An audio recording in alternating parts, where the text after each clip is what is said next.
This young man, during one of his overtime shifts, suddenly found himself transported to a strange new world. What happened? I am clearly overtime at the game company, and I'm also testing out the new Sword Emperor skill. Why the hell am I suddenly here in this damn place? Standing before you is an old man with snowy white hair and a beard, his entire being exuding an aura of immortality. At the moment, you don't need to worry about it. Tell me, what kind of divine technique did you just use? The old man spoke while looking at the giant demon's corpse, which had been split in half at the front. Hearing this, Yi Yang immediately demonstrated once again, "Oh, you're talking about that? Is it some kind of divine technique?" His arm glowed as he flicked it lightly. The level 100 max intermediate skill, Heaven Sundering Sword, from the game had been activated. With just one strike, the planet's surface bore a massive, gigantic scar. Witnessing this horrifying scene, the old man widened his eyes in astonishment. Sure enough, the legend that fell from the sky,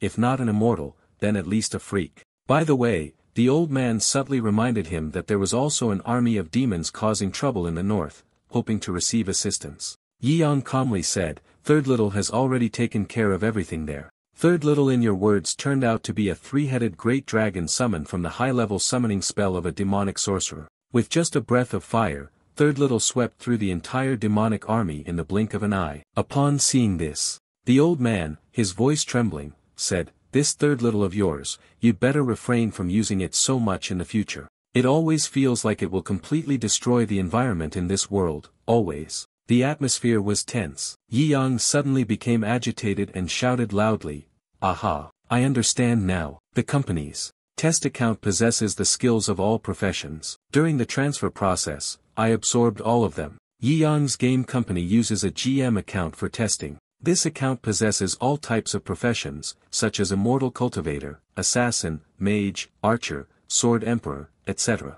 All professions have reached the maximum level of 100 and come with all the corresponding skills. Seeing the young man acting all dazed, the old man looked at him with a gaze full of judgment. What is a test account? It really is something perverted, no doubt about it. Nevertheless, he still trusted him to hand over the entire sect. "Forget it, I don't care about those things. Looking straight at you, if it weren't for me managing to sneak you away while you were unconscious, you would have been eaten by those demons a long time ago. One must know how to be grateful, do you understand?" But before he could finish his sentence, Yi Yang struck him hard on the head. "That alone cannot be the reason for forcing me to inherit this broken sect. Only you are qualified." The old man, although frustrated, could not defeat Yi Yang and had no choice but to offer a condition. "You don't want to become the sect leader? That's fine, just make sure the sect becomes number one." And so, Yi Yang was sent to this unfamiliar world, inheriting a small sect ranked under 100 in Sihai City. As for the old man who left him with a lifetime of debt,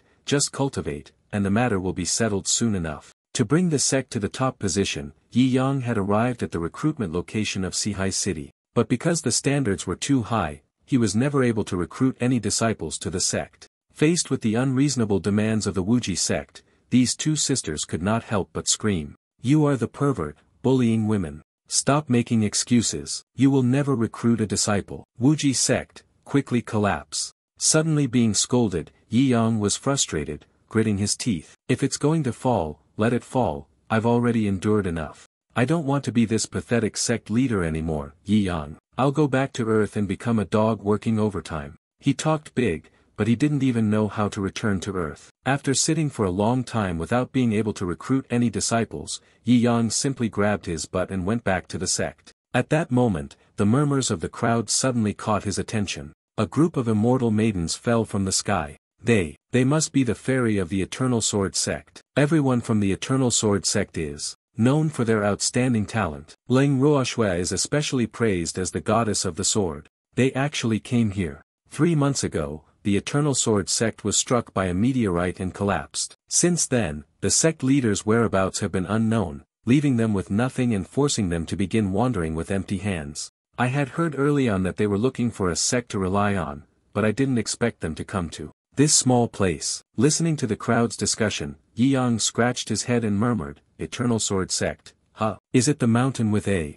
shape very similar to a sword? I remember now. It was when I first arrived in this world, undergoing the skill test. The advanced area of effect skill of the demon Dao striking them was precisely the peak of that mountain. Unexpectedly, with Flames being unleashed, the sect leader was made to disappear, and a pile of homeless, beautiful women was created. Forget it, it's better to leave here quickly. Yi Yang, feeling uneasy, wanted to find a way to escape from here as quickly as possible, but the crowd suddenly went crazy, charging forward. The beauty has no way to get to our sect. Coming to our sect is the best choice. The representative of the Eternal Sword sect, Leng Ruo Shui, at this moment drew her sword and stepped forward. Listen carefully, we have chosen you. Rather, it is not you who chose us. The sects intended to send representatives here, and the imposing momentum forced the other sects to be suppressed, not daring to step forward even a single step. Anyway, if it were in the past, the Eternal Sword sect was not something these small sects could compare to. At this moment, Leng Ruoxue noticed Yi Yang's back as he was leaving. This person actually has no interest in us. Is it possible that we can't look into his eyes? Unlike these people, he was truly extraordinary. Was he some kind of reclusive expert? At this moment, a tall, muscular man shouted loudly, no one is allowed to choose, no one move, no one leave. How many of these women has our Blazing Sun sect taken in? Don't even think about touching it, everyone should be a little more considerate towards me. The entire sect has already been weakened, yet they are still greedy. After making the declaration, he waved his hand and called out, Yi Yang, the brat over there, I'm talking to you. Come back here for me.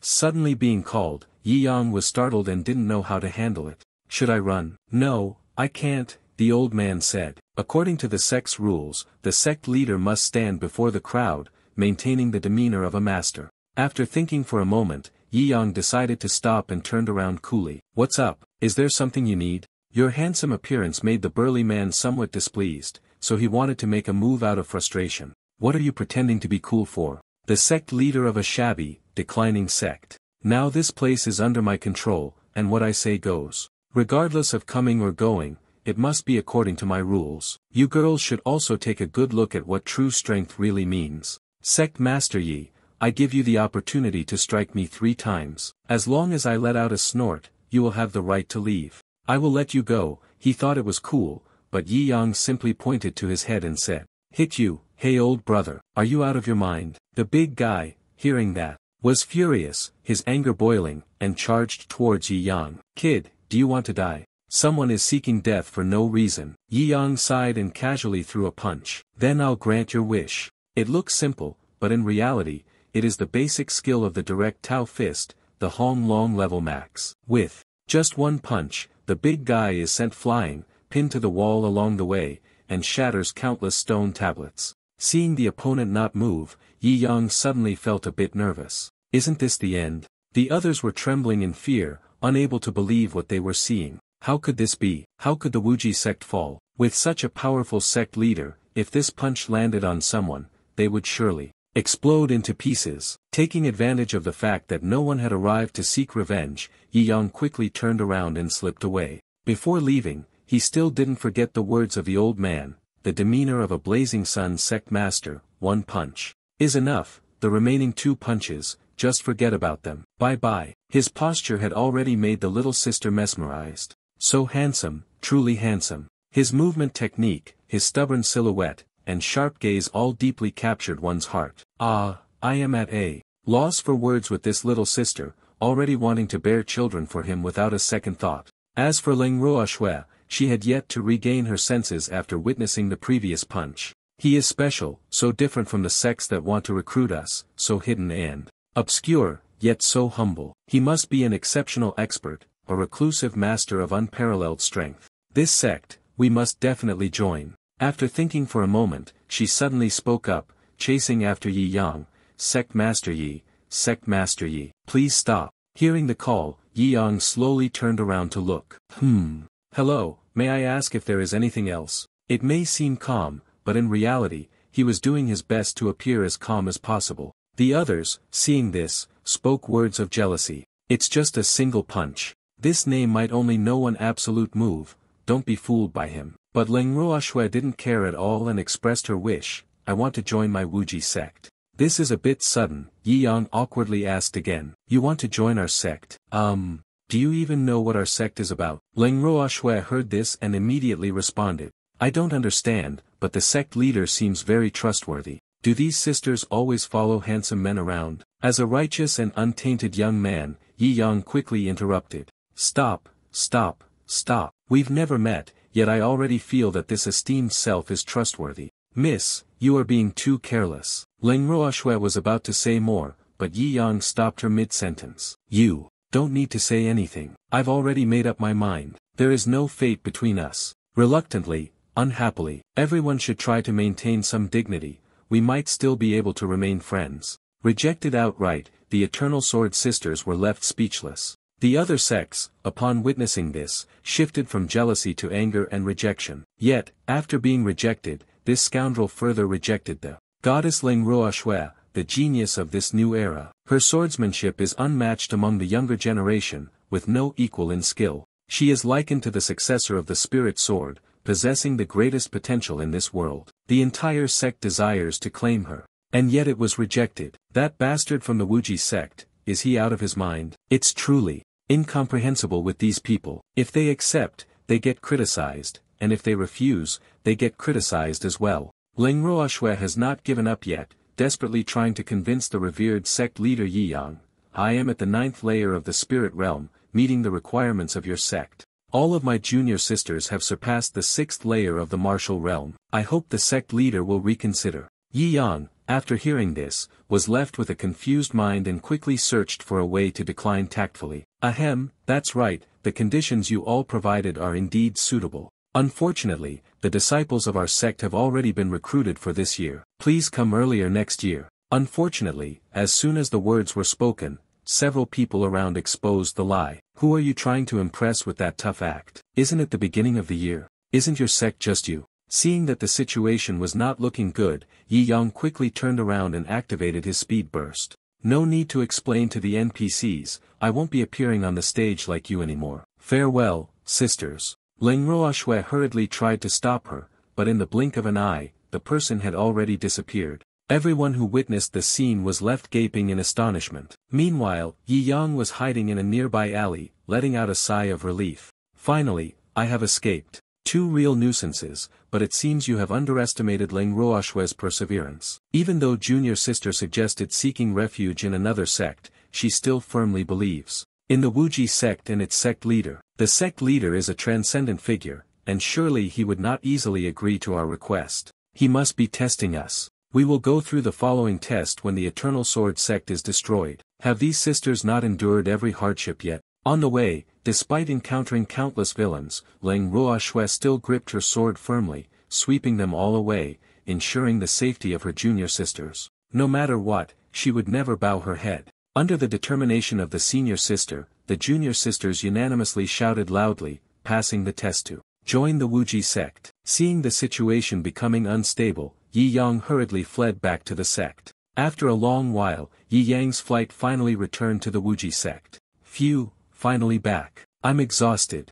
What kind of sect builds its headquarters in a place as deep as this? But as soon as he saw the dilapidated door of the sect, he couldn't help but smash it. Every time he returned to the sect, the most headache-inducing task was opening the door. It was both large and heavy, and normal strength couldn't budge it. Last time, I used the primary palm technique at level 100, taking advantage of the current situation, and directly shattered the door, nearly causing Old Man La to die. Now, when it comes to the sect, one can only climb the wall. It's as if we're thieves. After climbing over the wall, a scene resembling a paradise island suddenly appeared. It was hard to believe that a sect as declined as the Wuji sect could be so vast. However, being alone made Yi Yang feel somewhat lonely. While strolling through the streets, he suddenly heard a sound echoing all around. She's starting to pull her tricks again, it's time to deal with her a little. After speaking, Yi Yang walked straight toward the demon prison hall. Seeing him open the door roughly, the demon beast on the outer circle immediately warned its companions. Today is too intense, everyone be careful. With such a temper, it seems like I won't be able to satisfy the disciple today. It seemed like it had become too accustomed to Yi Yang's appearance by now. Walking deep into the deepest prison, where the iron bars were covered with countless talismans, Yi Yang finally spoke. Save some strength, crying won't charm anyone. Here, I'm the only one. The criminal, a major offender, lived comfortably inside the prison, even causing trouble. From the cell, a weak voice rang out, I don't want to eat, I just want to go outside for a walk. It's so boring being locked up here. Inside, they were actually holding an incredibly adorable little fox spirit. Seeing the little fox cry, Yi Yang felt no sympathy whatsoever. How boring, then think about how many people you have harmed. That's why you are locked up here. The little fox cried while pleading, I have been obedient and repented, but you can't even take care of yourself now. It would be better to let me go. Yi Yang rejected without hesitation. No, I promised the old man. She absolutely cannot be allowed to escape. Don't keep thinking about escaping the prison all the time. It's pouring rain, and the wind is strong outside. Free snacks, aren't they delicious? He spoke while tasting the food placed outside the prison cell. The little fox approached at that moment, continuously coaxing. People are more obedient than snacks. Just let me go, and I will marry you. Where is the FBI? The frog has a case to report. But Yi Yang is an honest person, so of course, he refused. Do you take me for a fool, little fox? I am not so easily fooled. Hearing that, the little fox still did not give up. Big fool, I am sincere, let's run away together. We will have many children. I have already thought of a name for the eldest. Either you release me for 3 years, and I can make you a top-tier expert. Hearing these words, Yi Yang suddenly shouted loudly, stop with your tricks. The nine-tailed demon. Queen once destroyed an entire dynasty, don't even think about causing trouble in the mortal realm again. Just stay here obediently for me, for 1 lifetime, 1 reincarnation. After saying that, Yi Yang stood up, his cold gaze drifting off. At this moment, the little fox demon revealed her true form as an alluring young woman. Humans are foolish. The old man saved you once, and now you want to bind yourself to him for an entire lifetime. Yi Yang immediately retorted, you are wrong. I agreed to inherit this sect not just because he saved me, but because I respect his way. He has worked hard his entire life, swearing to revive this sect. I admire his courage and perseverance. Yi Yang came to this world with nothing but his bare hands. Decide to inherit the Tao lineage of Old Master Tzu so that this sect may once again stand between heaven and earth. Once again, the persuasion failed, and the little fox reverted to its original form, displaying a sulky expression. Humph, trying to act all cool in front of this lord, huh? Not letting me go, are you? Don't release me, this little protector can leave on its own. By then, you're definitely dead. Time passed like that. The next morning, the sun had already risen, and Yi Yang finally got up. But as soon as he opened his eyes, he immediately rolled out of bed and went back to sleep. After all, there was nothing to do in the entire sect. At this moment, a voice echoed from outside the window. Voi dai mao qua nuoi, lam sa mon fai wuji ko the fu kung, sa muan gi, mon fai wuji kung si by hui hoi trong te nuoi. The voice turned out to be from a strange bird with a scarf around its neck. This shabby sect is getting more and more bizarre. Yi Yang sat up, his voice full of dissatisfaction. How can it be revived without taking a nap? Furthermore, you are a bird I picked up by the roadside, with an unclear background. Stop meddling in other people's affairs. Hearing that, the bird immediately sulked. Alright, from now on, I will no longer manage the accounts of this broken sect. The sect's regulations and rules, you will handle them yourself. Today, I officially resign from the position of sect steward. The enemy couldn't see this bird, yet it was incredibly powerful. Yi Yang was so frightened that he clasped his hands together and begged. I was wrong, the divine bird is invincible, there is nothing it does not know. At that moment, the bird reminded Yi Yang of the promise. Knowing your mistake is good, remember this, we are in a transactional relationship. I will help you manage for 3 years, and you will help me fulfill a wish. There. Now go and meet the guests. Upon hearing that there were guests, Yi Yang suddenly froze. This sect, not even a demon could be seen, and yet there were guests. The bird, before flying away, said, outside the mountain, there's a group of beautiful women clamoring to join the sect. Hearing this, Yi Yang already knew who they were. Not wanting to deal with the hassle, you tried to find a way to avoid it, but my eyelids were so heavy that I couldn't hold on any longer. There was no way to meet with the guest. Seeing this, the bird asked, didn't you always say you were looking for a suitable disciple? The girls were even sent to the door, yet he didn't want them,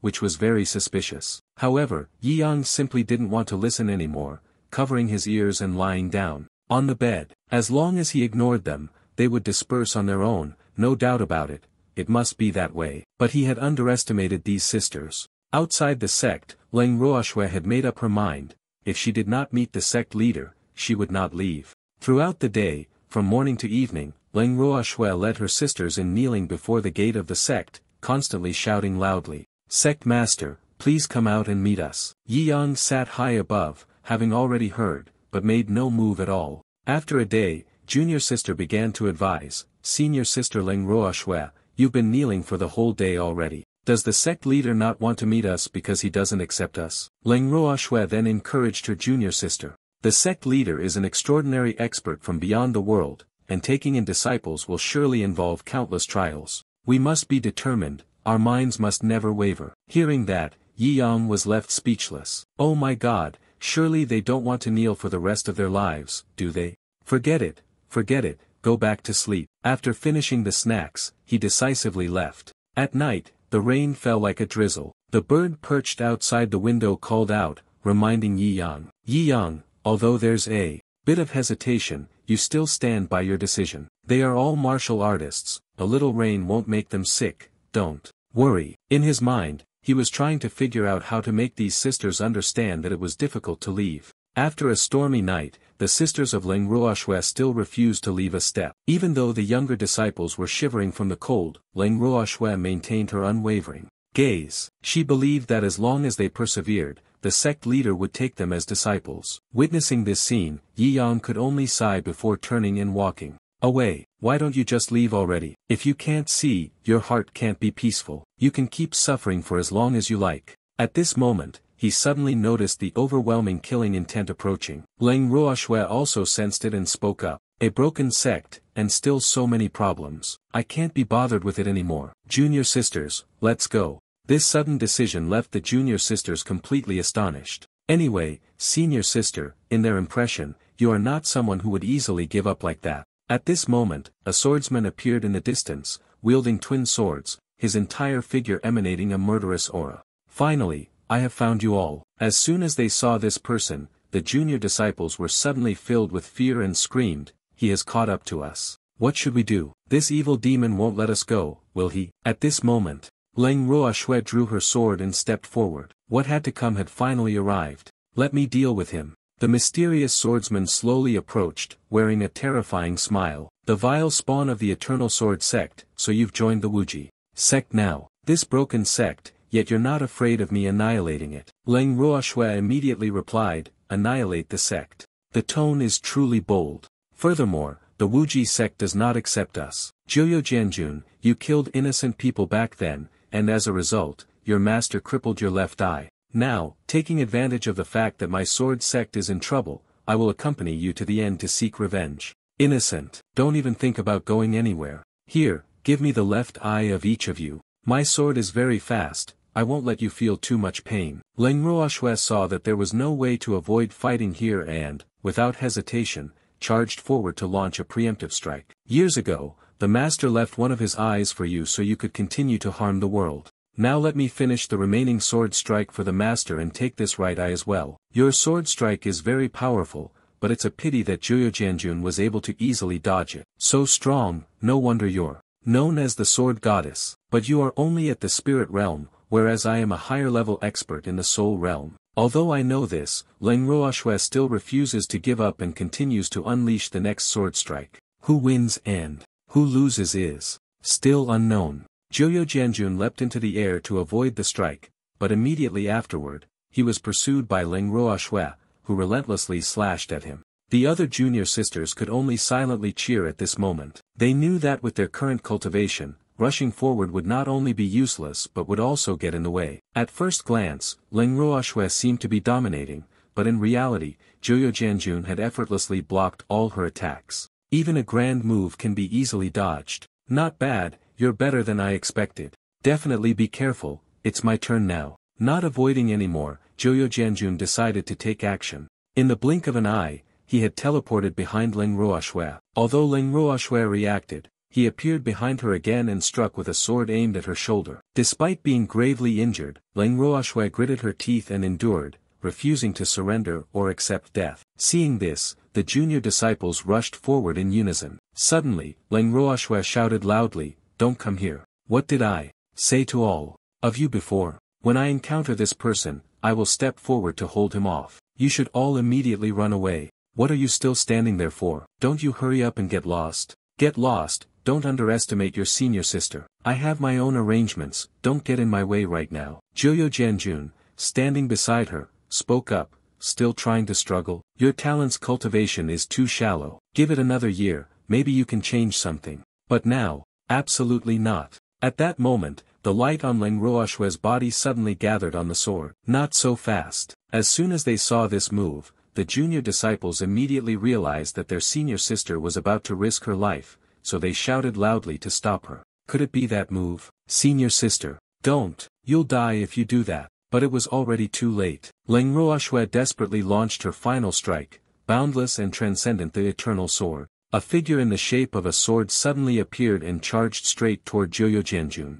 Wherever the sword passed, everything was instantly destroyed. After the light faded, Leng Ruoxue's sword shattered, no longer retaining its form. Her body also suffered a severe adverse reaction, sustaining extremely severe injuries. Only now, Leng Ruoxue could finally rest assured and fall asleep. Success has been achieved. Seeing this, the junior sisters rushed forward, hurriedly helping the senior sister to heal her injuries. But things were not as simple as they seemed. The voice of Joyo Janjun suddenly echoed, "Ha ha ha, I never expected you, Leng Ruoxue, to be able to perform the Eternal One Sword, which you were never able to execute before. Unfortunately, he only has the appearance. You are forcing it too much, Leng Ruoxue." His body was covered in wounds, gritting his teeth in reluctance. Now she could no longer move. Could it be that she was just going to stand still and die like this? At this moment, Joyo Janjun replied, "The land is surging with murderous intent. In order to prevent a future disaster,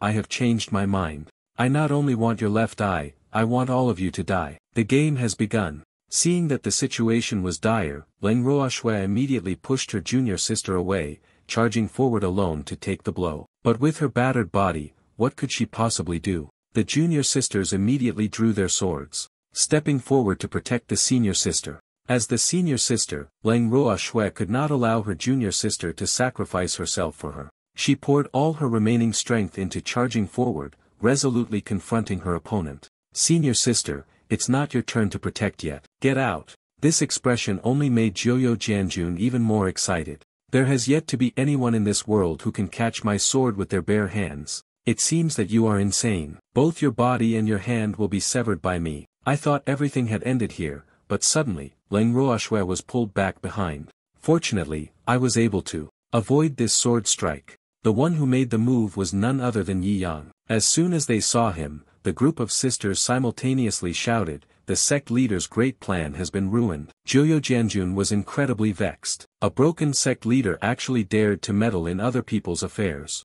"It seems like you're tired of living." Yi Yang spoke at this moment, "I quite like how reckless you are. But, hey, if anyone is tired of living, it's you." Joyo Janjun showed no fear and swung his sword, charging forward. "It is I, you. Will die with them." The name was incapable of assessing its own strength, meddling in affairs that did not concern it and disappearing at that moment. Yi Yang did not bother to move, raising his hand empty-handed in front. Seeing this, Joyo Janjun laughed loudly, "Ha ha ha. Another fool, using one hand to block my sword, but he is mistaken. Yi Yang doesn't need to use his whole hand. You are wrong, dealing with you. With just 2 fingers is enough." Just a light pinch, and Joyo Janjun's sword shattered into many pieces. Witnessing this scene, not only did he not feel fear, but he also shouted crazily, "This is my strongest sword. Go to hell, all of you. Truly stupid." Yi Yang raised his hand, and a broken sword of Leng Ruoxue flew into his grasp. With just a casual swing of the sword, the basic martial technique, draw sword, break water level max, was activated. With this single strike, Joyo Janjun was split in two, turning into chunks of flesh that fell to the ground. After resolving the trouble, Yi Yang gently placed Leng Ruoxue on the ground and coldly turned away, leaving. Although surrounded by her junior sisters, Leng Ruoxue's gaze was solely directed at the powerful man. It turned out that there truly existed someone in this world who had mastered both martial arts and swordsmanship to the highest peak. Seizing this rare opportunity, Leng Ruoxue hurriedly knelt with her junior sisters, pleading, "Thank you for your grace in saving us, revered sect leader. Please, accept us. We will definitely do our utmost to restore Wuji sect to its former glory. We humbly ask the esteemed sect master to accept us." Finally, Yi Yang has softened his heart. If your determination is as firm as this regarding the situation of our sect, it can be considered that you have understood it to some extent. Then I will give you the opportunity to be trial disciples for 3 days. If you fail the trial and are unable to stay, do not remain here any longer. Hearing this, Leng Ruoxue's eyes were filled with hope. She boldly declared on behalf of the junior sisters, "Thank you, honored sect leader. We will definitely perform well and make sure to stay." After a long journey, we finally have a place to rest, and the junior sisters are all visibly overjoyed. At that moment, Yi Yang called Leng Ruoxue to come closer to him. Although Leng Ruoxue did not know what was happening, she obediently stepped forward. Yi Yang then raised his hand and activated the Woodmaster's basic minor healing skill at max level. In the blink of an eye, all the wounds on Leng Ruoxue's body were healed. The other junior sisters were left speechless, their mouths agape in shock. "Great sect master, what kind of method is this?" Senior sister was gravely injured, yet she's healed in an instant. "Are you a divine doctor, great sect master?" In particular, one person seemed to pay extra attention to this detail. The one being treated is Leng Ruoxue. Even more astonishing, she never expected that even the old wound on her wrist had healed.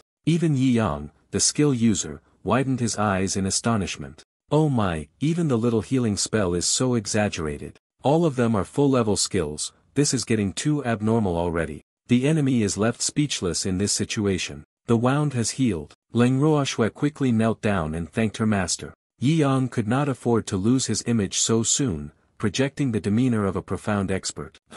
Quickly stand up and come with me back to the sect. Finally, there was a sect to rely on. The sisters were overjoyed, their smiles radiant. It's been a long time since they were this happy. Standing in front of the massive, gigantic door of the Wuji sect, the entire group stood in awe with their mouths wide open. "Oh, is the door that big? How do I open this?" Because he was accompanied by a disciple, Yi Yang could no longer climb over the wall as before and instead used one hand to open the door and enter. As soon as they stepped through the door, everyone gasped in awe at the scene before them. They could not have imagined that a declining sect like Wuji sect could be so magnificent. The next morning, Yi Yang was sleeping when a little bird urged him to climb onto the roof. "Why do you have to wake me up so early?" The little bird perched beside Yi Yang, then spoke. "Let me show you how hard these young girls have tried. Only those without a conscience would want to drive them away. Look, Leng Ruoxue has been cultivating there all night, and it seems like she has fallen asleep now.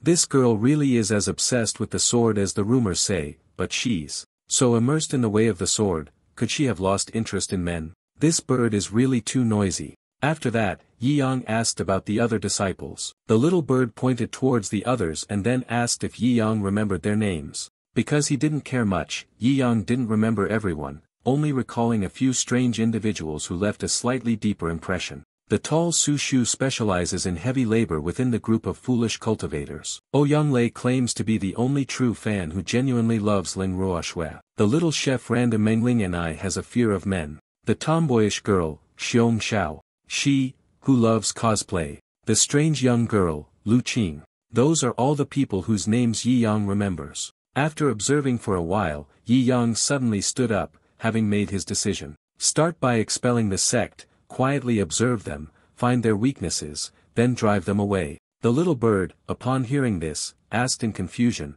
"Did you hurry to send them away because something has already happened?" Yi Yang listened in silence, not saying a word, continuing to observe in order to find any flaws. At this moment, in the Changlak Hall, 3 sisters were stitching while chatting. "Do you think this sect master is trustworthy? Is it possible that he's somewhere watching us secretly? This human male, this creature, really makes one feel uneasy." Yi Yang stood aside, eavesdropping, then suddenly felt guilty, and the sect leader said, "I am here, properly overseeing you all, not some man spying or anything." At this moment, he suddenly noticed Su Shu chopping firewood. This silly girl, children don't use qi, perhaps the breakthrough lies with her. Meanwhile, another group of sisters was cleaning each room in this vast sect. Since there were no residents, dust had accumulated everywhere, and cleaning was very difficult. Mengling and I was mopping the floor while murmuring, "I just feel like the principles of this sect aren't very proper. It seems unreliable."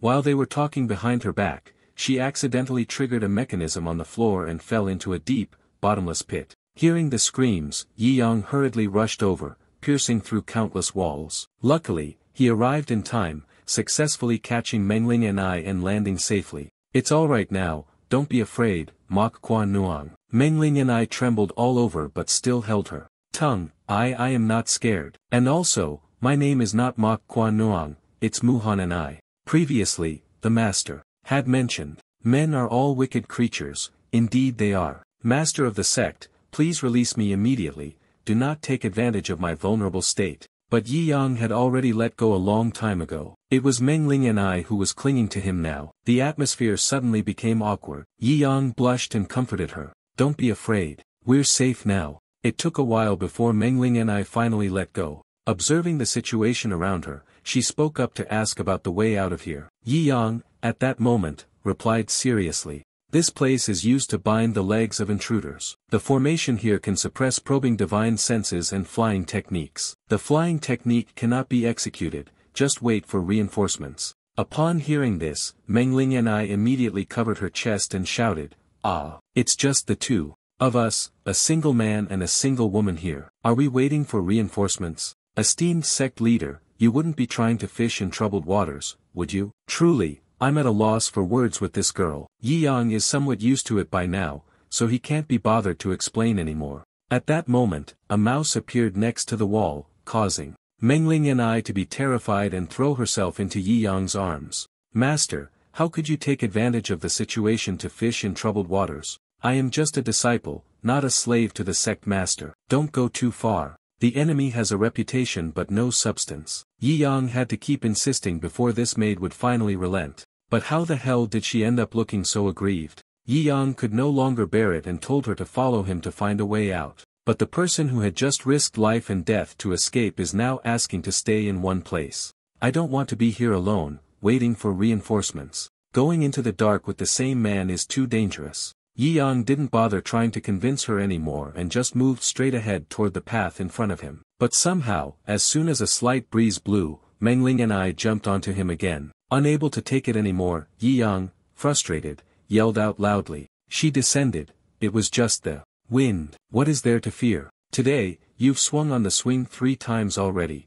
Are you addicted to it? This time, Mengling and I once again appeared aggrieved. Anyway, I won't follow anyone. I will firmly wait here for reinforcements to arrive. She spoke with such determination, yet the moment she was alone, she became so frightened that she panicked and chased after Yi Yang. Woo, wait for me, Lord Sect Leader. This girl is truly bizarre to the extreme. Along the way, she kept holding on to the hem of Yi Yang's robe, not letting go. Earlier, the teacher mentioned, between a man and a woman, there must be a corresponding distance maintained to avoid triggering certain unintended reactions. Yi Yang was so enraged at that moment that he was speechless. He couldn't understand how any master could have such a thick-headed disciple. After walking for a while, the two of them arrived at a large room filled with stone pillars. As soon as they entered the room, Mengling and I couldn't help but exclaim in astonishment. Oh, so many stone pillars, jumping over them would be exhausting. At this moment, Yi Yang's expression turned serious. This was not the main point.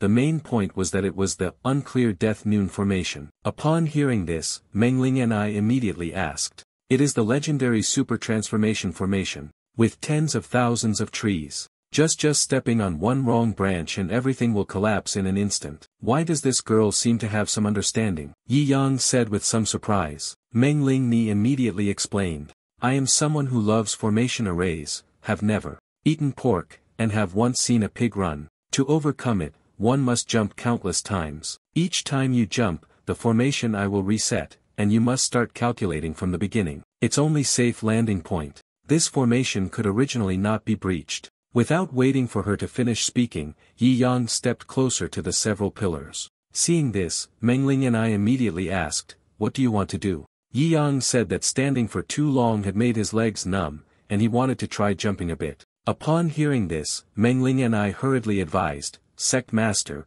please don't act rashly. One wrong step, and you'll die. I think we still have to wait for Senior Sister and the others to come to our rescue, but Yi Yang doesn't care and walks closer to the formation. Then you just wait, I'll go over there. At that moment, Mengling and I stuck to him. Let's go, I'm ready now. We'll begin now. After all, I am a disciple under the great Sect Master. I swear to advance and retreat together with the Sect Master. Yi Yang knew no words other than to sigh. Her liver is already too small. Also, you're holding on too tightly. After speaking, he decisively leapt into the air, amidst countless Yiyang stone columns, heading straight for one and landing. After a while of seeing nothing happen, Mengling and I asked in astonishment. How could someone like him step into the only doorway to life? Of course, this is obvious. How could the sect master not know the traps of their own sect? What kind of authority would that even be? Yiyang then said he wanted to increase the speed, causing Mengling and I to panic. Don't. Every jump requires finding a new way to survive, over 10,000 times. Don't rush, but before her scream could stop, Yiyang had successfully leaped over all the stone columns and reached the other side safely. Before Mengling and I could ask 1,000 questions, Yiyang explained that he had already calculated everything. Before jumping, you had calculated all the changes, and then 1,000, 10,000 times. For an ordinary person, this would indeed be delusional. But with the stack of passive skills he possessed, Yiyang could calculate it even with his eyes closed. At the next door, Yiyang told Mengling and I to let go of his hand so he could move more freely. Staring at the strange door before them for a long while, Mengling and I seemed to realize something. At this moment, Yiyang only mentioned the name of the dragon. Prison Demon Formation. Mengling and I had already pointed out its characteristics. The level of handling requires the love of the formation to be resolved. It needs to distinguish the seal pressed onto the stone, protruding on the door a total of 18,386 x 1 times wrong. The stone door will forever be locked in the history of the formation. Only 3 people succeeded in passing through. This time, Yiyang was no longer surprised and walked straight ahead. Prepare to break this formation now. Mengling and I, seeing this, hurriedly intervenes. Don't act rashly, this is a great formation, and the level of difficulty is quite high. If you try recklessly, once the door is locked, we will all die, and the space will be sealed off. Then, we are truly finished. It seems that after the recent display, she still hasn't realized the true strength of this esteemed sect leader. Yiyang didn't care much, and with a deep sigh, he assumed a ready stance. Seeing this, Mengling and I immediately asked, wait a minute, have you already figured it out? Yiyang immediately replied, if there's no plan, it's simple, but if you want to press those stones 10,000 times, you'll be exhausted to death. I'm not solving this formation anymore. Upon hearing this, Mengling and I's face showed a look of frustration.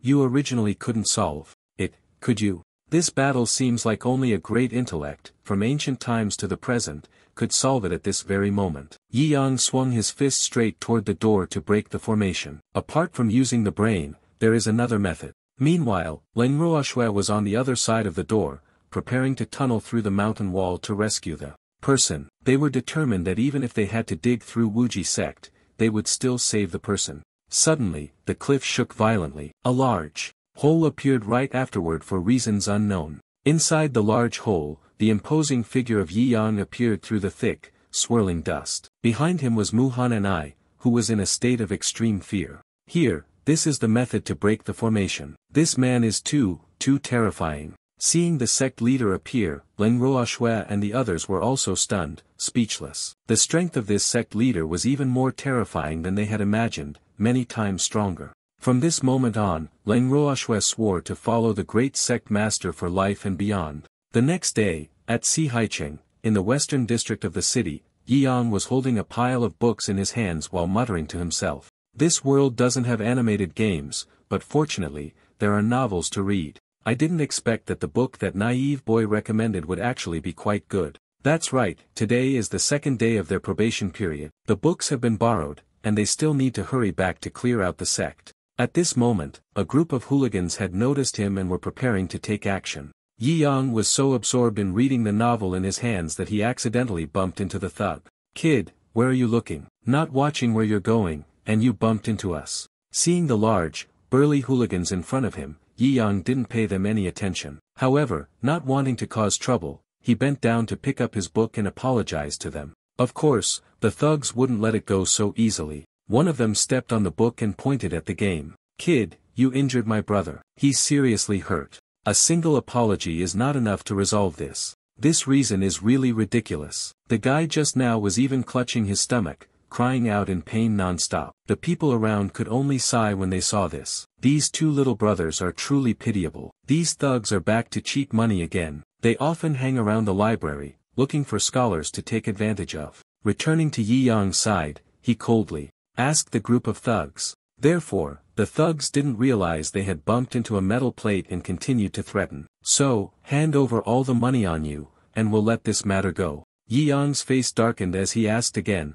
what will happen if I don't hand it over? Seeing that you were about to resist, the onlookers assumed you were doomed. Although they very much wanted to step in and help, the four thugs were all mid-stage martial realm experts. No one here can touch me. Moreover, there were no city guards around, so they became even more reckless. At this moment, the thugs began to show off their martial skills, punching through the wooden board, their fists sending shockwaves up to 10 meters away to intimidate. The scene made the old man watching tremble in fear. He damn it, is really impressive. After being threatened, Yi Yang immediately said, I know these things too. Upon hearing that, the group of thugs immediately burst into laughter.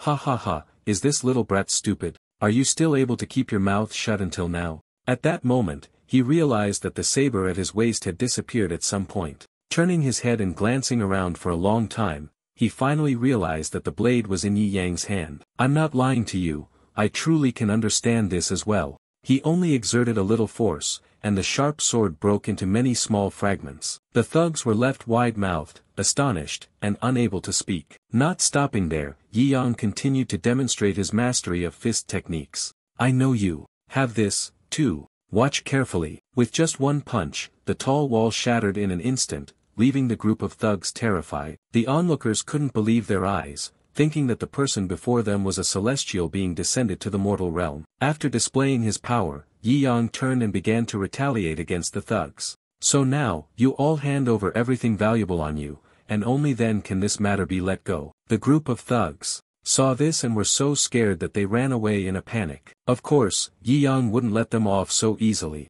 But how the hell did this happen? Just as he was about to chase after them, one of his shoes slipped off, almost causing him to fall flat on his face. To save face, Yi Yang picked up the shoe and then used the secret technique he had learned from observing some Vietnamese mothers. The shoe, seemingly harmless, actually carried a surprisingly deadly force. It sprang between the four thugs, knocking each one down in the blink of an eye. Especially, the last person immediately got a shoe in his mouth, being knocked back to his original position, right under Yi Yang's feet. You've dirted my shoe, how will you compensate for this? Scared to the point that his limbs went limp, the thug knelt on the ground, constantly begging for his life. We heroes all wear our things evenly for others. That still couldn't satisfy Yi Yang.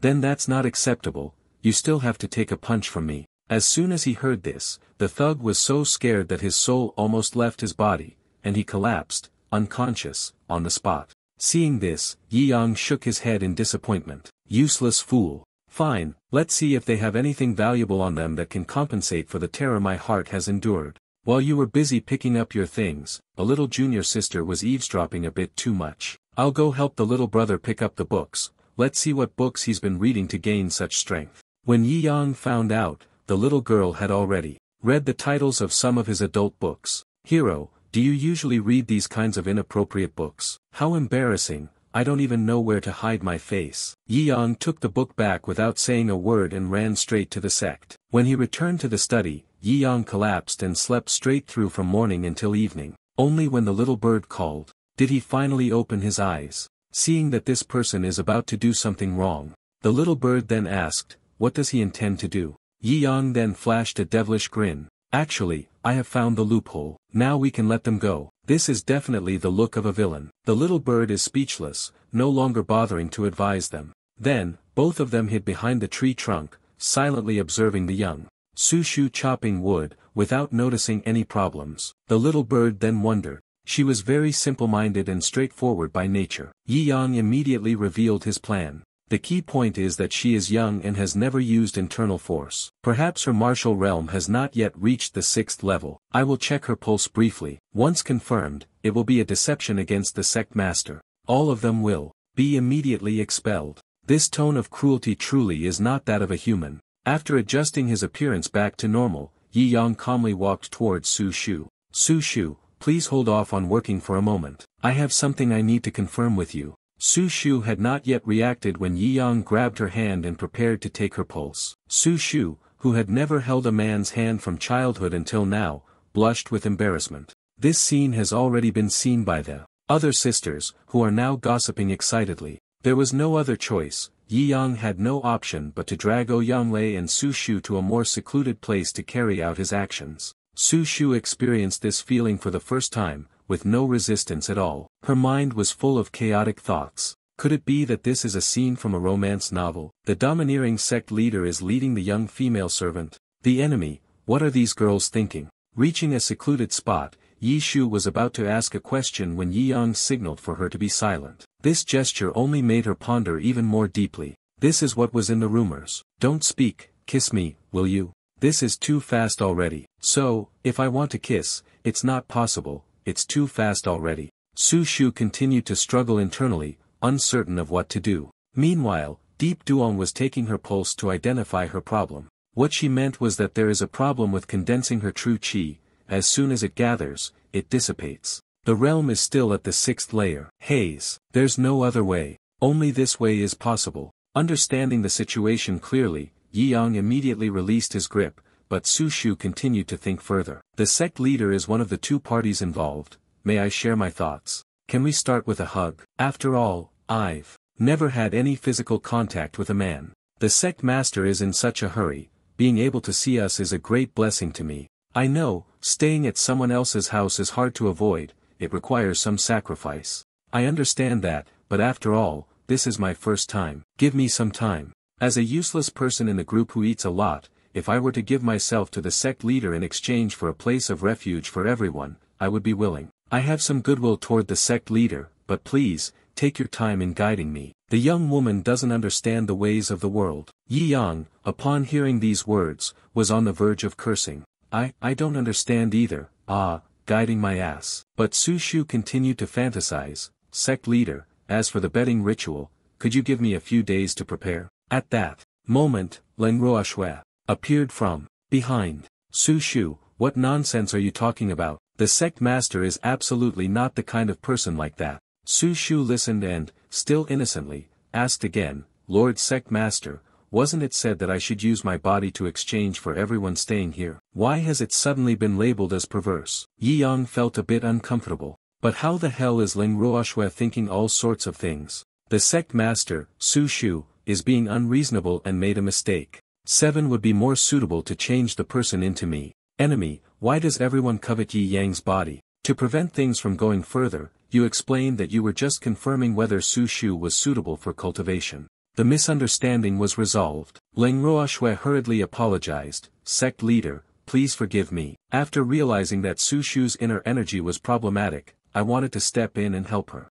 Su Shu, hurry over here, the sect leader is coming. Su Shu, so naive, and yet you're asking if we still need to hold hands. It seems like you've taken a liking to this, Yi Yang awkwardly replied. Forget it, your issue might just make you an official disciple now. Tomorrow, you all prepare to welcome the entrance trial. Upon hearing this, the mood of the sisters instantly brightened. This was their chance to seek refuge in the Wuji sect, and they absolutely could not afford to miss it. That night, in the dungeon, Yi Yang stood, waiting while urging the little fox. Hurry up and eat, the newcomer is waiting to wash the dishes. The little fox spirit ate while chatting. Just let me go, I'll wash my own bowl. To speak of it, do you really want them to undergo the initiation trial? Yi Yang calmly replied, their cultivation level meets the standard, so they can only participate in the trial. Whether they succeed or not depends on their fate. The little fox actually worried about Yi Yang and thus warned him. The initiation trial of Wuji sect hasn't been activated for nearly 100 years, and now, it suddenly starts again. It may cause a great upheaval. You must be careful. Yi Yang, upon hearing this, lowered his body and warned without making threats. It was just climbing a mountain, and reaching the summit would allow them to pass. It was too simple. The little fox still held on to its own suspicion. Wuji sect is an ancient sect, and a mountain might not just be a mountain. I suspect something really big will happen. But with his powerful strength, what is there for Yi Yang to fear? What you care about right now is that the little fox eats quickly so you can go back to sleep. The little fox continued to eat while looking for a way to escape from here. That's right, or how about I give it a try as well, a trial for entry. How about I become your disciple instead? But no matter what strategy she came up with, Yi Yang would never fall for it. Seeing little fox spirit keep talking, Yi Yang couldn't be bothered to clean the dishes and just slipped away. After talking to herself for a while, Little Fox Spirit finally realized that no one was there anymore. At this moment, she continued to display her imposing demeanor. Humph, this prison will not be able to contain me. I will definitely escape from here. The next day, the entrance examination for the Wuji sect was held. The location is Shaoling Mountain in the Wuji Ling Peak mountain range, a rather small peak, and it is the mountain behind the Wuji sect. The one presiding over this trial is the sect master's little bird steward. I stayed up late last night and couldn't get up this morning, so you can just climb the mountain on your own. Just by relying on your own strength to climb to the top of the mountain, you can earn the qualification to enter the sect. Hearing that the initiation trial was simply climbing the mountain, the sisters were a little surprised. Is climbing the mountain really that easy? Climbing the mountain, who doesn't know Wuji sect? Are we supposed to compete in this? Sect master, as a martial artist, do you also stay up late? There's not even a bit of discipline. At this moment, Randu spoke up to explain. That's not it. Last night, I accidentally saw the sect leader in the middle of the night. The sect leader was carrying a lantern by himself, walking toward the cliffside. It must be known that this place is near the wasteland, where demons and evil spirits run rampant. It must be the sect leader who is on night watch duty to prevent them from infiltrating the mortal realm. Lengruo Shui also spoke up, the night watchman, the hero who guards the human world from the intrusion of demons and evil spirits. The sect leader is indeed a reclusive expert of the highest order. 70% of the area of this world has already been occupied by demons. The places known as the Desolate Lands are still expanding. Fortunately, we have anonymous heroes like the Night Watcher, protecting the human world. The Wuji sect is located at the edge of the desolate wasteland. We should have considered this earlier. After this, the sect leader's impression in everyone's hearts was raised to a new level. They all shouted in unison, even if it costs our lives, we will join the Wuji sect and swear to follow the sect leader to the death. But in reality, only the little bird knew the truth. Last night, it was clear that he got up in the middle of the night to relieve himself, got lost, and accidentally walked into a cliffside. He even called out to me, saying he was both cold and scared, begging me to take him to Randu, only to end up becoming a completely different person. Forget it, let them keep their illusions. At that moment, from behind, everyone suddenly heard a voice. Wait a moment, everyone, I'm here to join the entrance trial as well. Hearing someone call out, everyone stopped, turned around, and wondered, who is that? Everyone was surprised, wondering, why is there another person? You're dressed so strangely. Yi Yang wore an oversized cloak and thought to himself, the little fox said this trial was too dangerous. It's better for me to sneak along quietly. It's safer that way. Leng Ruoxue stood amidst the crowd, her voice filled with doubt, to make you act in a righteous and distinguished manner, you take off your cloak. Yi Yang heard that and became disheartened, drenched in sweat, feeling uneasy, and suddenly coughed a few times. When she saw that you were about to expose yourself, the little bird chirped. That's right, she is also a young lady of the sect leader, seemingly confident but actually shy when meeting others, afraid to face people. Everyone, please be understanding of her. He heard that and sulked, cursing inwardly, who the hell is that nasty, shameless woman? When you come back, I'll settle this with you. One person in the group teased, if this sister is shy, she won't be able to find a boyfriend. He looked disgusted. Who needs a boyfriend? I said, I'm still young, not thinking about this kind of thing for now. Randu, with a suspicious expression, said, I see. That she looks quite tall. You quickly justified. What's wrong with that? She's got long legs. Right at this moment, the small bird on the branch loudly urged, all right, let's go, hurry up. Hearing little bird urging them to hurry, everyone immediately began ascending the mountain. One of them spoke up, this mountain feels like there's nothing special about it, other than being a bit tall. Leng Ruoxue stood in front, blocking the way, don't be careless, this mountain is not ordinary. I'll lead the way, you all follow and be careful. Understood, everyone behind followed obediently. Then, they stood before a cliff that was hundreds of meters high. One by one, they circulated their cultivation and soared up the mountain. Yi Yang appeared calm, then quickly circulated his energy and flew up after them. The little bird flapped its wings high above, secretly rejoicing as it watched them. These young girls had excellent talent and character. Yi Yang, you found a treasure. Midway up the towering cliff, Leng Ruoxue led the way. Following her were the Randa sisters. As they flew, they turned their heads and saw Su Shu seemingly having some sort of trouble. She deliberately slowed down her flight so that Su Shu could catch up. Then he asked, Su Shu, do you have something on your mind? Yi Yang stood behind, his face showing a look of confusion, not knowing what the two of them were talking about. Su Shu sighed. I'm thinking whether I should attempt the sect entrance trial this time or just give up. Randu stopped her. Don't be foolish. Although the sect master is strict, he's actually a good person. Yi Yang flew behind, silently thinking, I am not a good person, these innocent girls. She was sad. The problem is, I am not suited for cultivation. Everyone else has a place where they can be at peace, and I can leave with peace of mind. Randu said, the sect leader will help you. She forced a smile, and I was thinking that perhaps going down the mountain to find a manual labor job to support myself would suit me better. This sect is so poor, and the sect leader is not an easy person to deal with. Yi Yang heard Su Shu's words and was moved to tears. Finally, someone understands me. At that moment, the sun had also begun to rise, bringing with it rays of sunlight that illuminated the entire mountain. At this moment, Yi Yang, Randu, and Su Shu quickly increased their speed to catch up with everyone. All three soared swiftly through the air, skillfully weaving through the gaps in the rocks. In the end, Su Shu and Randu shot up toward a cliff, catching Yi Yang by surprise. Next, both of them landed safely. After that, Yi Yang, who arrived last, also touched down. Yi Yang slowly followed behind. Now, everyone is standing in stunned silence before an abyss. Randu walked over, wondering why she stopped. This chasm shouldn't be hard to jump across. The senior sisters beside her mentioned that this chasm was strange. Once you jumped, there would be a strong wind, and only senior sister Ling Roashue had managed to cross it. Randu scratched her head in confusion and asked, there's wind? The abyss has wind. Isn't that quite normal? Ling Roashue stood on the high cliff, encouraging us, try once more, sisters. Together as one, we will give our all and try. Saying that, the two people once again focused intensely and took turns jumping to the other side of the chasm. When they had reached halfway, the strange wind from before suddenly reappeared. Both of them struggled to maintain their balance and used all their strength to cover the remaining distance, all under the watchful eyes of everyone. But the two of them tried their best, yet they still could not jump to the other side of the abyss. Seeing that they could no longer hold on, both of them quickly turned around and left. Su Shu helped her. Are you alright? You mentioned the wind. It's a sinister chill that pierces through to the bone. The other person exclaimed, the Wuji sect is truly an ancient sect, even attempting to practice here is extremely dangerous.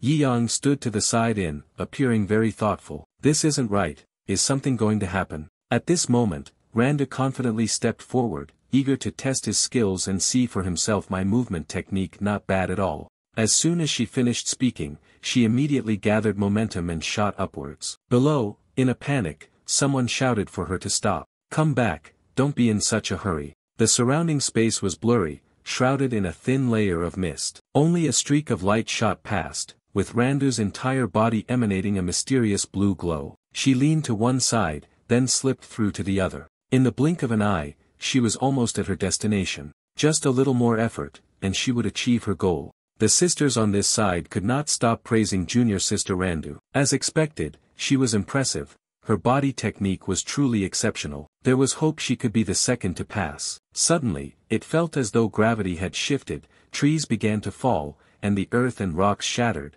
flying up into the air. Randu fearfully looked around. Deep down, I sensed that something ominous was about to happen. A strong gust of wind suddenly rose, lifting all the trees high into the air. The two girls on this side are worried. This is not good, this time the wind is stronger. The gust of wind knocked Randu back, causing him to tumble behind her, losing his balance and shouting loudly, this is bad. Help. Hearing the cry for help, everyone became restless, quickly getting up and rushing to assess the situation. Yi Yang was also panicked, unable to calm down. In his heart, he was trying to figure something out. Ling Roashue quickly used her strength to dash down and catch Randu, who was falling freely beneath the cliff. Then, she successfully landed in front of everyone and breathed a sigh of relief. It's okay now. Randu's whole body was trembling uncontrollably. It's so cold, this is really uncomfortable. A voice spoke up and asked, this chasm is too dangerous, we definitely can't cross it, senior sister.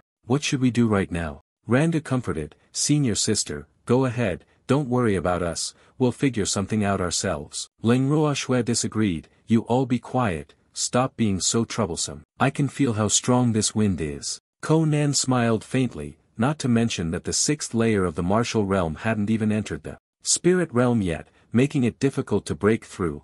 It was impossible to suddenly increase one's cultivation level. The only thing we can do is chop through the strong wind. Su Shu was still hesitating. How can wine be chopped? Before she could finish her question, Leng Ruoxue had already unleashed her power and shot down. In the midst of the raging storm, only Leng Ruoxue charged forward alone. She hovered at the eye of the whirlwind. She told herself, there is a formation here. As long as I cut through this formation, I can eliminate the winds and allow my sisters to pass through safely. Yi Yang silently praised, a genius is truly a genius, they can detect the important point in an instant. Prompt, under the speed of flight and the pull of the wind, her green hair floated up gracefully. Her expression was extremely serious as she focused on this intense battle. The elder sisters above her were deeply concerned for her, each calling out in unison, Senior sister, are you alright? Size, 1024 by 512. They proceeded to assess the situation beneath the deep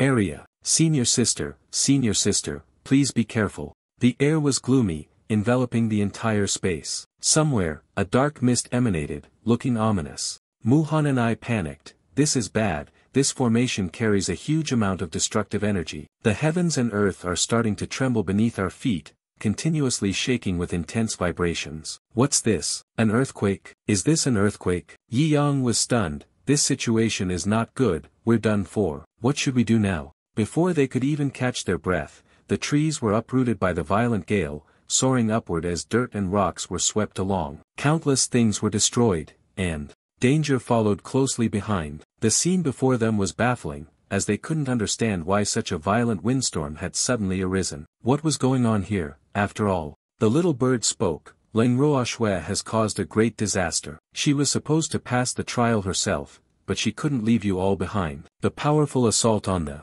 ancient void grand formation has angered the formation spirit. It kept speaking in a hurry. What should we do now? Not only her, but she is definitely going to die. The violent storm will soon engulf this area. You all should run quickly. Su Shu and Randa firmly refused. No, I must go and rescue senior sister. We cannot leave senior sister behind. The little bird dodged the ancient stones. The void formation could devour both heaven and earth, destroying the very fabric of space. Even if the Grandmaster of Formations personally arrived, it would be as if nothing had happened. Run quickly, don't waste your life. At this moment, a bold idea suddenly sprang to Yi Yang's mind. Without hesitation, you stepped forward to the edge of the deep, bottomless abyss, then pretended to lose your footing. Yi Yang, the crow's limbs, continuously shouted loudly to attract attention. Oh my God, I slipped. Su Shu heard the noise and immediately turned to assess the situation. Seeing this, she became a little flustered. With quick steps, she rushed forward as if flying,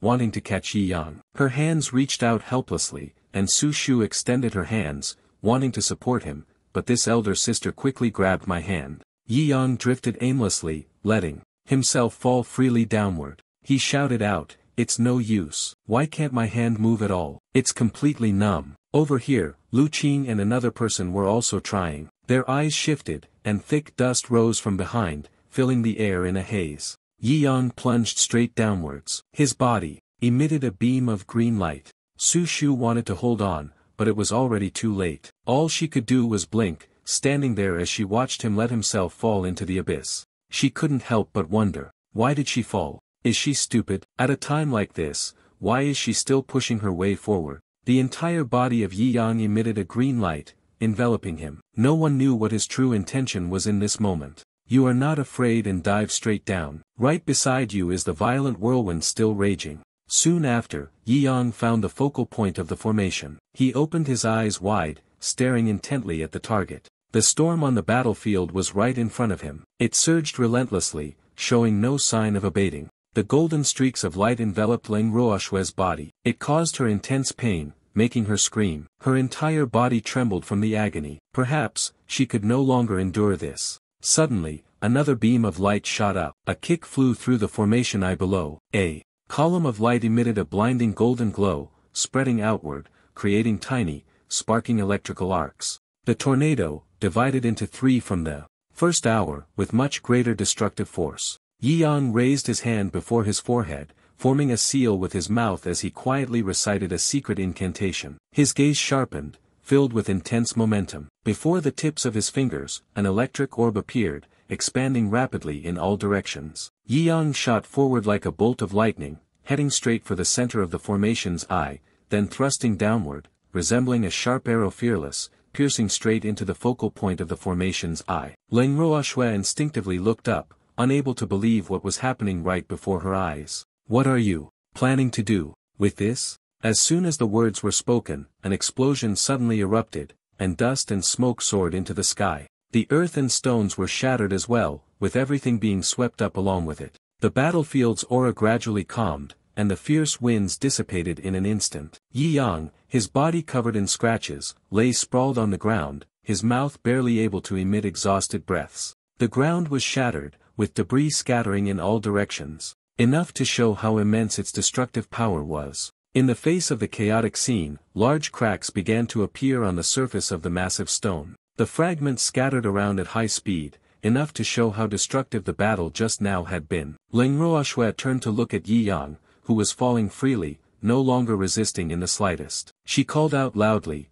"Is this the elder sister?" Leng Ruoxue asked in confusion, "You were the one who fell, and just happened to hit the array's eye. Was it to save me?" Yi Yang raised his hand to cover his face and explained, "I slipped, fell down, and somehow stepped right on the formation's core. Oh my heavens, my face hurts so much." Leng Ruoxue gathered momentum from the large rock on this side and leaped toward Yi Yang. She still didn't understand. Strange, the force of your impact just now was so strong, yet it was able to destroy the formation core. He only gave a vague response, probably because I'm too heavy. Looks like I need to lose some weight. She hugged Yi Yang and gathered her strength to jump onto each stone slab. You really are a bit heavy, you know. We're going up to the sky. At this moment, it returned to an oddly clear state. The people above were extremely surprised when the star vortex suddenly stopped. The little bird flew high, surveying the situation. What? The formation has been broken? Su Shu panicked. Isn't the ancient grand formation something even a grandmaster of formations can't break? How can they say it's broken just like that? Strange, this formation is much more powerful than the ones in the sect. Randu smiled faintly. It must be the will of the sect leader protecting us. Let us encounter calamity and turn it into fortune to repay this kindness. Tonight, I must do something. Leng Ruoxue had successfully brought Yi Yang back at this moment. Everyone was overjoyed, cheering, "Senior sister is back."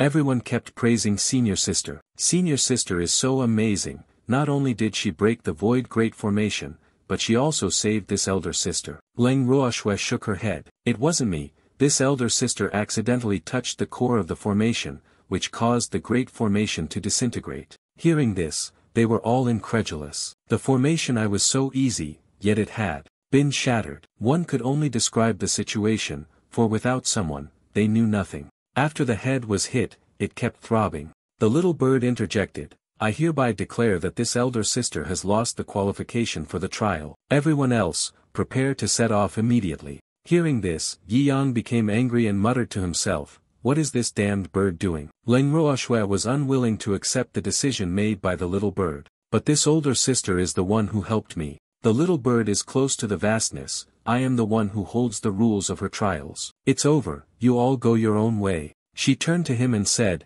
"Thank you, elder sister, for saving me. If there is ever a chance, I will definitely repay you. May I ask your name?" "Decline, it's not necessary. We are all wanderers, meeting by chance. There's no need to get acquainted. Then if fate allows, we shall meet again. If not, there's no need to ask." Mengling and I propped her chin, deep in thought. Why does this tone sound more and more familiar? They slowly turned around and left. "Senior sister. We should go now." Leng Ruoxue and the group of fake cultivators continued their journey. Leng Ruoxue softly spoke a sentence to her older sister Yi Yang with reverence. Each person used their power to accelerate, moving to the next location. The little bird looked at him and said, "This senior sister's performance is not bad at all." Yi Yang gently removed the hood from his head. "Dare you say that you didn't act? What if, by some chance, we get caught and they misunderstand me as a pervert?" The little bird flapped its wings and flew away. "Misunderstanding? You are the master of a sect. Participating in their trial was already a violation of the rules, so you must accept the consequence of leaving. Yi Yang sighed in frustration. The little fox reminded him. Something big has happened, that's why I'm here. Now that the matter has been resolved, I can leave. The little bird turned back and added, originally, there wouldn't be a situation where Ling Ruoxue acted too emotionally, forcibly breaking the formation out of such strong feelings. Of course, there will be consequences to pay. Hearing that, he felt extremely annoyed. Well, that's enough, stop now. That's enough, you gossiping bird. The sky, at this moment, returned to its calm state. The surrounding environment was calm again, as if nothing had ever happened. The wind carried the leaves gently as they brushed past the towering, steep cliffs. The group of disciples walked while complaining, this mountain, it's not even that tall, yet we've been climbing all day. The people behind Ling Ruoxue sighed. Are you doubting that senior sister Ling Ruoxue is some kind of mechanical puppet? She doesn't look tired at all. It's so exhausting. Oh, Young Lei agreed, yeah, clearly, she's the one clearing the path all along. Meanwhile, Ling Ruoxue was still engrossed in eliminating her enemies. Her sword strikes were sharp, cleaving her opponent in two. She unleashed 2 diagonal slashes at the bird diving towards her. Following that, Ling Ruoxue continued to effortlessly slash through a gigantic 6-headed serpent. Su Shu, confused, said, isn't our initiation trial a bit too easy? Randu responded, what do you mean? Su Shu looked towards Randu. No, that's not right. It's too much of a technique. Except for the part where everything is within the range of senior sister's shot. Randu reminded, the special trial is going smoothly, isn't that good? Immediately, there's a chance to hide. Don't think nonsense. Su Shu said wearily. According to the sect master's words, I am establishing a difficult Fred Randu. What kind of demon is Fred? But the main point is that you, elder sister, are secretly coming and going with the sect master. Yijin teased, it looks like junior sister Nan's sect leader is about to be taken away by someone else. Oh, Young Lei disagreed, what belongs to junior sister Yenru as sect leader belongs to everyone. Everyone has a chance. Su Shu was calm, without any stealth. It was just yesterday, on the road, when I encountered the sect leader and casually exchanged a few words. Randu interrupted, alright, I'll trust you this time. Let's go, we're almost there. In the end, the group reached the cliff, where the light was obscured. In front of them was thick smoke gradually dissipating. Ling Ruoxue stopped, raised her hand to signal them to halt, and commanded, stop. Su Shu also sensed something unusual. Her senior sister's expression was not right. She turned her head back, reminding those behind, be careful, senior sister has noticed something. Ouyang Lei was also tightly gripping the hilt of his sword, drawing it from its sheath. Not like senior sister usual. At that moment, the layer of black mist grew increasingly thick, obscuring their vision, even though the sky was still bright. Su Shu wondered about the strange scene. It wasn't even dark yet, where did the fog come from? As the black bones gradually dispersed, they revealed a massive figure, its shape unclear. Finally, a skeleton soldier charged through the smoke, flying straight toward Ling Ruoxue. Ouyang Lei was stunned and raised her sword to block in front of her chest. Her eyes widened, filled with caution. Ling Ruoxue frowned in displeasure. She gently struck with her sword, slicing through the dried-out soldier in an instant. Ling Ruoxue maintained her posture, not even a hint of breathlessness. Su Shu commented, those skull-headed soldiers are just for intimidation. Nothing special, Miezhen continued. Senior sister is too strong. But the expression on the senior sister's face remained serious, even intimidating. Ling Ruoxue assumed a combat stance, simultaneously warning everyone to be on guard, preparing for a fierce battle. The first skeleton soldier charged forward with a vicious glare, its eyes flashing with a deadly red light. Then a series of skeleton soldiers emerged from the smoke, wielding sharp claws. Ling Ruoxue's face darkened. She seriously reminded everyone, hold the sword tightly in your hands. The group of Ling Ruoxue was surrounded by the skeleton warriors. They appeared from a skeletal warrior roared in fury. Around it, green flames flickered. The group of people began to fall into chaos. They rushed towards, then corrected, the group of people began to fall into chaos. They rushed towards one another, then towards. Su Shu raised the sword to shield above her head, steeling herself for the risk. However, the Bone Warlord needed only a single strike to knock the sword from Su Shu's hand. Her gaze remained fixed on the skeleton soldier. Su Shu frowned, struggling to hold her ground. The skeleton soldier lunged forward, extending its sharp claws toward Su Shu once again. Immediately after that, a clean slash appeared right at the neck of the skeletal soldier. The slash was so fast that it couldn't even be recognized. Ling Ruoxue was the one who swung that slash. She stood in front of Su Shu, coldly commanding, retreat. The smoke gradually turned green. More and more figures appeared. They twisted and continuously made faint sounds. Ling Ruoxue tensed, gritting her teeth. We can't stay here for long. Charge with me. They're charging at us. They're coming. The small bird observed the group of people and noticed something unusual. A thought flashed through its mind. Impossible, so many skull-headed soldiers. This is not the entry-level trial, this is the annihilation level for intruder extermination. The little bird was frightened, it was doomed. All blamed Yi Yang, that bastard, for shattering the Great Taigu Formation. It leads to the mechanism of annihilating the intruder. This will be endless. The group of Ling Ruoxue also shouted, quick, take this opportunity to charge through. The little bird felt guilty. I made a big mistake, I shouldn't have driven Yi Yang away. Now it's too late to go down the mountain for help. By the time Yi Yang arrives, they'll have died several times over. It's not good. Ling Ruoxue took the lead, fighting the skeleton soldiers while guiding those behind her to escape. Quickly, go. Yizhen shouted anxiously. Senior sister. At the top of the steep mountain, the skeleton soldiers had now cornered Ling Ruoxue's group, forcing them against the cliff, leaving no room for retreat. They viciously charged forward, intending to annihilate Ling Ruoxue's group. Ling Ruoxue was panicked, unsure of what to do. The people behind her were also terrified. Bones, the sea, skullsets all over. Ling Ruoxue decided to sacrifice herself. The younger sisters stepped back, allowing me, the remaining disciple, to disagree.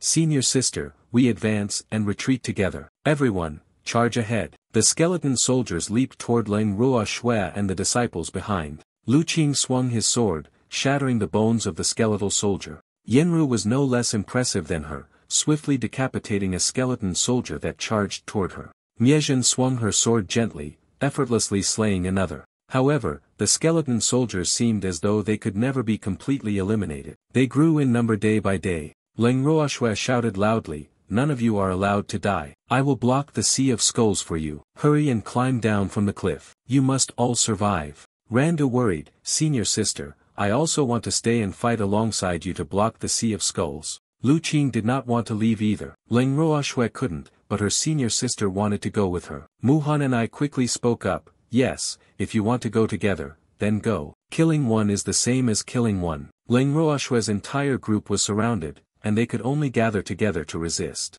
Suddenly, the jade pendant on Muhan and I's person emitted a glow. She stared in astonishment at the jade pendant. The pendant emitted light and trembled slightly. In the end, it fell straight down, bouncing a few times on the ground. The skeleton soldiers were somewhat confused. They looked toward the nearby jade pendant, and a surge of electricity erupted around it. Finally, it resulted in a massive explosion. Taking advantage of this opportunity, Ling Ruoxue's group also retreated. Ling Ruoxue vigilantly gazed at the spot where the explosion had just occurred. Su Shu, curious, asked, what's going on? Muhan and I replied, I don't know either. The smoke gradually dissipated, revealing the motionless figure of someone. A sudden pressure appeared, causing the old warrior to freeze, not daring to make a move. The disciples were also stunned, their mouths agape. Yi Yang lay on the ground, groaning. He sat up with a dazed look in his eyes. I was sleeping peacefully, who brought me here? Muhan and I, overjoyed, said, I remember now. Last night, the sect leader gave me a jade pendant and said it was for protection. So this is the tool for transferring people to Randu. Lu Qing was so stunned that he stood frozen in place. The skeleton soldiers attacked once more, their 4 sharp weapons, aimed directly at Yi Yang. Ling Ruoxue anxiously shouted, danger, sect leader. Yi Yang still maintained his indifferent expression. He slowly cast a glance. Then, Yi Yang moved at an astonishing speed, not even leaving an afterimage behind. The skeleton soldier was bewildered by the scene before him, only to see Yi Yang's figure vanish before the tips of the swords and spears. The skeleton soldiers struggled to locate the source of Yi Yang's voice. These immortal beings, your greatest weakness is that your movements are too slow. The gazes of everyone present fell upon Yi Yang, who was standing on the nearby rock outcrop. He smiled, but still continued to play with all of you. The skeleton soldiers surged forward like a tidal wave toward Yi Yang and his group. They charged aggressively toward the spot where Yi Yang was standing. Ling Ruoxue anxiously exclaimed, it's over. Master Sect Leader, be careful. However, Yi Yang remained calm, standing still without moving. Suddenly, he widened his eyes. At the same time, a surge of power erupted from his body. The flow of power from Yi Yang shot straight toward the group of skeleton soldiers. They had not yet realized the danger. In an instant, the skeleton soldiers in front of Yi Yang were blown apart. The group of Leng Ruoxue was astonished as they looked around at the scenery. Yi Yang raised his hand, the joints cracking softly as his fingers moved. Right after Yi Yang's action, another group of skeleton soldiers instantly turned to dust. He used his power to control the spear, sending it flying toward him, then he grasped the spear tightly. Yi Yang curiously glanced at the bird-headed monster, which was charging toward him with a sword in hand. A new species, too. The bird-headed monster opened its mouth, full of sharp teeth, as it was about to reach Yi Yang's position. Yi Yang swung the spear. Then, the Tan Jiao suddenly elongated, cutting across the head of the bird-headed monster. Yi Yang swung his spear, standing still as the skeletal soldiers charged towards him. He raised the spear to the sky, the weapon spinning rapidly until it became a blur. Yi Yang swung it in a wide arc, cutting through the skeletal soldiers. The bodies of the skeleton soldiers were immediately split in half. Just a single slash from him caused a portion of the skeleton soldiers to vanish. Yi Yang remained calm, expressionless, and looked ahead. The female disciples behind him shouted, "It's over, senior sister, the skulls over here are attacking." Yi Yang suddenly came to his senses upon hearing a loud scream. He gripped his spear tightly. Around where you held the sword, sparks of electricity crackled. Yi Yang decisively swung 2 strikes at once. 2 slashes became dazzlingly bright. Yi Yang raised his hand forward. The 2 slashes grew larger and larger. Then, it charged towards the group of skeleton soldiers, causing the ground to tremble. The skeleton soldiers stood motionless in place, unmoving in the face of Yi Yang's attack. The attack of Yi Yang swept through everything in its path. Leng Ruoxue's group was stunned by the scene before them. At this moment, the army of skeletal soldiers surrounding the female disciples had been completely annihilated. Randu's eyes widened in astonishment. With the sect master here, I don't need to fear anything anymore. Su Shu shared the same sentiment. This is too monstrous. However, Leng Ruoxue's expression turned serious.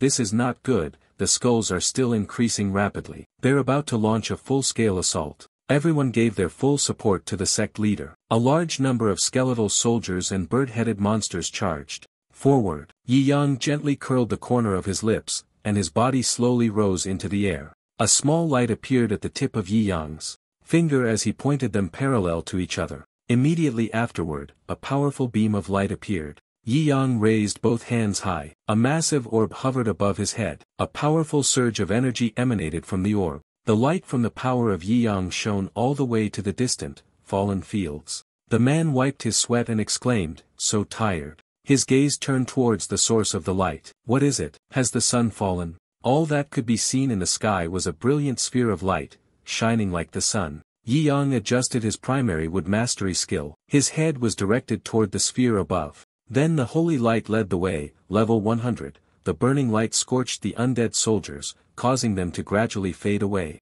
The skeleton soldier let out a heart-wrenching scream as it burned. Then the remaining skeleton soldiers met the same fate, being burned to ashes. The land that was once filled with skeletons now lies desolate, with only smoke billowing in the air. The undead soldiers turned to dust like sand. The light shone down upon the ground, and the undead soldiers grew fewer and fewer. The scene was left with only faint sparks and debris falling from the sky. Several fragments hit the ground and then bounced up. They shook slightly before coming to a complete stop. Leng Ruoxue's group held on to the person as everything around them fell silent. Su Shu said in disbelief, "Am I not dreaming? Has it already ended?" The female disciples finally became noisy again. Does the Sea of Skulls really exist? This mountain is so barren. The light of the sect leader can ward off evil. He's so handsome. Yi Yang landed on the ground with one foot. He stood near the cliff, looking into the distance. The wind blew, causing Yi Yang's robe to flutter. Leng Ruoxue led the way,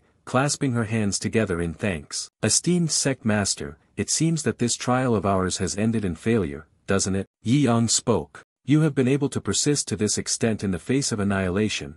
Your will and strength have been severely depleted. In the face of danger, your oath to protect each other with your lives is exactly the kind of disciple I need. You are indifferent, and I, as your lord, now declare, from today onward, you are members of the Wuji sect. In the future, anyone who wishes to cause trouble for you, Ben Zun will protect you until the very end. Leng Ruoxue stared in astonishment at Yi Yang's words. She quickly knelt down, along with the female disciples behind her, thanking the master profusely. Yi Yang turned around and smiled. You have all done well. It's been hard. Take a rest for a while. After that, I will lead you on our journey. The female disciples, filled with determination, replied, Master. Yi Yang and the female disciples all silently gazed toward the horizon. Yi Yang stood on the plateau, waiting for the small bird to fly over. The bird, puzzled, asked in a whisper, Why did you call me here? You did not answer directly but asked again, Among these maidens, how many do you think could become my true disciples?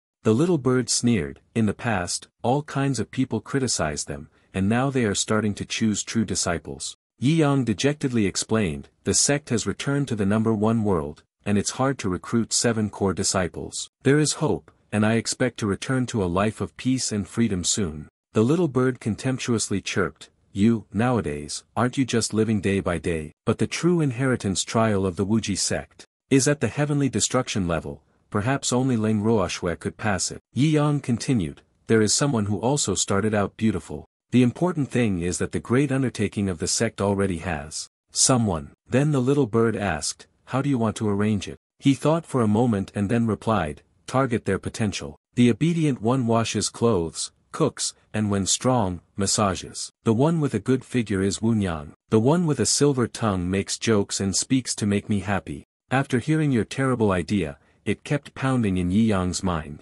Tyrant, your surname is, come to cultivate, not your female slave. He continued to propose another idea.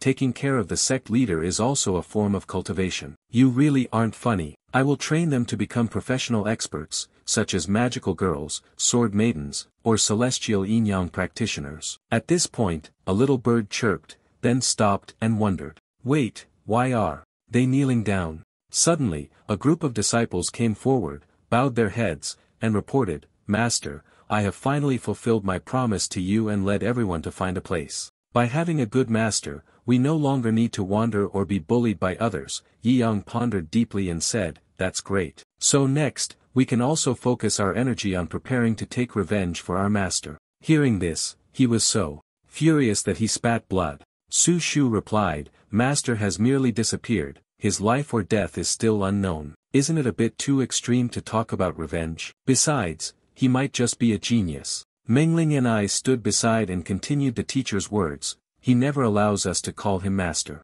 According to the prophecy, we already have a master in our fate. Perhaps the person had already anticipated that they would be harmed by an enemy. Ouyang Lei added, Find the culprit. I will definitely use my strength to lash out at him. Yi Yang stood there, utterly speechless, listening to the few disciples. Randu spoke up, Finally, we have a place to stay. Senior sister can also sleep peacefully and have beautiful dreams now. Leng Ruoxue gently stroked her head, the silly girl. The next morning, in the sect, the first rays of sunlight shone into the yard, marking the moment when everyone woke up and went to school together. In front of the door, a group of people was gathered. Suddenly, someone asked, Has senior sister not arrived yet? The crowd whispered, She has never been late before. Randu turned his head back, vaguely guessing, could it be that a shadowy figure flew by suddenly? Leng Ruoxue anxiously thought, It's over, I'm late again, and it's that dream again. Run, hurry and run, don't stop, don't look back, I must escape. Little Leng Ruoxue kept moving forward, absolutely refusing to look back. She was in pain, trying to calm herself. It's all over. I've grown up now. On the other side, Su Shu was startled, turned around, and responded, Who? Leng Ruoxue walked while panting. Sorry, I'm late, the voices of several junior sisters shouted. Senior sister. A junior disciple spoke up, Luckily, the master hasn't arrived yet. Randu approached, wondering, Senior sister had that dream again? Leng Ruoxue denied, No, there are no children. Don't meddle, let's go in. Hearing senior sister's words, the group entered the classroom. They looked around, but there was still no sign of anyone, and they began to wonder, Strange, why hasn't the master arrived yet? The little bird loudly announced, You don't need to wait anymore, the sect leader is temporarily occupied with something. Everyone was disheartened, the master had already broken his promise on the first day. We have really gone too far. The little bird conveyed the message, the grand meeting will be held again another day. The sect leader has instructed Leng Ruoxue to write a development plan for the sect. Before, Su Shu thought to himself, this sect leader is making it too easy. Leng Ruoxue has understood the task clearly. First, perhaps improving the sect should be a priority. As for everyone's cultivation, I will make a plan. The little bird asked again before it left. Does anyone have any problems? Randu awkwardly asked. I asked the sect leader, are you dating some random woman? The little bird guessed where the person went, perhaps there was a woman. Its answer only made Randu more confused. Tightening, she charged Leng Ruoxue with a crime. Do you realize your mistake? She was startled, not understanding what had happened. The little bird flew up and said, I already told you, we cannot give the sect leader pocket money, yet you secretly gave it to him. A man with money will become corrupt. She blushed, helpless. But I have no way of refusing any request from the sect leader. The scene shifts to the palace, the sound of dramatic clattering echoing continuously.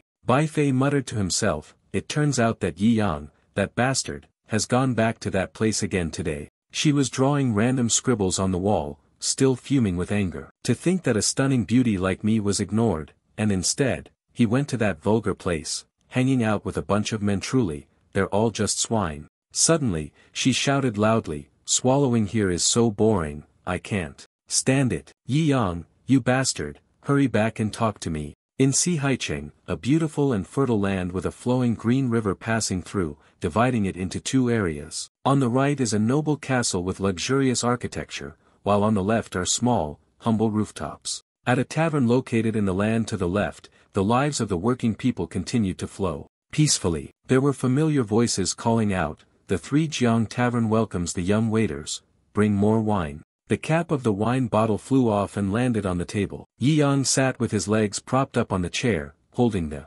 bottle of wine, half conscious, and ordered, boss, add 3 skewers of chicken, 5 skewers of goat meat, 1 grilled squid, and 1 piped fish. The servants felt it was strange and couldn't help but wonder, has sect master Yi suddenly become wealthy today, daring to add another dish to the menu? Behind Yi Yang, there were also 2 girls going to eat with her. They whispered and talked about this guy named Poor Ghost. 3 months without money, not eating or drinking. Did he find some rich woman or something? He overheard the hurried conversation, quickly clarifying that his honorable self had never relied on pure women like Tan Sun Tuet Lin. The girl immediately showed clear signs of frustration, even a bit angry. Fine, Yi Shuoyan, don't even think about borrowing a single coin from us in the future. Yi Yang leaned back in his chair, shaking the bottle of wine in his hand, teasing, don't take it seriously. Friends should still help each other in times of difficulty. A small amount of money is enough to maintain a friendship with someone strong like me,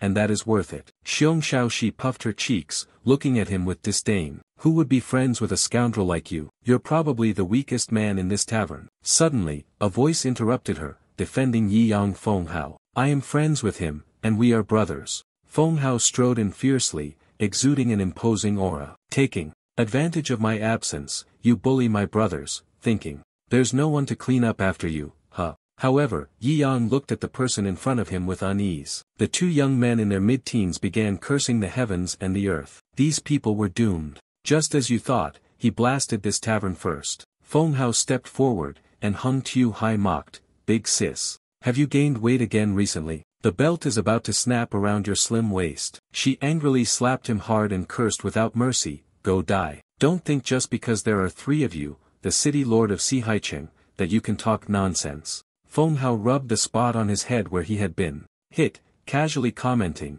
women have a frightening tendency toward violence. Then, suddenly, he turned his head, looked behind, and discovered a familiar face. Zhao Shi was startled in fear when stared at. Zhao Shi was startled with fear when stared at. Feng Hao started to approach, boasting to him, Senior Zhao, 6 years of cultivation without any progress. I heard you have summoned the. Surely you must be a master. If I were you, I would have given up cultivation long ago and gone back home to farm. Zhao Shi shuddered, his mind in a chaotic mess. Feng Hao said a final sentence that struck straight into his dark heart. He had long since given up on cultivation and returned home to farm. Mentioning this, Zhao Shi was stunned and filled with fear. Feng Hao transferred the statue to the woman next to her aunt. Aunt, are you still alone? Do you really want to be lonely for the rest of your life? Turning this way and that, he finally returned to Yi Yang's side. Feng Hao generously said, brother, the old rule, I'll handle the payment. It's a pity the bookworm didn't come today. He awkwardly declined.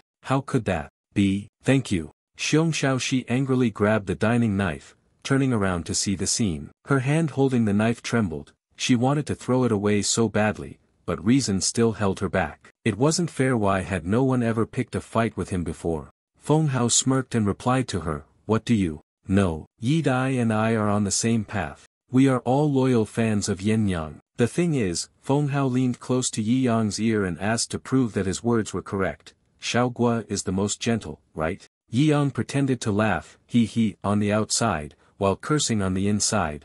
What? Does a kid know? Of course, it's Yin Yang, seductive, hot, and the most captivating. Unfortunately, a book that admires the icy, thick thighs of a cold phoenix really lacks taste. Feng Hao expressed his regret. He turned to discuss with the shop owner. My master brought back the money for my elder brother, I'll take what's mine. The shop owner happily replied, no problem. Then, Feng Hao called for another cup of Qing tea for Yi Dai Gu. Yi Yang smiled happily and sat down next to him. They both began to talk. Yi Yang spoke first. You don't know how hard it is to guide my disciples. As soon as I leave, they have no idea what to do anymore. It's really tough, Yi bro. Feng Hao comforted him, but just as Yi Yang picked up his chopsticks to grab some food, they broke. He stared at the chopsticks in shock, frozen for a few seconds. His face was panic-stricken, and many unsettling thoughts began to stir in his heart, causing waves of unease. Then came a bad premonition. Was it one of the disciples who had encountered trouble? In contrast to the commotion at the tavern, the interior of the sect was much more peaceful and quiet, with the morning sunlight shining through the eaves and the canopy of leaves. The girls were discussing among themselves inside. Lu Qing spoke up to report, the damage rate in the northern middle section is up to 70%. Leng Ruoxue added, the worst is the male sex group, where there is a massive deep lake. Lu Qing continued speaking, holding a pen and paper to take notes. Due to the damage to the road, many areas are temporarily inaccessible for inspection. Leng Ruoxue continued, pointing at the map, the cost of repairing the sect is very high, so we will divide it into 3 steps. The first step is to renovate the living area. As planned, we will earn money on our own. No one is allowed to speak to the sect leader or master. The serious atmosphere was abruptly interrupted. Randu suddenly ran in, shouting, Senior sister, Junior sister Nangong, they've received news about the 5 of them. She ran until she was out of breath, her pale face looking unappealing. They were still alive. Hearing this, Leng Ruoxue froze. What? Lu Qing hurriedly asked for more information after the collapse of Eternal Sword Peak. The 5 of them were missing. Randu reported the situation, speaking while clutching his chest and breathing heavily. Right now, they are trapped in the Heavenly Abyss domain, a place ravaged by demons. It's an extremely dangerous wasteland. We just received their distress signal. Yi Zhen asked, do you want to find the sect leader or your master to take action? Saying that, Leng Ruoxue stood up and declared loudly, no need, I can go alone. That place is too dangerous. No one should sacrifice themselves unnecessarily. You all wait here. She was extremely determined. I will go and bring them back. Inside the deep, secluded forest, rocky mountains are interwoven with lush green grass, trees, and flowers. Something fell from the tree, as fast as the wind. Leng Ruoxue grabbed it. This is the device that helps her find people. Leng Ruoxue tried to calm herself. You all will be fine. There will definitely be nothing wrong.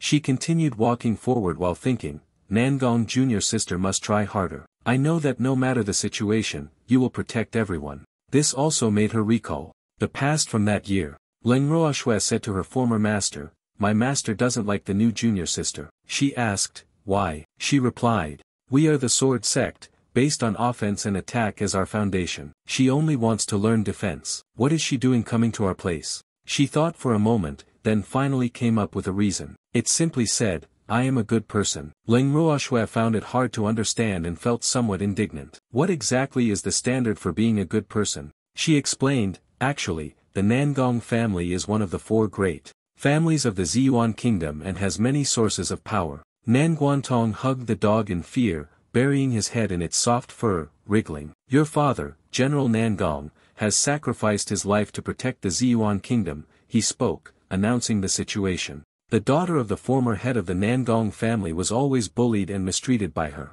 uncle, Tam Tam, feeling sympathy for Nan Guantong's situation.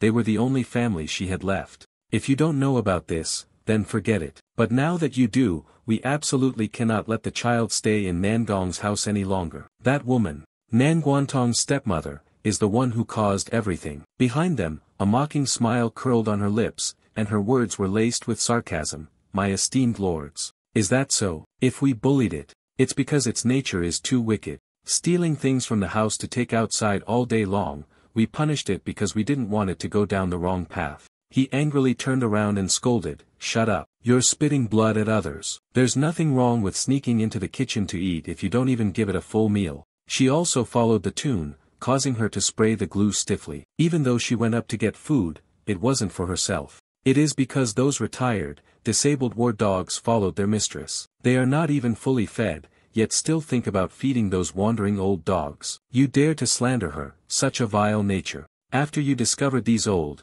disabled dogs, criticizing the waste of food and wanting to kill them, it risked its life to protect the big dog, only to be beaten into serious injury by you. This is when the matter came to light. She no longer bothered to argue, angrily biting her lip, her face full of discomfort. He bent down and patted Nan Guantong's head, the good child, saying, go ahead, child, which sect do you want to go to? Uncles and aunts here are all peerless experts. You can choose any sect you like. She hesitated, afraid. I want to go to the sect of that senior sister. Nan Guantong pointed at Ling Ruoshue's former master. She was stunned.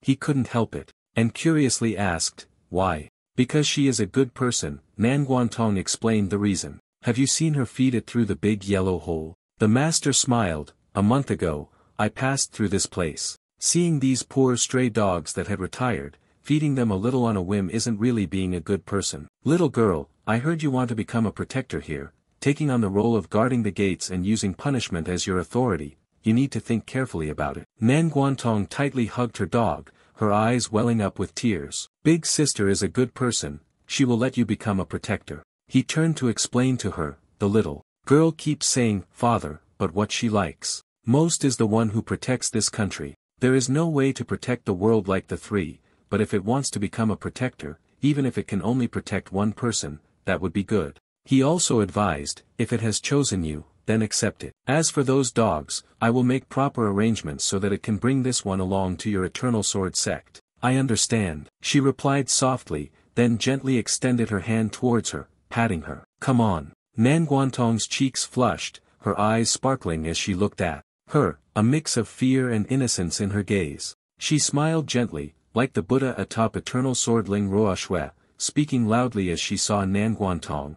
What are you joking about? The best defense is offense. The one who protects has no meaning. Ling Ruoshue added harshly, I do not like weaklings. Nan Guantong was shy, only knowing how to remain silent and not daring to argue. The two practiced on the mountain with a reputation, following the instructions of Ling Ruoshue, with defense on the left side. She danced with the sword in a mesmerizing display before the gaze of all. Nan Guantong struggled to hold up the shield. Like snow, she reminded me to go, calculating the direction of my next attack. She replied softly, yes. On a day with a clear sky, neither too hot nor rainy. Ling Ruoshue found her sitting and crying in front of a tombstone in the forest. Ling Ruoshue asked, did your dog die? Nan Guantong sobbed, De Huang is dead. She cried louder and louder, sobbing pitifully, as if the most important person in her life had left her. Ling Ruoshue bent down and stroked Nan Guantong's head, comforting and reassuring, it's okay, it's gone now. You can continue to protect me, treat me as if I were the great emperor. Just protect me, that's enough. Nan Guantong grumbled, senior sister, the autumn wind is rustling. The two of them practiced together again, but this time it was just the two of them. Ling Ruoshue instructed, the wild wolves are nearby, and there are many of them. Be careful, Nan Guantong said cheerfully. Senior sister, don't worry, I will protect you. Both gradually became of one mind and heart. Ling Ruoshue's hair fluttered in the wind, bringing an end to old memories. Back to reality, she received an ominous signal. The red dot on the detector flew up, the notification sound rang out, and gradually faded away. She began to worry, panic-stricken, and lost her mind. The symbol is about to disappear. Ling Ruoshue quickly flew away, her heart repeatedly chanting a prayer for safety. Nan Guantong Jr., please don't let anything happen. At Nangong Dong's side, they had just lost one person. One of them was in a panic. It was over. The information crystal couldn't hold up. Then the girl was anxious and sorrowful. Senior sister, they have no way of finding us now. Nanguantong reassured everyone, it's alright, senior sister will definitely find us. It might take a little time. The girl frowned and said, senior sister Malu was taken by a monster. What should we do? Don't go rescue her anymore, she probably can't hold on much longer. Nanguantong, should we change the plan, or should I go rescue senior sister Malu? Everyone tried to stop her when they saw her body covered in wounds, but it was no use. Nanguan junior sister, you seem to have no offensive strength. Nanguantong replied, saving someone doesn't require offensive strength. I am very agile, I will bring her back alive. However, Nanguantong still flew away, carefully instructing everyone to stay here. If the situation worsened, they should escape on their own. Everyone tried to call her back, junior sister, but it was futile. They were all completely helpless. The other girl wondered, she hadn't expected Nangong junior sister, so fragile, could become such an outstanding disciple. Another girl agreed, and the senior sister said, she mainly relies on her will to make up for the deficiencies of her body. I hope that junior sister Nangguan can create a miracle. After all, rescuing senior sister Malu from the lair of the giant stone man is too dangerous. At the Nanguantong stone cavern, he safely landed on a small rock. Due to exhaustion, his breath was heavy. She clumsily climbed onto the large stone. The cold wind blew through, and only a few leaves fluttered by. That's so high, Nanguantong complained. Finally, she managed to climb onto it. She searched desperately, mumbling under her breath. Malu, senior sister, where are you? Found it, she exclaimed excitedly, her joy evident. The anxiety in her heart was also reduced by half. Malu sat huddled in a corner, beside a large pile of stones stacked on top of one another. Feeling her tremble, Nanguantong reassured her, Malu, senior sister, don't be afraid. Like the wind, she leapt down, swiftly descending from the highest stone step to the lower ones. Nanguantong had reached the ground, the level where Malu was. Nanguantong let out a sigh of relief. Heaven, be my help, the monster is not here. She kindly asked, senior sister, are you alright? Malu hesitated. Nangong junior sister quickly pulled her up, urging, now's our chance, let's go quickly. To their surprise, the ground trembled violently, causing them to lose their balance. Malu grew increasingly tremulous. Nanguantong could no longer hold on, and both of them collapsed to one side. The stone surface cracked open, producing a harsh, unsettling sound, something no one would ever expect. A stone body gradually took shape from there, with each part, from the head and torso to the arms and legs. A gigantic stone monster appeared. Everything became chaotic, with dust and smoke swirling in the air. The monster stared at them as if it wanted to burn them alive. It's over, why now? Nanguantong gritted his teeth, the stone monster lifting and crushing each rock piece by piece, checking and then crushing them into rubble. The two of them hid behind a small pile of rocks. Nanguantong held Malu tightly in his arms. She was thinking about what to do, holding her breath. Nanguantong shuddered at the thought of the worst-case scenario, silently thinking, if we're discovered, it's over. The stone monster bent down, shifting to one side to search for it, glancing around. Nanguantong also trembled, silently praying, please don't discover us. Who would have thought, before they could do anything, the monster had already found them. He raised his hand and struck the ground. Everything shattered, everything became a pile of ruins. At this moment, Nanguantong was carrying Malu on his shoulder and quickly leaping over. The stone demon seemed to have heard the sound and quickly glanced over to examine. The two girls did not hesitate at all and swiftly dashed to the other side. The stone monster then opened its mouth and exhaled long breaths of exhaustion. Malu spoke, you are truly foolish, giving up your life to save me. We are no match for the giant stone creature. Nanguantong was not worried at all. She still had a protective treasure left by her third brother. The giant rock man swung his hand and hurriedly ran towards the two people, Nanguantong. He threw out a talisman and whispered, this protective talisman has a short-term blinding effect, I hope it works. The demon, seeing the small object flying towards it, looked confused. The talisman suddenly emitted a strong light, causing it to stare directly at it. The giant stone figure let out a roar at that moment, covering its face. With its hand, looking extremely pained, Nanguantong took advantage of the opportunity and quickly carried Malu, running off while saying, it can't see anymore, now's the time to run. The stone demon, despite having sore eyes,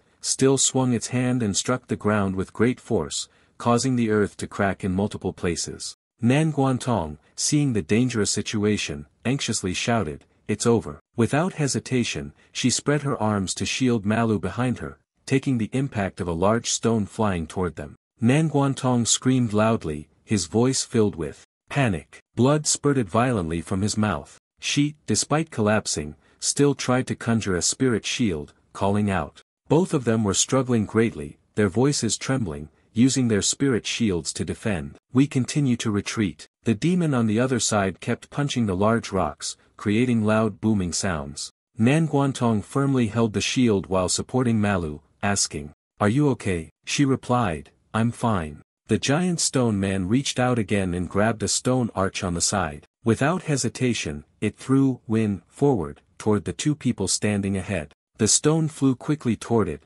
making a loud crash. Dust and debris shot out in all directions. Nan Guantong carefully calculated, as long as he could break through this distance, then we can go outside. Senior sister Malu has to endure it. After saying that, she used a shield to protect her and helped Malu run to the other side. From the green tree branch above, a figure appeared swiftly, leaping quickly. Leng Ruoxue was in a hurry, rushing through many stretches of road. She ran quickly while secretly thinking, "Nangong junior sister, you have to hold on." Nan Guantong over there is also constantly trying his best. She thought to herself, "Just hold on a little longer, and I'll be able to leave." A small rock flew from a distance, and whizzed toward her and Malu. The stone struck the shield. One could see that Nan Guantong's shield had cracked from enduring too many strikes. She ran steadfastly, without stopping, exhausted to the point of gasping for breath continuously. A voice called out from afar, reaching the two junior sisters, causing Nan Guantong to startle. 3 people ran from the path, approaching and asking one after another, "Junior apprentice sister, are you all right?" She shouted, "Why is everyone here? Didn't I tell you all to stay in your positions?" A large rock, twice the size of 2 people, was now flying toward them at an incredibly fast speed. The giant stone man, having used all his strength to throw it, let out a grunt. Nan Guantong and Malu clearly sensed the danger approaching and widened their eyes. The 2 senior sisters from inside anxiously shouted, "Junior sister, be careful." Nan Guantong did not hesitate to push Malu towards them and instructed the sisters, "Take her away, I will stay to hold them off." Having said that, she turned around, her gaze incredibly cold. Nan Guantong used all his strength to block the large stone with the shield. The stone had grown so large that it was beyond the realm of the ordinary. The shield could hardly withstand it. She teared up, comforting herself, "Nan Guantong, don't be afraid, you can definitely hold on." Yi Yang suddenly appeared from somewhere, speaking to her, "Step back." The words left her stunned. The silver-haired senior sister had caught Malu. At that moment, she shouted, "Junior sister, the large rock." Quickly, the rock shot down, smashing into the ground and breaking into a few inches. Yi Yang's hand gently blocked it, causing the stone in that spot to crack. Nan Guantong, witnessing this scene with her own eyes, was so shocked that she stood there in a daze. She hesitated slightly, then spoke toward him, "May I ask who you are?" Yi Yang glanced behind and calmly said, "Call me master." His hand was still resting on the rock, not yet lifted. With a loud crash, the massive stone, several times larger than a human, shattered into tiny grains. Nan Guantong marveled. The explosion in front of her senior sisters had also stunned them, leaving them in awe at the sight. The place where they were standing at that moment had sunk into a deep pit, surrounded by smoke and dust, with rocks flying in all directions. Yi Yang looked at them and spoke gently. "That's right, it was Su Shu who told me to come and take you all back home." The sisters around him looked at him in confusion. Su Shu. The sisters listened attentively as Yi Yang instructed them. "You girls go ahead outside and wait for me for a while, I will come to find you." "I've already said, you reached out your hand towards a girl in there, then used your power. I'll borrow the sword for a while." Once the words were spoken, the sword immediately left its sheath, startling the girl. The sword continued to spin like that, charging toward him. Yi Yang quickly grabbed her and immediately returned her. Then he swiftly left the spot where he had been standing. Yi Yang approached a stone pillar near the stone figure. His face was expressionless as he gazed at it. Then, Yi Yang calmly let out a sound. It heard the noise and immediately looked toward him. It growled and then exhaled a thin puff of smoke. The stone figure quickly punched the spot where Yi Yang had been standing. He gently moved away from there. Just like that, he kicked it and then free fell behind the stone figure. Seeing this, it immediately turned around and aimed its fist at Yi Yang. As soon as it touched the ground, he also used his small hand to punch back at it. The two fists collided, causing the ground around them to crack and shatter. The ground in that spot gradually sank. Yi Yang's hands were emitting a powerful surge of spiritual energy. In the deep gaze of the monster, a hint of tension appeared. From the place where its fist struck, a crack appeared just like that. The entire arm of the stone monster began to shatter into small pieces of rock. It looked at its severed arm, unable to avoid the pain, gasping for breath. Yi Yang stood on the rock behind it and said, "Big stone." It clutched the arm it had lost, trembling uncontrollably, letting out a groan. "You continue speaking, haven't you given up yet?" After hearing Yi Yang's words, it immediately turned its head, glaring with a look of hatred. Suddenly, the large rock slammed its head towards him. Yi Yang's eyes flashed with a crazed thought. "You also use your head to block." The surrounding rocks and the massive stone body began to tremble violently. At that moment, the surroundings were shrouded in a thick cloud of dust. Nan Guantong had to stand and wait, turning his face in surprise toward that direction. The battle was too intense. Yi Yang once again headed toward the large stone and struck it with his head. The fragments fell, and his expression remained cold, devoid of any emotion. The stone grew larger, lost its balance, and began to sway. Its head quickly cracked into many unevenly sized pieces. "Alright," quickly, its head exploded, causing rocks to fly in all directions. The large stone body also shattered accordingly. Large stones continued to fall, causing a loud explosion where Yi Yang was standing. Dust and smoke filled the entire area. Yi Yang stood on the stone pillar, looking down below, and couldn't help but feel a sense of regret. This stone was too fragile, its primary martial arts skill was so weak, and the golden bell's top had vanished with just a single touch. He stared towards the light for a moment in contemplation, but then Yi Yang left to return to where the other sisters were. They, seeing that everything had quieted down, began to discuss. "It seems like the battle has stopped. Will that person be alright? I'll go take a look." "No. It's too dangerous. You going is just throwing away your life." At this moment, one of them exclaimed, "Hey, sisters, look over there, he's back." Yi Yang gently landed and reassured the others, "Don't be afraid, that large rock has already been cut. None of you are injured, right?" Nan Guantong looked at him curiously, then hesitated before speaking. We're fine. You are so strong, truly our master." She had just finished speaking when a voice came from behind. "That's right." They all turned their heads, delighted to see the person who had just appeared. Leng Ruoxue smiled gently and replied, "You are our master." They exclaimed in joy, "Senior sister." Nan Guantong quickly rushed over and embraced her. "Senior sister." Leng Ruoxue stroked Nan Guantong's head, comforting, "It's all over now. You led everyone to persevere for such a long time. Very commendable, little sister. As for Z, I will never be able to see you again, senior sister." Yi Yang felt happy as he saw everyone joyfully reunited. It truly was a beautiful reunion. Thinking for a moment, he then spoke, "Let's go, I'll take you all back." Leng Ruoxue heard this and, moved, looked at him with admiring eyes. Having a master is truly wonderful. The scene shifts to the Wuji Sex Hall, where Yi Yang is leaning against the chair, deep in a peaceful sleep. Down below,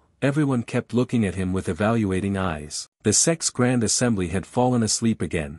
They just stood there, listening to Yi Yang snoring. At that moment, suddenly a crow swooped down, kicked him on the head, and shouted, "Have you slept enough? Sitting here and already falling asleep in just a second, where did you go messing around last night?" Yi Yang heard this and raised his hand to his mouth, pretending to cough a few times. "Sorry, I stayed up late last night. The sect master had some issues with the development of the sect." The bird looked at him with a contemptuous gaze and spoke nonsense. Yi Yang furrowed his brows, feeling irritated by it. "I am truly working, reviewing everyone's documents, preparing to set up the cultivation plan for everyone for the night." Thinking back to the scene from last night, he paced back and forth in the room. Arrange for Su Shu, the true Qi cannot remain condensed for long. Simple-minded personality, consumes top tier. Yenru was gentle, with surplus strength. Lu Qing was too lonely, silent, as if avoiding everyone. Ouyang Lei had a strong presence, but despised himself. He went down to the arena,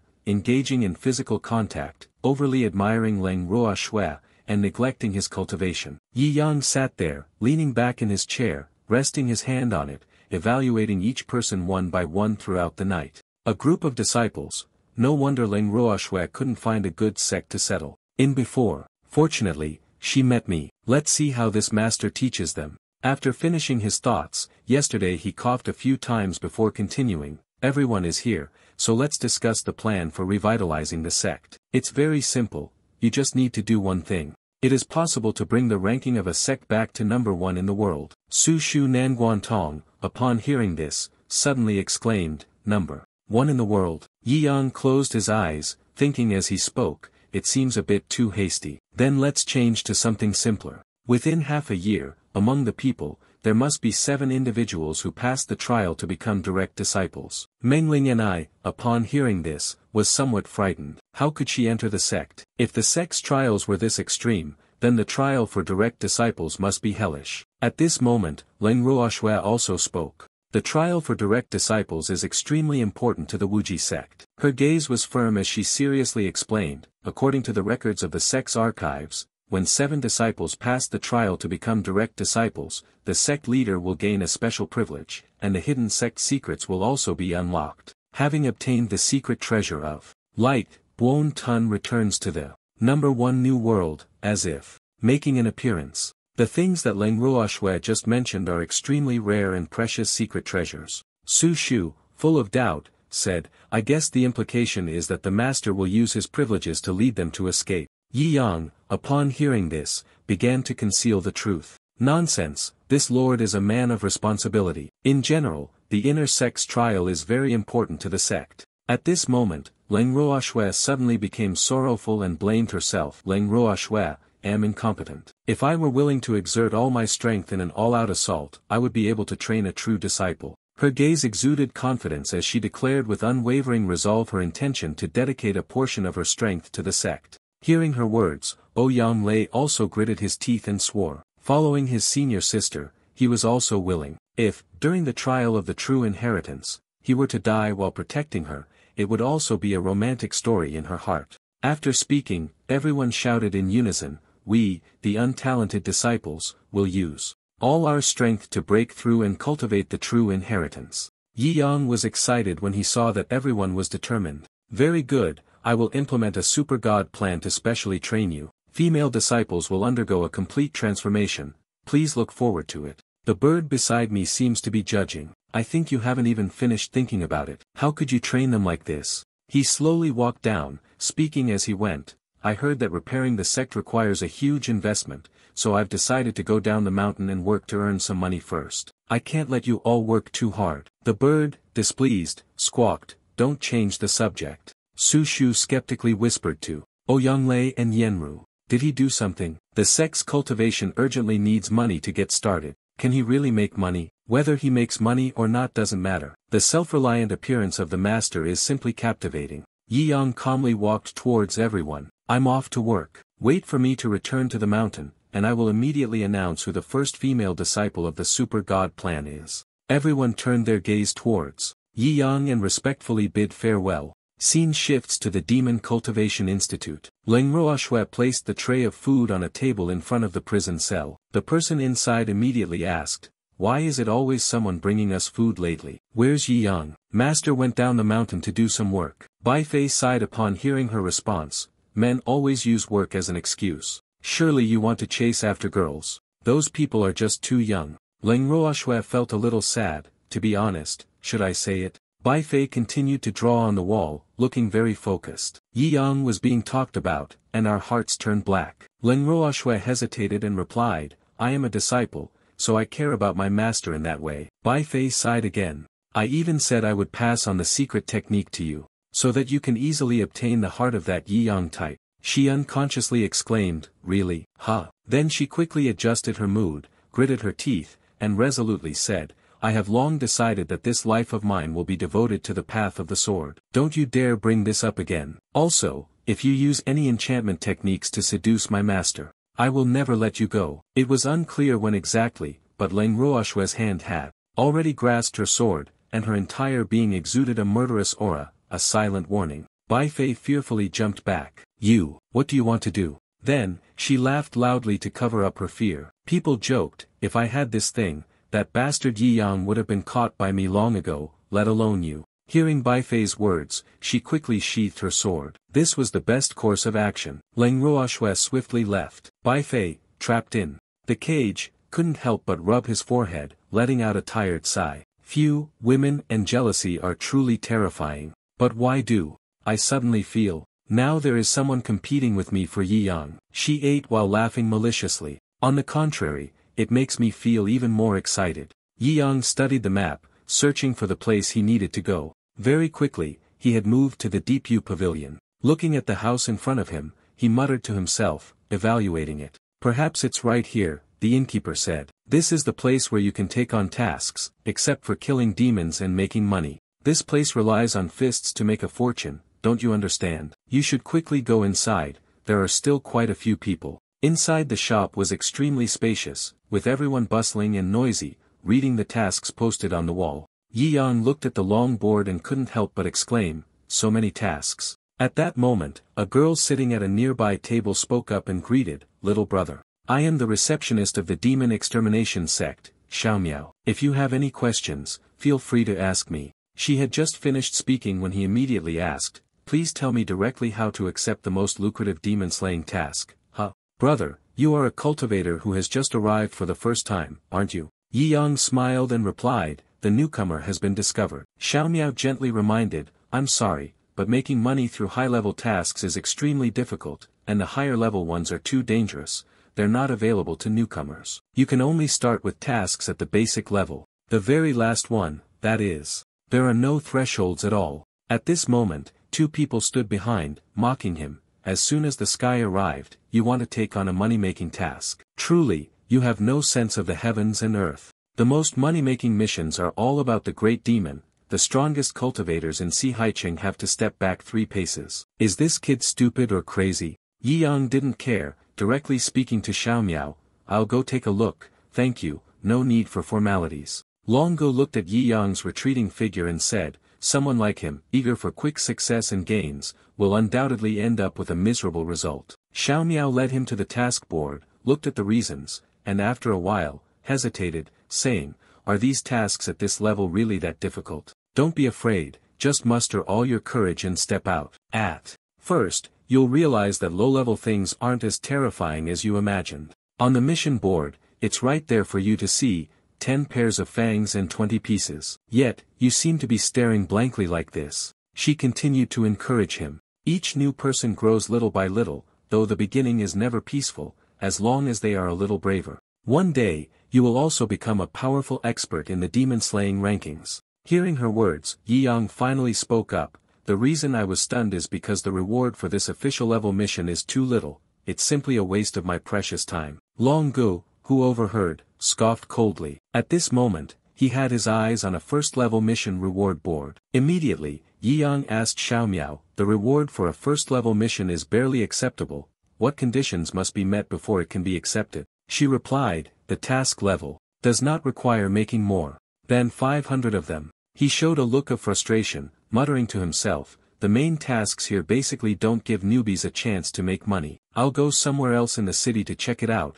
maybe the blacksmith shop or. Yi Yang quickly walked out of the store and coincidentally ran into an acquaintance. You suddenly exclaimed, brother. Zhao Shi saw him and laughed loudly, raising his hand in greeting, Sect Master Yi, what a coincidence. You've finally come to exterminate the demon. I've been waiting for you all this time. Zhao Shi had not been happy for long when he was suddenly asked a question by Yi Yang. Who are you? He shouted in panic. Ah, we're the ones who drank together. Yet you have forgotten about me. Yi Yang laughed foolishly like that, pointing at him and suddenly remembering, you are the outer disciple of the 5 million senior Shi, right? Zhao Shi quickly calmed down and replied, such a thing, you remember it clearly. Are you planning to leave? Yi Yang showed a weary expression. The person could only accept low-level tasks. No, the reward was too little, they could only leave. Zhao Shi quickly wrapped his arms around his neck and gave a sinister smile. If you're really short on money, I will take you to carry out a level 1 demon extermination mission,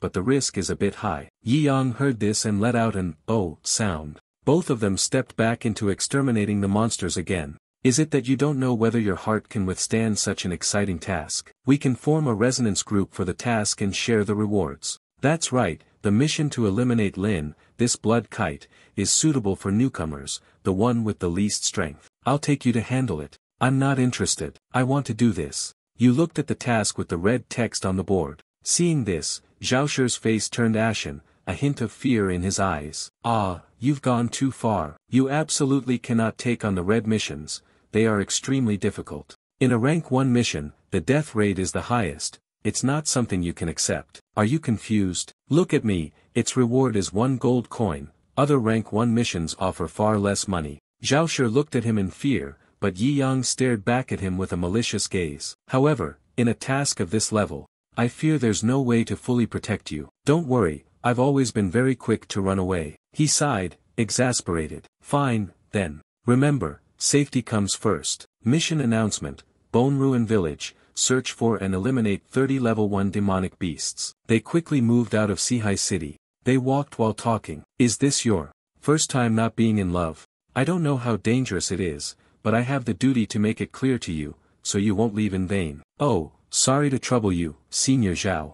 70% of the space in this world is occupied by demons, but humans absolutely refuse to die. Those who have not loved are the forces of resistance of mankind. Hearing Zhao Shi, he let out a dejected sigh. The demons always desire the remaining human world to become a wasteland as well. The humans continue to strive to reclaim the land they have lost. Therefore, the imperial domain surrounding the human settlement is constantly being seized by the army or the forces of the great Viet demons. Sect Master Yi, we are primarily responsible for the extermination of these demons. It's also very dangerous. They were with a group of people earlier, during the demon extermination, and had gone to an empty land. Zhao Shi continued to remember, only by staying close will you succeed. Don't run off recklessly. It's not life-threatening. Yi Yang replied indifferently, no problem. As long as the valuable monsters don't run recklessly, I won't either. He felt somewhat confused upon hearing that. Looking at him, Sect Master Yi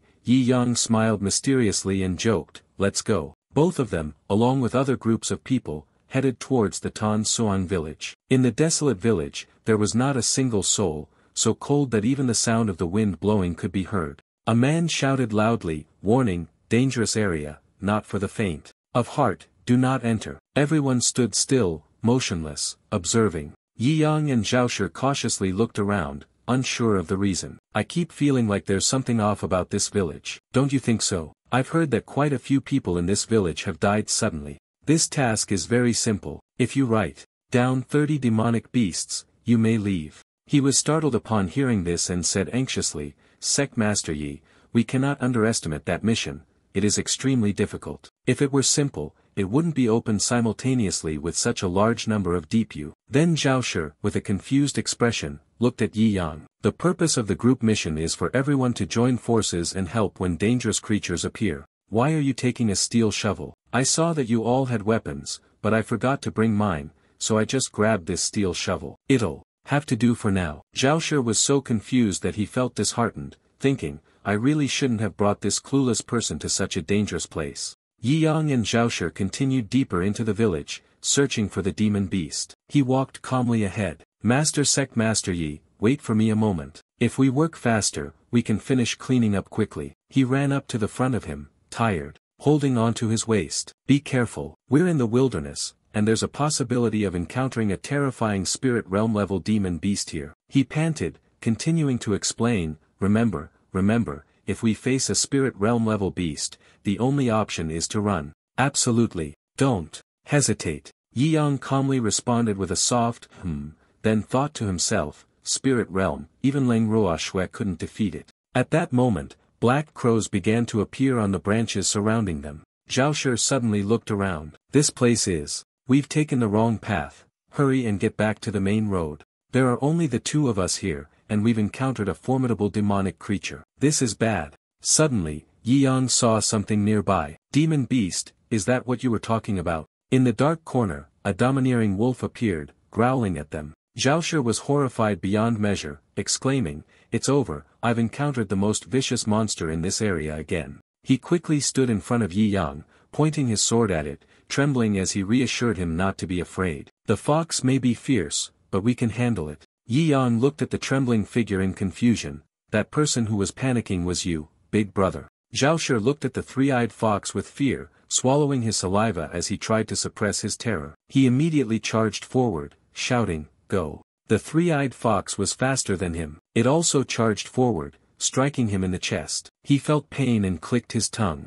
Suddenly, the growl of a red-eyed fox emerged. Zhao Shi cautiously looked around. This isn't good. Two more three-eyed creatures working together in combat, they're incredibly formidable. But as for your master, don't be afraid of me. I will take care of it. Yi Yang finally spoke, let me go instead. Zhao Shi, bewildered, exclaimed, ah. The wind slipped through the gaps in his hair, causing his hair and clothes to gently flutter. The hand holding the shovel began to emit small sparks of electricity. Suddenly, he looked at the person in front of him with a confused expression. Longo brandished his sword and charged forward. You all, this place is mine now, I'll take care of it. The girl accompanying him looked at the two of them and teased, you're scared and panicking over such a little demon, too weak, really. Watch how the seniors handle it. You were annoyed, furrowing your brows. Upon encountering these two living treasures, the three-eyed fox stared at them and growled. Longo's face was ferocious as he attacked them. Blood splattered, splashing everywhere.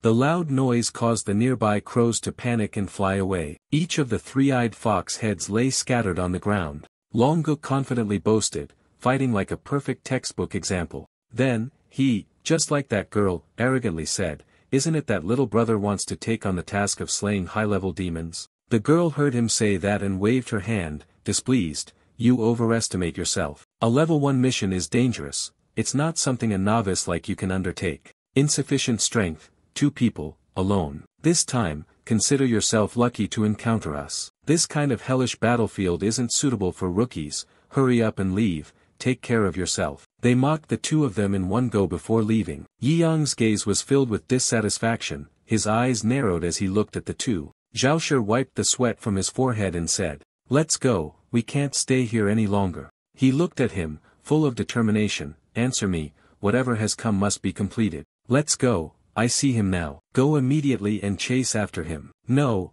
it's too dangerous here. Wait for me. Hey, no, the fog is too thick. There must be a lot of demonic creatures. Let's hurry back. Yi Yang did not listen to him. His eyes were filled with killing intent as he continued walking. Zhao Shi gasped for breath and called out, Sect Master Yi. At this moment, a red-eyed wolf appeared on the rooftop, growling. It looked at the two of them with a sharp gaze. Zhao Shi was startled when he heard the noise. He exclaimed in panic when he saw the wolf charging toward him. It's over. It jumped toward Zhao Shi, leaving him no time to draw his sword. Suddenly, its head was severed. The one who caused its head to fall off was Yi Yang with a shovel. Zhao Shi was so stunned that he couldn't close his mouth as he stared at him. He stammered, wanting to say something, but was reminded by him, Sect Master Yi, don't speak. The thick smoke gradually spread to both sides. From within the thick, swirling mist, two wolves continuously growled as they stepped forward. Saliva poured from their mouths, spreading across the ground. Their eyes glinted with a bright red light, filled with a terrifying aura. The two wolves kept growling, slowly advancing toward the group. Yi Yang, you immediately reminded, it's time to go. Only a flash of bright red light flickered. Yi Yang had just darted past when he effortlessly slashed off the heads of two wild wolves. He turned his head and coldly ordered, we need to speed up, then stay closed and stray more than 3 meters from me. Zhao Shi heard this and was immediately confused, nodding vaguely in response. Ah, oh. He hurriedly chased after Yi Yang while feeling curious and puzzled as to why he could use a shovel to perform sword techniques and still be so fast. Suddenly, Yi Yang swung his hand, effortlessly severing the head of a wild wolf. Another strike, and once again, it gently severed the head of a wild wolf. Your movements are incredibly fast. Wherever your figure passes, wolf heads soar into the air. Zhao Shi couldn't help but gasp and shout in astonishment, Mother, what kind of skill is this? Finally, Yi Yang stopped. He slammed the blood-soaked sword into the ground. The man behind him, struggling and exhausted, could barely catch up. As he ran, he panted heavily, shouting, Yi Zhao Shi, sect master of the Yi clan. He had to lean on his sword just to stay upright. Gasping for breath, he asked him, Didn't you once kill a demon? Isn't your swordsmanship terrifying, almost inhuman? Yi Yang coldly replied, it's because of my passive skill, swordsmanship proficiency level 100. Zhao Shi wiped the sweat from his forehead and, feeling frustrated, asked again, I don't understand what that means at all. Unexpectedly, Yi Yang indifferently reminded him, forget it, it's already too slow. You are. Here, don't move. Having said that, he leapt into the air and soared away. Zhao Shi was left stunned, watching his figure fade into the distance, unable to even utter a word. At the same time, in the thick fog, there were continuous, ear-piercing hissing sounds, accompanied by a deep, rumbling noise. Zhao Shi leaned to the side, trying to follow the path of his steps. He also muttered, my head hurts so much, I can't see his movements at all. Suddenly, Yi Yang flew out, followed by a pack of wild wolves charging out with a deafening roar. Zhao Shi, seeing this, immediately panicked, her eyes wide in shock, mouth open in surprise, her hair standing on end, and beads of sweat dripping down, making her face glisten. Yi Yang gently landed, creating a soft thud. He looked at the dense pack of wolves in front of him, his tone calm as he spoke, neither too much nor too little, and with the ones before it, it added up to exactly 30 million. Zhao Shi, upon hearing this, couldn't help but be astonished and shouted, but they have surrounded us. His face was gloomy as he coldly replied, does this reduce the trouble? Zhao Shi's face turned pale, his whole body trembling uncontrollably, stammering as he asked, what should we do now? Suddenly, Yi Yang reached out and tapped him on the shoulder, startling him. Unexpectedly, you swung your hand gently, sending Zhao Shi flying far away. He was terrified, staggering and screaming, wah. The wolves also seized the opportunity, leaping simultaneously and heading straight for Yi Yang. The pack of wolves snarled fiercely, their eyes glowing red, charging at you like a storm. Yi Yang casually spun the shovel above his head, causing bright electric sparks to gradually appear on the ground. Suddenly, he tightened his grip on the shovel. At the tip of the shovel, numerous circles of light appeared, spreading out in all directions. The dust on the ground seemed to be drawn in, rising in a thick haze. The circles of light grew larger and larger. The wolves flew up, saw this, but it was already too late. In the blink of an eye, numerous wolves slammed into the circle of light, instantly being sliced in half. Not a single cry could be heard beneath the twilight. Yi Yang, holding a shovel in one hand, appeared utterly composed. On the other side, the wolves, cut in half, continued to fall, creating a scene that looked incredibly terrifying. At that moment, Zhao Shi was also about to land. He flailed about, screaming, tears and mucus flying everywhere. It seemed like he was about to make intimate contact with the ground, but unexpectedly, Yi Yang spread his arms and effortlessly caught him. Zhao Shi had not yet regained his composure and steadied himself when he suddenly collapsed to his knees. But upon seeing the scene before him, he could not help but cry out in shock, this is the end. It's over, you cut off the wolf's tail. We finish early, and we clean up early. A shadow quickly swept by and disappeared into the dense white mist. A voice rang out, Sect Master Yi, what kind of technique did you just use to attract so many demonic creatures? You haven't even let me finish speaking. Yi Yang, leisurely leaning against the tree, casually replied as if nothing had happened. The swordsmanship is mediocre. Zhao Shi was diligently cutting off the wolf's tail. Hearing that, he couldn't help but be surprised and turned to look at him, his swordsmanship seemingly ordinary. The sword technique is powerful, what I see the most is the ability to make the sword flowers tremble. What is it that you are making tremble? Yi Yang looked at him coldly and replied, this, I really admire. After all, they are so weak. As if recalling something, he added, that's right, I have a question, what is the difference between a demonic creature and a demon? Zhao Shi raised an eyebrow and patiently explained, a demonic creature has not yet awakened its spiritual consciousness, so it cannot speak human language. Most demons, on the other hand, are capable of speaking human languages, and also possess intelligence close to that of a human. He muttered, concluding, so even demons are quite powerful now. Basically, that's the case, but demonic beasts are even stronger than demons. The main difference between the two lies in their spiritual intelligence. He nodded, indicating that he understood. Got it. After completing this task with you, can I then take on the first path mission by myself? Zhao Shi coldly replied, not at all. Yi Yang let out a tired sigh. In this world, making money is truly difficult. Sect Master Yi, don't be in a hurry, take your time. If you're in a rush, use the money I have. He hadn't finished speaking yet, but you quickly interrupted him. That, you suspiciously looked in one direction. Yi Yang exclaimed in surprise, "What's going on?" The two people were running hurriedly, shouting, "Help!" As they ran, they kept shouting loudly, "Run quickly, demons!" Yi Yang calmly watched them run past him. Were they demons? Zhao Shi, upon hearing that, immediately became tense, beads of sweat continuously pouring down. His eyes were blank, and he called out, "Sect Master Yi, we." He closed his eyes and calmly replied, "It's fine, you continue." At this point, Zhao Shi was trembling with fear. "We need to run, my hands are shaking too much." Until the electrified mist had spread all the way to where they were, it seemed they were only a hand's reach away. At that moment, 3 more people ran out. Longgu was the one who stopped and blocked their way. Longgu might be able to hold them off for a moment. "Quickly, run." Suddenly, a loud bang echoed. The enormous body of Longgu was sent flying far away. Longgu was violently thrown to the ground. A wild boar,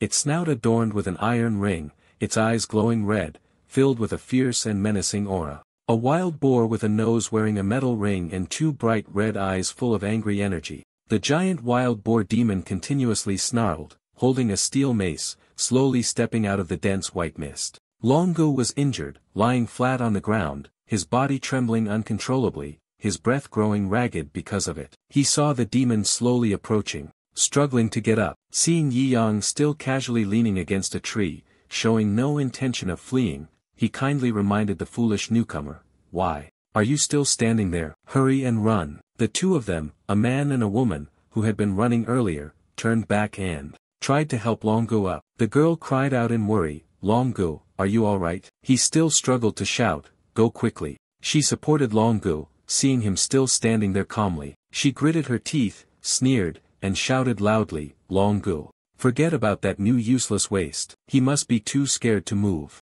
At that moment, the enormous hoof struck again. No, the 3 of them were sent flying far away. The wild boar demon tilted its head and let out a deafening roar. Not stopping there, it continuously swung its finger, striking relentlessly at Longgu and his group, causing them to desperately flee. Suddenly, Longgu collapsed, and in an instant, he had no strength left to rise. Yi Yang slowly walked up to him. Longgu was surprised and said, "New cultivator, why are you still here?" The wild boar demon swung the mace, preparing to deliver a finishing blow to Yi Yang and Longgu. At the moment, the mace was less than an arm's length away from him. He stood still, not reacting in the slightest. The distance grew closer and closer. Suddenly, Yi Yang swung his arm as fast as lightning. In the blink of an eye, the mace in the hand of the wild boar demon was effortlessly knocked away by him, soaring into the sky. The 3 members of the Longgu group were astonished upon seeing this. Yi Yang coldly said to them, "Out of respect for the person who gave you your name,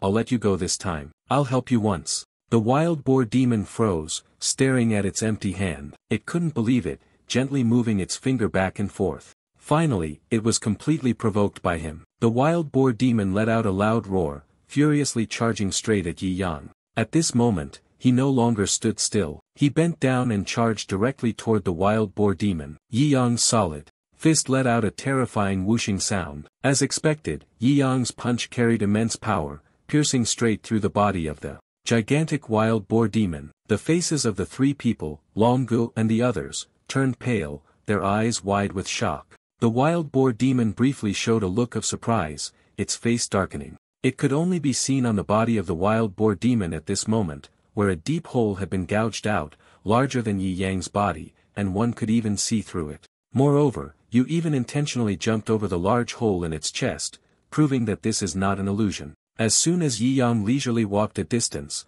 the body of the wild boar beast exploded. A gentle breeze blew by, causing Yi Yang's hair to flutter slightly. He suddenly turned his head to look behind. Longgu and the woman looked at each other, unable to suppress their fear. He clutched his chest, still shaken, and stammered, "Is everyone like this now?" The woman did not know whether she was teasing or speaking the truth, but softly called out, "Long Ji, I'm sorry, I want to be with this person from now on." He heard this and couldn't help but look at her with a sense of helplessness. On this side, Yi Yang walked up to the head of the large demon, stopped, and asked, "Senior Zhao, how much is this demon worth?" Zhao Shi hesitated, unable to find the words. He replied, "At least 1,000 gold coins." He heard that and nodded slightly, satisfied. Not bad, but that was enough to kickstart the repair of the sect. He raised an eyebrow and curiously asked him, "Sect. Master Yi, you're too strong. Even the heavenly fiends, you can kill in an instant. How powerful are you,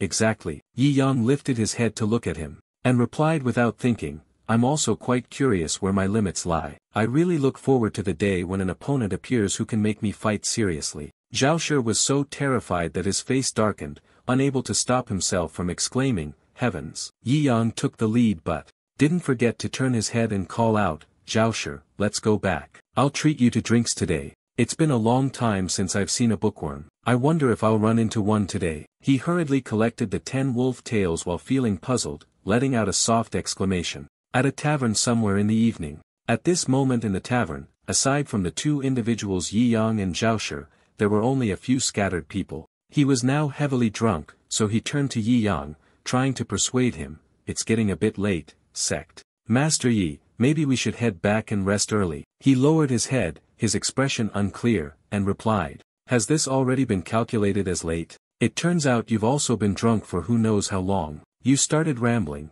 you've never done it before, a dog working overtime, never seen motto at 4 in the morning." The tavern owner looked at him, smiling warmly as he reminded, "Sect Master Yi, you shouldn't drink anymore. Someone is here to pick you up." He was confused and asked in return, "Someone is here to pick me up?" He smirked mischievously and nodded in response, "Yes, the senior disciple Ling Roashua came by earlier and left the contact information for the glass communicator. She said that if you ever get drunk, just let her know." Yi Yang muttered softly, "This girl really loves to meddle in everything." The innkeeper then reminded, "Hurry up, the one who's picking you up is probably waiting outside." There were many people bustling in and out in front of the tavern. One person had stood at the door for a long time. Yi Yang staggered and leaned against the door as he stepped outside. As soon as he saw the person at the door, he let out a surprised sound and asked, "Oh, is it Su Shu?" She softly called out, "Master." Su Shu blushed, not daring to look him in the eye,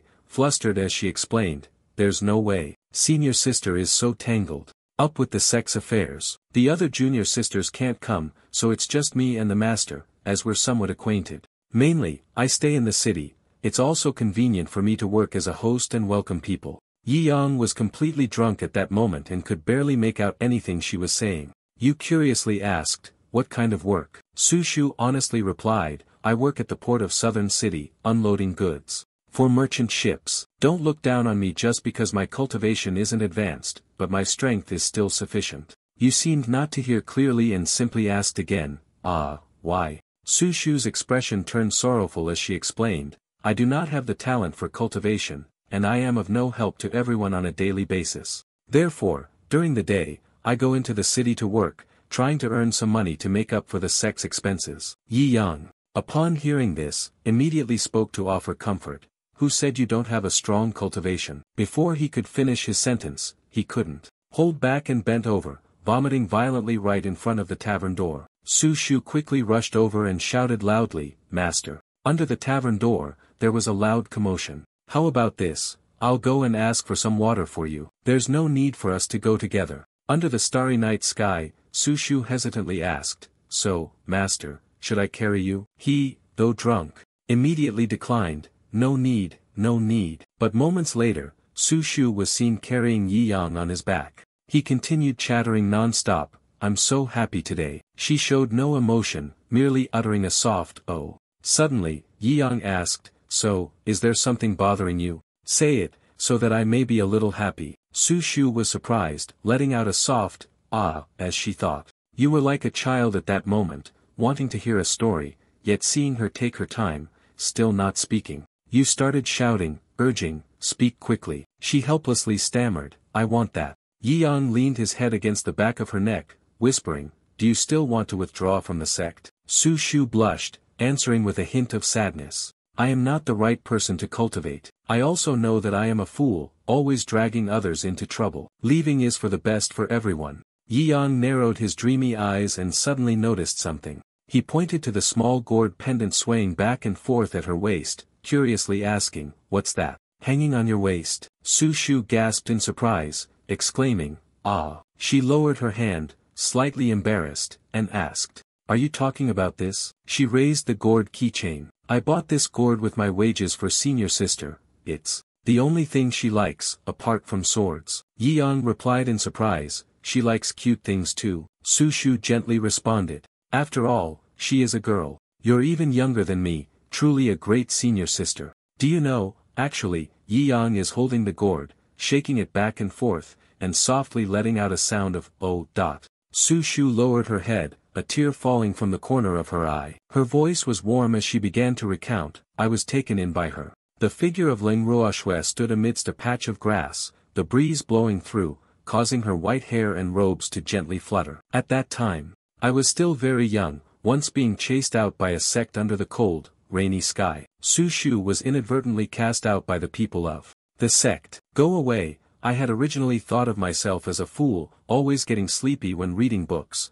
This was the only path to cultivation. The unexpected result, I cannot condense the true chi for an extended period. Su Shu was unexpectedly struck by a resounding slap, knocking him flat onto the ground. The two ruffians, casually holding the money bag, leisurely walked away, while continuously threatening, I haven't even hit you yet. That's enough. Alright.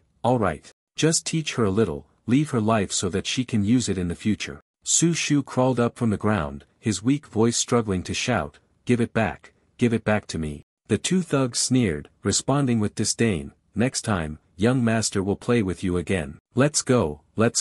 Suddenly, a little girl dressed entirely in white stood in front of them. Ling Ruoxue shouted loudly, stop. Return the item to her, the thug with long hair said, pointing at her, teasing and shouting, bitch. He smiled excitedly and said, not bad at all. But in just a few seconds, two thugs were seen lying on top of each other on the ground, with a few broken teeth scattered around. Ling Ruoxue walked over and coldly handed her the purse. At this very moment, she felt as if everything had come back to life in a burst of light. Ling Ruoxue, with innocence and gentleness, said to Su Shu, this is for you. At that time, she didn't want to be abandoned. I had no thoughts at all, but fortunately, I met senior sister. She also brought me back. Returning to the present, Su Shu continued to share her thoughts with her senior sister, to use her strength to protect everyone. She is actually a maid as well. I cannot burden her any further. Suddenly, Yi Yang fell silent from the moment Lao Bao said, whoever says that without condensing true chi, there's no way to cultivate. Then he trembled, pointed forward, and declared loudly, don't worry, there are many paths to cultivation. I have already observed you, and you possess extraordinary potential. I will say the words you didn't finish. Yi Yang was already being pulled by drowsiness. After a while, the sound of snoring filled the air. Hearing Yi Yang's even breathing, Su Shu finally dared to speak her heart, Master, sect leader, there is no need to force yourself to comfort me. You are truly powerful in battle, but you still couldn't get past us. Several of my sisters are still doubting whether you truly know how to teach your disciples. Suddenly, as if recalling something, she panicked and shouted, it's over. Senior sister did mention this to me, don't tell master. Upon saying this, her tone unintentionally became hesitant. We should go back first. Just like that, under the quiet moonlit night, the figure of a woman carrying a man swiftly disappeared. After a while, she finally carried Yi Yang to the top of the bridge. She let out a tired sigh.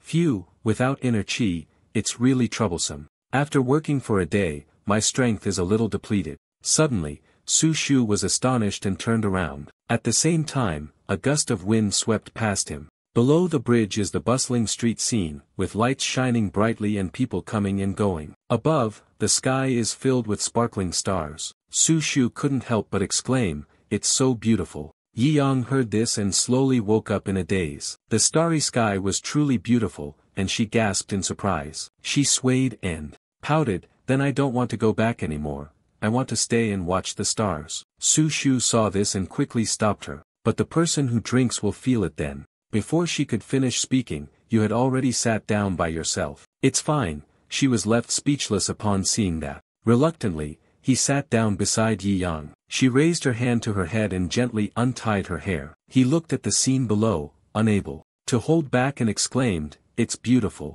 Still drunk, he woke up for a moment, only to slump again and fall into Su Shu's embrace. She had just taken her hair down when he startled her, causing her to let out a small scream. Su Shu blushed as she looked at him, a smile unconsciously blooming on her lips. In the dark night, The wind carried dry leaves, gently drifting through the air. The night deepened, and everything gradually grew quieter. Su Shu was afraid of waking Yi Yang, so she dared not move. She thought to herself, I can't sleep either, so master can rest comfortably for a little while. Just as she was drowsily preparing to fall asleep, suddenly, not far away, a loud explosion rang out, shaking the entire sky. Su Shu also woke up with a start because of this. From the explosion, the fortunate survivors desperately screamed, "Save us!" Ah! The blast created a tremendous shockwave, causing smoke and dust to rise in thick plumes. Su Shu's expression was one of shock, and she immediately sprang to her feet. In a daze, she exclaimed,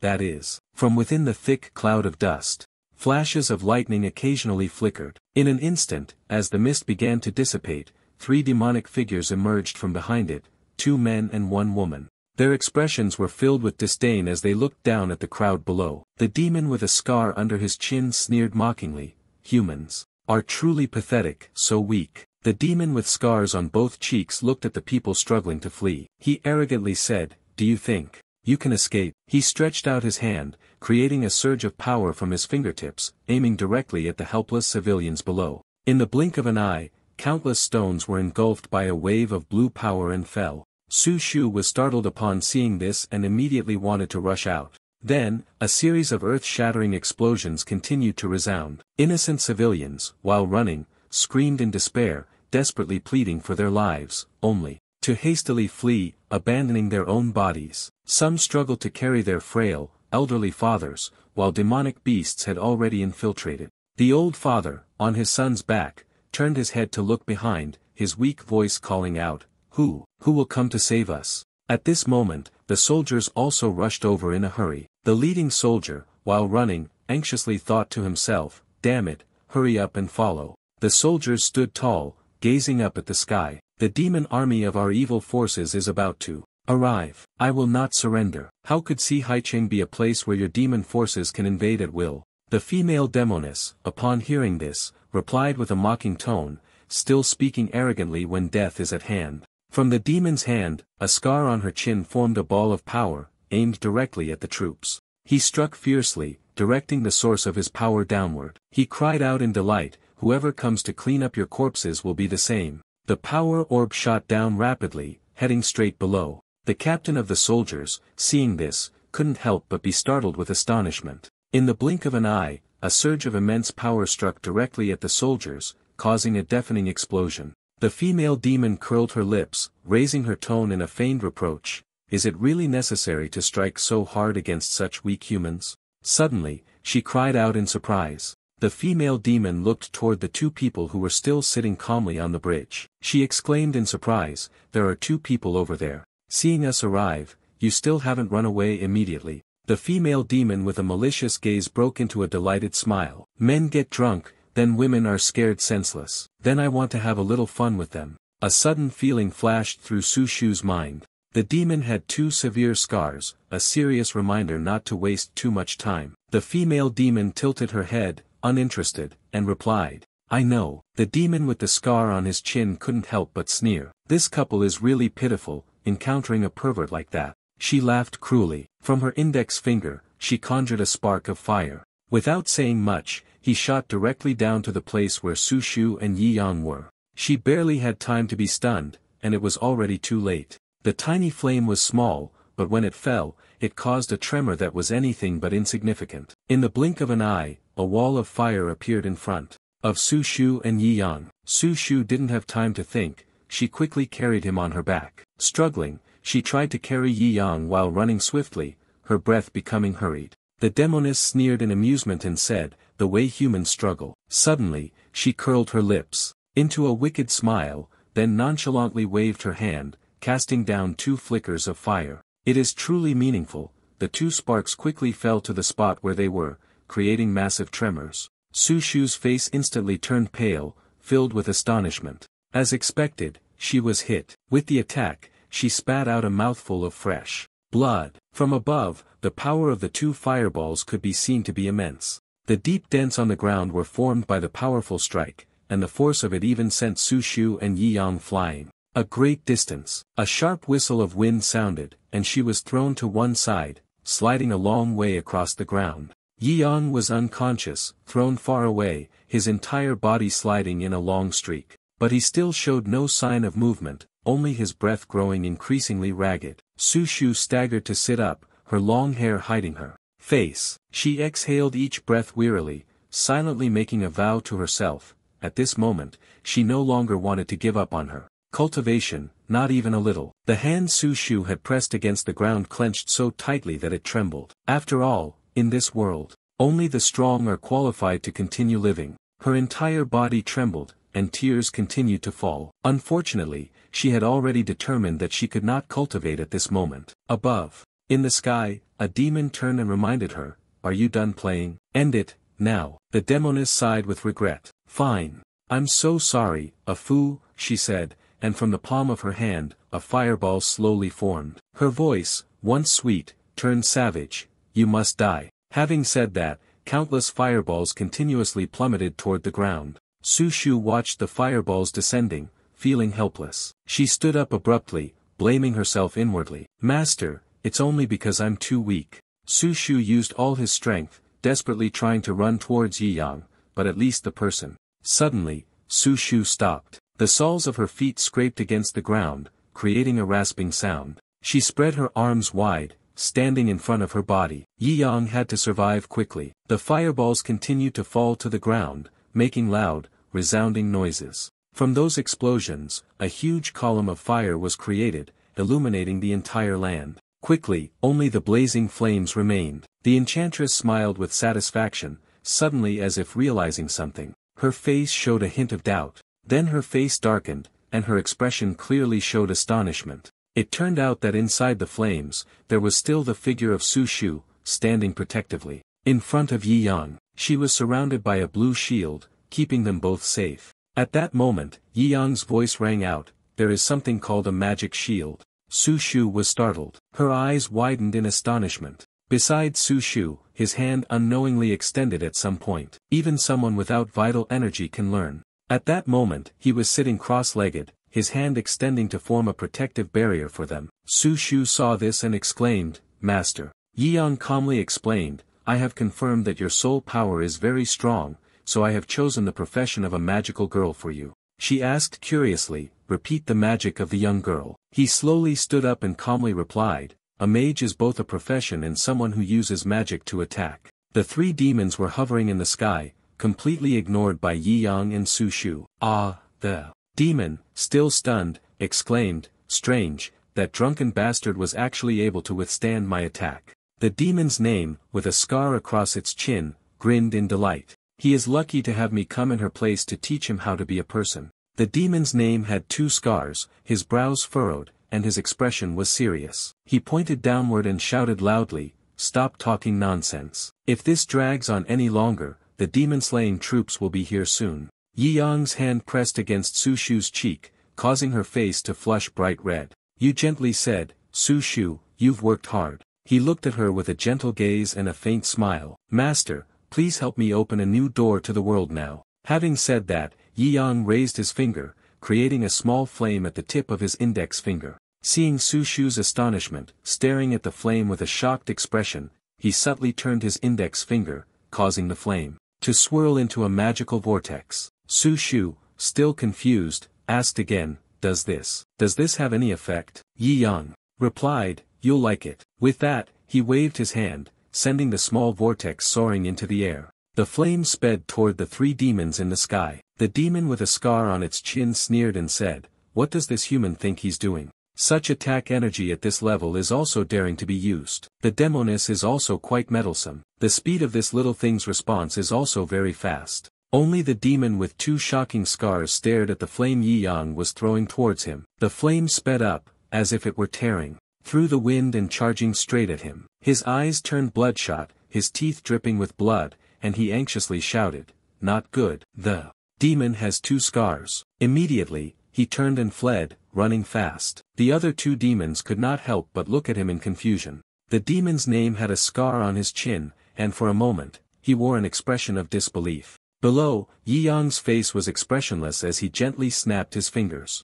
Immediately, from the small flame, it transformed into a gigantic vortex, causing the two demons to turn around in panic. Suddenly, the eyes of the demon with a scar on his chin widened in astonishment. The demon was also stunned, quickly filled with fear. Both of their bodies had been cut in half. Remaining, the demon had 2 scars. He heard a noise and immediately turned his head to look, but what greeted him was a sharp flame. The entire body of the remaining demon was cleaved in 2. His eyes flashed with streaks of blood, unwilling to accept death even to the very end. The flashes of light darted back and forth, instantly slicing the demonic creatures into pieces. The 3 flames gradually merged together. Soon, they merged into a large flame. Su Shu widened his eyes in astonishment. The corpses of the demonic creatures fell from the middle of the sky, crashing to the ground. Pieces of shattered stone fell from the sky. Su Shu was astonished, her eyes widening in shock. Here, this is the power of magic. Yi Yang stood beside and affirmed, this is only basic magic. Of course, it was effective because I, the master, made the move. Su Shu wondered, basic magic, huh? Then, she turned to look at him, her eyes filled with unwavering determination. Master, I want to become a mage. Su Shu set his goal, the magical girl is definitely my future. Hearing her determination, he also approved. Under the rubble, a few villagers emerged, confused and puzzled. What was that explosion in the sky just now? Was it a demon? The soldier, his face smeared with dirt, looked up at the sky and asked repeatedly, how can this be? The demons vanished in the blink of an eye. Looking at the sky suddenly turning clear and blue, the people curiously said, it's gone, everything is gone. Could it be an immortal? How pitiable we are, that they would take action to save us. The immortal mentioned in the words of the people is Yi Yang. He is currently feeling dizzy, his whole body swaying. You are the one who walks barefoot, standing firm, falling down. To turned around, startled. She was quick and sharp-eyed, running over to support, shouting, Master. Su Shu was worried, did using that power just now drain my life force? Yi Yang's face darkened. What kind of low-level magic drains anything? I was just drunk. So uncomfortable, my whole body feels limp. Su Shu was helpless, at a loss, not knowing what to say. Then she said, all right, Master, I will carry you home. Yi Yang declined, no, there's no need. And in the end, it was still Su Shu who had to carry him back. Master had fallen into a deep sleep again. Su Shu glanced behind, smiling gently. She wondered to herself why, when Master was drunk, the scent on his body was not unpleasant. At this very moment, in the dark demon abyss, a person sat atop a mountain, cultivating, their entire body radiating a powerful source of energy. He is also a demon, known to everyone as the cursed demon. At this moment, another small demon flew over, my lord. Yesterday, the 3 great demon generals entered Si Haicheng to search for clues, and all of them died. Kwang Mo, upon hearing this, was startled and panicked, unable to believe it. I clearly used a plan to eliminate the demon, luring out all the advantages and disadvantages, so how could there still be someone capable of killing all 3 of them?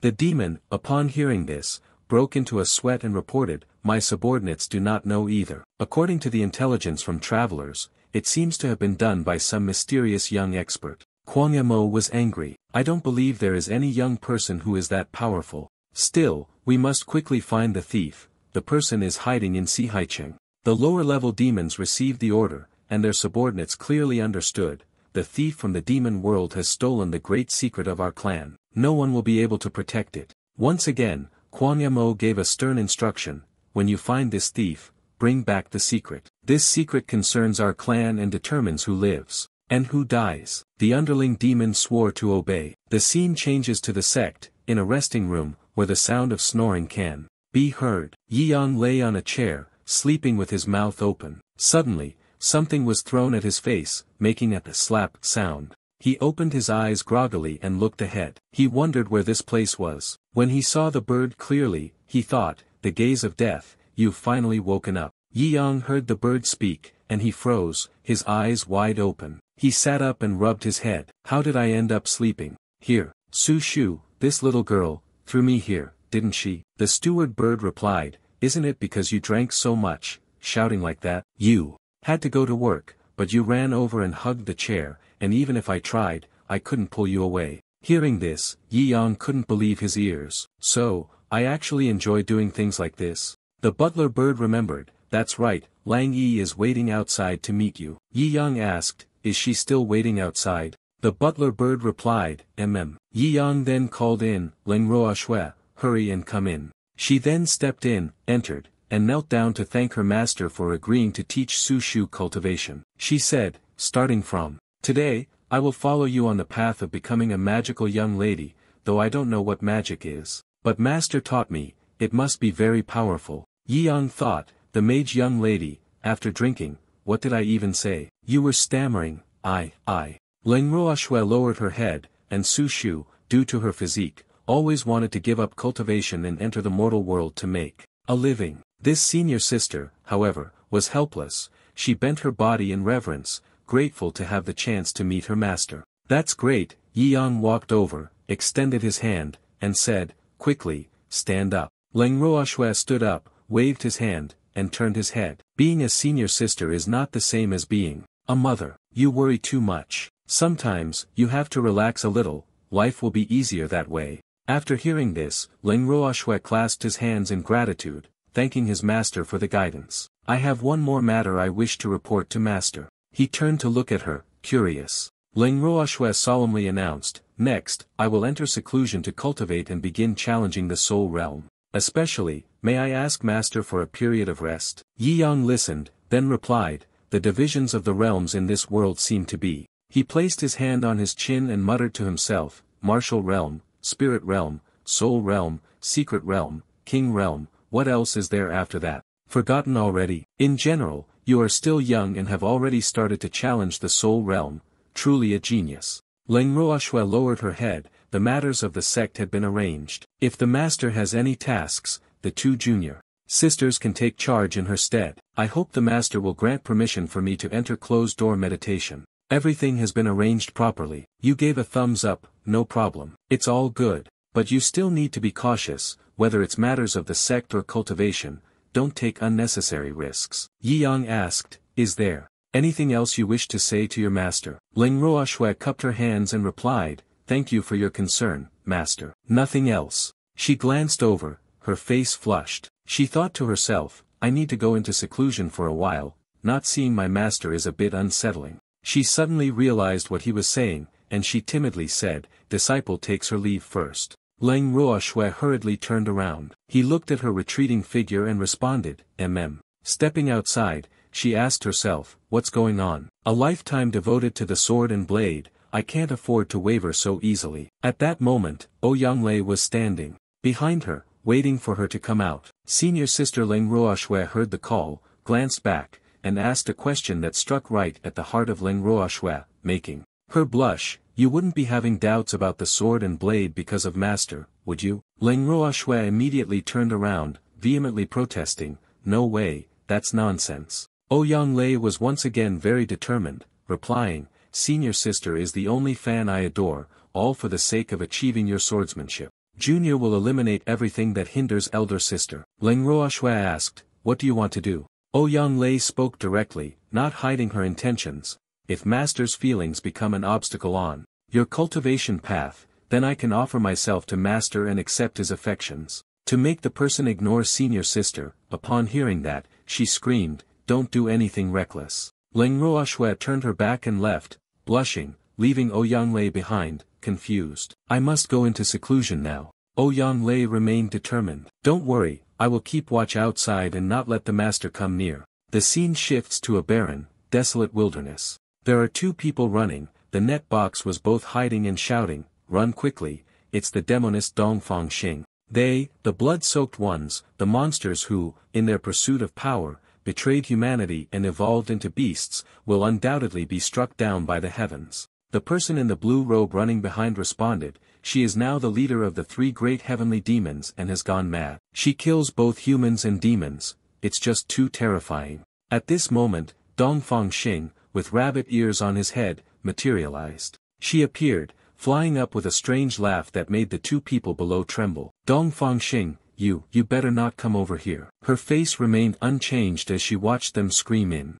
agony, spare me. No sooner had the words left their mouths than she swung her hand, killing them. The ground quickly soaked up the pools of blood. After striking, she released the heavens, raised her hand, and licked the blood. Dongfang Xing, when I make a move, no matter whether the opponent is human or demon, I will not leave anyone alive. There are no exceptions. She was so overjoyed that she went mad, screaming and laughing maniacally. Foolish creatures should vanish forever from this world. After calming down, she smiled again with a friendly expression. There was a period of time when I didn't return to the Wuji sect, and I really do miss the sect leader a bit. The senior apprentice brother has already taken her in, and she walked away, saying with interest, let's go meet him again. The scene returns to the Wuji sect, where 2 stones are thrown outside. Bai Fei was in the prison, continuously muttering, Yi Yang is rotten, Yi Yang is broken. Bai Fei was holding a few stones, preparing to throw them out, when suddenly a loud laugh echoed. Dongfang Xing appeared behind, asking about the little fox. Still haven't escaped. Bai Fei replied coldly, do you need to worry about me eating well at the Wuji sect? I have no intention of leaving. Hearing Fuang Tin begin to tease, it turned out that you didn't want to leave on your own. I was even planning to release you. Bai Fei turned around, changing her attitude. Really? However, she doubted what her grandmother had said, because in pursuit of power, betraying the Wuji sect, and abandoning her human identity, she could absolutely not trust me, so she wouldn't be deceived. Dongfang Xing stood outside the prison cell, constantly tempting the little fox, don't jump to conclusions just yet, listen to my conditions first. As long as you promise within a year. She bowed her head, thinking about a land with great ambitions and schemes, which helped me captivate the emperor of the White Ring Kingdom in the far northern land, making this nation fall under my control. Now, I will set you free. Bai Fei turned his back to me and refused, I'm not interested in something like this. Dongfang Xing said, didn't you always want to go out and seek revenge? You are bound here for an entire lifetime, how can you take your revenge? Hearing the word, revenge, Bai Fei felt a slight stir in her heart. Thinking of her enemy, Dongfang Xing, who knew her weaknesses, she continued, you have caused chaos in an entire dynasty, plunging the world into great turmoil. We also cannot surpass your enemy. Alright then, as long as you complete the task to help me, I will fully support you in seeking revenge. What do you say? Bai Fei was constantly tempted. You really are. A deafening scream echoed through the air. Dongfang Xing, the traitor of the Wuji sect, who gave you permission to run back and seduce the little fox. Yi Yang stepped forward and immediately activated silent mode. Yi Yang silently emitted a surge of murderous aura, causing Dongfang Xing to panic, desperately jumping to lean against the body of Yi Yang, the sect leader's junior brother. Finally, we meet for the second time. In fact, it's because one cannot stop missing and longing for the other. The newcomer sneaked back, ignoring her flattering words, and pushed Dongfang Xing aside without hesitation, telling her to stop talking nonsense. I have said before, if you step even half a step into Wuji sect on your own, I will imprison you forever in this demonic hall. Yet Dongfang Xing still refuses to stop the act. Well, this is fine too. One also needs a reason to stay by your side. Dongfang Xing then turned his head, pouting at Yi Yang, causing him to freeze in place as he was hit with a spell. I can only marry the new sect leader to break the curse. Anyway, we still have to consummate the marriage. He interrupted her words, stop talking nonsense in here, come outside with me first. They can't defeat you, but they won't listen to you either. Her words made Bai Fei furious. The little fox spirit fluffed up its fur and shouted, that's enough. You damn fox. Stay away from him. Yi Yang's face turned red, unable to say a word. Immediately, he dragged Dongfang Xing away. I'll take her outside. She struggled, screaming in desperation, don't. Let me go. Yi Yang shouted, shut up. Before the two of them disappeared from sight, little fox did not forget to remind Yi Yang, do not let this woman stay close to the fox demon, she only wants to seduce you. Hearing Bai Fei's words, Dongfang Xing was filled with the urge to tease Bai Fei. Clearly, she was the one who was the seductress. The little fox spirit was so angry that she was speechless. As soon as Dongfang Xing was brought outside, she opened her mouth and asked, sect leader, did junior brother carry me here because of some illicit intentions? Dongfang Xing shyly covered his face, acting spoiled. I've endured the restraint all this time, but it made you explode immediately. Yi Yang exerted force and threw Dongfang Xing far away, then shouted loudly, stay away from Wuji sect. Realizing the danger was imminent, Dongfang Xing immediately activated his spiritual power. With a whoosh, she was already sitting on the rock behind. Dongfang Xing sadly asked, junior brother, are you really not going to help me? If you don't marry me, my soul state will become unstable, and I'll be in a pitiable condition. He retorted, the hands and feet of the old sect master on your body have nothing to do with me. Don't call me junior brother, you already betrayed the sect a long time ago. Dongfang Xing replied, one can also return to being under the command of junior brother. Yi Yang added, as long as the great calamity, star, Dongfang, is avoided, both the human world and the realms of demons and spirits will steer clear. Don't provoke it. You speak more, and I warn you one last time. Definitely do not have any intentions toward the little fox. At this point, he stopped, casting a sharp gaze, scanning each word closely. Otherwise, I will have no choice but to deal with you. After threatening, he turned and walked away. That's it, I'll go ahead. Dongfang Xing angrily shouted, the little fox spirit is just a demon trapped under prohibition, yet you have feelings for her like this. Caught off guard, the dark-skinned Yi Yang quickly made an excuse to flee the scene and said little, I'm still busy writing cultivation manuals for the disciples, no time to waste talking nonsense. With you, leave Wuji sect immediately, now. After saying that, he turned and left. Dongfang Xing was fuming with anger and then started walking away briskly. After you disappeared from sight, she suddenly smiled as if she had found a treasure. This junior sect leader is truly interesting. You thought you could escape from my demonic grasp. Wait for me to make a trip to the Arctic lands, then I will continue to cultivate your power. Scene transitions to the demon prison hall. The golden talismans were in a row before the iron door. A voice echoed, your eldest disciple is cultivating, yet he wants to work part-time. It seems she doesn't understand the meaning of cultivation. Yi Yang lowered his head and replied, she's upset about this month's salary. After this month is over, she'll resign. But you only came to find me to talk. Do you have nothing else to do, disciple? I'm leaving. Inside the door, a hurried voice called out, wait. Bai Fei, with a dark expression, interrogated, tell me, did that vixen do anything excessive to you before? He replied fearfully, clearly, you are the fox spirit. The little fox was so angry that all her tails were exposed. She grumbled and shouted, Dongfang Xing, that ugly woman wants to steal my man. She's 100 years ahead of me. Hearing her say that, Yi Yang arrogantly asked, are we suddenly engaging in a fierce battle of wits? Don't worry, neither of you can enchant me. The sharp gaze of the little fox passed over Yi Yang. Suddenly, a loud explosion echoed from within the prison. The feathers of Bai Fei scattered everywhere. Suddenly, Yi Yang's expression changed rapidly. It turns out that Bai Fei had transformed into human form. She seductively asked again, is that so? Am I not attractive enough? Yi Yang blushed and refused, this trick has no effect on me. Bai Fei yelled, then why? Are you staring? He coughed a few times to reduce the embarrassment before replying. Then I admit that you temporarily lead the rabbit, but don't let her deceive you into leaving the market. Bai Fei lowered his head,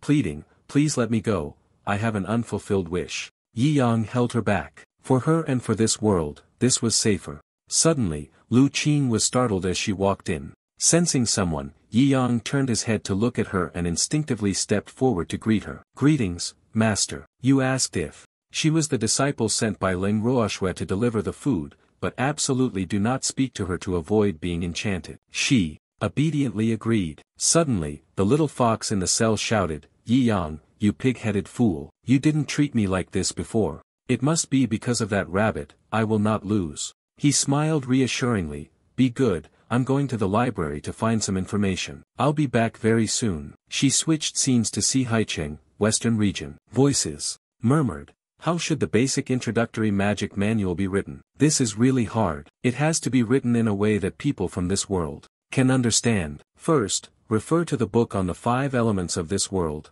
metal, wood, water, fire, earth. After all, these are all interrelated elements. Inside the library, Yi Yang was standing in front of the counter, asking, where are the books on the 5 elements technique? Yuru glanced contemptuously at the uneducated name, who spent every day reading 6 novels. Then she suddenly asked, do you understand the book on the 5 elements? It's all fake, fake through and through. Yi Yang froze after hearing that. What the hell was that? She pointed to the left and indicated that the first row of bookshelves, from number 1 to number 13, were all hers. Naturally, Yuru's servant began to fantasize about him reading the 5 elements book, perhaps because he had heard that she would be fascinated by it. This suggests that he had intentions toward Sister Yuru. Hearing the maid's words, Yuru also became self-indulgent, being too beautiful is troublesome, so troublesome. Yi Yang was astonished. Are you out of your mind? Who gave you that confidence? After scolding, he walked to the bookshelf that Yuru had pointed to.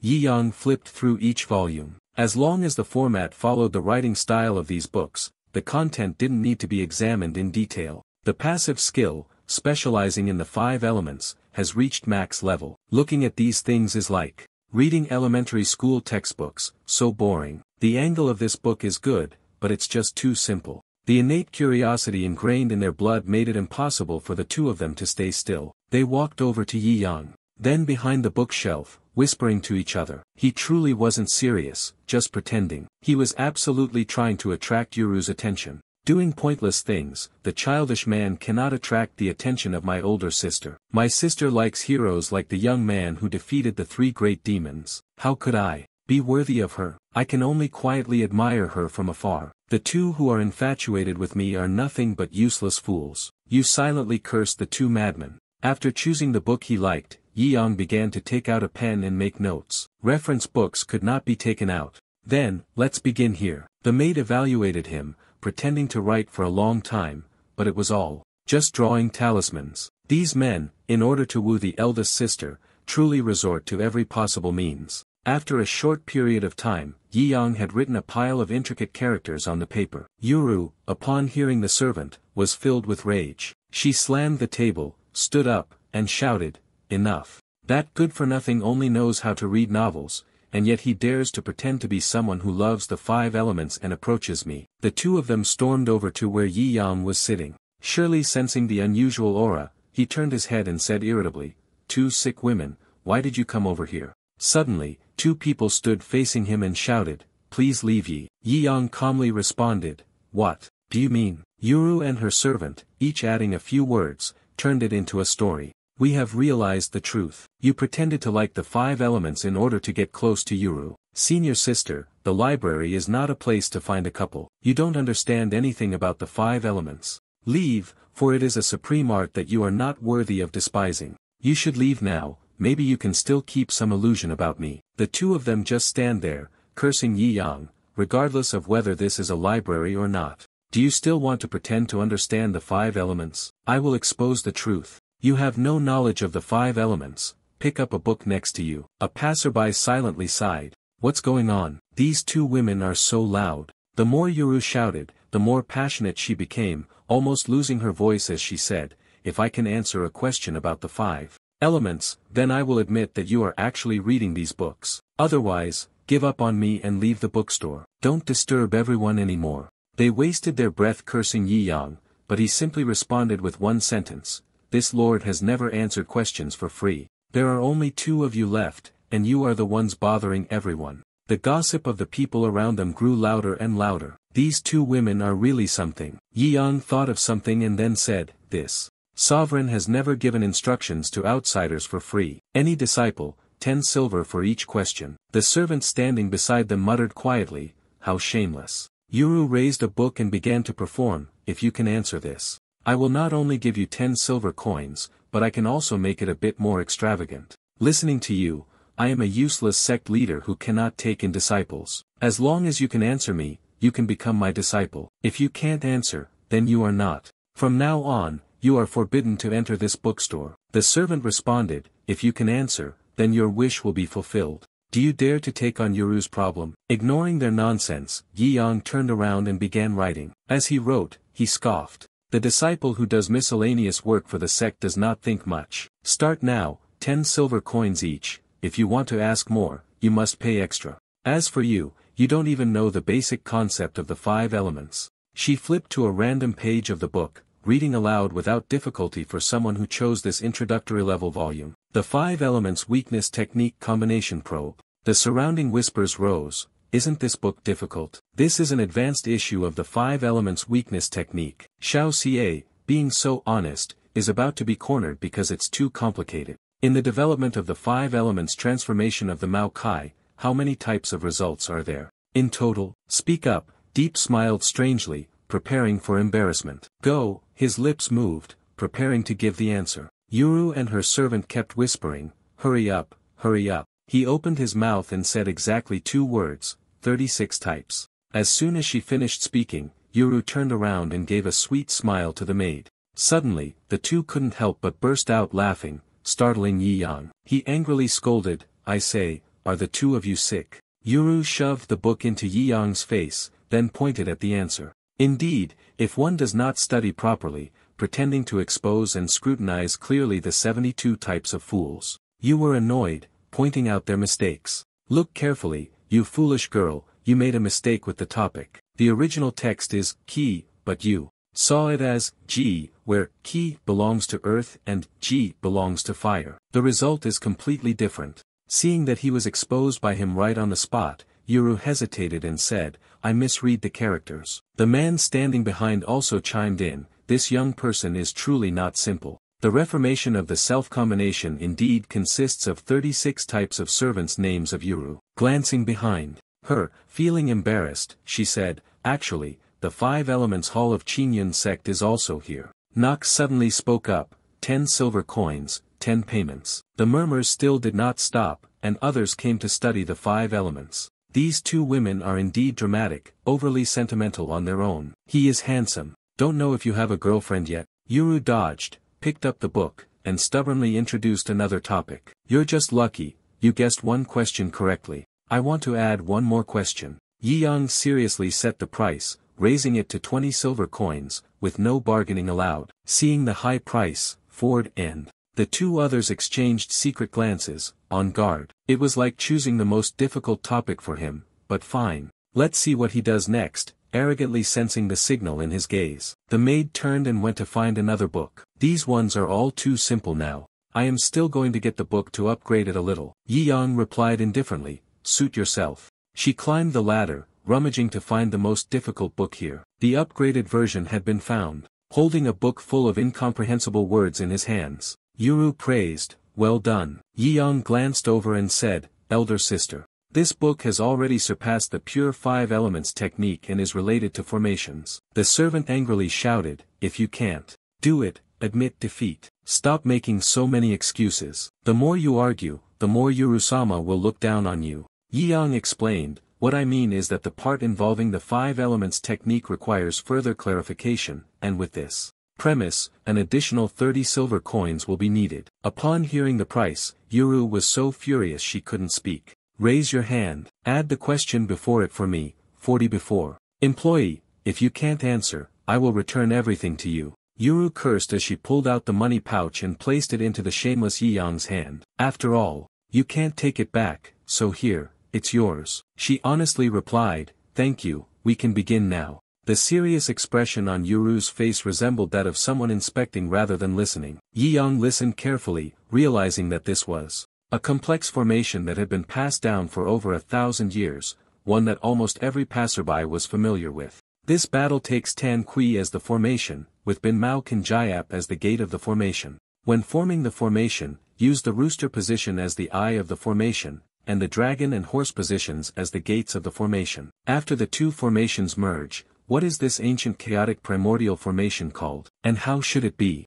broken? The old man stood listening, even he was astonished by the difficulty of this. This is the ancient formation of Lost Seven, known by few. If one has not studied it for many years, they certainly would not be able to answer. Yi Yang listened to the proposal, remaining silent and unwilling to speak. Yuru was certain that she would win, so she became even more arrogant. "If you don't know, then admit defeat, don't waste everyone's time." Yi Yang suddenly spoke strange words, "Sorry, because I like this formation. As soon as I arrived in this world, I used my limited knowledge and skills to reach level 100, absorbing all the knowledge of the formation." Yi Yang wrote and explained, "Actually, these are two issues. Forget it, buy one get one free. I will be generous and answer on your behalf." This formation takes Yin Heaven Stem and Yin Earth Branch as the eye, and Yang Heaven Stem and Yang Earth Branch as the gates of the formation. The eye of metal and water, and metal and earth, after merging to form the ultimate restraining formation core,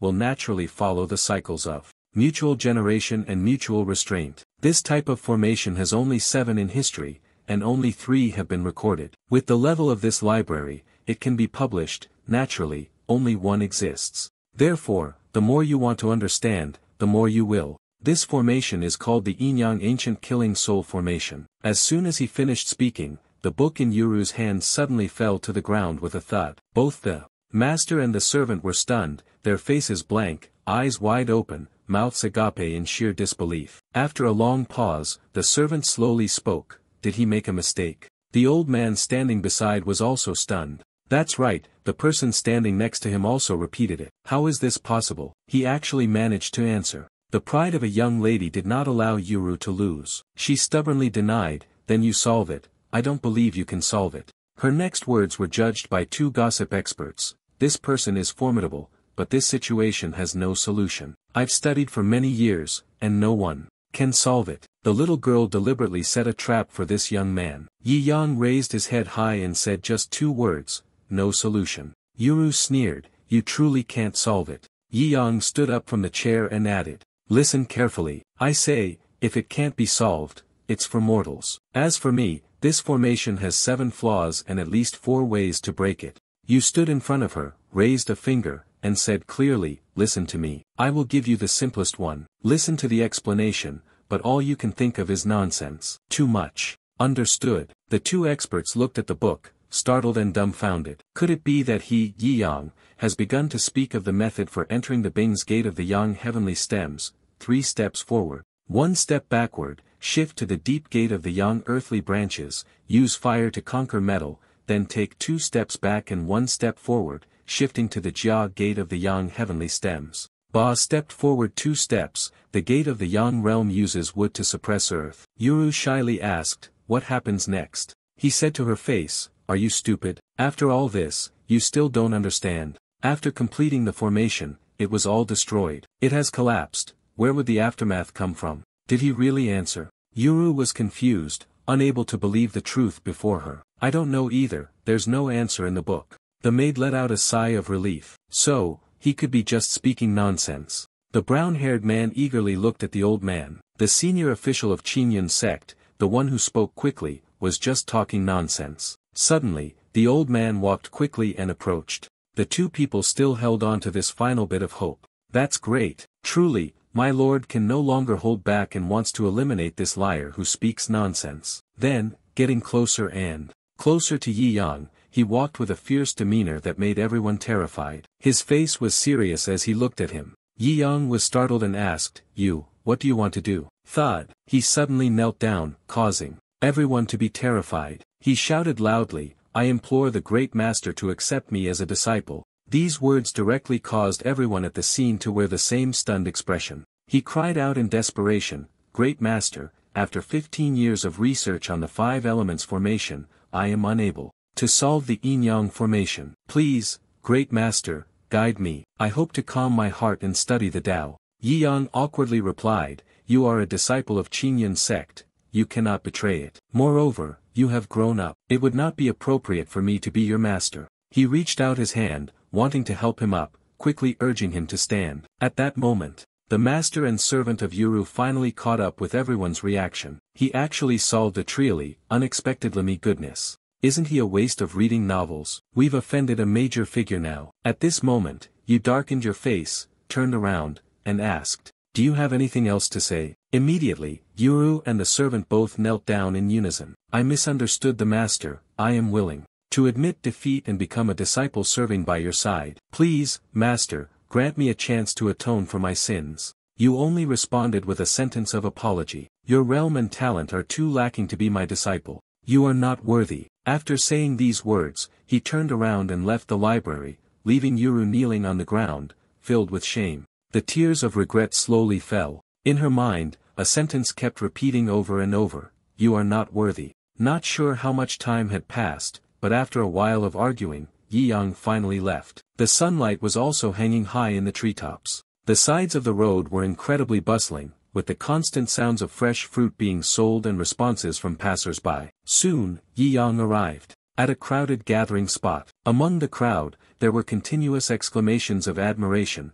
It's the fierce fairy. Getting closer, it was none other than Xiong Shaoxi. Her entire body flowed gracefully, swaying with the rhythm of the music, leaving everyone around in awe of her beauty. She appeared again. The bustling crowd cheered. Princess TNZ is indeed the #1 dancer of Ziyuan Kingdom, she's absolutely captivating. Suddenly, someone in the crowd shouted loudly, brothers, quickly, give her a reward. Yi Yang also leaned forward, feeling emotional. There are so many people. Done, he turned around and left, never to return. This time, Master Su Shu from the class would definitely run away again. Meanwhile, Xiong Shaoxi, while dancing, sighed inwardly, feeling helpless. The senior sister said that the revival of the Wuji sect required more things. Su Shu couldn't do much, so she decided to leave the mountain, dance, and earn money quickly. One can only go back to dancing. Unfortunately, the master only knows how to fight. If he knew how to make money, then I could stay comfortably at home.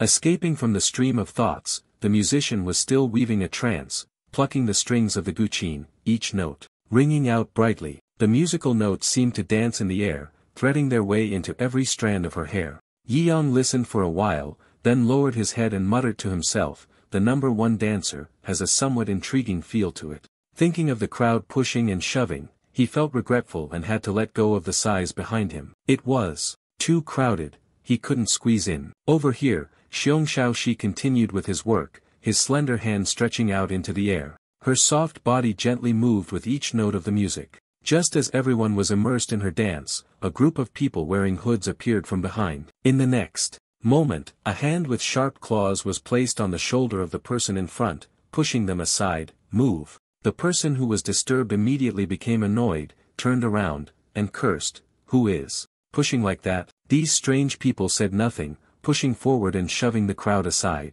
Everyone quickly reacted, angrily shouting, "Who allowed you to push your way to the front? Get out!" The commotion here was not small, quickly attracting the attention of Xiong Shaoxi, who was dancing nearby. These strange people seemed as if they hadn't heard the voices of those around them. He merely raised his eyes coldly and spoke, "Hung Tianzi, please follow us for a trip. We need your peerless martial skills." Hearing these words, the group became even angrier. How audacious! Even kings and nobles cannot invite her, yet you think you can treat Hung Tianzi's selfless talents as nothing? A big, muscular man quickly took the lead, stepping forward to avoid the beast immortal. Before he could finish his sentence, a hand reached out and struck, the fingers pressing deep into the skin of the person. By the time the arm was retracted, the person had lost all strength and collapsed to the ground. Drops of fresh, dark red blood splattered into the air. When he looked back, deep bloodstains were imprinted on his face, his eyes wide open, staring with a blank whiteness. The event happened too quickly. The scene was incredibly brutal. The crowd was terrified, too stunned to react, just standing there in a daze. Quickly, those present realized that these individuals were demons, and their faces drained of color. It was so terrifying. The officials behind them also turned pale, hurriedly standing up. Demons are ruthless by nature, fairy maiden, run quickly. At this moment, the demon spoke again. "Have you thought it through? If you don't go, what will happen to those around you?" Xiong Shaoxi knew very well that she had no other choice. Trembling, she stammered, Don't harm the innocent. I will go with you, but before I leave, I have one last thing I want to say." Only a moment later, her voice echoed and spread to the surrounding area. "Master, save me." Yi Yang was also quickly drawn to the sound and immediately turned around. He muttered, "Is this the voice of my disciple, Zhanu?" It seemed like, immediately, Yi Yang turned around and ran back in the direction they had come from. "This lazy worm, she has already descended the mountain." Yi Yang rushed forward like a gust of wind, his body swiftly dodging those heading toward the river. He arrived first, and when he returned to the gathering spot from earlier, the people had vanished. He looked around and hurriedly asked, "Where is my disciple?" A young man, injured by a group of demons, trembled in pain, enduring the agony, and answered him, "A few." The demons took Hung Tianzi towards the northern gate. Hearing this, Yi Yang immediately fell into deep thought. What are those demons doing with my disciple? The person gritted their teeth and continued, "These demons are concealing their breath. It's over, Hong Tianzi won't be able to return." At this moment, a hand reached out, touching the abandoned zither, and a voice spoke to reassure, "Don't worry." Yi Yang hugged the disciple's zither and left with great determination. "My disciple, no matter how far, no matter the ends of the earth, I will find you." At this moment, on a barren cliff in the north, the conditions were so harsh that only a few trees could survive. In the sky, a group of dark shadows flew swiftly past the cliffs on either side. A group of people appeared below, rushing forward together, shouting loudly, "Demons, put down Hung Tianzi." The demons realized that someone was following them and immediately stopped, landing on a nearby cliff. He bared his sharp teeth and growled at those below, "Fools, do you want to die?" Hearing this, the group of people below quickly shouted, "Invade Si Haicheng, capture those demon humans. You are close to adulthood, immediately return the captured people to us." These words fell on the demons' ears with no sense of threat. They were not the demon-slaying army, yet. They dared to chase after us. You are the ones with true courage. Third Elder, kill them all. As soon as the words ended, a pale hand reached out and tightly grasped the front of the chest. The next moment, a giant chameleon surged forward, spreading its 2 arms wide and laughing loudly, "Leave it to me." Very quickly, the figures of the chameleons appeared more and more, their speed of movement so fast that they left only afterimages. The people below, upon witnessing this scene, immediately heightened their vigilance, gripping their sword hilts tightly, ready for battle. Just as they were still on the defensive, a gecko suddenly, without anyone noticing, silently approached and snatched one of them right before everyone's eyes. The group immediately fell into panic, the air filled with continuous screams. "What is this thing that saves the lives of those it snatches away?" Protests grew louder, everyone was terrified. The demons instantly burst into cruel laughter. At this moment, the leading demon looked at the scene where the chameleon extended its long tongue, licking the face of a person, and couldn't help but speak up, "Stop that disgusting habit of yours. Kill them." He immediately revealed a greedy gaze, staring intently at the person in front of him. "No problem. 1 second, and it's done." At that moment, a hand touched the string of an instrument, producing a sound that halted their actions. The leader of the lizard group immediately sensed this change and stopped moving. He almost simultaneously turned his head, looked in a certain direction, and shouted loudly, "Who goes there?" Looking up, it turned out Yi Yang had arrived at some point. He calmly spoke, "Not bad, you finally discovered me. Return the disciple to me, and I might consider giving you a chance to live." Extremely arrogant, the chameleon priest laughed loudly, "So you are the useless sect leader, the one who enjoys boasting in rumors. Are you preparing to spare us a way to live?" Unfortunately, he had no intention of letting anyone leave here alive. After saying that, he immediately ordered, "Third Elder, clean up the scene first, then deal with this fool." As soon as the words left their mouth, the chameleons simultaneously rushed forward, flicking their long, hungry tongues, accompanied by the screams of the people below. They panicked and fled, their mouths constantly shouting, "Run quickly," mixed with cries for help. At this moment, Yi Yang's finger moved, touching the string of the instrument. Almost immediately, a burst of golden-yellow energy surged forth. The flow of power quickly spread out, infiltrating the group of demons. Soon, each of them began to feel dizzy, their heads starting to spin. Even the group of people fleeing were affected, stammering, feeling dizzy, and about to vomit. The sound of this person's playing was truly unbearable, and someone even rebutted that his music was the tune of soul separation. What exactly is the background of this young musician? Even the 3 grand priests, the chameleons, were dizzy. One of them shouted, "Second Elder, Fourth Elder, wake up quickly." He almost widened his eyes at this strange person. "Third Elder, go kill him." "Second Elder, you go support." Third Elder, the one mentioned, immediately charged forward to carry out the order. The enormous chameleon-like body rushed forward. The distance between him and Yi Yang grew smaller and smaller. The next moment, he stopped, opened his mouth wide, and growls began to emanate from his throat, a desire to resist the sound coming from the lute. Yi Yang clearly realized their intention, wanting to use the roar to counter my music. "You geckos. Are you stupid?" he muttered in a low voice, then the speed at which his fingers moved increased. The sounds grew more frantic, and the streams of energy burst forth, immediately charging toward the chameleon standing there, growling. Very quickly, his entire body was thrown backward, involuntarily letting out a groan. At that moment, another group of geckos simultaneously charged forward, aiming directly at Yi Yang, who was sitting calmly on the cliffside. "Little brat, don't be arrogant. My third family is here to end your life." He remained unmoved, simply waving his hand, and beams of light appeared, shooting toward them. Those forces surged forward at an extremely fast speed, swiftly crashing into the bodies of the lizards. Almost in the blink of an eye, violent explosions erupted in midair. The demons, without speaking, knew what their fate would be. The Grand Priest stood to one side, observing in shock. "Third Elder is dead." At this moment, Yi Yang finally spoke calmly, "I want to withdraw my hand."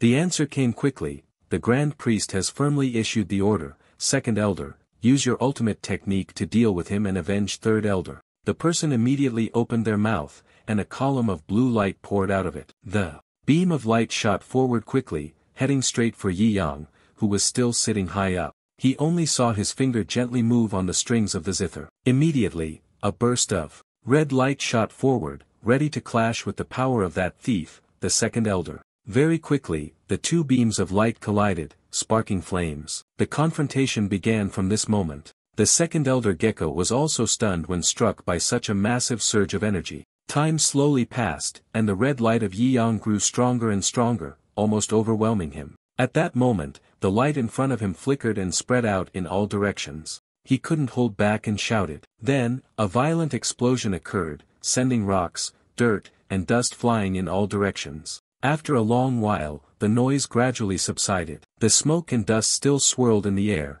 enveloping the atmosphere. Wait until the white smoke dissipates on the ground, at which point a deep, bottomless pit has already formed. The group of people at that moment all carried wounds on their bodies. Witnessing this scene, everyone was left speechless, unable to believe it, exclaiming, "Ah, heavens!" The people below stared in a daze, still in shock. What he held in his hand was a pair of cannons. The master of the fairy took action, and I was even more certain that the mighty fairy had come from the heavens. At this moment, Yi Yang calmly spoke, "Hey, are you dead yet?" As soon as the words left his mouth, a cracking sound rang out not far from where he was sitting. The grand priest bared his sharp teeth and murmured, "You little brat, you've been deceived." The clothes on his body were torn apart, revealing the body of a chameleon. He let out a joyful laugh. Then, he leaped up, intending to attack Yi Yang. Fourth elder's move is the true killing strike. Go die. Everyone was also terrified by this scene, quickly shouting, "It's over." The summoner fears close combat the most. The chameleon raised its massive arm, channeling all its strength into it, and struck. The bloody scene that everyone imagined did not happen. Yi Yang, as always, simply raised her slender arm, effortlessly. Catching the incoming blow, the two fists met in midair, as if two forces collided with one another. The only thing seen was the chameleon retreating, clutching its arm with a pained expression. He was slowly knocked away, flying straight up into the vast sky. The next moment, his body exploded in mid-air, resembling the comrades he had just been with. Yi Yang's mentality remained unchanged from beginning to end, and even his position never shifted. "Now it's your turn, great lizard high priest." Still shouting and cursing the arrogant humans. "Do you believe I will kill your disciple first?" By the time they turned around, Xiong Shaoxi had been tied on one side. At that moment, he had secretly crawled quite a distance. Both of them were stunned. The group of people watching this scene couldn't help but exclaim,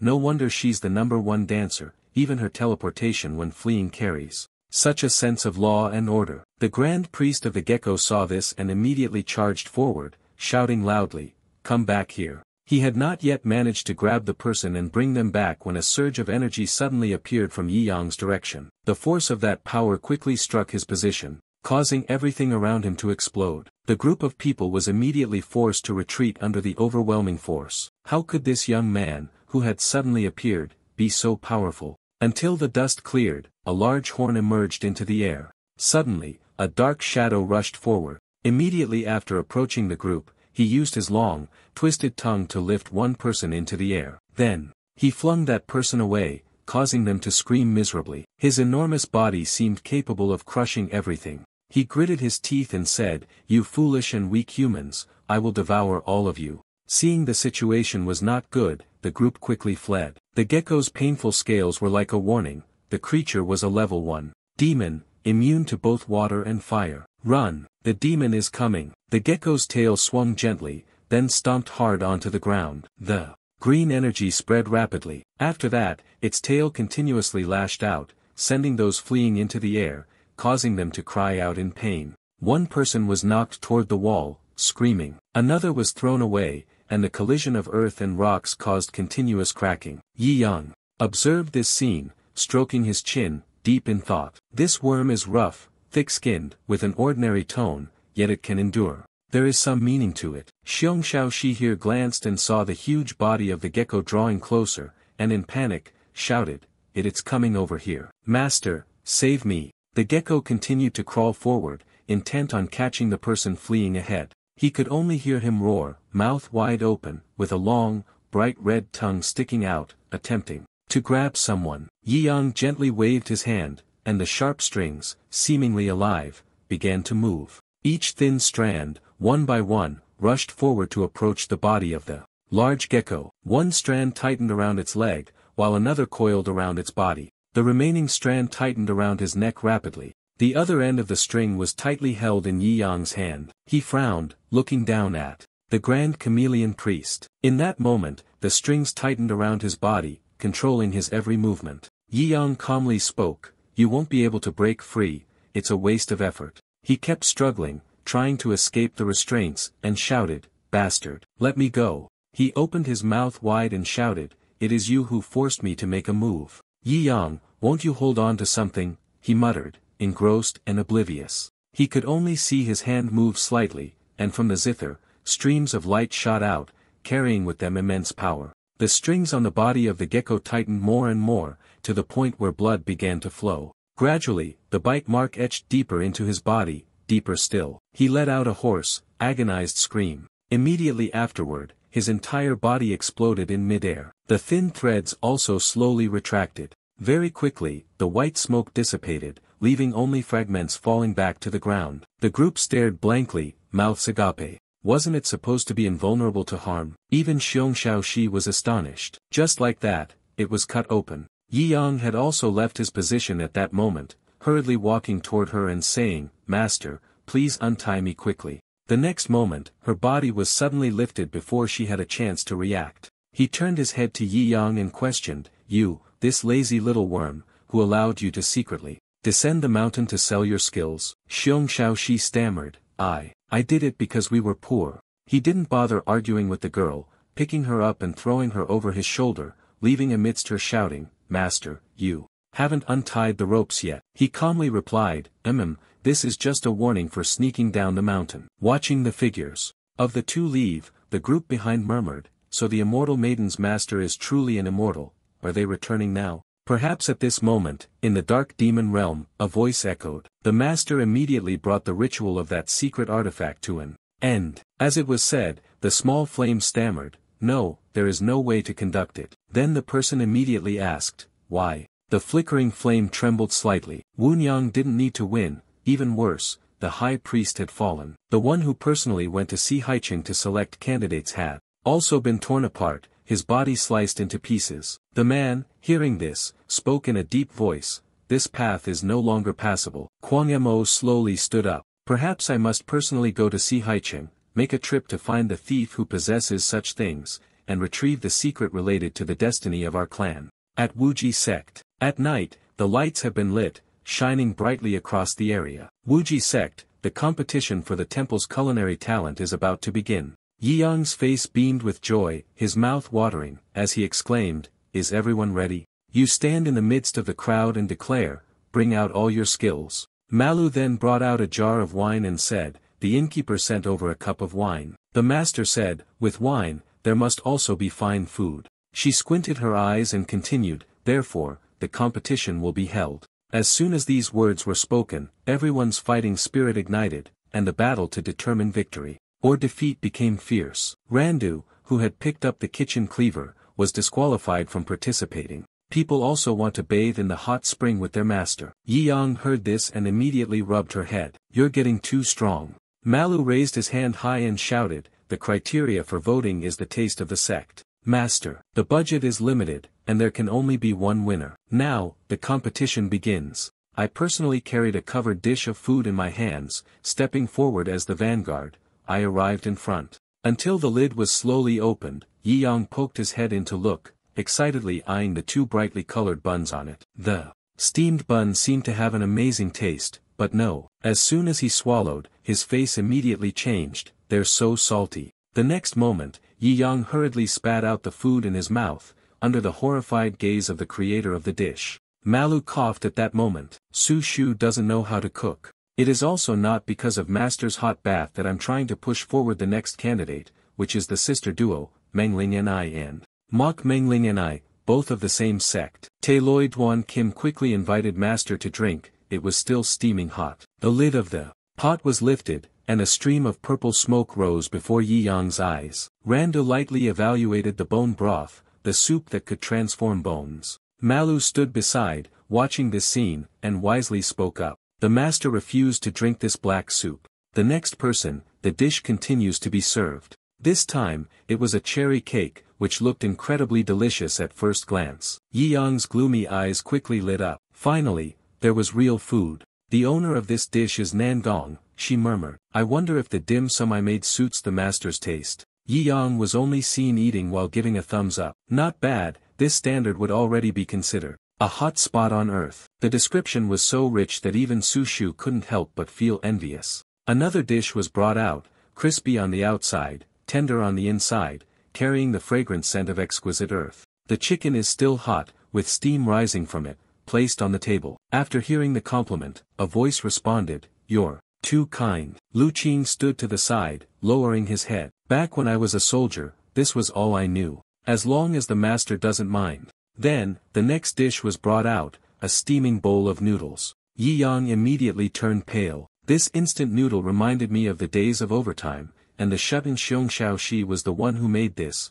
plain noodles in plain water, without seasoning, yet it touched my heart. My master chose the hot spring that could provide dream sand. Yi Yang was helpless and firmly refused to eat. Randu sat beside, impatiently sighing. Who's so lucky to finally travel with their master, soaking in hot springs? At this moment, he regained his serious demeanor, slowly stood up, and then announced. The room immediately fell silent. Everyone eagerly awaited the final result to be announced. Under the expectant gaze of everyone, Yi Yang said straightforwardly, "There is no winner." All the people in the room, as expected, could only sigh in dejection. At this moment, a finger was raised. Yi Yang gently added, "But I will lead everyone to soak in the hot spring." Randa sat beside, equally stunned, his eyes wide open. The sound of him continued to echo steadily, taking advantage of Ling Ruoshue's seclusion, with no one managing the money. "Can we go have fun freely?" Randa finally reacted in time, jumping up amidst Yi Yang's astonished gaze. "That's right," everyone immediately followed suit, their faces beaming with joy, and they all shouted in unison, "Master, long live." This commotion startled a nearby bird. It couldn't help but sweat, muttering to itself, "Ling Ruoshue, you need to come out of seclusion quickly. This guy is too chaotic." At this moment, Ling Ruoshue was truly in seclusion, sneezing. She silently thought to herself, "Strange, this isn't right. I must focus a bit more." Her eyes slowly closed, and in her mind, she continued to hypnotize herself. "I must quickly exit the closed-door cultivation and meet my master as soon as possible." Meanwhile, Ling Ruoshue's fan, Ouyang Lei, sat in a corner. "I'm not going to any hot springs, I have to stay where my senior sister is. But if possible, I'd love to soak in the hot springs with my senior sister." Just thinking about that scene, she was incredibly excited and couldn't help but exclaim, "Life is truly perfect." After a long while, Ouyang Lei lay on the pile of straw, half asleep, muttering in a low voice, "Yi Yang, I also want to soak in the hot spring." At this moment, in the place of green mountains and clear waters, the petals of flowers gently sway in the air. Right next to a waterfall, a small pond was formed, and in it, a person murmured softly to themselves, bathing. In the Dongfangxing hot springs, soaking until their face turned rosy, comfortably relaxing their body, they sighed, "How truly boring." The sky of Sihaicheng at night was now studded with twinkling stars above. At the Three Rivers Tavern, warm yellow lights hung up. Inside the tavern, everyone was busy with their own tasks, quietly chatting with one another. Today marked the one-year anniversary of the Three Rivers Tavern. The wine was cheap, free of charge, and you could have an extra bottle if you wanted. She was placing the wine on the table while complaining, "That sect Master Yi, neither eating nor drinking, and yet not here. It's so strange." This remark happened to reach Feng Hao's ears. He turned around, dissatisfied, and retorted, "Brother Deep, I've been busy day after day teaching your female disciples to become capable, and recently, I haven't had the time." She shrugged and dismissed him. What could this weakest man, who can't even hold his liquor, possibly teach his disciples? Teach them how to fake death. Hearing these words, another person spoke up. "On such an important day, Sect Master Yi and that bookworm are not here. It still feels like something is missing." An old man with silver hair and a beard suddenly said, "Miss Li, you aren't looking at those young lads, are you?" She smiled and replied, "Elder, you really enjoy making jokes. The people in the tavern were very happy to support me, and the elders' views were unanimous. There were also some who showed no interest at all, finding it boring. At that moment, two shadows appeared outside the shop door. Xiao'er politely declined and apologized. Today, the shop is celebrating its anniversary and will only be serving regular customers. Before the person could finish their sentence, a sudden voice cut in, "Get out," causing him to become stunned. He could only see, and the next moment, his entire body was kicked and sent flying a considerable distance. Immediately, a terrifying sound erupted, shaking the entire tavern. Tables and chairs collided and shattered. Feng Hao was startled, quickly turning his head to look toward the door. Two figures appeared there. No one in the tavern had time to react to the scene unfolding before their eyes. The shorter of the two suddenly spoke, "Bring your boss out here." His words were like a command, and the group of people in the tavern stood up in displeasure. "Do you know that this tavern is a gathering place for cultivators? Using force here has very serious consequences." No further words of admonishment were needed, and he spoke again. At this moment, a dark shadow swiftly moved through the air, approaching the man. Immediately afterward, that person was struck down by an object resembling an animal's tail. Everything happened too quickly. The young man in the shop angrily shouted, "Hey, you!" But before he could finish his words, he widened his eyes in astonishment. It turned out that the two dark figures were Kwang Mo and Ren Mo. They could hardly escape. "What's this, innkeeper? Come out here." Miss Li quickly rushed forward. "Boss, come out. If you kill people recklessly in Sihaicheng, don't expect to leave easily yourself." Done, she looked back and whispered, "Kwang Mo and Ren Mo are monsters, they won't spare anyone alive.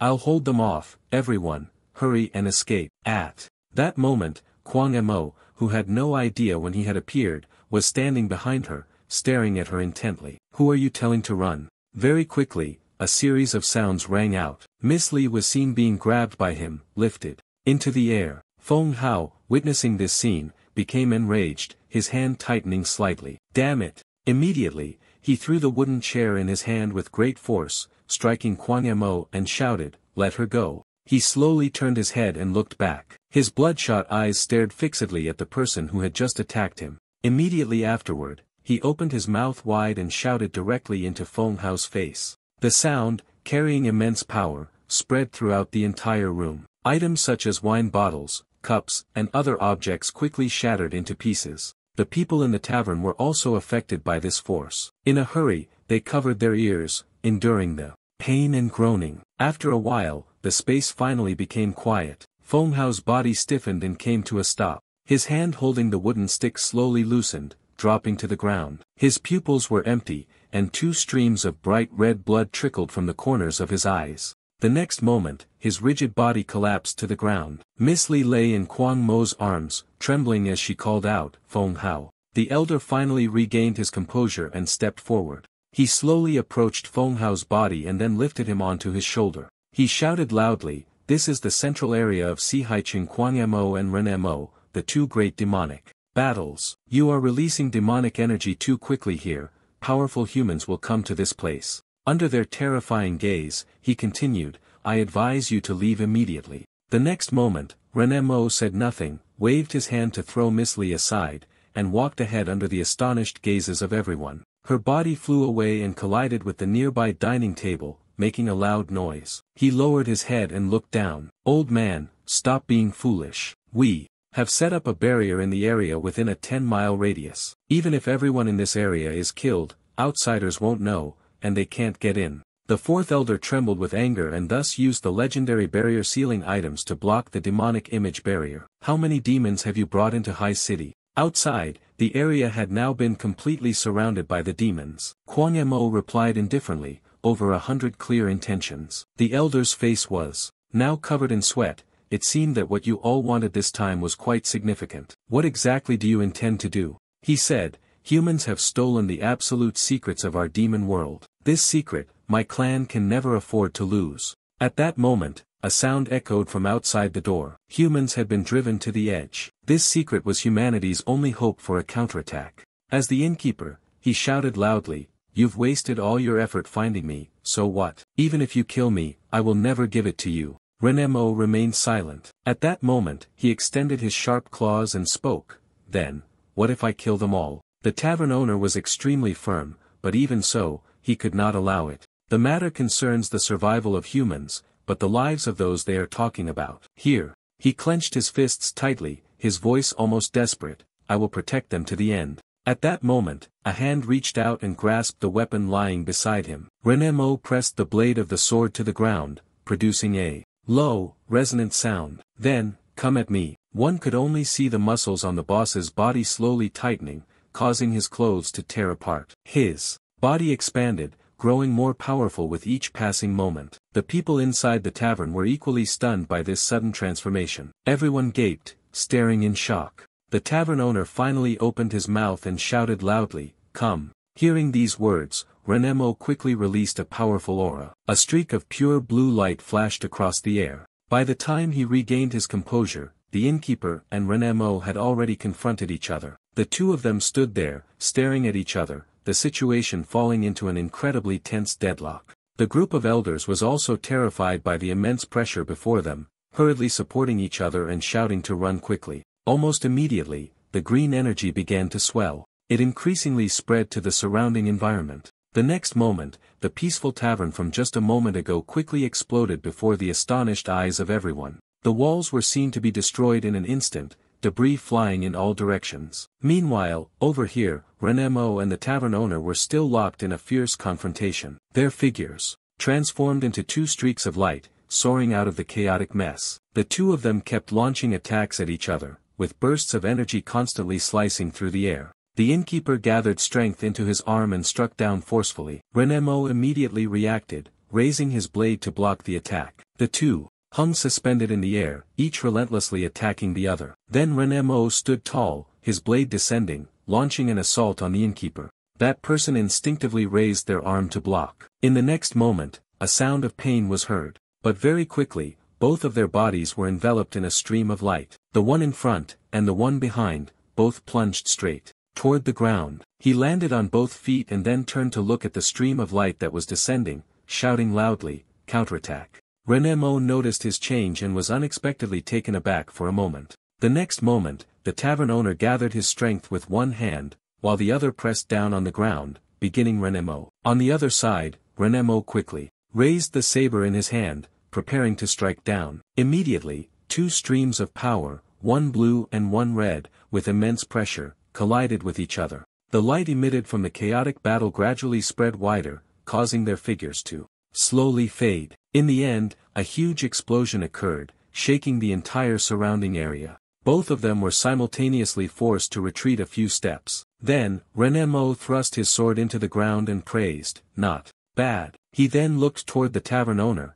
who had exerted himself greatly in the previous strike and was now panting heavily. The two continued to struggle. She provocatively said, bring out your strongest skills, human. She stuffed my mouth with her corner. It's been a long time since we played, let's relax a bit. The tavern owner at that moment had lost his strength and was still gasping for breath. He propped up his body, standing amidst the chaos that the people in the tavern had witnessed earlier. Everyone sighed in admiration. I didn't expect the boss to be so formidable. The boss must be careful. All the events that had just unfolded happened to fall within the sight of Kwang Mo, who had been hovering in the air from the very beginning, observing everything. Suddenly, the innkeeper moved, channeling all his strength into his arm to lift the large stone beside him. The next moment, the 1,000-pound stone was lifted up. He grunted, then I play with your death. As soon as the words left his mouth, he threw the stone directly forward. The large stone flew rapidly toward the place where Renemo was standing. Her eyes were completely white, showing no sign of wavering in the face of the attack from her opponent. The next moment, she raised the blade in her hand. With a single, simple strike, she shattered the stubborn stone. But just at that moment, strange streaks of light suddenly appeared behind her. The next moment, the innkeeper appeared behind her, raising his arm high, and with a fist imbued with incredible strength, he struck. But it was quickly blocked by the sword. Not stopping there, he relentlessly continued to punch and kick towards Renemo, forcing her to retreat. Finally, his fist gleamed brightly. He opened his mouth and shouted loudly, Star Destruction Fist. Immediately after, the overwhelming pressure of the strike descended, and a blinding green light flashed. However, Renemo was not affected at all. Ah! I curled my lip in disdain. At this moment, the tavern owner kept shouting, prepare for the new move. Almost immediately, a massive figure of the Buddha appeared behind him. The six paths of reincarnation battle body, Renmo, was also momentarily stunned by this development. Even the elders hiding behind the rock poked their heads out to watch. The master is truly incredible. Yet, you can summon a battle avatar. Keep it up. The body of the master was enveloped in a layer of golden light. He raised his hand and waved it through the air. The puppet behind immediately moved, raising its hand to strike toward Renmo. She was quickly pushed back and forced against a nearby wall, emitting a sound of impact. Not stopping, her body was pushed even farther away. Finally, she had to drive the blade straight into the ground, using it to support her body in order to stop. Her gaze was deep and profound, staring ahead. On this side, the tavern owner continued his actions, extending his arm. The next moment, the massive figure's arm struck toward Renmo again, creating a thunderous sound. The continuous attack spread, and everything around became chaotic. Finally, he struck down again at that spot, delivering a finishing blow that shattered the already broken ground, sending debris flying. When he retracted his hand, a cloud of dust enveloped the area, obscuring the surrounding environment. The intense scene just happened to fall into the line of sight of those hiding behind the large rock. They were stunned, each of them wide-eyed, astonished by this power. At this moment, in front of the boss, a large crater had been created by the recent attacks. Thick smoke was still rising in dense waves. At the bottom of the crater, a quick glance would suggest that the pit was incredibly deep. The figure of the tavern owner was now surrounded by a golden energy circle, floating in midair. He gazed down at his weary body, drenched in sweat, gasping for breath. Suddenly, at this moment, a shadowy figure appeared unexpectedly amidst the white smoke. Wait for everything to dissipate, revealing Renmo, unharmed, standing tall at the bottom of the pit. This is something that no one could have anticipated. The tavern owner was horrified, his eyes wide open. The group of elders over there couldn't believe it either. Renmo seemed completely unaffected. Seeing this, the innkeeper once again gathered his strength, shouting as he prepared to launch another attack. He exerted force, gritting his teeth so hard that blood oozed from between them. Then, countless punches landed again, and the commotion in that area grew increasingly chaotic. However, Renmo no longer intentionally took the attacks. She easily dodged the punches from her opponent. At that moment, Kwangmo flew to her side. Stop playing around, finish him off. Hearing that, her weapon-wielding arm tensed slightly, and eerie lightning flickered. The next moment, Renmo gathered momentum and charged forward quickly, not needing you. Many words were spoken, only to see a flash of red light streak across the sky. Immediately after, the large figure was split in two, slowly vanishing. The tavern owner was also injured, spitting out a mouthful of fresh blood in pain. At that time, he was completely exhausted, his body injured, and had no strength left to resist. The remaining trace of the effigy completely vanished. Renmo gently turned around and returned to the ground.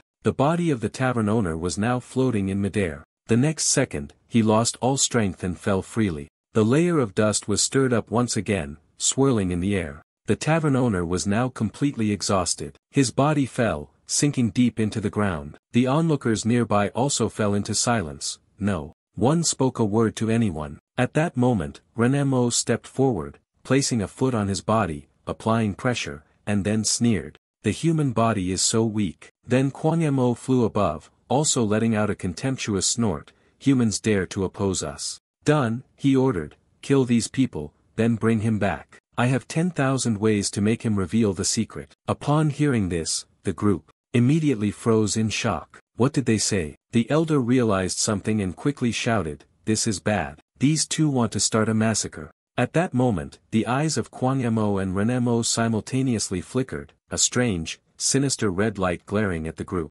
Everything here has now become ruins, and the once prosperous scene is no longer recognizable. Everything seemed to be enveloped in that white smoke. At that moment, out of nowhere, a wooden chair fell from the sky. The rope behind the chair landed firmly on the ground, startling the two Kwangmo. The noise came so suddenly. Everyone present, including the elders, was caught off guard and jumped in shock. Very quickly, a figure appeared, sitting upright on the wooden chair, leisurely asking, "Boss, is there wine to drink today?" Hearing these words, the tavern keeper took a long drag from his cigarette and replied with difficulty, "We're not opening today. You should leave." Seeing who had arrived, the group of elders instinctively shouted, "It's him." Then you still didn't forget to taunt the weakest man. What could be the reason for causing a commotion with such words? Yi Yang yawned loudly, not answering, but Renemo immediately noticed something unusual. There is a marking of an obsessive barrier on this person's body. He had just returned from outside. Kwangmo rebutted, "What are you joking about? How could a mere mortal break through our barrier?" Hearing these words, Yi Yang finally spoke up, "Are you talking about that completely black cap? It opened as soon as it was torn." This answer succeeded, causing both Kwangmo and Renemo to be simultaneously astonished, shouting, "What?" Yi Yang calmly continued, "Master, I told you, if I can't drink today, I won't leave. As long as I come to drink for a day, your tavern must do business for a day." He crossed his arms and declared, "I don't have any money. You're the only one who feeds me, but I don't drink, and I haven't been here that long. Therefore, no matter who tries to stop him from doing business, I will eliminate them." Renemo at this moment still couldn't believe that this person had broken the barrier. This person definitely had relied on luck to sneak through. Kwangmo was also deeply puzzled. Where were the soldiers guarding the road? Why had they not issued any warning signals? Renemo affirmed, "It must be because he is too weak, and the soldiers failed to detect his presence." Hearing that, Yi Yang immediately curled his lips into a smirk. They truly hadn't noticed my presence,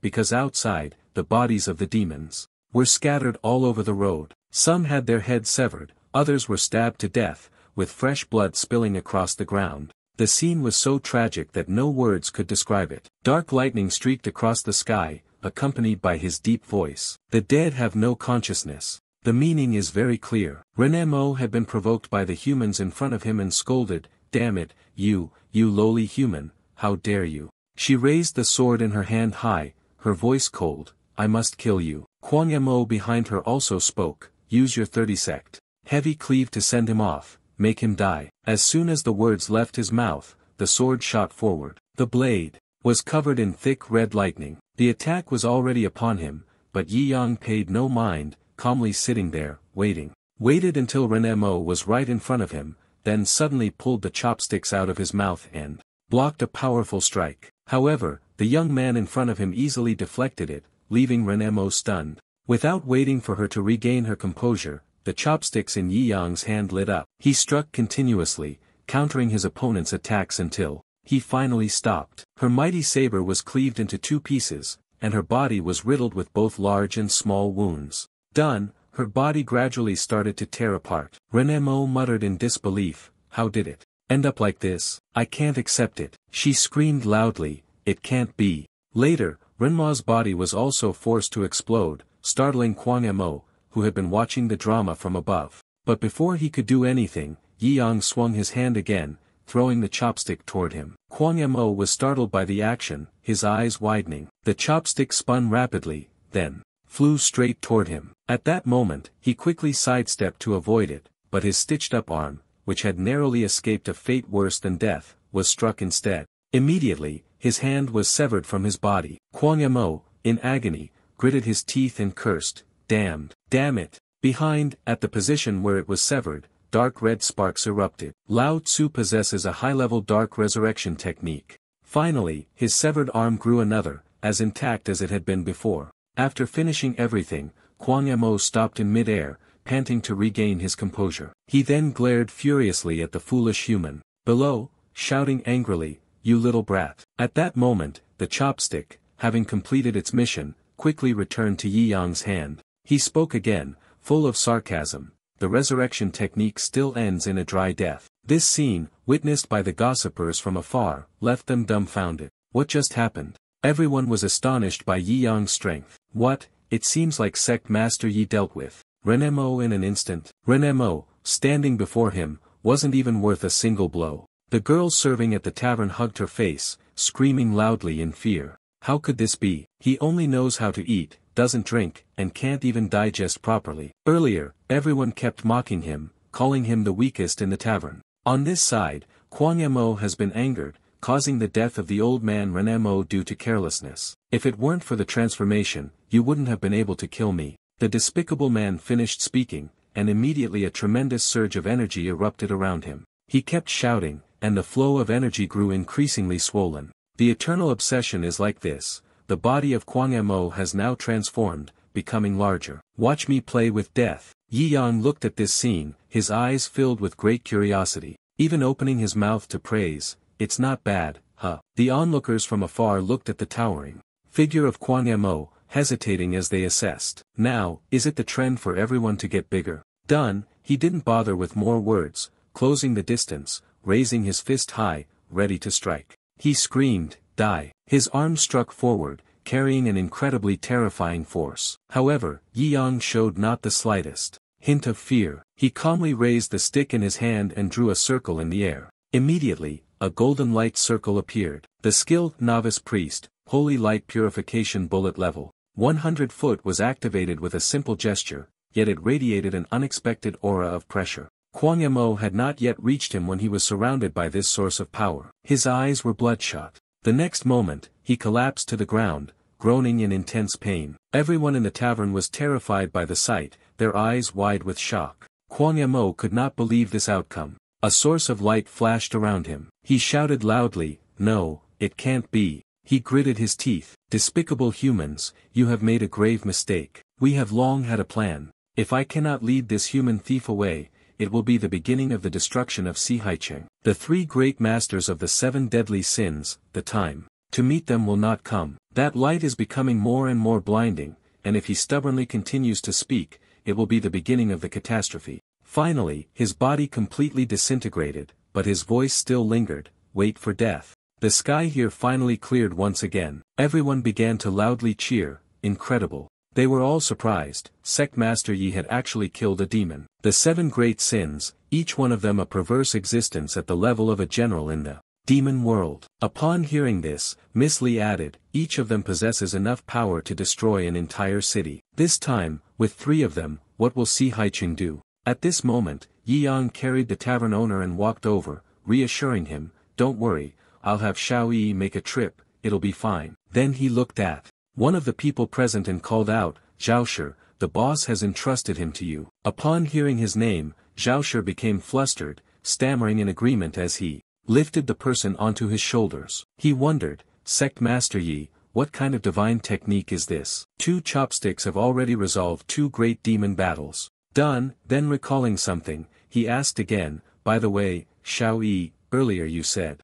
Before he could finish speaking, Yi Yang waved his hand, casting an intermediate summoning spell that unleashed a level 100 bear explosion. In the blink of an eye, a gigantic bear appeared before everyone's eyes. "Master, do you have any instructions?" The group of Zhao cried out in panic, "Xiao Yi, little brother, you." Yi Yang saw this and laughed loudly, "What a pity, the bookworm isn't here, otherwise, he..." Speaking of which, the corner of his mouth curled up. He would definitely like Xiao Yi very much. At the same time, the entrance to the southeast area was filled with frantic cries, "Run! Hurry and save yourselves!" Right after the demons were screaming, a piece of white paper flew over, delivering a fatal blow. A glowing book was hovering in midair. After searching for half a day, it was finally discovered that some kind-hearted person had left a gap in the barrier of the guest tavern where the Fan Shu book was stored. At that moment, 2 nimble fingers quickly grabbed a piece of paper, and a smile appeared.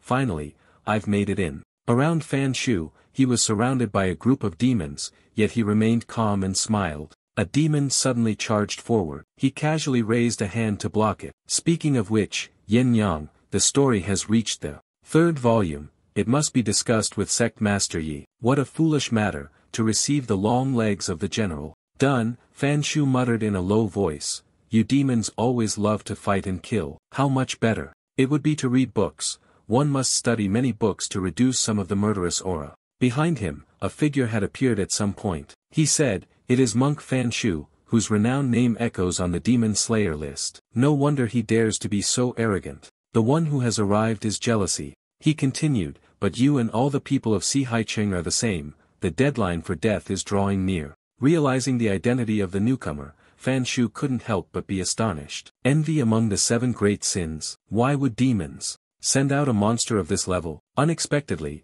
right after that, 2 beams of light flashed in the sky, startling him. Very quickly, 2 more people appeared, one dressed like the Black Impermanence, named Greed. The remaining person was surrounded by blazing red flames, known as Arrogance. 3 individuals with 3 different auras, yet harmonizing together, creating an incredibly gloomy atmosphere. Fan Shu looked at them in silence. 7 great sins, with 3 major sins. It seemed that today Si Haicheng could not escape his fate. The patch of envy on his beard seemed to come to life, starting to tremble. He declared, "The entire human race will be exterminated, beginning with you." As soon as he finished, the beard seemed to turn into a sharp weapon, rapidly flying toward its target. The next moment, the beard was seen plunging straight into the ground, causing the earth to crack. After that, numerous attacks were unleashed simultaneously, causing the ground to shake violently. Not stopping there, consumed by jealousy once again, he controlled the beard to strike continuously toward Fan Shu. He dodged, quickly avoiding the attacks. In the end, as if having made up his mind, he resigned himself and drew his sword. There was no more retreat, and he could only gamble everything. The long beard kept whipping into the rebellious body, causing him to curse, "Damn it, every strike shakes me to the core, my whole body feels like it's falling apart." All that could be seen was that, afterward, the eyes of Du Qi gleamed for a moment. He shouted loudly, "Bind!" Immediately, from deep within the earth, a series of white tendrils rose up, surrounding Fan Shu at the center. Suddenly, they surged forward, tightly binding both of his arms until blood began to drip. He gritted his teeth, thinking to himself, "It's over." Meanwhile, on this side, Envy was very pleased with the outcome. "Brat, even giants cannot escape the restraints of this old man. Before you die, let me broaden your horizons first." As soon as the words left his mouth, a violent whirlwind immediately appeared in the sky. When the demonic vortex turned, Wanshu looked at the sharp nose that was right in front of her eyes, but she couldn't move, and she felt that it was the end. Just as he closed his eyes, preparing to endure, a voice suddenly rang out, "Use the ultimate killing technique to destroy me and annihilate the army." At that moment, Xiao Yi descended from the sky and landed right in front of Wanshu. He shouted, "Bookworm, don't panic, leave the fight to me." After finishing his meal, Xiao Yi raised his head and clenched his fist, facing the fierce whirlwind that was gradually approaching. Then, a loud explosion rang out. The tendrils forming the whirlwind were shattered. The immense power of this strike made Fan Shu unconsciously mutter, "A bear smashing through a great demon's den." Even the 3 of jealousy were utterly surprised by this turn of events. Xiao Yi turned again, growling. The tentacles that bound Fan Shu were also struck until they tore apart. Fan Shu was finally freed. This bear, with a single punch, has shattered space. I wonder whose rare beast this is, from which extraordinary expert. At this moment, Envy's beard had broken off. He stared with wide eyes, his vicious beard trembling. "I have cultivated for 100 years. Then, he shouted, "Unforgivable, stinky bear dog, prepare to die." Afterward, the beard seemed to come back to life, continuously growing longer before charging forward. They quickly transformed into sharp, drill-like points and charged toward Xiao Yi. He was furious, his eyes bloodshot, and he shouted loudly, "Release the horse through the rope." As soon as he spoke, his boxing gloves suddenly burst into flames, containing an unexpected power. His fury was gradually building up. Xiao Yi panted, preparing for battle. Just a moment later, he extended his hand and gently grabbed the beard that was rushing towards him. This action was unexpected by everyone, even Envy had to be taken aback by your move. Xiao Yi exerted all his strength to pull at the long beard, cursing, "Old man, won't you die? Come down here for me." Once you're done, pull again with all your strength, and push the Envy down below. At this moment, both greed and arrogance were utterly terrified, having been dragged down by the bear. "Beast, stop!" Xiao Yi's gaze flickered for a moment, not bothering to respond to their meaningless shouts. After a moment of effort, he finally managed to pull him down closer. Then, all he saw was a bright red sky flashing through the air. When they looked back, Xiao Yi had bitten straight through Du Kai's body. He spat out a weak mouthful of blood, whispering, "Let me go." But Xiao Yi was not moved in the slightest, gently exerting force and biting down hard, ending his life. Seeing the bloody scene, greed and arrogance couldn't help but turn pale. It had already been consumed. Wanshu was also deeply shocked. The 7 great sins one had already been devoured. Greed trembled with rage and said, "Jealousy, we are conquerors, having destroyed over 100 cities. How could humans be devoured by the pets of humans?" The scene of the cities of those people they had defeated was still deeply etched in their memories. Arrogance was also furiously enraged. "Beast, I want the entire Si Haicheng to be buried together with jealousy immediately." Greed waved his hand through the air, and a huge eye quickly appeared. The eye of heavenly punishment. Then arrogance also began to make his move, the sword in his hand growing larger and larger, the sword spirit awakening. Fan Shu saw this scene and immediately turned pale with fear. Xiao Jiao is finished, Si Haicheng is about to become a useless wreck. Xiao Yi, seeing the power of the two of them, was extremely interested and smiled. He was not at all frightened and, instead, spoke leisurely, "If you three have chosen to live and die together, then come reunite together in my belly." The next second, he opened his bare mouth wide. Countless golden rays of light burst out. High-level beast technique, devour. Immediately, the two individuals above sensed something unusual and panicked. Their bodies were seen transforming into two streaks of light, swiftly being drawn toward Xiao Yi by a powerful force. Finally, both greed and arrogance disappeared. Xiao Yi was highly satisfied with this exquisite flavor, continuously thumping his chest with a resounding thud.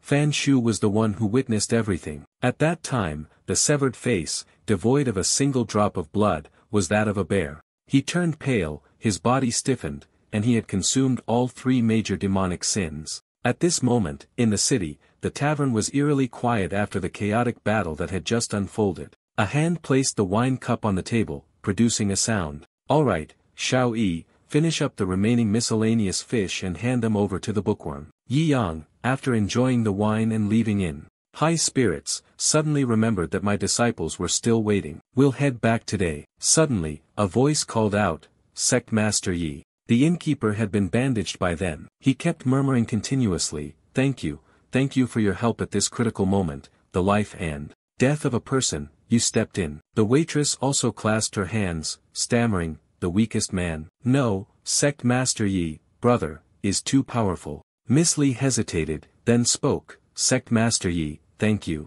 Next time, I will take the lead and invite you to drink until you're completely satisfied." The elder was supporting Feng Hao on his shoulder and also shouted, "You are a great hero, saving all of Si Haicheng." Hearing these words, Yi Yang waved his hand. "What's there to thank? Don't forget, if anyone should be thanked, it's you people. When I had nothing, this distant world always took care of me." Your figure gradually faded away behind the beam of light, leaving only one sentence. "Go on, innkeeper." Watching you, I murmured, "Sect Master Yi, the secret I've hidden is actually in a place called Wangjia village. But on second thought, it requires a more appropriate time. I'll wait until there is an opportunity, and I will talk to you again then." At this moment, two figures appeared high above, silently observing everything that had just transpired. The three major criminals, yet all of them, had died in Si Haicheng. The girl sat on the shoulder of the burly man, curiously asking, "Monk Fan Shu, wasn't the heavenly scripture lost? How can you still kill the three great criminals?" She crossed her arms and pondered to herself,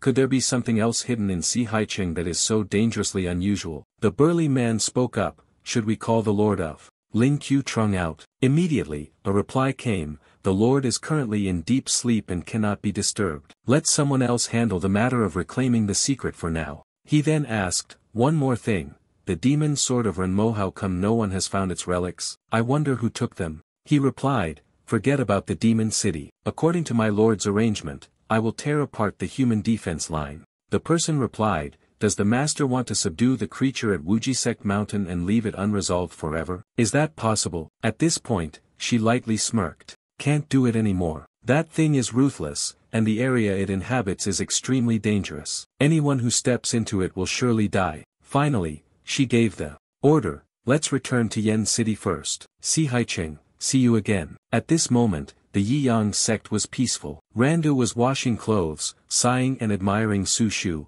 who was personally taught by the master. "When will it be my turn?" Hearing this, Mengling and I asked, "Didn't you say you hated cultivation?" Randu immediately smiled brightly. "Being personally taught means a lot of one-on-one time, which means I can ask questions and have heart-to-heart talks. The young lady has a longing for her mother, don't you?" At this moment, the latter was left speechless, and Mok Kwa Nuang said, "It is my older sister." Randu immediately apologized, "I forgot, you are the younger sister. But the two junior sisters, you are not allowed to catch the master's attention." The person behind immediately retorted, "The master is not private property, you have no right to sever that." Randu, who was extremely sharp-tongued, said, "You can't get through the first step, so you'd better stay away from the master later." After a long while, the atmosphere at this moment was indescribably fresh. In the sky, occasionally, the silhouette of a bird would pass by. Yi Yang was half asleep, awakened by the sound. "The master is up, we're almost there." Opening his eyes and looking around, he found himself lying on a cart being pulled by someone. "You quickly sat up." "I didn't drink too much and fall asleep in the study." "Why are you here? Do you want to sell the master into the deep mountains and make him a son-in-law?" Randu heard this and turned to smile. "The woman is not in a condition to go outside. Lord Niao told us to carry master out. One must go beyond the mountain, where demons and monsters gather, to retrieve the spiritual field. Only then will the sect's food supplies be resolved. Please have the master preside over this matter." Yi Yang received the answer, pretending to be resigned, and collapsed down. "No problem, I'll lie here a little longer and then call for me." At this moment, Malu suddenly spoke up. "Master, as the leader of a sect, your actions should not be so careless. After all, every word and action of yours will affect the entire sect. Please, do not act so impulsively and scatterbrained." Yi Yang was fully awake, his eyes wide open. This old-fashioned female disciple was Malu,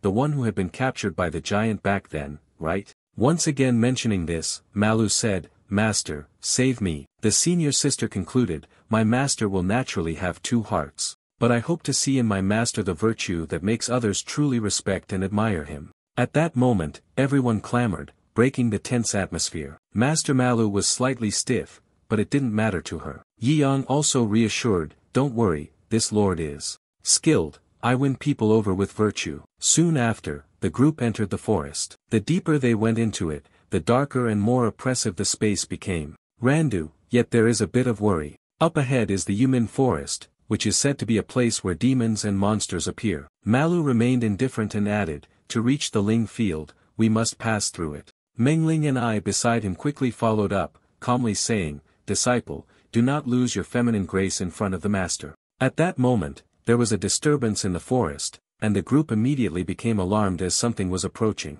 Only a figure was seen moving quickly, jumping onto the carriage behind before anyone could react. Randa stared in astonishment, his eyes wide open as he turned his head to look back. It turned out that Mengling and I had seized this opportunity to appear frightened, jumping onto the carriage and clinging tightly to Yi Yang. The root of all this had simply been a tiny Xiaobai rabbit wandering about. The group immediately shouted, "Where is your feminine elegance? Coward! You're just like your sister, always scared. Run to your master, get out of here." Mengling and I blushed slightly. In times of danger, the bond between disciple and master is intimate. What's wrong with facing issues together? Randu vehemently opposed it. "Cowardice is not a weapon." She approached her master and then, out of fear, ran into my arms. Suddenly, Yi Yang, who had always remained silent and not participated in the argument earlier, unexpectedly jumped up. He slowly descended to the ground, solemn in the forest. This road was not easy to travel. "We'll go together." The disciples immediately began to murmur. "Master, you must also be careful here." According to the stories, the particularly evil sect truly stirs up anticipation. The deeper they went, the denser the trees in the forest became, and the air grew damp and gloomy. The group walked, speaking in hushed tones. Here, it felt as if evil spirits could appear at any moment. Randu heard this and turned her head to look at Mengling and I. She remembered that she could not borrow evil spirits to invade, nor take the opportunity to disturb her master. The girl immediately blushed, puffed out her cheeks, and with a firm resolve, she told herself that she was not afraid of the evil spirits. At that moment, strange white birds suddenly appeared in the sky, hovering above everyone's heads. Just then, a shrill scream echoed. When they looked again, Mengling and I had once more climbed onto Yi Yang, her eyes filled with terror as Randa stared in shock. But Yi Yang, at this moment, had been ensnared, left speechless, not even bothering to respond. 1 second, 2 seconds, Randu exploded, screaming, "Mengling and I dream." The next moment, she quickly rushed over, grabbed the person's leg, and pulled with all her strength. "What are you doing? Let go." But the other person stubbornly held on. "I am protecting the master." The noisy scene was beyond description. The two Malus stood by, helpless, unwilling to offer any comments. In the end, Randu's efforts succeeded in separating Mengling and I. She was furious, standing behind her master. It was then that Yi Yang spoke up, "It's all right, let's continue." After a period of complete chaos, the group continued their journey, advancing deeper into the forest. The further I went, the trees along the road became eerier. Just looking at them, one could feel the gloom and fear. This time, Mengling and I's face suddenly changed color. Randu, as if sensing something, quickly turned to look. As expected, Mengling and I charged straight toward Mr. Yi Yang, but was stopped by Randu. "What are you doing?" You stammered. I want to protect Master." Malu behind had no mood to pay attention to the two people in front. It was very unusual. Lu Qing drew his sword from its sheath. It could be a wolf, but at this moment, many pairs of blood-red eyes were peering at them from within the bushes. "Master, there's nothing here. This place is quite interesting." Yi Yang did not turn his head, whispering, "Lu Qing, don't turn around, just keep going straight ahead." She heard this, and although cautious, she still followed and responded. Finally, they followed the trail, continuing forward. After a long while, Mengling and I felt a bit uneasy. "We've been walking for so long," Randu immediately added, "and yet, we still haven't gotten out." Lu Qing had also realized the problem. "Here, we came through." She pointed her finger at the tree by the roadside. "Do you see the scratch marks on that tree?" Malu sensed that something was wrong. "We've always been going straight. Why are we back here?" Lu Qing replied in a low voice, This place definitely has demons causing trouble." Yi Yang's expression also became serious at this moment. "Muk Mengling and I, you and your elder sister both love formations. Could you analyze the possible cause?" Upon hearing this, she immediately speculated, could it be that we are trapped in a large formation? The next moment, Yi Yang quickly confirmed her suspicion. This sentence seems to acknowledge the abilities of Mengling and I, standing with her hands on her hips in a proud manner. "Randu, have you seen anyone more important to the master than her? I feel like evil has taken over, turning the forest into a maze, confusing and delaying us." Yi Yang also smiled, tilting his head in appreciation towards her formation. She could finish teaching and then ask how to resolve it. She immediately fell into deep thought. "Let me think. Cannot leave the formation, it disrupts the perception. As long as there are no external disturbances, there is a chance to leave Randu. Besides the confusion, what does it mean?" Mengling and I began to explain, using a simple method, the four of you should run straight towards the four directions. No matter what illusions you see, do not stop, just keep moving forward. At least one person will have the chance to find the true path out of the battle. Hearing this, Yi Yang did not comment, only giving a simple smile. "I could give it a try." Then, he sat down, leaning against the tree trunk. The other four people each turned in a different direction. Only Yi Yang snapped his fingers and shouted, "Start." As soon as the words were spoken, the figures swiftly darted away, disappearing into the air. Mengling and I continued to charge forward without stopping. Randu also flew off in the originally intended direction. Lu Qing and Malu, too, flew ahead with their heads lowered. Suddenly, a flash of red light flickered in the air. Mengling and I was overjoyed. "It's almost here, I will find the way out immediately." Looking ahead, a thick mist lingered. The space suddenly shifted in an instant. The four of them were simultaneously astonished. The one who had been left behind was now once again before them. Seeing the person sitting there was Yi Yang, they were astonished, and a question rose in their hearts. What is going on? At this moment, he finally opened his eyes and calmly listened carefully. This formation was not simply disrupting the senses, it was a spatial formation with overlapping layers. Mengling and I immediately cried out, an overlapping spatial formation, meaning the rules of space within the formation have been altered. We will be forever trapped in this space. Hearing these words, Yi Yang immediately praised her ability to comprehend. This is called the void obscurement, the heavenly blood realm. The more she spoke, the more terrified Mengling and I's expression became. This blood phantom formation would ultimately transform those bound here into blood phantoms. At that moment, out of nowhere, countless bats with blood-red eyes flew toward them. They gathered swiftly. A few seconds later, they had surrounded the group in the center. Mengling and I's expression changed. It was over. The formation had created a cloud of confusion, and blood was dripping. Looking up at the pitch-black sky, they were now surrounded by thousands of bats, both large and small. This was bad, the numbers were overwhelming. These bats could split frantically, and there would only be more. They bared their sharp teeth, spreading their wings and flying toward them, intending to attack the group in front. However, Yi Yang remained completely calm. "Let me teach you how to clean up." After speaking, the tip of his finger flickered with a flame. Mengling and I observed closely, her expression fearful of the fire. He waved his hand, and a strange character formed from the flame. Once she learned this, she would be able to deal with it in the future. Both Randu and Mengling and I could only gape in astonishment. Very quickly, Yi Yang had completed the task of drawing the talisman. A complicated talisman flew through the air. He waved his hand again, sending the talisman flying. This is a level 100 elementary fire talisman, aimed at the eyes. The talisman quickly soared away, glowing at an incredible speed. It flew into the center of the falling blood, then slowly expanded its light outward. Yi Yang raised 2 fingers and shouted, "Level." It was only then that an explosion suddenly erupted in the sky. The surrounding trees were also affected, falling down in disarray. The flames, upon encountering the wood, immediately caught fire and quickly blazed even stronger, spreading and burning everything in its path. In the vast forest, the place they stood at this moment was filled with thick smoke. Looking at this scene, everyone was stunned. A talisman had caused eggs to fall from the sky, and everything had been dealt with. Malu was also shocked. Even this space has been set ablaze. Before them now was a blazing fire, burning fiercely, consuming even the massive ancient trees and the bats they had just feared. Yi Yang was calmer than ever at this moment. Fortunately, the foundation of the fire-appropriate technique was strong. If it had been a lower level, he would have already lost his life along with this dark forest. After speaking, he lifted his foot. "Alright, anyway, this place is already in chaos. Let's thoroughly destroy this formation." Immediately after, he stomped his foot down hard, causing the ground to crack instantly. The earth tilted, making it difficult for Randu and his group to maintain their balance.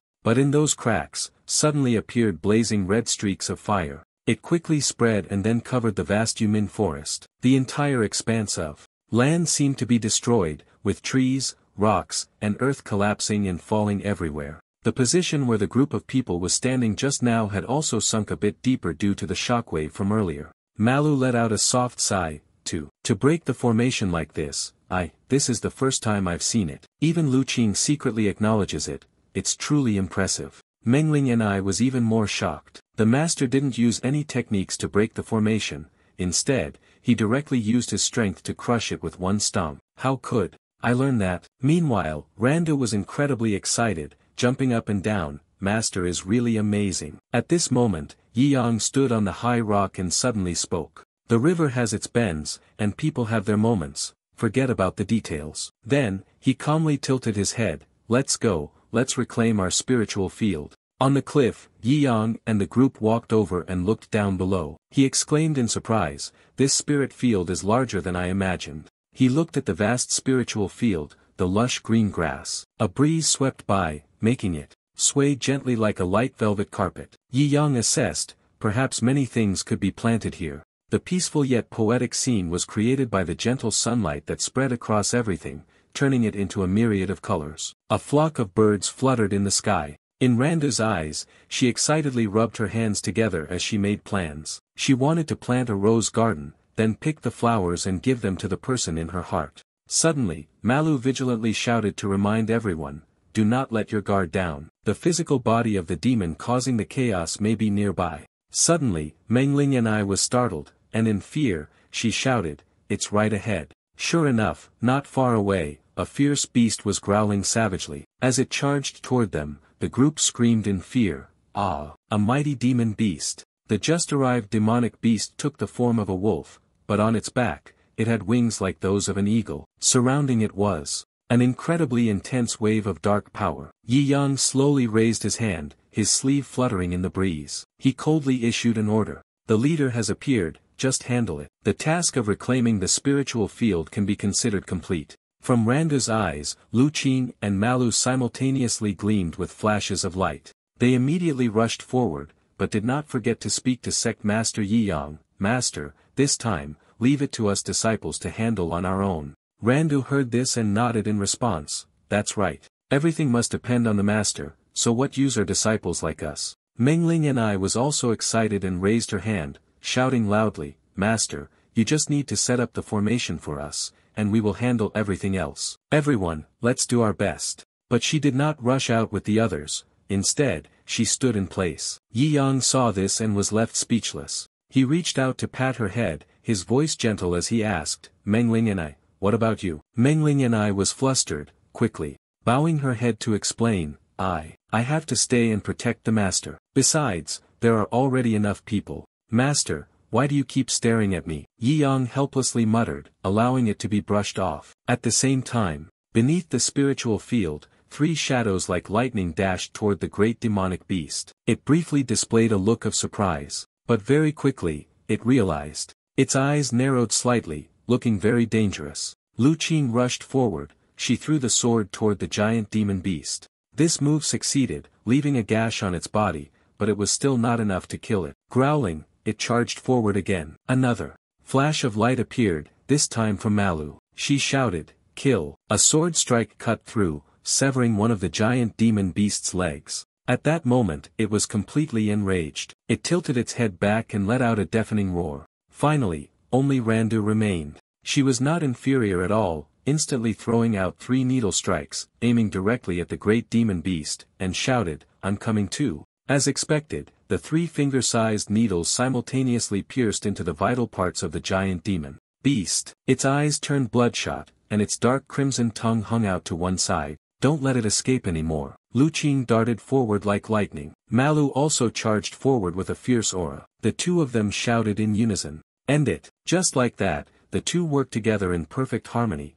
One struck horizontally, the other vertically, cutting the great monster into 4 pieces. The great demon beast, before completely splitting into 4 pieces, tried to strain its neck and let out a loud roar. In just a moment, its entire body suddenly exploded. Fresh, dark red flesh splattered everywhere. A thick white smoke billowing up, accompanied by blades of grass gently drifting down. Muhan and I, seeing this, couldn't help but be stunned, wondering to herself, is it really that weak? Yi Yang stood beside her, puzzled, and asked her, "What's wrong?" Mengling and I's expression grew thoughtful as she replied, "Something's not right." Malu and Randu were leisurely making their way back when suddenly they were startled by Mengling and I's scream ahead. "Alive again!" Upon hearing this, the 3 of them, Malu, Randu, and Lu Qing, simultaneously turned around. Sure enough, the wolf from earlier had revived and was charging fiercely toward them. The great monster roared loudly, its eyes gleaming brightly, its mouth wide open. With each step it took, an enormous gust of wind was created. Mengling and I screamed again, warning, "It's much bigger now." She stood above, shouting loudly to remind, "Run, quickly go back. Like this, it's much faster now." But it was too late. Lu Qing, standing closest, was the first to take a slap from it. She was sent flying backward by the impact. But she did not lose her balance for long. In the blink of an eye, she reacted, gently turning around and gaining momentum from the difficult position. She quickly reversed the situation, using the momentum to launch a counterattack against the great demon beast. She charged straight toward the great monster alone, shouting loudly, "Let's take the risk." As soon as Lu Qing leaped up, preparing to strike down with a decisive sword strike, suddenly, Meng Lingni's face turned pale, and she screamed from behind. Lu Qing was horrified, her face filled with disbelief. Slowly, she turned her gaze behind her. Sure enough, at some point, a large shadow had appeared behind her. The great demon beast let out a deafening roar, then, with its enormous claws, it swatted Lu Qing aside. Yi Yang's face became terrifying in an instant. The 2 below, Malu and Randu, saw this and became worried, shouting. Randu could no longer maintain her composure. She simultaneously released 3 sailors, shouting, "Get out of the way." The great monster roared, and a wave of sound blasted directly into Randu. Her small body was struck, causing her to stagger and spit out a mouthful of fresh blood. The 3 sailors were also knocked back by the sonic waves, returning to their positions. Malu anxiously rushed forward, shouting loudly, "Tu Nu." Suddenly, a sailor's tree within it slightly moved. Surrounding it was enveloped by a stream of bright, golden power. In the blink of an eye, the finger-root tree immediately soared upward, as if drawn by some kind of force, flying backward. A strong hand reached out, decisively grasping the hilt. With a shout, he commanded, "Sword, come." On the other side, Malu tightly hugged Randu in her arms. The great demon beast lunged toward them, ready to devour both of them in one strike. Yi Yang frowned, quickly dashing at the speed of light to that spot. A bright streak of golden light flashed across the sky. Wherever the beam of light flew, the grass, even 10 meters away, was snapped by the fierce wind. Mengling and I's heart burned like fire, and she anxiously thought to herself, "It's over, will Master make it in time from such a distance?" In their sight, Malu was carrying the injured Randu, desperately trying to flee from the claws of the fierce monster. A shadow as fast as lightning suddenly flashed. Lu Qing, despite her injuries, still managed to stand firm in front of Malu and Randu. She stretched out her arms and shouted, "You two go quickly, I'll hold it off." As soon as the claws of the great demon beast descended, Malu's face turned pale, and she immediately spun around. Fresh blood splattered, splashing onto the hem of her clothes. Malu's eyes filled with tears. Mengling and I was also startled, and they both shouted in unison. But when they looked closely, it was the familiar arm holding the sailor's sword from earlier, as Randa swung it in one strike, causing blood to splatter everywhere. Malu stood there, mouth agape, frozen for 5 seconds. Mengling and I was also startled, squinting her eyes to take a closer look. It turned out that all 3 people below had been surrounded by a blue shield from Yi Yang. As for the great demonic beast in front of them, they could only see it still leaping toward them, but the difference was that a line of blood had appeared across its body, slicing through its belly at some point. Yi Yang's face was dark, looking extremely intimidating. He coldly asked, "It dared to harm my disciple. Do you want to die?" Your entire body, my dear, was gradually covered by a pitch-black mist, and then it vanished without a trace, as if it had never existed here at all. Only 4 people remained standing still in the middle of the land, with not a single gentle breeze blowing through to cause the grass to rustle softly. Malu was still in shock, her eyes brimming with tears as she stammered, "Thank goodness for the master." So terrifying, the dry leaves gently twisted and fell. Lu Qing's face was serious as she muttered, "The monsters keep evolving on their own." Suddenly, Mengling and I shouted loudly from afar, "Look, look ahead. It's growing larger again." Everyone was immediately startled and frightened upon hearing this. Lu Qing and Malu were horrified, and at the same time, they turned around to discover that the demonic beast had, in fact, been revived in a new body. At that moment, it was indeed much larger than before. His deep red eyes, with each step he took, emitted waves of dark aura. It slowly took steps toward the 4 of them. Yi Yang smiled faintly with amusement, "I will play with it." Lu Qing, upon hearing this, couldn't help but be astonished. But before she could say anything, Yi Yang had already gained momentum and charged straight toward the giant monster like a streak of lightning. "You just left," and from both sides, 2 explosions were heard one after another. 2 more gigantic demonic beasts quickly appeared. They growled aggressively from both sides, then simultaneously charged forward to attack. Mengling and I, observing from above, immediately shouted, "Be careful, master. Watch out behind, there are 2 more." Yi Yang heard this and immediately became cautious, on guard. The great demon beast bared its fangs, swinging its claws fiercely as it lunged forward. Yi Yang also gripped the sword tightly in his hand, not pausing for a moment, continuing to strike. As expected, in the blink of an eye, the demon beast before him was sliced into several pieces. He shouted loudly, "Report, 1 demon beast eliminated." A great demon beast from the left opened its mouth and lunged. He frowned, silently evaluating, the second one, too slow in its movements. Yi Yang turned around, leaping onto the middle stage, creating a perfect arc. The great demonic beast below charged forward, biting and missing the middle stage. He suddenly struck down, slashing straight into the back of the demon beast's neck, causing it to scream in pain with a deafening roar. Its eyes bulged, and its mouth hung wide open. After dealing with the second one, he turned to the remaining demonic beast and shouted loudly, "This last one, don't run." Before it could react, Yi Yang had already rushed close to its face, causing it to startle. This time, he didn't use a sword like with the previous 2, but instead kicked it with his foot, aiming to knock the face of the great demon beast off. Then, he shouted loudly, "Fly." It was kicked by Yi Yang and sent flying about 10 meters away. The power of this strike was so immense that it created a deep trench in the ground. The pitiful great demon beast was finally struck into the rocks, bouncing back and forth, just in time to form a dazzling golden star shape. Finally, the rocks could no longer withstand their weight and exploded one by one. Fragments of stone fell from the sky, striking the body of the demon beast. At that moment, it lay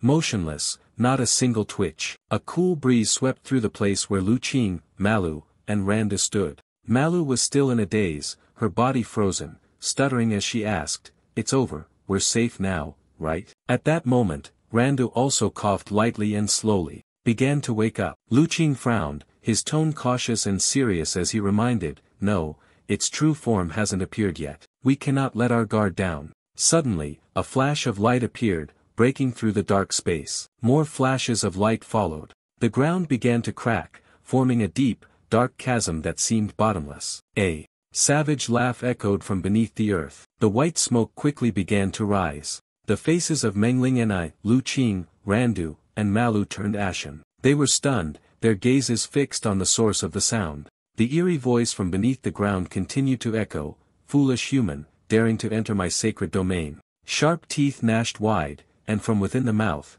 a stream of white smoke swiftly rushed out. At this moment, the great demon beast from earlier reappeared, but now it was equipped with additional armor. The voice continued to provoke, "This lord wants you all to die without a burial place." The end of the voice was marked by a thunderous roar. Lu Qing's face momentarily showed fear, his whole body trembling uncontrollably. Meng Ling and I, from a distance, had lost all color in her face. She was anxious and quickly shouted a warning, "This is bad, this is the great demon Tien Ka, a secret realm-level creature after death causing havoc. It's the most terrifying." She also quickly turned towards Yi Yang, urging, "Master, we no longer want the spiritual field, let's go quickly. The attack level of its true body is on a different level compared to its spiritual form." The flying beast soared into the sky, its savage voice dripping with disdain as it asked, "Want to run?" "It's too late." Everything was thrown into disarray. I said it, and it opened its mouth wide,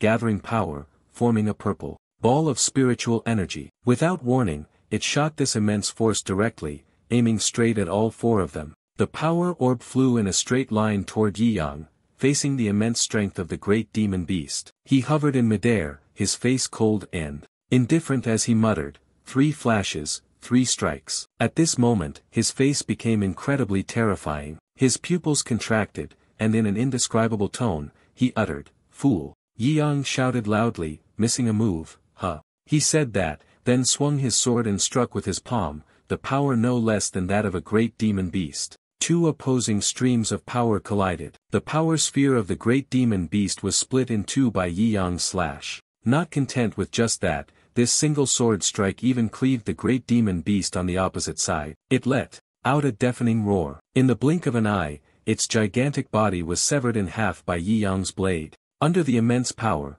it also caused the ground to scorch in a straight line, stretching all the way to where the great demon beast stood. The 4 of them, Mengling, Ni Malu, Lu Qing, and Randu, couldn't help but be shocked, their eyes wide as saucers, mouths agape. A gigantic demonic beast had been defeated so easily by him in a single strike. Its entire body suddenly exploded, creating a thick cloud of white smoke. Blackened chunks of flesh fell to the ground in disarray, like rain. Occasionally, a hair-like filament would appear, swirling and forming an arc in the air. Everything happened in the blink of an eye. When it was over, everything returned to normal. A cool breeze gently blew by, inadvertently carrying dry leaves that fluttered back and forth. From the rising white smoke, the magical beast became tiny, wearing a halo of light like an angel. It peeked its head out, listening intently. After confirming that everything was safe, it anxiously looked around while silently frowning. "This guy is too perverted. Forget it,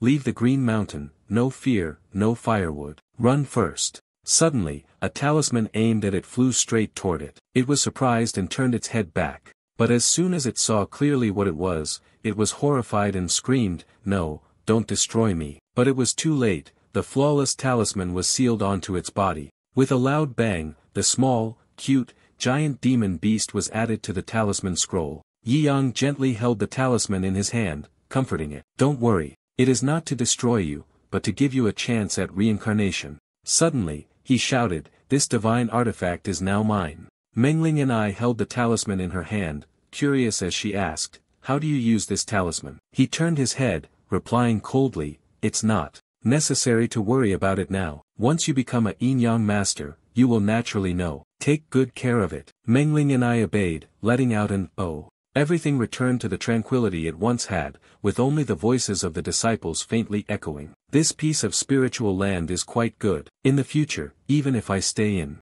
the sect and never go down the mountain, I won't die of hunger." Malu slightly lowered her head, disappointed. "Master, as the leader of a sect, how can you be so useless?" Yi Yang subconsciously turned his head, then awkwardly scratched his head and smiled foolishly. Malu saw this and was momentarily stunned. But then, she was also made to laugh by him. Her gaze was gentle, her face flushed, and she looked at him helplessly. Thus, the five of them stood together in this piece of spiritual field, enjoying the warm sunlight and the cool breeze. She thought to herself, indeed, my sister's choice was not wrong, although he has some small flaws. But really, you are a very trustworthy person. Return to the demon palace. Yi Yang was leisurely walking down the corridor when suddenly a piercing voice rang out, Junior Sect Master, Junior Dongfang Xing is locked in an iron cage. The moment he saw you pass by, he hurriedly cried for help. Quick, help me. She angrily shouted, Bai Fei, you bastard. I kindly helped her leave, and yet she tied me up here instead. Junior,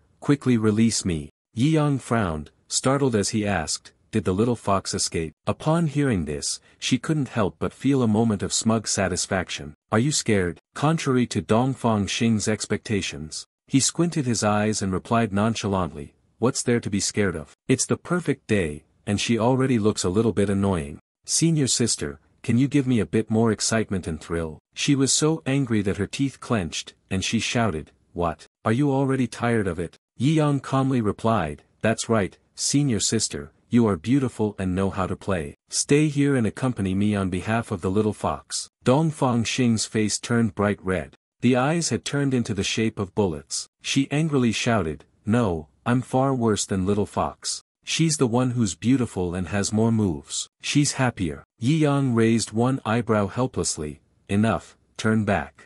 Dongfang Xing was slightly startled, snorting coldly. With a whoosh, Bai Fei quickly shrank back. Yi Yang smiled, teasing, is your transformation technique one where you can turn into anything? Or are you going to transform into Yin Yang from the Yin Yang story? I've been wanting to meet her for a long time. Bai Fei angrily cursed, you bastard. Am I really that disgusting in this life? Every day you're obsessed with the little sister in the story, you're sick. Yi Yang chuckled softly, then clasped his hands behind his back, leaving without forgetting to bid farewell. I have to go complete the last part of the magic tome, no more playing around with you. Bye-bye. Bai Fei, upon hearing this, only snorted coldly, saying nothing in response. In the sect's library, a tired voice echoed. Yi Yang, his face smeared with ink, stretched out and complained, the cultivation method is too hard to write. Fortunately, there is someone who recites poetry, spouts passive skill levels, and is proficient at weaving stories.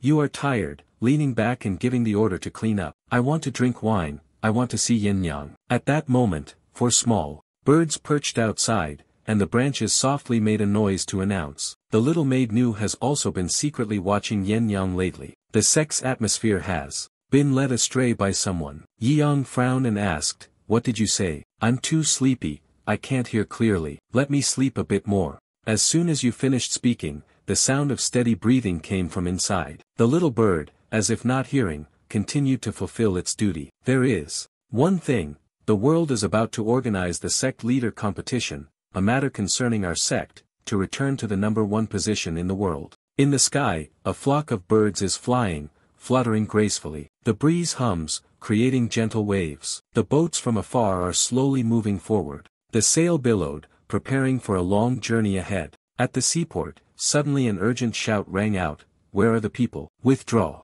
your hands quickly. The continuous shouts and calls created a very noisy scene. Come on, give me a hand. Everyone, move a little faster. Su Shu panted heavily, carefully placing a bag of goods down. She sighed tiredly, raising her hand to wipe the sweat from her forehead. So exhausting. At that moment, a familiar voice called out from behind her. Su Shu, upon hearing that, immediately turned pale, almost as if it were a natural reflex. She quickly stood up straight, stammering, I am sorry, master, I was just resting for a moment. I'll get back to work right away. Yi Yang spoke softly, it was me. Su Shu froze, surprised, then turned around. Master. She breathed a sigh of relief and quickly walked toward him. So, you're here. I told you there's nothing wrong. Don't come here, find another place. This one is dirty. Before she could finish speaking, Yi Yang coldly interrupted, handing her the fruit. Su Shu's face instantly flushed red. She exclaimed excitedly, delicious food. Yi Yang just released a book and brought it in front of her. Nearby, the spiritual food, Su Shu, was momentarily startled and astonished. Her eyes turned purple as soon as they touched the book. Her eyes were bloodshot, and she stammered, "Right, it's done." As soon as I saw the book, my head started hurting. The birds in the sky flapped their wings and flew back and forth. Yi Yang curiously asked, "Has your perception of the fire element improved?" Su Shu hesitated and replied, "I just meditated on magic, and then I fell asleep." He coldly comforted her slowly. Suddenly, Su Shu changed the topic, "If I just sit here with my master, I won't talk about studying." She turned to look at Yi Yang and smiled warmly. "That's great, then. But I will try not to disappoint my master." Yi Yang also turned to grin wickedly, reminding, "Then today, I will check the results of your homework." Su Shu heard this and immediately panicked. "The village has been abandoned, I must quickly go to work." "Master, you should leave now, this place is really filthy."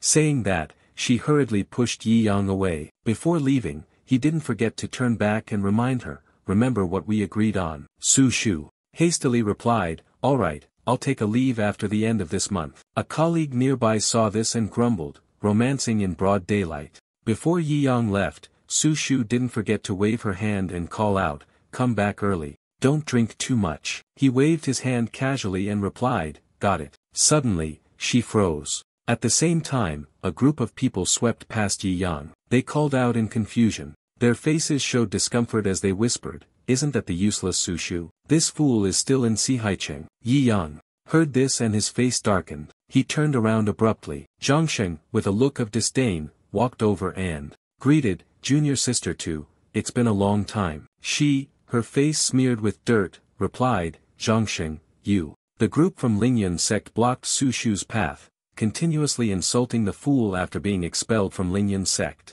"Didn't we find another sect to take him in? This idiot is truly degenerate." A cultivator arriving at the harbor, "What a waste, making the whole sect ashamed." One woman among them even mocked him further. "I heard this disaster of a person, after the Langyun sect, has already switched to 2 other sections. This idiot's name is truly deceiving." Zhangxing smirked, sympathizing, "Chase this filthy stray dog away, Lang Yun, I truly have foresight." Su Shu bowed his head, his expression unclear, and asked, "Did you come here just to say these things to me?" She turned around decisively and left. There was nothing else to do, so I returned to my work. Suddenly, a loud shout caught the attention of everyone around, making them stop and look back. Zhang Xing spoke in an irritated tone, shouting loudly, "Don't go. Although you have been expelled from Langyun sect, as your senior brother for 1 day, then you must respect me for a lifetime. Are you so lost in these troublesome sects that you've forgotten the rules?" Su Shu angrily turned around and retorted, "The Wuji sect is definitely not a trash sect." He flashed a wicked smile,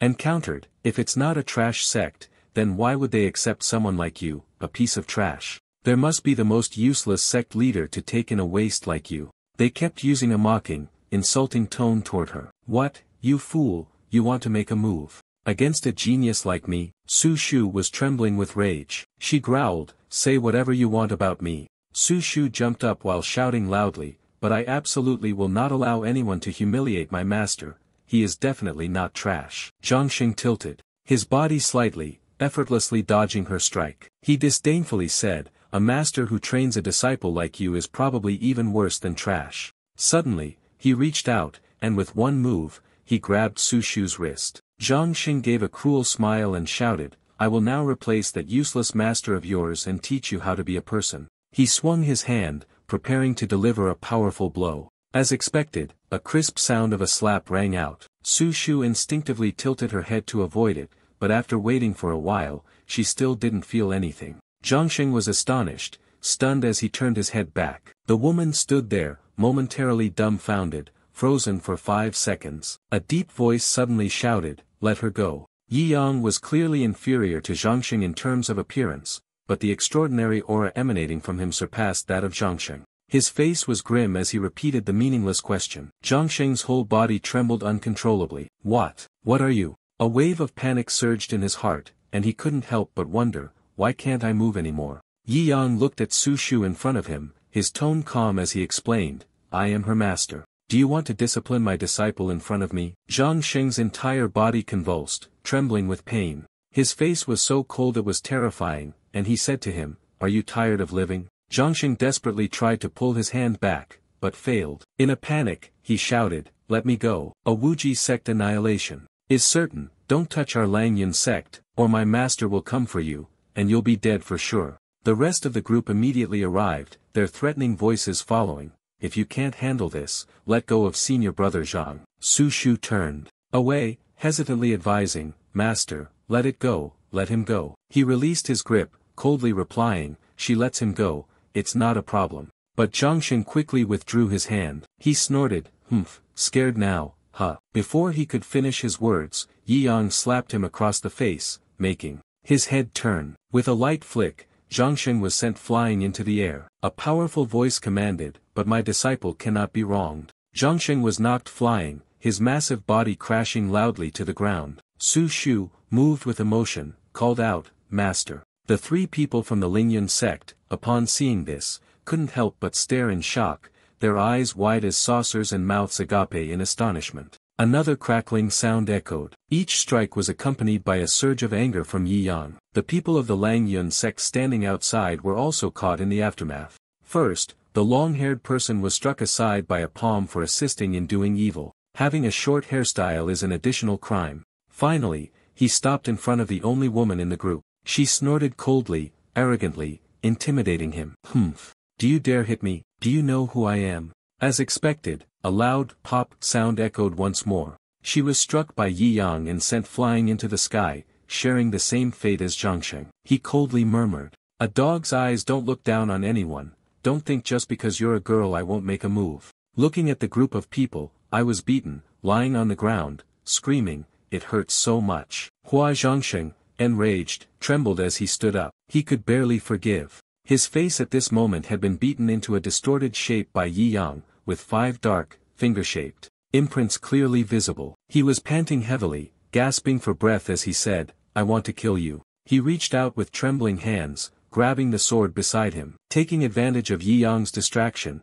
he charged forward, silently thinking, I will kill you. Su Shu was startled. She hurriedly shouted, Master, be careful. Of course, he didn't need her reminder to know in advance. With just a light wave of his arm, Zhangsheng's large body was once again sent flying far away. Yi Yang curiously asked, what's going on? I was at a loss for words, realizing I had said too much. No, it's fine. Zhangsheng was once again slammed to the ground, his face covered in bruises, 2 deep red handprints symmetrically placed on either side. Suddenly, a dark shadow appeared, blocking the light from Zhangsheng. His eyes widened, and even the blood vessels inside became visible. Yi Yang stood, drifting in the wind. He coldly ordered, stand up. Zhangsheng, terrified, stepped back while shouting loudly, don't. Su Shu, fearing he might do something else, shouted to stop him. Master, don't. His face at that moment was somber, looking incredibly terrifying. After a moment of silence, Yi Yang coldly spoke, this time, I am sparing you for the sake of your disciple, but the matter of how your Langyun sect bullied her will not end like this. Not stopping there, he suddenly shouted loudly, go back. Tell your sect leader that I will definitely settle this debt with him. The remaining people supported the injured Zhangsheng. June trembled and replied, we will take revenge immediately. It is the grand sect tournament held once every 3 years. Not stopping there, he raised his head and shouted angrily, at that time, our Langyun sect will definitely arrange a battle with you. To have you eliminated, your names will be completely erased. Yi Yang thought to himself, it seems that the main topic of the sect's grand competition is exactly this. Su Shu shyly called the master, but I didn't let her finish speaking. He turned his head and nonchalantly interrupted, don't worry about such trivial matters. Yi Yang turned to speak to the group of Zhangsheng again, very well, then at the grand sect tournament, we will meet to discuss your sect leader's debt for bullying my disciple, Su Shu. You there, he pointed at Su Shu behind him and continued, will personally settle this matter with you. She will challenge the entire Lingyun sect on her own. You all will defeat them all at the same time. Zhangsheng snorted coldly, his tone filled with disdain, just relying on a useless piece of trash like her. Ridiculous. We go. Su Shu fell silent, her expression sorrowful, her lashes lowered. After a moment of hesitation, she finally asked timidly, Master, can I really do it? Yi Yang gently patted her head, comforting her. Don't worry. His voice was firm, soothing Su Shu's worries. If the master says it's no problem, then it is absolutely certain. There is no problem at the spirit field. The wind is gently blowing in the distance, and a master and His disciples are focused on their cultivation practice. Master, I really can't do it. This fireball, I can't unleash it. Around Su Shu were flames as she focused on her cultivation, praying silently. Or let me go back and work as a laborer. Asking for leave will deduct a lot from my wages. Yi Yang stood in front of her, advising, the grand sect competition will begin in 3 months. You must become strong enough to knock down those who bully you. She tried to persuade him, but the master still turned and left. Yi Yang coldly replied, I may let it go, but my disciple has been bullied, and I must ensure it is reclaimed. Then he seriously shouted, all right, continue with the magic curriculum, at least rub one out. Su Shu sighed in frustration, feeling a headache. If it weren't for the special training, where I could have more contact with my master, I definitely wouldn't have come. Su Shu immediately explained, the junior sisters all say who would marry master. It must be the person who has the most contact with the master. Yi Yang, upon hearing this, couldn't help but feel helpless. The child was no longer foolish at this point. Su Shu, feeling discouraged, began to ramble, actually, among the disciples, one will marry the master. Senior sister has already made arrangements for me. Yi Yang casually responded with an A. Before the senior sister closed her cultivation, she reminded me to be careful, as there were many people, and not to let anyone drink too much. This is clearly handing the master over to me. At this point, her face unintentionally turned red. I know that I am not worthy of my master yet, but I will try my best. Yi Yang was speechless, so it was better to change the subject. We'll still go with the fire tea first. Su Shu complained again, but no matter how hard I try, I can't focus that fire element. You patiently explained, your soul power is very strong. As long as you follow the method I taught you earlier, you will succeed. At that moment, another person arrived. As soon as she got there, she immediately began speaking in a mocking tone. Isn't this sect master Yi fooling around? Yi Yang heard the unfamiliar voice and suddenly turned his head. The one who is coming is Linya and her senior disciple. You, teaching disciples too. You turned your head away, pretending not to recognize who this senior sister is. Su Shu innocently replied, a hen. Hearing that, she immediately became angry and shouted, I am the sect master of Chaos Origin sect,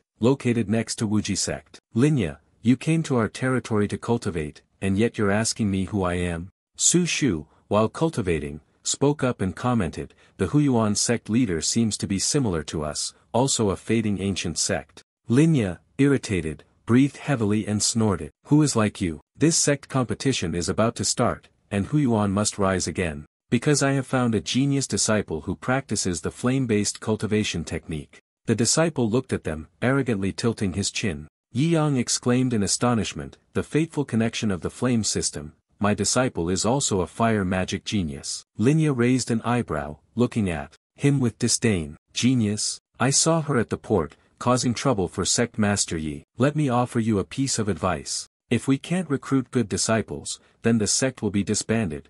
There's no need to find random dogs and cats to take on the burden. Yi Yang immediately retorted, she is truly a genius. Linya lifted her chin and mocked, Su Shu, what kind of genius are you? You've been here for half a day and still haven't finished. Neither did I see a single spark. Junenai, let them see the great flame master of your disciple. The disciple opened his hand, immediately creating a spark of fire. Then, he mischievously extinguished the fire, creating a thick plume of black smoke that wafted toward Yi Yang. Linya smugly shouted, look, this is a true genius. After only half a year of cultivation, the Grand Flame Master has already conjured black smoke. By the time of the Grand Sect Tournament, it will undoubtedly stabilize and transform into fire, refining into fiery flames. Yi Yang kept pinching his nose, waving his hand to disperse the smoke. This is the Grand Flame Elder, what a shock. Linya continued mocking. What do you know? You are just a useless waste, like a master who knows nothing. The new disciple is useless. Su Shu heard this and was filled with murderous intent. She frowned and angrily shouted, shut up, don't insult my master. From her hand, a ball of fire slowly formed. You may say I am a useless person, but my master is definitely not. Su Shu raised his head, his gaze filled with determination. Almost as if it were wide, he knew how to teach his disciples. Linya and the disciple were both taken aback, their eyes widening in astonishment. Yi Yang calmly said, well, the fire is out now. She's only been practicing for 10 days, she's not that powerful yet. Linya and the other disciple stood there, dumbfounded, unable to move. She tightened her grip, comforting herself, but it was only on the surface. June and I demonstrated a bit of the power of the great fire marshal. He immediately nodded, acknowledging it. After speaking, he lifted his foot, assuming a ready stance. He then jumped up and charged forward quickly. From the palm of his hand, he created a pitch-black fire. The disciple aimed directly at the tree in front of him and struck it. He shouted, "Ha!" and struck directly into the trunk of the tree,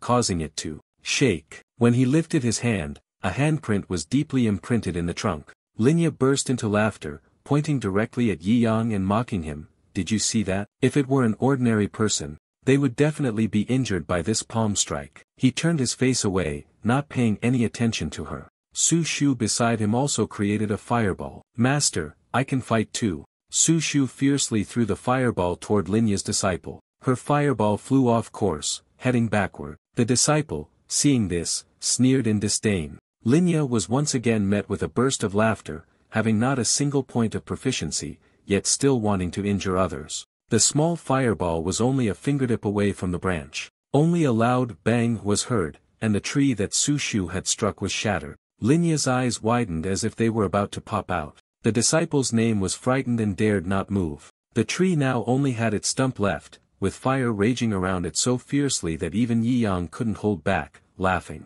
in astonishment. "My disciple truly is an extraordinary genius." Su Shu was still unwilling to accept it, angrily blaming himself. "I missed. We can't let the master lose face." Linya in the front remained in a daze, staring in that direction. Su Shu simultaneously created more than 10 fireballs. Then, she threw those dozens of fireballs toward the forest. The forest resonated with a series of loud explosions. Everything shattered into pieces. Linya stood still, not moving, not even daring to blink. Half of the forest was destroyed in the blink of an eye, leaving just enough space for the disciple. He stood tall, his body as straight as if it were made of steel, staring blankly, frozen in place. He trembled uncontrollably, his face pale, and his mouth began to stammer. "Master, I've decided to leave the Chaos Origin sect and go back home to farm." Su Shu, saddened, curled up on the ground, apologizing. "Master, I couldn't do it, I really am not suited for fighting." Yi Yang gently comforted him. "It's okay," the fireball was returned. "This is a huge improvement. With more training, the standard will be met." Linya couldn't help but exclaim in shock, "Oh my god, this is still called unsuitable for battle." Yi Yang turned to her and softly boasted, "I'm serious, my disciple is truly impressive." Linya still wouldn't admit defeat, stammering as she shouted, You're just lucky, you don't know anything on your own, you only found a good disciple by chance." Su Shu's face instantly became filled with killing intent. She conjured a cold fireball, warning Linya not to speak recklessly. "My master." Despite her pale face and fear, she still forced herself to stand tall and shouted defiantly, "Always hiding behind your disciple. If you have the ability, you should also throw a fireball like your disciple." Yi Yang blushed, smiling gently. As he replied, "Forget it, this forest is so nice, it would be a pity to destroy it." Linya thought you were afraid, immediately speaking up, "This is the forest of Chaos Origin sect, I have the ability." "You keep finding excuses to hide the true nature of your uselessness." Yi Yang turned around and sighed, helplessly replying, "All right, you said it yourself. Then I'll stop destroying it, don't blame me." Having said that, he raised his hand to the sky, and the palm of his hand quickly gathered power. In just a moment, a massive fireball was formed. Elementary magic spell, fireball technique level 100, eyes. Linya and her disciple were horrified, screaming loudly into the sky. Yi Yang lifted the enormous fireball, slowly rising into the air. Su Shu observed carefully, as the master taught the disciple how to throw the fireball. I eagerly responded with a sound. Yi Yang curled his lips into a slight smile and said, "Let's go." The enormous fireball descended with immense power. When the fireball made contact with the ground, the atmosphere around it became thick with tension. It quickly created a powerful shockwave, spreading everywhere. The trees affected by the explosion were reduced to ash. Everything happened incredibly quickly. The fire spread like that, and the entire forest was engulfed in flames. The fire was fierce, and Yi Yang quickly held Su Shu in his arms. Flying up into the air and letting out a helpless sigh, "I told you, this kind of place is not suitable for me to use." The fire summoning technique. With one hand, he pulled along Linya, who was stunned, her eyes filled with regret. "How could my sect At her feet was the disciple she was most proud of. Right at this moment, that disciple was so frightened that they were crying, calling out for their father and mother, "I want to go home to plant crops." Yi Yang struggled as he dragged 3 people along, slowly leaving the scene. "Never mind, I'll lead you out of here first. Under this fire. Chaos Origin Sect, you must have been finished by now, it's time to pack up. I will remember your neighbors." Saying that, he quickly shot off at the speed of light, leaving only the echo of a frantic scream. "Wah, slow down a bit." The scene shifts to the demon seizing hall. Randu was curiously pressing his head against the book, muttering, "Master, why do you like these kinds of books? They make people blush, their hearts race." In order to have a common topic to talk about with his master, Bai Fei, who had been sitting beside him bored, spoke up, "Little girl, aren't you supposed to be cleaning? Why are you just standing there?" Randu quickly hid the book behind his back, forcing a smile as he replied, "No, I wasn't doing anything." Bai Fei, suspicious, bluntly said, "Stop hiding it. The book is called Yin Yang Story. Do you think you can get a man just by relying on a book? Do you need me to teach you some tricks?" Randu arrogantly tilted her chin. "I don't want you to teach me, but you, speak first." Bai Fei lazily lay sprawled on the ground, leisurely replying, "Men are visual creatures. Yi Yang is the same, full of slim waists and long-legged beings. If there is no need to say a word," he simply leaned over. Randu, enraged, immediately shouted, "You shall not turn into a tease toward master." Bai Fei looked at her and teased, "Don't get too excited, the next part is the key. After that, no matter how much men like to be stimulated, it won't matter. When it comes time to get married, one will always choose an honest girl. Marrying someone like you, as long as you hold on to Yi Yang, there will be a chance." Randu blankly asked in return, "Is that true?" Suddenly, Bai Fei stood up abruptly, his tone righteous as he shouted loudly, "How to keep the 3 words of cut off." Dao Hua saw this, and any beautiful woman who wanted him would think of ways to sever those relationships. Over time, the chances she had to get him would become greater. Randu succeeded, her mind cleared by Bai Fei's words. She unconsciously let go of the item in her hand. Later, Randu took a few steps forward after leaving. She pondered with doubt. The little fox spirit made a great deal of sense. But why does she have to help me? Thinking of this, she suddenly looked around, searching for something. "Quan Yin Yang, where did that thing go?" At this moment, at Bai Fei's place, she pressed her face against the book in her hands, angrily muttering, "I must see what is so special about this person obsessed with Yin Yang,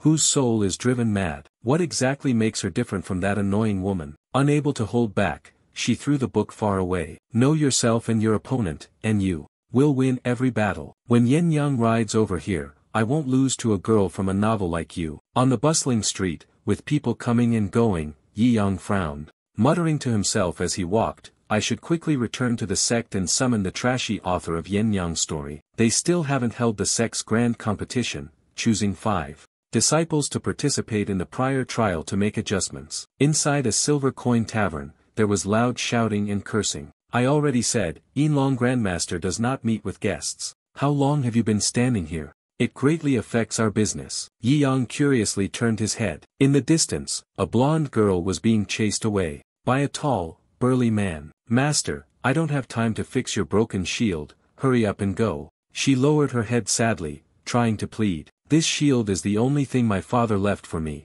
See Haicheng, this master is the only one who can repair the black meteorite unexpectedly." Yi Yang walked up behind her and softly called, "Dong and I." Nan Guantong instinctively turned her head in confusion, becoming flustered. Flustered, he asked his master, Why are you here?" He did not answer but coldly retorted, "No wonder I haven't seen you for days. So you're going around everywhere looking for someone to fix the shield." Yi Yang looked at the shield, his eyes and expression evaluating it. Then said, "There's no need to ask someone from outside to help fix it for you." Nan Guantong, hearing this, asked in surprise, "Master can also repair shields?" Li San was suddenly startled. He angrily shouted, "You're lying. This shield has already been assessed by my shop, and apart from Yinlong Grandmaster, no one in the world can repair it." Such a reckless statement, his words attracted a crowd of curious onlookers. "What's going on, master?" Yi Yang didn't want to cause any more trouble, so he pulled Nan Guantong away. "Let's go." Nan Guantong still wanted to say something, but before he could finish, Yi Yang interrupted him. "Don't worry, my master's max-level blacksmithing skills will definitely fix it perfectly. Li San was enraged by his words. He was so furious that he nearly shouted, except for Yinlong Grandmaster, no one else can fix it. If someone can truly repair the forge, we will give you 1,000 gold coins directly. You heard that, so stop. A volcano erupting money immediately appeared in his mind. In the blink of an eye, Yi Yang suddenly appeared in front of Li San, causing his face to turn pale and his heart to fill with shock. Are you telling the truth? Li San angrily gritted his teeth, murmuring to himself. Of course it's true, he immediately replied. In fact, even Yinlong Grandmaster has failed. Can you deal with your disciple who is still here disturbing the Grandmaster? Yi Yang's face was gloomy as he directly walked into the shop, cutting the nonsense short. 1,000 gold coins, the deal is done. Dong and I, bring the shield over here. Their actions attracted quite a few curious onlookers who stopped to watch. The sky was clear, and a flock of birds calmly flew by. The sound of clanging continued to ring out incessantly. Inside the forge, Li San then reminded the little brat, I already said it beforehand. Money is easy to get, but repairs can't be done. He contemptuously said to everyone, he is the swindler. He must be beaten nearly to death by us before being brought to the magistrate. The crowd of onlookers also began to stir, commenting, this person is really crazy. If he can fix it, I will quit being a blacksmith right away. Nan Guantong also expressed concern and advised, Master, how about we leave? Li San stroked his mustache and confidently said, in 3 days, if it can't be done, you must. Before he could finish speaking, Yi Yang spoke up, interrupting, 3 incense sticks time is enough. Hearing that, the blacksmiths couldn't help but burst out laughing, clutching their stomachs. This guy is indeed a fool. He thought to himself, laugh at you all, laugh first. On the outside, he still appeared calm and replied, the shield needs to be repaired as well. Can it still be used here? Your materials, Li San declared, folding his arms. The materials are not a problem, just don't waste them. I won't. Let your failure find any excuses, no unnecessary words, came the reply. Yi Yang immediately picked up the brush and began to work on the repairs. Very good, give me 20 gene of black fire mountain gray. Li San stroked his mustache, secretly pleased. The fool from outside the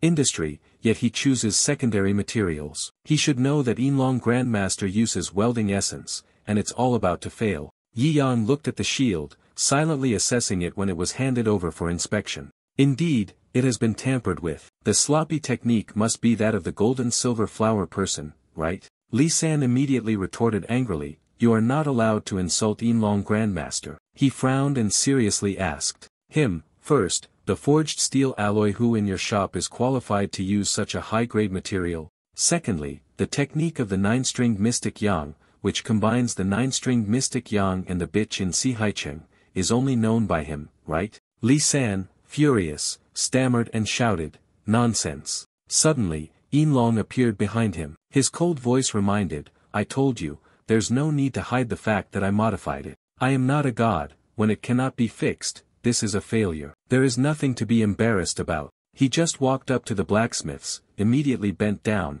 and respectfully shouted, Yinlong Grandmaster. Yinlong Grandmaster, so you have come out, Grandmaster. Yinlong eagerly explained, anyone who likes forging and has a bit of sharp I can easily tell that I've repaired this, it's not difficult. But I, an old man who forges, have repaired countless divine weapons and magical tools, yet I can't fix this shield. Are you, a novice, really trying to defy the will of heaven? On the table, 3 incense sticks were quickly lit, releasing thick smoke. Beside them, the black fire mountain of gray was set up. Yinlong disdainfully reminded, remember, when you mess up, there are only 3 incense sticks. I will silently watch you, wearing a look of disdain. Yi Yang used a shovel to place the black fire-gray mountain of Jiangnan into the furnace. Yinlong silently assessed that the posture of waiting in the hall was completely wrong. Suddenly, a thick smoke rose, causing Yi Yang to cough uncontrollably. Seeing this, Nan Guantong hurried over,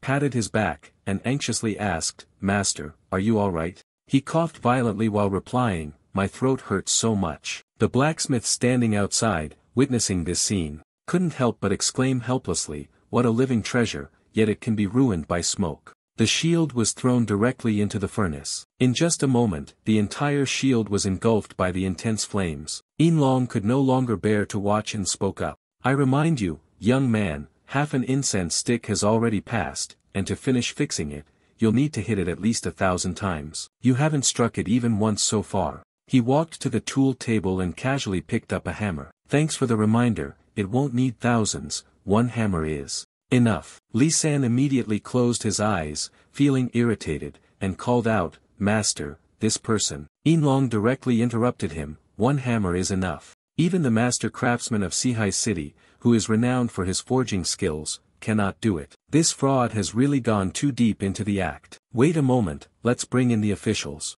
Yi Yang held the hammer and slowly walked up to the shield. He coldly called out, Old man, look carefully at. He raised the hammer in his hand high. Then, using his strength, he repaired the intermediate blacksmith. The heaven's 100 refinement climbed up the 100-eyed ridge and directly struck the shield. Yinlong closed his eyes and sighed deeply in regret. But when he opened his eyes, it caused him to be momentarily stunned with amazement. He stammered and said, this is. Before he could finish his sentence, Li San couldn't wait any longer and immediately turned to me, take him to Quan Nanguantong immediately. Shouting in astonishment, Waya. Her shield, with just one strike, became shiny, its surface smooth and flawless, without a single trace. The blacksmiths around Li San turned pale, their eyes wide open, mouths agape, and they shouted in astonishment, Oh my God, the shield has been restored. In the blink of an eye, the shield was done. Ah, oh my God,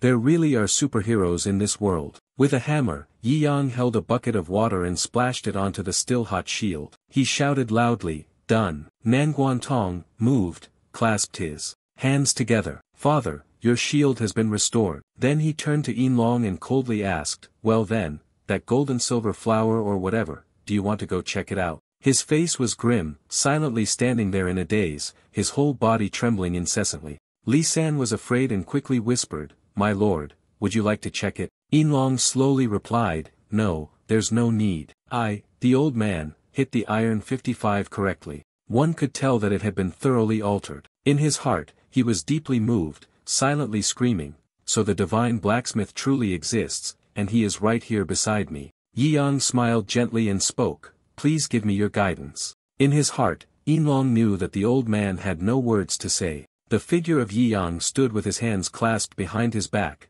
leisurely drifting in the wind. Nanguantong raised the shield. She couldn't help but exclaim, Not only has it been fixed, it's as good as new, just like when Dad first gave it to me. The village boy avoided her gaze. Pouting, he thought, This skill is too freaky. I don't want it either. Nanguantong lowered his head, leaning against the shield. Tears of emotion rolled down his cheeks. Master, this is so great. From now on, I will definitely repay my master with all my strength. He placed his warm hand on her head, his deep voice asking, What's wrong, Dong Ni? She silently sighed, Master's hand is so warm, Master must be a kind and selfless person. Suddenly, he turned around, breaking the awkward atmosphere. Hey, I said, why are you standing there in a daze? Hurry up and pay. Yinlong and Li San, hearing this, were momentarily stunned, quickly replying, Right, Li San will pay. He was startled and exclaimed, Oh. Just a moment later, Li San took out a purse. He knelt on the ground, respectfully offering it with both hands. Little Tiu looked at him with a contemptuous gaze, hoping the immortal would take notice. Don't blame me, this is 1,000 gold coins from the one who asked to receive it. Yi Yang took the pouch of money, not forgetting to say thank you. Suddenly, Yinlong blocked his path. His face was serious, but he couldn't hide the excitement in his voice. In the years I have lived, if I could witness the true divine forging technique, I would die without regrets. Yi Yang murmured in confusion, What kind of god is an intermediate skill? Without warning, he immediately clasped his hands together and knelt to the ground. In a loud and clear tone, he declared, I beg the God of creation to allow this humble child to enter the sect and serve as a lowly servant. The servants, upon seeing this, couldn't help but turn pale, stunned, and exclaimed, Master. His face was both serious and worried. The boy declined, so he added, I know I am not worthy of being your disciple, but please allow me to serve as a humble servant by your side. If occasionally, I could be given a few words of guidance about the moral cultivation of my life in this world, then I would have no regrets. He heard this and couldn't help but feel awkward, declining, There's no need, a small, broken sect like mine doesn't Require any extra help? Yinlong was astonished, his eyes wide open, seemingly unable to believe what he had just heard. But very soon, he regained his composure and stood up. It turns out I can't get into the divine forging eye. Could it be that? The old man has a granddaughter. I wonder if the divine forger would be interested in making her a handyman. Yi Yang helplessly smiled awkwardly. He silently asked himself, what is the divine forging demon? Still, it was best to leave this place quickly. To avoid being followed by these enthusiastic blacksmiths, he coldly ordered, Nanguantong, let's head back to the sect. Nanguantong smiled brightly and replied politely. When the two of them, Yi Yang and Nanguantong, were leaving, the group of blacksmiths did not forget to shout loudly at him, divine bowsmithing. It caused him to become the target of numerous curious gazes from passers-by. He was startled and slightly tilted his head to look back. The scene shifts to Wuji sect, where Ouyang Lei stands alone in front of Lang Ruoshue's closed-door meditation chamber. She clasps her hands together and silently prays, this time, you must succeed in your seclusion, sister. We need you. The figure of Lang Ruoshue seems to gently smile, appearing in her mind. A gust of wind carried dry leaves swirling in the air within the main hall of the Wuji sect. All the disciples gathered in one place. A resounding voice echoed, we have consecutively missed the sect's competition 3 times. Now, don't even talk about our world ranking, we are currently ranked last even in the Sihaicheng, with the sect leader counting us down. The small bird perched nearby and immediately spoke. Even the Sihaicheng ranking. We are all counting down from the number below. The sect leader, with the face of a small bird,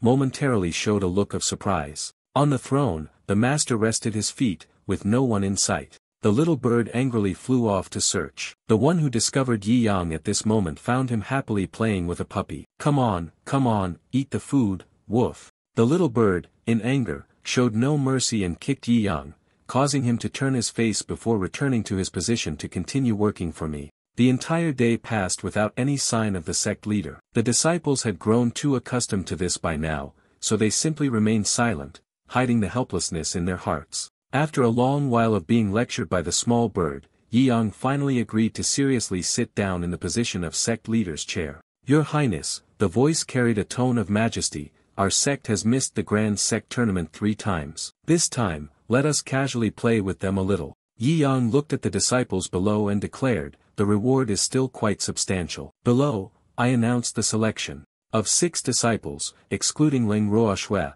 who has already been chosen. To be precise, I am announcing 5 people. The distinction is in the expression on their faces, and the disciples below were all nervous, waiting in anticipation. Suddenly, the first name was called out, Nanguantong. She was startled, astonished. Mok Mengling and I furrowed her brow in confusion and replied, Trang Din has been captured. Su Shu, although she had prepared herself, still couldn't help but startle when she heard him mention her name. She lowered her head, determined. Although I still haven't mastered that magic or whatever it is, I will do my best. Randu was engrossed in fiddling with her hair, showing no sign of surprise whatsoever. Yi Yang closed his eyes and continued to announce, now, the announcement. The last one left, only 4 people remained with the highest potential. Each of them showed signs of tension, waiting in anticipation. It is not surprising that the last person Yi Yang called was Lu Qing, the white-haired female disciple, who turned to speak to the disciple with the slanted bun.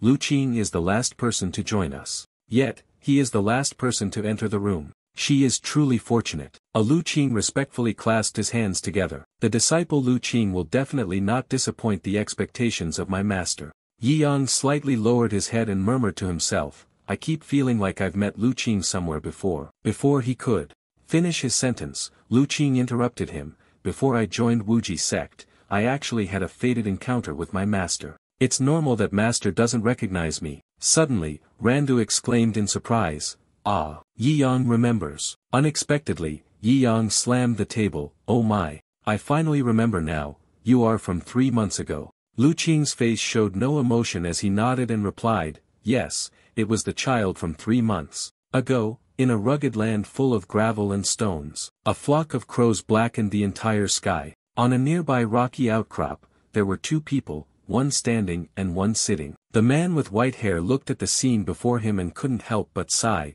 there are so many corpses. Bai Fan, with his hands clasped behind his back, his demeanor ethereal in the wind, continued, the human army and the demons have been fighting their annual battle at the Western Front, resulting in countless deaths, an ocean of blood. This place is extremely dangerous. If I hadn't found you before you woke up, you would have already been devoured. Yi Yang frowned and coldly replied, "Thank you for helping me, but I really have no interest in becoming a sect leader or anything like that." "You haven't let me finish speaking." He pretended not to hear anything and asked again, "What did you say?" "I can't hear clearly. Getting old, this is the bad part." Yi Yang furrowed his brows, sighed, and called out, "Old fox, if I owe you a life, I'll find a way to repay it. Don't think too much, just rest assured and help me witness the prosperity of the Wuji sect." Suddenly, countless lightning bolts struck from the sky. He exclaimed in surprise, "Look at the sky, it's going to rain again." The thunderclap caused the crows to scatter in chaos, creating a dark and eerie landscape. In the sky, it quickly started pouring rain. "It's raining, and I haven't even lost my breath yet, so why am I still thrown to this place? It's the place where the soldiers live, right?" A pale face, with lifeless eyes staring up at the sky, indifferent to the pouring rain that soaked the face. Lu Qing closed his eyes and silently thought, "It's fine, at least there's the sound of rain when I die. It won't be as lonely as this." She recalled the words of those who had abandoned her here. "Number 7, there's no other way. You're too badly injured, we can only leave you here. Even if I can save her, she will be crippled. A soldier who cannot fight is of no value. Anyway, she had no father, no mother, and her life could end without anything to hold her back." Lu Qing's body was covered in numerous large and small wounds, and she gasped, replying, "I understand, everyone doesn't need to worry about me, you all go ahead." The man who had abandoned her placed his hand on his chest, emotionally shouting, "Blazing Sun sect takes her as an honor." Lu Qing was tired and thoughtful, with no name, no surname. Because of the demon attack on the village, she became an orphan, and in the end, she was left alone on the battlefield, dying. This was the life of a soldier. She closed her eyes and gave up, no longer having any regrets. Suddenly, a strange voice rang out. Yi Yang stood on the rock ledge, gazing into the distance with a hint of doubt. He muttered, "The breath response is weak, perhaps it's recent." "Ah, you're definitely still alive." He followed the trail and arrived at the place where the corpses were scattered all around. After a while of searching, he let out a sigh of relief and sat down next to Lu Qing. "Hey, over here." She was weak, struggling to breathe with each inhale. Hearing the noise, she groggily opened her eyes. Yi Yang smiled gently and asked, "Are you all right?" Yi Yang stubbornly carried Lu Qing on his back and walked away, despite her continuous pleas, "Put me down, I can't be of any use anymore.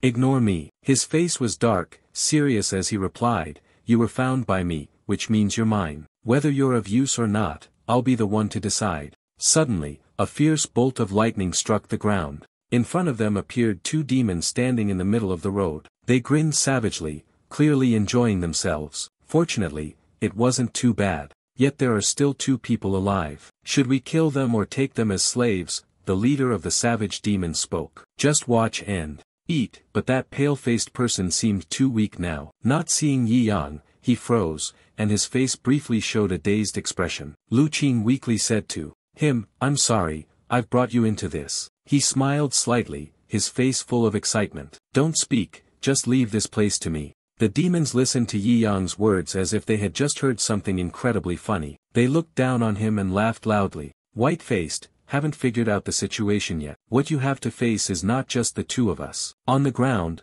countless other massive demons quickly emerged. Their voices grew bloodthirsty. "Let me remind you, what you're up against is a secret squad, responsible for ambushing humans." "Ha ha." Yi Yang scoffed and retorted, "Is there a difference between 1 demon and 1,000 demons charging in?" The demon leader laughed savagely and replied, "Humans are truly ridiculous, even when death is near, they still talk tough." Yi Yang lowered his head, raised one hand, and aimed directly at the demons. From the palm of his hand, a flash of golden energy immediately burst forth. A large demon wearing armor saw this and immediately mocked, "Raising your hand in surrender? Humans always fail when it matters most." Unexpectedly, from Yi Yang's hand, a surge of immense power was unleashed, spreading in 3 directions and striking all around. 10 fireballs shot up into the sky simultaneously. The demon suddenly fell silent, his face briefly showing a look of astonishment. Cautiously, he shouted loudly, warning the remaining demons,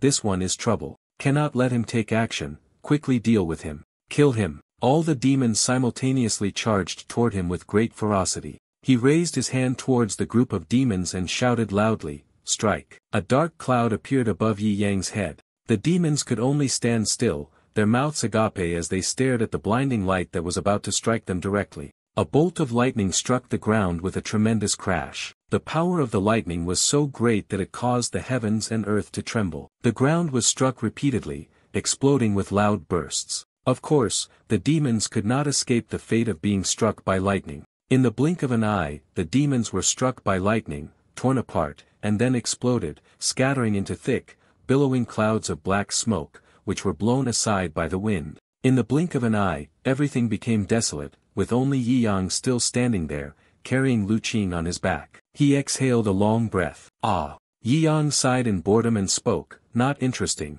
a bunch of trash, unable to even withstand basic lightning techniques." She was on the brink of death, yet was also stunned by his words, exclaiming, "This." Suddenly, Yi showed a hint of surprise. On a high rocky outcrop, not far away, there was a demon who knew how to use its wings to shield itself. It angrily shouted, "Vile humans, how dare you use thunder techniques to sneak attack us?" It spread its wings. This king was born fearless of lightning and didn't know how many lightning strikes from the human army it had endured. "Wait a moment, let me start from your limbs with one breath." Yi Yang coldly sneered, "Should Xiaoyi handle this fool, or?" Lu Qing widened his eyes, stunned into silence. The demon roared angrily with a deafening sound. The entire demonic body instantly grew massive. He shouted loudly. Lu Qing was so frightened that his face turned ashen, and his whole body trembled uncontrollably. Yi Yang raised his hand to form a circle of light. He said seriously, "Let third little teach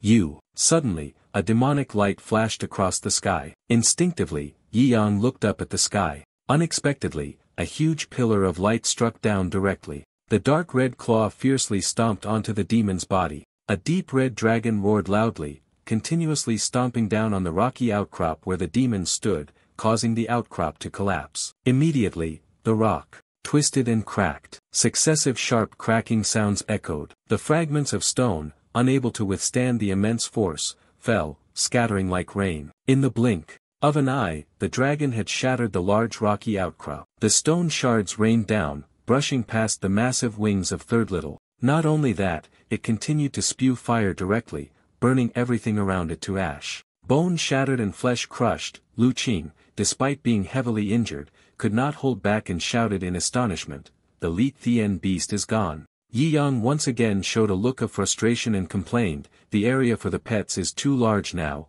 it's really troublesome." "Ah, I really can't just summon them randomly." "Let's go," I said, "you carry Lu Qing." Quickly leaving, she exclaimed in surprise, "Oh, it seems like the rain has stopped." Yi Yang gently said to her, "Immediately find a place to recuperate and heal your wounds." After a while of wandering around searching for a temporary place to stay, finally, the two of them stopped under a tree. She had lost all will to survive at this point. Her faint voice advised me, "It's useless, even if you save her, she will be a cripple. Don't waste the medicine." Yi Yang raised his index finger, forming a ring of light. He confidently replied, "This second-tier skill doesn't require any money, don't worry." "Whoosh," he said, and regardless of whether she agreed or not, he directly used the mid-level cleric skill, healing spell, and launched 100 hooks straight into her head. Just a moment later, Lu Qing's entire body was enveloped by a surge of green power. The two of them just sat under the tree, healing for a while.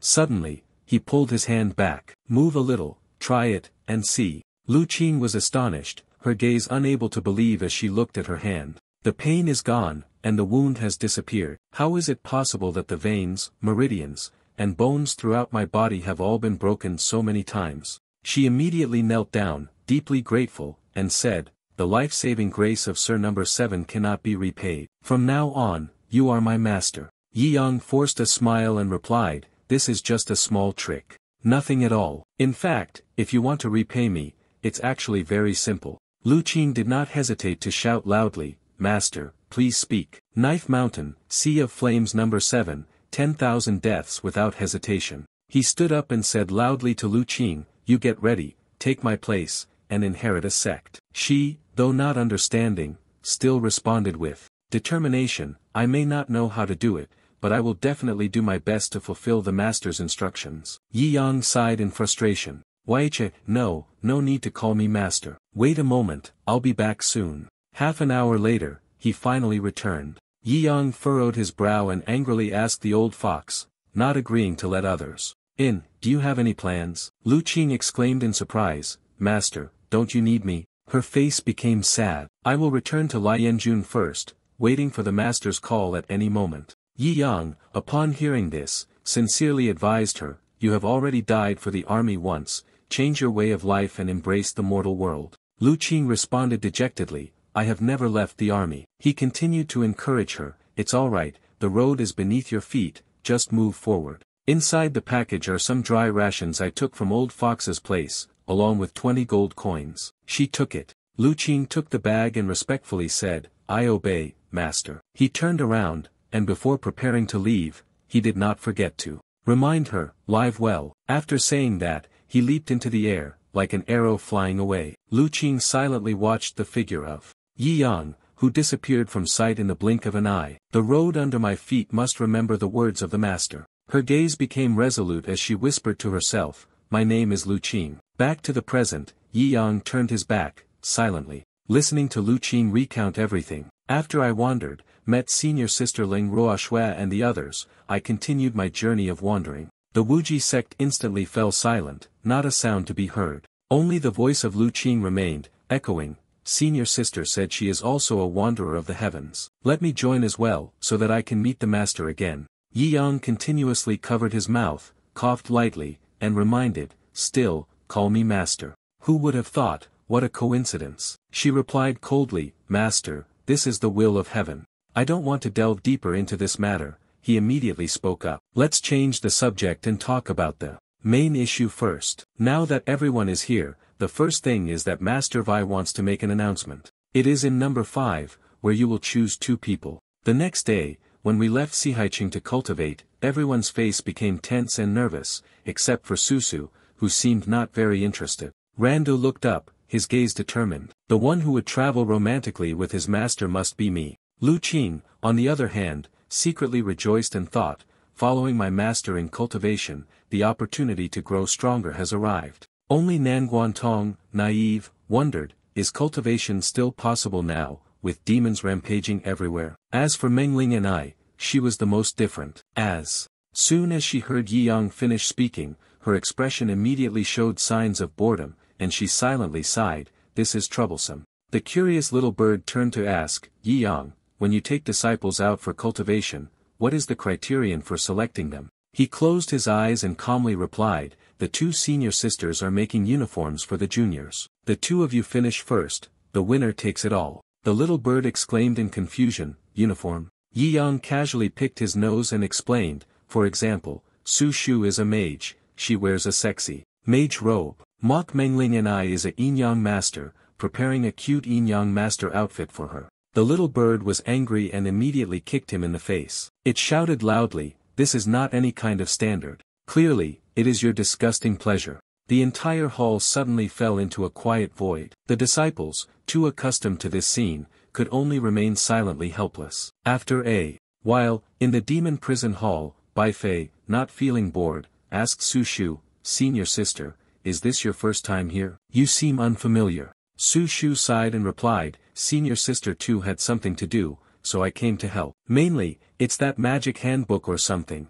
It gave me a headache when I looked at it. My master has to go far away and keeps making me study extra. I came here to hide and feel a little safe. Hearing this, Bai Fei began to act up, shouting, my head hurts so much, can you help me a little, sister? Su Shu shook her head and replied seriously, no, senior sister said that you are very dangerous. She acted as if she didn't hear, pretending to cry out urgently, I'm so uncomfortable, I can't breathe, sister. Just casually take out a talisman to help me. Unexpectedly, Su Shu directly ignored her, causing the room to suddenly fall into a moment of silence. Bai Fei, seeing this, could no longer pretend and angrily shouted, don't you have any sympathy? I'm really going to die. Just take out a talisman so I can breathe. For 1 minute. Su Shu, bewildered, walked up to a talisman and, in a tone of compromise, replied, fine, 1 talisman then, is that right? I only took a minute to let you catch your breath. Her hand slowly touched the talisman. Still not at ease, I'll remind you for just one more minute. The look in Bai Fei's eyes revealed tension with every movement she made. Su Shu took the talisman and tried to shake it off, but to no avail. She grumbled in dissatisfaction, Aiya, what should I do? I can't pull it off. But in the blink of an eye, Su Shu's expression changed. She held the talisman in her hand and sneered, little fox, do you think I'm really that stupid? Do you think I don't know this is a demon sealing talisman? Trying to deceive me? Let you go? Not a chance. Bai Fei coldly asked, then what is it that you're holding in your hand? Su Shu was startled at that moment, looking back at the talisman that had been snatched from her hand. Her face turned pale, her eyes wide open, unable to believe what she was seeing. Bai Fei lowered her head, and a strange, eerie laugh echoed throughout the prison cell. She laughed maniacally, and a blinding light enveloped the entire cell. The remaining talismans were also forcefully sent flying. Su Shu gaped in astonishment, but it was already too late. Bai Fei's entire body rapidly grew larger. She laughed loudly while shouting, the blood will flow like a river within 100 miles around here. Before she could finish her sentence, the talisman was affixed, and she returned to her previous position. With a loud bang, Bai Fei, who had been arrogantly standing, was instantly transformed into a small, diminutive form. Her face stiffened, her expression one of disbelief. She even felt as though a flock of crows had flown over her head. When she finally saw the person who posted the talisman, she screamed in shock. It turned out that the person who posted the talisman was none other than Yi Yang. His face was emotionless as he said to her, come on, please continue your performance. Bai Fei fell heavily to the ground. She stammered, how could this be? This Jiu Tian Tuo Yao talisman, after being taken down, the entire formation should have been rendered useless, right? It absolutely shouldn't still have any effect if it's stuck on. Yi Yang clasped his hands behind his back and calmly explained to her. The simple Nine Heavens demon sealing charm, in an instant, takes down the formation spirit to link the characters of the charm. It will indeed disappear, but if you infuse 10 times 0 energy into the charm with the new spiritual power in an instant, linking the entire charm and reconstructing the spiritual formation 9 times, then it will be complete. Bai Fei's face turned pale, her eyes brimming with tears as she angrily shouted, unbelievable. I've never heard of such a thing. You are a shameless, wicked great talisman master. He coldly reminded her, stop changing the subject, the point is that breaking out of prison and getting caught means you must be punished. Su Shu behind him secretly admired, master is so powerful. She was surprised to realize that her master, in addition to making her study, was truly perfect. Suddenly, Yi Yang ordered her, Su Shu, you may leave for now. I have something to say to the little fox. There is still tomorrow, I will check your homework. The first 10 chapters of the magic handbook must be memorized and recited to me. Su Shu's face immediately drooped. She replied dejectedly, yes. After Su Shu left, Yi Yang and Bai Fei had an incredibly tense eye contact. Fiercely, he spoke seriously, before, I wanted you. Before Yi Yang could finish speaking, Bai Fei quickly interrupted, all right, I'll repay with my body, please forgive me. Yi Yang angrily shouted, stop talking nonsense. I warn you, this is the last time. Bai Fei coquettishly replied, you're so fierce. I know I was wrong. He reached out and took a piece of cake. His tone became calm as he said, in order to atone for my sins, as the nine-tailed fox Demonis, I will reveal some secrets of this world to you. He said, then casually brought the piece of cake to his mouth and chewed it noisily. Bai Fei angrily let out a shout of surprise. What do you want to know? Yi Yang asked curiously. Why do the people of this world say that Tuong is the most dangerous place? Bai Fei squinted and easily replied, because Tuong is the final line of defense for the human world. This world originally belonged to humans. 30,000 years ago. She recalled the past and began to recount. Demons suddenly appeared in this world on a large scale, and the world gradually fell into despair. Humanity, seeing its impending destruction, united under the call of several peerless madmen of the human race, and all human warriors, joined forces to counterattack. The greatest demons were forced to retreat to the Central Lands, where they first appeared in the world. The human nations united to build a colossal wall, simultaneously connecting them together. This massive wall formed an enormous demon wind formation, bringing together the most powerful of the monsters. Forever trapped within the completed stone walls, the human world also paid a very heavy price. The demon wind army was wiped out by 90% Upon hearing this, Yi Yang seemed to understand. One day, the great demons inside the wall would never be able to step into the human world. Bai Fei nodded and replied, "That's right, but although the wall has been built, it can only bind the great demons inside. The demons scattered outside the wall are rapidly multiplying.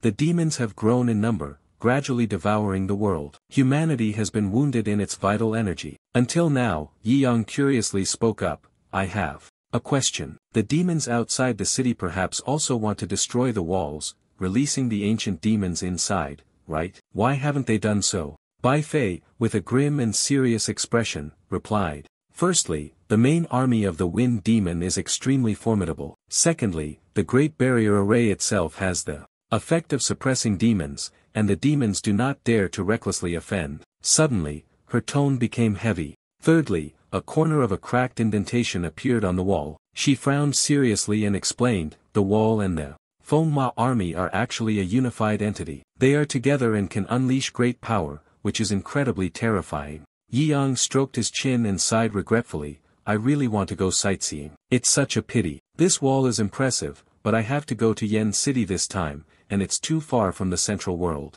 Suddenly, he cleared his throat and asked, "Is there any other valuable information?" Bai Fei blushed, her tone filled with affection and invitation. "If you want to know more, go ahead and conquer me.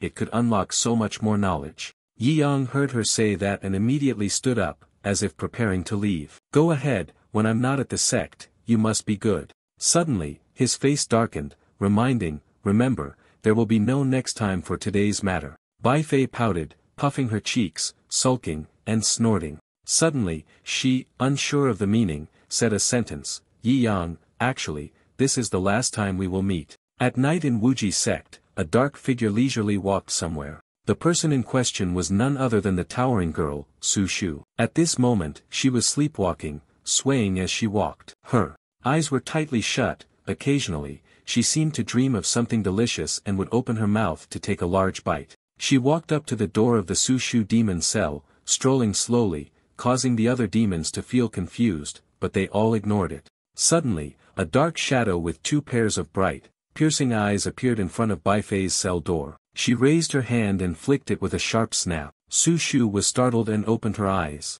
Her hand had already yanked the talisman down at some point without her noticing. Bai Fei's white hair cascaded down like tentacles, spreading out around her. She curled her lips into a wicked smile. Boom! A loud sound echoed as she transformed into her adult form. Bai Fei was so excited that she laughed madly. Finally, she could leave this place. "By me," sneered before leaving, not forgetting to remind her, "You can go back and sleep now." Su Shu held the charm in her hand, lazily responding with a sleepy, "Oh." Bai Fei used her spiritual energy to shoot towards a rock protruding in the middle of the room. Unable to hold back her excitement, she laughed loudly, creating a clone first, and with a burst, in the blink of an eye, another smaller Bai Fei was created. She raised an eyebrow, showing a disdainful, thoughtless expression, taking advantage of Yi Yang's departure from the mountain tomorrow to cultivate. He would no longer come to the prison to inspect. When he returned, I had escaped from the prison and run thousands of miles away. Bai Fei happily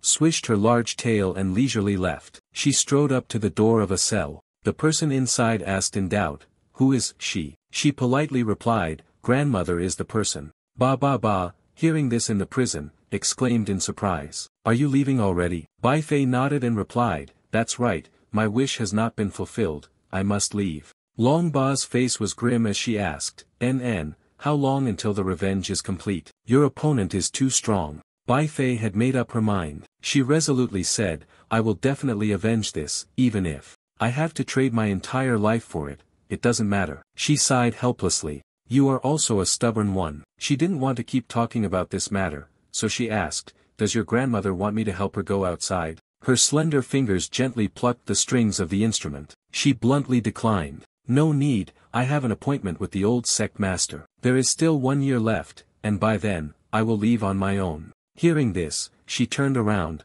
preparing to leave. "Then I'll be going now. Thank you, Grandma. You have always taken care of me and taught me." The dragon mother smiled gently. "That great battle nearly caused my primordial spirit to vanish. I remember you, and still fear thunder to this day. Have you truly prepared yourself to face the enemy?" Bai Fei's face darkened, and he stammered, I have prepared myself to face everything. Before she could finish speaking, Long Ba had already waved her hand and shouted, catch it. Bai Fei extended his hand and effortlessly caught the object. She opened her palm, and it turned out that what her grandmother had given her was a dragon orb. The grandmother explained, this is the Chaos Origin Pearl, given to me by the Elder Sect Leader. With it, you can enter and leave the Wuji sect without being affected by the Great Defensive Formation. Bai Fei lowered her eyes and gratefully responded, thank you, grandmother. Before she could be moved for too long, she was petrified by the next words from the old woman. If your mind is truly made up, then let me play a farewell piece that sect master Yi taught me, so you can go to your blissful pure land. Bai Fei was stunned and quickly declined. There's no need for that. The old woman ignored her words and directly raised her soft hand. In the blink of an eye, the calm old woman became frantic, shouting loudly, oh ha ha ha. The demon beasts, which had been sleeping, were also suddenly startled awake by the ear-piercing sound of her instrument. The sound of the zither echoed, immediately met with countless complaints from the other prisoners. Long Ba, don't stop playing, or I'll show you how I'll commit suicide. People need money, but you're asking for a life. You've already killed the demon. Bai Fei stood there, sweat pouring down without stopping. Not stopping there, the grandmother coldly yelled, Yi Yang, come here now. Bai Fei was immediately terrified, her face turning pale. She dared not stay any longer and quickly ran off while shouting loudly, grandmother, take care. The old lady sighed. Shini must not be able to bear the separation, that's why she ran off so quickly. But today, the mood is just right. Play a few more songs. The demonic beasts felt like they were struck by lightning, each of them turned pale, sweat pouring down in droplets like rain. Just like that, throughout the night in the prison, it was a noisy affair. No demonic beast could sleep. The door of the Wuji sect was extremely dilapidated, with many parts patched up, making it hard to look at. At this moment, a shadow gently and gracefully stopped right above the gate. Bai Fei turned his head, lingeringly glancing back at Wuji sect. That's not right, we won't meet again. Yi Yang, thank you, bro. Thank you for those stormy nights. She recalled the first time they met on a stormy night. Bai Fei was trembling all over, constantly shuddering in fear. Ugh, it's so uncomfortable. At that moment, he approached and asked her worriedly, did you hear the sect leader say that you're afraid of thunderstorms? He looked at her suspiciously, assessing her, but her reaction seemed a bit exaggerated.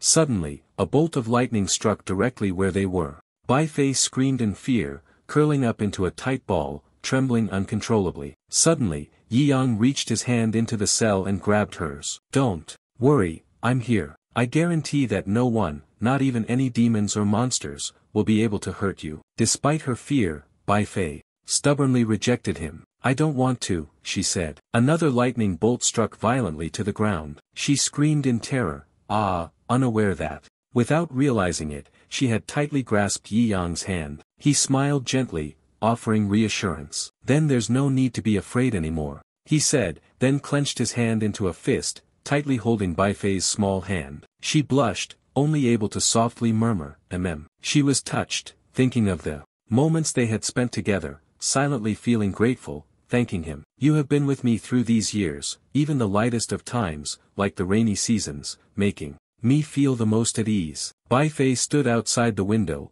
secretly watching him as he slept soundly. Thinking about this life, perhaps they would never meet again. She gently jumped into Yi Yang's room, then, taking advantage of the fact that he was sleeping like a pig. Farewell, brother. Bai Fei sat silently down beside him. At this point, half asleep, Yi Yang still remembered her and murmured, little fox, don't be afraid, I will protect you. She squinted, feeling emotional. Yi Yang, I have to go now. Thank you, you fool, for wishing to protect me. Really, thank you, brother. Thinking for a moment, she gently lowered her head and placed a warm kiss on his cheek. In the quiet of the late night, the wind carried leaves that fluttered through the air. The bright moon cast a silvery hue over everything. Bai Fei stood silently, gazing at Wuji sect for a long while. Then, she decisively left. Before leaving, she reluctantly turned her head to say goodbye. The scene shifts to the day after going out to cultivate at Sihaicheng. Nan Guantong wore alluring attire,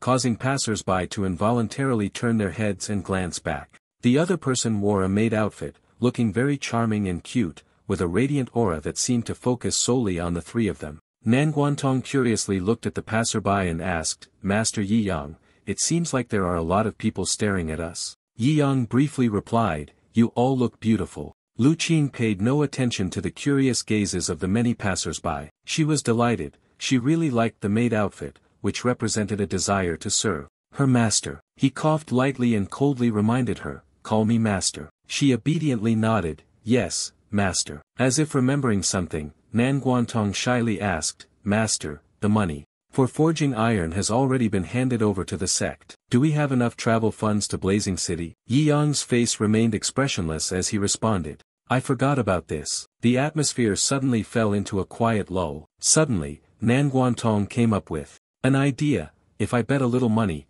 I could sell my skills on the street corner. Yi Yang gently smiled, confidently reassuring her, don't worry, once the transaction is made, someone will bring the money over. Nan Guantong exclaimed in surprise, is there such a good thing? He faced forward, reminding the mysterious person to pay the money in advance. After a long while, the three of them finally arrived at the touch point. Suddenly, a young man in the distance waved his hand and shouted loudly, Sect Master Yi. The three of them, Yi Yang and his two disciples, immediately stopped when they heard the call. Feng Hao and Yi Yang were in perfect sync, and as soon as they met, they slapped hands and shouted loudly, brother. Feng Hao handed him a pouch of money and seriously said, Yi elder brother, this is my farewell gift. He held the money bag in his hand and pretended to reply politely, it's enough to see me off, there's no need for money. Feng Hao furrowed his brow and explained loudly, you are taking the disciple far to cultivate, this place will require a lot of money. Nan Guantong innocently wondered to himself, Master, why is your face full of surprise? Didn't you say earlier that someone would bring the money? Lu Qing kindly reminded, the world of adulthood is full of pretense, Nan Guantong, you don't need to understand. After a while of back-and-forth conversation, Feng Hao finally waved his hand and left. Outside, one must be cautious in all things. When you return, Yin Yang will have definitely finished signing the 5, and at that time, we can talk about books and drink wine. Yi Yang smiled gently and waved his hand in response. Brother, take care. Lu Qing spoke emotionlessly. It is said that this person is the son of the deputy city lord, but recently, he has been working hard to earn money. Nan Guantong also curiously spoke up, Su Shu, say that his feelings were all deceived by the master. This person seems very simple, very easy to deceive. Yi Yang scratched his head and gave a wry smile. Yi Yang did not lie, he had already arrived at the place through him. We set off.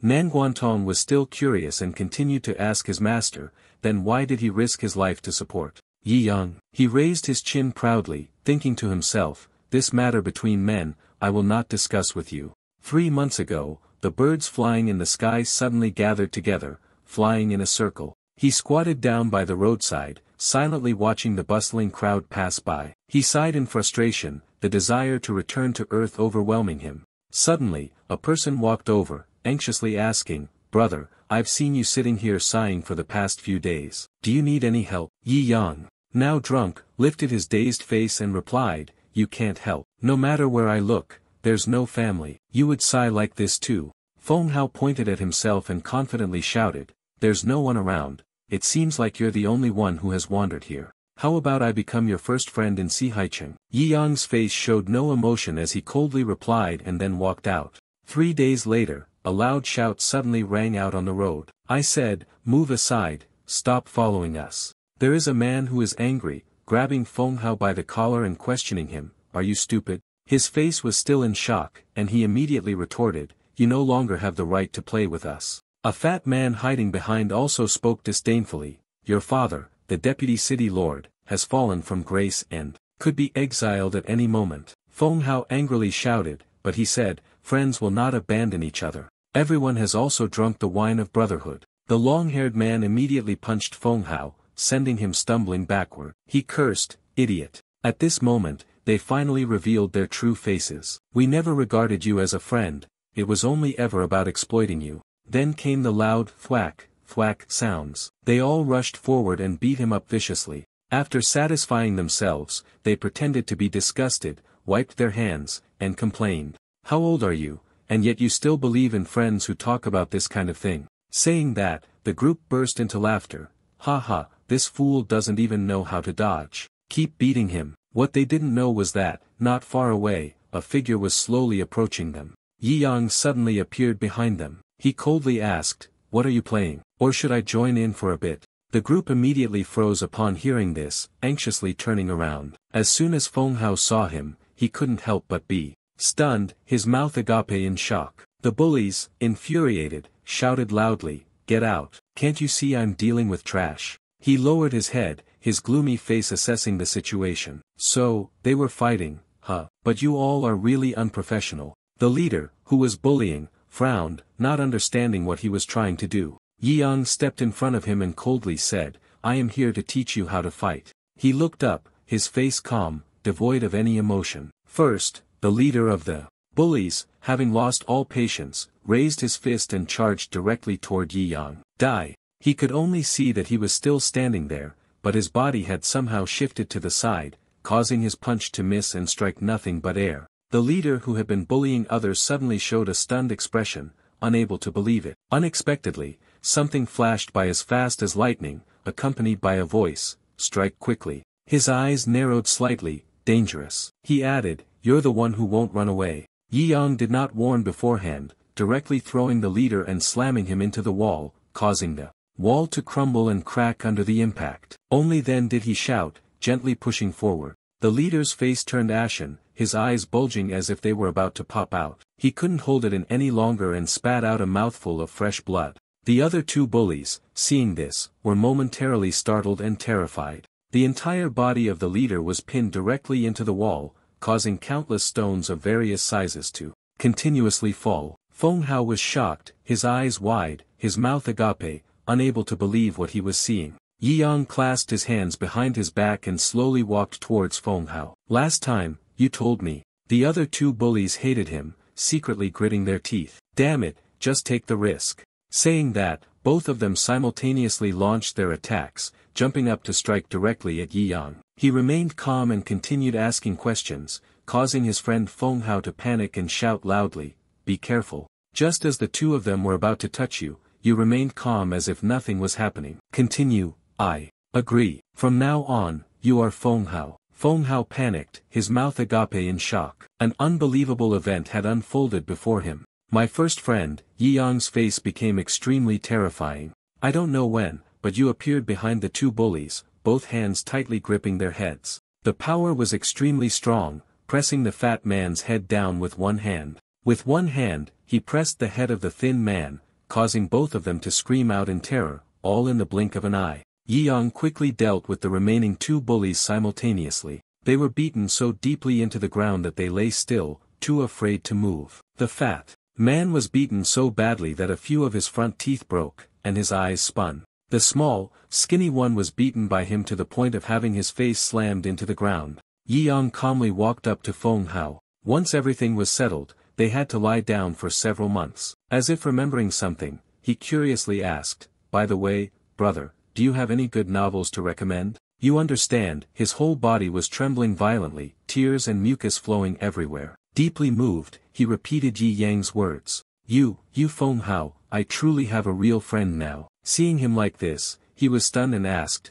"Why are you crying?" The carriage was speeding along the desolate road, with no one in sight. The surrounding scenery was bleak and forlorn. The man controlling the reins was middle-aged. The golden-shaped sky signaled that a long day was about to end, but the cart kept moving, never stopping. A fire was brightly lit by small pieces of rotten wood. As it transitioned from afternoon to evening, everyone stopped. At a small forest. At the break of dawn, the carriage began to move, continuing to travel along every road. Stepping down from the car was a pair of slender legs, along with a pair of cute pink shoes. One of them spoke first. "Master, this place doesn't seem to be Blazing City, does it?" Nan Guantong's words left everyone speechless. It was just the time when the money was being collected, and the vehicle had a 40% discount. The beast carriage had dropped us here, which was too much. So, this was the reason, and that's why the three of them were abandoned halfway. Yi Yang comforted his disciples. "It's all right, maybe it's not far now." Nan Guantong looked at the surroundings. The sky was about to darken. You look toward the distant village, checking if there's smoke ahead. She was a little confused and desolate, with the demonic beasts rampaging. How could these few elders protect her? Lu Qing immediately responded, simply, "As long as you remain determined, everything will be fine." She slowly explained, They rely on the spirit stones in the tower to supply the defensive formation for protection. You came up with the idea of watching the master lead you all to eat. Nan Guantong carefully considered the master's thoughts. They went together to those houses, smoke billowing from the rooftops. That place is the secret hiding spot of the owner of the Wangjia village tavern. As soon as Yi Yang and his group arrived, the villagers came out to greet them. He stared at them, still not understanding what was going on. The elderly man laughed heartily. You have finally arrived. Recently, the number of demons around the village has suddenly increased. Luckily, you arrived just in time. He frowned and asked again, what is it, master? He replied, of course, it's the renowned master boy of the sword sect, who was sent by your sect to exterminate the demons. It's been a long journey, let's have some food and wine first,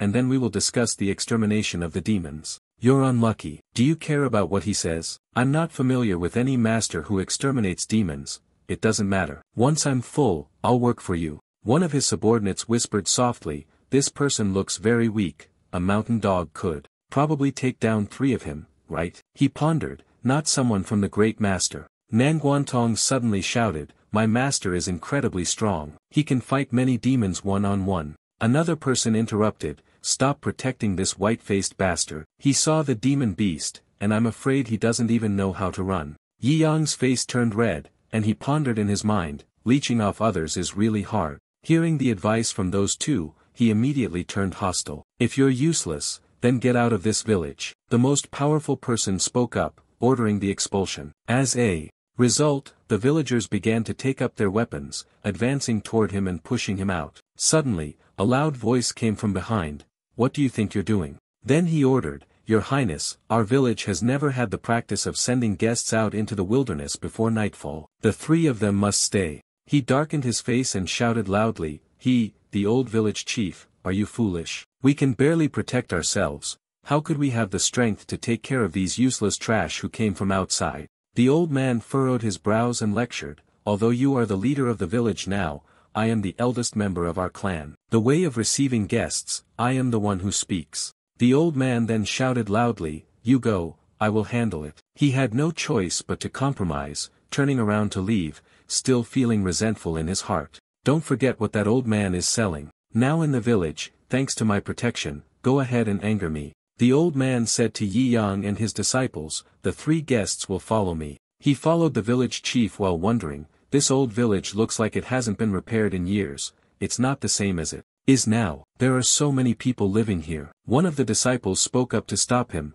Master, don't say anything. The old man smiled gently, young man, you've discovered it. Wait a moment, he continued. Originally, this village only had a few old people and the weak. Recently, because some mineral deposits were discovered around here, many people have returned to the village, and a large number of outsiders have come as well. The boy nodded, understanding the situation in the village. I see. The sun gradually sank, giving way to the night. The old man led the 3 disciples back to his home, just in time for dinner. Entering the house, upon seeing the food, Yi Yang no longer maintained his image. The 2 disciples were helpless as they witnessed their master's embarrassing behavior. The old man gave the impression of a host warmly welcoming his guests. This is a small token of sincerity from the family. I hope that the 3 of you don't mind the children being busy serving the guests, with great joy in their hearts. Greetings, older brother, older sister. Tonight is illuminated by the towering moonlight, making the sky no longer as dark as it once was.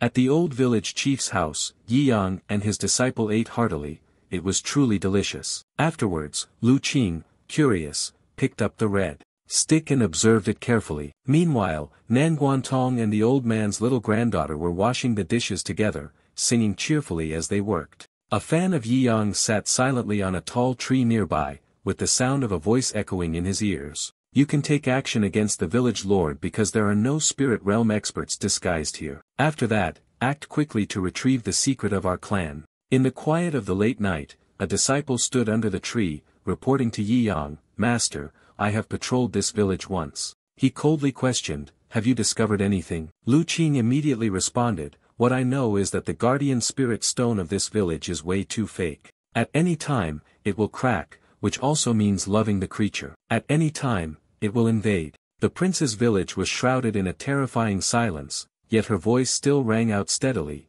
if demons invade, He interrupted her, then practice your skills. A meteor shower appeared in the sky, and it was also the moment when Lu Qing agreed to follow his words. A period of time slowly passed. The full, round moon had risen at some point. Suddenly, a loud explosion erupted from the center of the village. It illuminated the entire dark village with a brilliant light. The light was so intense that even the spiritual talisman could not extinguish it. On the contrary, it shattered into countless fragments. The man with the headscarf was startled for a moment, then muttered to himself. The elderly man, trembling, said, "The protective talisman is shattered, the village is doomed." He shouted, "Staying in this village means only one path to death, run away." The man with the headscarf asked again, "The old, the weak, the sick, let them fend for themselves. They overestimated their own strength, taking in useless people from outside. If they die, they deserve it." Quickly. So everyone quickly packed their clothes and provisions to leave this place. "Hurry, stop taking the things." The scene shifts to a corner of the village. The old village chief, helpless, speaks, "They have all gone, only we are left. Everyone, go to the ancestral hall and hide for a while, hoping that the ancestors will bless us." A worried little girl expressed, "Village chief, I'm going to find Big Brother, that sister, she has run away too." An elderly person in the village gave an opinion, "They might have run away together, right?" The old village chief nodded in agreement, "That's fine. They're very young, they don't need to stay here and wait for death. Everyone, head to the road." Next, he and the village elders went there together. Seeing that the front door was not locked properly, the old man frowned, confused. "Strange, why is the door open?" He stepped forward and pushed the door open, only to see the three masters and disciples of Yi Yang inside. He was stunned, unable to believe it, and asked, "Is it really you?" "Stop for a moment," the old man asked. "What are you doing here?" Nanguantong hesitated. "Our village chief." He continued the disciples' words, "I originally intended to repair the spirit talisman, but I found that it was completely broken. Is there any blue crystal in the village? I'll make one." The boy nearby cheerfully shouted, "Big Brother, can it really be done? Does this kind of blue crystal exist in the West?" He patted the boy's head. Got it. You all stay here for now. Speak and act at once. You head west and step forward. I will leave and return." At the same time, a group of people sneaked out of the village. The man with the turban hesitated when he saw something, thus pausing. It was then that he realized. There was a stream of green light surrounding an object, the exact nature of which was still unclear. They all saw it, and then joyfully shouted as it seemed to be a rare treasure. "Ah, ahead, there is something," not what they had expected. There was a monster with blood-red eyes, looking at them with drool dripping, while simultaneously grinning savagely. The group began to fear, their mouths stammering, "Demon, demon, beast." Suddenly, one of them rushed forward, shielding and comforting everyone, "Don't be afraid." He spoke as if he were certain of victory. This was Sun Tin, the little monster, with an extremely vicious personality, fond of hunting and killing humans, but his attacking power was limited. His words had barely finished when the demonic creature flew toward him to attack. He used one foot and then exerted all his strength to kick the demon creature backward. Witnessing such a scene, the crowd was incredibly excited, shouting loudly to cheer him on. At the same time, the man at the head was satisfied, and the old bodyguard, with high regard, was invited to clean up these little demons, as if chopping fruit or cutting vegetables. The battle continued as the demon beasts from Sa-Fi arrived at a very fast speed, then curled their lips into a sneer. He looked at it and clicked his tongue in disdain. His foot kicked the demon beast once more, producing a sharp sound. Suddenly, the sharp axe blade was covered in fresh blood. He also fell to his knees because of it. The man wrapped in a scarf continued to cheer enthusiastically. "Good," and then the group of people fled, their heads full of question marks, not knowing why it had happened like that. He was frowning at that moment, looking unpleasant. One hand clutched the trembling leg, injured from heavy wounds, the demon beast lying there in agony. Then, it laughed with delight, pleased with itself for successfully injuring its opponent. He struggled to avoid falling. Although this little monster was weak, it was extremely savage. "It was my mistake to underestimate the enemy. I must not give it another chance." The man at the head of the village shook his head in denial and said, "No, it is that we no longer have a chance." At this moment, the army of demon beasts appeared one after another, weapons in hand. The group of fugitives stood facing them. The space was enveloped in a terrifying silence. The creature looked at them with a deathly gaze, mixed with a contemptuous smile. Not letting time pass in vain anymore, they began charging forward and attacking. They could only stand there, unable to make any move to resist. The more the beast was beaten, the fiercer it became. The scene was devastated, with only the hopeless screams remaining in the ancestral hall, where the village elders were. People whispered to each other, "A master talismanic practitioner cannot directly use a primordial seal to create a guarding talisman. That young man must be lying, he ran away." The village elder spoke, "He is a guest and has the right to come and go. I hope he can make it through the night. Tomorrow, my old friend, Master Boy, will arrive." Suddenly, terrifying sounds echoed from outside, causing everyone to become frightened. A fan. Everyone was terrified, not knowing what was happening. What language is this? It's so terrifying. The shrill laughter is the trademark of those demonic creatures. They have successfully infiltrated Wangjia village. Now, they are running quickly to attack the remaining villagers. It seemed that the demonic creatures could rampage through the village, however, a figure appeared to stop them. Lu Qing appeared like a deity, coming to save everyone from danger. She used a deep, resonant voice to announce to them, "You are too late." Then, the demonic creatures did not tremble or waver at the sight of her, on the contrary, they became even more excited than ever. Thus, the two beasts attacked relentlessly toward Lu Qing, but with the agility and strength honed through years of training, she was able to easily dodge. Suddenly, behind the demonic beast, there was a golden shield, accompanied by a clear and resounding voice, which successfully drew its attention. Nanguantong took advantage of the moment it was vulnerable, striking its head forcefully with the shield and causing it to let out a deafening scream. The scream of the demon beast behind severely affected the demon beast in front. They were attacked from behind by Nanguantong, with Lu Qing pressing from the front, leaving them no way to resist. A few seconds later, Lu Qing shouted loudly, "Van." The next step, Lin ran quickly, rushing past the bodies of the two beasts, simultaneously using the sharp tip of her spear to make a slash, causing the bodies of both to split in half. After dealing with the troublesome demons, she gently descended to the ground. Lu Qing coldly did not look towards Nanguantong, yet she uttered a remark that seemed to praise the cooperation between the two. Nanguantong exclaimed, "Wow, Lu Qing, the fighting energy of our master's master has made us much stronger in just a moment." She reminded, "Don't celebrate too soon." Before she finished speaking, a giant version of the two demonic creatures from earlier appeared in front of them. Lu Qing said suddenly, "It's going to be a lot more troublesome than we imagined." Without hesitation, both of them charged forward together. The surroundings were pitch dark, with only the sounds of agonizing screams remaining. On the ground lay the corpses of defeated demon beasts. A cursed beast was pierced through its body by Lu Qing's spear. After eliminating it, she calmly descended to the ground. She let out a deep breath, for her strength was nearly depleted. Then, he glanced to one side, and the more they fought, the more demonic energy appeared. Nanguantong anxiously thought, "This is not good, their numbers are far greater than we imagined." She quickly voiced her opinion, "With this level of quantity, the village chief is in danger, we must return quickly." But Lu Qing disagreed with this decision. "We can't go, look ahead." A large, broad foot stomped heavily on the ground. Next, the sharp teeth covered in saliva, along with the sound of wheezing breaths. She and Nanguantong were somewhat afraid when they encountered a monster that was many times larger than the ones they had just slain together. It gritted its teeth with a screech and breathed heavily as if announcing that it was the strongest. Suddenly, it curled its hand into a fist and punched forcefully. This punch shattered Lu Qing's footing into pieces. Then, she quickly flew up to avoid injury. Realizing the situation was not favorable in the slightest, she shouted her friend's name loudly. Smoke billowed everywhere after its earth-shattering punch. Nanguantong successfully fled. By quickly using the shield to block and simultaneously employing the clone technique, Lu Qing told Nanguantong, "Hold on a little longer and resist more." Then, I shouted to inform her that I was using the martial technique to deal with him. Immediately, Lu Qing's entire body was enveloped in a brilliant light. She charged straight toward the large beast. However, the pet was easily able to dodge,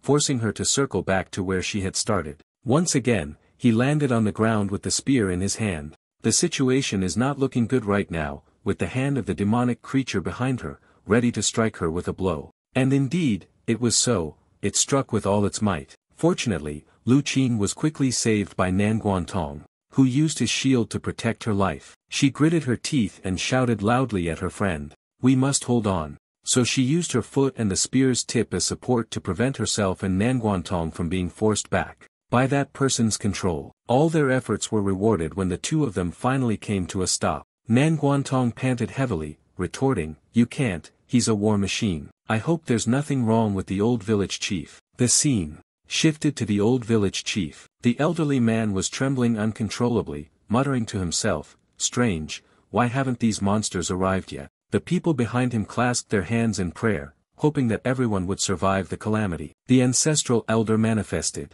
Then, suddenly, the old man jolted as he realized something. It turns out the demons have appeared. Not just one, but dozens of them have started surrounding the villagers. Someone shouted loudly, "They've come." The village chief, with bloodshot eyes from fear. Even the people in the village began to bow and cower. A demon beast gaped with its mouth wide open, drooling profusely, and threatened everyone with a disgusting laugh. They scattered, easily controlling the battle. The old village chief held the axe, trembling, with the demon beast gripping the sharp axe blade, exuding malice and contempt for its opponent. Suddenly, the old man slammed the large door of the ancestral hall shut, locking everyone inside, while he himself stepped outside to face the battle. Then, he shouted loudly, "You all stay hidden, don't make any rash moves." Everyone was worried about the village chief. At that moment, he no longer feared anything. He stood tall, facing the demon beasts. Suddenly, a streak of purple light appeared, accompanied by a piercing scream. He furrowed his brows,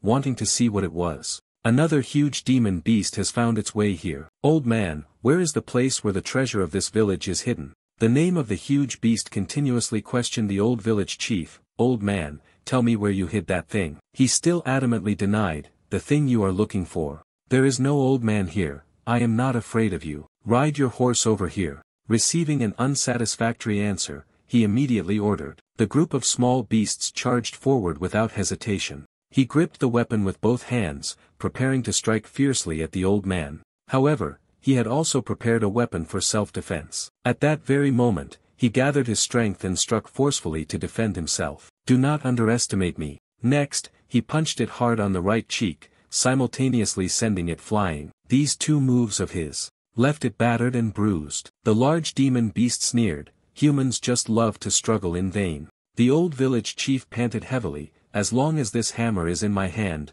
I will protect the village, protect the human world." He laughed mockingly at him, "Relying on that hammer?" Suddenly, a suspicious crack appeared on the ground. The old man turned pale, his face growing increasingly anxious as he watched the crack widen. It turned out that a monstrous creature was leaping up from beneath the earth to attack, leaving him no time to react. He could only use the small axe to block it, but not just one, there were also two other demonic creatures charging forward. The large demonic beast mocked that hammer. Even its skin, unable to be pierced by human weapons, is truly too weak. Suddenly, it wondered about something. The old village chief had disappeared, leaving only three small, bewildered demonic creatures. The demonic creature that had stopped the person for a few seconds couldn't believe its eyes at all. Then, he turned around because he heard some kind of noise. A deep voice rang out, "Sorry, I'm late. The spirit stones have just been completed, they can be exchanged now." Yi Yang continued, "The old village chief,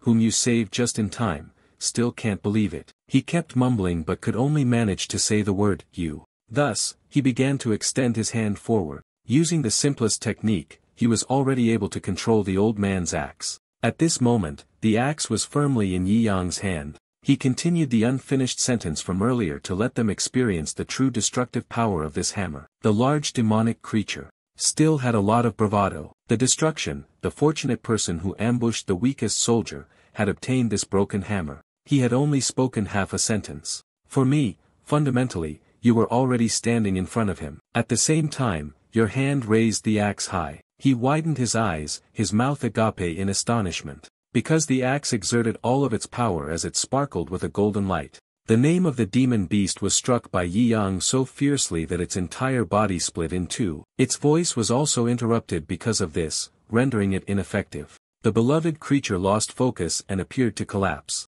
This caused the demons to be frightened for a moment. The old village chief opened his eyes wide, gritting his teeth in astonishment. Yi Yang was like a god protecting humans from evil. "So all the demons and monsters, come forth, for the weapons of mankind are hungry and restless now." The space at this moment was filled with the faint scent of death, as the battle about to take place would be extremely intense. The demonic beasts, unafraid of being at a disadvantage like the large demonic beast, charged forward in a frenzy. He also began to move quickly, like a gust of wind. Wherever I pass through, the beasts fall to their knees in submission. Their bodies were severed into two halves. The old village chief knelt on the ground, thanking the ancestors. This was definitely a divine salvation from the heavens, a plea that had been answered without a doubt. The young boy in the ancestral hall peered through the large door and exclaimed, "One hammer kills so many." Then, a villager discussed it, somewhat doubtful that the boy could actually do it. But the monsters grew more numerous by the day.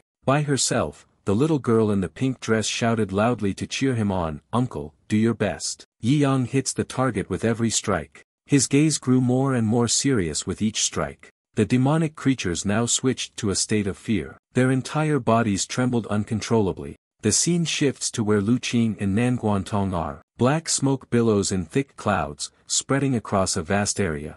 Nanguantong hid behind the golden shield to avoid the dust. Lu Qing stood tall with a spear, blocking the way ahead. The name of the huge beast stretched out its hand, preparing to crush both girls to death, and still wanted to struggle. Suddenly, he heard the call of the small beasts behind him. So he stopped the action he was about to take, then turned his face back. At first, the name of the demon beast was not understood. However, he quickly turned back. He focused his strength into his fist and struck towards the two disciples of Yi Yang. "Now, it's time to send you on your way." From Nanguantong's perspective, Lu Qing still stood there proudly. She was, however, terrified beyond measure, her mouth constantly muttering, "This is bad luck, it's over." The name of the beast punched fiercely, causing the rocks and dirt to scatter into the sky, simultaneously emitting a blinding light. The dust and stones mixed together, creating an incredibly chaotic scene. He remained in that position without making any further movements.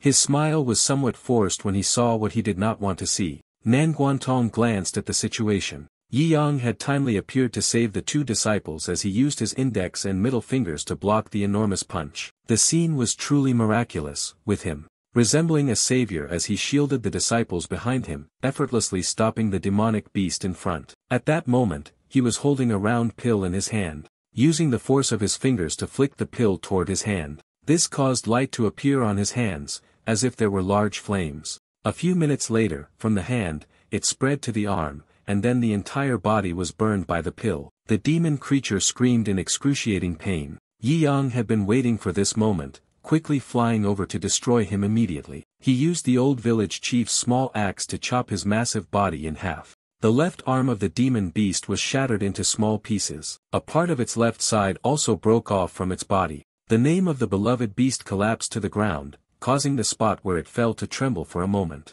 Nanguantong shouted loudly, "Master Lu Qing," and hurriedly ran towards her. "The master is too strong," she said to him sadly. "Master, we are too weak now, we cannot help with anything." He gently comforted, "Disciple, you have grown up very quickly. Fight more often, and you will become stronger." Suddenly, a loud explosion echoed from the front. Another large demonic creature, however, it has equipped itself with iron armor. "Finally, I have encountered prey that can excite me." Nanguantong feared that. It was the legendary fake celestial vein, its body armored in demonic armor, with no human weapon capable of breaking through its defenses. Lu Qing lowered her head and pleaded, "I want to fight, please master, restore my strength." Yi Yang asked in doubt, "Do you want to forcibly recover? Are you determined to stick to this decision of yours?" "Master, please grant me your blessing, I wish to challenge a powerful enemy." As soon as she finished speaking, he used his magic to help her fulfill her wish. Immediately, the wounds on Lu Qing's body completely vanished, and at the same time, her strength increased significantly. She firmly grasped the spear in her hand, demonstrating her even more formidable resurgence. She was extremely excited, her eyes shining brightly as she flew forward to confront the enemy. Her speed had increased. Lu Qing continuously attacked the false celestial veins, but all were in vain. Every strike of his was blocked by the opponent. Nanguantong witnessed this scene, indifferent, a fan with no reaction whatsoever. He moved his right arm backward, preparing to counterattack. Lu Qing flew high above, losing her momentum as waves of sound continuously assaulted her. She opened her eyes wide to observe the situation, but unfortunately, he had disappeared, leaving no Trace behind. Suddenly, Tianmak Jia appeared right behind her and shouted to attract her attention. His eyes were blood red, and he grinned widely, revealing his sharp, pointed teeth. Next, he struck fiercely, leaving Lu Qing unable to resist. She let out a heartrending scream. Yi Yang quickly soared into the sky to take revenge for the disciple. Nan Guantong could do nothing, only able to call out her name. Lu Qing replied with difficulty, falling to the ground, her body covered in wounds. The fake heavenly vein activated its spell, forming a bright green circle. He screamed like a madman, shouting 3 words, "The heavens bid farewell," before charging straight toward Lu Qing at an incredibly fast speed. Nan Guantong, tears streaming down her cheeks, shouted loudly to warn her friend, "Run quickly." Yet, she was still unable to escape and couldn't help but glance back at the situation behind her. The heavenly vein pretended to be inches away from her, but fortunately, Yi Yang arrived in time. He was like a moth, charging forward recklessly without considering anything. He gently swung a powerful strike, so powerful that the slash emitted a beautiful light. The heavenly pulse practitioner at this moment was half normal, half enveloped by the golden light of that radiance. Perhaps his end will be the same as those 2 gigantic demon creatures from just now. The body shattered, forming a bright explosion that scattered across the sky. Lu Qing could only scream out twice, "Master, so weak." After the intense moments of battle, the sky began to brighten a little. Nan Guantong stood stunned, unable to believe what he had just seen. Is the Master's hammer a divine weapon? Just when it seemed like everything was over, 2 giant demon beasts suddenly appeared. This human world is a bit too dangerous. It's fine, let me crush him. Yi Yang, who had just been standing behind Lu Qing, had now disappeared. A rebellious person appeared. In his place. That kid, whenever someone mentions him, he shows up immediately. At that moment, he swung his weapon fiercely at his opponent, causing blood to splatter everywhere. One name, then another, that small axe could strike demon creatures so fiercely that not a single piece of armor remained. The front half of his body was severed when Yi Yang cut through the group of small monsters, dropping his weapon. In fear, sweat poured out like water. Even the village elder was confused after witnessing the extraordinary power of the boy. Nan Guantong gaped, rejecting his previous thoughts. The hammer in his master's hand was not a divine artifact. Lu Qing unwittingly continued her words, "Master Yi Yang himself stands tall like a warrior, successfully defeating evil to save the good. That is even more terrifying than a divine weapon." The people in the hall rushed over to watch, bustling and murmuring in praise. "The young master truly is an immortal. Descended to the mortal realm, we are saved." Nan Guantong sighed in relief. "It's over, fortunately, I have my master." As soon as the words left his mouth, eerie sounds were heard. The legs of the gigantic demon appeared, not just one, but thousands of demons stood there. How ridiculous, these weak, insignificant people, and yet they want to resist us. It was truly surprising when an enormous army of demons surged in from nowhere, their arrival unnoticed by anyone. They brought with them a mighty aura and terrifying power. Nan Guantong's face turned purple, puzzled. What is going on? Lu Qing furrowed his brows and shook his head. This situation isn't right. A small village can hardly be the target of a great army of demons. Is there something in this village? The village elder could no longer maintain his composure, muttering about misfortunes. It's all over. The villagers couldn't help but feel terrified at this horrifying sight. The little girl in pink burst into tears, sobbing uncontrollably. What should I do? What should I do? We will be eaten up, you. Although things had progressed to this point, Yi Yang remained completely calm as he gently uttered a sentence, expressing that they were merely a bunch of weak fish. So he raised his hand towards the high sky, gathering his strength there, and murmured to let third little breathe. A dazzling beam of light appeared, turning a vast expanse of the sky into a fiery red, which was the elemental force of the 3-headed ancient dragons. A 3-headed red dragon was summoned to destroy those gigantic monsters. At this moment, the ones who were astonished were not only the old village chief and his 2 disciples, but also the monsters themselves. Yi Yang was already strong, and now with the appearance of 3 more gigantic dragons, he had become even more powerful. The group of demonic beasts could only gape, staring in awe, for they had never witnessed such a large creature before. Not waiting any longer, you command the giant dragon to clean up. Immediately, all 3 of its heads competed to spew out blazing flames, causing everything to seem as though it was sinking into a sea of fire. The fierce demonic beasts were no more, replaced instead by weakness and helplessness. We, like fledgling calves, desperately ran to preserve our lives. The great dragon kept unleashing wave after wave of fire, not resting for even a moment. The demonic creatures were like small mice, rushing over each other in a stampede. The fire has now been formed into a brilliant ring of light, creating a mesmerizing vibration. The ancient dragon continuously spraying without stopping for even a moment. Yi Yang crossed his arms, floating high above, and spoke in praise. "No wonder you are third little." The people all stared in disbelief at the scene unfolding before them. They were speechless, unable to utter a single word. Even Nanguantong's disciple fell silent for a moment. Yi Yang muttered to himself, "Looks like I really have to be cautious. Using third little is too frightening after all." Suddenly, creatures resembling birds appeared in the sky, flying towards them one by one, accompanied by growling sounds that sent chills down one's spine. These were the giant demonic lions, infamous for their brutality, attacking anyone who caught their eye. 3 of the giant demonic lions charged directly towards the 3 giant dragons, moving at a speed so fast that the naked eye could not follow. The boy hid behind the rock and shouted loudly, "It's a giant beast demon. They are one, they can destroy the entire village." The old village chief trembled in fear, his eyes bloodshot, mumbling to himself, "She's gone." A giant demon serpent opened its mouth wide, forming a purple energy orb. Then, it used all its strength to launch the orb toward the opponent. The 3 colossal dragons stared at it with their eyes wide open, attacking without a hint of resistance or retaliation. The orb exploded, causing the area around the dragons to be engulfed in thick smoke, while dirt and rocks scattered in all directions. Nanguantong stood outside the battle circle, shouting, in sorrow. Third little gasped for breath, unable to believe what her eyes were seeing. Then, the white smoke enveloped the space, creating a hazy scene. The smoke dissipated, and at that moment, the 3-headed ancient dragon rose. Not only was it unharmed, but it seemed to have grown even stronger, now gathering its strength to roar. Then, Third little spat fire to return what it had received. However, the giant demon easily dodged the blazing wrath. The fire blazed fiercely before being extinguished, leaving only white smoke behind. The 3-headed giant dragon, which had been on the ground just a moment ago, was now behind the giant demon.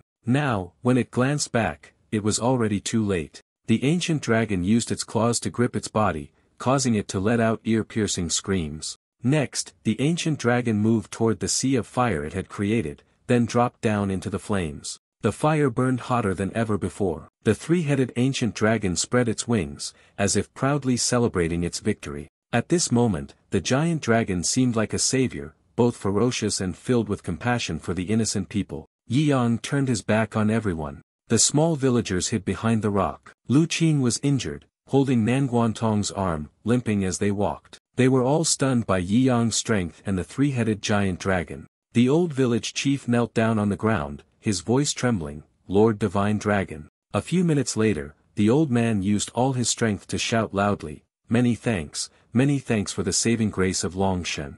You were surprised, not quite understanding when you heard the old man say that. Then, he gave a thumbs up and smiled brightly, as if responding to the sincerity of the village chief, while thinking to himself, "It's good that you don't mind that this little piece of copper was burned by me." The land, which had been shaped by the struggle for dominance, gradually returned to its normal state. The enormous beasts could no longer be seen, leaving only the 3-headed giant dragon standing tall. A long day passed, and it was also the time when the sun appeared again, a morning with blazing sunlight and a clear blue sky. The 3 masters and disciples of Yi Yang continued their journey after fighting valiantly to reclaim peace for the lord of Nanguantong village. The village chief expressed his concern, not knowing if the village still had to face danger. Lu Qing suggested, a large-scale demon army like this appearing in the human defense line must have been prepared for a long time. A danger of this level will not appear again. She nodded, indicating that she understood.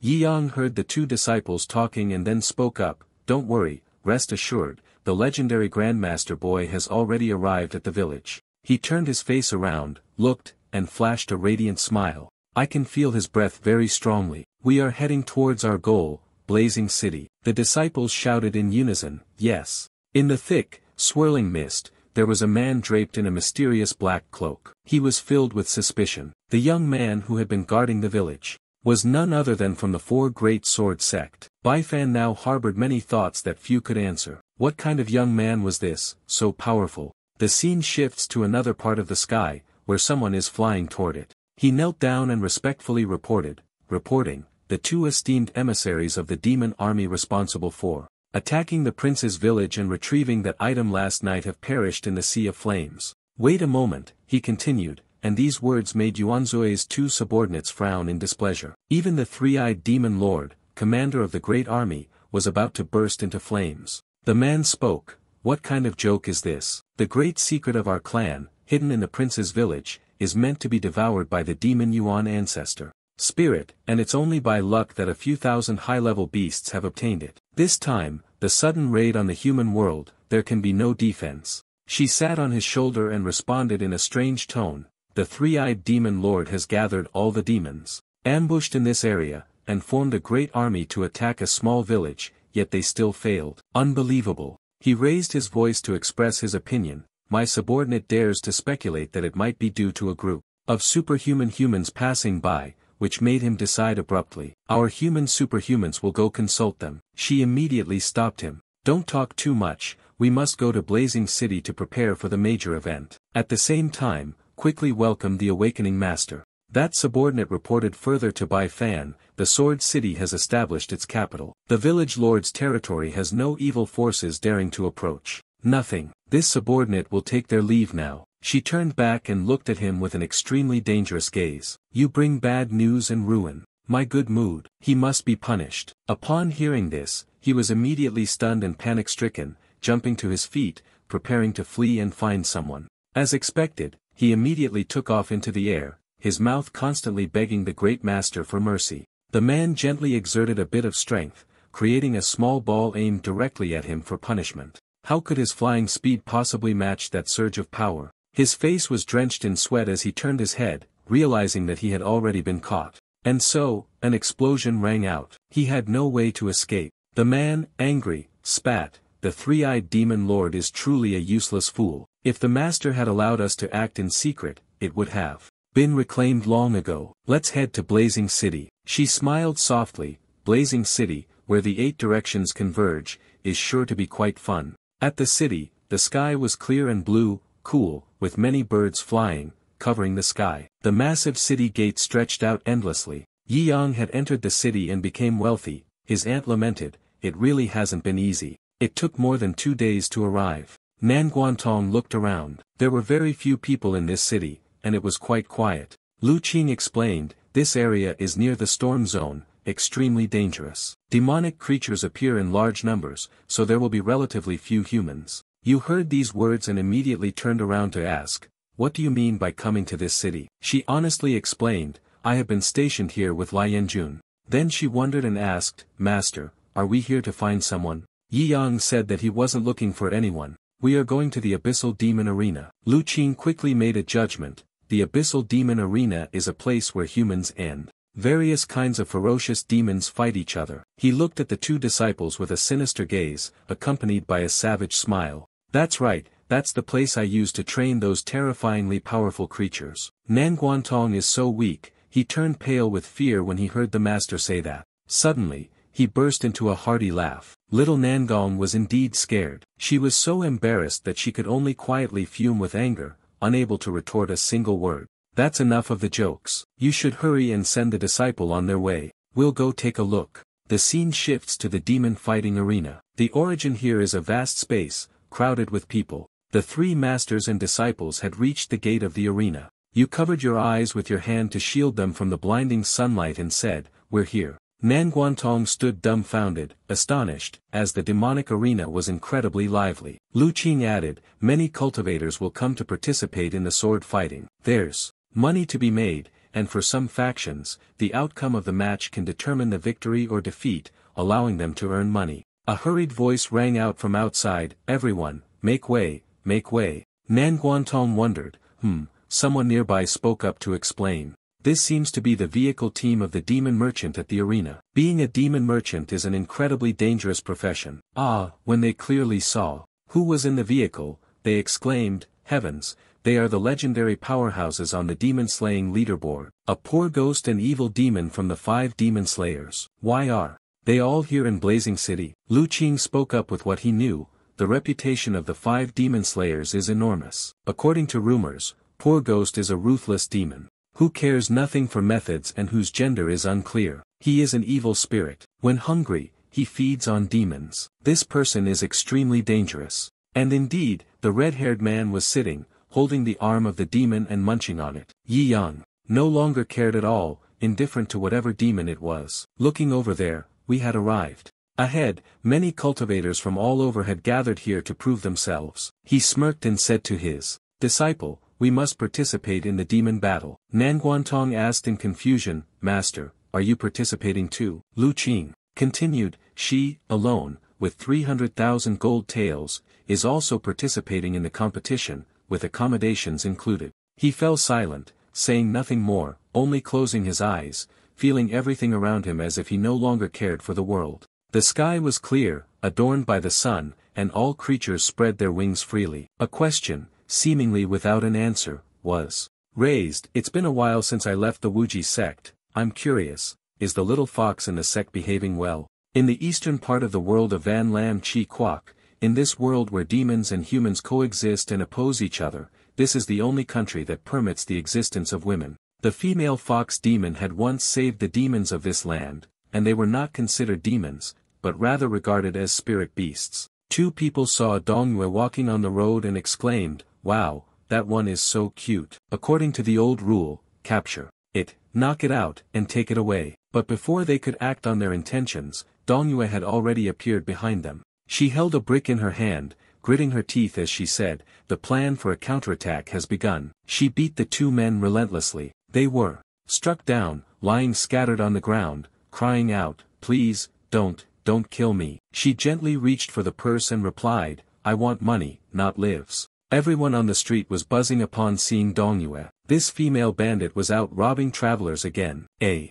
female fox, isn't she supposed to seduce men? Keep your voice down, don't let her hear you. Suddenly, a streak of light flashed across the sky. Dongyue looked up, confused, and said, "Master of the merchant caravan." Then, she confirmed that the master had returned and immediately used her spiritual power, rushing towards Dongyue, heading straight to meet the person. Outside the street, Chun Feng said to the bakery owner, "Uncle, I don't have any money. Can I trade a radish for a steamed bun?" The vendor replied, "Of course, little one. Do you want to trade for 1 or 2? Chun Feng giggled. "Uncle is so kind." Then, she dashed off quickly. "Wait for me a moment, I'll be right back." A moment later, Chun Feng returned with a large bundle of firewood on his back. The dumpling vendor, stunned, asked, "Did a monstrous beast enter the city?" The bundle of firewood was both large and long, but Chun Feng carried it with ease. She stepped forward, curling her lips into a smile. "Uncle." Then she threw the bundle of firewood forward with all her strength, shouting, "For you." The firewood covered an entire corner of the yard. Chun Feng said, 3,000 pounds for 300 pieces. Chun Feng hugged the bun and walked up. He said, "Take it all, the remaining part will be here again tomorrow. I will bring an additional 5,000 pounds of firewood." Suddenly, a streak of light flashed across the sky. Chun Feng saw it and dropped the large bag of steamed buns onto the ground. She looked up and softly said, "Master." She left the buns behind, running while shouting, "The master has returned." In the hall, a voice echoed, "Young Masterly, I really can't drink anymore. Please spare me, little. Next time, when you reward me with flowers, I'll definitely go. I wasn't feeling well last time." Qiu Shui put her arm around Mr. Zhang's shoulder and said, "Be good, if you don't go next time, I will really get angry." Young Master Zhao spoke, "Miss Qiu Shui, this time you cannot escape my wine anymore. This time, of course, I will not avoid it." The 2 women said,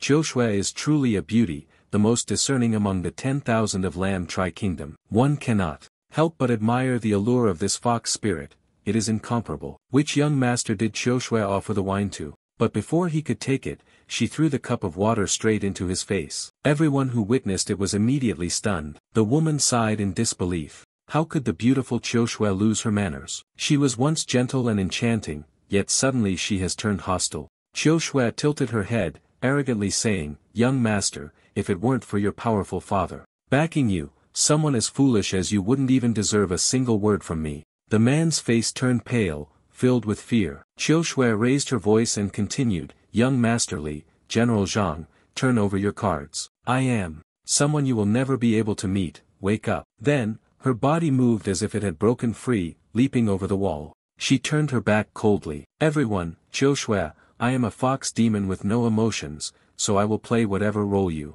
want. I don't need to pretend anymore. You all figure it out yourselves. She shouted, goodbye, and flew away. Qiu Shui was flying towards her master, Dongyue was also flying away, and so was Chun Feng. The three of them landed in an empty field. All three knelt down and spoke in unison, Dongyue, Qiu Shui, Chun Feng, we welcome our lord's return. Bai Fei floated lightly and spoke, rise. During the time I was not here, you all must have suffered. Chun Feng's eyes were filled with tears as she said, it's truly wonderful that the master can still live. Bai Fei laughed and said, of course I'm alive, I've returned. The time to settle the debt has come. Dongyue then replied, Master, your strength has not fully recovered yet, you cannot enter that absolute forbidden land. Fei affirmed, I will recover quickly, I will not rely on anyone's strength. For revenge, we are enough on our own. Qiu Shui spoke, the master said he will not borrow the power of anyone. It is because there is someone in my heart who fears implicating him. Fei was startled and stammered, where is it? How can there be someone in your heart? The three of them started whispering. Did the master always live in the human world because of a man? Fei called out, who would want a man? A man sees us, a clan of nine-tailed foxes, as nothing but tools, Qiu Shui said. The master explains too much. Chun Feng frowned. The man who can make the master's heart stir, I'm quite curious as to what kind he is. She added, earlier, several of our bodyguards made an agreement, wishing to marry the one whom the master loves. Fei heard this and shouted, stop. Then she rushed in and attacked fiercely. She raised her voice, without this person, I will quickly recover my strength. Have you heard anything? Qiu Shui replied, I have some clues. I will find her soon. Having said that, Fei jumped down from the tree branch. She turned around and replied, very good. After that, Fei left with the instructions, when my strength is restored, the four of us will be ready to act. Yes. Before the opening night, the battle was originally a fight against demonic monsters. Yi Yang walked while speaking, this place really is a strange land, even the butcher's sister is dressed so provocatively. Suddenly, a figure appeared behind him. That is Dongyue, she muttered as she looked, hurry back to the inn while the grilled meat is still hot, and bring it to those two girls to try. After saying that, she performed a transformation spell. Dongyue had now appeared in a different area. She took a leap and jumped down from the top of the building. She landed lightly in the hall, walking quietly. She looked around. Where did they go? Behind her, Yi Yang slowly approached, patting Xiao Hunyang's shoulder and asking, why do you follow me? Dongyue sighed. You discovered it. I came to confirm the master. What is so special about a man who is moved but refuses to admit it? Yi Yang softly said, your master, little fox, indeed took the opportunity when I wasn't around to run away. Dongyue shouted, you look very ordinary. Not sure why the master was moved. Never mind, I'll take you back first. Yi Yang sneered, possessing my body, I long ago lost the will to try. How could you even touch the corner of my sleeve? I'll follow you. Dongyue emphasized, I'm very fast. Before the words were even finished, Yi Yang had leapt over the wall. She was extremely confused. Is this the speed of a human? I've said it already, she exclaimed, leaping forward and chasing after him. I will catch up to you. Dongyue reached out, Yi Yang was standing in front of the house, just a little shorter. When she just touched it, Yi Yang suddenly jumped to another spot. He flew high, saying, when will the bright moon appear? Behind the building, there is a shadow of someone hiding. She quietly watched the scene unfold before her. On the roof, the two of them were still chasing each other relentlessly. Dongyue chased while shouting, don't. But he didn't listen to her, he kept running. Two people were chasing each other in the sky. Yi Yang flew to an empty land and then stopped. Dongyue was panting heavily behind. How can a human fly that fast? Yi Yang turned to ask, you are a subordinate of the little fox, you must have the strongest combat strength, right? Dongyue replied, I was the best at fighting back then. He spoke, you are too weak now, your current level is not enough to protect the little fox. You haven't even fully recovered, and what I've taught you so far is not enough to deal with many enemies. Dongyue said, what do you mean? No need, I can handle it myself. Yi Yang laughed loudly, and as you followed me, didn't you notice that someone was also following you? He flew high up and said, forget it. He added, I caught it for you, but you have to deal with it yourself. He began to open his mouth wide, then sucked in a deep breath. Then he exhaled a gust of wind with strange power. Dongyue hurriedly raised his hand to block it, lest he be blown away. The people hiding behind the rock were in a panic. Then the stone was blown away, revealing two people who had been watching. Dongyue's family is the assassin of the sect leader, and the puppet is one of the enemies of the Tan Kao lineage. We, the two of them, appeared after the smoke, their faces cracked and terrifyingly dreadful. Dongyue drew his sword. Yi Yang said, let me see if your strength can protect the little fox. It absolutely can. The puppet's name began to emit a burst of power. Dongyue quickly dodged to the side, and the person behind him launched an attack immediately after. At that moment, Dongyue appeared behind her, swinging his sword and thrusting it forcefully into the puppet's body. The remaining two were furious and quickly counterattacked. Dongyue cast a cold glance and swung her hand fiercely toward the two of them. The two men were struck into pieces and fell to the ground. Yi Yang crossed his arms and sighed, not bad. But the battle has just begun. Be careful, he added, pay attention to their coordinated attacks after the division. The puppets began launching an attack on them, continuously executing moves toward Dongyue. She was flying, when she suddenly disappeared. Then, behind Dongyue, a puppet appeared and delivered a kick attack. But Dongyue managed to dodge in time. The puppet's name didn't have time to react, it was extremely sudden. Dongyue shouted, draw the sword. She struck fiercely at the puppet, slicing it in half. However, the puppet did not disappear, instead, it appeared behind her, with two puppets attempting to attack her. Powerless, she murmured. Then fragmented. The puppets relentlessly attacked Dongyue. She spun in the air, her face twisted in extreme displeasure. Dongyue regained his composure and shouted, the other puppet has started attacking Dongyue again. The streams of power exploded continuously. Dongyue leapt to dodge. Suddenly, a surge of power attacked from behind, startling her. She turned around, bewildered. It was about to strike her. At that moment, Yi Yang made his move and said, go back. The surge of power struck back at them, shattering everything. Without stopping, the one behind launched into battle once more. Yi Yang hurriedly pulled Dongyue away. Just in time, they vanished as the lightning struck the spot where they had just been standing, with the thunder still roaring through the sky. Yi Yang and Dongyue landed in a different location. The place where the two of them stood was now densely surrounded. Yi Yang spoke, you are a speed-type swordswoman, evasion is extremely important to you. The puppet soldiers charged forward with incredible speed. Yi Yang dragged Dongyue along, constantly dodging. He said to her, pay attention to my footwork, 3 parts are real strength, 7 parts are real, everything is an illusion. The speed was extremely fast, Yi Yang dodged every attack. The puppet still did not give up and continued to encircle them, charging quickly toward the two. Dongyue in Yi Yang's hand said, you are so fast, almost like an illusion. If I hadn't felt your hand, I would have suspected you were a demon spirit. He replied, the key to defense is speed, and also. He swung his hand to emphasize the enemy's intended move. The puppet with sharp claws was about to charge in, but Yi Yang struck back, blocking the relentless assault of the puppets.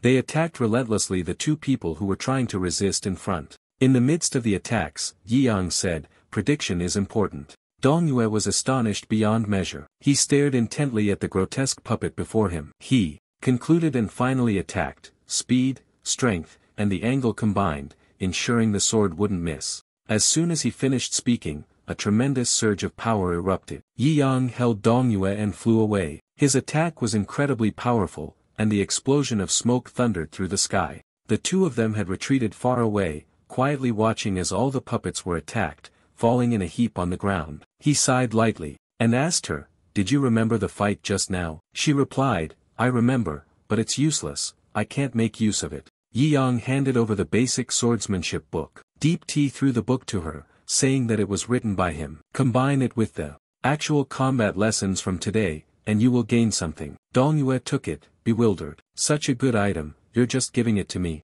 Yi Yang left, saying to the little fox, if you want to leave, I will let her rest. Once I have some free time, I will go and bring her back. Until then, you must protect her well. After saying that, he quickly flew away. Dongyue held the book and said, this person is truly powerful, no one of the master is fond of him. If the four of us follow the master and marry him, it would instead be taking advantage of him. As she walked, she thought about the 1,000 poison water and went to pursue it. The only remaining talisman had already been used up. Now, the only option is to walk back. Fortunately, the cultivation path along the way is good, and this sword technique protects the master. On the opening day of the Demon Arena, Senior Sister Yi Yang, with registration number 297, calmly said, "Compared to the audience, there are even more shadows." As soon as he finished speaking, many rays of light appeared in the sky. A group of heroic figures emerged, and the people standing below marveled. The master of the arena, Elder Shui,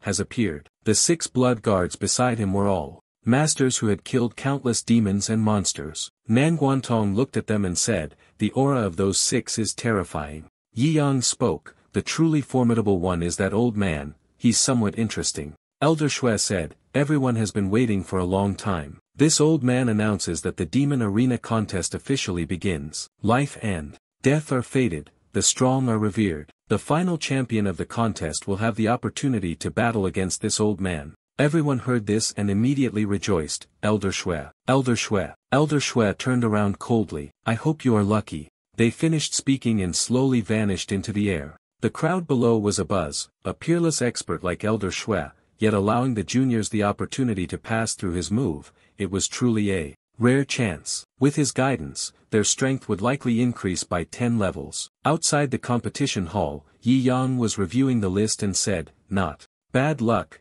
you two are in the first group, head into the arena immediately." He then added, "I am also placed in the second group." The arena began announcing to the contestants, "The first round of the survival competition is about to start. Contestant number 1, please enter the competition field immediately." Nan Guantong listened and asked, "Master, is this a survival competition? Are people going to die?" Yi Yang patted his head, reassuring him, "Don't worry, I've taught you the teleportation technique in great detail these past few days. It's hard for any demon or monster to get close to you. Keep comforting him, go ahead. But in this match, you must fight for yourselves, no teaming up." The 2 disciples replied loudly in unison. The arena inside was extremely lively. Lu Qing spoke. "Up, Master has instructed us not to team up. I'll go over there. Be careful." The announcement echoed, "Survival competition rules. Contestants entering the test must withstand attacks from various monsters and endure for 30 minutes to qualify for the next round." A hollow voice followed, "The first wave of monsters is approaching. Please prepare accordingly." Countdown, 1908. All the fighters were filled with anxiety, and Nan Guantong was no exception. A voice sounded from behind, "Young Gu, I'm so scared, I really shouldn't have come." The other person replied, "There's no need to be afraid. A mere low-level pet. When the time comes, you can hide behind me, and I will shield you from thousands of soldiers and demons." The girl said to Nan Guantong, "Little sister, don't be anxious, come to our side. I will have Young Gu take care of you and Bai as well." "No need, the countdown is almost over, it's already 3, 2. And then there was a voice, full of determination. In the arena, strange streams of air began to spurt out. "That is the monstrous beast rushing towards us, those truly ferocious, repulsive creatures. The warriors from the same city have emerged." Everyone was startled. "What's going on here? Is this demon beast so perverse in this round?" The wolf demon not only had immense strength but also incredible speed, especially being extremely irritable. "Everyone, be careful." The monster growled, screaming loudly. Then, it pounced on the people involved in the battle. Soon, the entire arena gradually descended into chaos. The monstrous beasts charged out, tearing everything apart. A wolf-like beast appeared before Nan Guantong. The 2 people from earlier trembled. Young Gu cowardly hid behind his cloak. "Little sister, don't be afraid, I'm here." The name of the fighter stood to one side, curling his lips at the pointless name. Then, he hurled his massive body toward him, directly confronting the beast. The onlookers exclaimed, "Impressive. A true expert dares to fight the wolf demon. He is a master of the spirit realm, so he has the confidence to face such a terrifying beast." In the sky, 2 streams of power clashed. However, after a while, the expert was scratched and bled. The beast landed heavily on the ground, slowly advancing toward Nan Guantong. The monstrous beast drew closer and closer. That young Gu man, terrified, fled, shouting as he ran, "Don't worry, I'm here." Nan Guantong said nothing. She silently created a shield with the wolf's body, opening its grotesque mouth as she moved forward. Nan Guantong thought back. Yi Yang said to trust myself. She screamed in her mind, just risk it, and charged forward. She used a defensive shield to push the beastly wolf away. The beast's claws struck, and the shield of blood flowed continuously. Everyone was stunned, bumping into the shield, their claws broke on impact. Nan Guantong then used all his strength to launch an attack. The wolf beast was blasted far away. Then, it slowly fell down. The monster was dead, with a pool of blood spreading after the powerful strike. The entire arena was filled with sounds of awe. Several people said, "Oh my, this junior sister has become too abnormal." Nan Guantong gradually stopped after the strike. She opened her eyes, and began looking around in surprise. Nan Guantong silently thought, the second shield strike technique my master just taught me really works. Everyone scrambled to respond. The little sister dared to stand up, so we should do the same. Before they could finish speaking, the next group of demon beasts appeared. But all the courage from before was gone. The sound of screams echoed. They screamed and fled in panic. Essentially, they couldn't win, so they prioritized saving their lives. Suddenly, a spear shot out from somewhere, piercing through the throat of the wolf beast, Lu Qing. She was full of energy. Wei Man. Everyone exclaimed, "Isn't this the survival competition where you just run around? Why is she chasing after the monsters to kill them, and with such a terrifying martial technique? I've never seen anything like it before." Lu Qing casually said, "This is the technique of the beast master that my master taught me." She spoke, then struck the monster again, for all things in heaven and earth, all living beings, have their weaknesses. Lu Qing emphasized, "We found it." A spear passed through everywhere. The bodies of the beasts defeated by her spear are scattered, lying all over the ground. The expert spoke up, "The wolves have all been killed by the two of them. Apart from the public cheering, there's nothing more for us to do." Outside the hall, a person spoke, "Those two girls are truly surprising. Looking at them, I'm really excited. I just want to go down and join in. And the reward money is what really caught your attention, isn't it?" The evil demon said, "This time, when we reach Blazing City, our mission is related to the lives of countless people. Do not cause any more trouble." Poor Ghost replied, "Watch the match. I like the girl holding the shield." He glanced over and kept his eyes on her. "I hope she can persevere a little longer." The system echoed, "Attention all contestants, the second wave of monsters is approaching. Please make the necessary preparations." The countdown echoed. The countdown began, 19. Everyone is panicking so quickly, it's already the second wave. Then, the time reached 3, 2, 1. A monstrous beast with a long tongue flew out. It was the serpent beast. They possessed incredibly agile movements. The serpent beast began to spit out venomous poison. The powerful experts who saw it were filled with panic. Those who are affected by them will become frozen, motionless. Younggu and his younger sister are terrified. "It's too scary, and it's the ice-piercing snake demon. What should we do?" Don't worry, don't worry." Then, they pointed at Nan Guantong. "She will protect us. We will follow her closely." After finishing his words, a group of people hid behind Nan Guantong. The serpent demon attacked fiercely, relentlessly. Nan Guantong used his shield to block it. The crowd marveled, so powerful. This shield technique can even defend against the Eastern Qi, but there are just too many snakes slithering around. They emphasized, continuing like this might not be possible. "We'll help her a little." Nan Guantong skillfully replied, "There is no need for my shield strike technique." Then, with another move,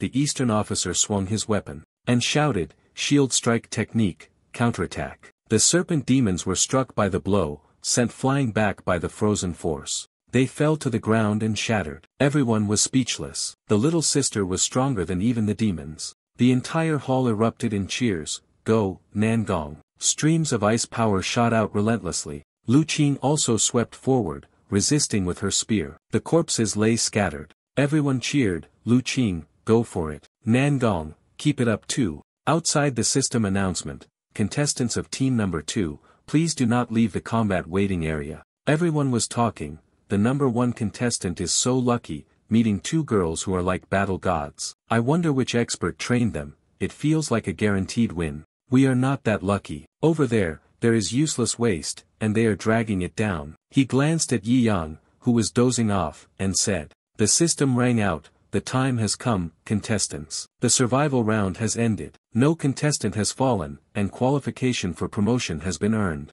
The expert is in bliss. We are alive. The demon slayers and wild beasts now tremble before Lu Qing's spear. The system quickly warned, the player upgrading the nest is requested to retreat from the scene on the left. Everyone walked out of the gate, constantly saying, "Little sister, thank you for protecting me." The girls said to Nanguantong, "In the future, if there is anything, just say a word, and I will definitely be able to do it." Nanguantong laughed and replied, "You look quite beautiful. How about becoming my master's girlfriend?" "He's still single." Young Gu muttered, "Don't listen to her, she's just joking." The girl said nothing, simply raised her hand and kicked the man away. "Junior sister, if you don't mind, it's not a problem." Lu Qing was speechless. "Nangong, this idiot." Then, Lu Qing pulled Nanguantong away. "Apologize to her, it was just a joke." "But the master really is single, isn't it our mission to find him a wife and bring him happiness, you silly girl?" The girls stopped and blushed. One by one, everyone pulled away from the city.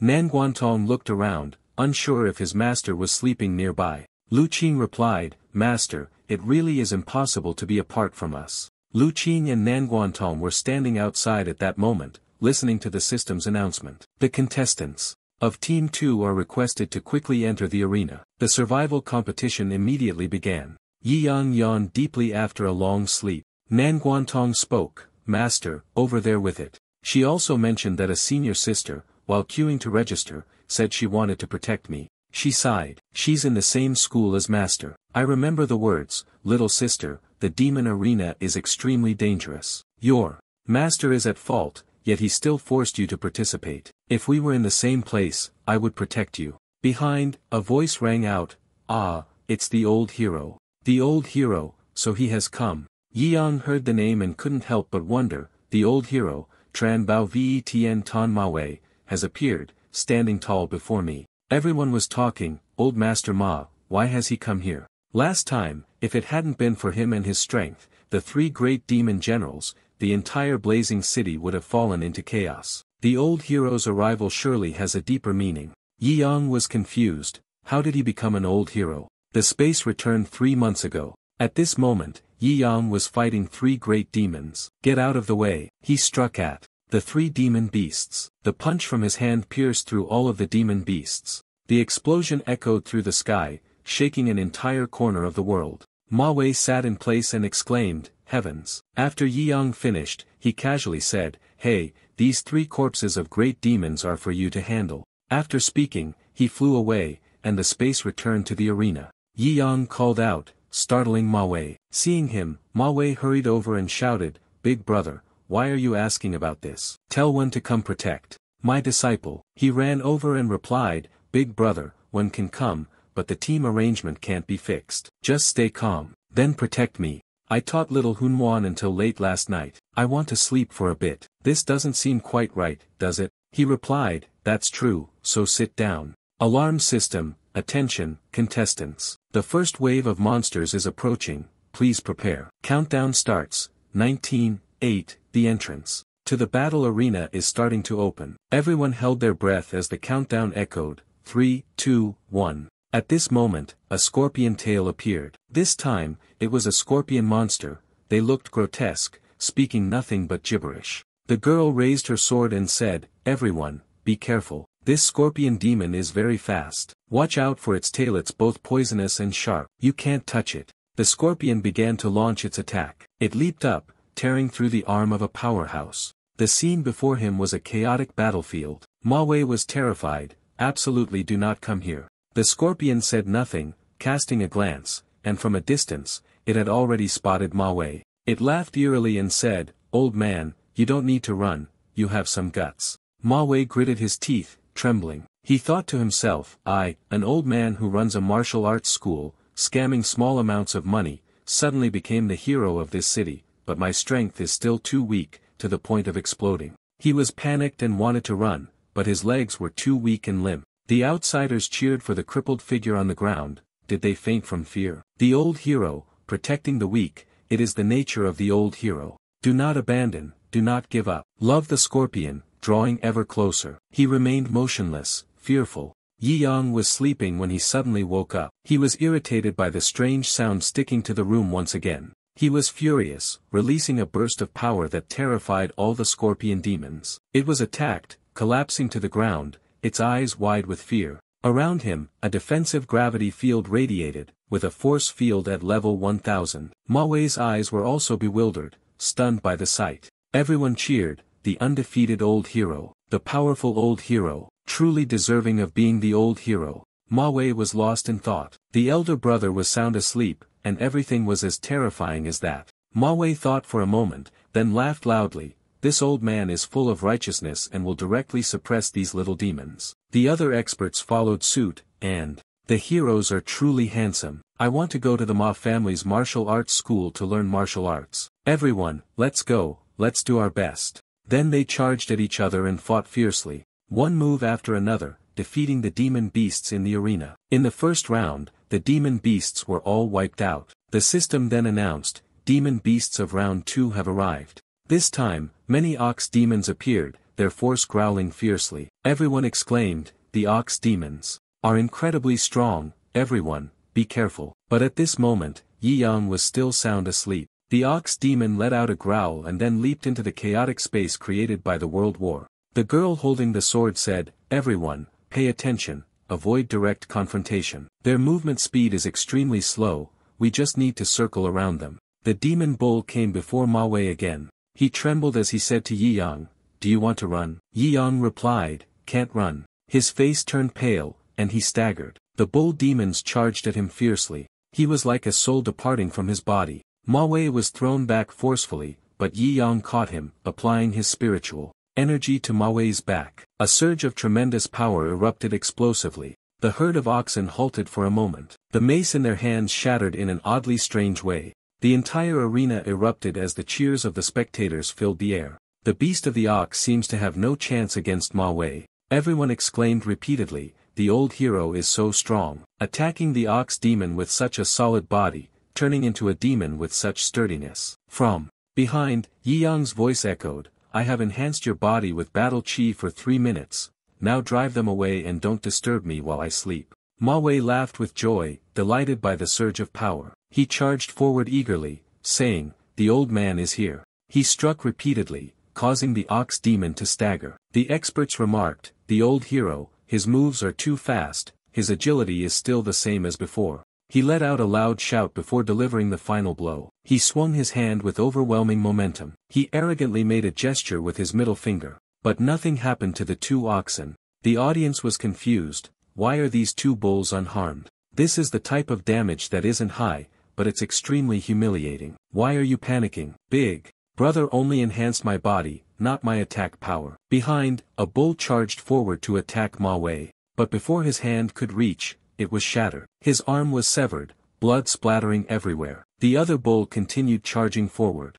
But just like before I could even touch it, it was already reduced to flesh and bone turned to dust. The expert was excited, so the old hero was just playing with us. What a skilled calculation. Ma Wei was surprised. Big brother, by enhancing my body, borrowing power to counterattack, I can defeat the enemy. This is too extreme. The audience cheered, old hero, old hero. He happily enjoyed the atmosphere. The beast alert system finally activated, and the full-bodied demon statue appeared, causing the space to stir. The expert shouted, run quickly. The arena was essentially trying to assassinate us. If this large elephant makes contact, flesh will be shattered, and bones will be crushed. The elephant violently struck, sending everything flying. It used its trunk to wrap around an expert. Then, with a strong grip, the body was shattered, and Yi Yang remained silent amidst the chaos. The powerful experts quickly sought ways to respond. The girl holding the sword glanced, and saw the elephant charging forward. The person had fallen. She stood in the way and shouted, get up. The elephant is very close to the 2 of you. At this moment, Yi Yang suddenly opened his eyes. The elephant swung its foot towards the girl holding the sword. Suddenly, it halted as it encountered something. It was furious, extremely aggressive. The thing that stopped it was Yi Yang's hands. He flicked his hands lightly, sending the elephant flying hundreds of meters away. Get out of the way. The elephant refused to give up, charging toward him, gradually tightening its grip and casting its magical power. The elephant's trunk began showing signs of injury. He created a whirlwind that spiraled around the hall. Then he yelled, "Get lost!" The elephant was thrown into the air in astonishment. The overwhelming force, with a single strike, drove the elephant deep into the section of the city wall. Everyone gasped. He quickly helped the fallen person up and asked, "Are you okay?" On the chaotic stands, "What just happened?" "It's all smoke, can't see anyone clearly." "Damn it," they threw an elephant at the wall. The smoke spread out, revealing Ma Wei standing there. The audience was excited, quickly looking over. "It's the old hero." Everyone shouted in unison, "The undefeated hero. The hero." At that moment, Yi Yang spoke to express his gratitude. While standing in line, he had paid attention to Nan Guantong. "Are you alright? Are you her master?" Yi Yang smiled, whispering behind, "The old hero is truly merciful, saving people, and always bringing along this useless trash. He might be a student of the old hero. There are people who admire him for having such a teacher with such a fate. This time, relying on the teacher, next time he will definitely die." Outside the hall, the arena was packed with people. Nan Guantong was so worried that he was about to die from frustration, not letting us stay inside to witness Master Lu Qing's demeanor in dealing with such a low-level beast. Even if Master made a move, there would be nothing worth watching. Nan Guantong said, "I just want to see if my little sister is capable of taking care of me and my master, and if there is any possibility of development." Lu Qing said, "Don't look for a mistress for our master anymore. System notification, time's up for the contestants, the survival round has ended." Failed contestants immediately gained the qualification to level up. Yi Yang scratched his head, leisurely went outside to clean up, and then went back to sleep. Inside the hall, Ma Wei was still reveling in blissful joy. Suddenly, a wolf beast appeared from behind and bit him. Don't. The audience was stunned. Why didn't the old hero deal with that wolf? It was probably because he loved dogs. Indeed, he was a great hero, with a heart full of love for animals. Yi Yang witnessed it and sighed, feeling truly bored. Clearly, seeing those demons is somewhat interesting. Why aren't they letting them go? The organizers of the competition said that the mysterious young man behind the old hero is very formidable. Could it be that he is someone from the demon cult, looking for something? The person next to them continued, "It is special to arrive at the demon realm, and it is said that the person will soon reach the demon arena." Elder Shui said, "For the next match, send someone to test him a little, avoid the demonic beasts, and tell them that we have been taking advantage of them these past few years, without any shame." The scene transitions to the Wanlon Kingdom, Thursday Deep Lake. Qiu Shui is rowing the boat, carrying Bai Fei Fei. At this moment, Chun Feng rushes over, shouting loudly, "Master! She's jumping onto your boat." Qiu Shui yells, "You impulsive fool,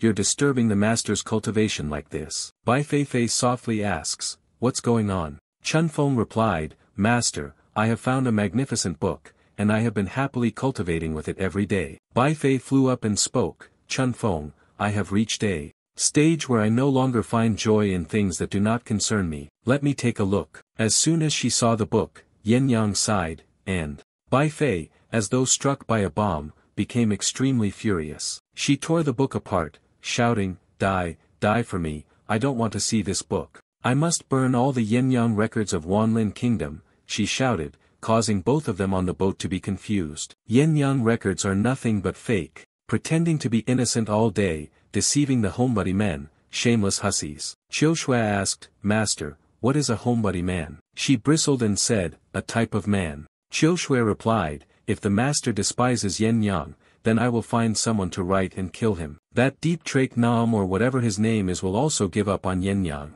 The intention to ascend upon the person. I want revenge, and I will not care about anyone's intentions." Bai Fei quickly replied, shouting, "I am innocent, I do not like Yin Yang." She growled and then flew off. Qiu Shui said, "The master is truly strange, losing her sense of direction over a human man." Chun Feng said, "Wait until Dongyue returns, then you'll know what kind of man he is. After all, he could be my fiancé." The two of them are still puzzled, it's quite strange. The second day of the demon contest, Xiao Dao spoke at this moment, "Fellow competitors, prepare for round 2, the contest will begin immediately." Nan Guantong looked at the notice board and said, "Master is going ahead of us today." The people standing around, upon seeing them, exclaimed in admiration, "It's the goddess of spears and the goddess of shields, they truly are together." That person added at that moment, "Wait a minute, the useless student of the great hero, how come they're so close to them?" A man extended his decayed finger close,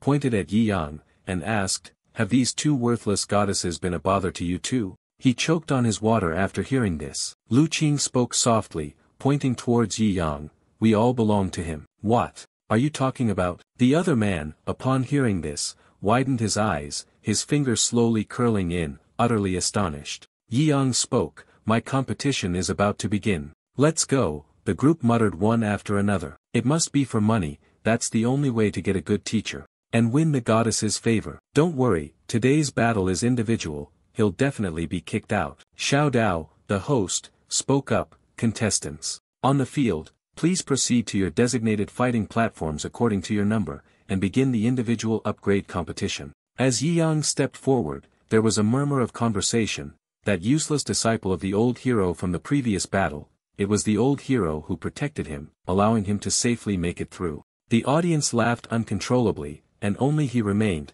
certain he would be scared out of his wits. Someone chimed in, "Stop talking, the real show is about to begin." A gigantic octopus with several tentacles emerged from the void. Everyone around was astonished and wondered, "What is this?" The referee of the match couldn't help but shout, "This kid is really unlucky." Before the battle-level great demon could finish speaking, she hurriedly opened the book and read, then muttered to herself, "What was it again?" The referee's face at that moment turned to one of surprise, filled with utter horror. She shouted, just as it completely emerged. It was the evil Zhang Zi Wang, and from the dark corners of the arena, faint voices suddenly called out, "Master," someone asked, "is it a waste to use evil Zhang Zi Wang against him?" The girl beside her said, "When evil Zhang Zi Wang kills its prey, it can devour their soul." Did he participate in the actions of the prince of the village? Elder Shue's face darkened. If he did, then we would know what happened in the prince of the village. He sold the intelligence to the demon world. We will gain many benefits. He looked down at the battle and continued, "If not dead, then it's as good as dead." Yi Yang, at this moment, covered his nose and fearfully waved his hand. "The stench is unbearable, don't come over here." The octopus immediately used the left-breaking soul arrow technique, relentlessly striking the spot where he had been standing. Yi Yang, despite avoiding the tentacles, did not forget to curse, "Get out." The audience laughed heartily. He thought he could retreat somewhere. There's a good show to watch now, a big octopus go for it. Yi Yang was constantly thinking in this moment, attacking its body. The alien would fly around, only able to think. Then he turned around, sticking his middle finger out at the octopus. The group of Elder Shui stood to the side, watching, and seeing this scene left them speechless. Yi Yang's finger extended, continuously waving at the monster. He used the primary pastor's obsession skill, stunning it. Yi Yang officially activated the level 100 soul enticement skill. The white-eyed mortal was forced to obey. Elder Shui stood and watched, feeling shocked, his eyes wide in disbelief. The evil spirit on the other side was equally stunned, stammering, This is the legendary soul-binding technique." Poor ghost beside him then spoke up and asked, "Is he a human or the god of death?" The people in the stands couldn't see the spiritual entity and wondered one after another, "What is this useless person doing?" He still wanted to provoke Sui Zhangzi Wang. Yi Yang calmly waved his hand, creating a source of red and yellow energy. He simply turned around nonchalantly, covered his nose, and said one word, "Done." The soul of the octopus was high above, directly split in half by the child. The octopus was quickly struck by a pile of falling rocks and died. Everyone, from the audience to Elder Shui and poor ghost, the evil spirits, was stunned and surprised by this scene. The referee Xiao Dao raised his hand and announced, "Contestant number 287 wins, advancing to the third round." The crowd in the stand simultaneously questioned,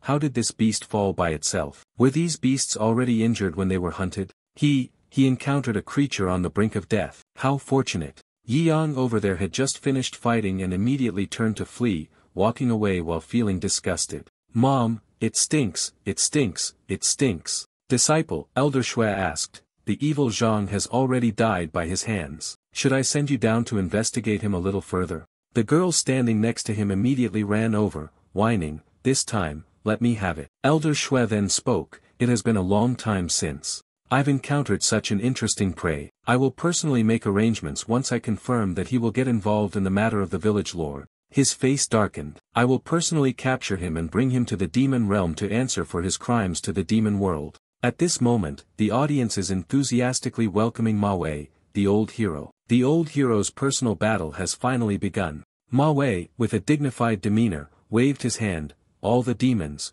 come over here. 10 minutes ago, he had been crying, "Big brother, you must take my place and preserve the title of the old hero, or else my martial arts school will be ruined." He agreed to show you respect when he had money, always helping the orphans of soldiers who died in the battle against demons. Helping you once. It turns out he had asked Yi Yang to support him from behind, which is why he was so confident. At this moment, Yi Yang was sitting behind, speaking up to remind, "Hey, look ahead." Ma Wei instinctively looked over, and what caught his eye was a Ming Shui Naga slowly crawling out. The commentator slammed the table in excitement. Ming Shuiya, the opponent of the old hero, is very strong. Ming Shuiya's personality is brutal, his body is tough, and pain cannot penetrate him, like an immortal being. How will the old hero respond? He panicked, his eyes wide open, telling himself to stay calm. After reassuring him, he pointed his finger and shouted loudly, "Come out." My substitute secretly thought to himself,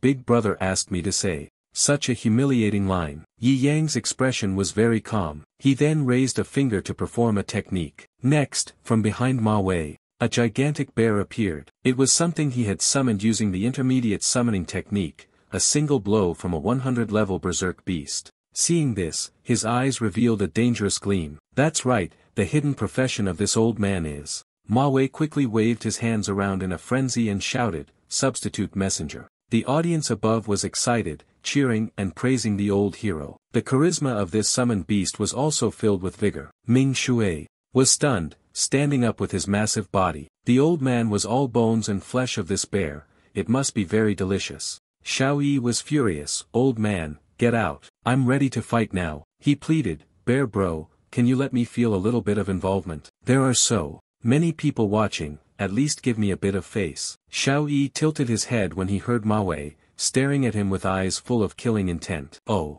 The next moment, he swung his arm, tossing the old man into the sky. "Let you be the prey to participate in the battle." The audience above was terrified by the clone of the old hero. So brutal. Is this a summoned beast? Does it need to sacrifice its master to unleash its true power? Immediately, Min Tui was surprised, full of fierce hostility, as if wanting to devour the opponent alive, charging toward them. Next, it opened its long mouth wide. Inside were sharp teeth, having first eaten the old man and then the bear's paw. Xiao Yi was now filled with rage, and he leapt up to block it. The bear had no authority, but the bear had enough. As he spoke, he threw a punch called the violent bear strike into its face. After that, Ming Shui's head was immediately torn from its body by the punch. At this moment, the audience in the stands was in complete turmoil, and they exclaimed in horror, "One punch and it's over." Min Tui fell to the arena floor, causing a large hole to form in the ground. Xiao Yi, with an air of immense arrogance, looked at Min Tui lying motionless, blood pouring out uncontrollably. How could Elder Shui Ma Wei's disciple have such a terrifying summon? When we investigated him before, he perhaps did not have such strong power. We must report the latest situation to the master. After Xiao Yi defeated Ming Xuangu, Ma Wei then fell from the sky. Next, he landed in a very graceful manner, leaving everyone stunned. The commentator said loudly, "Contestant number 314 advances to the third round." She thought to herself, "This method of ending is quite beautiful." The audience cheered, "Truly a hero." Even though the monster attacked, allowing the summoned beast to take action, you and the beast coordinated perfectly. Your strength and acting skills are impressive. That tragic scream sounded so real. Xiao Yi walked up to Ma Wei. "The old man respects the master, I will help you this time." 88, he staggered, his face pale, his whole body trembling. "My back, who will help me up? Who's there?" After that, to the next competition table. Long Tich was defeated, groaning. "On my back, who will help me up? Who's there?" Lu Qin coldly glanced, A. Long surrendered. Contestant number 288 advances to the third round. The next player broke the bones of the bone spirit. Contestant number 289 wins and advances to the third round. Yi Yang sat in a corner, looking bored, watching the fight, and lazily muttered, "Not bad, not bad." Suddenly, Yi Yang loudly sneezed. Next, he gently wiped his nose with his hand and then asked, "What's going on? Who's remembering me?" Scene shifts to the sex study, the door slightly ajar. The little bird panicked. "Where did you hear the rumor from?" "The first girl who enters Yi Yang's room will have good luck. I suspect He made it up himself to deceive people into cleaning the room. They say that the sect leader is the only man, and his room can bring good luck. It's not just any room, it's Dao Hua's. I must definitely get the right to clean the master's room. Randa glanced at him, furious. The master's room can only be cleaned by me. Anyone who wants to enter the room must step over my dead body first. Xiong Shaoxi waved his hand, saying, go on, go on. Stay away from Traik Nam's room. It should be cleaned by a Traik Nu like me. If anything happens to those strange tools, can you all afford to pay for them? Ouyang Lei placed his hands on his hips and said, in order for senior sister to sever her attachment to master, the only option is to sacrifice myself and endure master's cruel Daohua. The little bird appeared confused. What's all this mess? I don't care about this cleaning task, you all can handle it yourselves. As soon as the words left its beak, the door suddenly opened. Su Shu stepped out, calmly saying, what's all this noise so early in the morning? She rubbed her eyes with her hand and complained, you've all woken me up. Randu couldn't believe her eyes, standing frozen. What's going on? You ran in, she said, because senior marshal's sister decided to have me marry the master. Master is not here, so I'll just get used to the bed a little, so that I won't feel uncomfortable sleeping when we get married.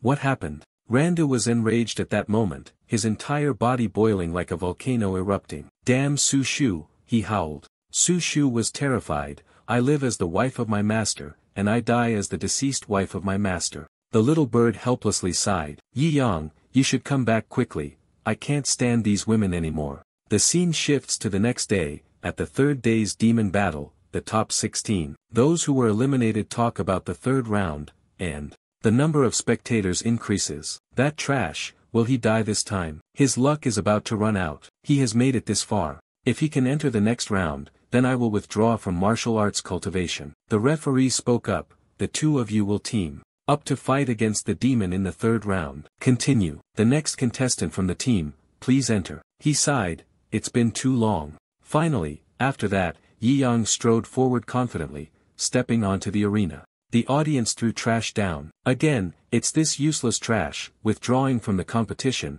withdrawing from the competition. He is the old hero is here. Ma Wei stepped out. This time, the big brother could join the team to fight against the demonic creatures. Truly a small old man with 3 generations of luck, a fortunate blessing that cannot be sought. The audience immediately went mad. He was a member of a trafficking organization, how could he share with the old hero? I feel hopeless in this world where money can control everything. Both of them were standing in front of the gate, waiting for the demon beasts, when Yi Yang exclaimed, I really hope we can encounter some interesting demon beasts. Immediately after those words, a tremendously large and ferocious, bloodthirsty beast appeared, causing him to exclaim in surprise. The commentator suddenly said, the part of the heavenly blood from the vicious demon beast is using Tianman village as its food. She reassured everyone, no need to worry, this great demon has a spatial restriction on its body, and the audience area is also protected by a barrier. Everyone is safe. Ma Wei was terrified, his face turned pale. What was going on here? Wasn't the demon beast supposed to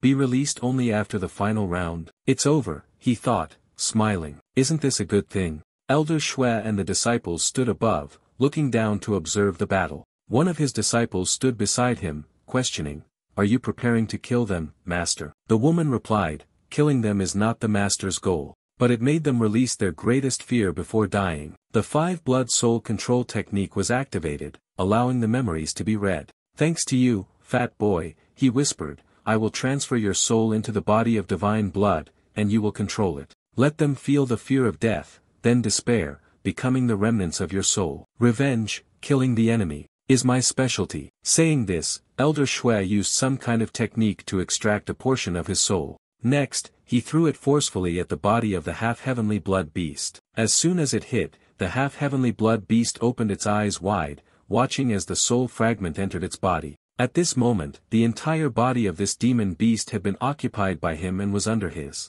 full control. From the stands, every sound of chanting that echoed was the forbidden technique summoning reaching its peak. The snake heads of the heavenly blood part were attacking him fiercely. They spat out countless venomous rays at Yi Yang, but he quickly dodged them. Then, Yi Yang even used his strength to drag Ma Wei along to protect him. The audience cheered for the old hero, truly unafraid of danger. The mountain of knives and sea of fire were nothing, light and effortless. At the critical moment, he did not abandon his useless student, truly benevolent. So cool. Ma Wei was dragged away, his head spinning, dizzy. Yi Yang whispered, "Old hero, what do we do next?" He panicked, "Big brother, please don't address me like that. You've shortened my life, little elder." He calmly said, "The one who wants to kill you is not me, it's that bird." The portion of celestial blood swiftly rushed toward the two of them. Dozens of snakes opened their mouths wide and quickly lunged forward together. Yi Yang quickly pulled Ma Wei towards him, avoiding their attack. "You grabbed his cloak, then quickly ran off, or are you going to play with it? Next, you press on the lunar path of Ma Wei." He slowly flew up, "Elder brother. Except for my hand, I can't move my whole body. What you said about not being able to move is correct. I used the energy of motion to harden your body. Right now, you are my weapon." Ma Wei, upon hearing this, felt wronged and silently cried in his heart. The tools, the poisonous snakes from earlier, were now charging at him again, almost reaching him. Yi Yang was quick-handed and sharp-eyed, pulling Ma Wei over with a strong tug, turning the tables on them. At this moment, everyone was surprised. This unfilial student is using Old Hero to polish the molten metal. His powerful attack sent its head flying hundreds of meters, landing near the observation area, and then dropping into the hands of Elder Shue's disciple. His heart skipped a beat, and suddenly, the body of the one possessing the heavenly blood began to bleed. He was provoking us, and the audience above was moved. The old hero used himself as a weapon to protect the helpless student. Truly virtuous, a heroic act. Then they began to praise Ma Wei, the undefeated hero, the hero with mighty power. The old hero exudes a commanding aura. Old hero, old hero. Ma Wei felt dizzy, lying on the ground but still smiling at them. In the body of the blood, he was using some damn technique. "I must make you feel fear." His eyes widened, and then drops of red blood oozed from them as he shouted loudly, "Go to hell." Then, from the body of the blood ape, 3 giant serpents emerged, wildly rampaging, their bodies resembling massive cannon barrels. Yi Yang's expression was one of complete fearlessness as he provocatively advanced. Ma Wei was so scared at this moment that tears welled up in his eyes. "Big brother, quickly deal with it. I want to go home." From the high sky, the blood falcon's bird shot a burst of powerful energy toward the crazed enemy, Tram Tin Feo. Below, Yi Yang did not hesitate to throw Ma Wei away. The old hero curled. Ma Wei, at this moment, was no different from a sharp weapon,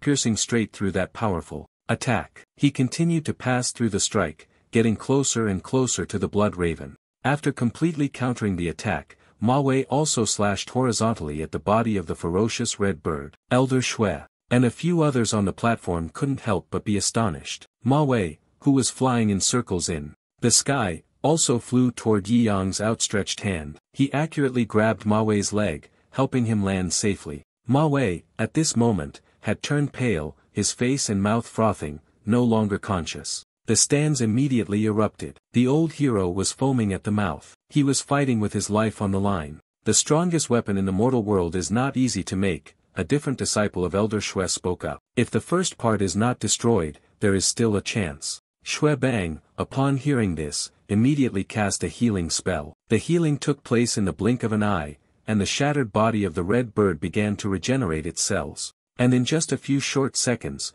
that red bird had fully recovered, as if it had never been harmed. The crowd in the stands couldn't help but comment, "Is the bloodline immortal?" The green-haired man beside him added, "We've already cut it down, but we can't kill it. The trouble is about to begin." A golden talisman, flashing with light, was surrounded by a powerful type of magic. The 2 eyes of the red bird shone brightly. That was the phenomenon of the strange awakening. The entire body of the demon was enveloped in a large amount of magical energy. The sound it created reverberated throughout the arena. The abnormality began to condense spiritual energy to unleash a powerful move, blood flames splitting the heavens. The energy from the strange ice body gradually spread, expanding and radiating across the stands, as if it wanted to devour the entire arena. The attack was so powerful that it pressed down on the protective barrier, causing the crowd sitting there to be frightened and scatter. From the outside, one could also see that the enormous energy sphere was about to take over the arena. In the critical moment where everything hung by a thread, the evil demon suddenly looked up at the energy orb before him. He didn't hesitate to absorb the energy from the orb immediately. "He really is something, eats everything. Be careful, if you can't digest it well, it'll turn bad." Even while eating, he still retorts. Poor ghost, don't say too much, don't be heartbroken. It's your money, keep pulling, and someone might die. Poor ghost sat beside, watching the bean soldier jump up, and then said, "One bean soldier, 1 silver plum, that's my food money for a month." The little bean soldier is gradually growing bigger, sprouting parts just like a human. After successfully blooming, the bean soldier evolved into a silver-level bean soldier. The silver-level soldier jumped out and blocked the crack in the protective barrier. But in the end, Dao Bin gradually harmonized with the protective barrier. His body slowly disintegrated, and, as a result, the crack in the protective barrier healed. The commentator, from somewhere, spoke up. "Thank you, Lord Poor Ghost. The demon's attack is truly terrifying. The blood flame will burn everything in the area, attacking the old hero and his students. Can you still hold on?" Just been called out as Ma Wei in the arena once again, thrown by Yi Yang. "Come on, Ma Wei." Ma Wei flew up, gradually shortening the distance with the awakened being. The blood eagle on the other side laughed savagely while chanting the spell. Not knowing his own strength, he would soon be burned to death standing before the monstrous eagle that was twice his size. Ma Wei could not stop sweating. Below the arena, Yi Yang calmly raised his hand high. The Ma Wei in the sky also made the same gesture as you, in confusion. The beginner-level blood puppet technique was activated by straining oneself, using magic and shouting, "The moment you touch me, your soul will scatter and dissipate." But suddenly, a fist came out of nowhere and suddenly, a fist appeared of nowhere and landed on Shuebang's head. Rather, it was Ma Wei who landed a powerful punch to the head of the strange being with a synchronized direct fist. Strike. After that, he delivered another punch to the face of the red bird with the highest level of force.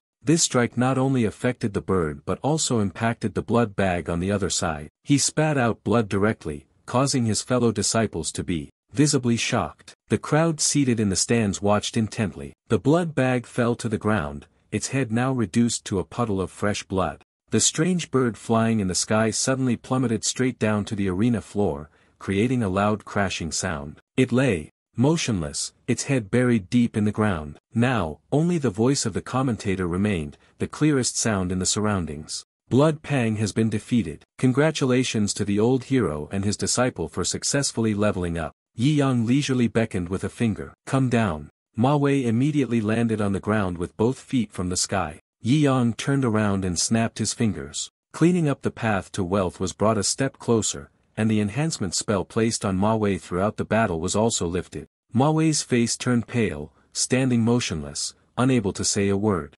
Meanwhile, the stands were continuously filled with cheers. "Old hero, old hero." The purple-haired female disciple of Elder Shui spoke up and asked, "Master, how will you deal with him?" "Now go down there and deal with that young man." Elder Shui's eyes were bloodshot, clearly showing signs of anger. The 5 blood techniques were no match for someone who had brought the arena upon themselves with its own rules, yet this arena was my world. He is even more formidable. It is just a pawn, unable to escape my control, waiting for the outcome I have arranged for it. In the country of Tian Shan, on Songjia Mountain, there is a figure sitting beneath a small pavilion, lying in the shadow of a giant ancient tree. Bai Fei sat in the pavilion, in the process of cultivating to the next level. Outside, Chun Feng and Qiu Shui stood guard over her. Suddenly, Bai Fei glared ahead. On the bridge, not far from the small pavilion, a figure with a powerful demonic aura suddenly appeared. Chun Feng clenched his fists tightly and exclaimed, "The demonic aura is too strong." Qiu Shui beside him also raised her guard.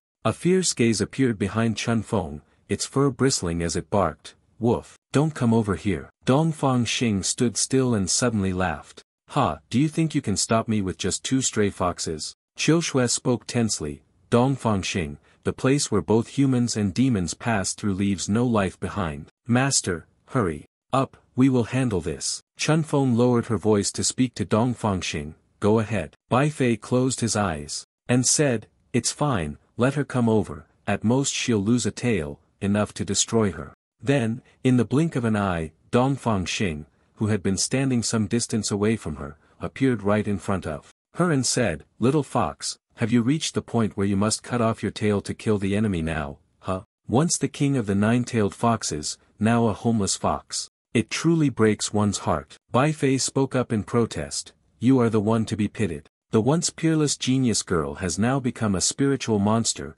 capable of exploding at any moment." Bai Fei opened one eye to look at Dong Fangxing, still hoping to rely on Yi Yang to lift the curse. Yi Yang didn't look at her, because in his heart, there was already someone else, and she understood that. Dong Fangxing opposite her also narrowed his eyes and, with a mocking tone, spoke, "Who is the sect leader's junior brother, huh? Isn't it hard to say?" Bai Fei sprang up from the ground, and in the blink of an eye, she was sitting on the side of the small pavilion. "Do I even need to say, we've already kissed? Every time you meet your brother, you just get beaten, don't you?" Dong Fangxing angrily retorted, "Little fox, stop talking nonsense. If you really have something." She even managed to escape from the Wuji sect. Bai Fei nonchalantly continued, "The foolish man you're hoping for is unavailable. I can't even avoid him. The little boy is just too clingy, so tell me, what did you come here for?" Dong Fangxing smiled comfortably and admitted that he originally wanted to discuss cooperation, but the atmosphere wasn't right,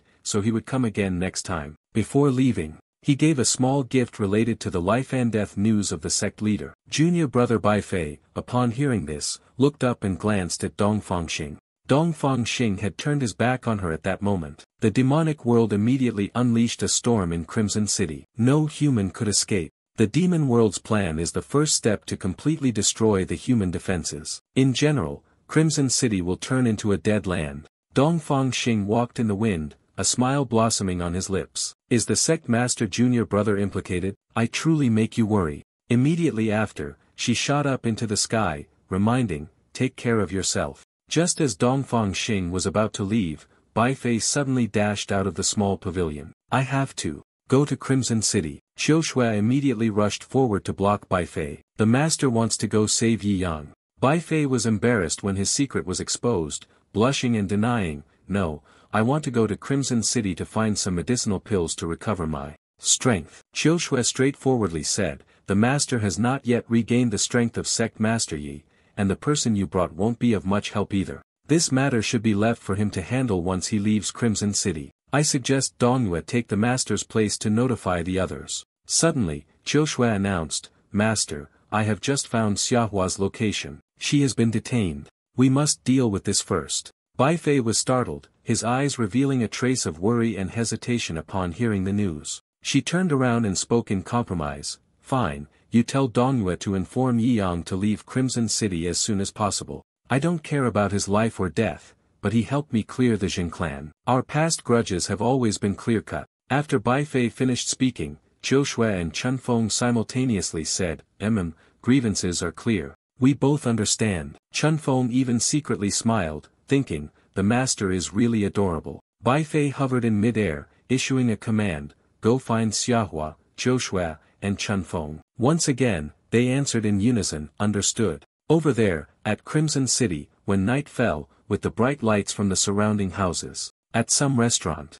a man spoke up and commented, "The student of that old hero, and yet he made it through to the top 16. So angry." Another person sitting at the same table also spoke up, making things even more frustrating. "He goes everywhere every day with two goddesses." At this moment, Yi Yang suddenly appeared with a pile of goods in his hands. "Boss, I'm back. 40 skewers of goat meat, 20 skewers of chicken wings, 30 skewers of beef tendons. Are they done yet?" The meat shop owner replied, "Wait a moment, it'll be done soon." Yi Yang smiled gently and said, "Please hurry up a bit." The scene from just now appeared in Yi Yang's mind. Dongyue had come to bring him the news. This little fox, a beggar, turned to look at him and spoke, Chow Chow is coming. Why are you here?" Yi Yang turned his head and retorted, "What are you staring at? Haven't you seen a handsome guy before?" A woman sitting at the same table as the others raised her wine cup. "Of course, I've seen handsome guys, but I've never seen a handsome guy who acts like this." The bald man beside them also spoke up, "Useless little brat.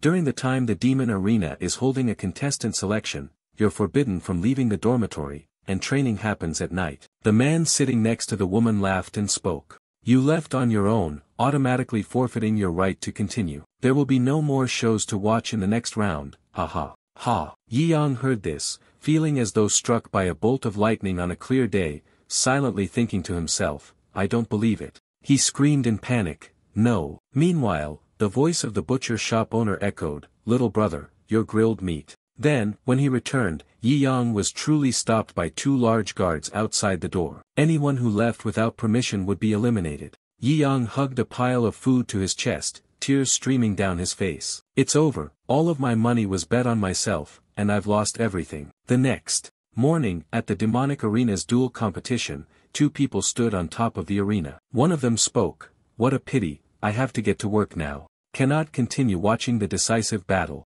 The great action of the demon world is about to begin." Lai Yanjun is also frantically recruiting soldiers in Crimson City. The danger, once it erupts. Down below, the army had arranged its forces as if ready to fight at any moment. The poor ghost from above continued the unfinished words. Just now, several 100,000 grain stores of the human army were in Crimson City. This place must be held. Poor ghost raised the worst-case scenario when something happened in Crimson City, then sighed in regret and said, "I can't cheer for Lu Qing, Nan Gong. Today." The evil ghost replied, "But all your money is invested in your master." Poor ghost cried and responded, "I don't believe in men anymore." On the other side, in a separate observation room reserved for notable individuals, the man wearing a scarf stood in the middle and spoke up, "Yi Yang, that's against the rules, he's been automatically disqualified." The man in armor standing next to him speculated, could it be that he saw through everything? The outcome was already decided, so he left on his own before it happened.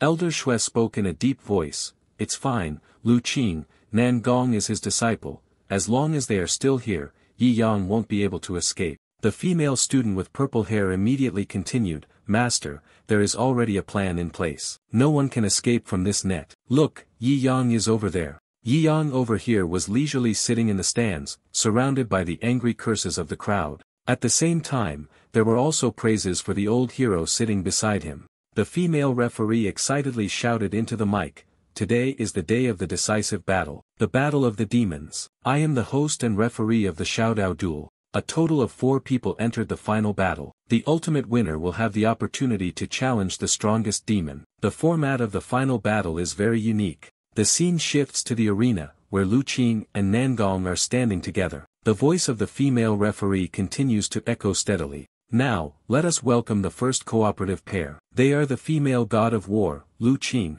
and the male god of shield, traveling together." Yi Yang sat in one place, his head lowered in gloom, cheering himself up, "Come on, all the lost money of my master. Only the reward of the 2 people can be remembered and earned back." At this moment, a voice rang out, "Welcome, everyone, to the scene of the battle of the original demon contest. Contestants from Team 2 are the siblings Xiaoshi, Xiaoling, and Xiaohan. The man with a cold and aloof demeanor holding this bamboo fan is Xiaohan. As everyone knows, they are the heirs of the 4 great families, the Xiao clan of the Ziyuan kingdom. As for that sharp-witted woman, she is Xiaoling, the genius young prodigy of this generation. Let us all look forward to their performance." The audience watching couldn't help but exclaim, "People from the Xiao clan are actually participating in this deadly competition. These siblings are both formidable figures. Perhaps it is the family's cultivation arrangement." The announcement echoed once again. The rules for the decisive battle will now be announced. The 3 small teams will engage in a simultaneous chaotic battle.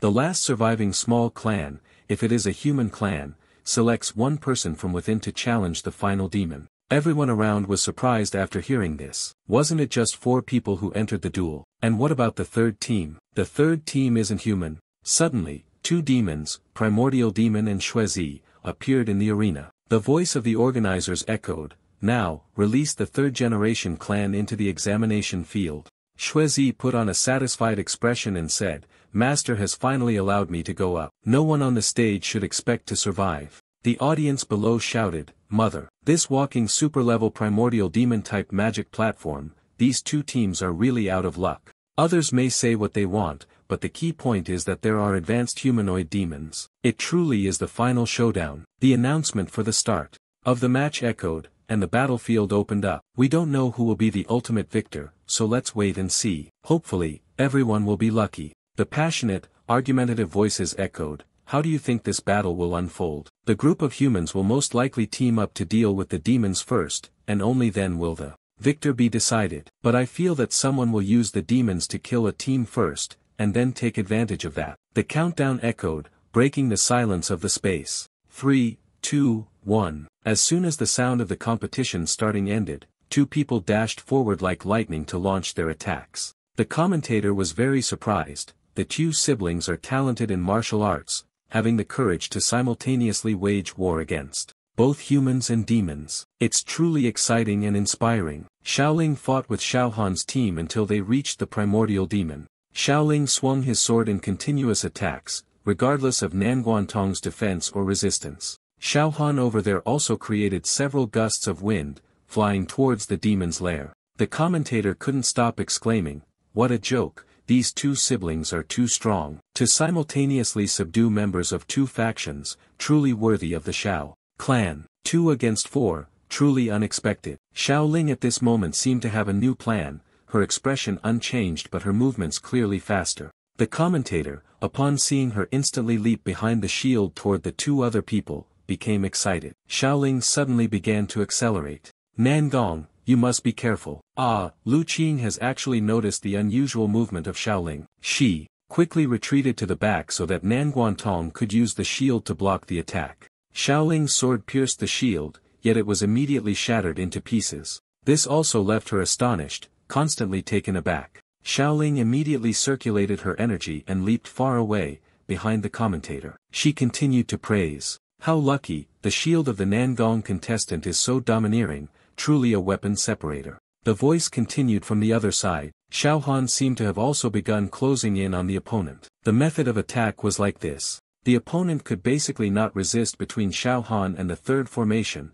blocked by the tornadoes he had just created. Xiaohan stood there calmly, his hand sweeping the fan down in one motion, executing the wind trap technique. The technique conjured multiple windstorms that surrounded and trapped the demons within swirling gusts from all directions, gradually converging and intertwining as they moved toward the two demons. They combined to form a massive wind trap, and then, suddenly, a scream rang out from somewhere, tearing apart the silence of the battle. The primordial demon burst forth from the whirlwinds, swinging its arm to land a punch on Xiaohan's face, causing him to spit out blood and drop his magical artifact. Everyone in the stands was astonished, panicking, and all shouted in unison. The commentator, seeing this scene, exclaimed, "A huge turnaround. A single strike from Yunguin has effortlessly changed the situation. The power of the monster is terrifying." Xiaoling, also worried, called out from the side, "Ah." She ignored her broken sword, not thinking too much,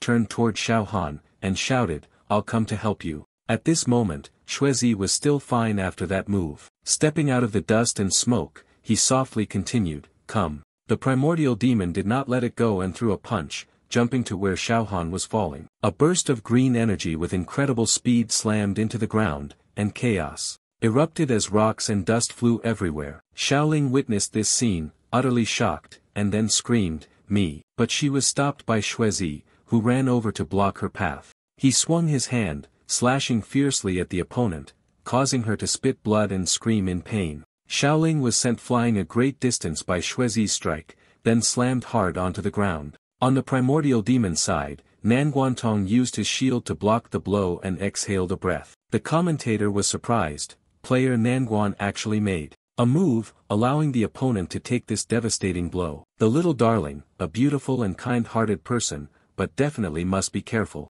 The voice continued to echo non-stop on this side. Xiaoling was in a dangerous situation. The demon was about to strike her with a fatal blow. Just as Xuezi swung his powerful fist down to the ground, Xiaoling was pulled out of the perilous spot by someone. Lu Qing jumped high, his hand lifting her up and bringing her towards him, saying, "She has lost consciousness. Why go so far as to chase her down and kill her?" Xuezi not only remained unmoved but also launched an attack toward the two of them, then chuckled maliciously. "Then you can die along with her." Lu Qing calmly and gently leaned to one side, avoiding the attack. The people in the stands were excitedly shouting, "Lu Qing, why haven't you counterattacked yet?" Lu Qing, quickly counterattack. Commentator analysis. Lu Qing looks for the opponent's weakness, a method of attack with a single, fatal strike. Therefore, if she doesn't act, it's because she has no opening. Once she strikes, the enemy will surely be killed. Based on the previous combat data, the monster was dealt a fatal blow with a 95% success rate. Could it be that she hasn't attacked yet because she hasn't found the opponent's weakness? Lu Qing, while holding Xiaoling, dodged the attack and thought to himself, the weakness has been found. But his strength is too high. Before attacking, his weakness will be eliminated first. Nanguantong was still using her shield to resist the fierce blows of the primordial demon. Seeing her stand firm with ease, the commentator couldn't help but praise her, as expected. Of the young Nangong, even in the face of the giant beast's attack, she can still maintain absolute defense. At this moment, the primordial demon had lost all composure. He was angry, trembling. Then the primordial demon slammed both hands down on the ground. Nanguantong quickly grabbed Xiaohan, jumped onto the shield, and ran. The commentator couldn't help but exclaim, using the shield as a sled, sliding away. Little Nam is so clever. The entire arena was shrouded in a thick cloud of dust. The commentator's voice became a question.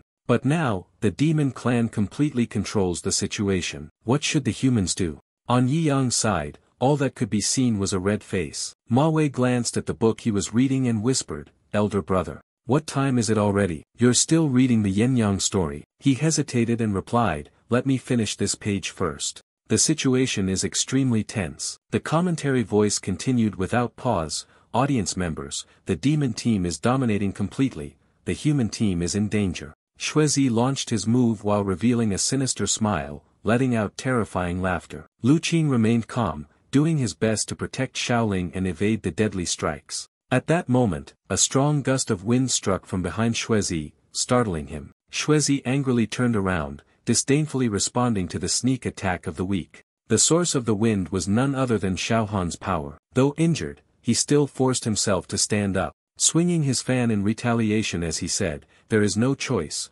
humans can only unite to resist the demons." Something as fast as lightning unexpectedly flew towards Xiaohan's stomach. Xuezi suddenly appeared beside him, thrusting his hand through his body. He scoffed and asked, "Is this all you have?" Xiaohan, at this moment, felt the pain spreading throughout his body, causing him to tremble. His eyes widened, and in an instant, he collapsed. And died, blood flowing in large pools. After finishing the task, Xuezi quickly rushed to Lu Qing's side. A voice suddenly echoed, "This situation is not looking good." The Shao clan brothers were defeated in the blink of an eye. The demon faction has gained an overwhelming advantage. Lu Qing saw him charging towards her, quickly dropping Xiaoling and then retreating to dodge. The commentator was slightly puzzled. What should the Eastern combo do? On the other side, Nanguantong was also continuously dodging the punches of the primordial demon. The commentary rang out again, the Tan Dong team had fallen into a bitter battle, with both the sky and the ground under the control of the demon.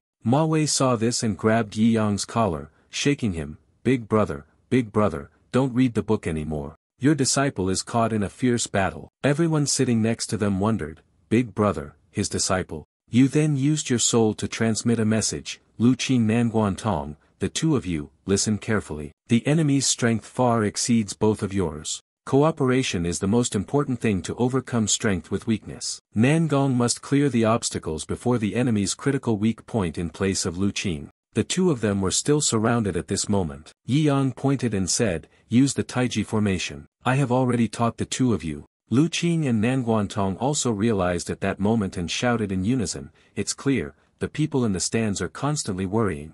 They are about to reach a dead end. The gap between humans and advanced demons is already too vast." The two of them simultaneously activated the primordial chaos duality formation. The commentator spoke up, "The ultimate destruction technique of the primordial demon is about to be unleashed. Can the human faction withstand it?" My heart raced, nearly stopping. The primordial demon on the other side was also concentrating energy for the demonic orb destruction cannon. He did not hesitate and launched a powerful attack towards the human nest. When the force flew towards it, Nanguantong had already completed the move of the yin-yang formation turning star technique, causing the attack to fly backward away from him. The ultimate death skill charged straight towards Xuezi without hesitation, causing him to panic.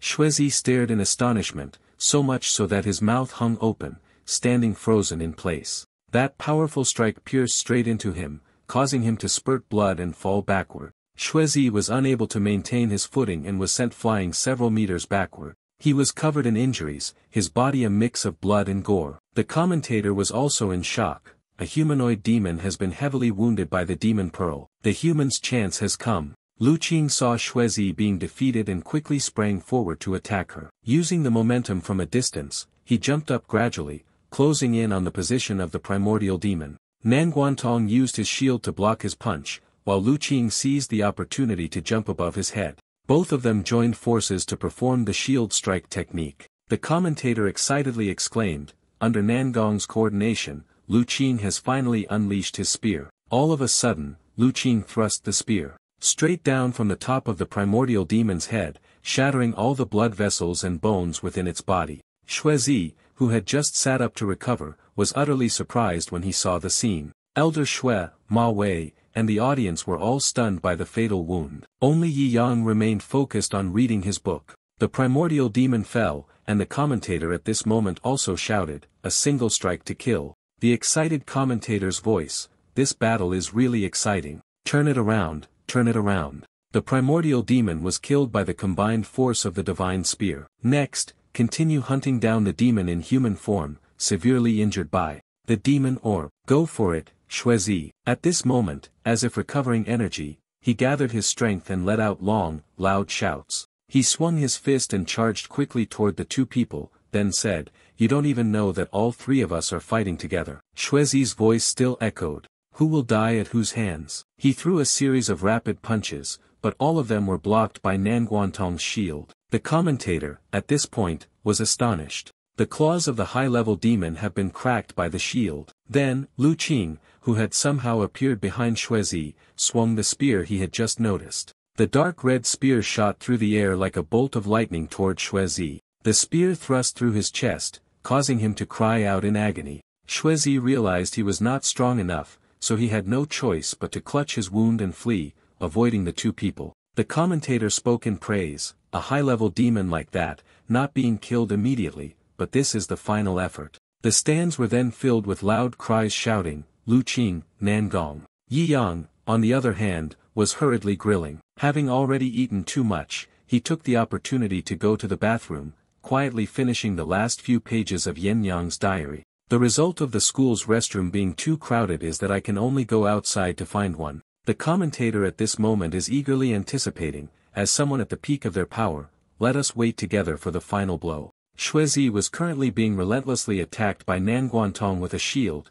showing no mercy. Along with that, his face was struck countless times, blood spurting out in long streams. The audience shouted in cheers, "One strike to kill, one strike to kill, stab it." Xuezi was horrified, screaming, "No, don't come here, get away." In some hidden corner of the battlefield, a group of people stood together, softly calling out to their own. A deep-voiced woman spoke, "The demon envoy has given orders, telling you to immediately create the greatest chaos and attract all the soldiers from Blazing City's defense to the arena." The demon elder Xue said angrily, "These foolish demons, do they want to make me their pawn? But I am using them too. Now, I will kill everyone in the arena first, as an investment." The cunning old man thought to himself, "I want to obtain what I desire. This world will become a bloody arena controlled by me." The voice of the commentator echoed at this moment, "Dear demonic viewers, the high-level humanoid has been forced into a desperate situation by the combined assault of the war,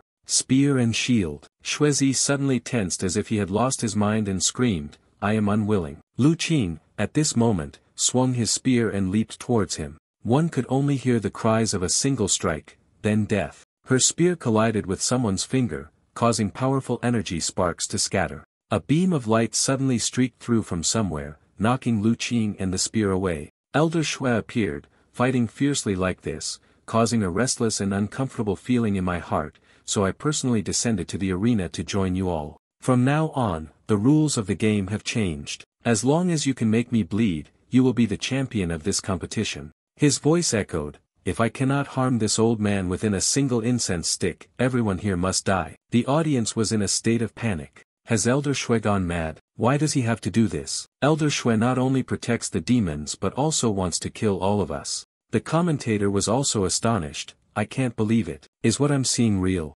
Elder Xue, at this moment, raised his hand to channel his energy, creating a powerful energy sphere. The small sphere quickly expanded, transforming into the secret blood prison barrier. The commentator, seeing this, panicked, "Save me." The exam field was now sealed off by Elder Xue, and no reinforcements from the outside could enter. Elder Xue's gaze turned cold. "It is certain that they will be able to enter, but by the time the army enters the arena, you will all have turned into corpses." You should still hope that these two girls will create a miracle. The two of them were leaning on each other. Lu Qing gasped, boosting his spirit to the utmost. His strength was far superior to those demons, not just by a little. At this moment, Elder Shui suddenly raised his hand and shot out a red beam of energy. The red beam shot straight toward Nanguantong, accompanied by a loud shout. Be careful, she was pushed into the air by that source of energy. Even though she had used a shield to block it, she screamed loudly. Elder Shui saw this and immediately smiled.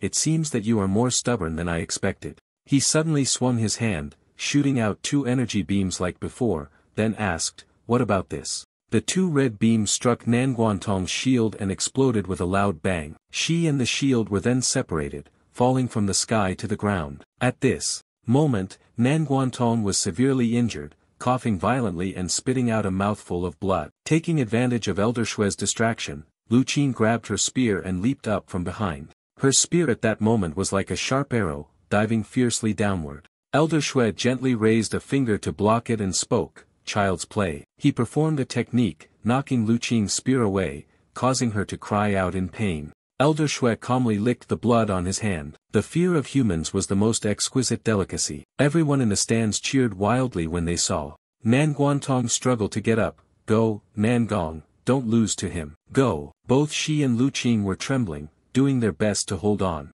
The two of them leaped up together, joining the battle and preparing for the new wave of attack. Nanguantong used the shield to unleash a super heavy shield strike technique, while Lu Qing wielded his spear, launching an extremely swift spear technique. Elder Shui simply reached out with one hand to grab the other end of the spear and sent a technique toward the shield. With a swing of his arm, both were sent flying far away, shouting in shock. Lu Qing was pierced in the shoulder by his own spear and endured the pain. Nanguantong was directly hit, causing his shield to fly off, and he himself slammed into the ground several times. Ma Wei listened quietly to the chattering of the crowd. No, these two girls are too weak. We should run quickly. Stay here, sooner or later you will die. You must run quickly or hide first. Perhaps you can escape. A chaotic situation in a lifetime left the commentator in a difficult position. Many viewers, fearing Elder Shui, were frantically running away. This match had turned into such a situation. Elder Shui calmly walked towards the weak Nanguantong.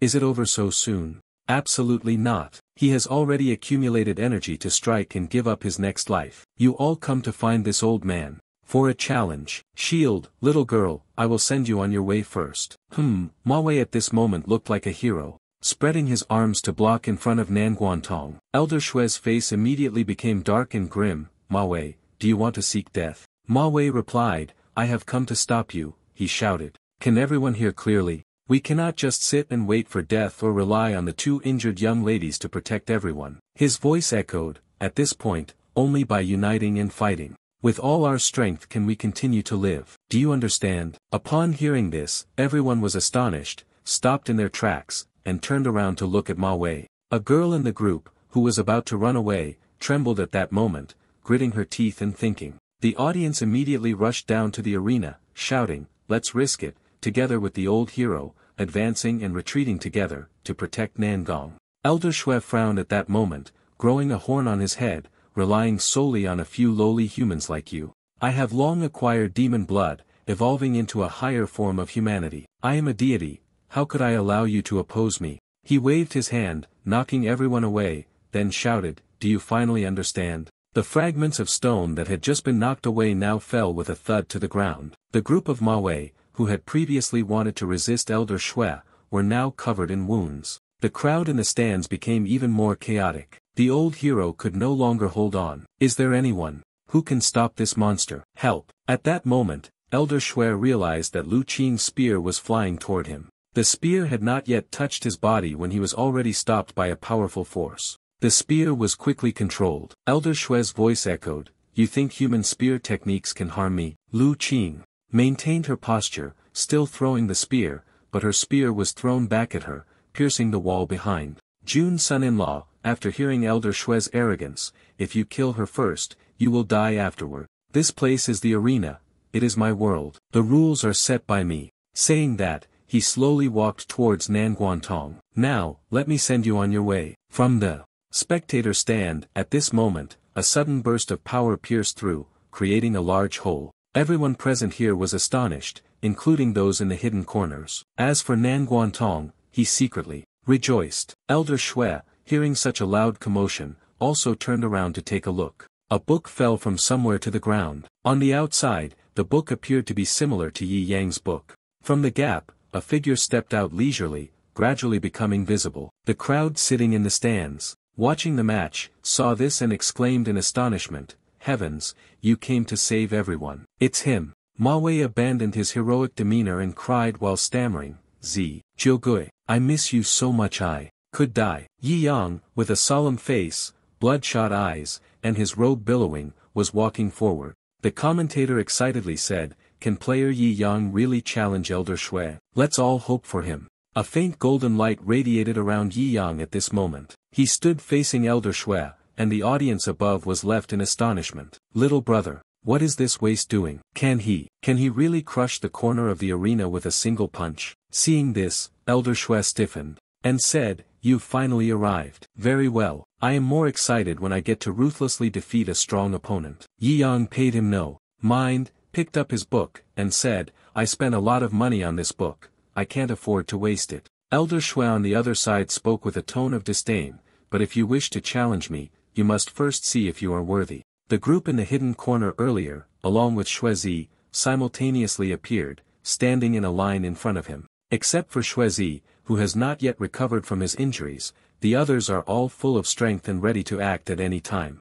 A few people whispered, "Lu Dai Huyet Ve, everyone is a freak." That Shuizi transformation, it is said to be the weakest among the 5 blood guards, relying on strength alone seems insufficient. A man in brown stood up, threw off his scarf, and then provoked, "If you want to save your disciple, pass through my trial first." Yi Yang revealed a cold expression, staring directly at him and asked, "You?" The person said, then jumped high, straining himself, tearing his clothes, and uttered arrogant words, "I'll send you to hell first and wait for your disciple." He aimed directly at Yi Yang's position and charged down, using the technique of star movement, then destroyed. He didn't panic but calmly raised 2 fingers. In an instant, Yi Yang's hand jabbed into the brown-clad man's body, causing him to falter. His pupils widened, and the spot on his chest where Yi Yang made contact was instantly pierced, blood pouring out in a bright red flow. Elder Shui, witnessing his strength, couldn't help but widen his eyes in astonishment.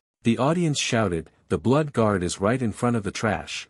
Little brother can't withstand a single strike." Yi Yang then kicked that person aside and spoke lightly with disdain, "Don't waste any more time." His entire body exuded murderous intent as he spoke, seemingly disregarding Elder Shui's disciples. "Come at me together." Upon hearing this, the other 4 quickly advanced to join forces in their attack. The commentator, feeling indignant, remarked, "Shameless, ganging up on one person. The 4 great blood guards fighting one. This is not a fair victory." The woman raised her hand to the sky and used the technique, lightning eye strike. The other 3 also successively unleashed their powers, thunder cannon, heavenly flame wave, and 9 heaven slash. All 4 forces, without any prior coordination, simultaneously targeted Yi Yang, launching their attacks. A loud explosion echoed through the sky and earth, and the arena was left shrouded in thick clouds of dust. The spectators immediately grew anxious. This attack is terrifying.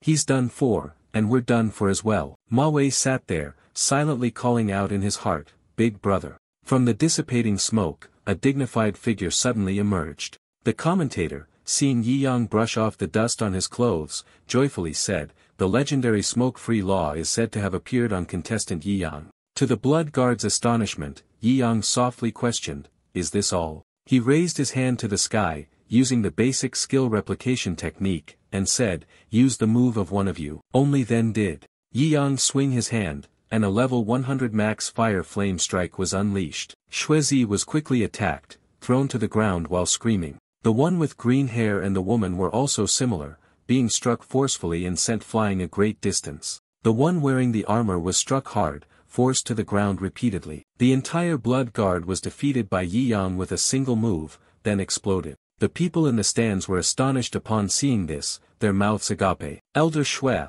on the other hand, was furious, his anger boiling over as he struggled to speak each word. "You killed my disciple." He transformed his hand into a black dragon claw, wrapping it around his hand, then shouted, I must kill you to avenge my disciple. Elder Shui hurriedly ran to Nan Guantong, who was exhausted, and finished speaking, let your master suffer in this life. Yi Yang, on one side, tore up a page of an advertisement featuring a graceful woman and muttered in front of me. Just as Elder Shui's fist was about to strike Nan Guantong, something blocked the punch. He hit the advertisement page that Yi Yang had just torn, and his entire body trembled with rage. Yi Yang then raised his hand, his face darkened, and cursed, where is my disciple? How dare you touch them? Get lost. In an instant, the piece of paper released a powerful energy, sending Elder Shui flying. He was shoved by it, flying towards the arena behind and exploding with a boom. The commentator was stunned when he saw this. Elder Shui,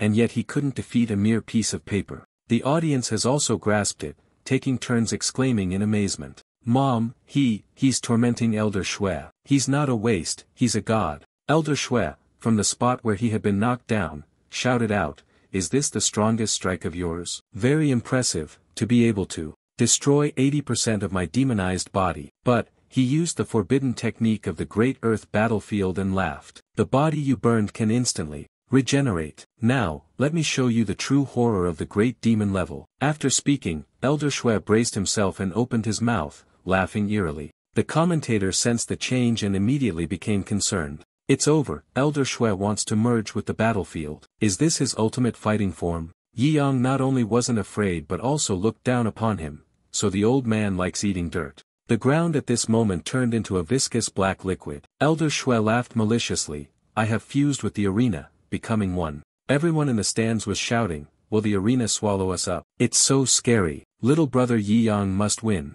Yi Yang's gaze toward Elder Shui was sharp. Old man, if you're going to fight, just do it directly. Don't act tough. Elder Shui had completely transformed by then. He sneered, then I will crush you. Saying that, Elder Shui executed the technique, Great Earth Giant's Evil Strike. A series of black arms emerged from the ground, reaching out to grab Yi Yang. The commentator frantically shouted, contestant Yi Yang, run quickly. He didn't run but calmly stamped his foot, creating a circle, which was a basic level skill. The circle grew larger, then emitted a golden light that surrounded, known as the gravity defense field move. This technique was level 100. Eyes in all four directions. Around, Yi Yang kept exploding with a boom. The dust and smoke dissipated, yet Elder Shui was no longer visible at that spot. The spectators above couldn't help but exclaim, Mother, the little boy is too overbearing. Elder Shui blended with the ground behind, and several shadows appeared. He softly reminded, the little brat earlier was just an appetizer.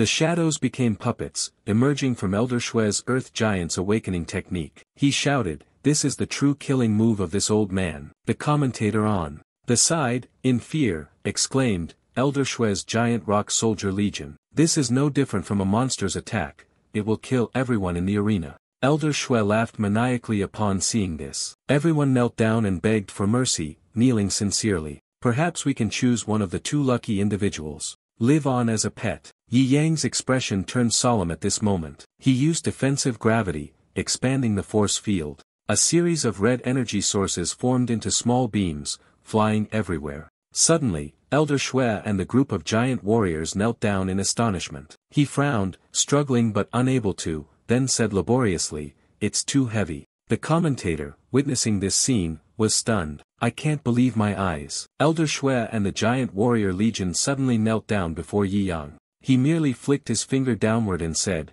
kneel, I will not spare you. A surge of golden energy took the shape of a finger and pressed down, pinning Elder Shui and his group. Elder Shui's face was pressed down so forcefully that it sank deeply into the ground, shattering the surrounding layer of stone. The entire area of giant stone warriors collapsed in an instant. Dust and smoke filled the air, scattering chaotically. Ma Wei stood watching, moved, crying out loudly, Big brother, you're so handsome, I could die. Yi Yang did not feel any joy as he stood looking at the ruins. Then, motionless, Elder Shui suddenly leaped up from beneath the ground. Laughing loudly, as long as this old man is connected to this arena, I can continuously regenerate my body and keep fighting you endlessly. He slammed his hand down hard on the ground and shouted, come out. Something resembling a thread with long tentacles immediately shot up, known as the Great Earth Destruction Seed. The white thread quickly expanded, and the tentacles spread throughout the arena. A powerful strike was directed towards the stands, causing everyone to scream in fear and flee.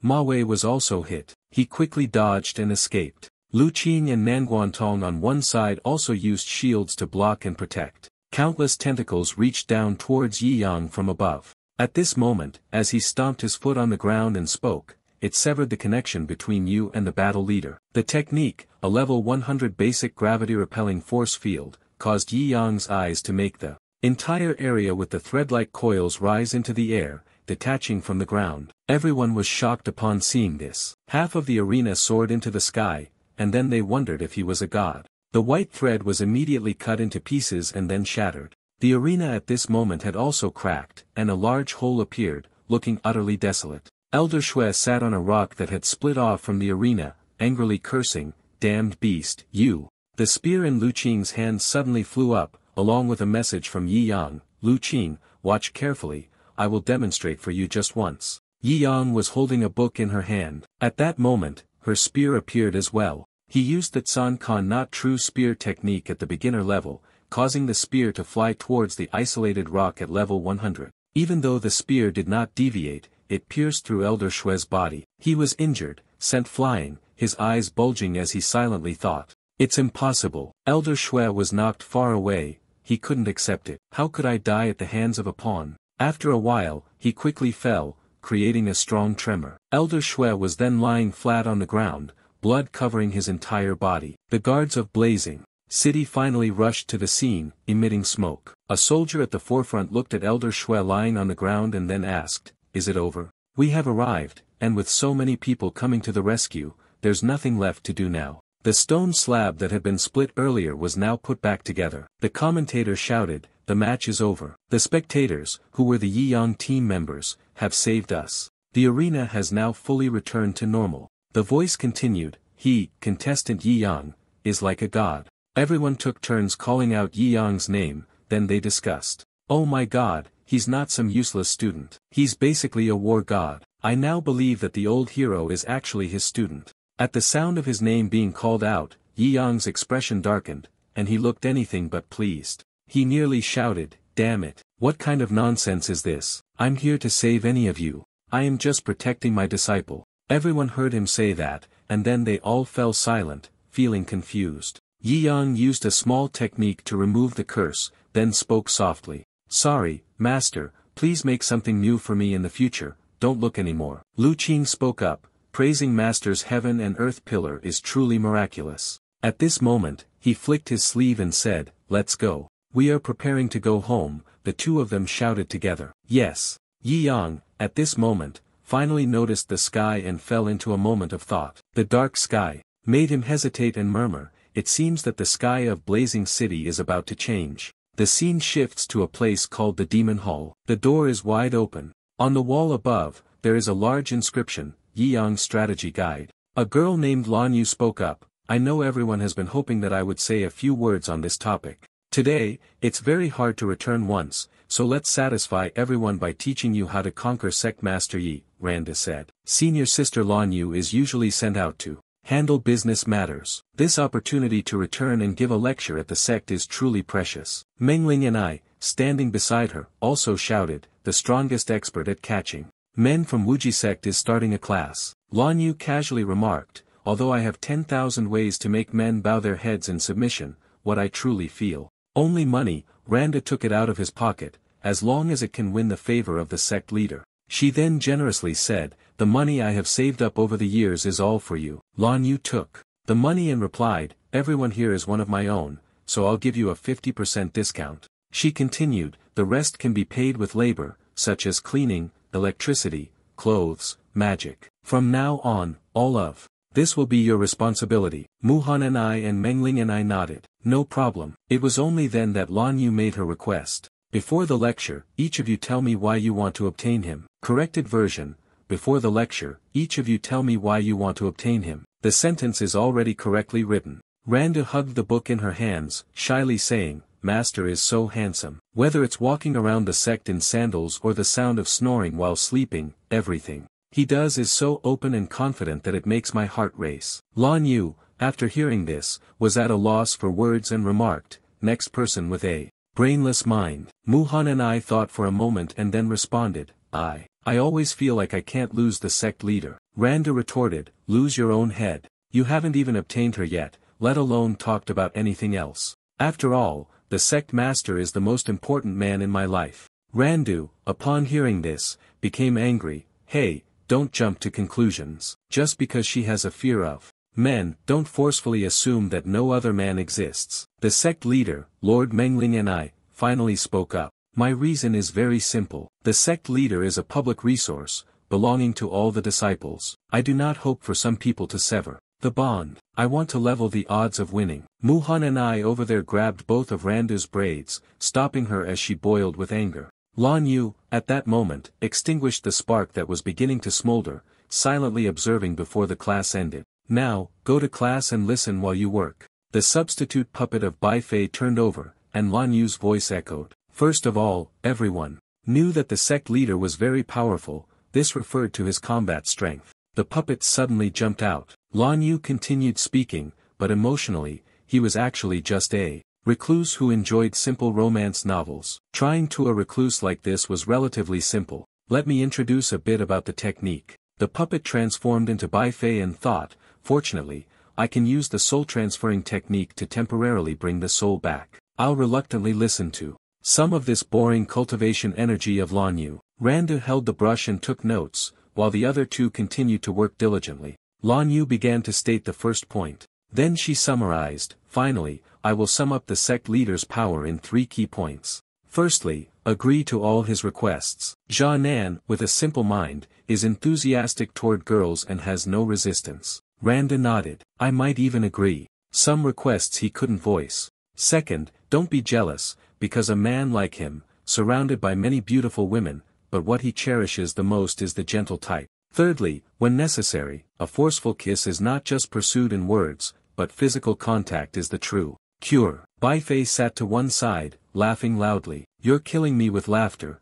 this is really nonsense. If what she says is true, you will only grow further and further away from Yi Yang. All 4 of them heard and only then noticed that she was sitting in the prison cell. Lan Yu immediately turned angrily and asked, Little fox, do you have any other way? Bai Fei calmly spoke, Human beings, you are too one-sided when it comes to emotions. Do you know why, over the past countless millennia, we fox spirits have always been able to control human men? Muhan and I, Mengling and I, and Randu were startled and listened attentively. It is because your women are too weak, they do not understand the essence of emotions. If you want to win Yi Yang, you must follow the principle of the 3 no's. Bai Fei spoke as if commanding from the top of a mountain. First, never be overly proactive. Being too proactive will lead to having nothing in the end. Things that are too easily obtained are never appreciated by men. Randu admires this. It's quite reasonable. A calm Lan Yu listens. The second, do not let Yi Yang come into contact with anyone. Everyone is the same now, this is the fairest thing. Thirdly, absolutely do not engage in such lewd physical contact, as it will create a bad impression. The 3 of them asked after hearing this, it sounds very reasonable, but it doesn't match what senior sister Lan Yu said. The little fox spirit might not be wrong, after all, the fox spirit understands men the most. Lan Yu smiled, Little fox, your words make one ponder. Bai Fei replied, what ill intentions could I have? On the contrary, you are the most famous person in the Wuji sect, so why are you still single? Can your reasoning be trusted? Bai Fei finished speaking and immediately turned around to leave. This was the end. Think for yourselves. Randu was upset, and it made perfect sense. Annoying, who should I listen to in the end? Mengling and I whispered, afraid of making a wrong step, of going astray. Stay still, move forward first. Bai Fei returned, turned around, in a daze, hearing a few calls, Master. She slowly opened her eyes and saw Qiu Shui, who was confused. Master, you were just lost in thought, why are you smiling now? Bai Fei had now returned to Fu Chu Mountain. The Golem Grand Hall beneath the floor was a pile of corpses stacked into a heap. Bai Fei opened his eyes and denied, I wasn't laughing just now, I was just thinking about how to deal with this mess. Qiu Shui suggested, the puppet sect has been causing us trouble for years. This time, with the Lord having regained 20% of his strength, we could wipe out one of their clans or just deal with them all. Bai Fei, upon hearing this, nodded, that's fine, but this time, we are only here to rescue Xiahua, who is trapped in the Forbidden Land, and to retrieve the map of the Forbidden Land from the puppet sect. Qiu Shui smiled. Killing all of them seems a bit wasteful, or should we spare their lives and have them serve as slaves? To carry out the master's commands, we do indeed need some servants to work for us. What does the master think? Still not receiving a response from Bai Fei, she called out, Master. Only then did Bai Fei come to his senses upon hearing the voice. She waved her sleeve, turned, and left, leaving behind a single word, casually dropping a piece of paper. Chun Feng saw it, then picked it up and whispered, What is this? Earlier, the master was dazed while writing something. Bai Fei heard the sound, startled, turned around, and shouted, Don't look at it, quickly give it back to me. Chun Feng looked at the piece of paper and read aloud, Agree to all of his demands. At 3 crucial moments, forceful kisses. Still not understanding anything, Bai Fei had already snatched the piece of paper back, stammering, Kid, don't meddle in other people's business. Anyway, the map has been obtained. We set off towards the place where Hoa Ha was imprisoned. Suddenly, Bai Fei stopped, contemplating as if he had discovered something horrifying. Her face was worried as she said, Over 1,000 miles to the west, there is a destructive aura so powerful, it is headed toward Blazing City. Qiu Shui reassured her lord, Do not worry, I received news from Dongyu sect Master Yi, they may have already left Blazing City. Bai Fei said softly, I hope so. Blazing City will likely be destroyed soon. I hope he can stay safe. In Blazing City, a strange layer of clouds was rising at this moment. From there, bolts of lightning shot out, large and full of danger. The scene shifts to a certain place, where the sky is pitch black but still appears normal. However, from several houses, there was a sudden collision, causing the birds everywhere to panic and fly in all directions. The crashing waves of force spread all the way to the arena, which appeared somewhat desolate after the final battle. Large stones fell from the spectator stands, causing panic and prompting people to shout, What's happening? The unexpected changes didn't stop, all that could be heard were screams, Earthquake. The earthquake is here. Help. The 2 individuals hovered in the air, witnessing this scene, and merely spoke softly, The great calamity has finally begun. Poor Ghost calmly said, This is only the first round. The evil ghost beside him sighed, and the forest was ruined. The lush, dense trees,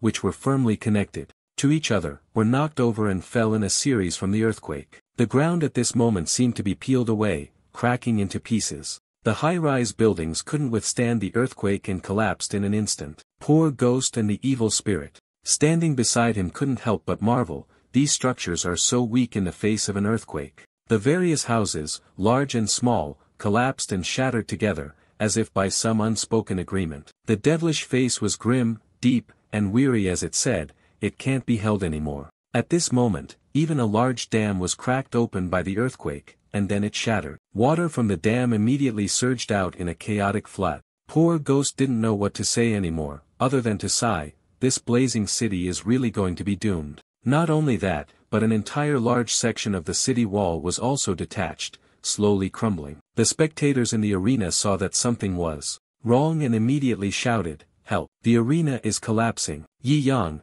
standing to the side, finally decided to step in and intervene in this matter. He used his primary ability, Stop Level 100. His eyes caused the stones to crack, preparing to fall, all of them floating in midair. Below the ground, Yi Yang suddenly created a massive protective dome. Lu Qin quickly shouted, Everyone, hurry into the square. Get away from those shattered objects. The people inside the protective barrier also called out, Hurry over here. Yi Yang looked down from above and instructed the 2 disciples, Lu Qin and Nanguan Tong, Both of you take good care of yourselves. I will go up to take a look. After saying that, he turned and swiftly flew away, quickly leaving the area. Yi Yang moved while thinking, This earthquake will last only 45 seconds, but its destructive power is incredible. He observed the entire tremor of the Blazing City below from above. At that time, at the base of the building about to collapse, there were a mother and child pulling each other, urging each other to run, Hurry up,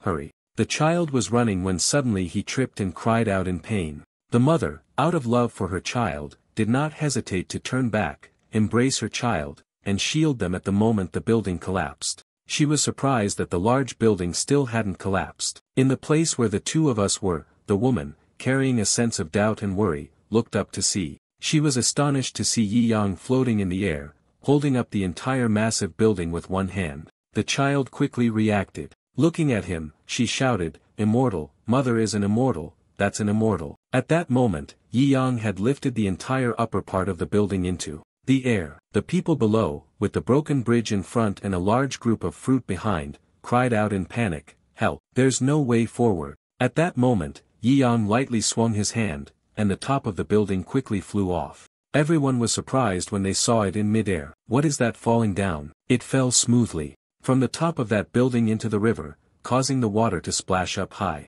Yi Yang blew out a breath from above, filled with green energy. The streams of water that had been pushed up earlier were frozen solid in their original form. Yi Yang, at that moment, emitted 2 laser-like red beams from his eyes. The 2 laser beams quickly shot straight towards the ice protruding from the iceberg, taking the shape of water spouting upwards. In the blink of an eye, the top was cut off, while the bottom remained straight and beautiful. The people quickly ran up to the flat area to cross to the other shore, not forgetting to express their gratitude. Thank you, immortal." A red dragon was flying, suddenly tilting unsteadily, falling down, letting out cries of distress. On its back, there was a carriage and several people sitting. Among them, someone screamed, "Help!" Yi Yang heard the sound and quickly grabbed the dragon's tail to prevent it from falling. Then he fell into deep thought. This city has descended into chaos, even the flying beasts are out of control. Yi Yang looked at Blazing City as it became desolate, silently thinking,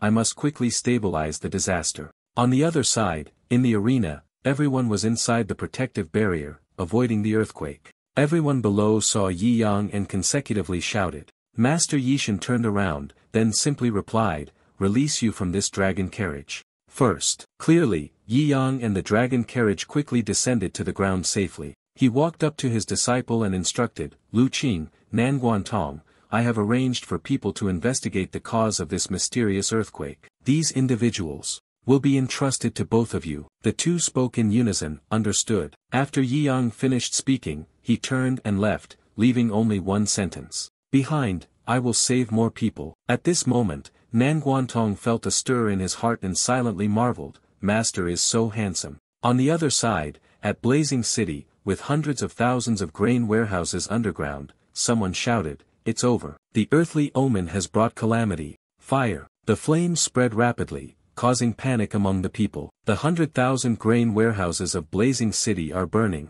Hurry, someone save the fire. Blazing City, the grain stockpile is no more. The human frontline has also been wiped out. The fire grew increasingly fierce, directly burning down the entire large room. A group of fire soldiers was now trapped in the sea of flames. One soldier spoke, "Number 5, rest. Over 10,000 grain warehouses are burning simultaneously. The fire is too intense, we can't extinguish it." The soldiers sat to one side, exhausted, but one by one, they spoke. "We can't escape anymore. I am not afraid of you and my wife, Lai Yanjun will take care of them. It's just that Lu Qing, battle companion, number 5 over there, is still stubbornly spitting water to put out the fire, worried and unable to give up. We have given up. What should be done about the human side's defense line?" From within the fire that number 5 was trying to extinguish, there suddenly came a loud explosion, startling her. Unable to dodge in time, she was knocked far away by the force of the blast,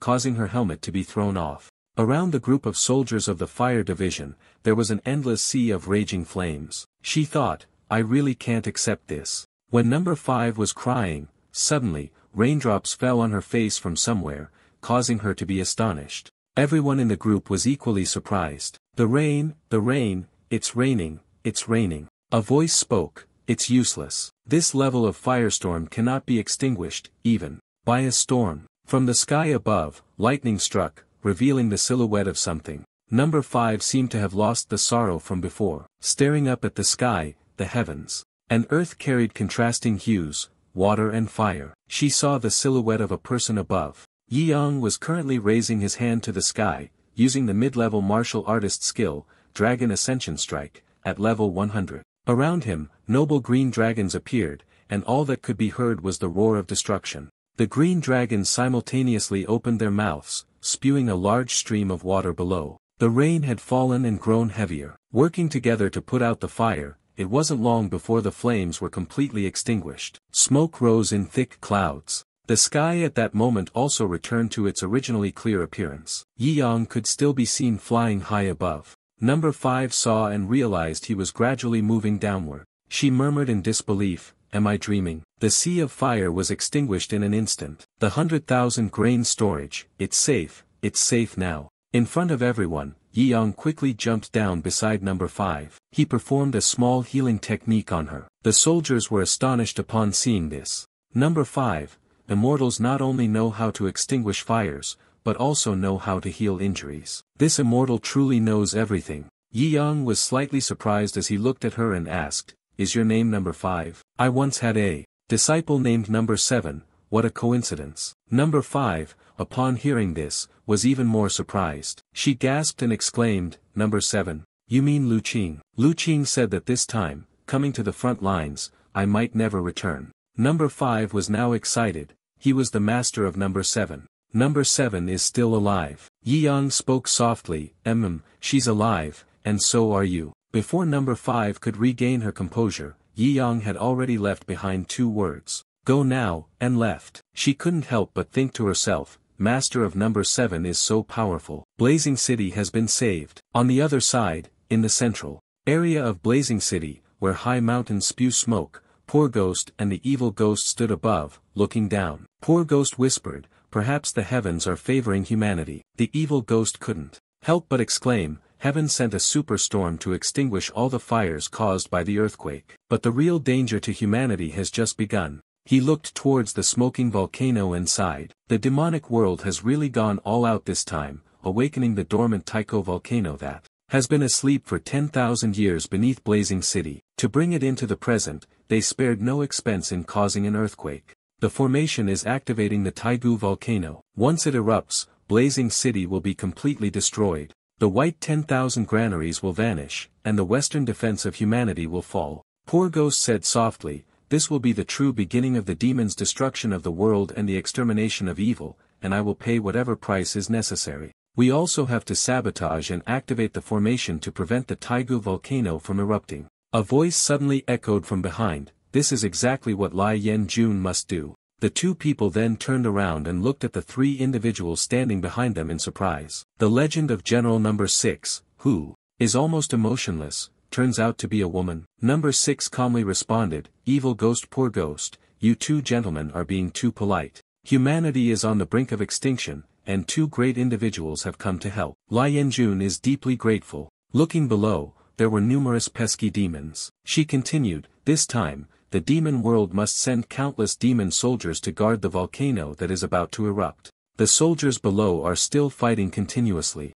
Number 4 spoke softly, just waiting for the sound of a crash. The sky collapsed, and the earth shook, with the howling wind carrying the trumpet of human annihilation. She made a determination, before that, we must extinguish the volcano. Poor Ghost also spoke up, the evil spirits are using their consciousness to scan the battlefield, assessing the enemy's situation. By the way, the general is number 6, isn't it Lai Yan-jun? And the general's number 5, number 7. No, number 6 now sadly said, actually, all of us soldiers with numbers are orphans who survived the demon battle. Number 5 is the fire soldier, and number 7 is the frontline warrior. She died on the battlefield. Poor Ghost, after hearing this, immediately asked, so General Number 6 wants to take the place of the deceased comrades to hold on to Blazing City? She replied, that's right, I promised her. Number 6 recalled the day number 7 went to the battlefield, she had gone to see her off. Lu Qing number 7, Lu Qing saw and wondered,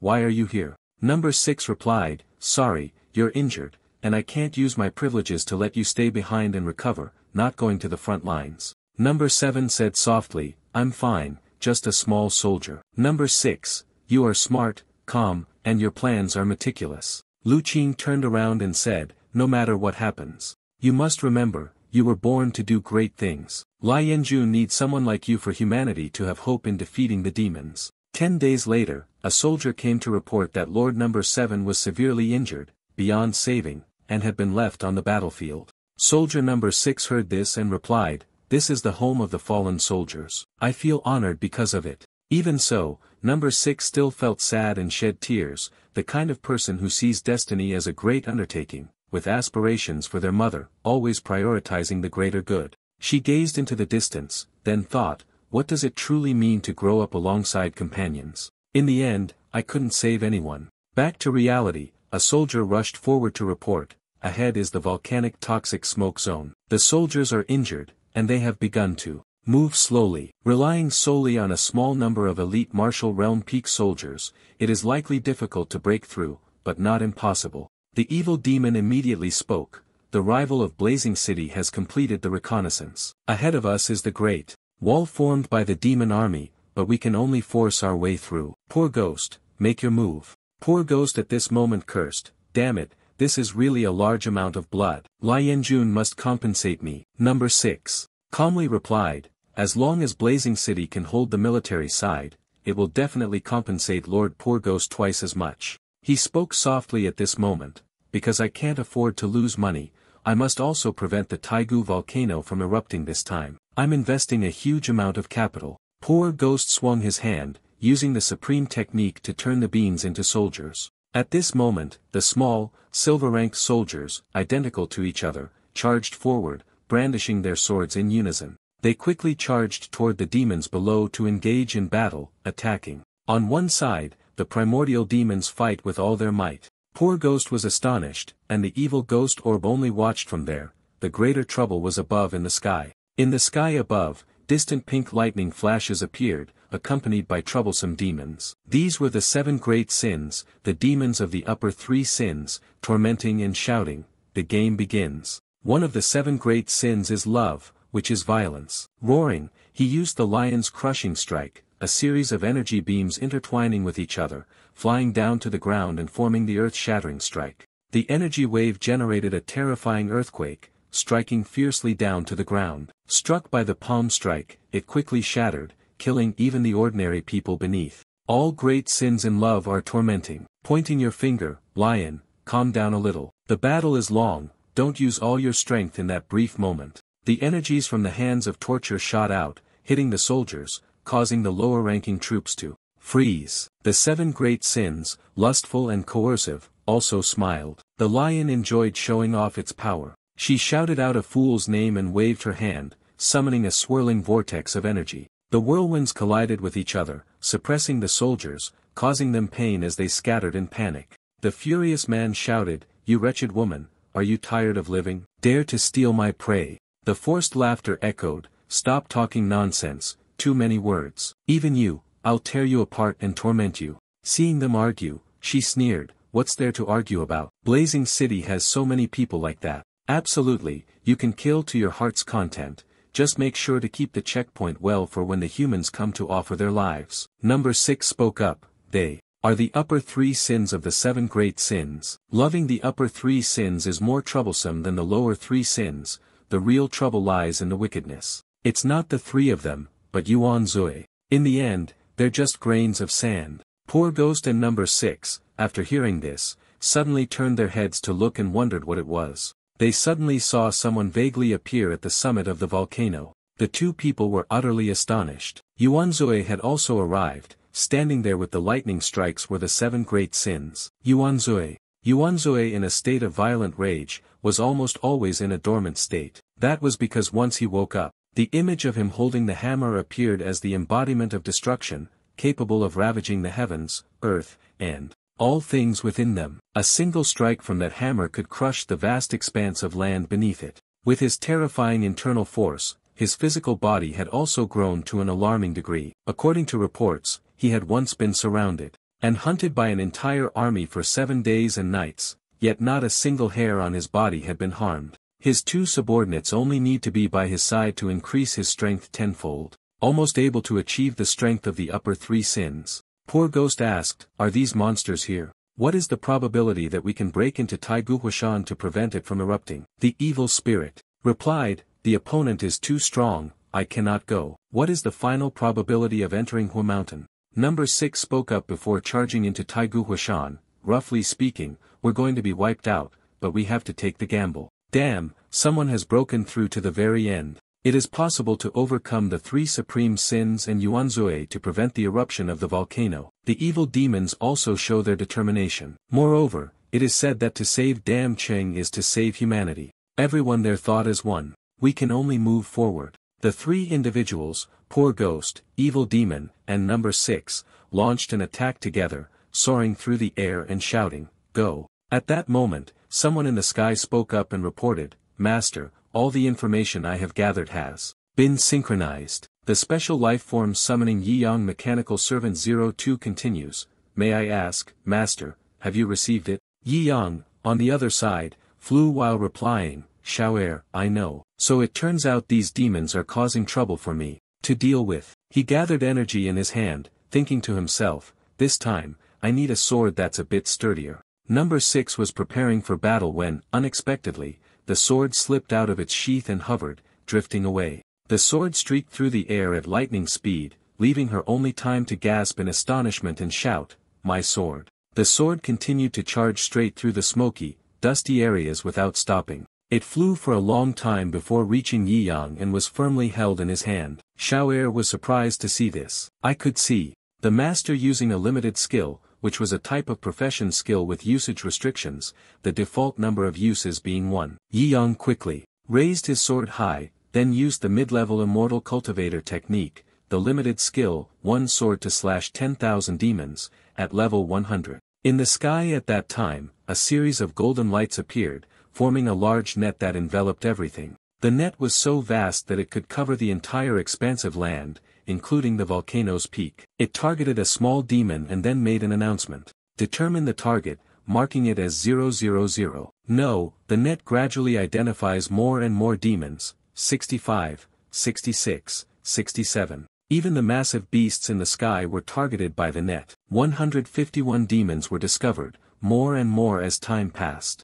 1.334, 1.335, 1.336, 1.337, 1.338, 1.339, 1.340. They were still vaguely shouting to devour all of humanity. Demons like the primordial demon were also caught in the sight of that net, changing to the order numbers 4.557, 4.558, 4.559. Torment and coercion on one side, questions also struck by number 7.442. 7.443, the violence on the other side was astonishing, but it quickly fell within range. 7,444 Yuanzue was fast asleep, and his subordinates were consecutively numbered 9,999, 10,000, and 10,001. Yi-Yang raised his hand high, and his eyes glowed with a fierce red lightning gleam. He gently swung his sword downwards with great force, delivering a bright red-white slash.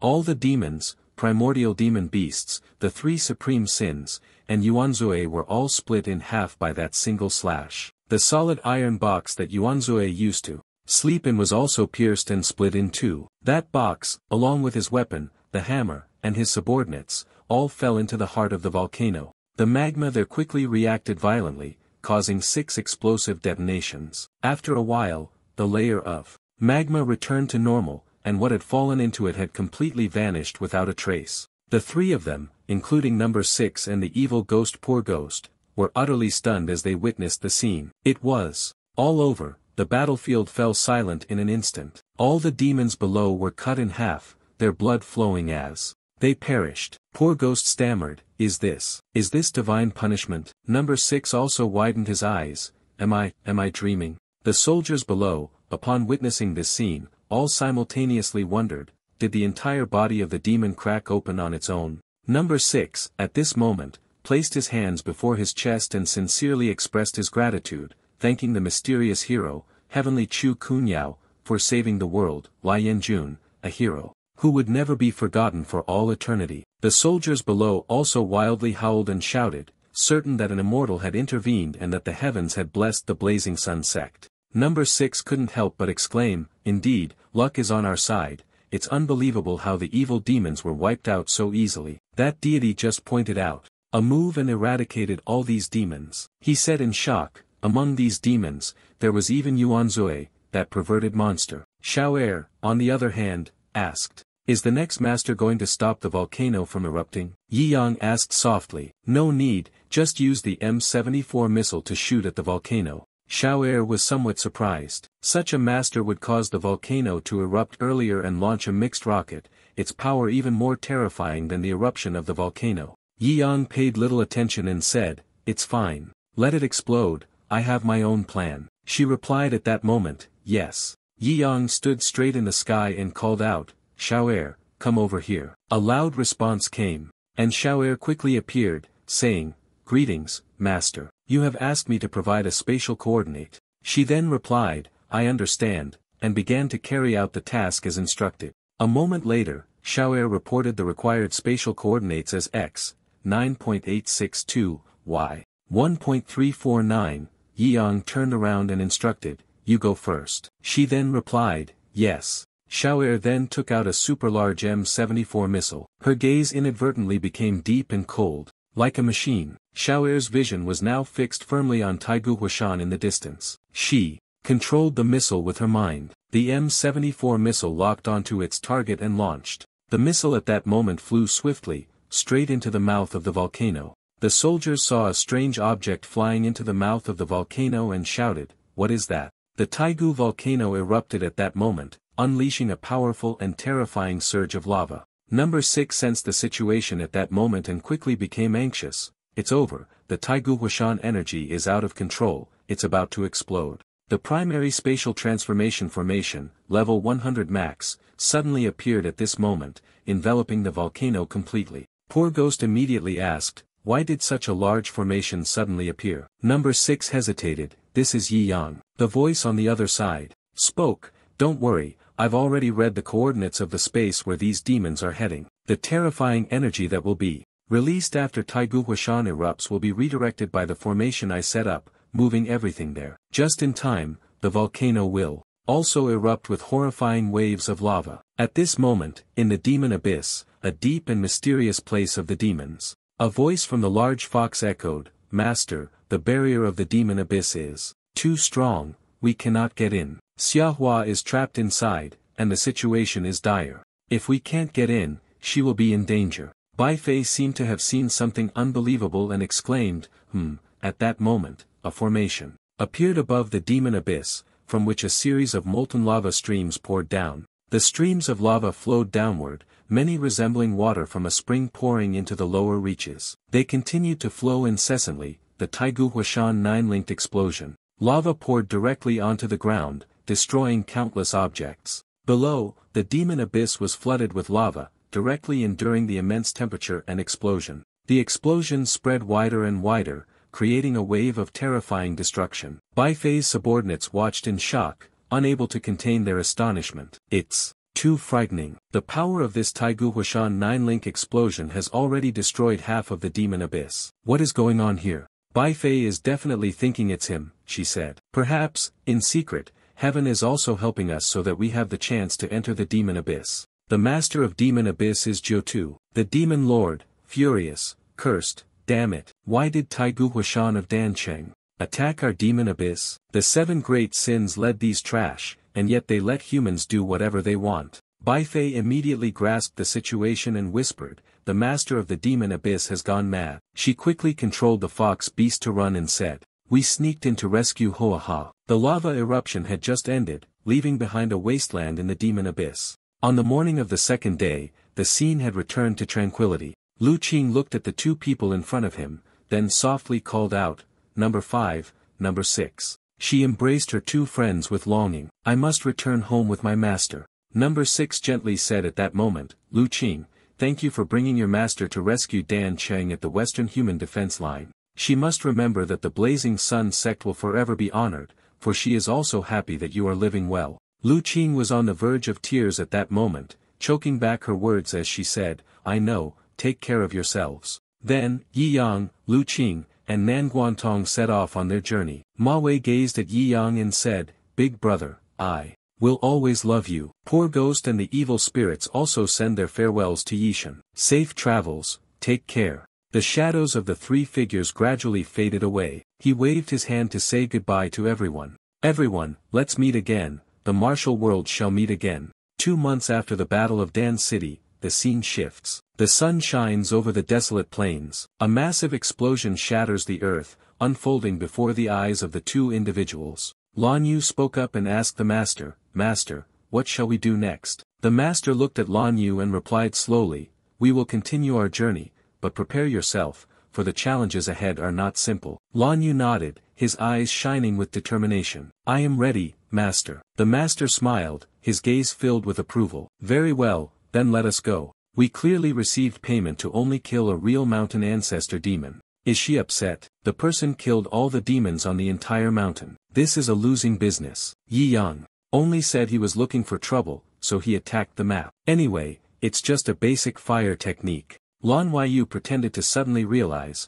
this thing of the master is not called the fire dance technique. It is called the technique of using celestial energy. The scene just now seemed somewhat similar to when the Eternal Sword sect was affected by mysterious celestial energy, and Yi Yang immediately said, "How could this be?" At that moment, using a high-level skill, Lan Yu was suddenly surprised. He also realized he had misspoken and quickly denied it. "Nothing, let's go. Didn't you take on some demon-slaying tasks?" Yi Yang quickly changed the subject. "Let's finish this quickly and head back to the mountain. The sect's grand competition is in half a month." The two of them moved together. Lan Yu spoke up, this time, "Master, you have worked hard. Developing the sect requires capital. Master agrees to come down the mountain to conduct business and exterminate demons with me. The disciple is deeply grateful. Master has really matured a lot." At that moment, a book that seemed familiar appeared in Yi Yang's hand. Lan Yu saw Yi Yang reading it and was at a loss for words, considering it as if she hadn't said anything. "Let's go, let's set off." After walking for a while, Lan Yu spoke in a low voice, "Master, I have a question I want to ask you." He only heard a grunt. She said gently, "Our demon-slaying journey can also be considered a young man and woman venturing out together. I don't know what my disciple could do to make the master happy. The master just needs to speak. Anyone can follow this." Yi Yang remained focused on his task, then replied, "Don't disturb me, watch Yin Yang sign 6, I will be very happy." Lan Yu's face clearly showed displeasure at his lack of understanding of the situation. Lan Yu felt a bit annoyed, thinking, "Damn it, am I really about to lose? This time, I made a bet with that girl. I must make my master fall for me. The title of the strongest expert at seducing men absolutely cannot be lost to my master." She then lifted her leg, revealing her smooth skin, and sighed. "I'm not sure if it's because the outside environment is too harsh, master, but are you feeling a bit uncomfortable looking at my smooth, white thigh?"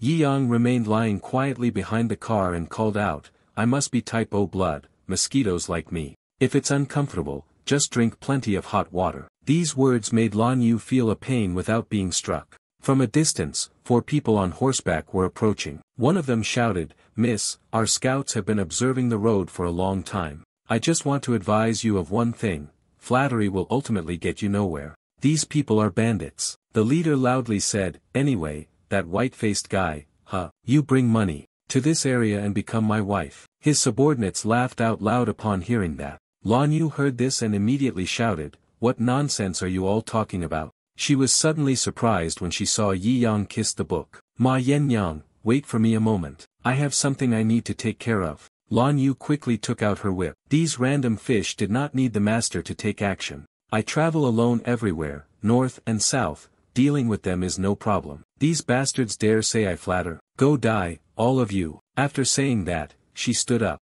swinging her whip forcefully toward the group. The person sitting on the horse was struck by the whip and sent flying far away. The horse, sensing this, was also startled. Another person, holding a large saber, arrogantly said, "This young lady is a bit fiery. Is this what excites you?" Lan Yu said nothing and directly swung the whip, unleashing the 8 directions wind dance. The 2 men sat on the horse for a moment, leaving behind the large sword as they flew far away with the person from earlier. She sneered and said, "With just this little strength of yours, do you even deserve to become bandits in Lac Not Hoang Nguyen?" The leader of the gang was still arrogant, like a woman. "If one looks down on the enemy, they will pay the price, a miserable price." Lan Yu's face darkened at that moment. She spoke softly, "A person about to be killed, I can't be bothered to waste words with you." He was currently performing the blood slaughter transformation, causing his enormous body to tear through his clothes, then asked in a low voice, "Will you kill me, Lan Yu?" At this moment,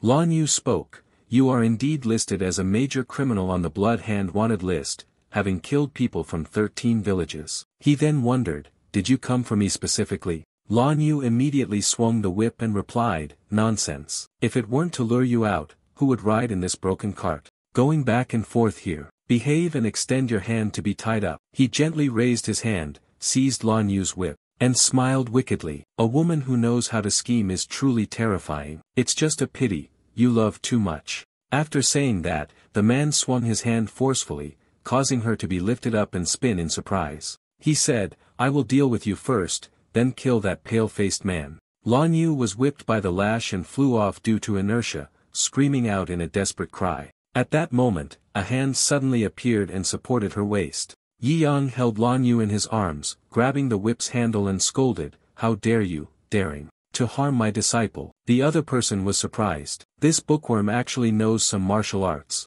Lan Yu stuck out his tongue, while he remained with a grim expression, wondering, I only have one question. Does your strength come from demonic power? His eyes turned bloodshot and arrogant. Not wrong, I once possessed the blood of the demon abyss, with a single finger capable of killing 100 people. He was about to say something, but before he could get a word out, you were struck in the head and sent flying by Yi Yang with that whip of his. All three of his subordinates, including Lan Yu, who had just been casually sent flying by him, were also struck in the head. By him. Yi Yang simply gave a two-word instruction to clean up, leaving Lan Yu somewhat surprised and at a loss for words. The two of them, after completing the mission, immediately continued on the carriage to return. Lan Yu sat in front, unable to hold back her curiosity. Master, this time when you went outside, I noticed you kept telling me to take on tasks related to the demon abyss. And whenever you encountered someone connected to the demon abyss, you were always very harsh with them. She glanced at Yi Yang and asked, Does Master have any purpose? He simply replied,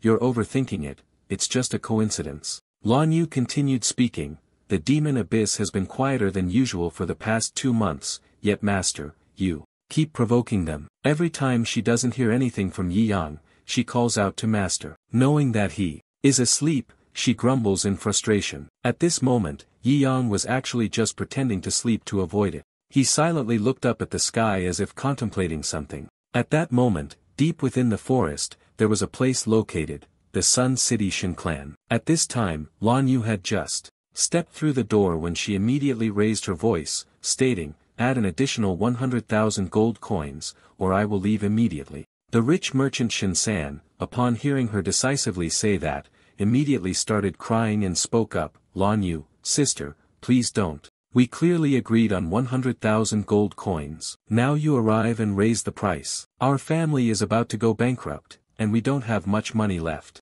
Hearing him cry and complain, Lan Yu paid no attention, coldly calling out, Boss Shen, you're joking. Earlier, he didn't tell me that the great demon he wanted to deal with was the Earth Center Old Man. This Earth Center Old Man is a demon of the destroyed city level, having lived for more than 1,000 years. Although he's not the strongest in the demon abyss, he is the oldest. He feeds on cities, absorbing the life force of the cities, turning them into ruins, turning them into dust. After hearing this, Lan Yu fell into brief contemplation before speaking, Great Yen, I only collected 200,000 gold coins from this demon abyss. But you have already cried and lamented to me. I have never bragged in business. There are 2 reasons why I increased the price. Upon arriving here, she stopped, scanned the crowd, and then said, The person who is concealing important information is the second Earth Elder. This house has signed a contract with the Black Nam Trading Guild, which specializes in nefarious deeds. Tomorrow is the day of the land handover. What do you think will be your outcome? Shen San, hearing her, knowing everything, immediately looked frightened and nervously replied, I sold the land for only 150,000 gold. Seeing that he still disagreed, she didn't want to hold him back, so she stood up and left. She spoke, The black money that Boss Shen has earned over the years is not insignificant. If you can't bear to part with money, then be prepared to part with your life. My time is precious, we are fated, and we will do business again in the next life. Seeing her about to leave, he immediately hugged her leg and cried, saying, Miss Lan Yu, don't go, I will pay the 200,000 gold coins. Although he agreed outwardly, in his heart at that moment, he thought, as the rumors say, anyone who does business with her will be stripped of everything. Outside, Yi Yang, with his back against the wall, was taking notes while also hearing the entire conversation inside. It had been decided so quickly. Everyone pretended to be pitiful to me, but it had no effect. At this moment, Lan Yu spoke up and called, Master, it's time to trouble you to take action. Hearing her call for someone, Yi Yang had already entered. Upon seeing this, he immediately asked, "Miss Lan Yu, wasn't it said that you were coming to rescue the Western Human Defense Line?" The old guard, Shen Biao, seeing him enter, immediately spoke up and said, "I can't sense his cultivation level. He is clearly an ordinary person." Hearing that person rambling on, Lan Yu, standing behind, angrily shouted, "Stop talking so much, you're bothering the master. I'm working, and I need extra pay for this." Yi Yang had now sat down on the floor, then tapped his fingers on the ground before speaking. After the summoning, the wait time was a little longer than expected. Next, he pressed his ear to the ground to listen and then spoke. "Speak again, it's easier to lock the position of the demon." Seeing him in action, Shen San spoke up, "Anyway, if it can't be killed, the old man in the center of the earth won't pay me a single coin." Shen Biao, the elder beside him, heard what he said and replied, "Look at that crack in the ground. Do you think the earth elder will crawl out by himself?" On this side, Yi Yang placed both hands on the crack in the ground. Immediately, slash, the floor made a sound and split in two. Seeing the crack splitting into two and extending above, the people up here immediately shouted and then moved aside. Immediately outside the Shen clan city, at this moment, the alliance had been split in two. The old guardian Shen Biao, seeing that the Shen clan had now split into two, spoke up and addressed the patriarch. "My weapon is still on the opposite shore." The wealthy merchant who witnessed this scene immediately felt his entire body go cold. Seeing the two of them constantly changing expressions, Lan Yu spoke up, "Anyway, the land you sold, the house will have to be torn down sooner or later. We are just helping you tear it down ahead of time, no need to thank us." On this side, Yi Yang, you are floating in the air, observing and looking down at the ravine from above. Then it was seen that Elder Zhong was beneath. At this moment, the old man spoke again, but only you could hear him. "Foolish human, daring to disturb this venerable one's sleep, do you know the consequences?" Hearing the old man say that, Yi Yang became somewhat intrigued, raising his eyebrows and asking in return, "Oh, what consequences?" Seeing him ask, the old man continued, "I originally intended to enjoy this city, but you have angered this lord. Within 3 hours, I must turn this city into a wasteland." As soon as the old man finished speaking, immediately above the ground, here, everything around slowly began to throb with pain. He replied again, "Now, let this area fall into chaos first." The two, Shen San and Shen Biao, saw everything shaking violently, their hearts filled with fear as they thought, "It's over, this piece of land is about to be lost." Yi Yang was floating in the air, looking down at Lan Yu below, and asked, "Lan Yu, according to the procedure, is it time to take action now?" Lan Yu heard him ask and quickly responded, "Master invited me." Yi Yang, at this moment, immediately reached into his sleeve and took out a bag of salt.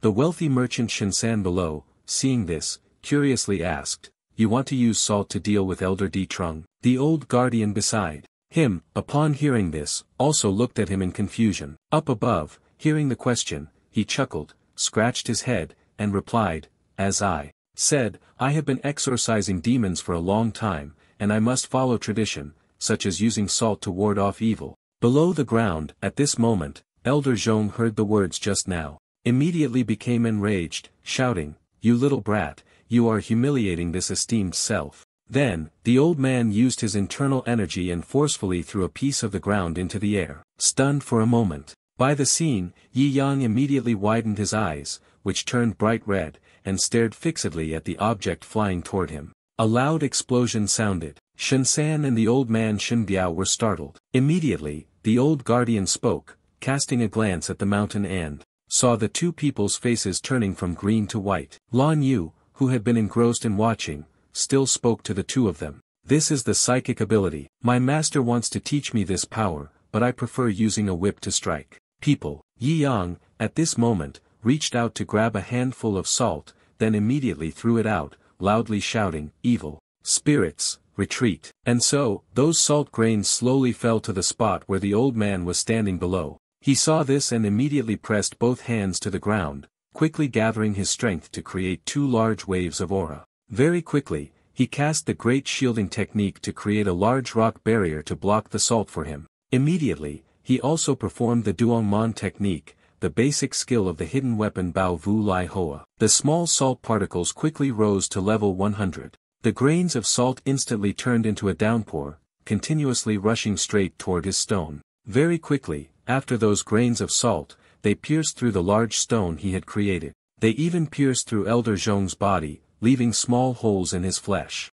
Then, from his location, it collapsed and exploded, creating a loud noise. Above, Shensan saw the Earth Elder explode, his face filled with confusion, and then he spoke, only able to use words like these. I am truly amazed. Even old Shinbiao replied, is Wuji sect still recruiting? I want to become a disciple of Yi Yang. At this moment, they had landed and saw several of them telling Lan Yu, the demon extermination mission has been completed. I am really looking forward to the reaction of the demon abyss. Let's return to Wuji sect first. Hearing you say that, she immediately replied, alright, master, and then turned to remind Boss Shen, remember to transfer the gold essence into the Wuji sect. Account in 3 days, or the consequences will be on you. Upon hearing this, the rich merchant Shensan started crying and bid farewell to Lady Lan Yu and Yi Shen. Meanwhile, the old guard next to him thought to himself, I wonder if Wuji sect is still hiring miscellaneous servants. At that time, Lan Yu and Yi Yang had arrived at Sihaicheng,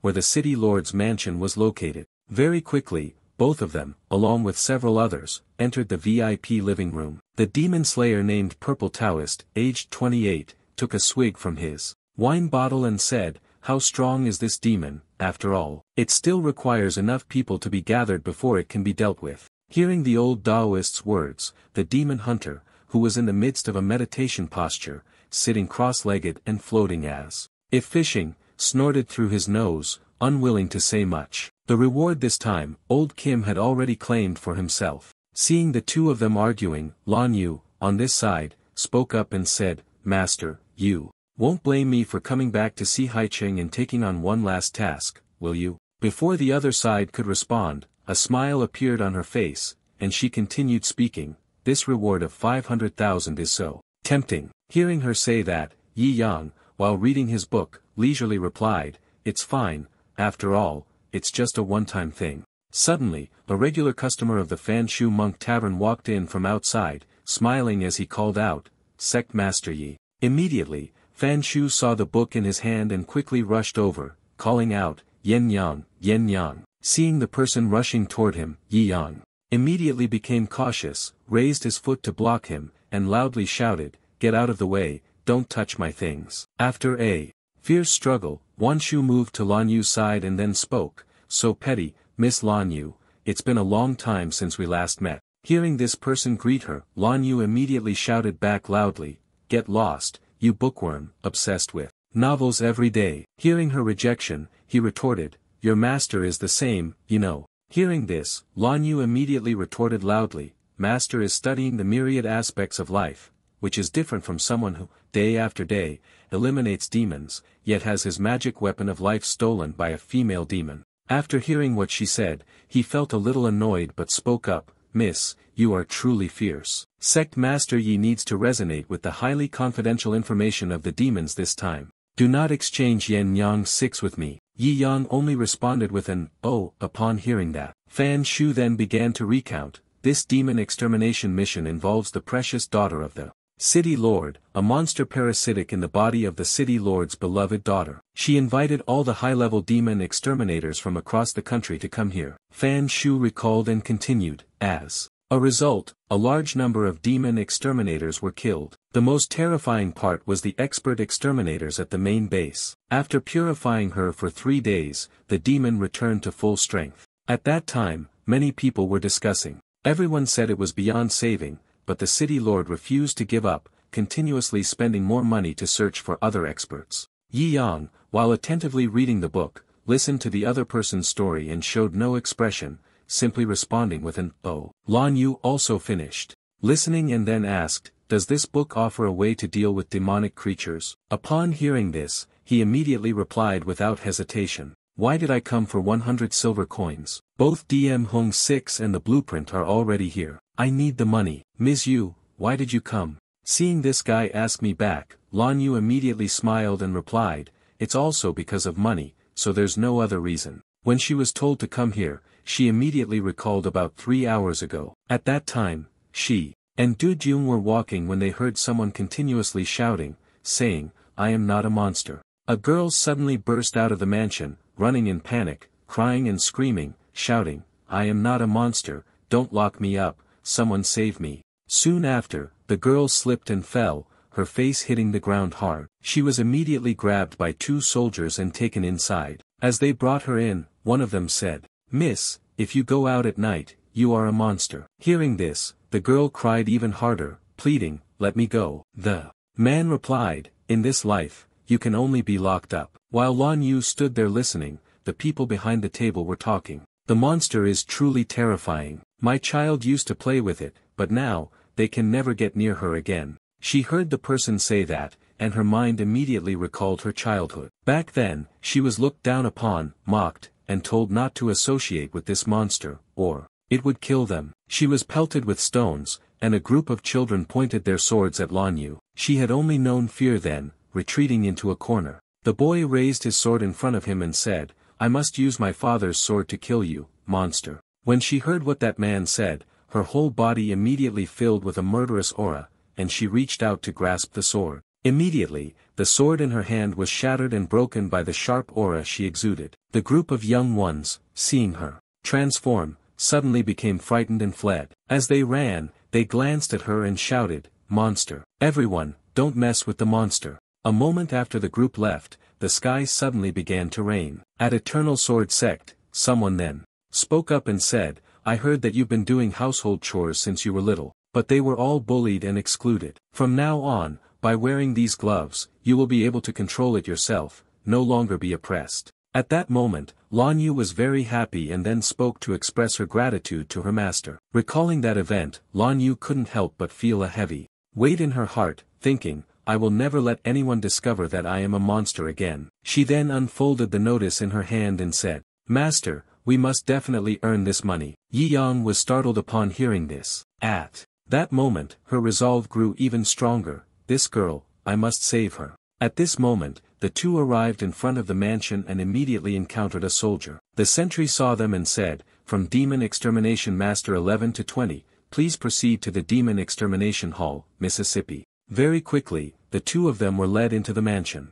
Immediately, they advanced into the Great Hall, eliminating the demons. Appearing before the two, this is the father from the rumors, whose daughter is a monster. Immediately, the city lord named Sihai bowed deeply and earnestly pleaded, "Please, gentlemen, save my daughter's life. Just save her. Aside from the reward money, I agree to everything. I only ask that you save my little girl." In the cage behind him, he saw his little daughter, her body pale, her skin dark as night, constantly sighing. At this moment, beside the two people was Zhang, the 73rd demon exterminator. She suddenly charged forward with great determination, her eyes wide open as she observed without stopping. As for Yi Yang, he still hasn't reached the demon-slaying rank, while Yishan is at the 9th heavenly rank. The two of them were astonished when they saw her darting through like the wind, following her with their gaze. Immediately, right inside the hall, apart from the demon, a high-pitched voice from Zhangji echoed. She quickly rushed in front of the city lord and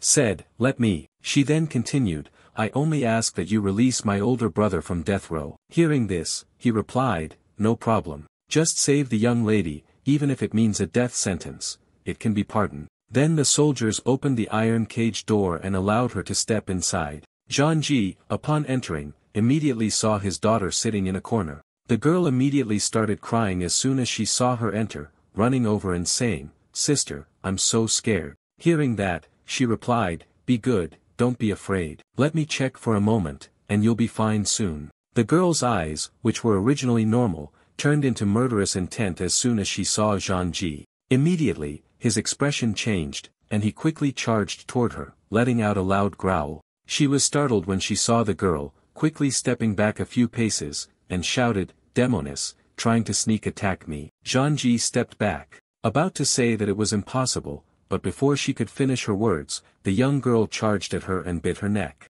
Immediately, within the cage of steel, a frantic scream from Zhangji rang out, accompanied by a significant splatter of blood. The people outside saw that Zhangji had collapsed and couldn't help but be astonished, thinking, the speed of this monster is truly incredible. The young girl, possessed by demonic forces, sat atop the iron cage, looked down at the crowd below, and spoke, "Is that all? What kind of useless trash showed up today?" Hearing that, the Taoist replied, "Demoness, don't even think about causing trouble. I will freeze you." Immediately, his wife also leapt out, saying, "Old brother, this time, don't compete with me." Seeing the two people competing, Fan Shu spoke up to remind them, "Master Dai and the love-seeking lady, both of you are skilled, with a 30-strong demon-slaying record. Both of you have called each other a dog's flesh. If one side encounters trouble, the guest will risk their life to help." At that moment, the young woman, with a strange expression, quickly rushed past the two and shouted loudly.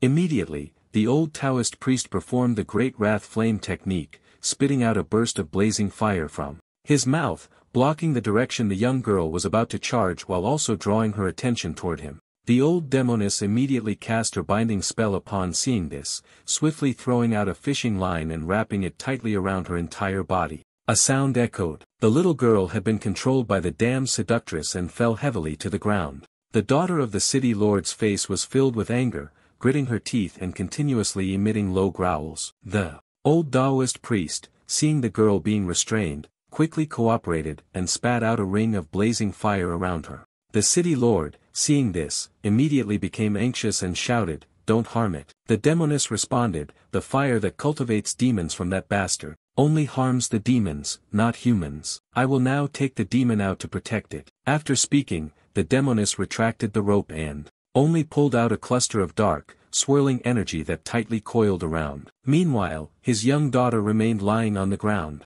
The city lord, seeing this, couldn't help but feel delighted and spoke up, "That's great, Fan Shu, you also spoke up." After finishing the drink, Xian indeed had one hand. The Taoist, seeing the old man controlling it, immediately used the flame overflowing breaking left technique, swiftly moving the gourd flask forward and quickly sucking everything inside. The entire monster was also tightly grasped by the flames, forcefully dragged toward the direction of the gourd. In response, it continuously growled and screamed. Soon after, the flames tightly wrapped around it and quickly entered the bottle. The Taoist priest, seeing this, immediately spoke, "The purification is complete." At that very moment, the young female city lord also woke up. Her complexion had returned to normal, and she turned her head, staring blankly at Lan Yu. Seeing that she was awake, she felt a great sense of joy in her heart and said, "That's great, it has been saved." But very soon after, a frantic scream was heard. Lan Yu over here heard the sound. He was immediately startled. The Taoist's hand was severed, blood gushing out continuously. In front of him, the young girl appeared again, while the old woman stood to the side, astonished. The young girl was also holding one of the Taoist's hands. With an evil expression on her face, she stared at him intently, rushing toward him quickly. "You Tao!" He saw this and immediately shouted loudly, rushing over, calling, "Old devil!" The old Taoist, now terrified, stood motionless, his mouth only mumbling, "It's impossible." Before he could love his wife, he rushed to help her, only to be struck by a sudden slash from nowhere, leaving him severely wounded. The demon had already taken control within the girl. Now, her whole body was ablaze, hovering in the air, as if warning weak mortals. "Continue, don't leave me." Wan Shu, seeing this, immediately rushed out and performed the heavenly script. He summoned a book, which appeared and emitted a blinding light. Fan Shu immediately spoke up and shouted loudly at Fong. From the side of the demons, this little girl's entire body began to stir as if being controlled, and then she was violently pulled downward. Bang! A loud sound rang out, and the little girl was immediately dragged back, locked inside the iron cage. Upon seeing this, Fan Shu became worried and spoke up, "This little one is too terrifying. It is possible to resurrect, but the only way now is for even the host to die along with it." Yi Yang heard this and said, "Lan Yu, let me handle it." But Lan Yu, with a gloomy expression, suddenly disagreed and said, "Master, may I try instead? You want to say a few words to him. Hearing you say that, he agrees and says it's fine." Lan Yu immediately sat in front of the young girl. The girl, seeing her, said, "Sister, you are so beautiful." Hearing the compliment, Lan Yu did not reply but instead spoke, "Little girl, I want to say something to you." Lan Yu then spoke, "The only person who can save you forever is yourself." Upon hearing this, the girl immediately appeared dazed. Lan Yu, at this moment, continued speaking, controlling her body. "One must grasp it for oneself, not wanting to forever be a monster. To return to normal, one must reclaim their own body." Hearing this, the girl seemed helpless and said, "Sister Lan Yu, can I do it?" Upon hearing her question, Lan Yu immediately reassured her, you must believe in yourself. After hearing that, the girl felt a little sad and said, "Sister, I understand, but suddenly, at that moment, the demon seemed to return and took control of the girl. Then it said, "But sisters, you see, there is a monster within your body as well, and you cannot control it either." Inside her pupils, the figure of Lan Yu appeared. The girl immediately asked, "You're saying we are of the same kind, right?" Suddenly, Lan Yu's whole body stiffened in shock. The girl continued, "How about we destroy this world together, destroy the world that hates us, destroy the world of fear, we shall do it immediately." Within Lan Yu's body, a transformation occurred, like that of a monster. Inside her, something had awakened. "You were right, I am also a monster. No one can accept a monster." Suddenly, Yi Yang spoke from behind, "I will accept." Hearing this, she suddenly seemed to wake up. He continued, "Even if it's a monster, even if the world does not accept you, I will protect you so that you will not be harmed by it. That is the responsibility of my master." When Lan Yu heard these words, she couldn't help but be moved, bursting into tears and saying to her master. She replied, "You truly don't mind me." Before her words were even finished, Yi Yang responded, "No matter how many identities you have, to me, you are just a foolish disciple who insists on enduring." Upon hearing this, she was overjoyed in her heart. She replied, "Master, the disciple understands." Immediately, Yi Yang faced the demon and spoke, "In fact, it's very simple to eliminate this demon, just use a fist." The city lord, hearing this, became anxious and said, "Please, do not kill my daughter." Yi Yang's entire body then exuded a cold aura as he spoke. "Killing it is useless because it is truly a demon." Just as he was speaking in the middle of the sentence, he immediately punched Hai straight in the face. The blow caused him to lose several teeth.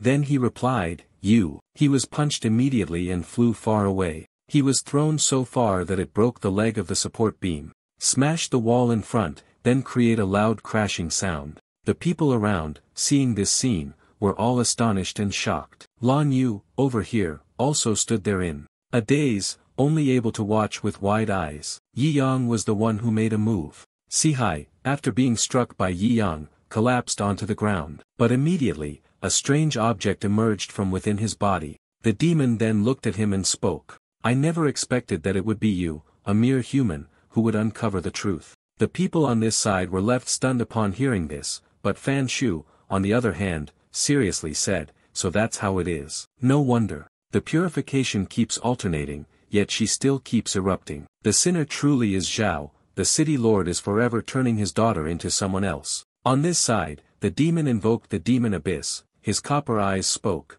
"I have already obtained the blood of the demon princess, evolving into a higher intelligence. It is merely bait to lure the demon slayer." The demon just said that, and then the young woman awakened, a malicious look appearing in her eyes as she took pleasure in watching them. Lan Yu knew she had been deceived, immediately became angry, and the demon continued, "It can't be said that humans don't have intelligent individuals. It can be inferred from what I do." Hearing that, Yi Yang replied, "The hell with your inference, you monkey. You've messed up the face, continue the technique, it dares to make the beings in the entire house visible clearly. I originally wanted to assess your daughter, but the power was too strong, so I ended up assessing you instead." The demon who was directly hit in the core could only remain silent and not respond. But later, he became furious and said, "Watch my demon-destroying technique as I transcend you." Previously, whenever he said that, he would immediately unleash the move. Instantly, the eye that he created launched the demon eye soul-destroying cannon attack. Seeing this, Yi Yang was not afraid and directed his gaze, shooting a piercing look toward the demon. "I also know the protective talisman technique." At first, the beam had only a small line, but he immediately performed the basic thunderbolt eye technique, then magnified it to 100 eyes. Instantly, the beam enlarged, piercing through the eye and the demon as well. Immediately, both the eye and the demon were torn in half. Boom! A loud explosion rang out, and then it shattered into 100 pieces. When the demon was destroyed, the little girl inside also immediately fell down along with it. Hearing a sound from behind, Lan Yu turned her head and saw the scene before her. She could only sigh, not responding, but when she saw that the little girl was unlike herself, then, in his heart, there was a sense of relief, and he couldn't help but smile. Half an hour later, outside the city lord's mansion, Yi Yang gently stroked the cat and spoke, "Me, do you think Yin Yang Is the Empress of the rebel army they've been looking for? I'm so anxious, Yen Yang,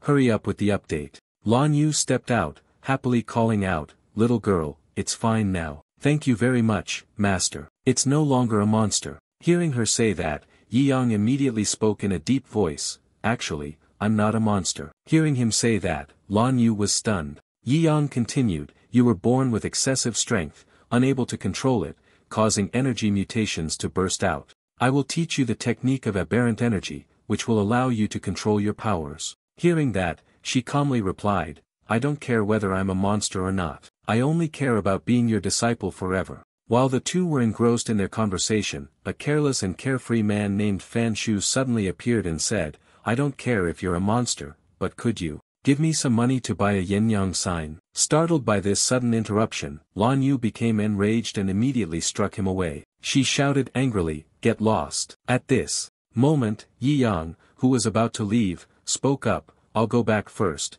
I still have something to do. It will be quick. She heard this and replied, all right. You go ahead, don't run off with little fox, okay? Very quickly, Yi Yang moved to a desolate place, devoid of any human presence. Below, someone was peeking, watching the figure above. Immediately, Yi Yang shouted, come out, quickly. Then, 3 demons leapt up and stood behind Yi Yang. Yi Yang, standing still without turning his head, asked in a calm voice, what do you want to do? The demon abyss, its head full of snakes, responded immediately upon hearing your question, the master of the demon abyss wants to meet you. Yi Yang's face grew increasingly gloomy, and then he spoke in a deep voice, demon abyss, the demon realm moving through this void, it's not easy to find it, but as for me, I have no interest in meeting demon abyss. If you want to meet him, tell him to come to the Wuji sect, and hear your arrogant, disdainful words. The dreamlike temptation she spat out poison, angrily saying,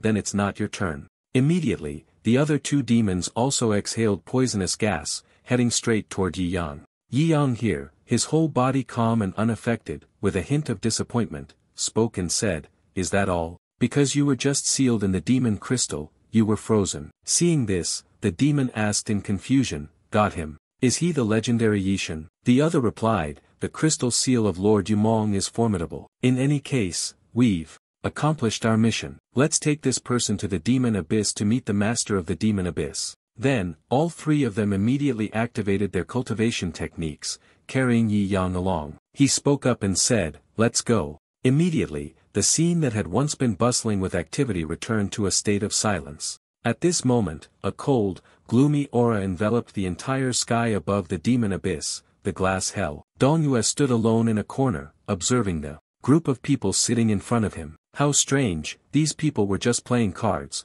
placing their bets firmly on the ground while speaking aloud. The game was almost over, but little fox still had cards in hand, so her face turned pale. She spoke, it's over, I'm going to lose again. The person sitting next to her suddenly spoke up, Sect Master Yi really taught the master how to play cards in such an enjoyable way. Qiu Shui immediately responded, apologies, master. At this moment, the 4 great bodyguards of Xiahua raised their hands, holding up the Yi Yang tablet and said, the last one, I've won again. Qiu Shui heard her win and immediately spoke, Xiahua, the strategist, the strongest of the Qinko clan, it is only reasonable that the 2 of us lose. But does the master care about the outcome of this match? Did Sect Master Yi not teach you to never want to lose to anyone? Hearing Qiu Shui say that, Bai Fei immediately got angry and shouted, isn't the point of playing cards to win? Why does it have to do with that unimportant name? Seeing the 2 of them arguing, Xiahua coldly spoke, Sect Master Yi created an opportunity for you to save me. Bao said,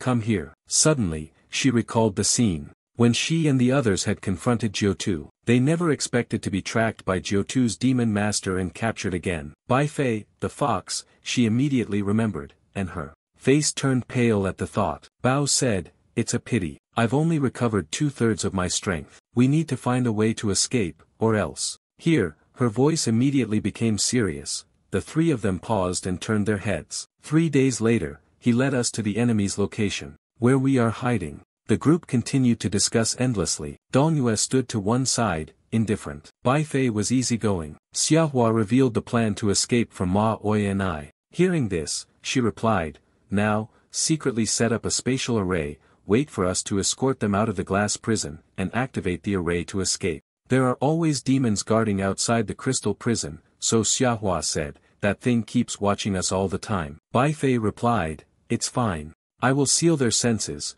as long as Jiu-Tu doesn't come to patrol, it will be fine. Hearing this, Xiahua thought for a moment and then replied, now Jiu-Tu is in love with those old mutts, perhaps in the land of Red Wind, playing the judge of life and death for humans. Temporarily, I will not return to the demon abyss. Chun Feng, upon hearing this, asked, is the fate of humans decided by judgment? This brings to mind two demons from the Zich Feng kingdom, Jiu-Tu, a nation-destroying level demon. He led his subordinates to infiltrate a small, weak human kingdom after gaining control of the country. He began playing the game of judging the survival or extinction of humanity. Then, he made several powerful martial artists play with him and ranked them as follows: 6, Giant Demon Crescent, Demon Slayer, Demon Crescent, Demon Decay, Demon Crescent Blood Buddha, and finally, the Kwangmo Crescent Beast. Alternatively, he could choose the strongest human warriors to fight the giant head demon abyss. The survival of humanity was determined by the outcome of the game.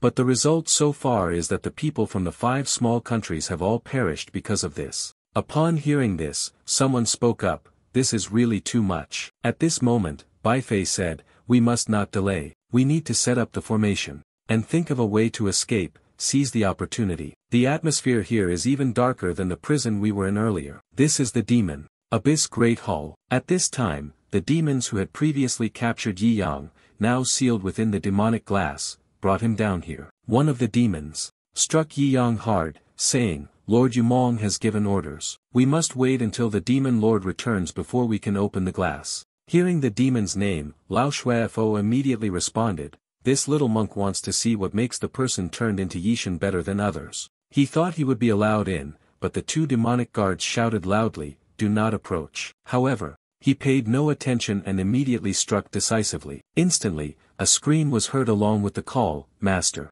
After striking, a satisfied smile appeared on his face. The old blood Buddha approached, and the demon Feng Shui crystal glanced at Yi Yang inside, telling him that he was Yishan Feng from the rumors, unable to sense his realm. He finished speaking, then fell into thought and spoke again, Yuanzui died at his hands. Although he is the weakest existence among the 6 great leaders of Demon Abyss, dying at the hands of Yishan Feng is still rather strange. Saying this, he thought to himself, then spoke aloud, Yuanzui, death is fine, but many of the little monks who offered their blood to the demon were killed by him. As he reached this point, he was filled with a surge of anger. He immediately reached out to launch an attack, shouting loudly, he must not be spared. The demon behind him was terrified and tried to stop him. My lord, absolutely not. Wait for Lord Demon to return. Before the demon could finish his sentence, the old man had already struck, launching an attack toward Yi Yang. Then, the blood Buddha feigned surprise and said,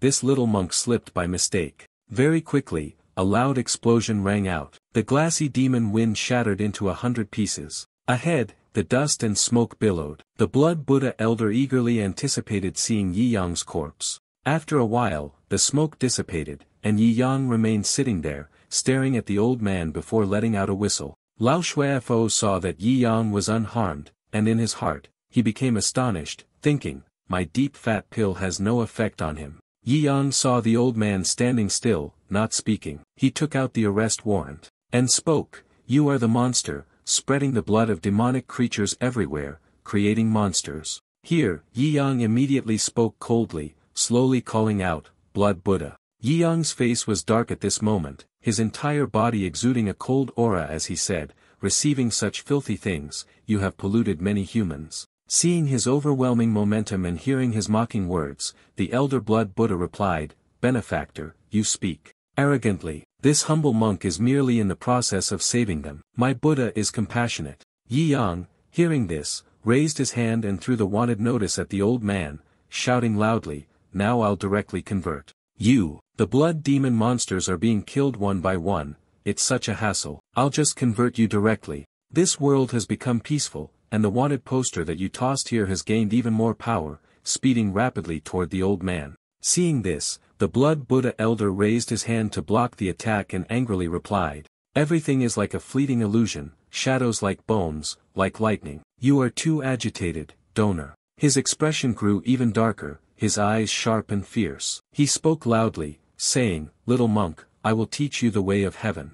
As soon as the words were spoken, before the blood Buddha could act, Yi Yang boldly controlled the pieces of paper in the air and shouted loudly, "Once again, I am the heavenly Tao." He extended his hand and executed the beginner immortal cultivation technique, the finger art of plucking the flower leaf, level 100. Immediately, the originally torn piece of paper transformed into shattered fragments of a public notice, which then spun like a whirlwind right before his eyes. The blood Buddha elder was startled upon seeing Yi Yang's power, his heart filled with panic. His eyes fixed on the fragments of the public notice, and he shouted loudly, "This is bad, retreat quickly." The group of people beside the old man had not yet lifted their feet when hundreds, thousands of fragments from the vortex aimed down, charging toward the demons, continuously cutting them to pieces. Even Lao Shuefo was now knocked down, lying on the ground. Yi Yang, seeing that the group had been completely dealt with, decisively and coldly flicked his sleeve and turned to leave. Shortly after,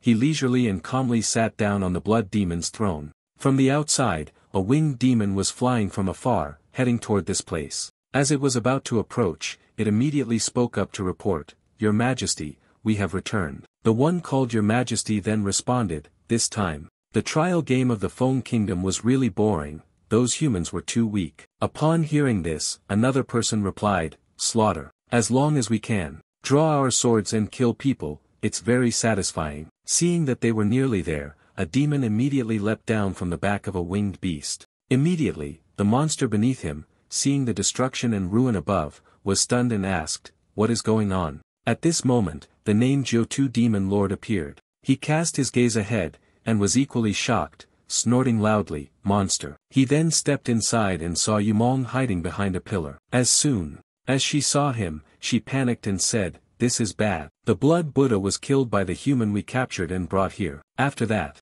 she went to stand in front of the Chi Master and reported, "I am an incompetent subordinate, please punish me, Master of the Demons." At this moment, clan leader Jiu-Tu and several other demons jumped down from the winged demon. Jiu-Tu, at this moment, moved inside. After taking a few steps, he was startled when he saw Yi Yang leisurely sitting comfortably on the throne. As soon as Yi Yang saw him, he immediately showed familiarity and said, "You're finally back, how are you?" Then, Yi Yang lowered his voice and continued, "Let's play a game, it's called Judge of Life and Death in Demon Abyss. If you win, you can continue living. If you lose, all the demons in Demon Abyss will be killed." The two demons nearby, upon hearing the provocation, were immediately shocked and panicked, saying, "Judge game?" The beast, upon hearing this, immediately issued a warning and said, "The Demon Abyss has never been a place for dealing with old men." Yi Yang heard him say that he didn't care, his face cold, and replied, "That monk,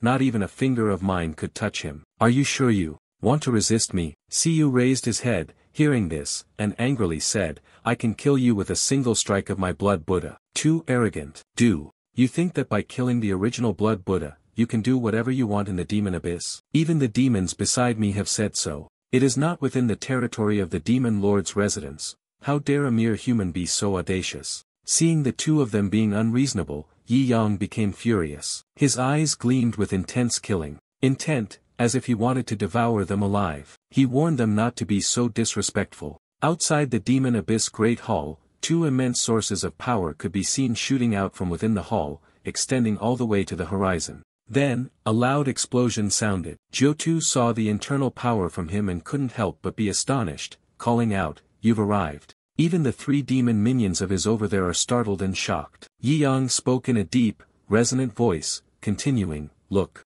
closely, Lord of the Demon Abyss. You think you can withstand my attack, but the demons of demons, you can't protect anyone." Here, his expression turned grim and indescribable. His gaze carried a sense of death as he coldly uttered, "Therefore, the only way out is to follow my rules and play this game." Jiu-Tu wanted to erupt with anger but still held back, warning that if I made the first move to kill him, all the beings in Demon Abyss might perish. The demon's remnants heard this and replied, "Your Highness, this water is for Demon Abyss. I can only agree to this game for now. I can win, but I will wait for him to leave the Demon Abyss before finding an opportunity to deal with him." At that time, it led to the most miserable outcome for him. Hearing that he made sense, Jiu-Tu agreed and said, alright. Then, he loudly replied, Yi Yang, I will play this judge game with you. Seeing the judgment already determined by the sect leader, the demon, the devil-slaying beast, and the monstrous creature all showed signs of anger, their imposing auras directed towards him. Hearing these people agree, Yi Yang also displayed a good sense of humor, encouraging them to cheer up a bit. Now, you all have a glimmer of hope for survival. Down here, number 8 will be in charge of hosting this game. After saying that, his face turned mischievous, and he slowly raised his hand to cast a mid-level summoning technique, carving the Tolo, and summoning a level 100 fishing fish. Immediately, a little girl appeared and greeted the goats. Hello, now I will take over as the host of this Demon Abyss judgment game, Xiaobagu said, floating in the air. Kid, you will definitely enjoy this game. The rule is very simple, Demon Abyss and its master, each will have 5 battles, 1-on-1. Xiaobagu then cast a glance at Jiu-Tu. He was listening intently and spoke up, do the people of the Demon Abyss feel that the opportunity has arrived, master with great generosity? Just winning 2 out of the 5 battles in the Demon Abyss will result in a successful challenge. Xiaobagu looked at the group of demons and continued, it is possible to gain the master's pardon. She finished speaking, then approached him, flattering him as she said, Master is truly kind. Xiaobagu likes it so much. You all feel the same, right? The demons here can hear Xiaobagu's tone of voice. Feeling frustrated but unable to do anything about it, Yi Yang over here suddenly snapped his fingers, and upon hearing it, she understood the hint and said, then let's start the first round. She lightly reminded, Demon Abyss can win 2 rounds, and the game will end. All of you can live. Rise up. Xiaobagu now expressed delight on his face. Demon Abyss has consecutively lost 4 matches, the game is temporarily paused. Demon Abyss is destroyed, and Demon Abyss may now point out the first player. Hearing this, the demonic beast wanted to step forward to protect me first, but before he could be approved, the leader of Jiu-Tu, full of momentum, interrupted and said it was unnecessary. After that, he quickly scanned the area and coldly said, Demon Slay, fight. The demon's name, Demon Slayer, upon hearing the order, immediately felt a surge of anticipation and moved forward. He just stepped forward, immediately showing his dominance, holding a knife in his hand, exuding a fierce murderous intent. Xiaobagu, seeing this, unexpectedly said, this is the legendary first demonic blade of the demon race, known for its monstrously fast and twisted speed. Remember the image of him from before. You once single-handedly wiped out the entire Sword Saint group of humans, truly making people look forward to your performance. Hearing her say that, Guo Zhan became proud and confident and asked arrogantly, who is my opponent? Yi Yang heard the arrogant, self-satisfied tone in his voice. His face remained solemn, and Yi Yang lightly flicked his fingers, producing a sound. Without replying, a sword appeared in the air, exuding oppressive power. This is the basic summoning technique, a level 100 holy relic, the demon eye slash. Upon seeing the sword, the demon on this side couldn't help but be startled. Seeing it, he, too, was astonished and asked, this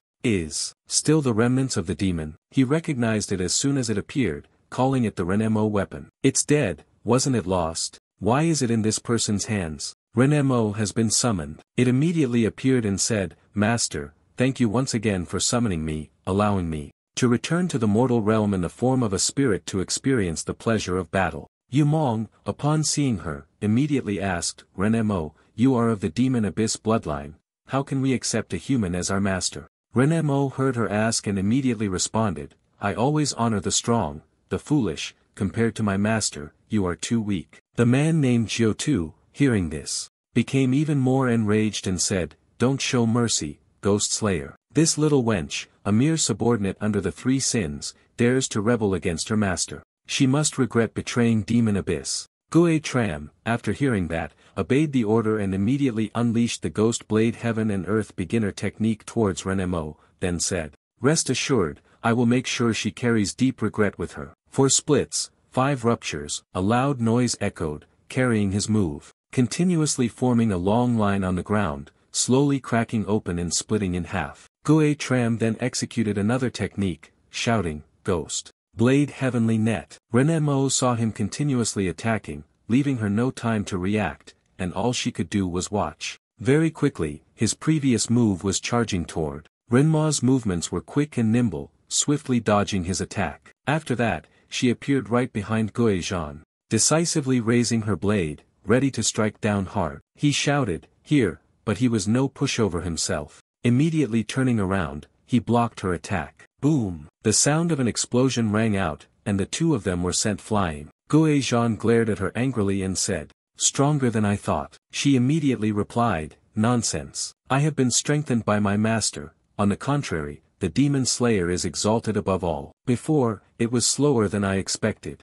At that moment, he used the knife to regain his balance, and in an angry voice, he shouted, "You damn thing, die." The swords on his back also immediately shot out in response to his voice, then moved accordingly. Ghost Slash. He unleashed his third move, Infinite Ghost Slash. Several swords spun in a circle like a whirlwind, quickly shooting towards the demon dream of the devil's possession. Seeing him unleash the move, not giving her any chance to retaliate, she joyfully said, "Infinite Ghost Slash. Infinite Pursuit. The bitch is definitely dead." Renemo, quickly reacting, dodged all his attacks. Then, she immediately charged straight ahead. Devil Slayer was now astonished, not expecting her to dodge his strike. Moreover, she was exuding killing intent, charging toward him. Before he could even shape his technique, Deep Teton leapt over her and swung her blade, pulling his several knives back and sending them flying toward him. Immediately, he was injured by his own attack. At that moment, his whole body went stiff, unable to think of anything. The Ghost Slash was harmed by the attack from Ghost Slash. The monster that witnessed the scene was also bewildered, saying, "This is the first time I've seen a demon injured by its own sword." The demon beside it also spoke, replying, "I never expected that she could alter her speed to such an abnormal degree." Renemo, she was just floating in the air, looking at Guo Zhan, who was injured below, and said, "In 13 seconds, I want to end this battle." He heard her smug words, and her tone became harsh. She said, "You lowly demon, dare to speak to this lord in such a manner." Then he continued to execute another technique, the Infinite Demon Slash. He controlled his blade to spin backward and then attacked her, shouting, "Destroy." At that moment, he launched another move, Heaven and Earth's First Slash. Then, he decisively swung his blade down with great force, shouting, "Damn it!" He was excited when he saw him use his familiar move, shouting loudly, "Heaven and Earth's Forbidden Technique. One slash to rule them all." Renemo is definitely dead now. The monster on the side also laughed, waiting.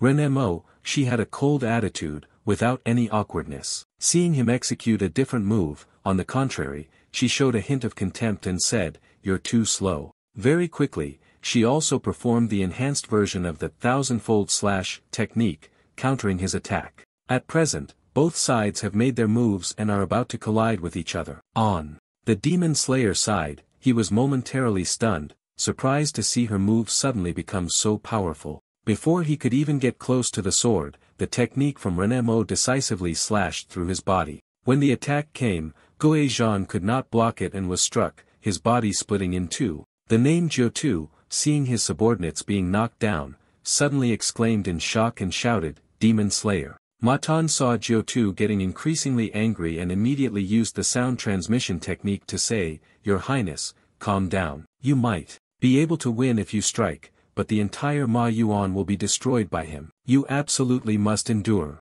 He, after transmitting his voice, lifted the staff and gently struck the ground a few times, as if signaling the withdrawal of the spell. Yi Yang sat on the throne, enjoying himself while rewarding, "Perfect, just as you said." Renemo responded with satisfaction, "The feeling of being made stronger by my master is truly amazing." Xiao Bagu appeared with a smile, announcing, "The first round is over." The Wuji sect was defeated by Demon Abyss. The Demon Killer turned into a cute pair, and the Demon Abyss goat continues on. Looking forward to you offering more forms that I like. The game continues. Damn it, he was enraged even more when he saw Renemo submit and follow Yi Yang's wishes, and he said, "This traitor of Demon Abyss is in love with her. I'm grinding my teeth in anger, calling that damned woman." As for the monster, he covered the screen, passing by, leaving everyone stunned and motionless. Renemo, hearing the insults being hurled, didn't care at all and coldly replied, "Say that again. I only serve the strong, weaklings should not speak too much." Jiu-Tu heard her grow increasingly angry, grinding his teeth and saying, "Demon Slayer, a greedy blade that kills humans the fastest, yet is defeated by a demon servant." He said, Come here and respond with sound transmission. The demon lord below did not have wings, and Renma's speed was terrifying. When enhanced, it increased by nearly 30 times. The broken demon continued to send the message, saying, "Then she is enough to fight against these 6 demon heads, deep and unpredictable, unable to kill the prince with a single strike." Patiently listening to him, Jiu-Tu replied with more biting words. Beast Yi Yang, having seen the battle here, with a divided heart, spoke, "Well done, Oren, you may leave now. I heard you say that she enjoys the battle. I will follow the training method and look forward to the master's arrangement for the next fight. But I am also very skilled in serving and hope the master will give me the opportunity." This subordinate takes their leave. "Yi Yang, do you see that demon?" he eagerly said, excitedly. "Hurry up, next one from Demon Abyss, make sure the name is a bit stronger so it's more thrilling to fight." Hearing this, the demon lord replied, "Your Highness, in the old Demon Abyss, the trump card is the monster, don't forget." After hearing that, Jiu-Tu responded, "That's right, this round we've got this in the bag." The beast beside him couldn't stand still, its entire body brimming with rage. It spoke, "Your Highness, I will definitely not dishonor the mission." Yi Yang, seeing the demons emerge, gently snapped his fingers and said, "Shao Yi, it's time to fight." Quickly, Shao Yi, within the space, unleashed a surging aura, appeared, and spoke, "Master, you've finally let me out to fight. I'm excited." The name of the monster he saw was just a bear, and with a tone of disdain, he said, "Big fool bear, meeting me means you've had bad luck for 8 lifetimes. Immediately, he performed the earth demon nourishing technique, then exhaled a long stream of dark purple mist. In the tunnel, 2 shadowy figures suddenly appeared, flickering in and out of sight. Gradually, they began to take shape. One was filled with rage, a tall and muscular figure, holding a large thunder hammer. The other leapt out as the demon slayer. At this moment, Xiaobagu over here observed with interest,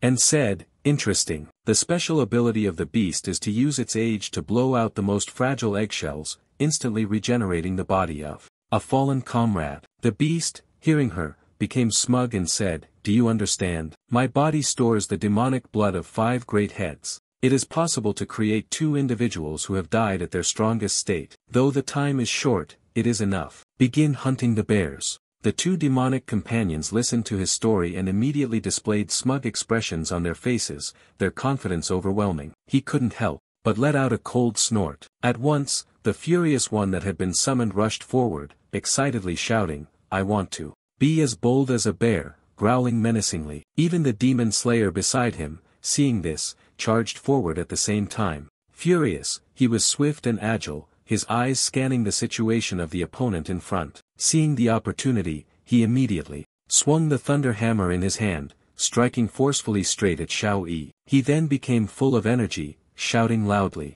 "Shao Yi, you saw him charging over here and didn't dodge. Instead, you directly raised your hand to block the attack." At this moment, the 2 of them were evenly matched. In a fit of rage, he used all his strength to attack Shao Yi, pushing with all his might to resist. Fiercely, the power from both of them erupted, causing everything to shake. Shortly after, Shao Yi launched a powerful strike, punching directly toward him, shouting, "Haven't you had enough to eat?" Suddenly counterattacked by him, the enraged man lost his balance. But the demon slayer immediately appeared to take his place. Seeing that Shao Yi was unprepared, he raised his blade to strike him down forcefully and shouted, "Demon extinction slash." However, Shao Yi quickly moved and dodged in time. Realizing he was about to be ambushed, Shao Yi exploded with anger. Then, quickly, he bit down hard, shattering his sword. The demon felt his anger as it shattered his weapon and was suddenly stunned, thinking to himself, "The demon extermination slash has been eaten." But he still wasn't worried, because he still had many other sword techniques behind him. However, when looking at Shao Yi, he felt a bit cautious, thinking that this bear was really too frightening. On this side, the monster was undergoing mutation, transforming. One of its arms grew abnormally large. It let out a loud roar while unleashing the power within. Immediately, the monster launched its attack, executing the technique to crush the bow, and brought its massive hand down directly onto Shao Yi. The 2 enraged men, along with Gue Zhan, stood on this side. Seeing the monster attack, they were momentarily stunned. However, they quickly snapped back to their senses upon hearing his command and immediately killed it. Hearing his command, both of these demons immediately understood the meaning. Bao Hu raised his thunder hammer and performed the thunderstrike of the hammer, while Guo Zhan called upon the demonic slash of annihilation. Both of them perfectly coordinated their moves and struck at the same time to attack Xiao Yi. Xiao Bagu appeared at this moment, excitedly commenting, "Ah, finally it's getting interesting. The three great behemoths of the demon abyss are joining forces to fight Xiao Yi." At this moment, Xiao Yi's eyes saw the monster's hand approaching, and he was momentarily surprised. Suddenly, at that moment, before the monster could strike, a loud noise unexpectedly erupted from Xiao Yi. The explosion sent the three demons flying far away. The name of the monster, he was knocked away and immediately reacted, reaching out to grip tightly onto the ground to maintain his balance. But suddenly, at this moment, his violent rage made him startle, panic-stricken. In front of him, Xiao Yi looked very different. Because just earlier, he had unleashed a high-level beast technique, entering the state of a level 33 giant beast. Seeing that you had exploded, the person, with a burst of rage, angrily shouted, "Damn it, is that the only move you can use?" After just defending, he immediately swung his hand holding the thunder hammer, raising it high and channeling his power to unleash a devastating strike, executing the god-slaying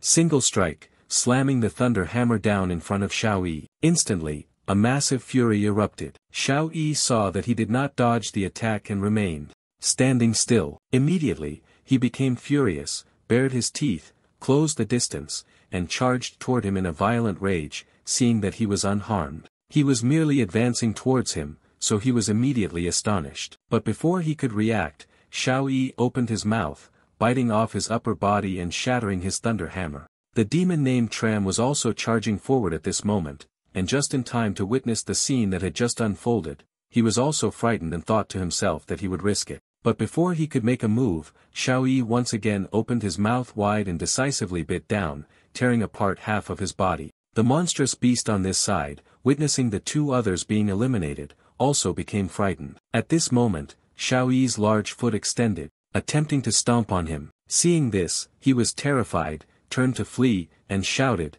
"Help, help me!" Before he could run far, Xiao Yi decisively brought his foot down, stomping heavily onto the ground. Boom! A tremor and a loud noise echoed. Jiu-Tu witnessed another monster being slain and was astonished as he watched. He shouted the name of the shattered monster's claws, but then saw another person defeated and angrily cursed, "Damn it!" Meanwhile, the demoness beside him was horrified and motionless. Yi Yang clapped his hands loudly, and with a cheerful and satisfied tone, he said, "Xiao Yi is very good." Hearing his praise, Xiao Yi immediately turned around and replied, "Master, you flatter me. It is because Master is the honored one in 3 lifetimes of Xiao Yi." Here, Xiao Bagu reappeared, smiling as he announced, "Round 2, Xiao Yi is good at flattering the Master, victory goes to them." Wuji Sect and Demon Abyss 2-0. All of you from Demon Abyss, I am disappointed in you. I really want to kill you all right now. The demons, upon hearing Xiao Bagu's words, were shocked and stunned. Yu Mong, seeing that something was wrong,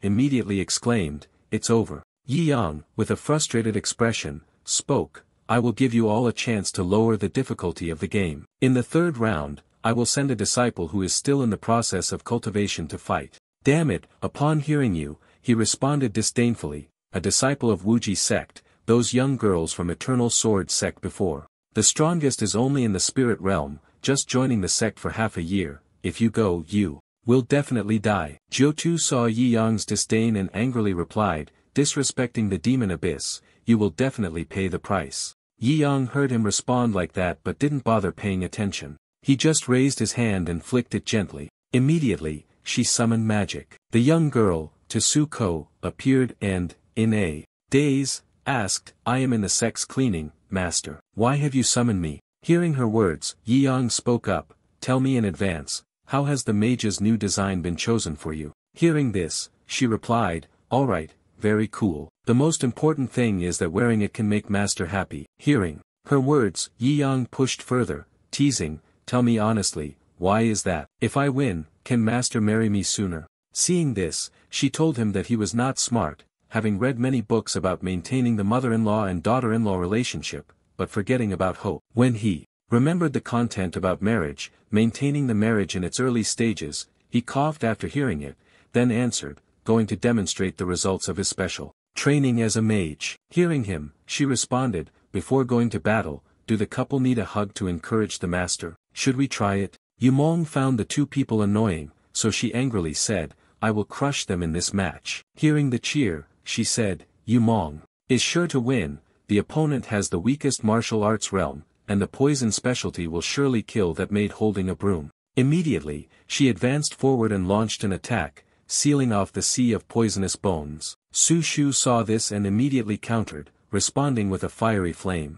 To resist, she then spun the broom in her hand in several circles, creating a rolling inferno, driving away the toxic gas from the demonic dream. Putting out her strike, Su Shu's angry expression spoke and shouted, now it's my turn. The serpent spirit, seeing that her move had been extinguished, felt somewhat displeased and could not believe how domineering the fire control spell of this female servant could be. Very quickly, various sizes of fire sparks appeared before her eyes, continuously rushing toward her. Su Shu had performed the technique of the great fireball barrage. She had just thought for a moment when she was already being attacked, and then she screamed in shock, oh my god. Su Shu immediately issued the order to explode without hesitation. Instantly, tiny bursts of flames went off in succession, creating a series of loud sounds. On this side, Yumong was frightened, continuously screaming. Yumong was surrounded by flames, with no way to escape. She ran back and forth, panicked,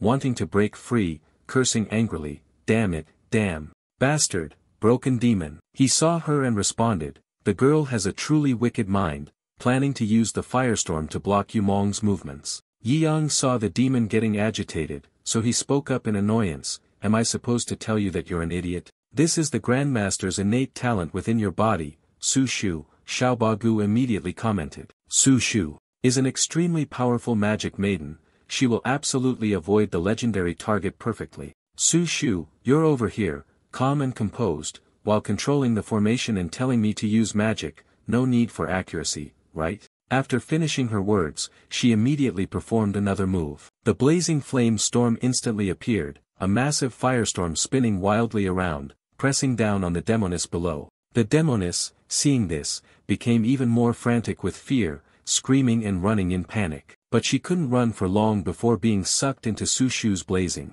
flame storm, which pulled her all the way up. Only the sound of her screams could be heard from this side. Two demon subordinates of the demoness, seeing their master being carried away, immediately lunged out, shouting, Master, demoness. The demon beside them was startled and shocked by the commotion caused by these two. Immediately, Xiaobagu appeared with its tentacles, blocking the two and preventing them from getting closer to the demon's dream. But immediately, someone severed the tentacles, preventing her from reaching the two demons. Seeing another person make a move to block, Xiaobagu was furious, his expression dark as he coldly said, no matter who it is, if they go against the rules of the master's game, I will not show mercy. All will be punished. Raising his head, he saw with his eyes and heard with his ears the demeanor of this young girl, which suddenly stunned him, making him a little cautious. He stopped and remained silent. Yi Yang, seeing that the demon dared to intervene, expressed displeasure on his face and coldly said, Demon Abyss has lost 3 consecutive rounds, so there is only the option of a change in attitude. His expression suddenly darkened as he spoke in a low, chilling voice, Demon Abyss has only one last chance. Suddenly, Su Shu interrupted him and said, Master, I've won. Shouldn't we discuss the matter of marriage? Hearing this, unexpectedly, Yi Yang fell silent. Su Shu continued, no need for a dowry, let me discuss it a bit. Before Su Shu could finish speaking, Yi Yang's face turned pale, and with a decisive gesture, he snapped his fingers. A few seconds later, he said, go back. And Su Shu was immediately summoned by him, returning in the opposite direction. Xiaobagu, at this moment, was no longer gentle and cheerful, his face wore a dark, gloomy, and indifferent expression. He said, the final round, counting down to the destruction of the demon Abyss. Jiu-Tu, hearing this as a provocation, couldn't stand it and replied, as long as I am here, no one can ever destroy the demon Abyss. The old demon, his body decayed, heard him speak and immediately responded, I trouble your majesty to allow these ignorant people to witness the true power of a nation-destroying level. The demon Abyss clan leader, with a ferocious gaze, retorted, for so many years, I have lost count of how many nations I have destroyed and how many distorted faces filled with fear I have seen. Those who dare to fight me, do you not see this man, unafraid of death, still daring to challenge me? Yi Yang's eyes, filled with ruthless flames, declared, since coming to this world, no opponent has ever made me take them seriously. A nation-destroying great demon, sounds interesting. The demon's name was Jiu-Tu, and he thought, if I didn't worry about you falling into the demon abyss, I would have struck you down already. This battle will send you straight to an eternal hell. At this moment, Yi Yang's entire body radiated a pressure that was more ominous than hell itself. In a ghostly voice, he said, I hope you won't disappoint me. Xiao Bagu saw that the critical moment had suddenly arrived and excitedly said, the master is about to make a move. Xiao Bagu was so thrilled that, at this moment, the leader of Demon Abyss struck first, shouting, the tyrant's fist will annihilate the army, and then threw a punch toward Yi Yang. Seeing the strike coming toward him, Yi Yang remained unfazed and immediately raised his hand to block the attack. A loud sound echoed, and all one could see was his small fist pushing back against the heavy strike from him. However, Yi Yang's strength was no less formidable. In an instant, it shattered the defense against the incoming blow. As for Jiu-Tu, he too was greatly affected, losing his balance, and being sent flying far away. Seeing that Yi Yang's power was not easy to contend with, he said, very well, a full-force strike from you can knock me back. You're worth me taking this seriously. Immediately after, he unleashed another technique, saying, see you Dao On Sat, aiming directly at him. Very quickly, the snakes on his head extended. They gathered together, almost 10 of them, and simultaneously launched a direct attack toward him. Yi Yang, despite seeing them approach him, did not show any sign of wavering or fear but calmly raised his hand, unleashing a continuous surge of inner strength. If he were told that his power was not strong enough, he would add more. Then he used a gaze that shot out like sparks, shouting even louder. Hearing Yi Yang continuously provoke him, Jiu-Tu couldn't bear it any longer and immediately shouted, annihilate, before crazily unleashing his power. Instantly, both sides launched their attacks simultaneously. Boom! A loud explosion rang out, and the demon abyss palace of Jiu-Tu began to crumble. Immediately, the demons and Yi Yang each stood in their respective places. Yi Yang saw that the place had been shattered, then smugly spoke and taunted, is this the extent of your attack? Following you, I then raised my voice and said, can you let me relax a bit? After that, he gathered all his strength and internal energy into his arm, decisively delivering a powerful punch toward the group. Boom! A loud explosion rang out, and the man named Jiu-Tu was struck by the blow and knocked backward in shock. Immediately, his leader was sent flying through a series of shattered stone fragments by the combined force of Yi Yang's energy and strength. Finally, another sound echoed in the air. He landed after the violent collision. Yi Yang saw that he still had the strength to sit up. Without any surprise, the master of the demon abyss was asked to prove that he still had value to continue fighting. Xiao Bagu, upon hearing him, also agreed, saying, Master will get angry if he plays to his heart's content. The Jiu-Tu, knocked down on the ground, heard the two of them performing their act and, filled with hatred, said, arrogant, lowly humans, if you wish to die. At that moment, the sky darkened even further, accompanied by black clouds and lightning heading toward Jiu-Tu. Seeing this, he spoke bitterly, this master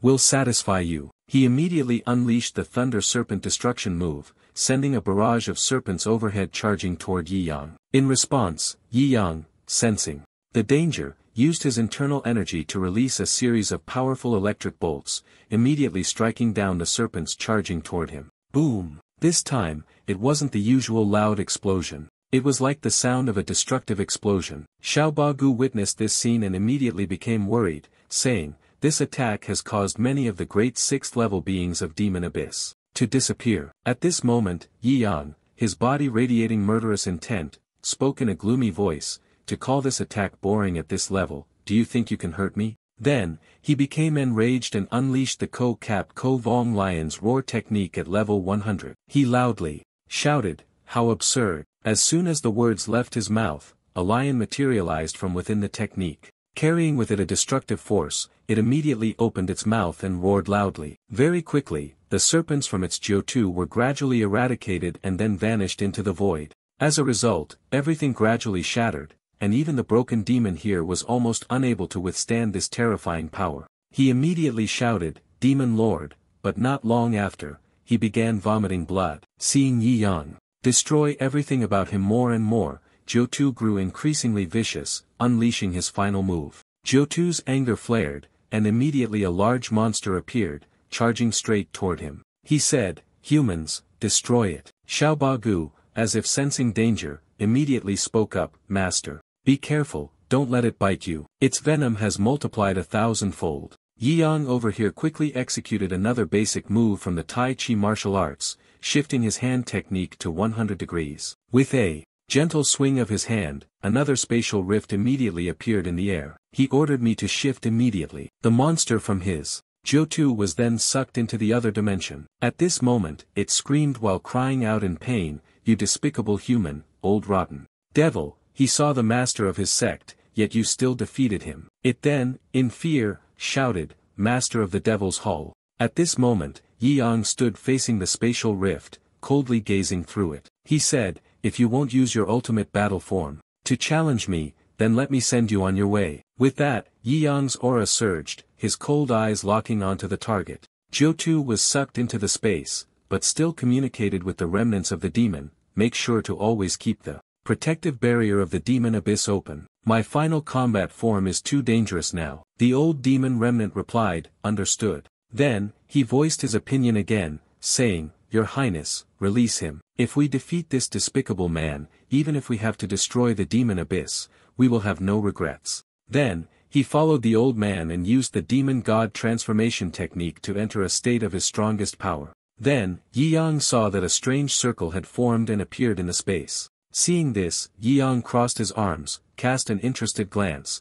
and nonchalantly said, "Don't keep me waiting too long." Immediately, a huge explosion erupted from below, causing an earthquake-like tremor. At that moment, from a distance, his Chi master, the one he revered, appeared, surrounded by an immense force. Far away, he slowly began to emerge, his entire body encased in glowing armor. Speaking in a deep voice, he said, "Human, it's over." In the new form, accompanied by extreme friction, his hand holding the blade was raised high as he executed the Jiu-Tu demon lord form of the demon god judge. As soon as he finished speaking, a blinding light immediately shone down from the sky directly at him. At the same time, several demon heads emerged from the ground. Seeing this, he shouted loudly, "Judge of the open space." Immediately, a vortex named Zhongji Shenpan Jiren appeared above his head, and then it struck with powerful bolts of lightning, as if transferring its strength down to him. At this moment, the leader of his faction immediately raised his voice with an imposing tone and shouted,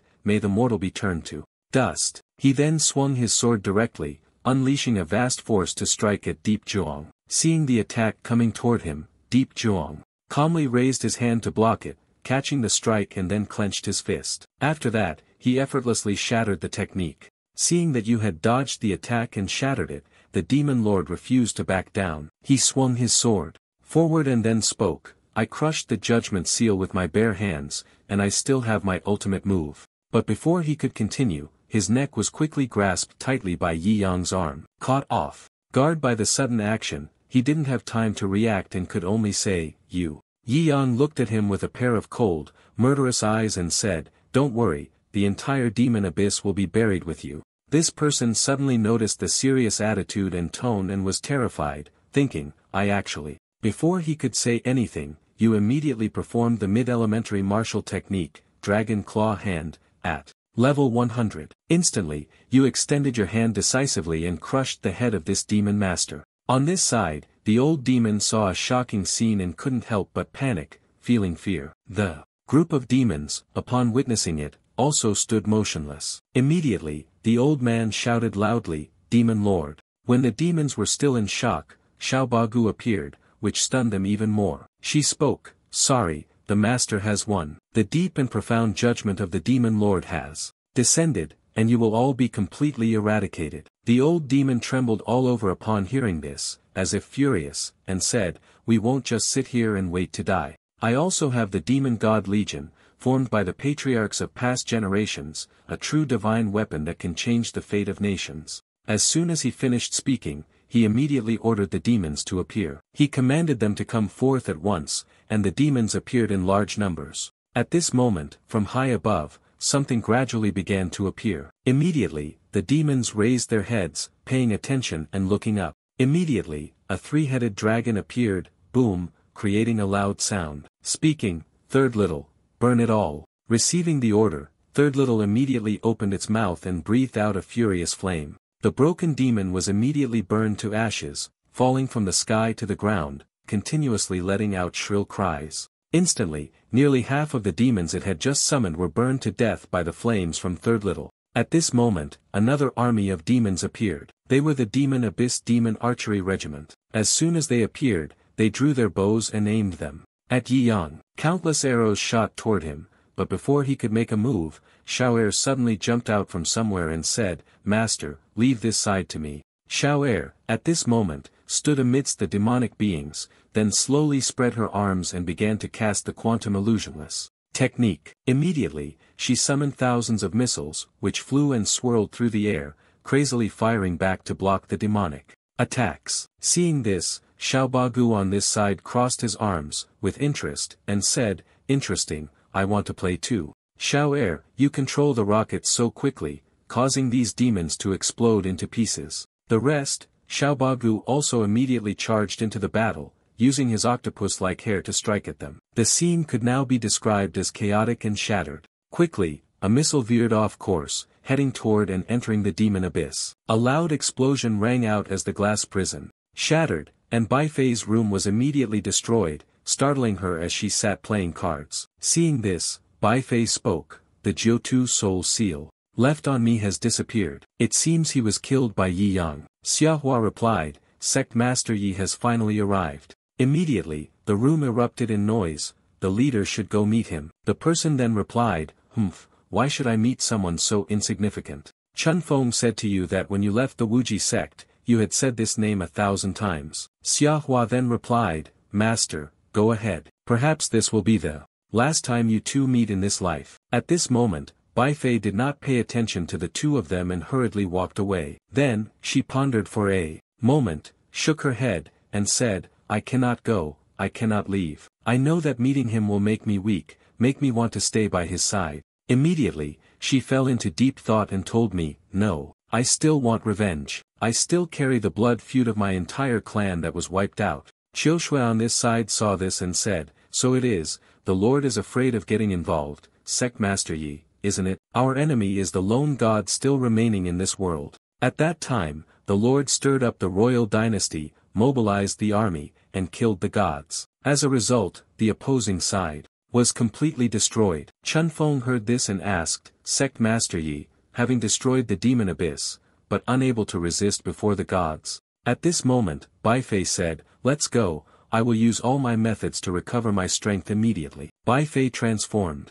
into a fox demon and left. As she walked, she thought to herself, "I cannot drag anyone else along." But when they left from the other side, Yi Yang seemed to have guessed it as well, then turned his head and glanced over. At that moment, Xiao'er noticed what he was looking at and asked, "Master, what are you looking at?" Hearing this, he replied, "I'm not looking at anything." Knowing that you are lying, Xiao'er coldly said, "Just now, the master's heartbeat fluctuated." Hearing that he was caught, Yi Yang angrily retorted, "Do not casually monitor my heartbeat frequency." At this moment, he decisively stepped forward and said, "We continue playing, remove the demon abyss, clear it completely, and then we can leave on our own. I'll return to Wuji sect first." Upon hearing the order, Xiao'er and Xiaobagu immediately responded, "Yes, Commander." Immediately, Yi Yang glanced at Third Little and said, "Third Little, don't be lazy." Quickly, Yi Yang arrived in front of a prison cell of the Wuji sect. He then sat down in front of the empty cell door.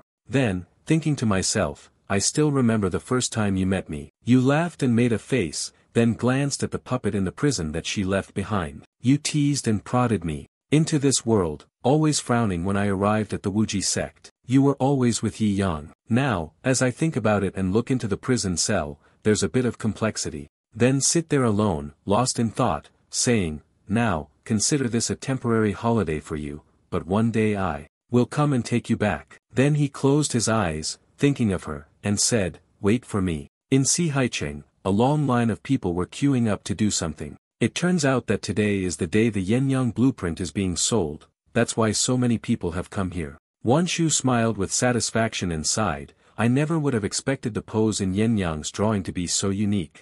Feng Hao also complimented Xiaoguo for her purity, noting that she had made significant breakthroughs. Sect Master Yi arrived at the grand tournament of the sect but was not fortunate enough to witness it. Suddenly, someone exclaimed loudly, "It's Princess Xiong, the #1 dancer of the Great Six." Who would have thought she also reads books like the Yin Yang story? Xiong Shaoxi smiled awkwardly. My bookstore asked me to act as the ambassador for promotion, so everyone should support it. The fans of Yin Yang cheered loudly in support of her. After the dreamy illusion ended, the kitchen was busy, and she saw Wan Shu and Feng Hao, so she waved for them to come over and read the book with Zhong too. After not seeing each other for a long time, Wan Shu, puzzled, asked, "Strange, how could such a noble fairy like you participate in activities involving this kind of book?" She immediately responded, "By participating, I get the sample book. A month before Yin Yang 7, my master liked it, so I thought of every way to make my master happy."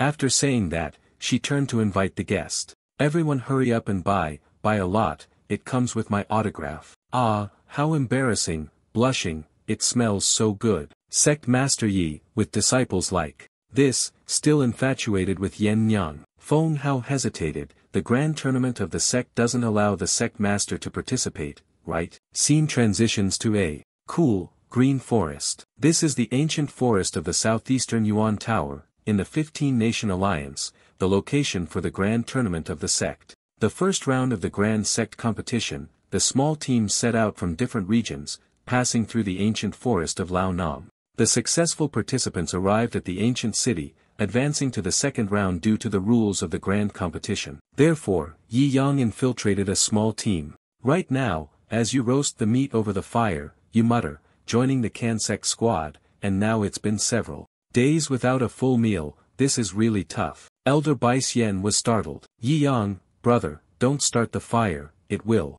attract the black demon lizards. If they stay in this swamp, our team won't be able to move forward anymore. You reassured him. Our team had temporarily come together and could be eliminated at any time. Calm down a bit. You said, Jogui, a drunken ghost, could be inspected at any moment. Bai Xian was also pointed out by him, a trash who doesn't know how to fight, plus a 5-month-old baby. At this moment, she was playing joyfully with baby Xiaobao. When you grow up, you must be like me and become a novelist. You don't show any mercy to anyone, so go ahead and scold him. As for that old man of the 7th layer of the martial realm, it's already quite impressive that he's still alive. Bai Xian was furious. No matter what, the black demon lizard is a great demon-level creature, it must never be provoked. Yi Yang was not afraid of anyone and immediately activated his magic. Well then, let me see what kind of appearance it has when it can't be provoked. As soon as the words were spoken, he immediately threw the power orb down into the surface of the lake. In an instant, the black demon lizard shot straight up, causing the Kansect elder to be so terrified that his eyes nearly popped out. Yi Yang sternly taught, "You scared Xiaobaobao." Then, with a snap of his fingers, the giant lizard exploded, leaving not a single scale behind. Xiaobao, pale-faced, trembled uncontrollably. The creature's body parts fell to the ground, 6 sets in total. Bai Xian widened his eyes, speechless. Even Jiugui had to glance at him, calmly using his basic telekinetic ability to retrieve the items in front of the old man's helpless gaze. Is this your loot?" One of the legs was immediately roasted. At this moment, the old man was somewhat hesitant. Kansect is a sect of assassins. The Yi Yang brothers will still need to use many more assassin tactics in future battles. He replied, "I, the old man, have come just to make up the numbers, don't ask for too much." Suddenly, Yi Yang shouted, "Ah, the meat is burnt again." It is said that 3 days ago, Bai Xian hurriedly selected people. There was just one person left to find. The ancient sect of Tik Tong was recruiting living individuals to participate in the grand sect competition, with food and accommodation provided. Yi Yang stood there and asked the old man, "Is a living person enough?" In the morning, I still heard him shout, "Must be a master." The old man was so anxious that he could no longer wait. The registration time was almost over. He signed his name and affixed the seal. "We will go to the future together." He thought to himself, the sect leader cannot participate, but out of concern for the disciples, he casually infiltrated. "So the white paper and black ink have been prepared for you, yet you still have doubts. Hey, there are enough people now." Bai Xian nodded, enough to introduce him as the Grand Elder of Kansect. Her wish was to revive Kansect, but sect leader Bai Xian did not know. Martial arts. She had resolved to abandon martial arts for literature, but the works she wrote all turned out to be of low quality. What did she refute? I have also written the book on making money, Yen Yang, the story of Yi Yang, astonishing a fan. What? You're a fanfiction author of Yen Yang? I didn't expect that, such an extensive fanfiction. It was you who made the Bai Xian family signal for you to stay silent. I am also doing this to support my family. The ideal of a person is still to be a writer whose name is recorded in history. Then she introduced, the baby she is carrying on her back is the youngest member of the Xiaobao team. I found him when the demon attacked the village. You are powerless against your heart's desire, the grand sect examination has no age limit. You are using infants to make up the numbers. How cruel. Xiaobao looked at him with a sinister gaze. I am not Xiaobao, I am the sainted hero. Of the demon world, infiltrating the human world, waiting for the right moment to conquer you all, to make you all my slaves. Suddenly, the little brat panicked upon seeing something. A gaze even sharper than before reminded the little boy to behave. I really hate mischievous children. The boy then flashed a bright smile, trying to please the cat, while reminding himself, dangerous, this person is very dangerous and very powerful. Bai Xian glanced at the girl on the other side. The last person is the hero I met on our street. A common ambition, thus blood is shed to form an alliance. Jiugui muttered under his breath, I'm not drunk, I don't want to go watch the goldfish. Yi Yang was dissatisfied. You must have watched her get drunk to the point of unconsciousness and made her sign to meet the required number of signatures. The old man immediately retorted, she did it completely willingly. Now, recalling the events that had happened, he couldn't help but sigh. What kind of strange team have I ended up joining? Xiaobao looked at his back, feeling anxious in his heart, his hand crushing the black demon lizard. This is just too terrifying. I must not reveal the identity of the demon. After everything that has happened, Yi Yang is now standing atop a high mountain, silently praying. May all disciples succeed smoothly, keep going. The path of our sect's return, the number one in the world, has been opened. In the distant training forest, a desperate cry for help was heard, save us. A group of people is running for their lives to escape the enemy. How could we be so unlucky? It's over, this time we will all die here. A series of terrifying beasts were fiercely chasing, only to encounter a creature of the afternoon. Suddenly, a person flew down from above to the ground. The girl riding the broom shouted loudly, firewall, block the way. She is Su Shu. There is another girl behind her. Everyone, don't panic, Leng Ruoxue asserted firmly. We will handle it. A man shouted loudly, it's the sword goddess Leng Ruoxue. Has she come to participate in the sex competition this time? Suddenly, Leng Ruoxue unleashed her ultimate sword technique, destroying the heavens and the earth, creating a magnificent scene with a series of sharp swords. Then, she boldly shouted, the sound of killing. It sounded truly mighty. Thus, those swords, following her command, attacked the fierce Chiyu beasts. The ultimate move, the whirlwind slash, left their bodies beyond repair. It was Randu who struck fiercely at the Chiyu beast. If you don't obey, you will be punished. Another person exclaimed, Leng, the goddess is not only beautiful but also strong, truly deserving of being the young and beautiful goddess of the entire continent. The 6 people beside her nodded in admiration. The junior sister is also very adorable.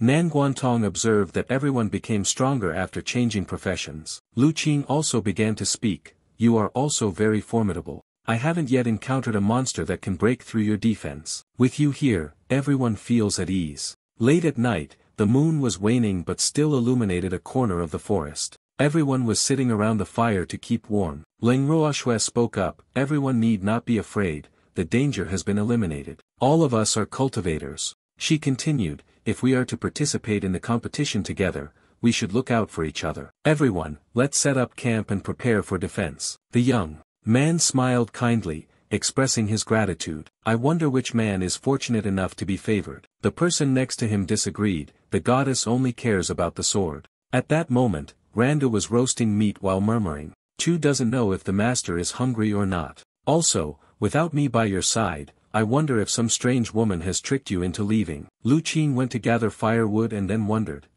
So she asked Randu, where are the others? She honestly replied, senior sister went to practice swordsmanship. Nangong is traveling everywhere, searching for ways to contact beautiful women, saying that he must choose a wife for the master. Wait a moment, she continued, if it's Su Shu, it seems like she has gone to ask some married senior sisters about something. Scene transitions to Sushu's location. Sorry, senior sister Zhang. If the mother-in-law is in a bad mood, what should the new wife do? The mouth must be sweet, the tone must be low, and most importantly, it must be generous. But what about someone who is not married? Why care about this issue? She smiled insincerely. It's quick, senior sister wants to marry me off to master right away. These issues will have to be faced sooner or later. I am slow-witted and sluggish, so I need to start earlier. Senior. Sister Zhang nodded, showing she understood. Oh, Sushu asked further, there is still one more problem, doing that thing with your husband. How many times a week is the most appropriate? Should I take the initiative or be more seductive? This question left the other party speechless, unable to respond. Dongfang Xing, having overheard the entire conversation from afar, was now extremely angry. What kind of strange disciples has junior brother taken in? She pondered deeply. Apart from that mechanical cultivation method, Leng Ruoshui is stubborn when it comes to the swordsmanship path. Other disciples seem to be more interested in junior brother. His cultivation is quite impressive. If it weren't for fearing that junior martial brother would be angry, I would definitely kill them all. I can't stay any longer, so she immediately flew away. Junior martial brother must have also chosen to be involved in the mess. I'll go look for him for a bit. While flying, Dongfang Xing suddenly faltered for a moment. She hastily landed on a random branch, but it was not stable, causing her condition to worsen. Her soul state became increasingly unstable. She struggled to hold on, and the frequency of explosive bursts grew higher and higher. I must quickly reach my junior brother to prevent losing control at the last moment. If I can't regain control, the only option is to replenish my energy. Wrong, she saw a group of people in the distance. So, she began to wear a savage smile. Using her ultimate technique, she could slash and kill all those people. At the same time, because of her excitement, her laughter grew louder and louder. Her body parts separated, each going in different directions. Dongfang Xing was extremely pleased. These people were actually demons in disguise, infiltrating, and it seemed like they were out of luck. Need energy, now I have the energy I desire. It's much better now. Next, she reached out to pick up the jade pendant. She was taken aback. The grand sect competition even the demon lords wanted to attend. Could it be that it has the same goal as mine? It's also the Lulan treasury. It seems there are valuable items there that I don't know about. The Johtu serpent was killed by my junior brother, not even worthy of carrying shoes. An image of a demon beast resembling a wild boar appeared, using its strength to destroy the country, with Johtu annihilating several spiritual levels of the small country's city-state. The 12 weakest demons numbered only one, and even stars were not considered. Dongfang Xing analyzed. Chu Tian is a character of the Hongyu level in the Yen Kingdom, a single mouth that consumes tens of millions of people. The most terrifying thing is still the existence of the Dragon Lord at the level of Mo Ri. When Chu Tian appears, the people of the Great Trial will be devoured by him. She calculated carefully and made up her mind, deciding not to look for her junior brother for now. I will first see what Chu Tian here actually wants to do. She remained immersed in her thoughts. Perhaps she could obtain the treasure, making herself stronger. The grand sect competition this time seemed even more interesting than she had imagined. Junior brother, live on. The sky was clear and cool, but Xiao Bao was crying loudly. Yi Yang felt extremely uncomfortable. What is this about? Crying non-stop early in the morning, with such trouble outside, but inside, the mind keeps pondering. Quickly, hand me over to someone else. Only by driving away a terrifying person like you can I safely reunite with my people. You are helplessly holding the noisy child in your arms, and then Bai Xian runs off without a trace. I am old, my nerves are weak, I can't stand it, especially the sound of a baby crying. Xiao Bao kept crying non-stop. He complained, I don't know where that literary girl Bai Xian has gone, I have no experience taking care of children.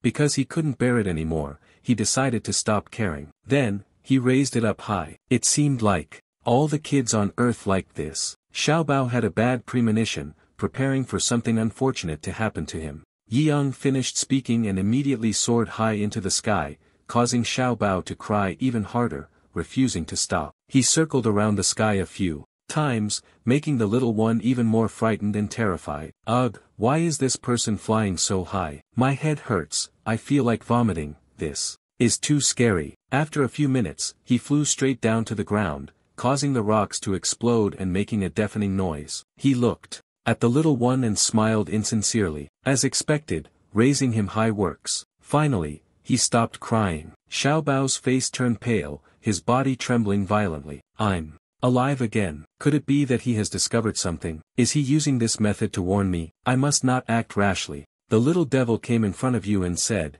"Give Xiao Bao to me." You are a bit surprised. A drunkard like you knows how to take care of children, she slowly replied. Anyway, I am a woman, I know how to make it stop, just feed it some good wine, I guarantee it won't cry anymore. If you don't give it, then I'll take the house. A few seconds passed, and that was when she made her move. She lunged forward, intending to grab the little brat, but Yi Yang quickly dodged. To her surprise, the drunkard used his leg to tightly pin her, leaving her no time to react. Then she gently lowered herself, with only her hair fluttering in the wind. In the end, Yi Yang, with his unparalleled strength, was once again pinned down by the girl who always made mistakes and mumbled. Her face flushed, and with some embarrassment, she said, "Sorry, I was a bit rough, I forgot that I am a girl. The weather is too hot, people are sweating." Suddenly, someone atop the tall tree over there was observing the situation at Yi Yang's location. Wasn't it said that Lord Jiugui would kill any male creatures after drinking wine? Did he think it was a lie after all? Jiugui glanced in that direction. I can smell the stench of evil spirits. You all know that Jiugui is ranked 99th on the heavenly list, yet you still dare to come here and offer your lives. The little ghost was still trembling. She is the strongest wine demon among the 5 demons of demon slaying. Luckily, my bloodline is special enough to conceal my demonic nature. The little one happily imagined Yi Yang's dark expression, thinking, if I were to tell this person, the world will be destroyed. At this moment, Jiugui began charging forward under the blade of Zhanyao. The 5 devils absolutely cannot allow any demons to survive. If you've already come, then don't leave. The demons on the tree were panicking and worried, having received the rescue signal sent out by Saint Yuan. Even if we were top-tier experts, we still wouldn't be able to save Saint Yuan. She was preparing to attack when suddenly she froze for a moment. Then, she wilted again, vomiting from drinking too much alcohol. Her action left Yi Yang and Xiao Bao speechless. The demons, who had been lying in wait, immediately flew out, seizing the opportunity while Jiugui had lost the ability to fight, taking the person from this weakling's hands. Yi Yang could no longer bear it and immediately drew his sword from behind. So, your goal is to kidnap children? The ones I hate the most are those who traffic humans. With a few basic slashes, he prevented the demons from getting anywhere near Xiao Bao. The current situation is not very optimistic, as you're surrounded by demons. A strange voice of a demon spoke, "Your Highness Saint Yuan, seeing us come to rescue you, why is there no reaction at all?" One of his companions followed up, "He must be preparing for the most crucial moment. His Highness has grown much stronger now." Saint Yuan, in the role of Xiao Bao, cried silently, "Grow up, you fool. I've been embraced by this monster. At any moment, he could crush you to death. I am provoking your whole family. I don't know any of you." Suddenly, the sky darkened as clouds gathered, and in an instant, rain poured down like a cascade of water. Yi Yang lifted Xiao Bao high. "I had just washed my hair. I don't want to get my hair wet anymore." Meanwhile, Saint Yuan was howling miserably. "This expert is definitely probing me. I must stay calm, not get angry, and smile." The prince's subordinate did not understand why he raised the sacred origin. Moreover, the sacred origin was even smiling. He speculated, the sacred essence must be signaling us. We must definitely laugh until the end. This young man is certainly not strong. The sword just now may have drained his strength. Yi Yang couldn't help but wonder, why do these fools keep charging to one spot like this? "So you decided to strike first, Xiao Bao. Let's continue dealing with the human traffickers then." The demons screamed, "He is just trying, kill him." With his agility, he easily moved from one place to another, chopped down the monsters on the tall tree one by one with the lightest sword strokes. In just a few minutes, he easily wiped them all out. The forest was left with nothing but the sound of their desperate screams. After that, Yi Yang soared out of the forest like a bird. The little demon, slightly drunk, mumbled, "Yi Yang is somewhat handsome. I want to stay with you without getting drunk. Drink until we are completely in tune with each other. Yeah, drink until we can be truly honest with each other." The subordinate of the Holy Yuan Duke died instantly. When Yi Yang landed on the ground, even from a distance, it had already startled them, causing panic. He slowly cast a sharp glance behind, and immediately, the demons fled so fast that not a trace was left. A pack of holy Yuan dogs. We are incompetent, unable to save the person. Go call for reinforcements right away. Once the battle is over, you can talk to the little brat. Xiao Bao, are you okay? Saint Yuan firmly affirmed, he is definitely testing me, seeing how my subordinates handle things. Will it hurt a lot? For this question, the little boy smiled happily and hummed, two tigers like to dance, the little rabbit obediently picks carrots. Yi Yang's face darkened in helplessness. The first sentence this child learned was this. If he had known earlier, he wouldn't have sung an earth song recklessly, yet Xiao Bao still hummed it continuously, enjoying dancing and picking carrots. Bai Xian Khan, praise Yi Yang, the heroic young man. This old man truly did not misjudge. He hid behind a tall, ancient tree. Our competition still has hope. You just extinguished his small wish, which was to follow the team into Laolan Ancient City. Once we arrive, there will be no more action, don't overthink it. Behind him, Zhougui poured wine for Xiao Bao. I couldn't bear to let anyone else drink this. Fine wine. Do you still dare to struggle? Sheng Yuan reminded himself to be patient. I can't act impulsively anymore. You announced, actually, Xiao Bao can talk now. A bit upset, go to the prince. Sheng Yuan silently cried. Luckily, 3 of them managed to escape. I'll definitely be rescued this time. Outside, someone sang. Idly, 2 tigers like to dance, the good rabbit picks carrots. I've been a saint all my life, how could you bear such humiliation? Bai Xian clapped his hands and praised, finally, Xiao Bao has grown up. Yi Yang used the book to cover his face and thought to himself, should I chase after those 3 who escaped? Forget it, I should just focus on watching the yin yang that the recluse woman bought for me. It turns out someone had given you the book. It was me, specifically asking Si Haiqing to get it, and it even has the yin-yang edition as the book cover. Time had passed for a long while, yet the subordinates of Sheng Yuan kept running, half alive, half dead, continuing to run, never stopping. One of them complained, that young man without any cultivation realm is truly terrifying. Dongfang Xing suddenly appeared in front of them. Oh, how terrifying is it? She asked in a cold voice, is it as terrifying as me? The 3 of them unexpectedly shouted in unison, Dongfang Xing, the great demon leader, why are you here? She is injured. She did not deny it, that's right, the person was injured. I need you to sacrifice yourselves to become medicine for them. Lift your wings, fly over, and rest assured, it won't hurt at all.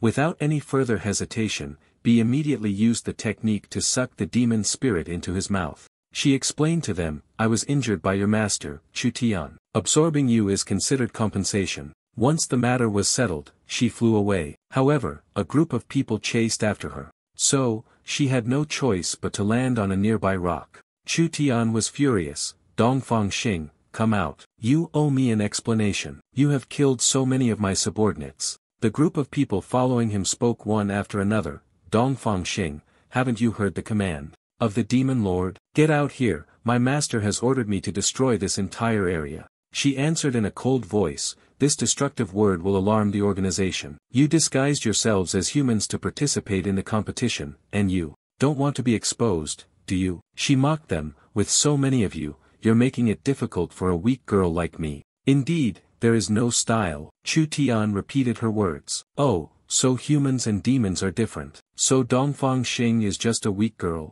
Did you pretend to beg Prince Chu Tian? Too much praise. The demon lord of the Red Moon personally came to compete this time. The one who kills you is a surprise, but their lives are lowly and despicable to his highness. Don't bother with them anymore. Chu Bang questioned, Dongfang Xing, what exactly do you, a crazy woman like yourself, want to do? She immediately responded, I am even more curious. What does his highness Chu Tian want to do? Or let me guess, the dragon lord has a saintly son, with part of his human bloodline lost. The entire demon world is searching for him. Stop for a moment, she continued to speculate. Although the reward is generous, this matter is something His Highness Chu Tian did just casually. He wouldn't specifically come here because of this, would he? Dongfang Xing slowly analyzed the sect competition of the 15 countries in the Eastern Yuan. It must be that in the treasure of Laolan Ancient City that has been opened, there is a precious item crucial to both the demon world and humanity. His Highness Chu Tian has personally come to this place.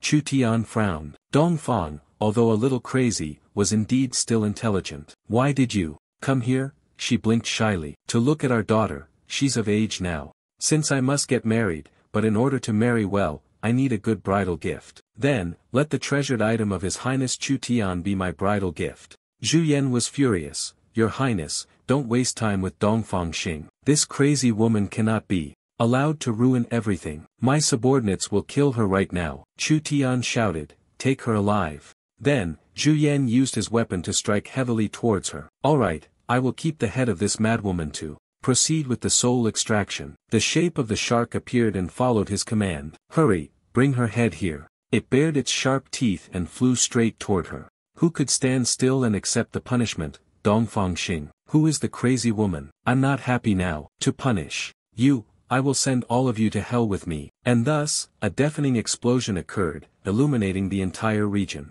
Zhu Yan shielded himself from the dust and shouted, she self-destructed. Chu Tian sighed, detonating the puppet's decoy before fleeing. Well, if I truly wanted to kill her, she would have been dead within 3 seconds. She is skilled at finding treasures. Consider her a tool for treasure hunting in Laolan Ancient City. The group of Chu Tian discussed, if we obtain that item, the plan to exterminate humanity will be carried out in 3 years. The Dragon Lord is subservient. His Highness mentioned this. We received a distress call from the son of the holy hero Long Lord, but all the subordinates are dead. He scowled, dismissed it, and no longer cared. Just go there and deal with it. Long Lord has 108 children. Only the 9 pure-blooded sons are noble. The others are sometimes even regarded by him as food. I also want to taste it. Zhu Mu reported, according to our intelligence, the Wuji sect killed the demon lord. Jiu Tu and has also participated in this competition. Yi Shen may also appear. Chu Tian sneered. That incompetent little brother Jiu Tu,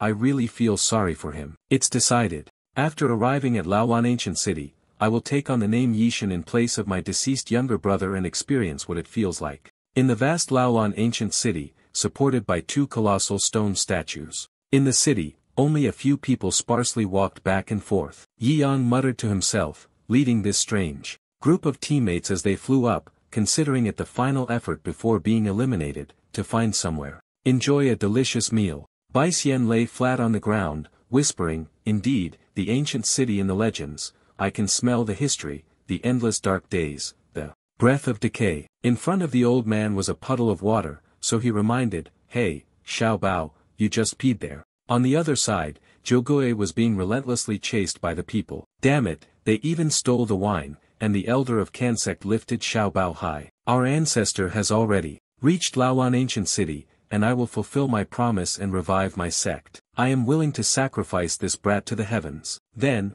Xiao Bao screamed again, damn old man. Suddenly, a white bird appeared in the sky, carrying a group of people on its back. The people shouted, hurry and look, over there is the goddess Ling Ruoshui of the Wuji sect, and on her back are all disciples of Yi Yang, the sect leader. Yenru whispered, I miss my master so much, so many people keep praising her, saying her junior sister is really cute. Recently, Su Shu has also gained a surge in her fanbase. Yi Yang's eyes widened in disbelief, unable to believe that there was a transportation tool. He had thought everyone would just fly up directly. Suddenly, the bird landed right in front of him. Ling Ruoshui arrived at the spot where he was standing. Everyone was stunned and confused. What's going on? What could the goddess Ling possibly want to say to an old, weak, and sick man? Someone nearby speculated, maybe she's asking for directions. Kan sect. Yi Yang panicked, covering his face. It's over, this girl has spotted me. I said I definitely wouldn't come this time.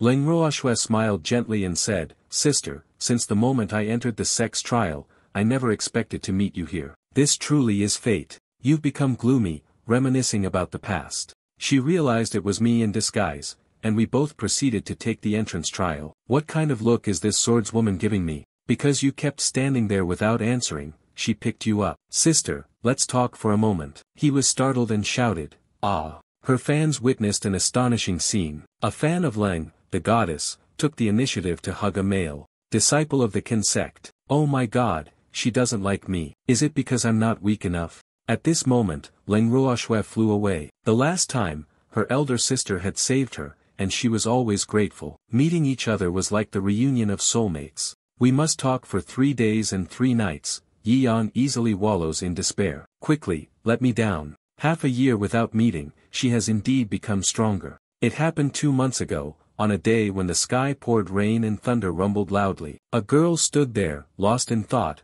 her heart heavy with emotion. The sound of 6 footsteps echoed through the rain, drawing closer to her. Her tears mixed with the rain, the salty taste lingering on the tip of her tongue. I told you, it doesn't matter. This is the 3rd time I've failed to break through the soul realm. Let me stay in the rain and clear my mind a little. Leng Ruoxue said in a sad tone, the rain has stopped, I will go back on my own. Yi Yang was worried about her, but she had already been drenched in the rain for an entire day and night. The rain was getting heavier and heavier. She was determined not to listen to her master. Forgive me, my disciple is stubborn. The rain didn't stop, and the disciple didn't want to leave. When words couldn't persuade her, he simply took her sword. This is easy to resolve. Then, he slashed at the dark sky, creating a brilliant streak of light. After a few seconds, the blue sky and white clouds reappeared after the long, torrential days of rain. Leng Ruoxue couldn't help but feel distressed, not knowing when she would ever be able to attain even a fraction of her master's swordsmanship. She remembered that joyful time. Then the master said, I must relax a little, and led me to travel to many places, read books, and contemplate life. She was taken by Yi Yang to see the sea, the sky vast and endless. The scenery here was breathtakingly beautiful. She continued to confide, not long after returning from my travels, I have continuously broken through several realms since the spirit realm. She advanced from the spirit realm to the soul realm. Then comes the void realm, and finally, the secret realm. She was extremely excited, elder sister. This time when meeting you, I have a very big. Corrected, she was extremely excited, elder sister. This time when meeting you, I have a very big. Note, the word is Chinese, meaning doubt or suspicion. If you want to replace it with an English word, it would read, she was extremely excited, elder sister. This time when meeting you, I have a very big doubt. This question is not convenient to discuss with the sisters in the sect, it can only be asked of Senior Yi Yang,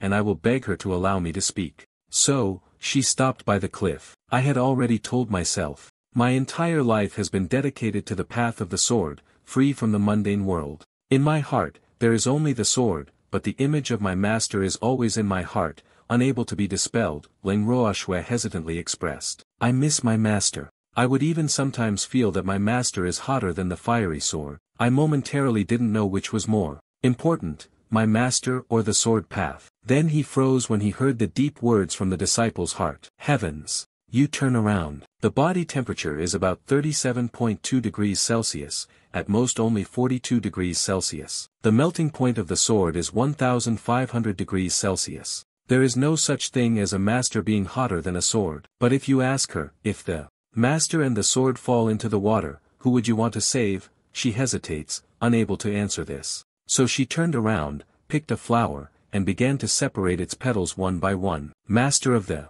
sword path, master of the sword path Yi Yang. Astonished, she asked, where did you get that flower from? Each flower, one after another, had its petals separated. As for the swordsmanship, no more flowers could be added. Master, swordsmanship is detestable, I do not wish to give it up. She was extremely determined about this matter. Sister, please guide me. Standing up on the boat, after a long while, she slipped. Yi Yang had already left. Her sister's intention had vanished. Glancing around, Leng Ruoxue saw a piece of paper on the ground. The content in the paper is the words you dedicated to her. Her question will help her write a letter to the author's mailbox, Yin Yang, asking for an answer. I still have work to do, the big exam, do your best. The scene shifts to the first day of the grand competition. Today, the Sex Grand Tournament is testing martial arts. The audience is bustling, with people from all over, continuously cheering. The commentator loudly announces, the fortunate spectators have been drawn from 15 countries of the Eastern Plains.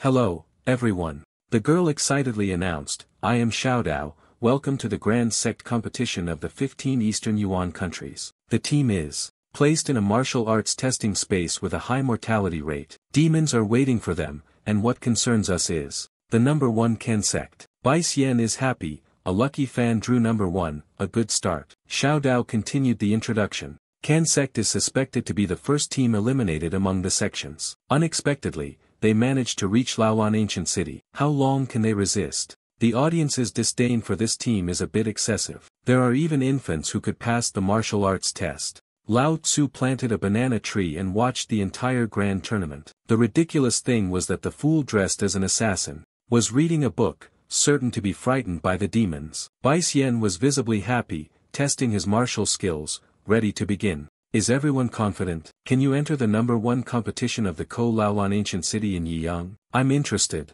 I'll wait to be eliminated. Zhou Gui is focused on drinking wine. Bai Xian is delighted. Xiao Bao is about to return. Among the crowd waiting to go on stage, it seemed to be Chu Tian's group. I mean, it seemed from that kid reading the book, one could sense the death aura of my little brother Jiu Tu. Laolan ancient city was bustling, people were everywhere, watching the competition together. Everyone was talking, and there was no one ordinary in this team. Why is it taking so long? Although they were pointed at by others, all 5 members remained completely calm. The martial arts arena was definitely more dangerous than safe. Xiao Dao held the loudspeaker and announced, Lan Cheng is the sect that starts the match. I hope the members of Can sect can hold on a little longer. Everyone, let's wish them well. Chu Bang whispered, do you want to kill him? Chu Tian spoke up to stop him, wait, once we get the clue to the Laolan ancient city treasure vault, everyone in this ancient city will be devoured. He will definitely be the first. Xiao Dao declared, the teleportation will begin now.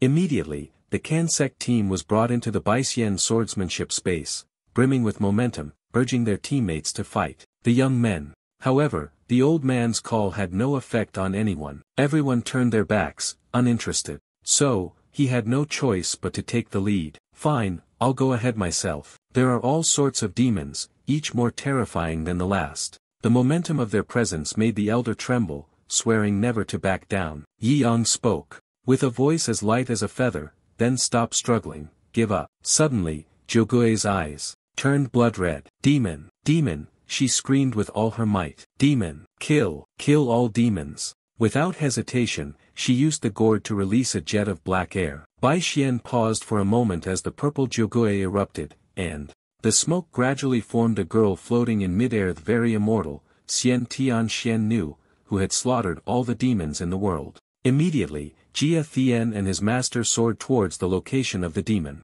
The fierce battle raged on, significantly increasing the intensity of the grand competition. Zhou Gui seemed to have transformed into a completely different person. Moreover, there are still demons, still alive. If they want to kill me, they must kill all of them. Elder Tian Xian Nu used her umbrella to create a source of power, preparing to attack her opponent. Once again, both sides charged at each other, making the battle more intense than ever. Yi Yang was confused and puzzled. What's going on? Wasn't it agreed before to just lie down and wait to be eliminated? Bai Xian analyzed carefully. If she really is Zhou Gui from the Slaying Demons 5 Ghosts, then this scene is quite normal. Her voice rang out evenly. Zhou Gui is a member of the organization Ko Ni Thien Ka, rescuing soldiers in the territory of the demons. During one of the missions, all the members died. She fought against the demons and lost her ability to control them. After Bai Xian finished speaking, it was also the moment Zhou Gui returned to a slightly drunk state. It's over, these demons are finished.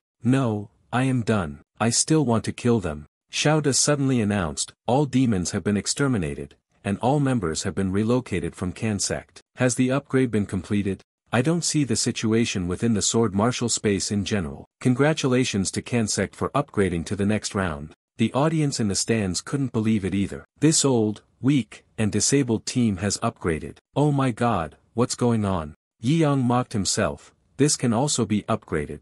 It doesn't matter where I read books, it's all the same. The Holy Yuan Prince cried a river. I don't want to level up. I want to be eliminated, to stay away from this terrifying man. Xiao Dao smiled happily when mentioning the other team. We are concerned about the other team that has entered the martial arts testing space, and the team that has attracted attention. This year is the Wuji sect. Wherever Goddess Lang is, the dreams of all male cultivators in the Great Six are there. Yi Yang just now noticed Ling Ruoxue. Have they already started? Wuji sect sat playing cards in the martial arts examination space. Nan Guan Tong, is it alright to be so hesitant? Su Shu, calm down, senior sister, don't worry about handling them. Ling Ruoxue shouted, exterminate immediately. The gigantic demon was then relentlessly attacked. Xiao Dao loudly cheered, may Goddess Lang be fortunate enough to succeed in this grand sect competition. I believe everyone is hoping for the same. The Heaven Sword sect's martial arts are equally powerful,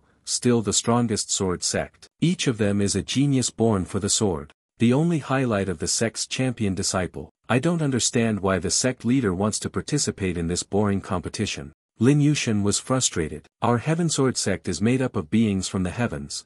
What is there to compete with these insignificant sword wielders? Qiao Ju also spoke up. What a bunch of filthy people, inexperienced in life. Even someone like Ling Ruoxue is revered as a saintess by them. It's truly laughable. After speaking, she immediately summoned her sword. How boring. A few basic techniques were enough to easily eliminate the weak demons. Outside the martial arts trial space, a sudden flash of red light appeared. What does that mean? Xiao Dao analyzed the position. It was the martial arts trial space of the Heaven Sword sect. These terrifying sword lights were actually capable of breaking through space. The Heaven Sword sect is truly powerful. Let us all look forward to the grand competition. The martial arts arena was struck with such power that cracks formed. The viewers couldn't help but exclaim. A martial arts arena was blasted apart, and these people were not from the Heaven Sword sect. It is the small team of Chu Tian. Zhu Hua kept his fist clenched and mocked. This martial arts space is really weak. One punch and it was shattered. So boring.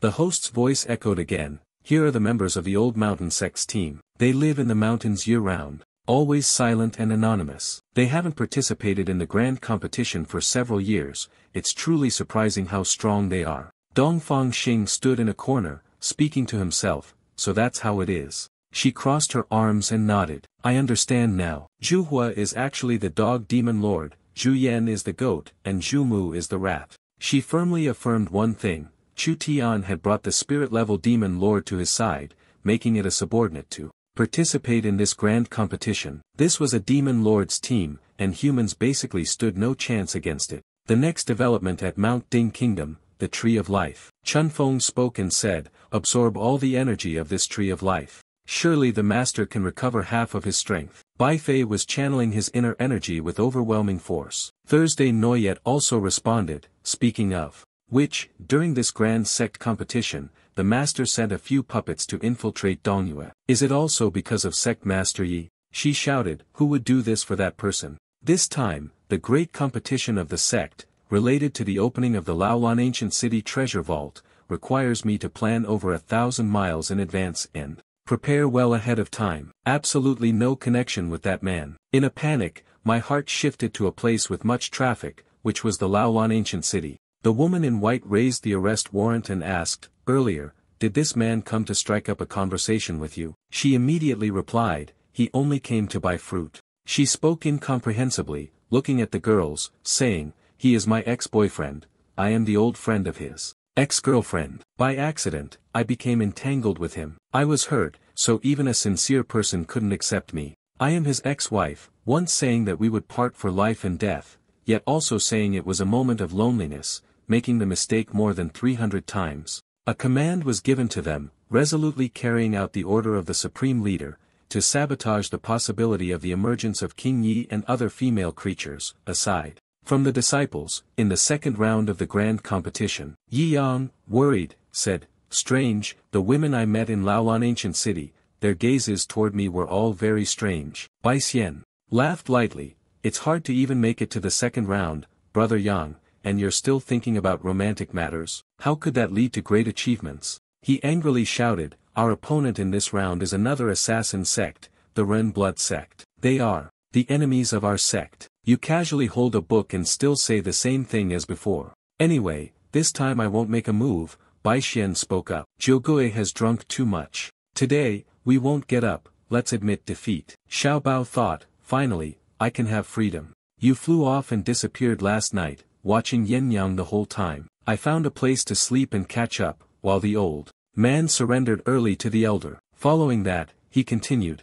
what should we do? The blood sect is being ruthless. How should we respond? Yi Yang replied clearly without hesitation, I surrender. You were sleeping in the forest when, suddenly, someone approached. The members of the Ren blood sect's small team discussed, starting with the weakest one, let's kill him first. He can only blame himself for overestimating his abilities, being without any cultivation level, and getting caught up in the bloody game of the Azura realm. The assassins shouted loudly, when the Ren blood sect makes a move, we show no mercy. Yi Yang instantly disappeared in the blink of an eye, causing the darts to embed themselves directly into the ground. Then he appeared under a tree nearby, in a very dignified posture. The assassin named one wondered, why did he move on his own, escape? The second one replied, he has a magical artifact on him, it helps him avoid hidden weapons, just a trick for weaklings to preserve their lives. Those people simultaneously shouted, let's go together, kill him, split his magical treasures.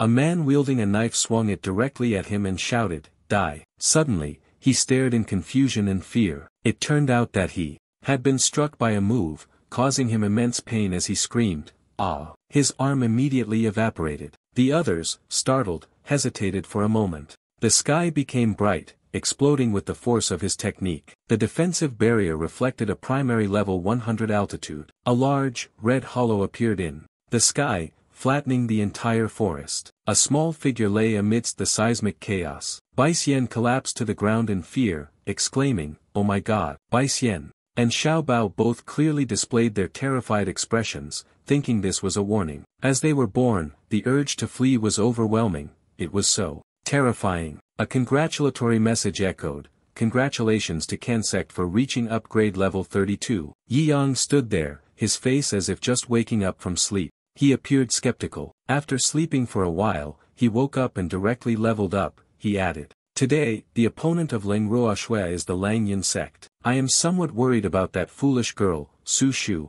After all, I expelled her from the sect years ago. Then, Yi Yang disappeared into the void, forcibly entering the battle space with them to see what was happening at Wuji sect. In the battlefield, Nan Guantong said, Su Shu wants to fight 1 against 5, is she alright? Leng Ruoxue continued, this is her wish, and the master believes in her. Su Shu clasped his hands in prayer. Today is an important day for me. I cannot give mother the person who has always watched over me, reminding me that I must mature quickly. I have tried my best to fulfill your wishes, but I know I am still not worthy of my master. She thought for a moment, but she would try her best to live up to her master's expectations in this battle. You must make the master see you in a different light. Those people over there, after exchanging their final words, have already clashed with the sect of that vile Su Shu. The small team from Lang Van's sect, Thok Bak Kwong, saw Su Shu as a cripple. Then the girl next to him said, the woman serves as a maid at Lang Van's sect. Going outside means forgetting one's true nature. Those who come to collect the legacy of our sect must pay the price in blood. Su Shu rode a broomstick through the sky, boldly saying, Lang Van's sect, it has been a long time since we last met. He contemptuously said, you, a useless being, can't even condense true energy. When making a move during flight, you no longer have any respect for your elders in your eyes. The stern old man continued, you little wretch, do you dare come here alone? She seriously retorted, nonsense. Dealing with a bunch of mixed fish like you, I can handle it alone. She added, now, let's complete the first task of the master, and I'll slap each of you. He smirked and said, just you, Su Shu. He began executing a series of illusory techniques. The silver tower was stunned. Suddenly, a slap landed straight on his face, exclaiming in astonishment. The person next to him also received a slap. Did they all get beaten to a pulp by her and scream to the heavens? He touched his face, groaning in pain. The old man removed the mask and angrily scolded, traitor. You dare to learn the vile tactics of this wicked sect. Van Lien grumbled, you even dare to strike your master. Su Shu nodded, so it turns out that the Cloud sect master disguised himself to participate in the battle, this is Fan Kui. After a pause, her voice sounded again, besides, the person is not my master. I only have one master, and that is Yi Yang. Su Shu tied the cloth over her eyes. Now, fulfill the second battle request, master, for me. She unleashed a move with immense destructive power. A huge, fiery red ball appeared right in front of them, causing them to tremble in fear. The world-destroying energy ball. Everyone panicked. How is this possible? The red ball was launched straight down to the ground, causing chaos as everyone scrambled, running and shouting, Master, save us. Shut up, run quickly, run quickly. They all shouted in unison, creating an incredibly deafening sound. Su Shu smiled and said, the second request from the master, tear off the fake mask of yours. Unfortunately, there was no veil to be found, so I could only tear off all of their clothes. Everything was torn to shreds, leaving them completely naked. You wretched person, did you destroy my lifetime of purity? Yi Yang stood beside them. holding his stomach as he burst into laughter, thinking to himself, tearing off the fake mask is just a metaphor. This girl, Su Shu, is really too naive. The host announced, in response to the request, we are opening a transmission to report on the current war situation in the grand contest within the battle space. Now airing is Lang, the goddess, with the Lang Yin sect. The dark situation is extremely captivating, everyone, don't blink. The images of those people were projected. Su Shu is truly cruel, frantically bombing, intentionally not hitting us, just torturing us. Like this. Why doesn't this lewd woman strike us with a sword to put us out of our misery? Su Shu replied, stop talking nonsense. Xiao Dao covered his face and said, Lang Yin sect once said,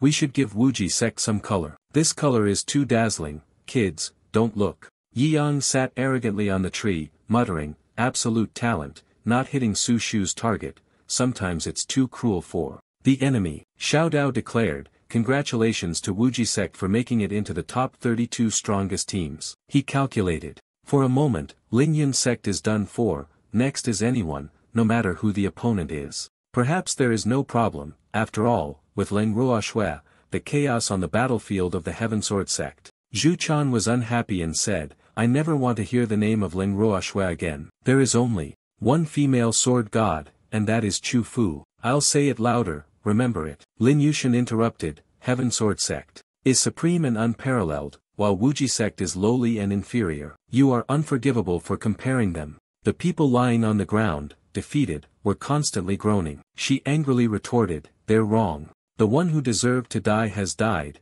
and the living are rendered speechless by me, their mouths forever sealed shut. He instructed her, you are kind-hearted. I hope that in the next life, when you face the Wuji sect, you will handle Leng Ruoxue, the false goddess, with all your might. As for the others, leave them to me to kill. The cold and desolate atmosphere enveloped the battlefield. Chu Tian's squad, many of whom had been frozen, was unable to move. This boring competition, Chu Bang spoke up, I don't want to play anymore. Chu Tian stood behind, blocking the way, what's the hurry? Who knows, in the next round, we might face that bookworm from the Qin sect. By then, I'll let you have your turn. The content of the announcement is as follows, Hon Sword Sect, Shadow Sect, Wuji Sect, Long Claw Treasure, Lamb Family. Treasure, Tang Sect. Yi Yang stared intently and read aloud, this Long Claw Treasure does not seem to pose any threat. Bai Xian was both angry and crying, scolding, what time is it, Brother Yang, and you're still concerned about other sects? Our enemy is the Heavenly Sword Sect. Bai Xian walked over and saw the two people. Calmly, he asked, what is the Heavenly Sword Sect? She chuckled and analyzed, the strongest sword sect has already spoken during this grand competition, the other sects are just cannon fodder. He stood to the side and said, I'll leave it to you guys. Anyway, I won't make a move, Baiquan replied. You must take action, and after each victory, I will create a Yin Yang fanfic for you. Hearing this, Yi Yang's eyes lit up, and he said, really? I can have Yin Yang do anything? Any action at all? She replied. Of course. He immediately continued, Yin Yang, Xiao Yu, Ling Feng, and the protagonist are all trapped in a secret chamber. The three of them have also been poisoned by that toxin. The protagonist must save all three of them at once. She responded, no problem. The secret chamber tied up Yin Yang, and Xianguang immediately began writing. The two slapped their hands together,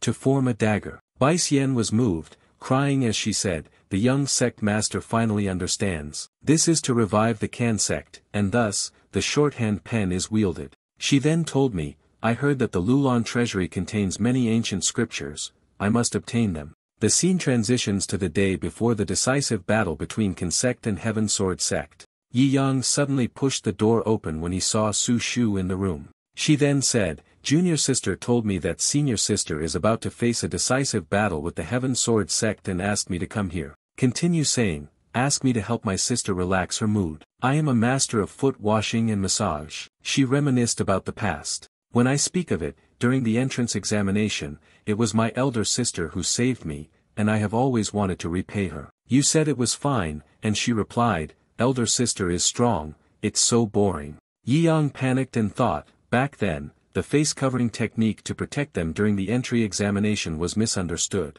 As being my elder sister, as long as the face is covered, can this person not be discarded? He slowly closed the door and said, thank you, no need to invite me back. The door was immediately blocked, and she pressed one hand against the wall to stop him. She said, "What do you want to do?" She replied, "I can't help." Elder sister said, "Then elder sister, can you help me with something? Can you help me practice kissing? I really want to marry the master as soon as possible, but I don't want the wedding night to be like a fool's display. The man I want to kiss first is my master, but with my older sister, it's fine." He blushed, breathing heavily. "This, you, approach. Which senior sister? We fought a great battle for 300 rounds. I must definitely master the kissing technique to make my master happy." She asked, "Sister, your temperature seems to be continuously rising." Yi Yang wondered, "Is he really that important to you, your master?" She quickly replied, "Of course." She blushed and said, "We have watched the stars together, drunk together, spent the night together. As a man and woman, and woken up together in the morning. Do you think we've been through so much?" She remembered the past, and the important thing was that the master did not despise her as a fool, incapable of cultivation, living in a world ravaged by demons, always having to rely on others for protection. To continue, "Although I am foolish, I cannot drag everyone down with me. Luckily, I met my master, who taught me magic. He told me to always believe in the light." Yi Yang spoke, giving a reminder, "Focus your mind. The corner of Su's shoes I was moist. In fact, you are the light of my life. You are the person that this fool, no matter what, wants to marry." Yi Yang rubbed her face and said, "You fool." She boldly stepped forward, saying, "Sister, come, teach me with all your strength." He then snapped his fingers and ordered loudly, "You go back first." Suddenly, she appeared on the bustling street, crowded with people passing by. Su Shu was puzzled and looked around. "Strange, why am I here?" Continuing, "Am I not practicing the art of kissing with my elder sister?" Leng Ruoxue clasped her hands in prayer, hoping that tomorrow, when her elder sister meets the Heaven Sword sect, she will be safe and sound. Nan Nanguantong also clasped his hands in prayer. "As long as my sister can live. Later, I will introduce her to my master." Lu Qing behind, helpless. How many people are there on her list of potential masters in the end? At this moment, in the arena, the host excitedly shouted, "Welcome everyone to the live broadcast of the Top 32 Can Sect vs Heaven Sword Sect Showdown, the battle of the weakest against the strongest in legend." On the stands, a girl was upset because Can Sect made it into the top 32. The man sitting next to her suspected that Jiogui on the heavenly ranking was leading them, but she believed that even if Jiogui won, the other four would still struggle to defeat the host. Excited by the attention, Heaven Sword Sect's Lin Yushin was a genius, handsome, and by the age of 20, he had already become the 9th generation heavenly sword.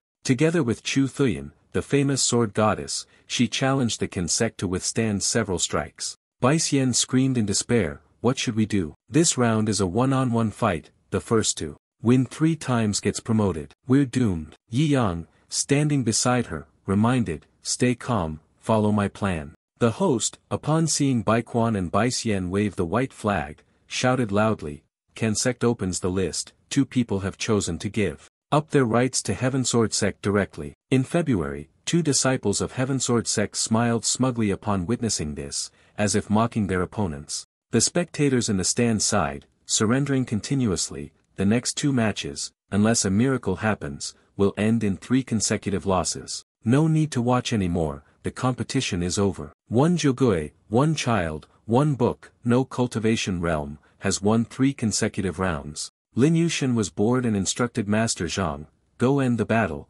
this fight is really meaningless. By the way, if the opponent doesn't surrender this round." Zhang Zi replied, "Don't worry, everyone outside the Heaven Sword sect is just a toy." The vast arena suddenly became unusually silent, with beams of light shining down. The little demon stepped out into the yard with a not-so-happy expression. Yi Yang smiled with his eyes squinted, cheering her on. "Go ahead, if we win, I'll buy wine for you, Yen Yang, my companion. I've missed you." Zhang, with his eyes glowing red, threatened in a disdainful tone that he would not spare her because she was weaker than him. "Whoever becomes the enemy of my Heaven Sword sect, the final result will always be the same. They will be swept away, not even worth as much as a dog." The little demon rushed towards him like an arrow, his face flushed with anger, his mouth spitting out, "Ridiculous." Zhang Xiai hadn't reacted in time before she struck him straight in the stomach, causing his eyes to bulge and his mouth to spurt red syrup. With the thunderous kick from the little demon, Zhang Xiai was sent flying backward like a chair with broken legs. Everyone in the audience had pale faces, their mouths agape, and shouted, "What's going on? This Jogui is too fierce. Is this the grand sect competition?" It was like fighting in a market. When Jogui grabbed Zhang Zi by the hair and dragged him away, he was so angry he could almost steam, calling out, "Someone! Someone!" Xiao Dao, eyes wide and mouth agape, slammed his hand on the table and shouted, "Am I seeing things?" The Grand Elder of the Heaven Sword sect, Zhang Zi, once a legendary senior who annihilated an entire sect with a single strike. What is happening now? Above the arena, Jogui tossed Zhang Zi aside with one hand, sending him soaring into the air like a bird with a broken wing. Then, she took a mouthful of wine and spat it out forcefully like a water cannon toward Mr. Zhang, filled with intense resentment. "You, Jogui, sneaking up on me like this, what kind of hero does that make you?" Jogui too, her face flushed red, raised her hand and bent one finger, her expression unchanged as if she were about to unleash a mysterious, ultimate move. Zhang Zi exploded in an instant, the smoke and dust swirling to obscure everything, leaving only the sound of a desperate scream echoing. Zhu Chan and Lin Yushan jumped in shock, their faces pale, their eyes revealing an unmistakable expression of fear and extreme astonishment. Xiao Dao stood frozen, shouting, "Could it be that this Jogui is the Jogui from the legendary heavenly ranking? Why did she suddenly join the Kan sect?" Zhu Chan was furious, not expecting Jogui to join Kan sect. "Had I known, I would have asked senior brother Lin to deal with him." Lin Yushan replied.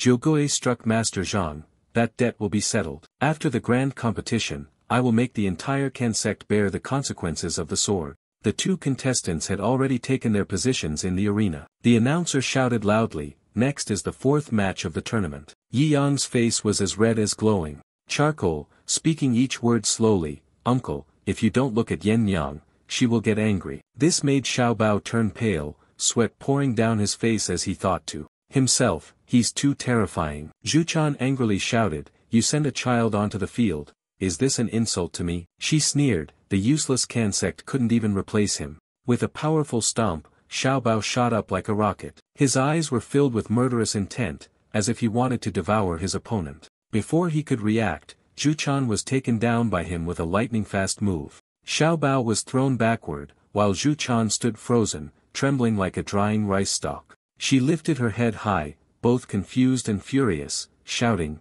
"Damn it! Xiao Bao Lao Tu Tren Chao Suang Nu Diu Hao Xe Moi, Tung Mot Ku De Chuan Zak Veo Mat, Keen Ko Na Bat Ra Sao, Kong Kip Ku." Xiao Bao swooped down from above like a hawk diving for its prey, delivering a precise kick to her face, causing her to fall backward without having time to scream. The ground where she fell turned into a large crater, with rocks and soil flying everywhere as if a meteor had just struck. The audience went wild, exclaiming, "This child is too violent. It seems like Goddess Chu's face might not be able to withstand it." The sword goddess in this world is now only Ling Roashue. Bai Xian was stunned, and shouted loudly, "Xiao Bao! Xiao Bao, where is it?" Yi Yang replied, "You finally noticed." Bai Xian broke into a cold sweat and exclaimed, "Xiao Bao has gone astray. A person who is close to the light becomes bright, but a person who is close to ink becomes dark. Later, it can't play with Jogui anymore." Yi Yang and Bai Xian didn't know what to say.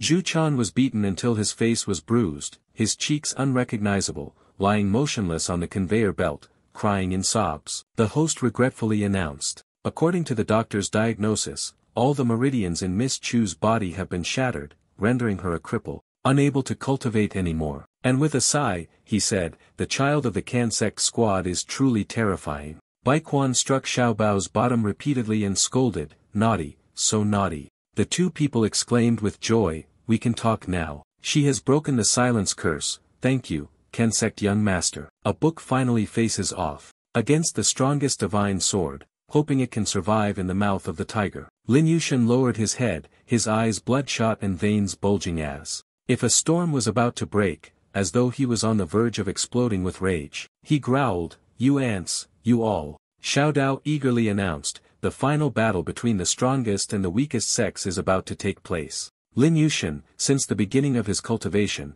has never encountered an opponent strong enough to withstand a single strike of his sword and has often warned them, "Surrender if you wish to keep your life." Lin Yushan is close now, whether he surrenders or not, I shall speak only from this moment onward. The 5 people of Kan sect will become pawns for me to arrange, causing junior sister Chu to be injured. You will be cursed with eternal suffering. Yi Yang didn't care at all, continuing to focus on his book as he spoke. I finished reading this page. Speak. Lin Yushin was so furious that smoke seemed to rise from him, screaming, "You are an ant. When facing a powerful being, you must show reverence. Now, with my identity, I can sever all the meridians in your body." Then, he executed the celestial sword shadow technique, immediately creating 4 other figures that were perfect replicas. Xiao Dao was stunned. This was the 9th generation heavenly sword, flaunting its power, deliberately not using its true form to humiliate and torment the opponent, in order to prove the unparalleled wisdom of the Heaven Sword sect. Lin Yushin shot toward Yi Yang like a rocket, his eyes blazing red,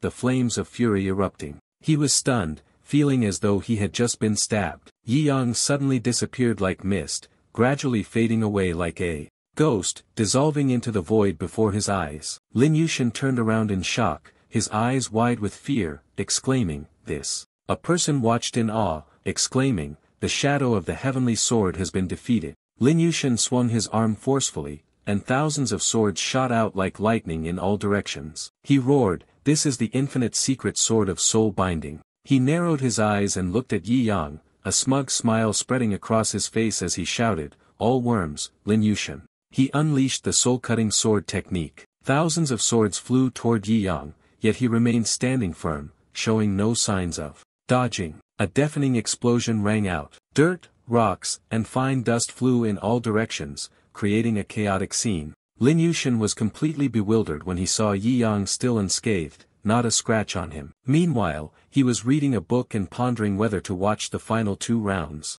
"He will compete," Xiao Dao said, his eyes wide and his mouth in an O shape, puzzled. What happened? Clearly, the contestant stood motionless there. Despite so many attacks from the heavenly sword, none of them hit him. The judges were discussing among themselves. "I don't understand why Lin Yushin's heavenly sword couldn't touch the sleeve of the bookworm contestant, and I wonder if the bookworm has some kind of consumable magical artifact." Lin Yushin's face was grim, gritting his teeth as each word he uttered was laced with bitterness and resentment. Having failed in 2 consecutive attacks, it was certain that he had underestimated his enemy. This time, he continuously unleashed the heavenly sword's ultimate song, the sword's fury that shakes heaven and earth. Each strike was like a raging storm. Xiao Dao was startled and instructed, "This is a deadly move, the most powerful attack of the Heaven Sword sect. Audience, please stay away from the arena." The attack was so powerful that it caused the ground to explode, with rocks and dirt flying everywhere. From Lan Nok's direction, Tam chuckled smugly, smirking and taunting, "Yi Yang, are you still alive this time?" Yi Yang appeared in front of him and asked, "Why don't you use the heavenly sword Saint Body? My disciple has always wanted to study this move of the Heaven Sword sect. I'll clean up the scene first, then you perform it and make him freeze with a dumbfounded expression." He said, then, without changing his expression, snapped his fingers, and a huge question mark appeared in Lin Yushin's mind. The 4 clones of Lin Yushin exploded like firecrackers on New Year's Eve. Zhao Shi in the stands was stunned. With just a glance, each of the heavenly sword clones could match the masters of the secret realm. Did they just explode directly? Lin Yushin went mad and cursed, "You fool! Do you dare give me the chance to unleash the heavenly sword sacred body? Have you ever seen it? No one can survive it." He furiously executed his move while shouting, "You shall enter hell, repent day and night." Xiao Dao was terrified. The heavenly sword sacred body. This is the forbidden technique of the Heaven Sword sect. This is the sacred sword of destiny, summoning the generations of the heavenly sword. Dung Hoa launched the strongest attack. A sharp sword formation intertwined with bolts of thunder, like straight lines of lightning charging towards Yi Yang. The fusion of Lin Yushin Jia Qiu Holy Sword had caused the sword formation to merge into a gigantic sword. He charged like an arrow towards Yi Yang, mocking, to die under the joint strike of the heavenly swords of all generations that can be considered the greatest honor of a mere mortal like you. Yi Yang looked up with his cheeks flushed. He sighed and exclaimed, "What a magnificent sword, but it's fake. It can only be slightly altered." Before being gifted to Leng Ruoxue, then he kicked it, and the massive, powerful sword shattered into hundreds of pieces in midair. Yi Yang said, "As for you, the internal energy of Lin Yushin has been damaged." Suddenly, blood poured from his mouth, as though his body was rebelling against him. Yi Yang lifted his leg and softly sighed, "The performance mission is over." He delivered a precise kick to Lin Yushin's vital spot, causing his 2 eggs to shatter. The pain was so intense that he nearly soared into the sky, his mouth wide open in a scream, his eyes as wide as if they were about to pop out. The people in the stands suddenly felt a cold gust of air running down their spines. They instinctively raised their hands to cover their vital areas. Lin Yushin was drenched in sweat, tears streaming down her face, as if the whole world were collapsing around her. She cursed Yi Yang as a bastard. He instinctively flew straight ahead, crashing into the stands and exploding like fireworks. Lin Yushin leapt into the air like a discarded rubber ball and continued soaring straight towards 3 other buildings. Then, he fell straight to the ground. The spot where he landed cracked open with a large hole. Lin Yushin sat on the pile of rubble and fine dust, his soul disoriented, stammering, "I, a once-in-a-lifetime genius, have actually lost. In the hands of a bookworm, it is truly unwilling." The host exclaimed. "This battle is truly fascinating." The Kan sect, the weakest, dominated the Heavensword sect to become the champion. The contestants searched for the book to end the match in an unimaginable way. Congratulations to Kan sect for advancing to the top 16. Xiao Dao smiled with squinted eyes and continued, "Are all men who read Yen Yang this strong? I've found the common ground between him and Yishin. It's decided, from now on, when I go on a blind date, the first condition will be that they have to read the Yen Yang signing." Yi Yang kept his eyes fixed on the book he was reading and silently thought, "What the hell is this?" The next morning, the cherry blossoms began to bloom. Everywhere is a light pink color. Yi Yang lay sprawled on the bed, his eyes closed, yawning loudly as if he wanted to blow away all the troubles of life. He sat up abruptly, looked through the window, and wondered if Yen Yang, Bai Fu's companion, had finished writing the letter. DM Jung glanced over when he heard someone calling, "Junior brother, you stinky." Dongfang Xing lay prone on the chair, swaying his legs while asking, "Isn't she better than DM Nuang?" Yi Yang jumped off the bed and threw himself into work, folding the blanket with each movement as swift as a machine. He continued to sweep the house diligently, showing no sign of stopping,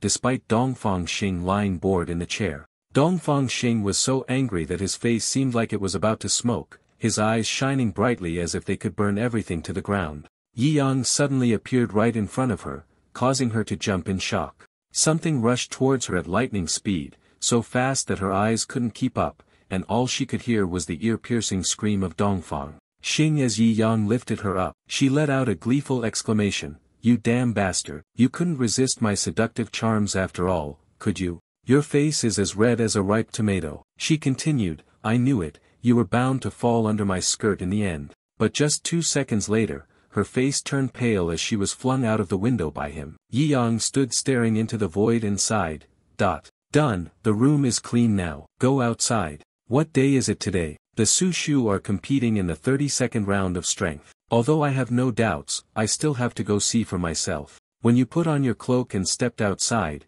you heard a delicate call. "Junior brother," you immediately turned with a sharp, knife-like gaze, staring intently at the source of the sound. Dongfang Xing stood leaning against the wall, speaking in a feeble tone that seemed to evoke pain. Yi Yang walked over, cold as the winter wind, shoving her aside and saying, "Don't block the way." Dongfang Xing played along with the call this time, saying, "I've come because there's something I need your help with. I want you to go with me to the Lulan treasury. I've worked hard to find its location." You coldly replied, "Not interested." Dongfang Xing raised the book high and said, "I spent a lot of money to get several discarded drafts about the fast-paced plot of Yen Yang. There were a few large-scale action chapters, intense and fiery. That exclusive version, after you listened to it, made you freeze in place." She smugly laughed and set the condition, "As long as you go with me, I will belong to you." Yi Yang quickly agreed, like lightning. You turned your head, raised your hand to signal, and responded, "Deal." Dongfang Xing chuckled and imagined the intimate scenario between the two of them by that time. Lulan treasury, a man and a woman, fire close to the straw, let's see what I'll do, Junior. At this moment, in front of the Lulan treasury, someone thought to themselves, the thing Chu Tian wants is inside there. The thing inside may have an enormous impact on both humans and the demon world. I must obtain it before anyone else. Dongfang Xing spoke up, the gates of Laolan ancient city are filled with many ancient formation arrays layered over each other, created by the falling meteorites. The demon army once spent 3 days and nights breaking through them. Or we can just go if, within an hour, I can open it. She turned to look at Yi Yang, who was intently reading a book, and continued, well, junior brother kissed me. Dong Fangxing looked at him with eyes full of expectation and smiled. As she asked, what do you mean? A terrifying force, like a tornado, surged toward them, slamming directly into the door. The sound of cracking echoed as if the door were about to shatter in an instant. Dong Fangxing stood frozen, as if turned to stone before the scene. Her eyes widened in shock, and her hair was blown upward. The scene suddenly became chaotic. Yi Yang's arm was emitting smoke. He spoke, let's go. After entering, Dong Fangxing thought to himself, I have finally entered. Must quickly find Chu Tian's target and conveniently resolve the situation with the junior brother when the two of them stand before many doors. At this moment, she spoke, among these doors, I should choose the right one. Junior brother Dong Fangxing turned around, surprised to see Yi Yang performing some kind of spell, and immediately called out to his junior brother. A deafening explosion tore through the sky, shattering the space and sending rocks flying. In the blink of an eye, the surrounding scene turned into a wasteland, with shattered stones scattered everywhere. Only two figures remained standing amidst the remnants. Dong Fangxing glared at Yi Yang and cursed inwardly, damn it, he's pretending to be cool again. A malicious thought suddenly flashed through her mind. No way, I must change my strategy. A hard approach won't work, so the soft approach must be within the Lulan treasury. If I can't get him with the cup, then I'll have to force him into becoming the stage actress. A sudden, strange feeling surged over her, causing Dong Fangxing to startle. She inwardly exclaimed, what? Strange. She was stunned, completely taken aback, and wondered to herself, wait, no way, I can't speak anymore. She felt something in the treasury engulfing her, wondering if it was what Chu Tian was searching for to control her, and reminded herself to stay alert. Don't know where I am. Is time being reversed? A group of people blocked the way and threatened that she could not blame them for luring her into the village, as the village needed a child as a sacrificial offering. She was told that having no burdens and eating to set off was her fate, fasting wouldn't change anything. In an instant, the small village was engulfed by a sea of flames. The fire roared like a tempest, intent on burning everything to the ground. Dong Fangxing, filled with fury, shouted, you want my life? Previously, it had been a punishment. As she slashed the throat of a demon, she thought to herself, from now on, anyone who oppresses me, whether human or demon, will be eliminated. The scene transitions to the Wuji sect mountain gate, where a man speaks to her, your intentions are not pure. I should not take you in, but you have been consistently hunting demons every morning and night for 3 months. I will make an exception and accept you. He interrogates her about stealing treasures, killing innocent people, and causing the sects to unite in condemnation and expulsion. She replied, this is the world of the strong. The weak deserve to die, and they want to become gods to create the rules. Dong Fangxing, his face covered in wounds, turned back and continued, not only will I leave the Wuji sect, but I will also abandon my human identity in order to reach the place I desire to go. A strange voice echoed, telling Dong Fangxing that she had committed the crime of killing and had been imprisoned by the gods for 30,000 years. She exclaimed in surprise, 30,000 years. Has time really passed that long? Have I arrived in the future? She suddenly paused for a moment, then smiled mysteriously and said, but what is the heavenly law? It's just that the one who sets the rules of the game is Dong Fangxing. As long as I still have a breath left, sooner or later, I will replace you and establish a new rule for the heavens. The strange object screamed, obsessed and unaware. Then let me destroy your soul. Dong Fangxing laughed loudly and challenged, come at me. Dong Fangxing closed his eyes tightly and muttered, I'm really unwilling. I am still weaker, I can only end here. A familiar voice rang out with a hint of mockery, look at this, you fool. Yi Yang suddenly appeared in front of her and asked, what the hell are you talking about? I've been waiting for you up ahead, you crazy woman. What are you still messing around here for? Dong Fangxing jolted in shock, her mouth hanging open, and screamed, Junior, go quickly. This is the world of the gods. A huge question mark appeared in Yi Yang's mind. The strange object spoke, it's too late. This is my world. He has entered, so he must also accept the divine punishment of eternal damnation. Yi Yang swung his hand and threw a powerful punch toward him while asking Dong Fangxing,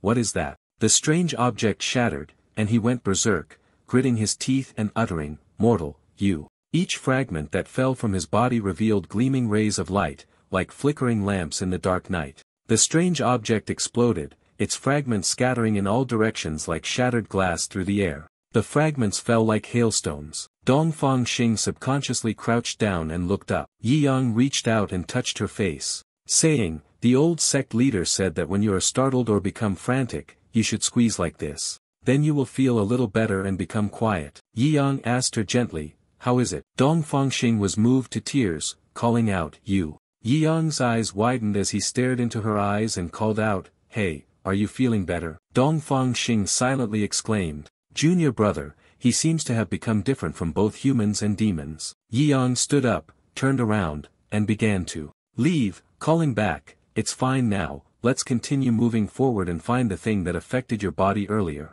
As they walked, Dongfang Xing explained, "That is a powerful being, lying dormant in the Lulan treasury." She seemed a bit confused and exclaimed, "Just now, only the fragments of this being's consciousness caused me to fall into a world of mental demons. Fortunately, Junior Martial Brother saved me." Yi Yang, his eyes gleaming brightly, said, "The main body is a powerful being, so it must be fun to play with." This left Dongfang Xing stunned as she replied, "It must be the reason why Chu Tian wants to come to the Lulan treasury." With absolute determination in her eyes, she said, "This powerful being might grant Chu Tian the strength he has always desired. This strength, I must obtain it." Yi Yang said loudly, "Go, go, go and experience this living being. The grand city of Lengruoshue's clan should be very smooth." At this moment, on the competition stage, the host excitedly introduced, "Welcome to the grand tournament of the top 32 female gods of the sect," and everyone's anticipation for the Wuji sect team stepping onto the stage. Then she exclaimed in admiration, "The goddess and her junior sisters have arrived." Lengruoshue, along with her junior sisters, appeared on the stage with an overwhelming aura. The people in the stand stared with wide eyes. "The highest sword goddess, I like Miss Su Shu." Looking back, "It's more convenient, isn't it? The cute and small one is looking at me. Ah, I'm dead." They were discussing excitedly, and the popularity of Lu Qing and Nangong was also very high. Lu Qing was cold and captivating, while Nangong was adorably foolish. Their master was truly fortunate. The spectators cheered enthusiastically, "Wuji sect will definitely win, the number one Wuji sect in the world, go, definitely win." On the side of the Long Chao Bao team, it was the opposite, they were frightened, drenched in sweat. Jiabai said, "I feel like we've already lost." The host excitedly announced, "The first match between Wuji sect and Dragon Treasure Pan is truly something to look forward to." On the field at this moment are Randu and the members of the Dragon Treasure Pan squad. Before they could prepare for anything, a powerful lightning bolt suddenly struck down from the sky, hitting the members of the Dragon Treasure Pan squad directly. He rolled his eyes back, mouth agape, screaming as if the entire world were collapsing. Randu was completely confused, not knowing what to do, only know how to stand there like a broken machine. The members of the Dragon Treasure Pan team exploded before the astonished eyes of everyone present. His companions were stunned and shouted, "What is this? Who did this?" Zhu Hua stood above them, smugly saying, "Everyone, the participants in this match have changed. Our opponents in this battle are the Wuji sect." Then, he pointed down and shouted, "All of you get down to the arena, give this old man a blast that shakes the entire battlefield." Xiao Dao was terrified, it was truly frightening. The remaining 4 contestants of A Long were all wiped out by a single strike from him. The spectators scattered in a panic. Were they out of their minds? "Help!" Xiao Dao anxiously reminded everyone, "Run quickly. Try to escape." The 3 judges were furious, rushing toward the arena at rocket speed. The one in the middle shouted arrogantly, "I, the city lord of Laolan City, am here. How dare you, demon scoundrels, cause trouble." Chu Bang raised her hand and cast a spell. A green vortex appeared in the center of her hand. A block of ice appeared in midair, freezing the 3 judges in a spectacular manner. The iceberg fell to the ground with such force that it created a small earthquake, causing everything around it to shake. Zhu Mu extended his hand to summon a purple energy orb and challenged it to move freely. He continued with a voice full of confidence, "After all, no one can leave Laolan Ancient City." Chu Bang spoke, "Master, through monitoring Dongfang Xing, I obtained the spatial coordinates of the Lulan treasury, but I did not go there immediately. Instead, I killed the Wuji sect first, as a favor to your kindness." Chu Tian angrily exclaimed, "Yishan has killed my precious younger brother. I will kill his precious disciple first to get revenge." Then, he ordered, "Zhu Hua, go." Zhu Hua looked up at the sky, excited, and opened his mouth wide to yell. It was as if he tore apart the atmosphere, charging toward the people of Wuji sect. Nanguan Tong widened his eyes, staring at Zhuhua, as if concentrating on thinking about something. Then, she made her move. The protective shield, a gigantic barrier, stood in front of them. Zhuhua punched straight into the shield and unleashed the demon prison killing fist, causing the ground around the Wuji sect members to explode. Xiao Dao exclaimed, terrifying. Such a world-shaking blow. Randu, while executing the Super Sky Mystic Slash, shouted, the best defense is a good counterattack, as my master always says. Zhuhua was surprised, lifting his head, looking up, and flashing a strange smile. Randu was furious, his eyes gleaming with sharpness as he glared at him and shouted, don't look down on us. Zhuhua's cloak was lifted, and two objects resembling wings gradually appeared behind his back. He executed the Heaven Reversal Demon Strike. His muscular arms, bulging with strength, gripped two gigantic blades. Zhuhua exclaimed in delight. Very well, I like the prey that resists the most. He bared his teeth in a grin like a hungry wolf and continued, in that case, killing in reverse will excite me even more. Leng Ruoxue stepped forward coldly, gazing at him with a sharp look and spoke in a voice full of authority, your opponent is me. She swung her hand in a sharp slash, like the edge of a blade, aiming straight at Zhuhua. Randu exclaimed in shock, senior sister.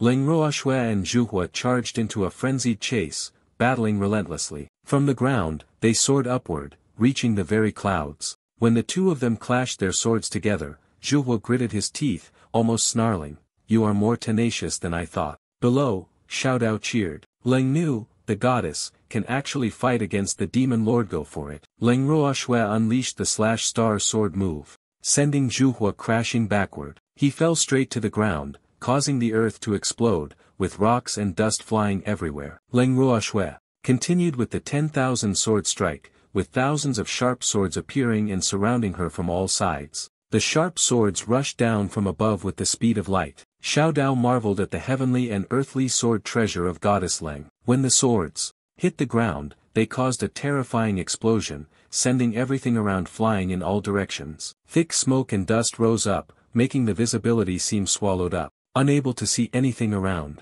Zhuhua, amidst the wreckage, cursed Leng Ruoxue as a rotten girl. Covered in injuries, he stood up, grinning as he sighed, not bad, you actually managed to make my immortal hell body bleed. Interesting. These wounds on my body, yet they healed by themselves in the blink of an eye. Randu was startled, eyes wide, mouth agape, and exclaimed in astonishment, it healed in an instant. Xiao Dao stiffened, his body, trembling like a dried-up yam, and marveled, the immortal hell body, could Zhuhua be the demon lord of the hounds? Could it be that each of them is a demon lord, capable of annihilating an entire nation? Zhuhua sneered with a smug smile and said, is that all the attack you kids have? Leng Ruoxue turned to her with a look full of confidence and called out, Su Shu, it's your turn now. Su Shu slowly walked forward with a cold, sharp gaze and said, I have arrived. Then, she performed the grand fireball spell, creating an enormous, colossal fireball.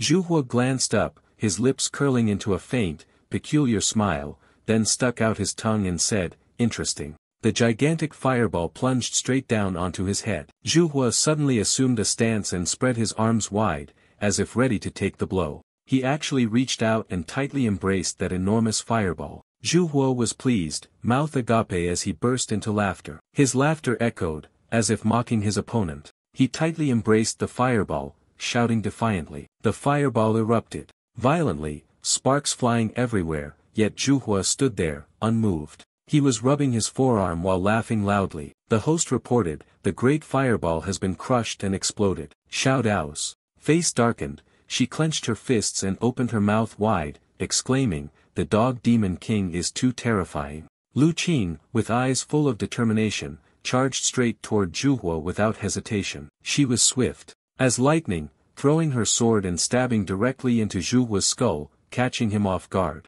Zhuhua was extremely furious when ambushed. His eyes widened, and he shouted, damn it. The people in the stands shouted, Lu Qing has successfully ambushed. Every time she strikes, it's a one-hit kill, no defeats. When Lu Qing pulled the sword out of his body, a jet of bright red blood gushed out violently. He gaped, unable to utter a single word. Lu Qing suddenly turned pale, tilting his head back and glaring with wide eyes full of pain as he was stabbed in the stomach. Zhu Hua's arm swept through like a sharp blade. The force of it sent her flying. The scene before Leng Ruoxue sent a chill down her spine. Her eyes widened, unable to conceal the look of confusion. Lu Qing slammed into the spectator stand and exploded, causing a section of the wall to collapse with a loud crash. All the eyes of the onlookers were fixed on her, mouths agape, unable to believe what they had just witnessed. Leng Ruoxue approached and gently helped her out of the rubble. Zhu Hua exclaimed, "Little girl, using a spear, you've truly found my weakness. But I have 3 heads." His 3 heads appeared, and he challenged, "Unless you can pierce all of them at once. Now it's my turn." "Damn it." Lu Qing glared at him and cursed Zhu Hua with a voice full of resentment. "Damn it." He shot forward like a missile, heading straight for Lu Qing, and yelled, "All right, let's start the hellish performance." Leng Ruoxue ordered the formation to be completed. After that, the 5 of them combined their powers, forming a basic world-destroying defensive formation. A golden shield enveloped and protected them from Zhu Hua's attack. He swung his arm and punched hard against the shield, but the shield remained unscathed, as if it were invulnerable. The demon monk continued to execute the move of the true demon hell-killing fist, kicking powerfully into the shield. Although the ground outside was shattered, the shield remained unscathed. He gritted his teeth and exclaimed in anger, "You don't intend to break it?" Zhu Hua continued to exert all his strength, launching a relentless barrage of hell demon-slaying fists, but still failed to make the shield budge. A terrifying explosion rang out, with rocks and debris flying in all directions, creating an unimaginable scene of chaos. Leng Ruoxue thought to herself, "This is the basic world-destroying defensive formation that Master taught us. Indeed, it can block attacks from a typical demon lord." Chu Tian, after observing for a while, remarked, "This formation is quite interesting, and it can also stop the attacks of a spiritual-level demon lord." He pointed down to a ray of light that was emitted and continued, "But everything can be destroyed." The beam of light swept across the path, causing the barrier to be sliced in half. Leng Ruoxue's 5 sisters were all extremely astonished. Chu Tian sighed, "This hunting game is so interesting." Zhu Mu also joined, walking alongside, tormenting them to death. Upon hearing this, Zhu Mu laughed,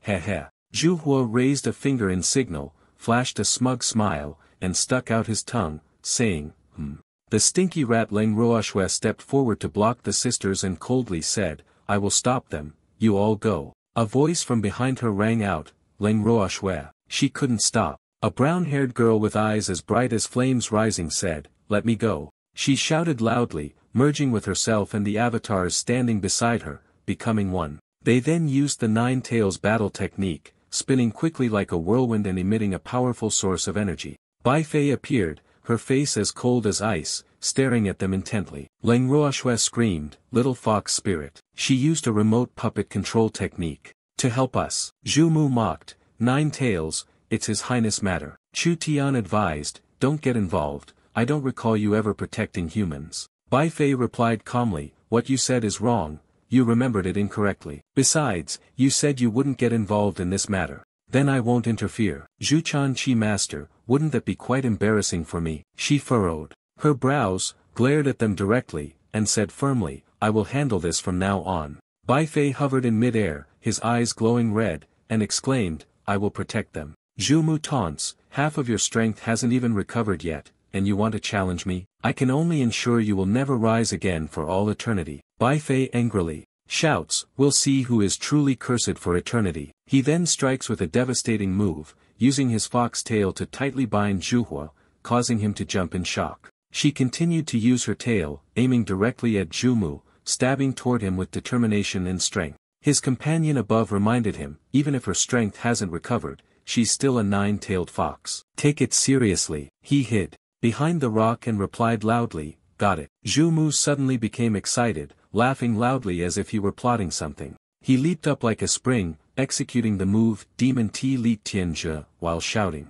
loudly, "Old dog, press her from this side." Zhu Hua also rushed forward quickly, mocking loudly, "These 2 tails want to control me." Bai Fei unleashed the 9-tailed attack. Her eyes sparkled, and behind her, a bright golden light, like the morning sun, appeared. The little fox spirit is very powerful. Bai Fei used the endless entanglement technique to bind Zhu Hua's arms and legs, leaving him in a very dire situation. Zhu Mu was equally distressed as her tail tightly wrapped around his neck, causing him to stagger as if drunk. Su Shu exclaimed, "The little fox is really powerful." Leng Ruoxue added, "Against two enemies, she doesn't fall at a disadvantage." A streak of black light shot from somewhere, sharp and cold like a blade, stabbing straight ahead. Bai Fei looked down, his eyes filled with confusion, as if he had just discovered something unbelievable. The black beam of light pierced straight into her chest, causing her tail to turn a deep red. It turned out that it was an attack from Chu Tian. He spoke with a tone of disdain.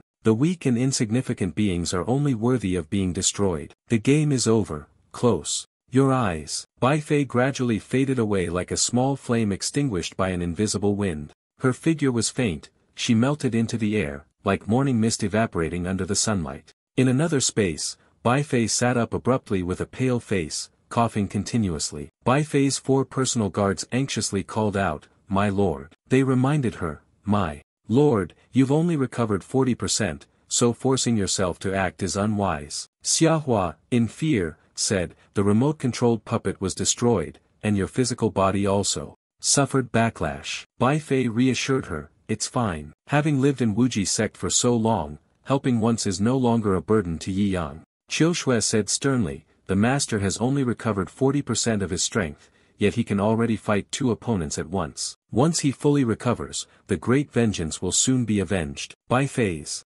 expression darkened as he muttered, "I am merely holding them off for now, especially the immortal demon body of the dog demon lord. I can't break through his next level of defense." Only Yi Yang could be seen. Chun Feng was startled. "Sect Master Yi has arrived," Bai Fei explained.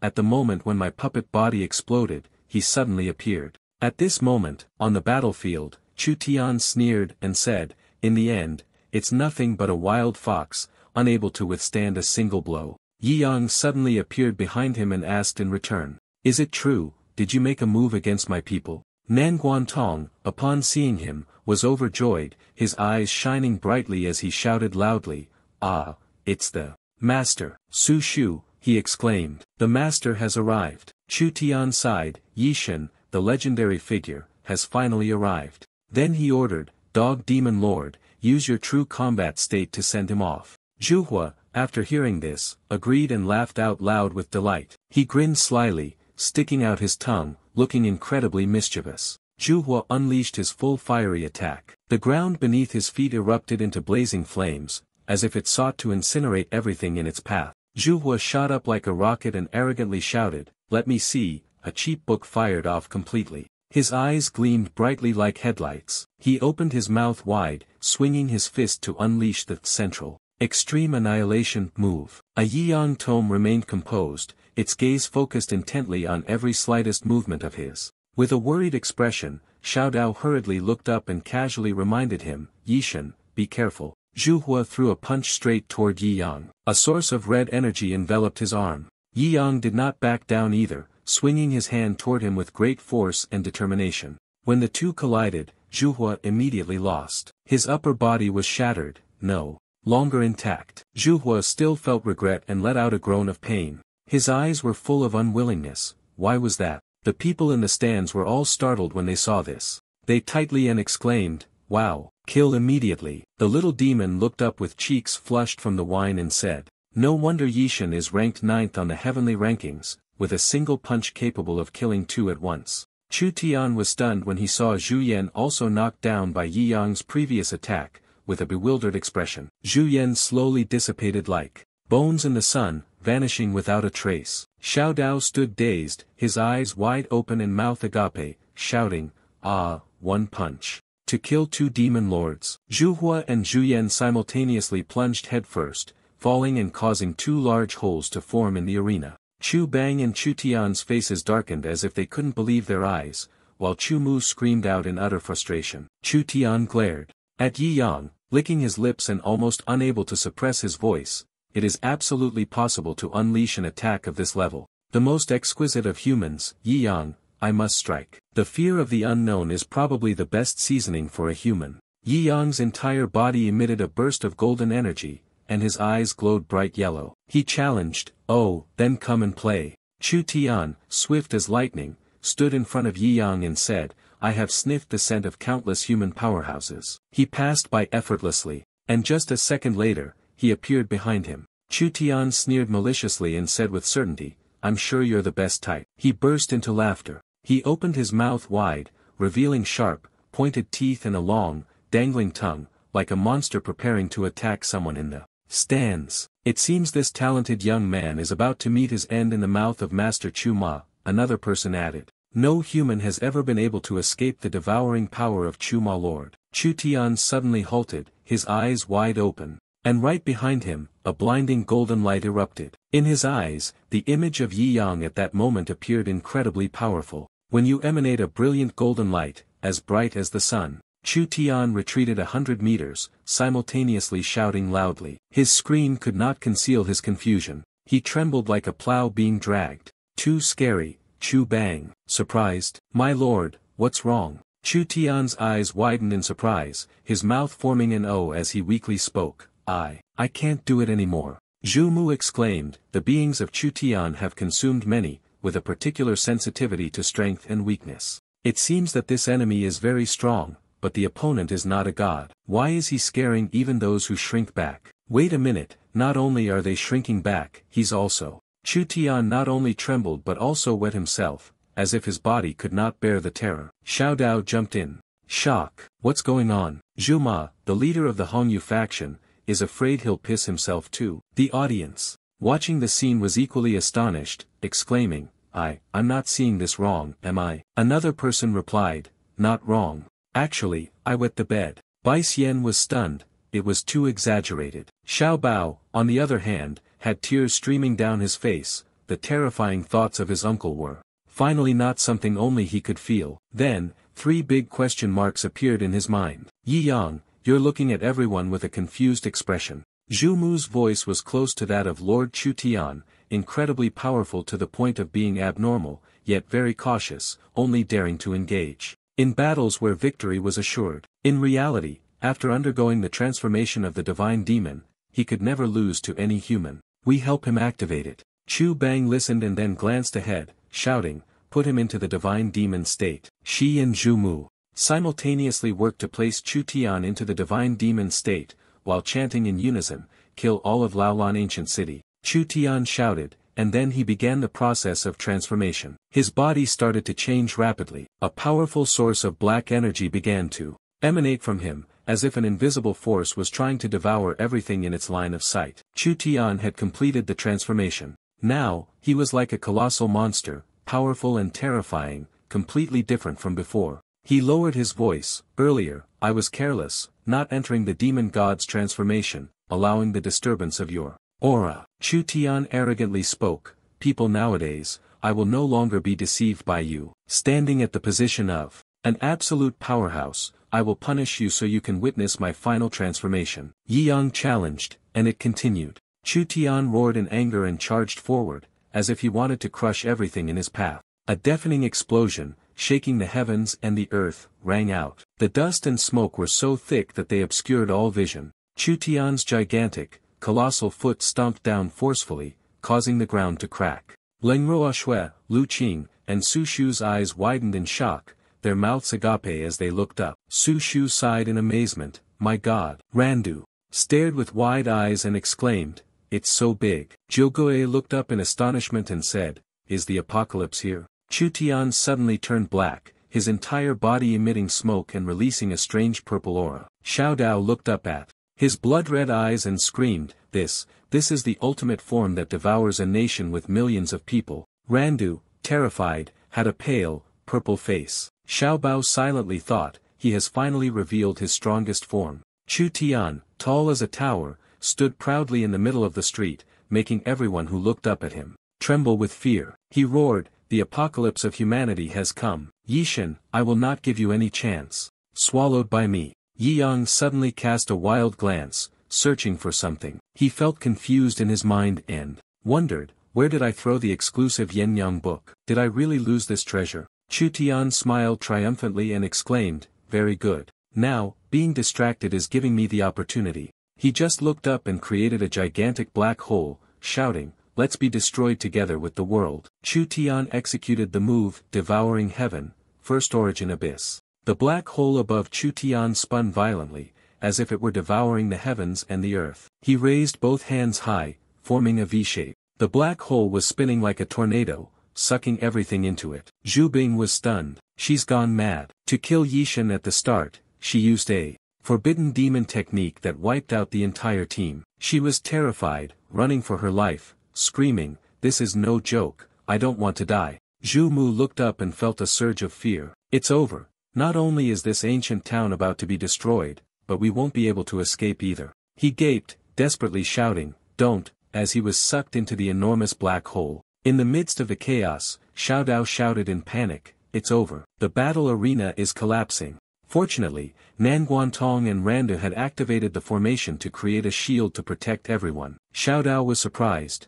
"What is this? Is this formation safe?" Nan Guantong replied, "No problem. Our defensive formation can withstand it." The ground, where their shield was anchored, was lifted into the air. They screamed in fear, "We're doomed. The ground can't take it anymore." Everyone ran in panic, floating in midair as they were pulled up by the black hole. Everyone was terrified, crying for help. Bai Xian clung to Zhougui's wine jar, shouting, "No, I don't want to die." Bai Quan, in a panic, said, "It's over, it's over, it's over." Zhougui calmly said, "Among us, this should be the fate for this life." Yi Yang's face was flushed with anger, and he gritted his teeth, cursing, "Chu Tian, you damn pig, you're asking for it." He turned around, his face darkening, eyes glowing with fury, and questioned, "My treasure is gone, and you're still here causing trouble?" Yi Yang swung his hand forward while shouting loudly, "Your arm is enveloped by a source of golden energy." You, with a face as cold as ice, executed the mid-level sword hand technique seriously, level 100. It was invigorating, and your hand descended like a lightning strike. Yi Yang slashed down along the colossal body of Chu Tian, causing him excruciating pain that made him gasp for air. The black hole atop Chu Tian's head was severed, no longer spiraling violently to suck everything in like before. His body was split in two, standing frozen like a shattered wooden statue, unable to move. The sun rose high, illuminating the ruined city, but at least the situation had stabilized compared to before. Yi Yang looked into the quiet space before him and sighed in satisfaction. Now it's peaceful. The citizens of the city were falling freely. They screamed, "Oh my God, the world has been split in two. By him. We've been saved, but it seems like the world is about to be destroyed by him too." A voice rang out from within the shield, as if in deep thought. After meeting a man like Yishan Xiaodao, with cheeks as red as ripe tomatoes, she sighed and continued, "How can you ask me to go find a boyfriend now?" Xiaobao silently vowed, "No more promises, it's too scary. Uncle, from now on, I will be good. Please don't warn me anymore." Yi Yang suddenly remembered where he had left his precious item and slapped his hand down hard. The wallet he had just yelled at. That book must have been thrown in the Lulon treasury. As soon as he raised his leg, he set off to find it. The scene shifts to the Lulon treasury. Dongfang Xing stands there, lost and alone. A strange voice suddenly echoed, "Fox demon, did you call me to awaken from my slumber?" Fong Tin replied fearfully, "Yes." The demon ancestor cursed inwardly, "Damn it. I was planning to kill it while it was asleep and then absorb its power. I didn't expect it to wake up. What should I do now?" Dongfang Xing hurriedly knelt down and said, "Sorry, I didn't mean to disturb." The person on the opposite side remained silent for a moment before speaking, "It's fine, but be more careful next time." Dongfang Xing stood up, his gaze lowered, feeling embarrassed. This world needs a sect leader, someone to descend and restore order, standing not far off. Chu Bang exclaimed, "Found it. The ancient demon has just awakened, still weakened. It's the target Chu Tian wants to absorb. She is the rabbit demon lord," Fu Noyet Chu Bang, excitedly exclaiming, "The words are mine now." The ancient demon laughed gleefully and growled, "Another rabbit. This honored one is indeed weakened now. But how could someone as weak as you dare to look around?" Zhu Bing raised his hand to the sky and shouted with determination, "I will definitely have you." The ancient demon swung his hand powerfully towards Zhu Bing, without hesitation, as if he wanted to sweep everything away. Python, within an instant, he swept past Zhu Bing, slicing her body in half, blood splattering everywhere. Zhu Bing furrowed her brow, her face darkening, sweat dripping profusely, as if a tremendous pressure were bearing down on her. She felt a heavy shortness of breath, making each inhale excruciatingly difficult. Dongfang Xing saw this and whispered, "It's over. The demon lord of the Hongyu rank isn't even worth a single blow. What should I do?" The ancient demon spoke after 10,000 years of slumber. "This world has finally been ordered by me. I must crush this heaven and earth." As he stepped forward, he stepped on the treasured book that Yi Yang had been searching for. Yi Yang questioned from behind him, "You fool, you just stepped on my exclusive yin-yang technique." The ancient demon is pleased. "Very well, another human to serve as nourishment for my recovery." Yi Yang became furious, slapping him across the face with a purse while shouting, "Can't you understand human language? You've stepped on my book. Get out." The ancient demon was sent flying 100 miles with just one hit, breaking several houses along the way. He lay sprawled on the rubble, his soul drifting aimlessly, his body seemingly drained of all strength. The ancient demon's face distorted, his mother couldn't even recognize him. Dongfang Xing jumped in shock. With a single palm strike, he was dead. Meanwhile, Yi Yang was dusting off his treasure. Fortunately, my yin-yang is fine. Earlier was too much, I went a bit overboard. I directly used a mid-level martial skill to suppress it, but even then, a demon would have died from the strike. Dongfang Xing's eyes widened to their fullest as he exclaimed, "Oh my god, this is the ancient demon that has just awakened, very weak, but still an immortal-level creature." Yi Yang turned to her and said, "Go back first, rabbit. It doesn't matter where you want to go, whether you want to become a god or become a demon." He shot up like a rocket and didn't forget to remind Dongfang Xing to take care of herself. Dongfang Xing's face turned bright red, and she wondered to herself, "Why is my heart racing like this?" She tried to calm herself. "Stay calm, what you need is composure, not his heart." Seeing the body of the ancient demon lying on the ground, a thought flashed through her mind. Now the opportunity has come. The corpse of the ancient demon, a gift for junior disciple Dongfang Xing, evokes the legend of the Dragon Lord, who became invincible by consuming the bodies of 3 ancient demons. Now I have a set, as long as I absorb it, the path of cultivation will change. Thank you, Junior, I will definitely repay you. On the second day, Xiao Dao, along with the townspeople, went out to bid farewell to Yi Yang and his companions before they departed. Lu Qing turned around and saw that Yi Yang was sound asleep, as if dead, unaffected by everything happening around him. Xiao Dao shouted loudly, "Send Yishan off." The villagers were moved, shedding tears and thanking Yishan for saving them. "We are the first to survive the attack of the Zhumao Lord. If you have the chance, come to the ancient city to visit us." Bai Quan, with eyes shining brightly, said, "I must kill the master so that humans can resist the demons and inspire all humans to unite against them." Bai Xian replied, "Perhaps the epic you wrote is solely the legend of Yang alone." The little demon held Xiaobao's hand, standing on top of the tree, watching everyone's shadows fade away and called out, "Yishan." She waved her hand to say goodbye to everyone. Xiaobao thought to himself, "I've decided not to go back to Long City. I'll live like a human. Otherwise, Uncle won't let me off." The bird carrying Yi Yang and the others was still diligently flapping its wings in the vast sky. Leng Ruoxue spoke, "Although the Grand Sect competition has been halted, we have earned the qualification to participate in the world." Randa replied, "That's right, especially your enchanting appearance while sleeping. I suggest we play rock paper scissors, and the winner will kiss Master on the cheek." Lu Qing could not hide her embarrassment. Her face turned red, and she quickly turned away. Nan Guantong hurriedly raised a hand to cover his eyes, his face turning as red as a tomato at that strange suggestion. Meanwhile, Su Shu, cracking his fingers, asked again, "Is that all right?" Leng Ruoxue yelled, "Do whatever." One person exclaimed, "So, apart from the Grand Master Lion, the 4 of us will do." Leng Ruoxue quickly interjected, "No, I am included as well." It was the 5 of them playing rock paper scissors to determine who would win the master's favor.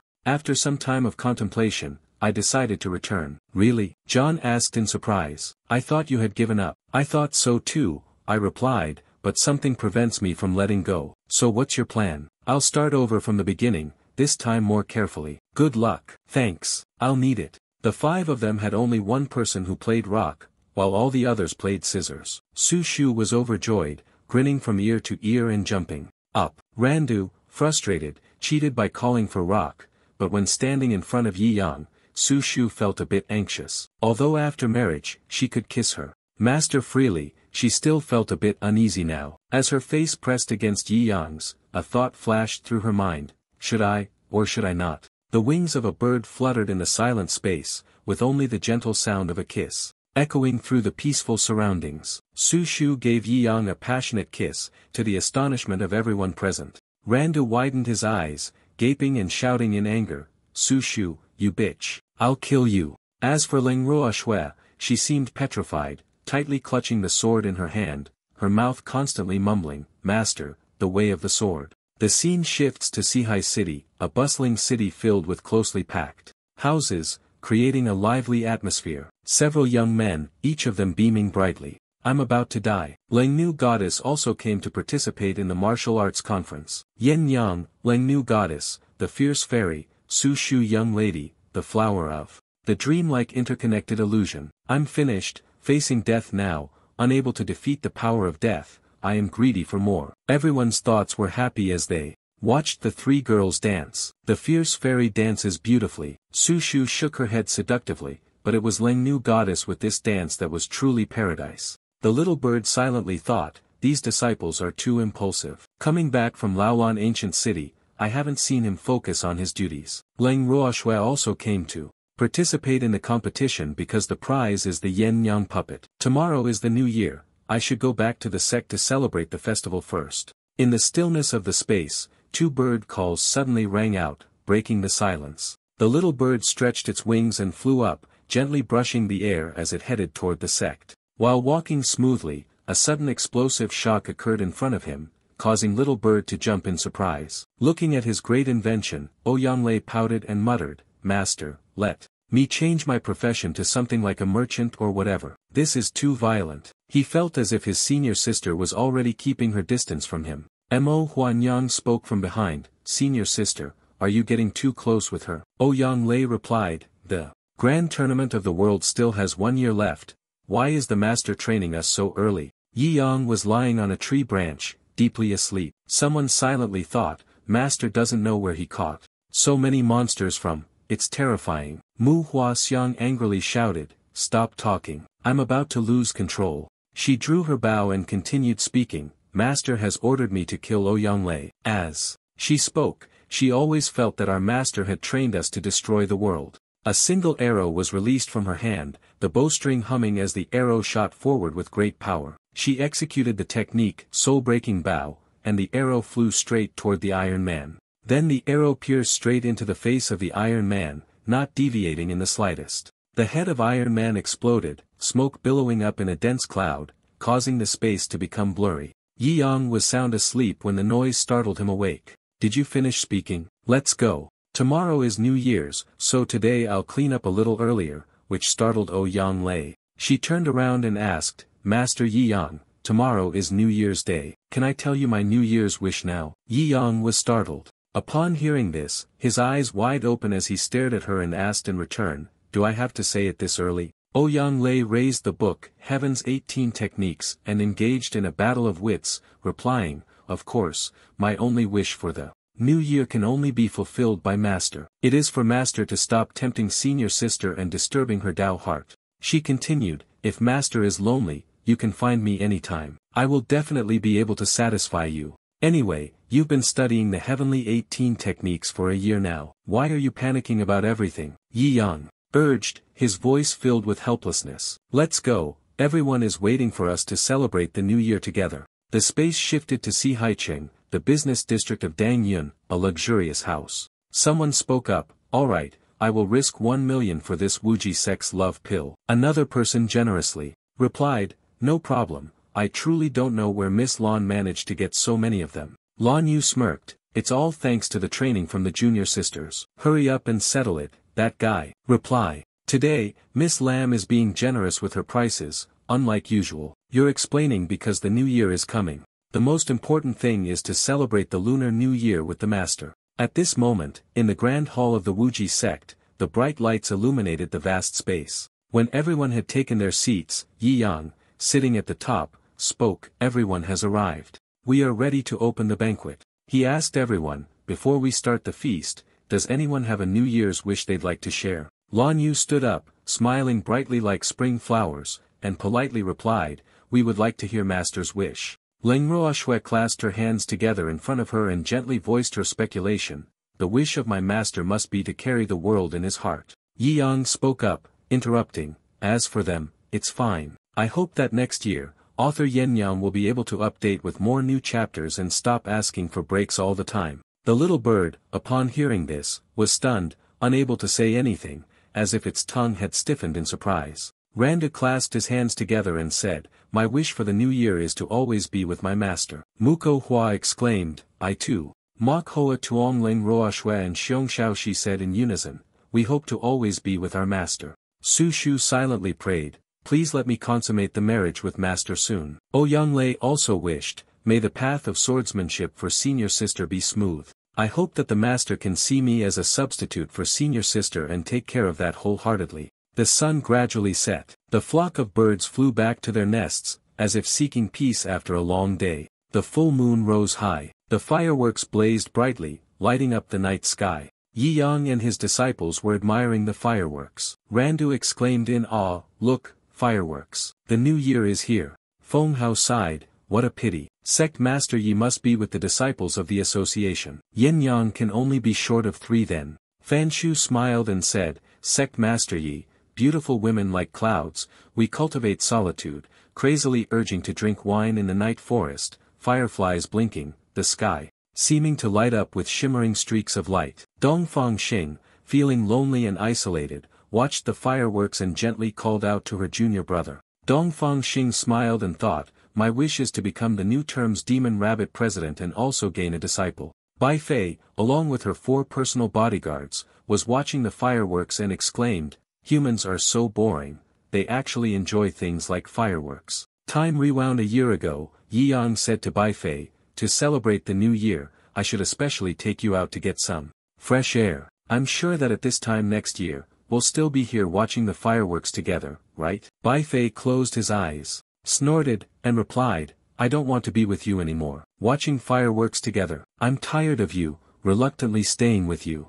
Slowly opening her eyes, her cheeks flushed with a rosy pink, creating an extraordinarily fragile and captivating beauty. She gently pulled at Yi Yang's sleeve, as if wanting to say something. In the shadowy forest, a gigantic and powerful foot stepped forward, causing the ground to crack. A group of evil giants walked through the gloomy forest, making the already oppressive atmosphere even more suffocating. We might be lost, Your Highness, the princess. The giant in this forest is too scary. Bayan, shut up. Stop talking nonsense. We've been wandering in this forest for days, do you really need to tell me that? Shanjia is near the cave where this demon resides, completely different from our vast desert. Everywhere, there are cursed trees. He swung his hand and punched fiercely, causing the tree beside him to snap in half, and shouted, where exactly is the Wuji sect? The man wearing a hat reminded him, calm down. Be sure to remember, the most important thing for us this time in coming to the city of Zhai is to seek the aid of the Wuji sect.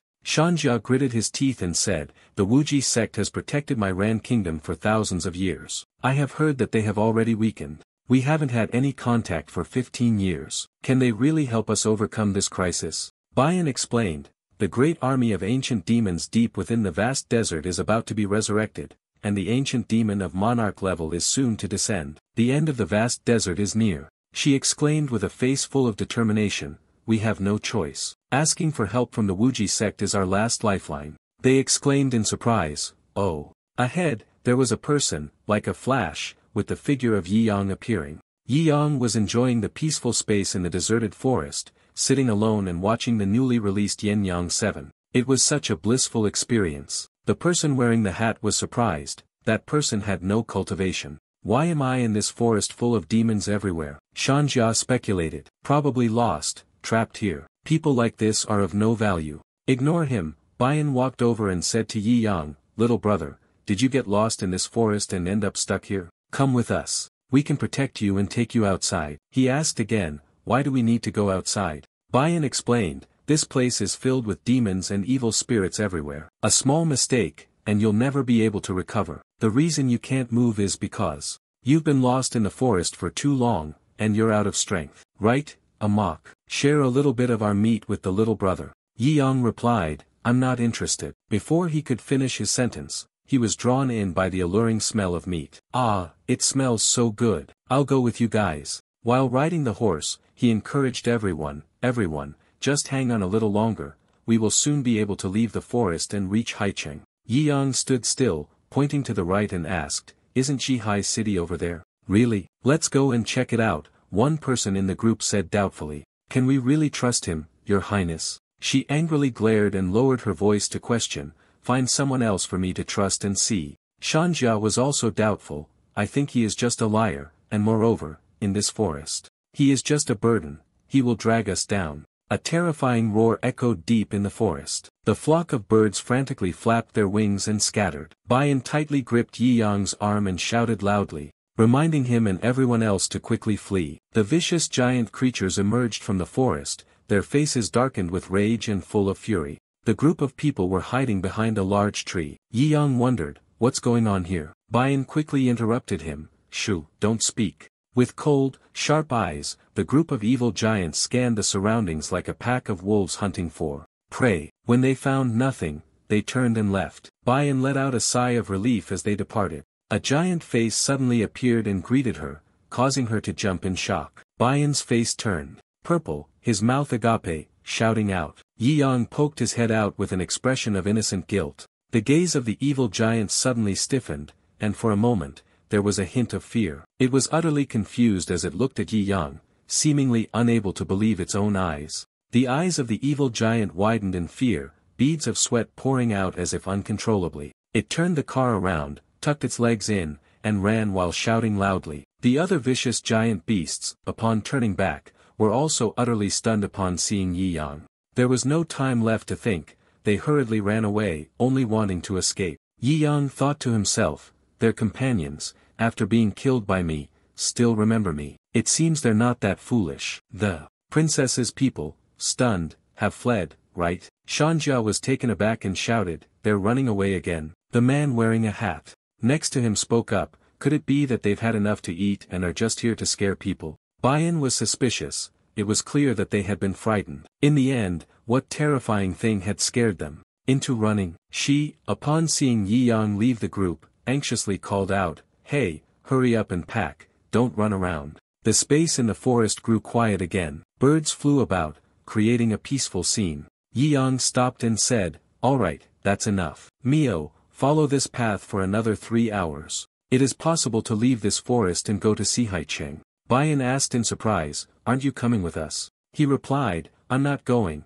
I have to go back and read my books. Bayan sighed, this bookworm, definitely reading books like a fool. Suddenly, a loud explosion shattered the silence, startling everyone. The fearsome hunter with blazing red eyes and long fangs appeared amidst the white smoke, and the man wearing the hat jerked in surprise. We've been spotted by the fearsome hunter. This secret realm of the great demon, one of them could destroy a whole village, Shanjia said while rubbing his wrist. Let me, with an excited expression, decisively swing my arm and throw a punch straight ahead. At that moment, my arm radiates a surge of green energy. Shanjia unleashed the heaven-opening strike, landing a direct punch to the face of the demon hunter Ming without missing. Shanjia thought to himself, the usual move is ineffective. The demon hunter must be dealt with swiftly and can only be defeated by using the secret technique to consume the essence of my life force. With that thought, he unleashed the life-chasing crimson blood technique, continuously striking and kicking the demon hunter,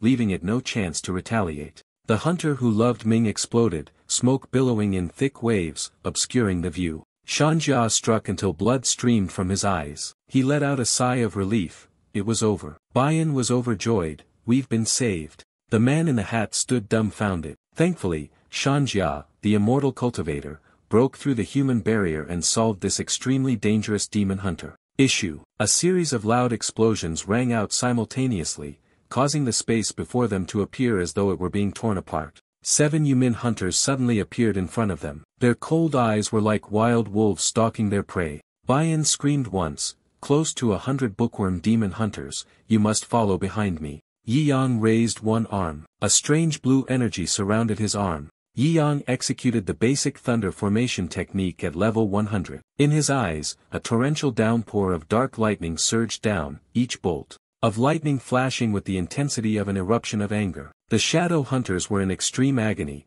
screaming as if their cries were coming from the very depths of their souls. Then, one by one, they exploded like fireworks. The sky once again cleared up. Yi Yang hovered in the air, his figure resembling that of a savior deity. Bai Yin looked up at Yi Yang with wide, sparkling eyes and exclaimed, "Little bookworm, so you're this strong?" His face turned purple, and he clasped his hands in greeting, saying, "The immortals have manifested, I was blind and did not see. Please don't blame me, don't blame me." Yi Yang turned and said over his shoulder, "Remember the path I pointed out, you must leave before nightfall." A happy smile blossomed on Bai Yin's lips as she gently agreed with him. After a while, Bat Yen's group had also moved to Wuji sect and met Yizhen. She said, "Although we have never met in person, the supplies from Ran Kingdom are received by us every year." Hearing this, Yizhen gently replied, "Thank you very much. If Ran Kingdom has any matters, we will definitely do our best. Master is not here, so I will take everyone to meet senior sister first." Walking behind Yizhen,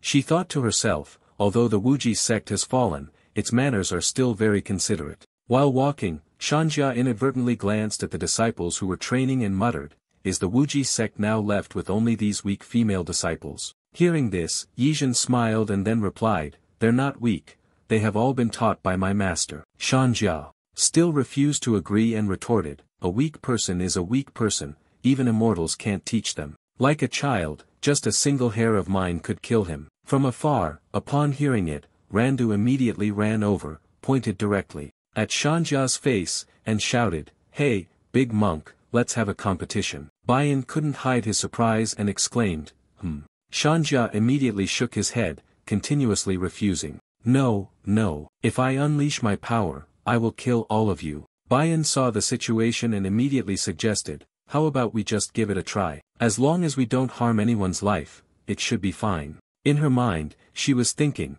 the Wuji sect has declined, we are even being rejected from training. They will feel very embarrassed. The winds began to rise, causing the leaves to gently drift across the roof. At the same time, the sound of Shanjia accepting the challenge rang out. The two stood face to face, each readying themselves to begin the fight. Shanjia arrogantly uttered a threat, "My power is terrifying, even if I have to gather all my strength to defeat you. When hit, they will also be severely injured. Be careful." Hearing that, Randa not only wasn't afraid but also spoke confidently. "You can't touch me." As soon as the words were spoken, Sun Ra swung a powerful punch towards Randu, but in the blink of an eye, the person had vanished, causing him to strike the ground instead. Randu moved quickly and nimbly, but gently held two large sabers as he moved, dodging the strikes. Shanjia was caught off guard by that move and bitterly said, "Your speed is impressive, but all you can do is dodge." Finally, it was hard to escape. As soon as he finished speaking, Randu appeared right behind him, surprising him greatly. Randu was like a whirlwind surrounding Shanjia, circling round and round, causing him not to understand what was happening. The pieces of fabric on Shanjia's body began to fall like rain. Piece by piece, they dropped to the ground. After finishing the move, the people of Shanjia were left without a single piece of cloth covering their bodies. Randu, on the other hand, stopped, stood calmly, and said, "I've yielded." Shanjia suddenly regained his senses, covered his little bird with his hand, and shouted, "Ah, ah." Seeing this, both Yizhen and Bat Yen awkwardly turned their heads. As for Five, they quickly ran over and said, "Milord, please change my clothes quickly." After Shanjia had wrapped his sleeping robe into pants, he angrily said, "Speed is just a minor, heretical technique." Shanjia began cracking his knuckles and, toward the lion statues, said, "Strength is the true proof of power. Watch me." He stepped forward, struggling and trembling as he lifted the statue, to the point where his voice became stammered. "Look here, this is the true warrior, only with strength can one destroy the heavens and the earth." From afar in the sky, it was unknown where she came from, but Lan Yu appeared. With one hand, she lifted all three lion statues off the ground, causing Shan to open his eyes wide in astonishment, his mouth agape. She stood in the sky and sighed, "I just want to go down the mountain to do business and earn some money. My master asked me to cultivate supernatural powers once more." She gently waved her hand and then casually said, "How boring, the lion statues from earlier have shattered into small pieces, leaving Shanjia unable to close his mouth." Shanjia still refused to admit defeat. He swallowed his bitterness and said, "I will not concede. Our great desert has even stronger experts who can summon fire." Just as the words left his mouth, Lan Yu conjured a massive fireball in the sky and issued the challenge. "Isn't something like this enough to strike fear into the mountain?" Shanja immediately knelt down, opened his mouth wide, his eyes bulging in panic as he cried out, "Saint! The saint can summon the sun. Please come with me to rescue Dai Mak. I am willing to be a cow or a horse for you." Yijin stood aside, seeing this, and softly said, "This is just Sushu's fireball technique. Senior sister is still waiting for us." The sunlight had begun to shine, blending with the gentle breeze over each rooftop. "Please go this way." The fish, unable to comprehend, said, "Hasn't the Wuji sect already declined? How could this sect leader have taught so many terrifying experts like this? This sect leader is no ordinary person." After walking for a while, they arrived at the beast hall. Ling Roashue looked at everyone and said, "I understand the purpose of your visit here. This is not a problem." Bayan did not believe it and asked again, "Can you really lend it to me?" Ling Roashue turned back towards the hall and said slowly, "Although the master is not here, he is very generous. Come inside with me." Everyone began to walk in, taking each step on a deep, winding stone path. At the end of the path, they were surprised to discover a vast, desolate valley. The little bird was also surprised and said, "Even a sect-shaking beast can't be calmed." It then spoke in panic. "Without the Wuji sect's grand beast, what should we do? Could it be that we can only destroy everything behind?" The image of a giant eagle fiercely roaring began to emerge in Ba Yan's memory. She said, "The eagle that has protected Great Mak for 10,000 years is now too old to fight anymore. I had originally wanted to rely on the beasts of the Wuji sect." Ling Roashue understood the situation clearly and said, "Great Mak is facing a calamity of 1,000 years. The Wuji sect could have intervened, but the master is not. We can only leave on our own accord." After a brief pause, Dai Mak spoke again, "Recently, my master has been refining weapons, creating a very powerful magic item. The princess can take it back with her for precaution." Bat Yen nodded, "All right." Everyone gathered in front of the palace door again. Ling Roashue took out a knife called the middle level martial Dao, causing Bat Yen to hesitate and say, "Is this the powerful magic weapon you mentioned?" Bayan picked up the sword, gazing at it in confusion. As for Sun Xie, he couldn't believe his eyes, turning around repeatedly. Seeing this, Ling Roashue continued, "This sword was made by my master for the first time, so it couldn't be controlled well. Its power is too great, it's not suitable for everyday use. It is easy to harm the innocent, but during the great calamity, perhaps it will be of help. It can be used twice." Shanja frowned in annoyance, while you muttered in complaint, "Absurd. Why use a knife to cut vegetables to deceive us?" Shanja couldn't help but say, "Do you think of us as a bunch of naive fools who haven't experienced life?" Ling Roashue smiled faintly, recalling the time when Yi Yang was refining this weapon, which had caused a huge explosion. He had even said, "Damn it, this is my first time refining a weapon, I went a bit overboard. This thing can't be used under normal circumstances." Bat Yen grumbled as he received the weapon, thanking the Wuji sect for their goodwill. Then, Bat Yen had no choice but to say his farewells. The situation on the side of Dai Mak was growing increasingly dire. "We have to go back first," Ling Roashue said.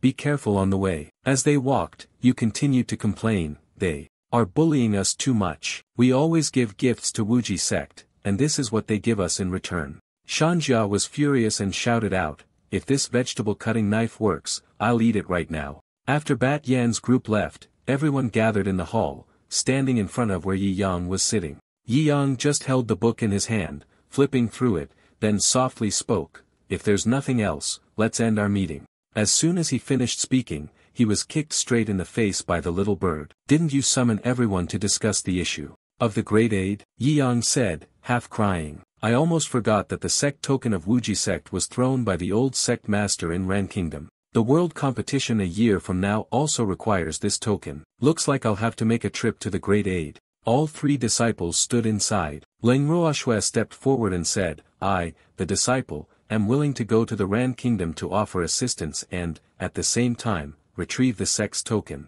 Yi Yang looked up and said, "Then Ling Roashue will go alone to the great desert for training." A fan, along with all the disciples below, shouted in unison, "That's it." 3 days later, I will also lead several disciples into the hellish special training Great Desert. Last time, you couldn't even defeat the Demon Lord. You must train more, Ling Roashue. You will set off immediately, and then we will meet at the royal capital of Ran Kingdom below. The small bird above flapped its wings and said, "I must remind you that this time, the ancient tomb's great army is about to be resurrected. In Great Mak, it will not only be the apocalypse of Great Mak, but it may also evolve into the apocalypse of the entire human world. One must definitely treat it with caution. It was speaking when it glanced over and saw that Yi Yang had disappeared at some point. You all have come this time for an important mission. The little bird immediately cried out, causing the surroundings to feel like an earthquake. The entire hall shook violently. Yi Yang, you bastard, every time there's a meeting, you always run off first. You're no longer just an employee.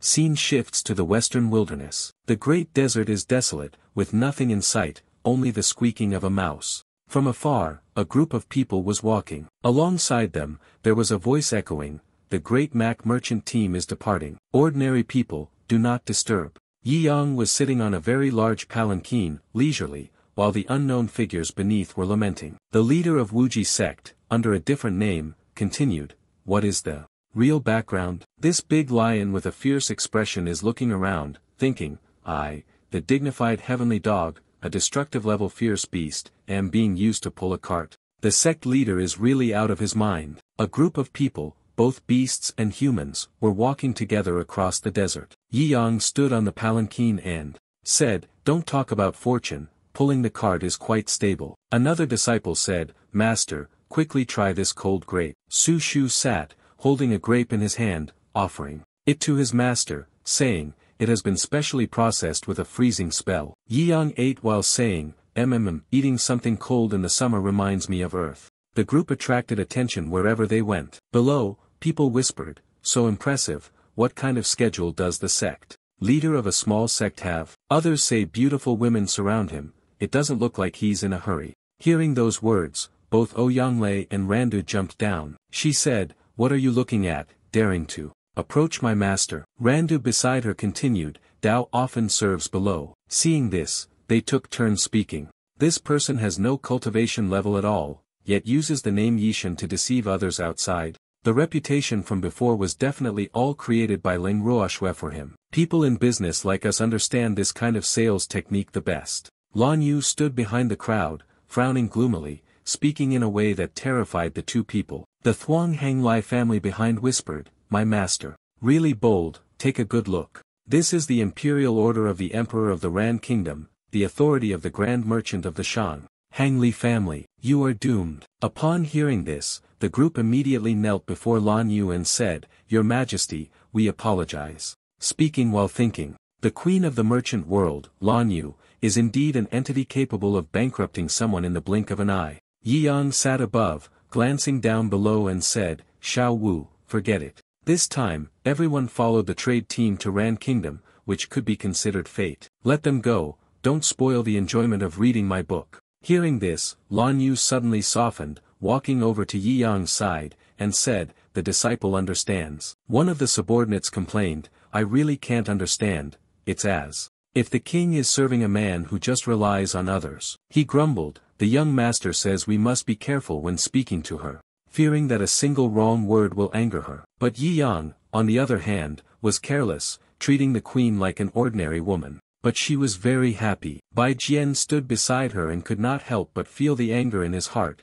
saying, "The woman I cannot have is being enslaved by him, he must be dealt with." Bai Jian made plans to kidnap Yi Yang and take him elsewhere. "I have been observing, this good-for-nothing man sleeps alone at night. At that time, I will drag him deep into the desert, use a bit of trickery, and he will surely cry and then pull out a contract to sell his body to me. In that case, the guy next to me keeps swaying, saying, 'The young master is indeed wise.' Ha ha." In the quiet of midnight, in the desolate wilderness, two people are lurking, plotting something. At the Wuji sect's residence, Randa sat with Su Shu and Yi Yang, roasting meat while talking, causing the beast nearby to be frightened for a moment. "Master, eat some more late-night snacks. If it's not enough, then roast this dog." I slowly approached, using my strength to massage Yi Yang and said, "Master, are you comfortable?" The tip of the finger added a bit of spatial magic, making the sensation of the wine lighter. Yi Yang chewed and said, "Not bad,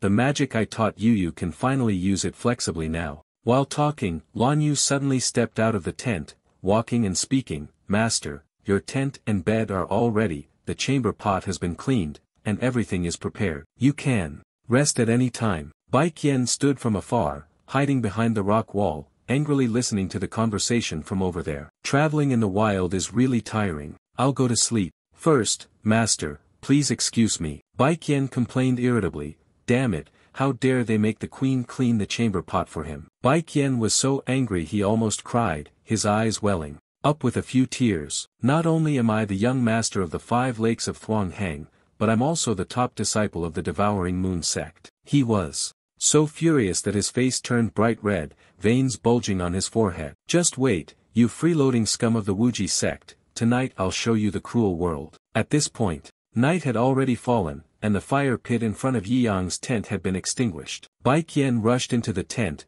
quickly tying up the blanket and running out. He ran while feeling joyful, thinking to himself, I've succeeded, a white face is indeed easy to deal with. Suddenly, Bai Qian suddenly realized something and turned his head to look. He wondered, did you slip just now? Yi Yang yawned on the other side and asked, what do you want me to do, brother, waking me up in the middle of the night? Bai Qian took out a piece of paper and calmly replied, all right, I have something good, and I need you to sign it. You have so many female disciples, sharing one Lan Yu with me wouldn't be a problem. Yi Yang glared, what did you say? He immediately became angry, still daring to speak arrogantly. Right now, in the wilderness, no one would pull back your white-faced name. Bai Jian raised his hand and shouted, it seems I must give you a bit of color to see if you can understand the situation. Before he could make a move, Yi Yang slapped him, sending his mask flying. The slap was so powerful that it sent Bai Qian crashing face first into the ground far from him, in pain and bewilderment, as if he couldn't believe it, and he spoke up, you. Yi Yang had long since removed the blanket wrapped around his body, then bent down and said, what are you talking about? Are you still unclear about the situation? He added, that way, you'll be more awake, then decisively slap. Bai Jian flew far away, causing him to scream in pain. Bai Jian was struck and fell onto a rock, then fell again, hitting the rock below. It happened 3 times in succession. The entire desert area he had just rolled through was filled with dust and smoke, sand flying everywhere. Bai Fei fell to the ground, trembling all over. Groaning loudly, Yi Yang suddenly charged in front of him, causing him to panic and widen his eyes. Bai Fei quickly stood up, drew his sword, and said, White face, you forced me to kill him. He arrogantly raised the sword, full of murderous intent. This is the Devouring Moon strike of the Devouring Moon sect. I can split mountains, sever valleys, and countless great demons in the secret realm have fallen beneath this blade. Yi Yang didn't care at all, and with a gentle glance, he calmly took hold of the sword. He calmly twisted his hand, snapping the sword into pieces. Bai Fei, still standing frozen, motionless, heard Yi Yang ask with certainty, do you still want to resist? He immediately showed his awareness, kneeling and kowtowing, pleading, hero, spare my life. From now on, in my lifetime, I will never utter the words resistance again. Yi Yang then took out a piece of paper and said, in that case, sign this contract of selling yourself. Carrying this thing on. It seems you've used such dirty methods, harming quite a few people. Bai Fei, upon hearing this, stammered, I'll sign. Big brother, I was wrong. He trembled as he held the brush and repeatedly said, Big brother, I was wrong. From now on, I will definitely be a better person. Bai Fei bowed, hiding the hatred in his eyes, then thought to himself, endure for a moment. Later, he would find an opportunity to settle this debt with Wuji sect. When the time came, he would cripple the sect leader of Wuji sect and take all of his female disciples as concubines. He respectfully held out the piece of paper and reported, Big brother, I have signed it, please check. Yi Yang extended his hand to take it and softly said, very well. Without another word, he suddenly raised his hand and severed Bai Fei's head in one swift strike. Yi Yang's face was grim. Since I signed this contract to sell my body, my life belongs to them now. He didn't care. He threw the piece of paper aside and walked away leisurely, continuing, it's quite reasonable to take it now, isn't it? From within the hut came the voice of Yi Yang Lanyu, your breakfast has improved,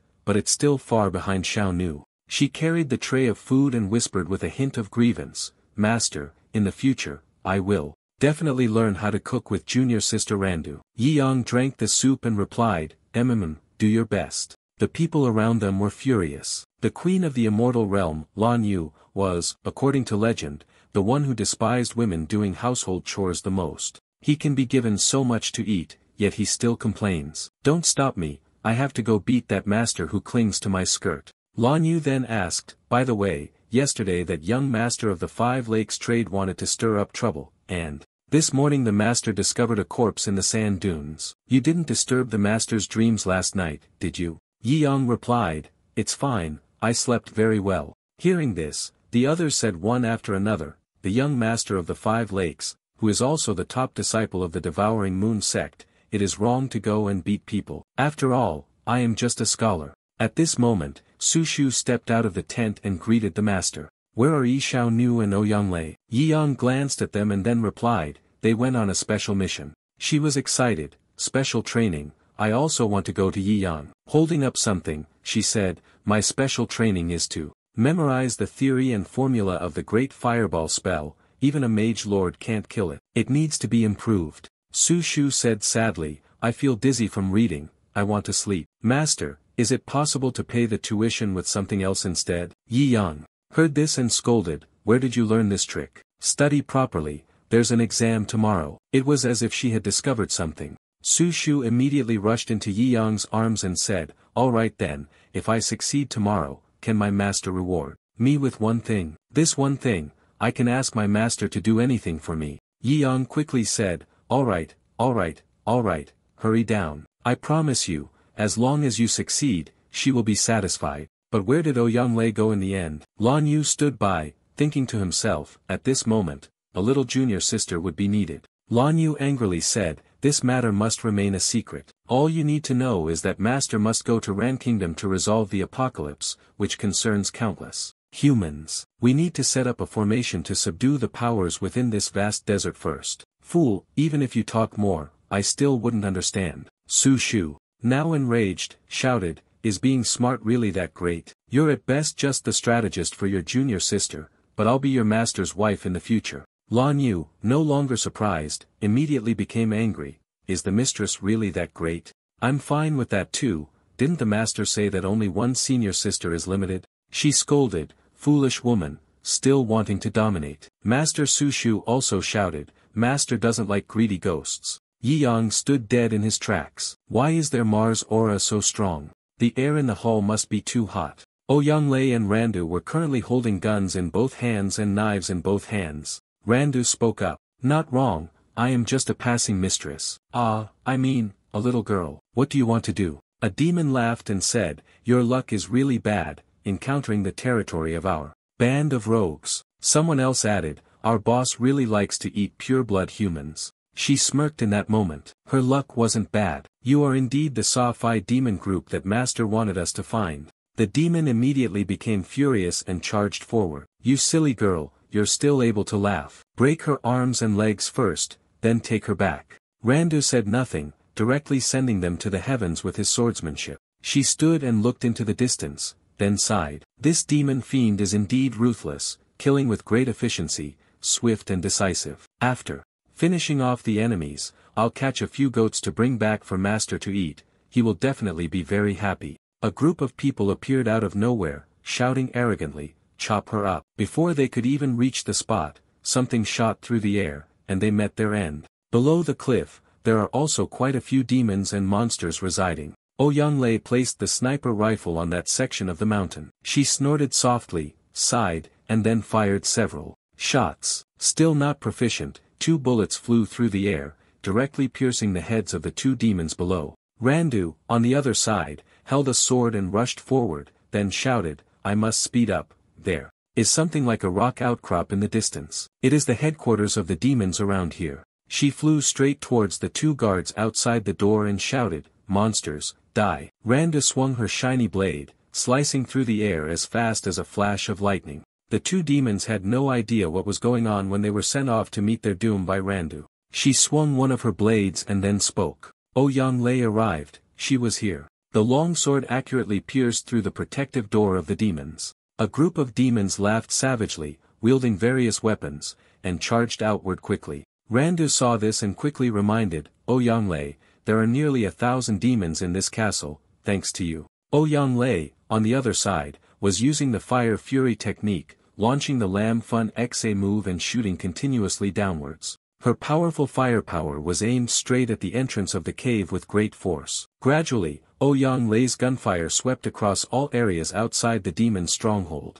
That place was quickly shot at from the outside, with holes puncturing it everywhere. The stronghold endured too much firepower, causing it to compress and explode with earth-shattering force. Randu looked at the devastation. In amazement, unable to recognize Yang Lei, who had become so ruthless. Yang Lei simply said, "What are you talking about? I just don't like demons getting close to my body before they're destroyed." Randu placed her hand on her hip, regardless of the circumstances, hoping that today she could finish quickly and not be delayed in making dinner for her master. Yang Lei, on the other side, raised his gun and spoke. The target seems to have appeared. A few tall demons stepped out from the campfire and said, "So, it turns out there are 2 humans causing trouble." The demon asked, "Humans are weak, what are you ultimately seeking?" Randu exclaimed, "It is him." Yang Lei then replied, "We are looking for you." He swung a mace in his hand and shouted, "I see that you seek death." The 2 quickly dodged the attack, but the immense destructive power could still be felt. Yang Lei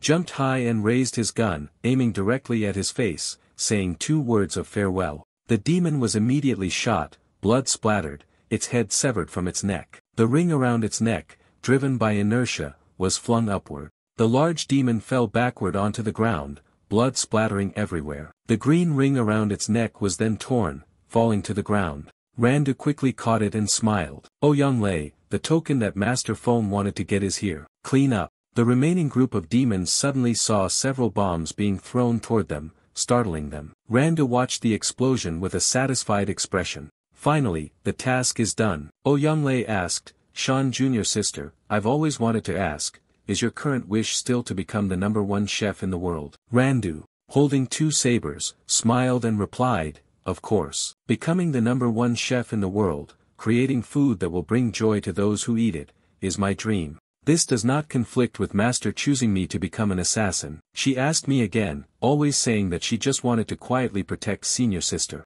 Yang Lei continued, "Now I am just a young girl who knows how to summon machine guns. I feel that it is because of the Master's guidance that we have ended up like this." Yang Lei anxiously wondered how senior sister was doing. She had been sent alone to the dwelling of the ancient demon army. Above a high mountain in the desert, the voice of a child suddenly appeared. "Are you scared? That demon, after bringing us here, every day, 1 person will be eaten." The girl smiled, "I am not afraid, because I must be as brave as the goddess Ling Roashue." The boy then asked, "The person who, since the time she began cultivating the sword path, has pondered the sword, contemplated the heart, set her will, and slain all the demons of the world." The goddess Ling Roashue, 11 years old, once followed her master to the great desert. Her master, exhausted from fighting a great demon, was unable to continue. It was she, alone, with a single sword, carving a path of life and death, stopping over 100 demons, saving Xajia village, and becoming the guardian deity in the hearts of the girls of the great desert. A strong wind blew toward the 2 children.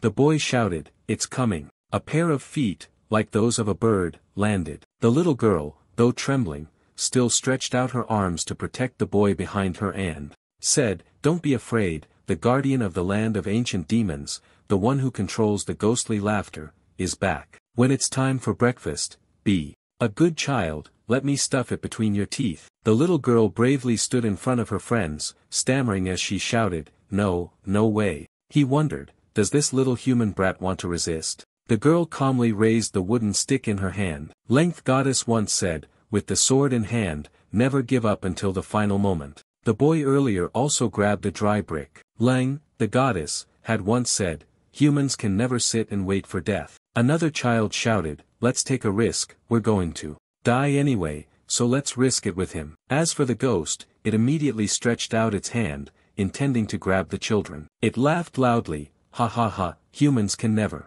resist the gods. A sword strike swept through, as fast as the wind, severing the arm it was about to extend. The ghost, in pain, lost its balance and fell down the slope. The ghost itself, along with the very rock it had been standing on, tumbled down from the height, creating a loud explosion, with dust flying up in a thick cloud. The little girl saw Ling Ruoshue flying in front of her and joyfully exclaimed, Ling Goddess. The group of children there was also completely taken aback. The little girl excitedly said, Ling Goddess has come to the great robe. Ling Ruoshue turned towards the soul-devouring demon and shouted, I have been ordered by my master to come to the Great Robe, to exterminate demons. Soul-devouring demon, you, being one of the 4 fiends, guard the ancient demon's resting place. Speak up, and tell me the location of the demon's lair so you can die peacefully. He was struggling to get up after the fall, then spoke with disdain. The position of the ancient demon army is the sacred land of the demon race. How could I allow lowly beings like you to enter? Saying that, he rushed swiftly towards Ling Ruoxue. You were just lucky to land a surprise attack earlier.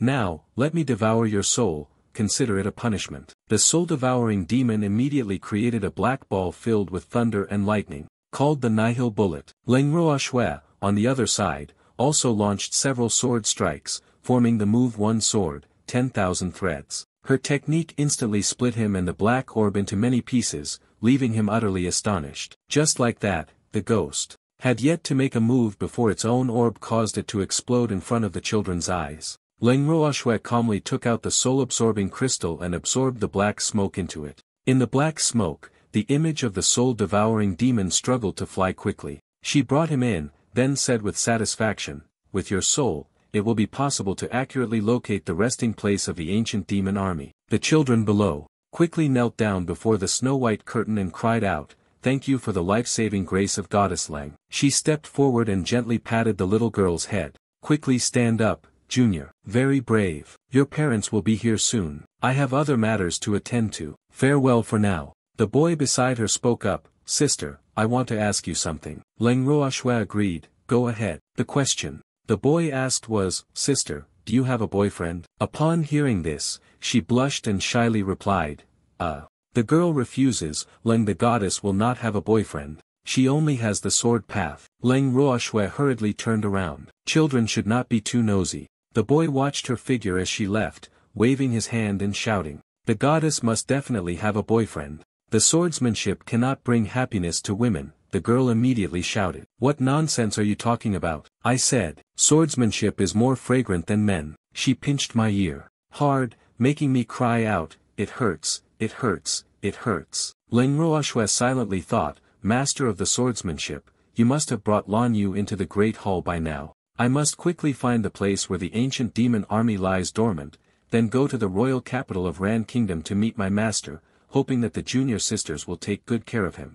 The scene shifts to the tent where Yi Yang's group has set up camp. Randa stands outside, shouting, what is this? She's absolutely stunned, there's no way Su Shu has passed the test. Lan Yu turns to the side and speaks softly, that's why master took her away from the merchant caravan earlier. The two of them must have gone off to do something. Young Lei was still saying, what request will Su Shu make to the master? I heard that last time in Laolan ancient city, Su Shu kissed the master. This time, could Randa be shouting, no, I must go find them. Young Lei, on the other hand, was still lost in thought. The master had always kept his promises, so he would likely not refuse Su Shu's request. Surely, she would not be able to stop them. At this moment, Randu was burning with rage. If she couldn't stop them, then she would join them. Young Lei and Lan Yu were left speechless after hearing this, their minds boggled by her strange thoughts. The scene shifts to a desolate, high mountain, where a solitary tombstone stands alone. Su Shu stood with his hands clasped together and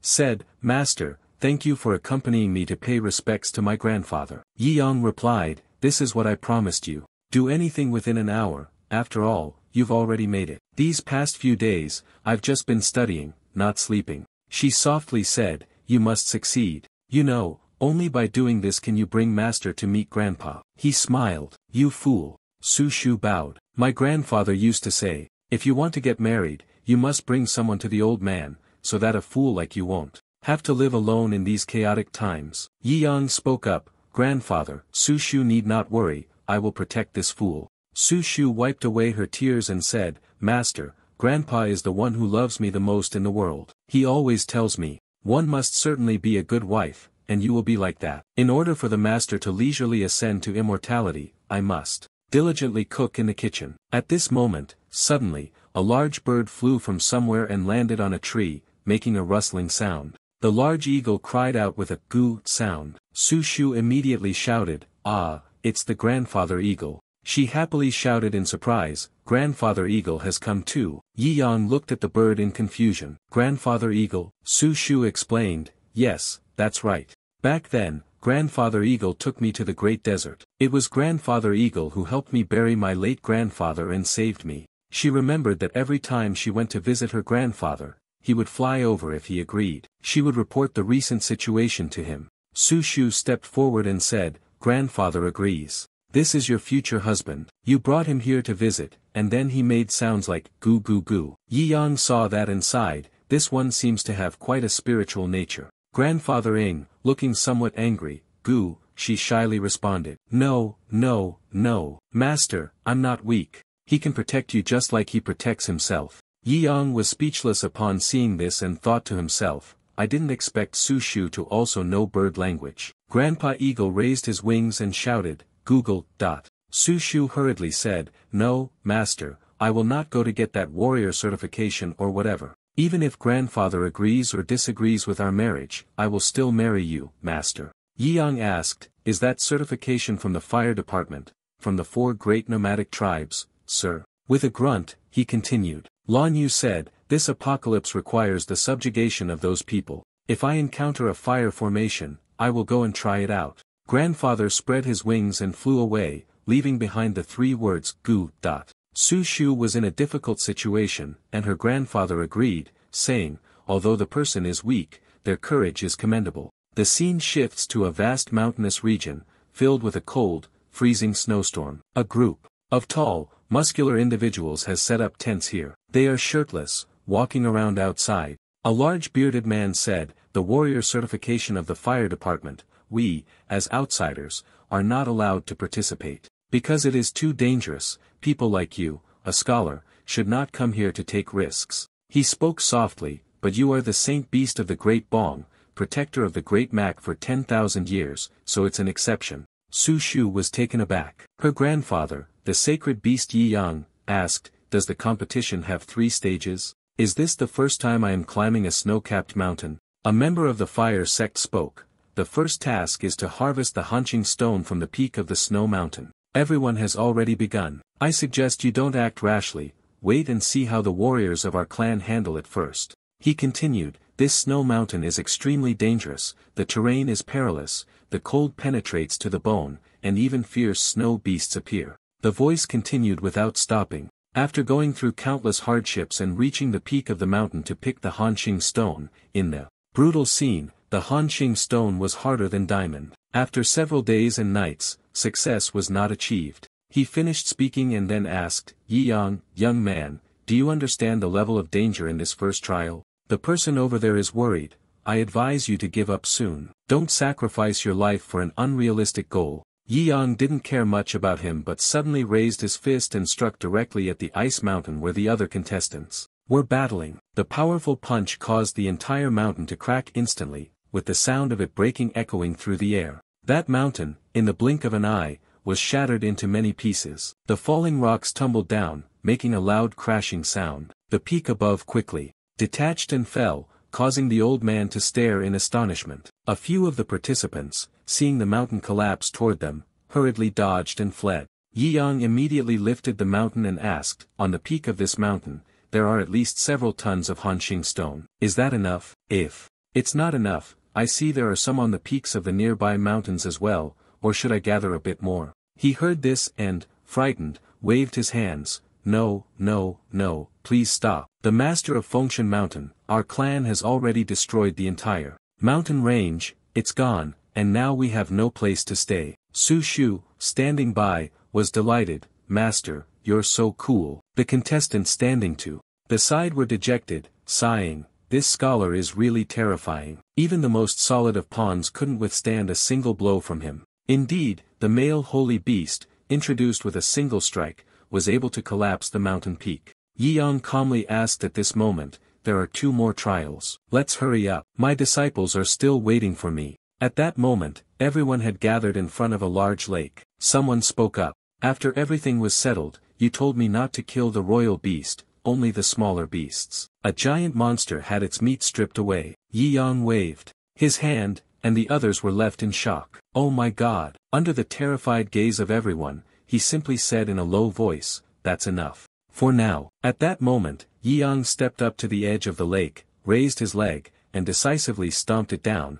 causing the ground to crack. From beneath the lake, a huge surge of water soared up, rising like a pillar. At the top of the water column, there was a boat, being lifted up. Yi Yang immediately asked, "The third trial, the lost treasure the tribe needs, is on that boat. So, is it safe to go?" He looked at them. The final inspection was finally complete. Su Shu hurriedly asked, "So, Master, have I received the title of Great Warrior as grandfather had promised?" The group from the fire department exchanged awkward glances. The group knelt together and shouted, "We pay our respects to the Fire King," which surprised the two people. Yi Yang immediately spoke, "A warrior is enough, I have no interest in becoming some Fire King." The man hurriedly said, "According to the rules of the Fire Legion, the warrior who sets the record will become the Fire King." Yi Yang said, "As for the Fire King, forget it, but there is something I will need your Fire Legion to put all its effort into. You can also ask me to help with something." He immediately shouted,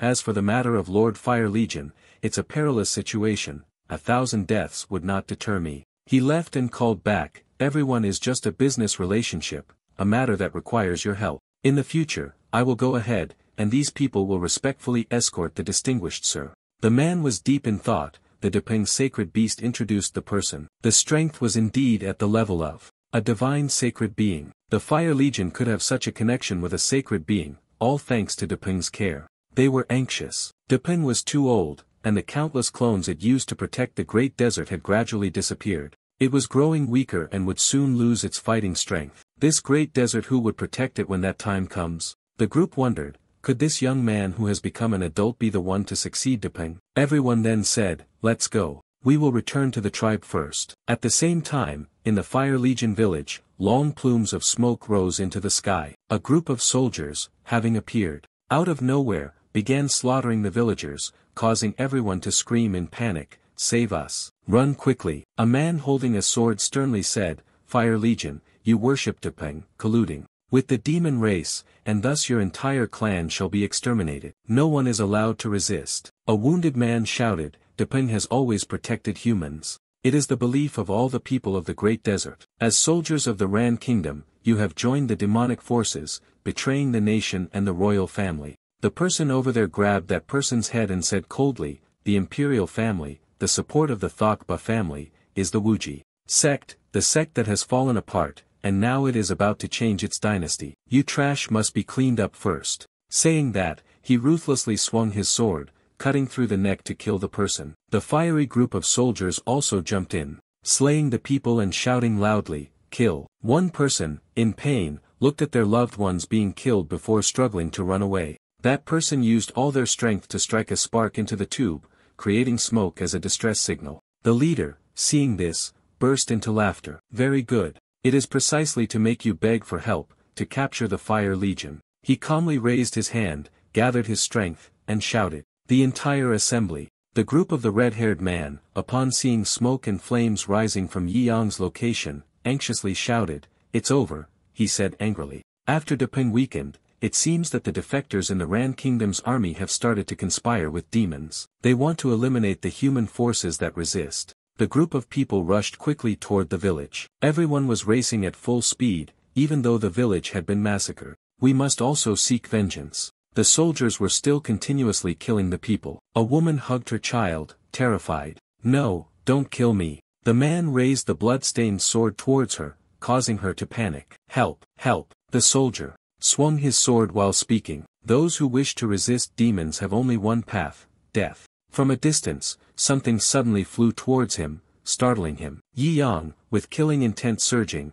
rushed forward and struck, ending his life with a single move. The soldier standing next to him saw his comrade killed and shouted, "Ah, who is it?" Yi Yang said nothing but waved his hand, releasing a golden energy strike. Before the soldier could react, the attack sliced him across the body. He let out a grunt, and in an instant, both he and his sword were split in half. Yi Yang, at this moment, spoke coldly, "Who gave you permission to act in the Fire Legion?" The soldiers who appeared behind. Yi Yang then asked the foreigner, "Do you know how serious the consequences are for killing a soldier of the Ran Kingdom?" As soon as he finished speaking, he immediately launched another strike. The group of soldiers immediately cried out in pain and collapsed to the ground. At that moment, the commanding officer appeared. Witnessing the scene just now, he spoke up, "Young man, calm down. First of all, I know you're very powerful, but you alone cannot fight against an entire army. We came prepared, so don't be in a hurry to strike. It's possible for both sides to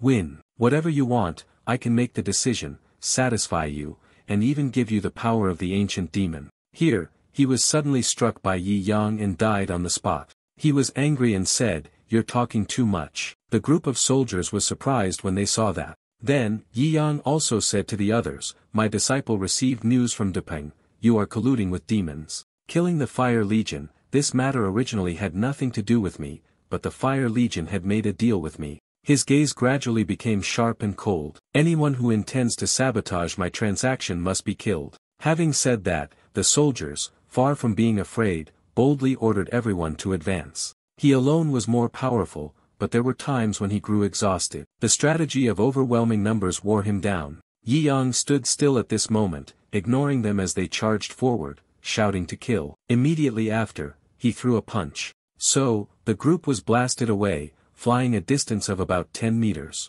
Under the terrifying power of the punch, the soldiers were instantly reduced to nothing. Yi Yang's punch even caused a piece of land to be completely swept away. The others, seeing the situation, immediately ran for their lives. As they ran, they shouted, "Monster! Monster! One punch kills 500 people, run quickly." However, Yi Yang had no intention of letting them go. "With just one strike from you, you made them explode into pieces." The people of the Fire Tribe were extremely astonished when they saw this. My God, this foreign hero single-handedly overthrew an entire army. Suddenly, Su Shu appeared from somewhere and asked, "Master, am I late?" Yi Yang replied, "This round has just ended." At that moment, the clan leaders group also rushed to this place in a panic. The clan leader shouted loudly, "Someone is here to save us, it's that young sage." Upon arriving, everyone immediately knelt to the ground to express their gratitude, thanking the hero who saved the Fire Legion. "I will remember this hero for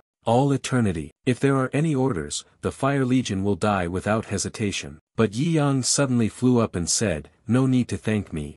I am just ensuring the safety of our transaction. You told Su Shu that the apocalypse is approaching. The Ran Kingdom has lost control. In the Wuji sect, every generation of sect master takes the king of the Ran Kingdom as a registered disciple. The king of Ran Kingdom is now an official disciple of the sect leader, making him a half-peer of mine. Quan Fuang Ran Kingdom cleaning up the surrendered demons is also considered a matter for our Wuji sect." Su Shu asked Master Yi Yang for his opinion. "What should we do next?" "You told me to follow you." The scene shifts to Eagle Mountain, where Depeng is being bound by 3 men with chains. It tries to cling to the rocks in an attempt to avoid being dragged away. At this moment, it could no longer bear it and let out a painful scream. The 3 great saints of Ran Kingdom stood on the cliff, asking, "Depeng, do you know the crime of repentance? The name is Lak Tu, who betrayed the eternal friendship of humanity with you for the sake of love and demons." Bartle said, "The Grand General of the Ran Kingdom, Muksa Tu, the Holy Cavalry King,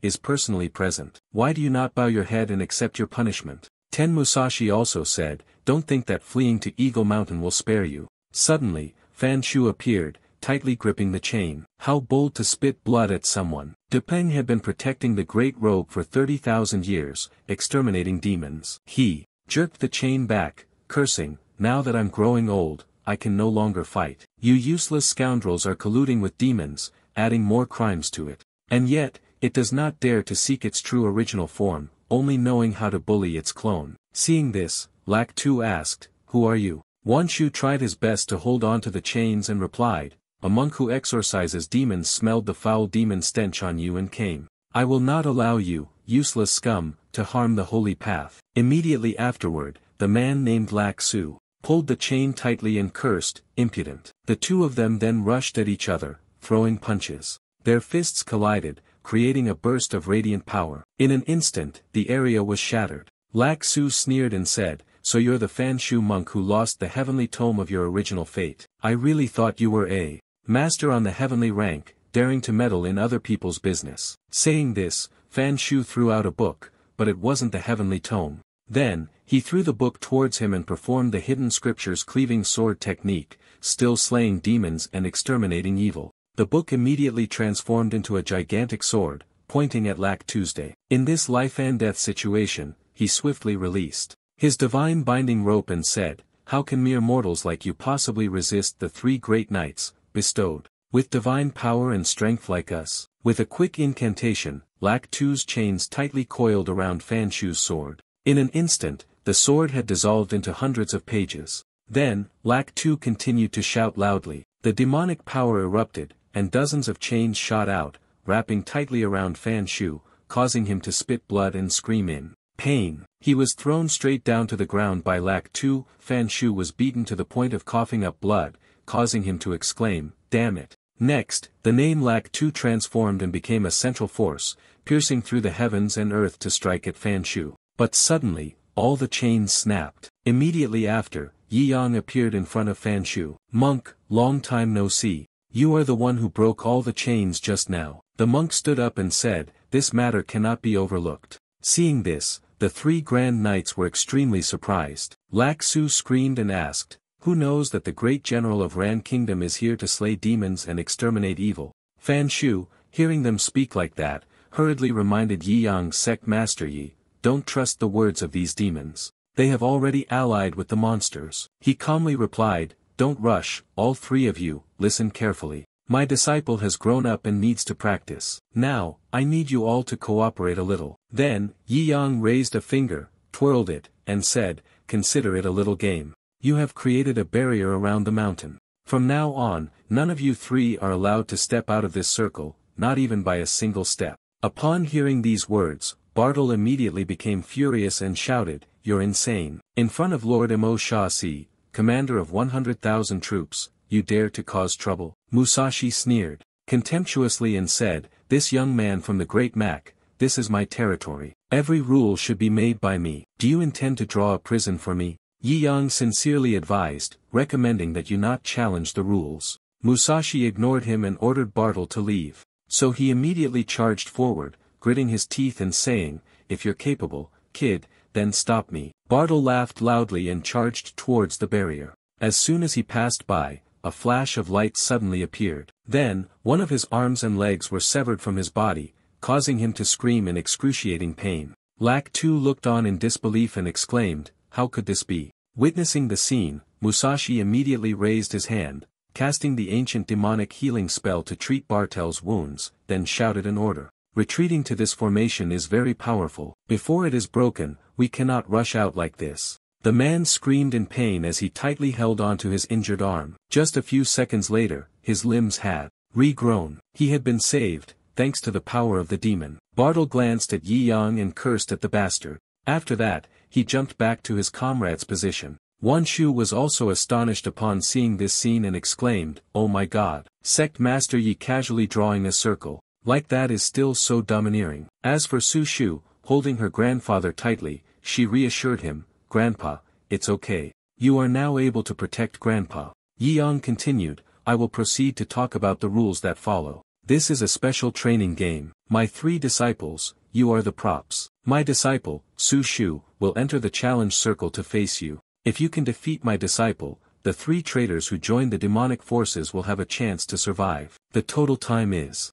2 incense sticks. This round will shrink by a quarter, so be aware. Su Shu, do you remember the rules that apply to you?" Su Shu was still crying while hugging her grandfather, but she had to turn and say, "I remember now. With the first incense stick I can only defend, and with the second incense stick I can counterattack." The group of people, upon hearing this rule, felt disrespected. Bartle angrily said, "Just defending, are we to look down on our three great holy knights like this?" At that moment, Lako remained silent, not saying a word. All of them reminded her master, the Grandmaster of Formations, this girl is definitely not simple. Taking advantage of the fact that she was still in a defensive state, quickly kill her. As soon as he finished saying those words, Su Shu unexpectedly cast an infinitely stacking defensive magic spell. Seeing this, Bartle immediately exerted all his energy, charging forward to summon the Holy Master battle armor. Then, he threw a strike toward Su Shu. Then, Su Shu focused his strength to strike back at Bartle. He was very surprised to see this. "My sword chi, as a Saint Master, has dissipated. It seems I must be cautious in battle." Witnessing this action of his disciple, Yi Yang was also left speechless. Su Shu, on the other hand, was thoughtless, accumulating more than 50 types of defensive magic for himself. Indeed, It is an overuse of one's immense spiritual power. How could the opponent possibly harm it? Meanwhile, Su Shu was still deeply engrossed in thought, not yet feeling safe enough. He was considering the light shield technique, the shadow wall, immunity, fire resistance, wind resistance, and wondering if there were any space traps left. Forget it, add it one more time, being a mage is so annoying. Bartle raised his sword at this moment, intending to strike sneakily. Your split soul, I'll send you on your way, thunder strikes and shatters the stars. Then, he forcefully struck Su Shu's defensive barrier. She watched his foolish actions, speechless. You're done for. You've triggered the entire interconnected magical reaction. After that, Su Shu cast various spells, putting all his strength into his defensive circle. Seeing this, Bartle was also extremely alarmed. The moment he rushed over, a loud explosion erupted. The two remaining individuals were stunned as they watched the scene. Finally, Bartle was burned to a crisp and fell to the ground. His entire body turned to dust, leaving only the armor on the outside. Both Grandpa Ying and Fan Shu were so astonished that they were horrified. The Holy Knight was directly vaporized by the high temperature. Su Shu, who had no talent for cultivation, was taught by Yi Yang to become this powerful. Seeing Bartel's foolish actions, Yi Yang could only raise his hand to his face, feeling embarrassed for that fool. Directly into the absolute defensive space of Su Shu. Launching the attack now is essentially suicide. Su Shu, up there, impatiently said, "Hey, you two over there, stop standing there like fools and keep attacking me." She urged them. "Master, now you're not letting me attack. Hurry up and hit me so I can finish quickly.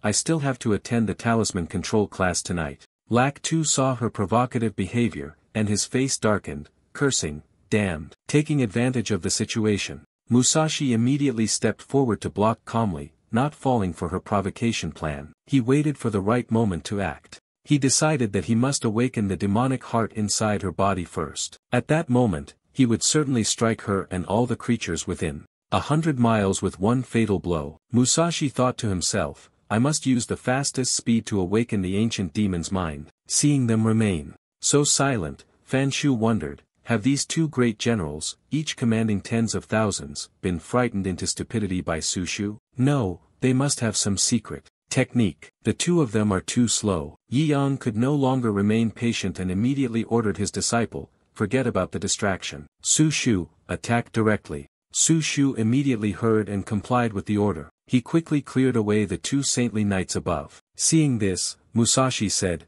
"Stay on full alert, prepare for battle." Lak Tu immediately obeyed. Then, Su Shu summoned the fire element and launched an attack toward them. Seeing this, Lak Su angrily said, "Is she summoning this low-level fire spirit to humiliate us?" Musashi also added, "That thing has a very low energy response. It seems she is only good at defense but cannot afford to lower her guard." Su Shu looked at them and said, "My hit rate is too low now, you go ahead and do it yourselves." After speaking, she added more fuel to the fire. It immediately became stronger than ever before. Then, it let out a powerful scream. Fan Shu looked at it in panic. This thing was like a volcano about to erupt. The fireman charged like an arrow, swiftly heading toward the other two. Musashi pointed his finger, channeling the ancient demonic power, blessing Lak Su, then quickly ordered, "Go, win swiftly and decisively." Lak Su immediately became strengthened, crazily charging forward to confront the fireman.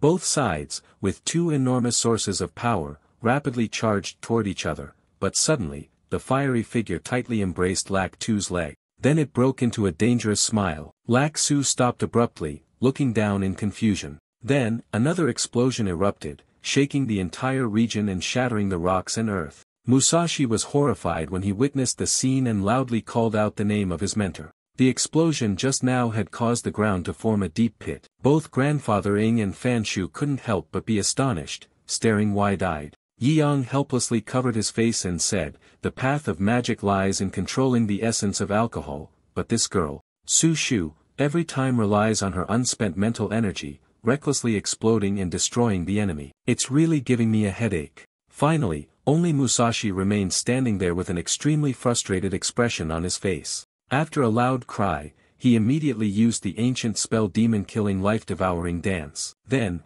two wings sprouted from his back. Su Shu shouted upon seeing this, "The battle over there is still ongoing, don't just focus on the appearance." Musashi calmly waved his hand and disdainfully said, trivial. The fire-wielding man was thrown out and immediately exploded. He was arrogant, but in my state of demon dance, I am the master of this desert. This thing I can easily stop. Su Shu heard this and chuckled lightly, saying, then you do your best. The number I released is a bit too many, and I'm afraid it won't be easy for you to handle. Then, she summoned tens of thousands of fire spirits. They swarmed forward, attacking the target. The number of them was so large that he found it difficult to deal with all of them. Suddenly, several fiery figures clung tightly to his arms and legs. Then, the whole group rushed in and surrounded Musashi. At that moment, the place resembled a volcano erupting. Then, a flash of light suddenly flickered, and finally, a loud explosion rang out, shaking the entire area.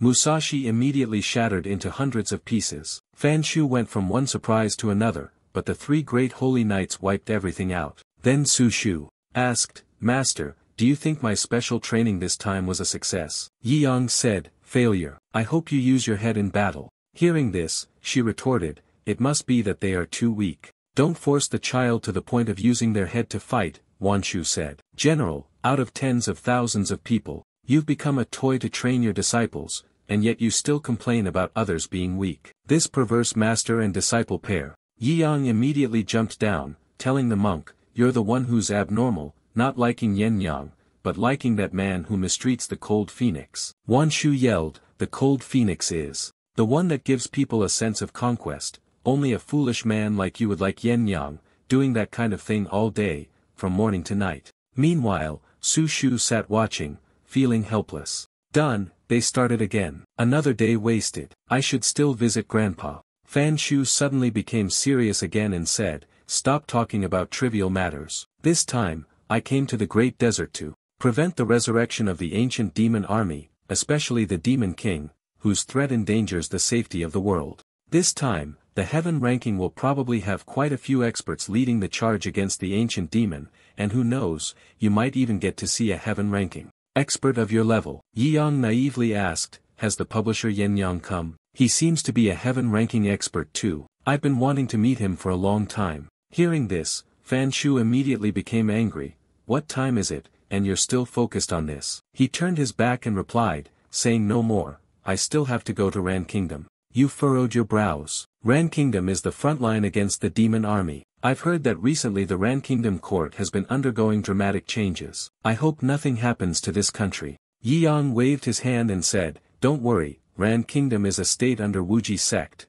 No one can touch it. Anyone who tries to cause trouble will have to pay the price. Let's say goodbye here, Su Shu. Let's go. Su Shu hugged the eagle and said to her grandfather, the eagle must go now. What do you mean by telling me to marry my master quickly? I want to as well, I've signed up a lot already. The scent of a woman quickly turning into a wooden boyfriend also ignites the king's flame. From now on, I won't be complacent. I will definitely win the master. Upon hearing this, both Fan Shu and Yi Yang were also rendered helpless. Done, what did she say next? Immediately consummate the marriage in the cave over there. A person could even help you suppress your master, be proactive, just go ahead. This isn't bad either. The two people turned around, their hearts skipping a beat. Yi Yang immediately urged her to leave. Su Shu still lingered, saying, I will still rely on my own strength to win the master's favor. Grandfather, please approve of me. I will soon bring good news that I have transformed from a young girl into a woman and present it to you.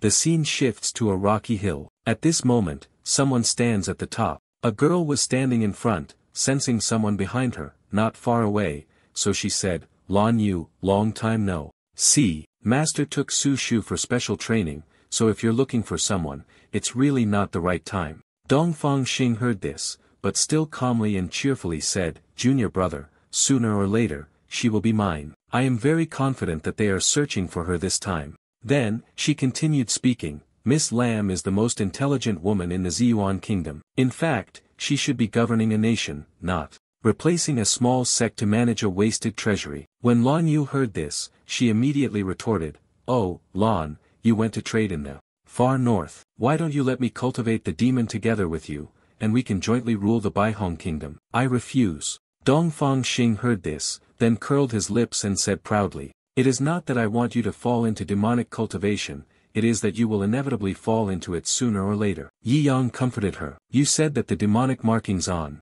your hand were caused by excessive energy. Do you believe that? At that moment, another terrifying image of Lan Yu appeared, darkened by corruption, with hidden weapons surrounding her entire body. Dong Fangxing then continued smoothly. Although I do not know your background, half of the blood running through your veins comes from the most powerful demonic lineage I have ever encountered. Sooner or later, you will abandon your human identity and become a demon. When that time comes, the world will see you as a monster. Even if the world is vast, there will be no place for you to exist. Later, on the peak of the rocky mountain, the sky was clear and blue. Both Lan Yu and Dong Fangxing were still standing there. Lan Yu calmly replied to Dong Fangxing's earlier words. It's alright, even if the whole world sees me as a monster, having my master accept me as a disciple is enough. Dong Fangxing, upon hearing this, immediately spoke up. Yi Yang will, of course, protect you, but are you truly willing to let him become an enemy of the entire world just to protect a demonic disciple like you? On the other side, Lan Yu frowned upon hearing this,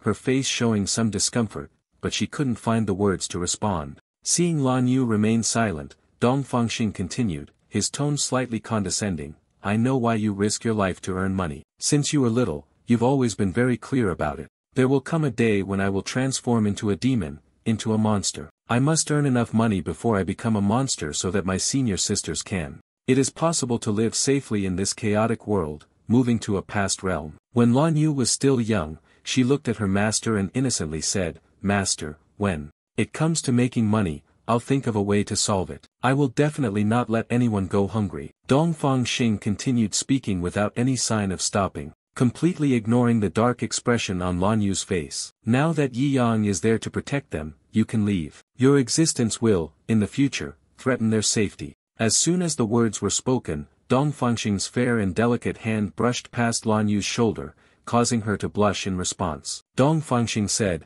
Cooperate with me. Dong Fangxing slowly raised his hand to lift Lan Yu's chin from behind, causing her to feel a strange sensation, along with a somewhat peculiar tone in his voice. I will make you the true ruler. The two of us, as queens, will govern the Bai Hong kingdom. I will be responsible for the martial forces, and you will manage the economy. Let this be the starting point that helps me become a god, with you becoming a god before me. Then, we will marry Yi Yang and serve him together. Upon hearing this, Lan Yu immediately jumped back, her hands forming a glowing orb, and she shouted loudly, Shut up. She then pushed the glowing orb toward Dong Fangxing. The stream of light followed suit, and she angrily said, Dong Fangxing, no need to waste effort tempting me. I have no intention of becoming a queen, nor do I want to be a deity. In this lifetime, all I want is to be my master's wallet, and that is enough. As soon as Dong Fangxing saw the glowing orb charging towards him, he calmly dodged it, then laughed loudly with a sense of contempt and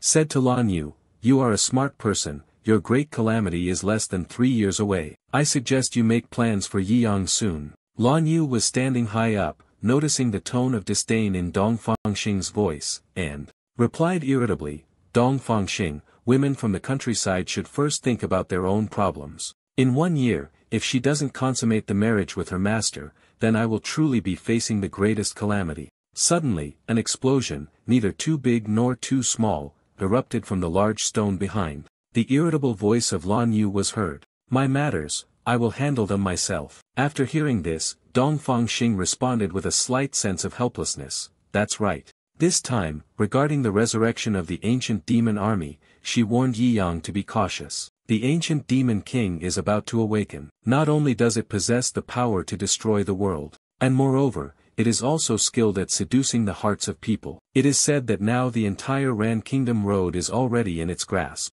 After saying that, she immediately flew out of the place, still not forgetting to speak recklessly. Ran Kingdom Wuji sect will stabilize on its own. You, an outsider, don't need to waste your efforts anymore. I'm leaving now. Dong Fangxing, standing on the top of the hill, heard this and nonchalantly responded with a teasing tone, You really run fast. Pass my regards to the junior disciple. At this moment, Lan Yu was flying high in the sky, her face somewhat melancholic. She thought, I still haven't mentioned the demon possession to my master. The future is so distant, I can't let my master worry about me. Now, after resolving the chaos, the restoration of the ancient demon calamity is the most important. Not long after, they finally arrived. Lan Yu gently landed on the ground, while Yi Yang was eating fruit at that moment. As soon as he saw her, he asked, Lan Yu, where have you been? Hearing this, she replied, Master, I went to discuss business. Hearing Lan Yu say that, he quickly popped the cherry into his mouth and said,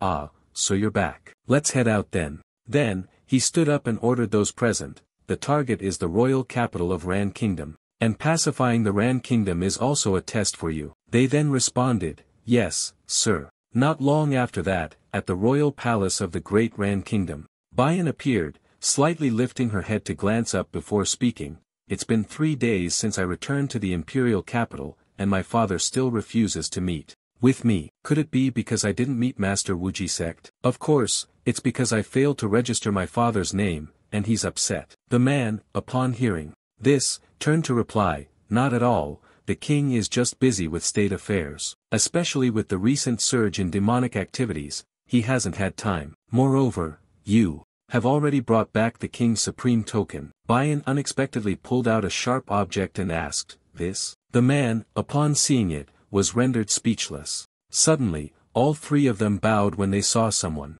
It turns out he's a eunuch. He looked up at them and said, Princess Xian and the 2 envoys, please enter the hall. The Bayan palace official happily opened the door and said, but little did she expect that before her eyes, there would be a scene of brutal murder. Father, I'm back. All 3 of them witnessed this scene. For a moment, a look of panic flashed across their faces. Bayan saw his father being killed by someone on his very throne, and he couldn't help but scream, Father. The man in the blue robe was killed, lying against the wall. The remaining ones also encountered circumstances no different. She herself witnessed this scene and could not help but shed tears, saying, Why? Suddenly, a man dressed in white, accompanied by a person with the head of an ox and the head of a horse, appeared. The man in white saw her and spoke, Bayan, you have returned. The bald man saw this, immediately stepped forward, pushed Yen to the side, and said, Princess, step back. It's the national master, you. It turns out he is the national teacher Baijun. He smirked and said, but the national crime king, Fak Ba Xian, shields Depeng and conspires with demons to betray humanity. Having committed an unforgivable crime, and now afraid of the punishment, she has taken her own life. The divine protectors of Depeng all uphold the law. Bayan, you are the daughter of the crime king, what more is there to say? Bayan heard this and couldn't hold back, angrily replying, Clearly, you have allied with demons, betrayed humanity, and yet you are here turning black into white, speaking nonsense. The man standing beside her angrily said, You are joining forces with the demons, you are the historical sinners of mankind. This Baijun is becoming more and more terrifying. He coldly replied, Humans will be destroyed sooner or later, and history will naturally be erased. One must follow the times. They are not demons, they are divine uncles, the younger brothers of the king. Everyone knows, all are chosen by the great divine mission to become the new king. On the side of the Trin Te army, General Mok Sa Tu also stood with the new king,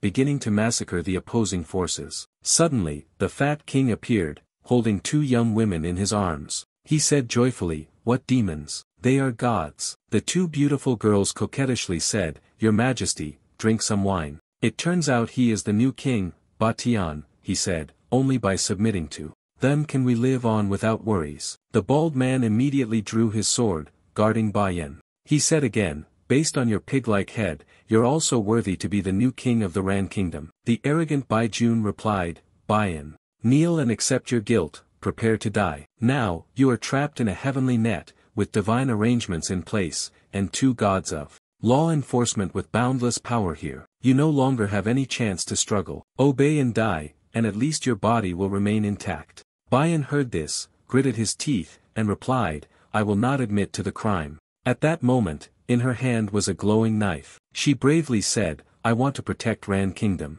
Bayan shouted loudly, I will not acknowledge this new king. She felt a bit tense. Without the approval of the Elder Council and the 4 great nomadic tribes, the newly ascended king cannot be established. Baijun lowered his head. The great demon master had already made arrangements. They would either agree or be dead. Now, the first heir to the throne is afraid of committing suicide out of guilt. What a coincidence. Hearing those words, Bayan's gaze darkened. Baijun frantically said, Aren't the 2 divine guards most fond of torturing and killing women? This is a precious virgin, torturing and killing her will bring immense pleasure. Shanja gritted his teeth and cursed, "Damn bull-headed bastard." With a sinister smile, he said, "Your Highness, the princess, I have come to serve you." Shanja, furious, concentrated his strength into the sword and said, "I shall seek guidance from the demon, you." Then, Shanja leaped high, simultaneously swinging the Thunder Slayer sword with both hands. However, the moment the sword made contact with the bull's head,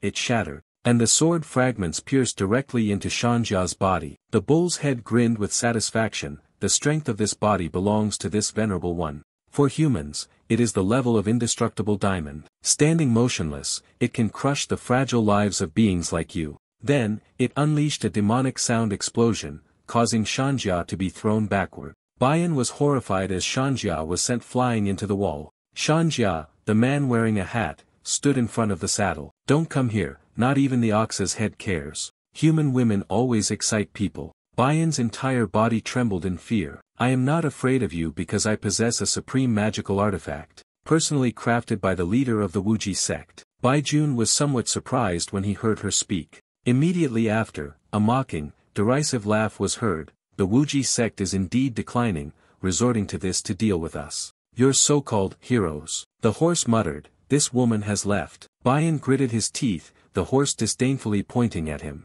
"Then use this broken knife of yours to cut through my indestructible Vajra body.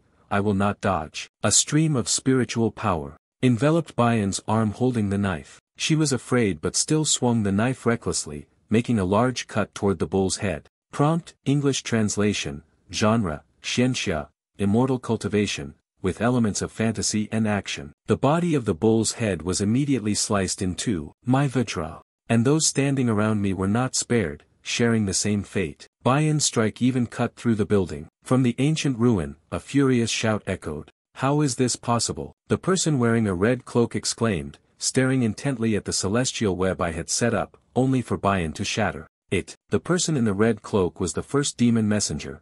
He unleashed his power while simultaneously calculating, size, 1024 by 1024, n1. "But no matter where her strength comes from, I will make sure she has no way to escape." Activate the secret weapon hidden in the palace. The ground had now turned into a chaotic mess. The orange orb containing the three people hovered, drifting off course. Shanja used a space teleportation talisman, enveloping all three of them. "We're relying on a meat cleaver again." At this point, all three of them were still doubtful, looking at the weapon in their hands, unable to believe that this was a cleaver. At this moment, a stream of dark energy was gradually gathering at the location of the first demon master summoning the Great Destroyer of Nations. Immediately afterward, several gigantic figures emerged from the ground. Bayan furrowed her brows, alert. Beneath them stood the three great giants of the Destroyer of Nations tower. Bayan raised her sickle high, boldly challenging, "Come at me." Finally, she swung a strike that cleaved through the three giants. Not only was the giant split in two,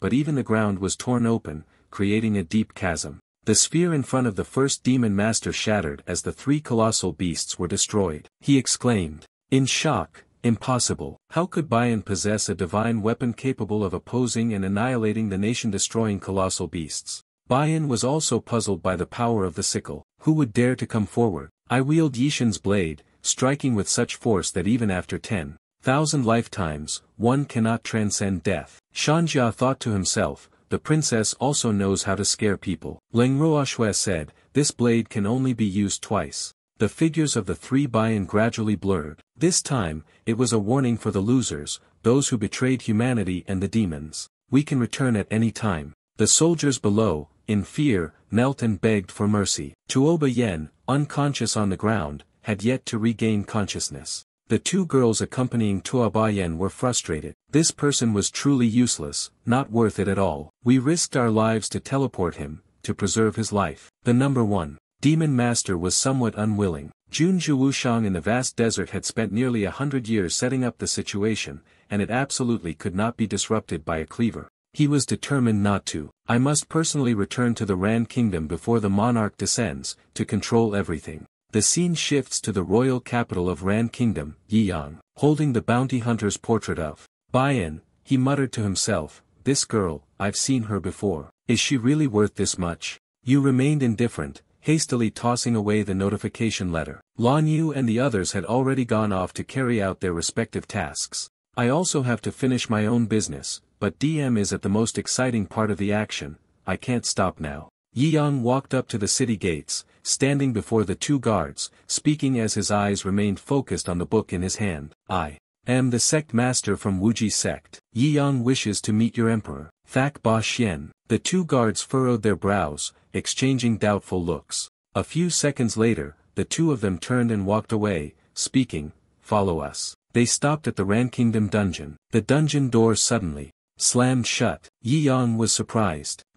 Why aren't we going anymore? Have we arrived? The cold guard replied, "We've arrived. The remaining companions of the Emperor, like you, will obediently wait in the dungeon for your punishment." Yi Yang looked helpless, silently thinking, they've brought me to the dungeon again. Anywhere, just watch this scene first. Behind Yi Yang, a tall figure appeared, one who looked like a bookworm. "No matter what brought you here," he said. "Now, you must understand one thing. I am the father here. You stay calm and answer, no matter who you are. Don't disturb me while I'm reading. Wait until I finish, then we'll talk." The dagger-wielding team stood in front of Yi Yang. Nam Dong-suk was arrogant, adhering to the rule that newcomers had to take a beating.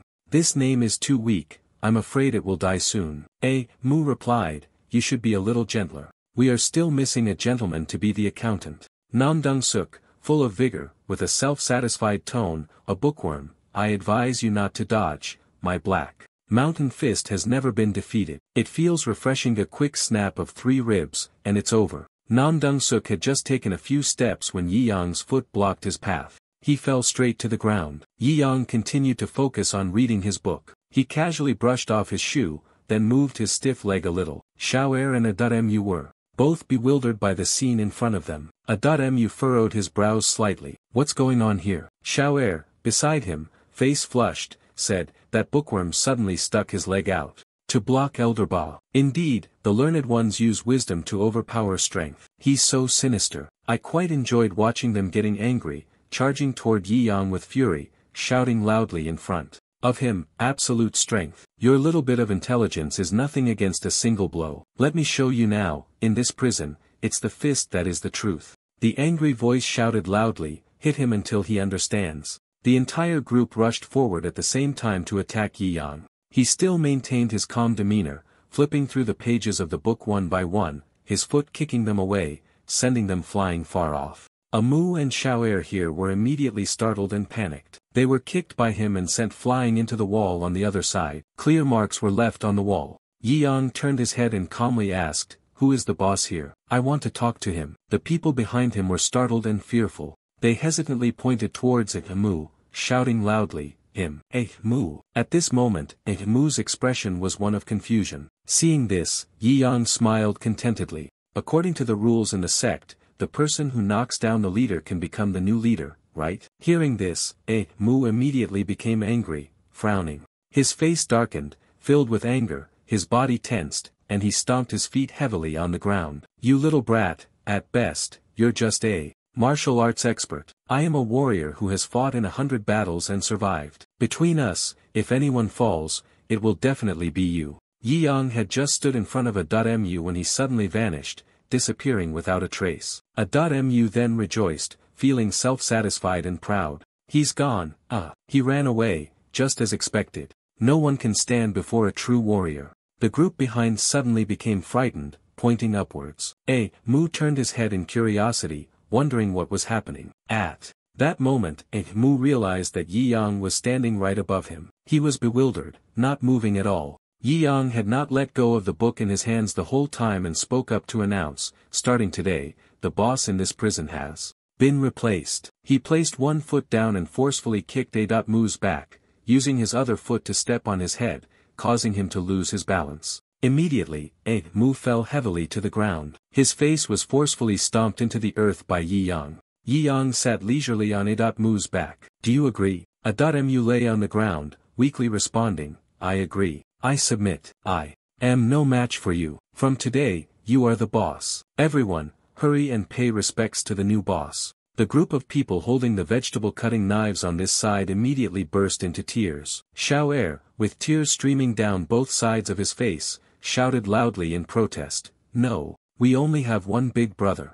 Yi Yang coldly stared at them. It seemed they were very united. None of you are willing to submit to the demon army. The Enmuhanyan kingdom was attacked here, wasn't it? Do something for me. I will give this position to him, and also gift you all a big fruit. Inside the great prison of Ran Kingdom, Mu laughed excitedly. Boss, there's something new, just tell me. I'll definitely come. Yi Yang coldly replied, no rush, we'll talk after eating the melon. Tell me in advance. Why won't you submit to the demons?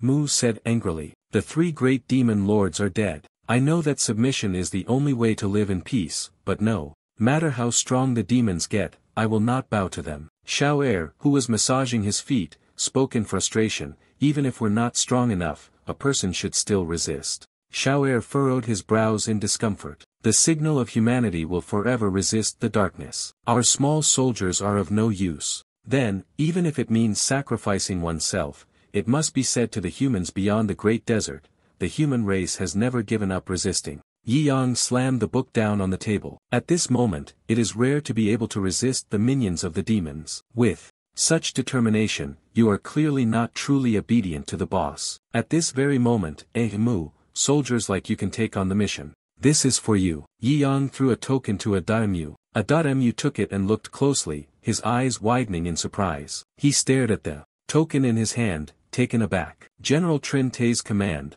while there are people, there are orders. When people are lost, the orders are gone. The 3 taboos after surrendering to the demonic forces, the people of the Enmuhanyan kingdom hated them to the core, feeling shame for these 3 individuals. Suddenly, they knelt and bowed their heads to Yi Yang. We once swore that anyone who could avenge the Ran kingdom, by killing them and washing away the disgrace would be devoted to loyalty for life. You shout a few words. It was not me who killed, it was my disciple, Su Shu. During the special training, he killed Mu, crying uncontrollably. We swear to be filial and loyal, with gratitude to our master. For all our lives. Yi Yang coldly turned and walked away. No need to be so formal. These past few days, staying up late reading books, I'm really sleepy, can't even get there. He went to the bed beside him and lay down. I'll sleep for a while, we'll talk later. Over here, they were talking in hushed, excited tones. It seems that the benefactor's disciple had killed 3 great enemies, and that was why he was locked up here. No matter what, we must also protect him. Xiao Er, take good care of him. Xiao Er hesitated and agreed. Inside the celestial prison, there was suddenly a violent tremor. The 3rd demon envoy, with a bizarre and massive appearance, was accompanied by a guiding soldier. Inside, it was all food for humans. He was satisfied. Humans are the most delicious delicacy. Wait until I am full, then I will grant you the power of the 3 great enemies. The guard, with a dangerous expression, looked at the group inside. His Excellency, the heavenly prison divine messenger, invites you. Enjoy. Tonight, I am particularly hungry. Eat all the people in this prison. The guard quickly agreed. As the demon envoy opened his mouth, dark energy emerged and flew out. His demonic energy transformed into long, twisting tendrils, bursting through the heavenly prison door and tightly wrapping around everyone inside. The demon lord controlled the evil energy, tightening around them. They screamed in pain, begging for help. After a while, their bodies slowly vanished without a trace.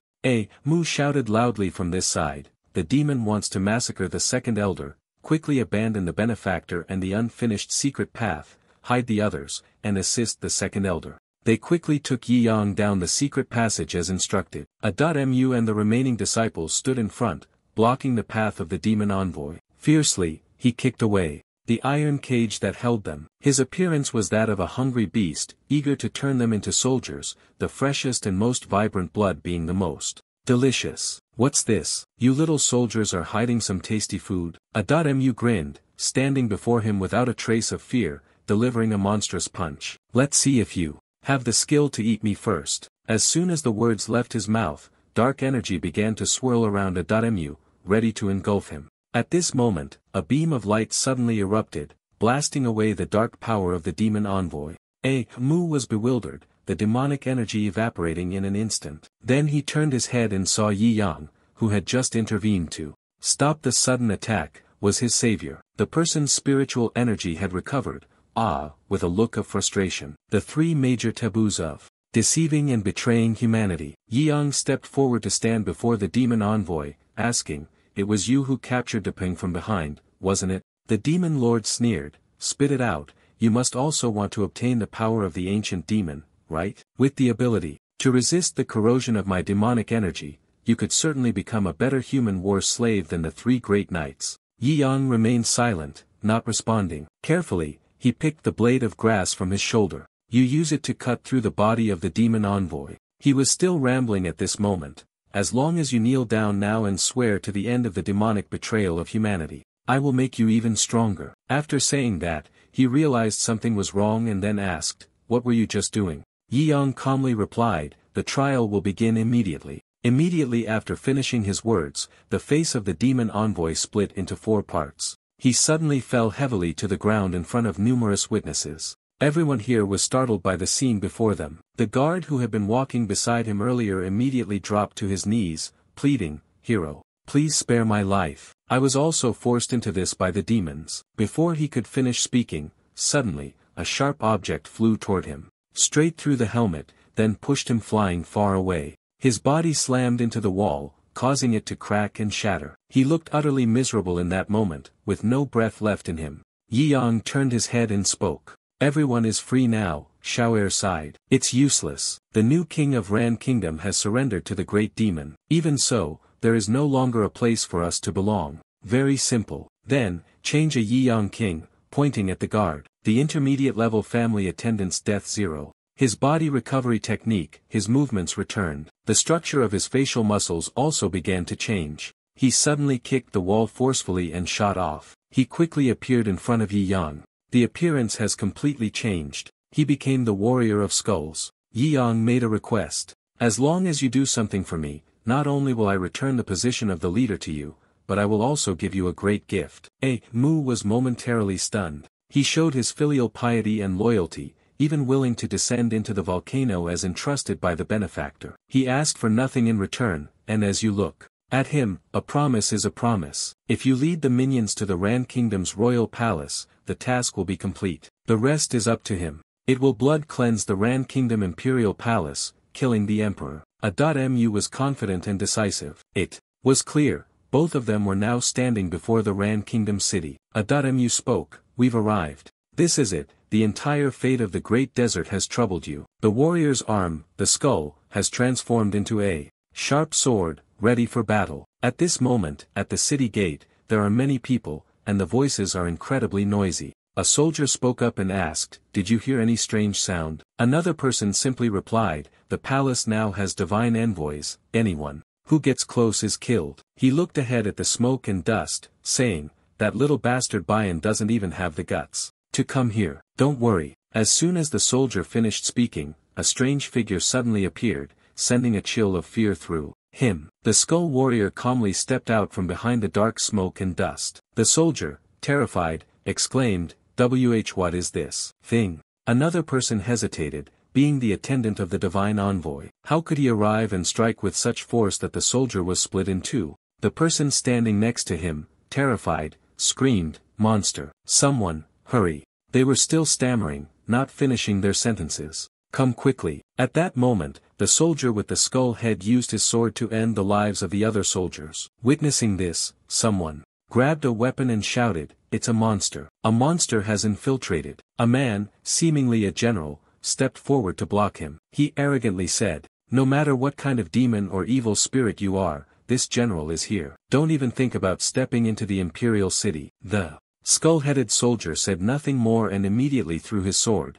sending him to the afterlife. The remaining soldiers, filled with rage, charged forward. Damn it! Everyone, ascend together and use the demon formation that Lord Messenger has transmitted to us. Everyone used their spears to poke it violently, while also saying, this skull can't withstand the impact, let its soul scatter and dissipate. Having said that, they exerted even more force, lifting the skeletal warrior off the ground. Black energy flew out from its body. The soldier sighed in turn, as expected, it is the divine formation of the Great Lord, capable of destroying thousands of monsters. This, no matter how you look at it, is still a small skull. We are too anxious. Suddenly, at that moment, a light flashed in the eyes of the skullhead warrior. The soldiers, upon seeing this, stood still, motionless, utterly astonished. Shouts rang out, don't, help. Blood splattered everywhere as the Skull Warrior directly annihilated all the soldiers, piling them into a towering heap of bodies. It let out terrifying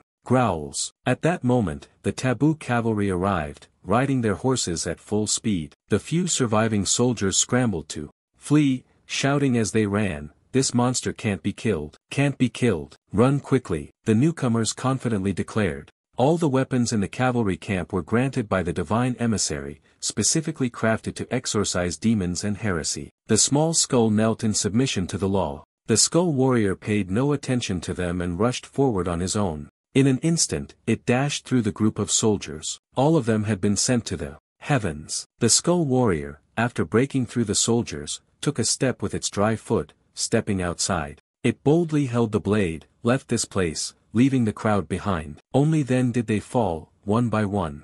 The scene shifts to the Imperial Palace, where the master of the main hall, Tuabayan, is holding a beautiful woman in his arms, asking, "Why is it so noisy outside? It seems like the heavenly army is losing." A girl immediately raised her cup and flattered, "Great King, you can rest assured. The 3 divine envoys are currently in the Imperial Palace. Even if the sky were to collapse, they would hold it up, and not even an army of millions could break through." He laughed even harder upon hearing that.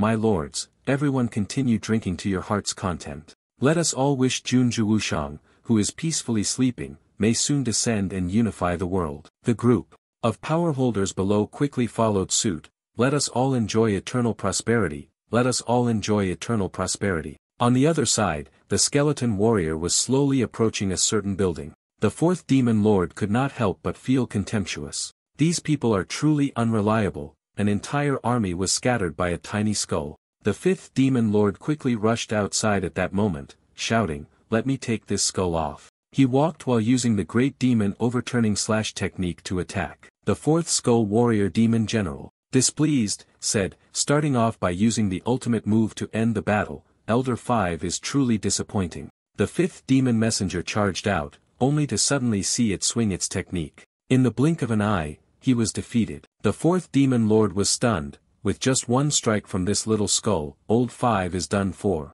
The 2nd demon lord wondered, could it be immune to physical attacks? The 4th demon lord heard this and rushed out, then spoke, "All right, use the sealing spell to send it back to hell." I used the demon light of the Death Sea to strike continuously at the Skull Warrior. After a long while of attacking, the 4th demon envoy sighed in satisfaction, and I really made a mountain out of a molehill. After all, it's just a low-level spirit. The 2nd demon lord on one side couldn't help but shout, "Be careful." Before the 4th demon lord could react, she saw the Skull Warrior wielding a sword rush towards her. She was attacked unexpectedly and took a fatal blow, splitting her body in half. Gently landing, the 4th demon envoy was torn apart, losing its life. The 2nd demon lord marveled. "The demon lord is like no other, among tens of thousands like us. Even a single strike from a lackey couldn't stop Junju Wushang from becoming less angry. I must preserve my life first." With that thought, he directly packed up and fled,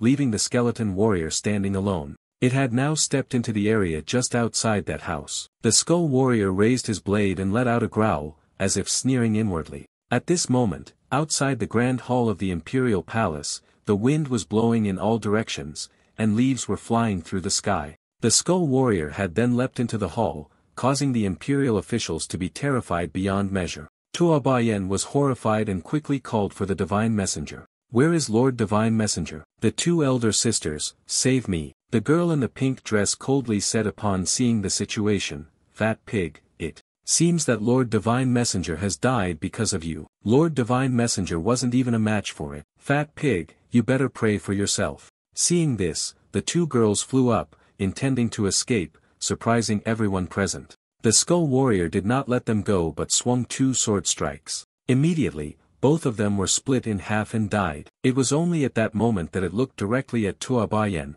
who was sitting up there. He was terrified and sat still, crying for help, "Your Majesty, save us. Quickly, save us." A powerful official standing right above him, close by, spoke. At that moment, "Everyone, don't move. The target of this divine general is the new king, not us. If we don't move, we might survive. Your Majesty, my condolences." Tuabayan was then terrified, stammering as he called out, "Divine General, please don't kill me. As long as I can live, the entire treasury of Ran Kingdom is yours. Mountains of gold, mountains of silver, jewels, treasures, and countless beauties. Seeing the Skull Warrior continuing to march forward, he immediately knelt down, bowed his head, and said, please don't kill me, Divine General, spare my life. I know my wrongs now, I should not have enlisted with the demons. Please give me another chance. Not bothering to listen to what Tuabayan said, he decisively struck him with a blade.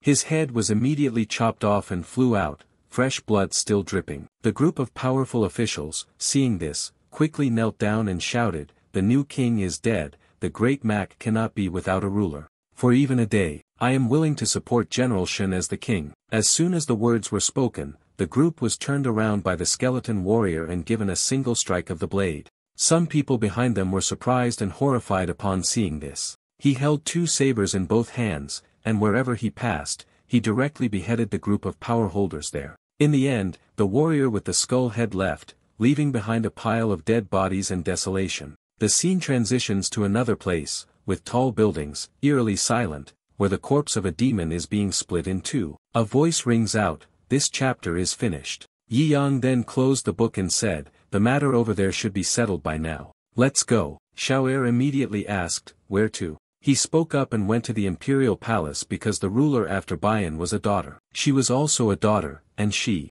made him the commander of the imperial guards to protect her. Xiao'er felt embarrassed. How could I have the strength to protect her? Yi Yang, after hearing this, calmly snapped his fingers, producing a sharp sound. Suddenly, a pile of knives appeared on the ground. He said, these are cleavers. The first time I cultivated my chi, I made the blade of the axe without any restrictions or weaknesses. It can only be used 3 times, these blades have already been restricted. It can be used 999 times. The group of people held knives and asked, can this really protect Her Highness the Princess? Yi Yang replied, no problem. He continued, ordinary demons can be casually cut down with a cleaver. After a number of uses, I am teaching my disciples to refine weapons. This will provide power corresponding to the cleaver, ensuring the long-term security of the imperial palace. Only now have those people decided to shout out. Alright, then the imperial palace will be taken over by our scythe team. Yi Yang led everyone outside and said,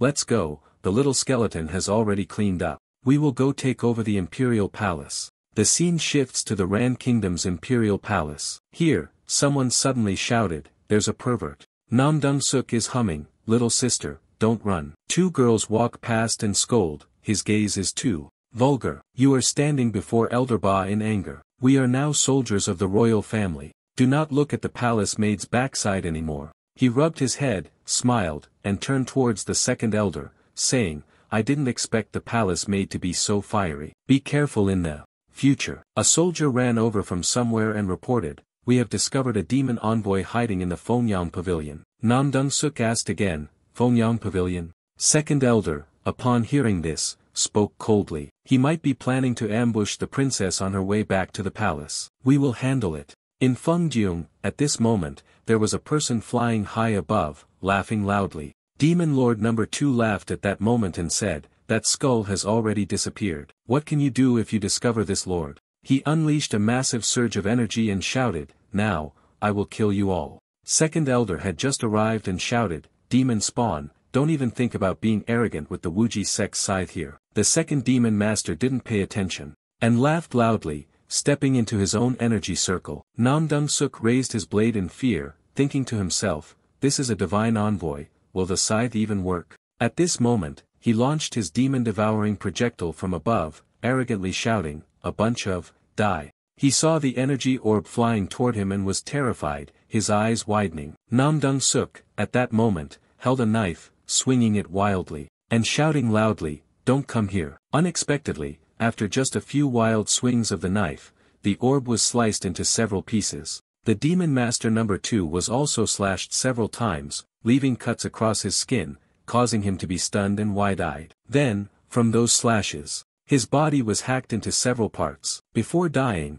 demon master number 2 still tried to shout back, old man dies with his eyes open. He soared high in the sky and was blown up while still up there. Nam Dong Suk took the knife and sighed. Mother, this cleaver is too perverted. The girls who had just criticized him quickly rushed over, each saying in turn, a lustful man, I mean a hero. Do you have a girlfriend? The annoying thing is, I saw her before. Didn't you say his gaze was very obscene? The other soldiers nearby enviously said, the sect master's knife still has the effect of a woman. Nam Dong-suk eagerly thought to himself, the Tao Emperor Master has indeed given me a divine artifact. The Tao Emperor Master must have already met with the princess in the imperial garden. On the other side, the princess knelt and said, the Ran kingdom is at peace now, many thanks to the esteemed sect leader for slaying the new king, avenging the Thakba family, and allowing my 2 senior sisters to rescue me. The kindness of the esteemed Thakba family will never be forgotten for all eternity. Yi Yang replied,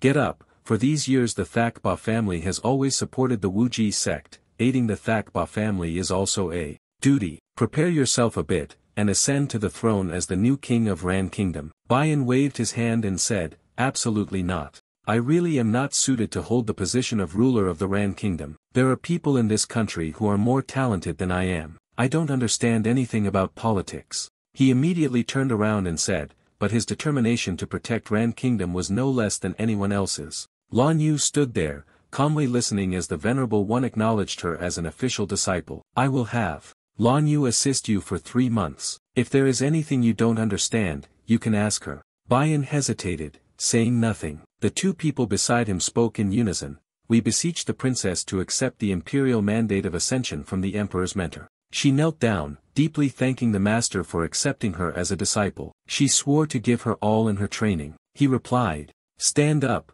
the new king has ascended the throne. The elder assembly has already begun. You and Lan Yu go ahead. Bayan felt awkward, as the majority of the elder assembly members had previously said they would not accept her. Yi Yang simply said in a low voice, go ahead. On the other side, everyone has crossed over, and the elders have participated in the council meeting.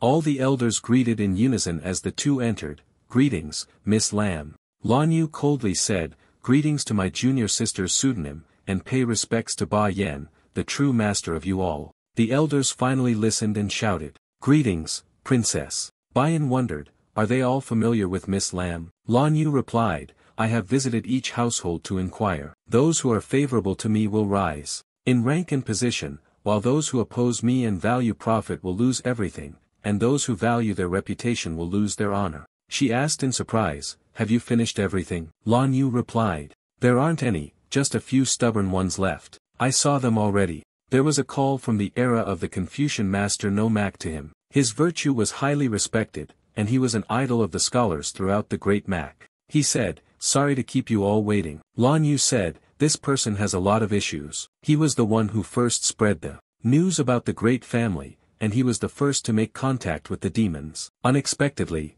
it's him. Has he already joined the demons? Upon seeing a stranger, Tuc Mak couldn't help but ask, who is this soldier? On what basis is he sitting at the council table?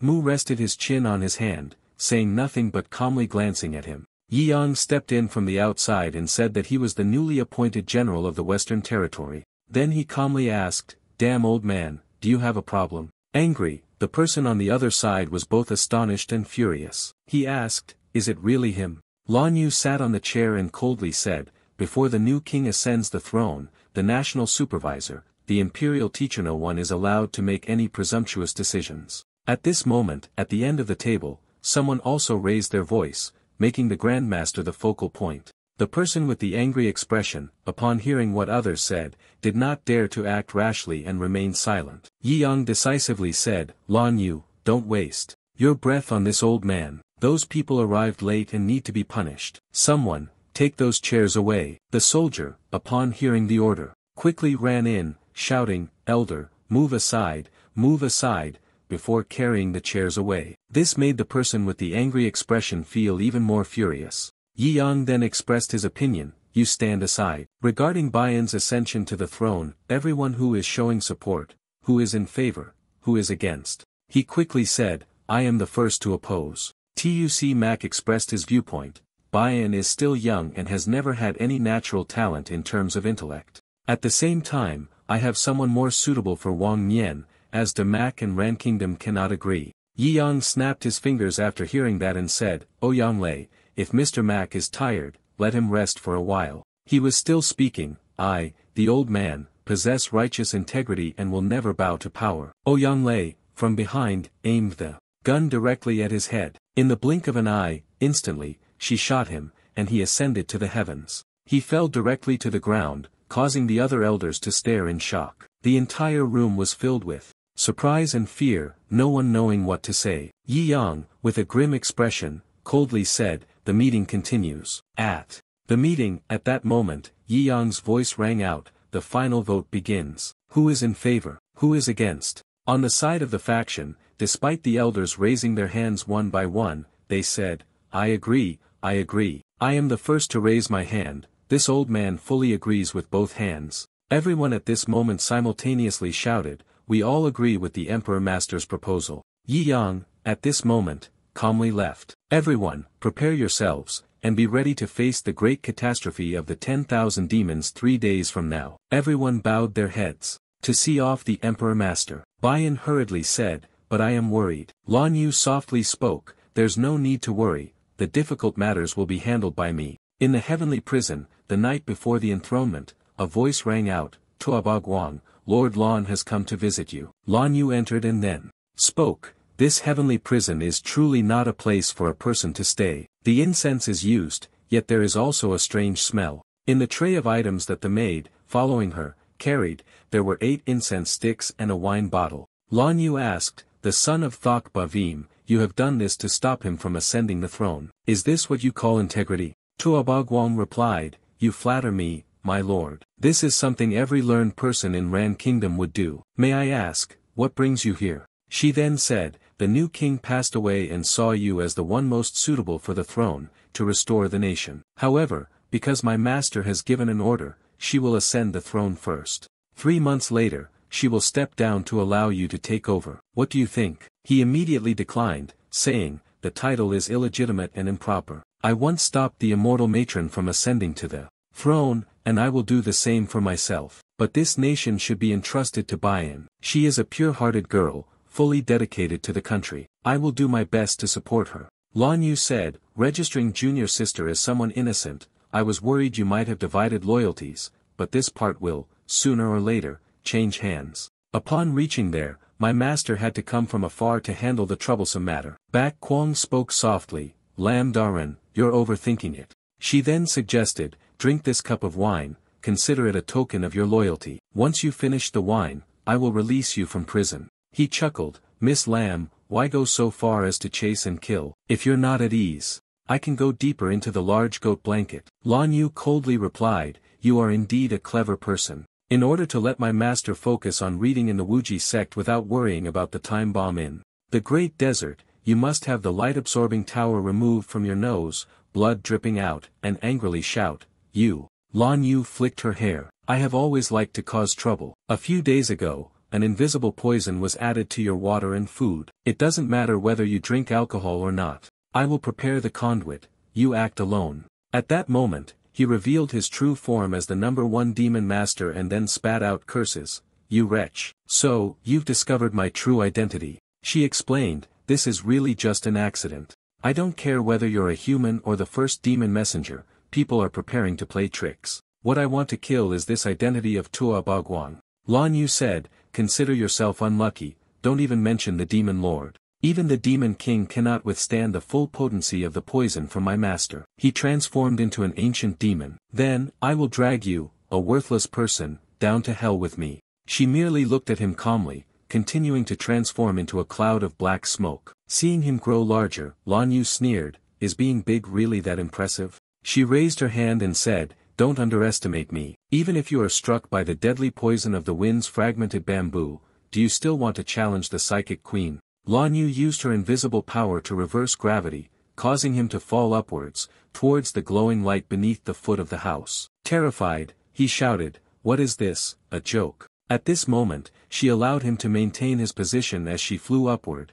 facing him. Lan Yu's expression was solemn, and he raised his hand in front, using his supernatural ability to analyze. The #1 demon realm was shattered by the technique, and it howled, "Junju Wushang will immediately descend with the ancient demonic calamity to the Great Desert. When that time comes, all of you will have to pay the price." He screamed loudly and then vanished. Lan Yu stood there, unable to stop herself from cursing, idiot. The title of Junju Wushang is only worthy of my master. She thought to herself, alright, there are still 2 days left before the great ancient demon tribulation. It's said that every time the great ancient demon tribulation occurs, the entire realm will begin to experience calamities. This time, I wonder what kind of disaster will appear before the ancient demon army awakens. Then she muttered to herself, I hope my master won't be disturbed while reading his book. The scene shifts to the day of the great calamity, at a place that appears utterly desolate. Everyone here looked toward the mountain range and discussed among themselves.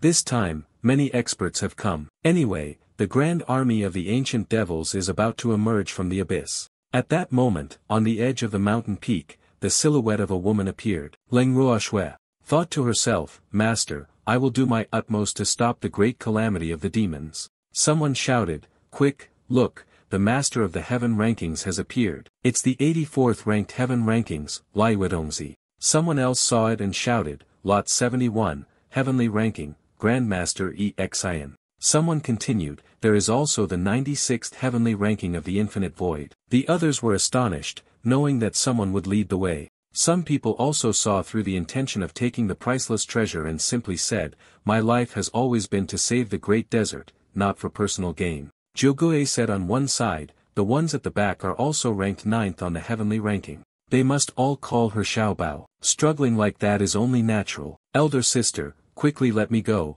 I can't deal with this demonic bone, I don't want to die. She muttered drowsily, no, you have to follow me to kill 6,666 evil spirits before I can let you go. Otherwise, I'll tell Deep Wind to discipline you. Xiaobao, feeling that he could not escape, immediately knelt down and cried loudly. A gust of wind suddenly blew from nowhere, startling Jogue, who was drunk. She suddenly became fully alert, questioning to herself, this wind? She said, then stood up and declared, the great tribulation is about to begin at last. At that moment, the sky revealed a massive golden tornado, swirling above the peak of the mountain cave. The whirlwind gathered from all directions toward a central point. People whispered, this is a world-ending tornado. The little demon covered its hair with its hand, then blinked in surprise. The barriers in front were all blown away. Leng Ruoxue, on the other side, then shouted, split it open, take out your sword. Everyone charged forward and attacked together. As they ascended to defend against the sandstorm,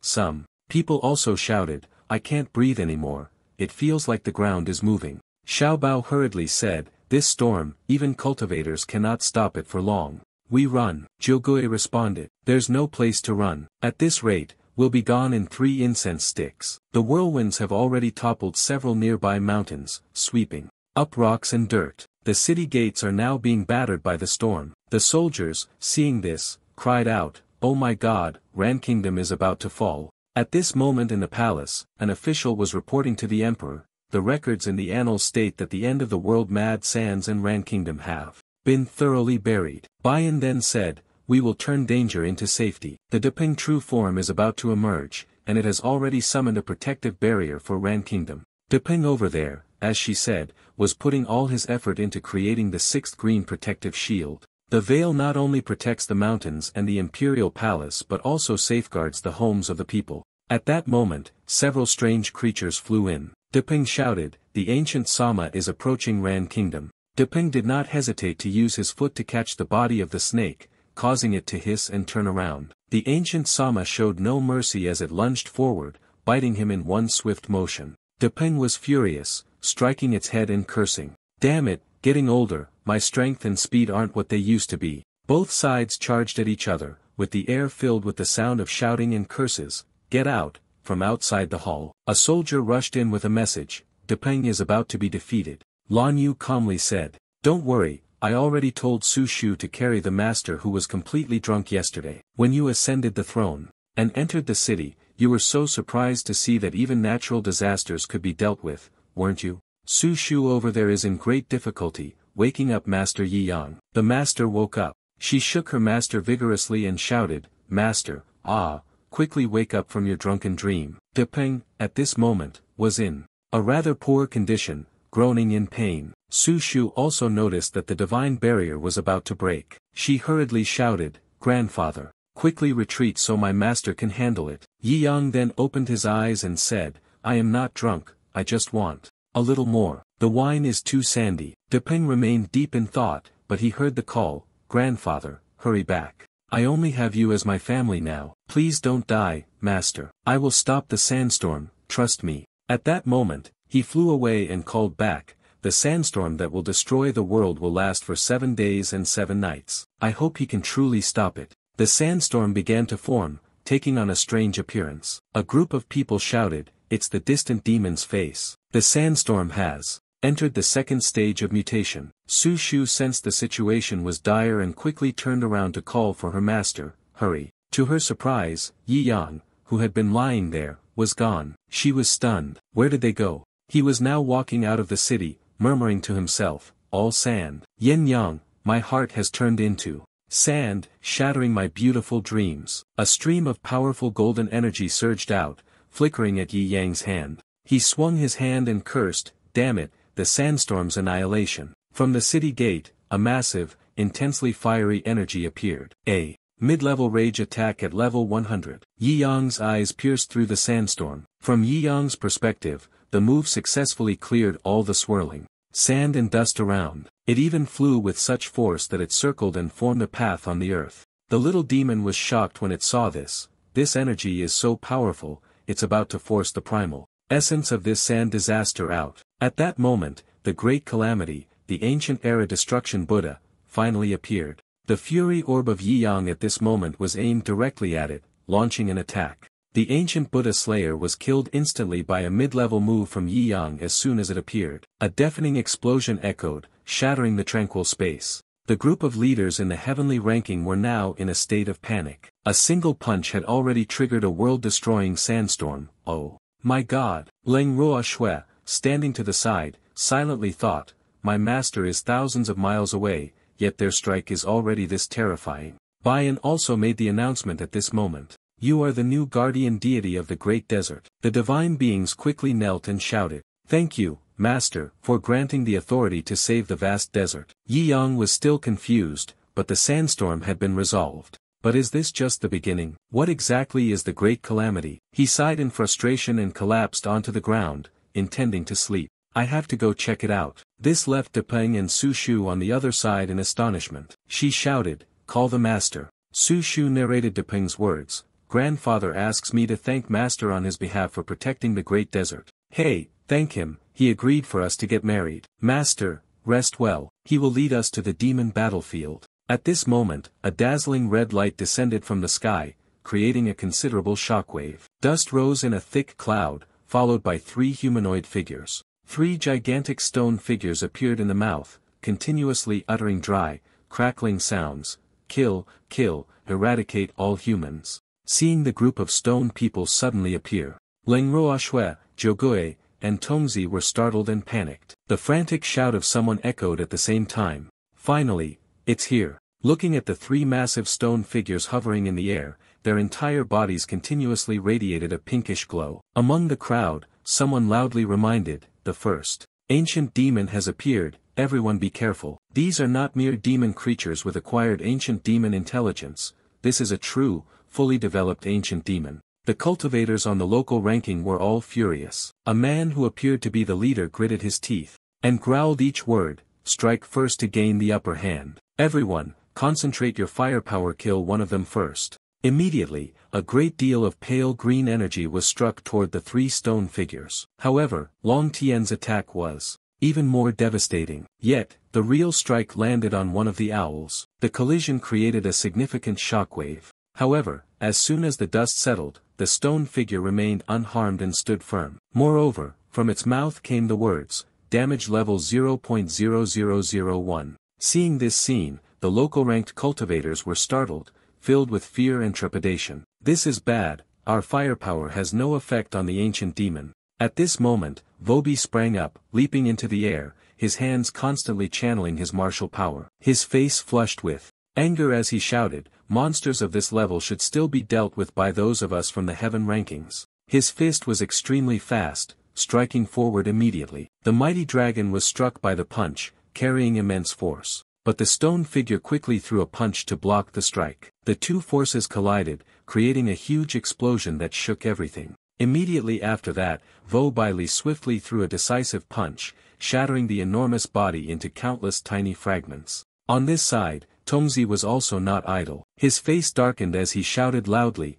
"Break Moon Slash." Immediately, a blade slashed out, cutting another person in half. Isan also cooperated very well, his expression turning serious. He extended one hand, channeling his power into the void. A surge of power shot forward, shattering the giant figure into hundreds of pieces. Watching the fragments slowly fall, Isan spoke up, "You all better step back a bit, the real battle hasn't even started yet." The crowd below, having witnessed the scene, began to chatter excitedly, "So handsome, truly worthy of being a top expert on the heavenly rank. The heavenly rank is indeed a realm I can never reach in this lifetime." On a nearby mountain, Leng Roashue was meditating with her eyes closed, regulating her chi. Jiugue, seeing how happy the others were, felt somewhat uncomfortable. These idiots, these creatures, they're not true ancient demons, just puppets sent to test the way. The real ancient demon will be released, and the true demon soldiers haven't even arrived yet. At that moment, two streams of pale pink light suddenly shot out from behind the mountain. The elder of the earth rank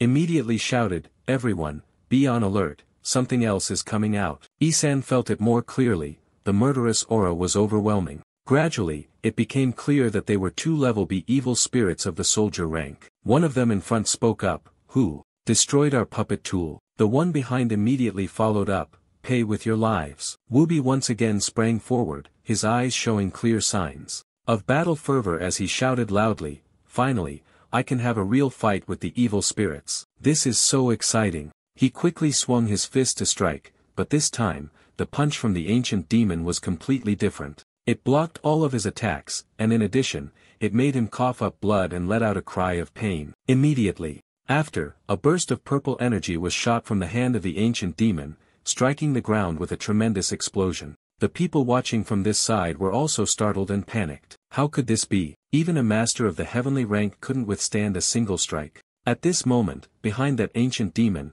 Tongzi stood tall, delivering a single strike to the center of its head, creating a huge collision. That caused the people below to gasp in shock at such a crucial moment. Lai Wedongzi has landed the blow. Lai Wedongzi, go for it. But the joy didn't last long, as his sword suddenly broke in half, startling him. Immediately after, a burst of force struck straight into Tongzi's chest, leaving him no time to react. Along with it came a mocking voice, "Are you trying to scrape the wind?" The group was also horrified, their minds in a panic. Lai Wedongzi's attack was also ineffective, as the ancient demon kicked him, sending him flying several dozen meters away. The broken sword followed, flying off into the distance. Very quickly, Tongzi lost control and fell freely through the air. At this moment, Isan released a faint crimson aura. His voice, cold and stern, shouted loudly, "Use this old man's soul as bait, bind the body of the demonic fiend." The forbidden soul threads enveloped, and with this move, Isan had tightly bound the ancient demon from head to toe. He shouted loudly, "Tongzi, no mercy, use your strongest move. This old man can only bind his soul for 3 breaths. Hurry up and make your move." The ancient black demon's face was filled with anger, trembling with rage. "Weak humans, you can't bind me." Soon, the soul threads wrapped around his body began to crack. Wu Bai and Tongzi, both severely injured yet still resolute, shouted in unison, "Go." Immediately after, the boundless internal force released the great compassion heavenly dragon bullet Ha, and a huge fireball instantly formed, charging towards this side. Tongzi also used the remaining half of his sword to strike at the central extremity. Tongzi shattered it, simultaneously letting out a loud shout, "Die." On the other side, the ancient demon had just broken the soul thread and was feeling triumphant. "I told you, if you can't bind me, then." The two massive attacks immediately rushed towards him. Before he could react, a huge explosion tore his body into pieces. The remaining ancient demon nearby was also affected by the shockwave from the blast. Vo Bai and Tongzi, after this blow, could not stop panting in exhaustion. Seeing that the person had been blown apart, Tongzi let out a faint sigh of relief. Phew, finally, it's dead. The people below were once again filled with joy and cheered, "Well done." However, the elder of the earth ranking still managed to realize the problem. His face changed color as he spoke. "What about the remaining one?" "The 3 seniors have weakened to the extreme." The person behind him immediately spoke up and asked, "Should we run?" At that moment, the remaining ancient demon noticed Leng Ruoxue, who was sitting at the top of the mountain on the other side. He quickly rushed forward, then raised his hand and struck the woman who had been sitting there the entire time. I am even more intrigued by you, yet Leng Ruoxue remains calm, with only a slight hint of fear. She gently reaches for the sword before her. A light sword strike was swung, causing the ancient demon to freeze midair. The sharp sword sliced through the huge ancient demon, cleaving it in half. Before he could react, 2 more sword chi strikes flew toward him,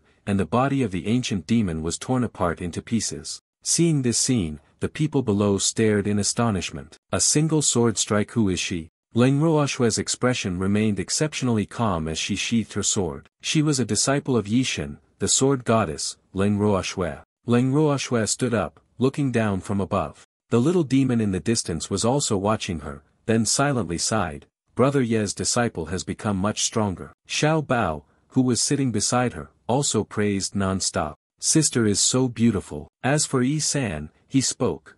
The younger generation is truly impressive, and with this battle, Leng Ruoxue will make it into the celestial ranking. In the sky, Jiu appeared with an angry expression. The people below saw this and started discussing, asking each other, is this the gate to hell being opened? Can they be enough to annihilate a branch of the human army? Leng Ruoxue suddenly descended from the mountaintop like a flash. A blue light radiated around her. She destroyed all the Jiu in the blink of an eye. They were sliced into pieces. Everyone below couldn't help but exclaim, isn't Leng Nu truly the nemesis of the ancient demon? Does joining the Wuji sect mean you're guaranteed a spot on the heavenly ranking? Leng Ruoxue slightly furrowed her brows, her expression pensive. I've sensed a powerful aura nearby. On the ground, a strong purple light suddenly appeared. Leng Ruoxue said loudly to everyone, her expression serious, everyone, retreat from here. Suddenly, from the sky, there were flashes of lightning. Then, a mysterious group gradually descended from the sky. They are ancient beings, demonic-level demons. The green-haired man smirked sinisterly at the corner of his mouth. We've only just awakened, and already there are so many new sacrificial offerings. Humanity truly is hospitable. The ancient demon spoke, continuing, in that case, let's slowly harvest. He continued, it's just a matter of one move. Then, the demonic windstorm rushed in, ready to strike with a ferocious demeanor. Yi-san opened his mouth wide, utterly stunned, and shouted loudly, they are the ancient demons of the general rank. Everyone, the local ranks, immediately retreated at once. Everyone looked up at the sky. Everyone was filled with fear and anxiety at the thing that was rapidly descending. The little demon turned away and said helplessly, it's too late. Leng Ruoxue calmly recited the incantation, Heavenly Sword Supreme Song against confrontation. She had just finished speaking when the sword simultaneously flew up, striking toward the ancient demons. Her sword collided with the ancient demons. The ancient demon muttered, this human is somewhat interesting. He did not know that Leng Ruoxue was behind him, swinging her sword in preparation to attack. She recited the summoning command, and the sword, along with the other swords, attacked the ancient. However, around them, a burst of purple energy radiated outward to counterattack. The ancient demon spoke with a tone of disdain, you all step aside, let me have some fun. I hope this human can pique my interest. As for Leng Ruoxue, she rises along with the summoned sword, her power merging with it. She commanded the kill, and at the same time, the sword flew toward them as her words did. The sword pierced through the demon's neck, causing him to groan, ugh. The sword emitted a terrifying power, preparing to annihilate the entire group of ancient demons. It thrust down forcefully into the peak of the mountain, causing cracks to appear in the rock of the mountain. Yi-san and the girl in the blue dress, with astonished expressions, widened their eyes. As expected of Yixin's disciple, Leng Ruoxue, with a serious demeanor, considered the nature of the battle. The ancient demon spoke, I truly did not expect to be forced to transform by a mere human. Then he charged forward to attack Leng Ruoxue. She was injured, blood spurting out, and screamed, ah. The demon beast general spoke in a contemptuous tone, weak beings. After that, he sighed, farewell. The green-haired one, trembling, spoke, I am shaking. Yi-san, standing beside her, was equally terrified. This is the ancient demonic beast's form. Hurry and save the person. The little devil hurriedly left to save someone, causing Xiao Bao to be thrown out. Ah! The blonde-haired boy nervously spoke to everyone. Let's force it to retreat and buy some time for Leng Ruoxue to recover. Xiao Bao went to Leng Ruoxue's side, doing his best to support her. Sister, quickly wake up, uncle knows you'll be angry when you find out you're hurt. In the sky, someone suddenly descended like a gust of wind. Jyogoe was extremely angry. The slaughter goddess had awakened. Isan raised his hand to signal, protecting the young girl. He finished the summoning chant, and as soon as he did, the frenzied head immediately appeared, just as he had called. The woman in blue held a sword, leaped up, and prepared to attack. He, with golden hair and an angry expression, clenched his fist into a ball, full moon slash, great mercy, selfless fist. Alright, the two of them simultaneously charged in to attack the corpse demon. They tried to deal with him, but he counterattacked, landing a punch that sent both of them flying. Get lost. The corpse demon was infuriated, his eyes reddening. My woman was the first to resist. He went mad, determined that he must die. The green-haired man laughed mockingly. This guy is starting to kill recklessly again. The evil corpse still had a fierce expression. 50% of his Mount Song's power could break through. Now, using 100% of the power of this mortal woman, it is truly pitiful. He threw a punch towards Yi Yang Ling Ruoxue and Xiaobao. He shouted with the force of his fist. His punch contained terrifying power, poised to strike Yi Yang. He calmly used a single finger to block it. You counterattack with a long, powerful martial arts strike, delivering a profound impact. With just one finger, you managed to knock away the demon. He couldn't believe his own eyes. How is that possible? The green-haired man and the bull-headed man were both stunned, surprised by what had just happened. Yi Yang stood on the peak of the majestic mountain, mocking strangely,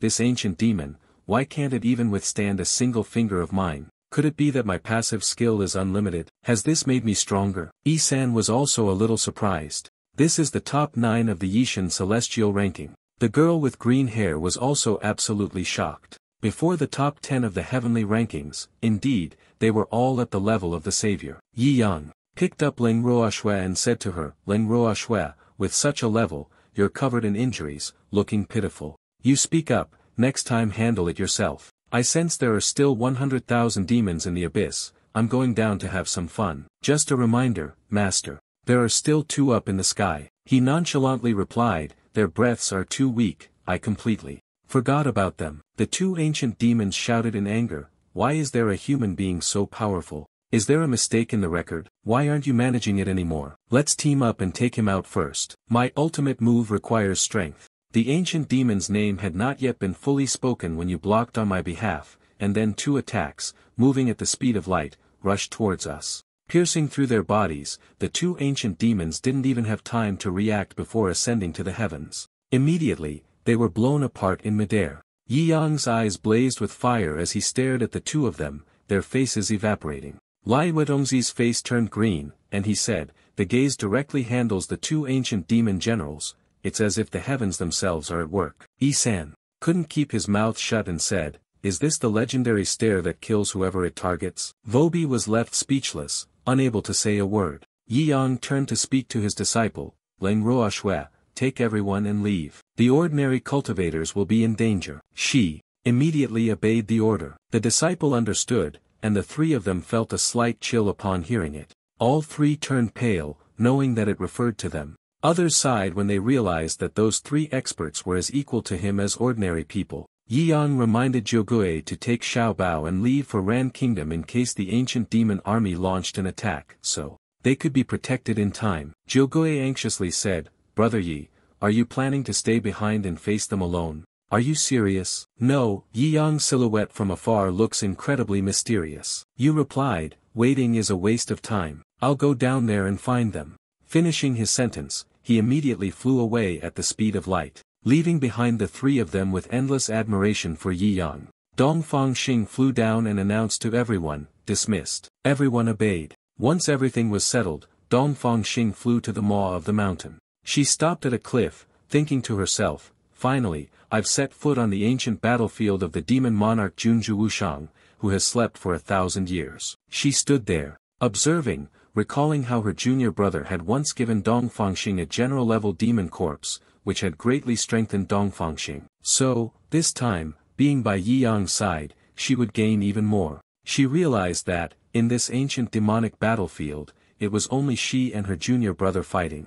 She stood still, looking down for a long time. Dongfang Xing decided to fly down. She was determined to capture him quickly. Dongfang Xing plunged down at the speed of light. This was the first level of the battlefield. She thought Yi Yang had not gone far. Suddenly, she stopped, startled when she saw something. Dongfang Xing laughed loudly because she had found Yi Yang. Dongfang Xing excitedly rushed forward, thinking to himself, the time has come to let go. She laughed, abandoning all caution and forgetting to pay attention to her surroundings, then spoke nonsense. Junior brother, I must have been poisoned by a love toxin. Do you have a way to cure it? Yi Yang was startled when he saw her. Dongfang Xing suddenly realized that something was wrong. He pointed towards Chun Feng, the little girl. She can help you. Chun Feng innocently asked. Why is she raising her leg, and spreading it apart as well? Dong Yue immediately scolded, Kid, stay out of this. Dongfang Xing was now frozen like a block of ice. She blushed and shouted, aren't you the only one in the demon battlefield? Dong Yue explained, thinking of the little fox, and immediately began to take revenge, preparing to use the battlefield to train Dong Yue a little. Through the book, she was summoned. As a result, the two of them were playing together and were then brought. Here, Dongfang Xing crossed his arms and seriously said,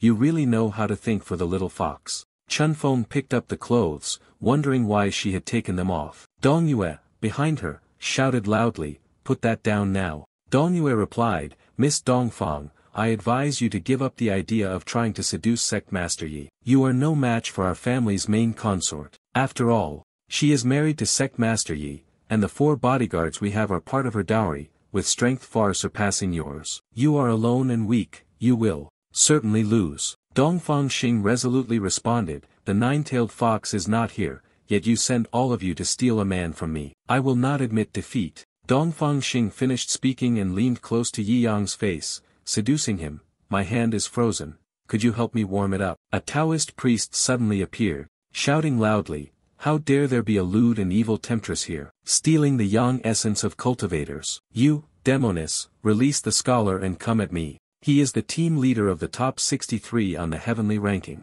Another Taoist stepped forward and said to the head of the male team, grandson, you still have a bright future ahead. Why throw it away because of a woman? Turns out, she is the Shadow Weapon Master, ranked 32nd on the heaven list. He shouted loudly, I am old, this thing is no longer needed. The Demonis keeps targeting me. Dongfang Xing became angry upon hearing this and cursed the Hidden Weapon Grandmaster. A voice echoed, hello, can you hear me? Yes, I hear you clearly. Who are you? We are old friends. Do not be afraid. But, I do not remember you. It's alright, time has made you forget us, but we have not forgotten you. This man has no cultivation realm. The shadows of the 2 mysterious figures flew toward them. The 2 people who appeared were Guanghui Jiren. He said, Yi Yang is a beast tamer, relying on 3 magical beasts to fight. Following her was Chuyin Jifang, ranked 38th on the heavenly ranking. She looked down on Yi Yang, thinking that the profession of beast taming was nothing more than a way for men to live off others. The heavenly ranking is divided into 5 lists. 110 is the black list, followed by 1130, the golden list. Then, from 31 to 50 is the red board, from 51 to 70 is the white board, and finally, from 71 to 100 is the gray board. Each board represents a rank in the Tian Yuan level. Dongfang Xing was excited, I really didn't expect so many experts from the red board. The grandson of the Tang family, the siblings of the Shen clan quite interesting. The Dark Chi Grandmaster spoke, everyone is here to deal with the ancient demon legion. Beast trainer, little brother, we are late. I only see you. If you accompany us, the vast army of the ancient Imoqing, relying on just a few of your beasts, it might be difficult to keep your life. Yi Yang only focused on reading the book, answering briefly,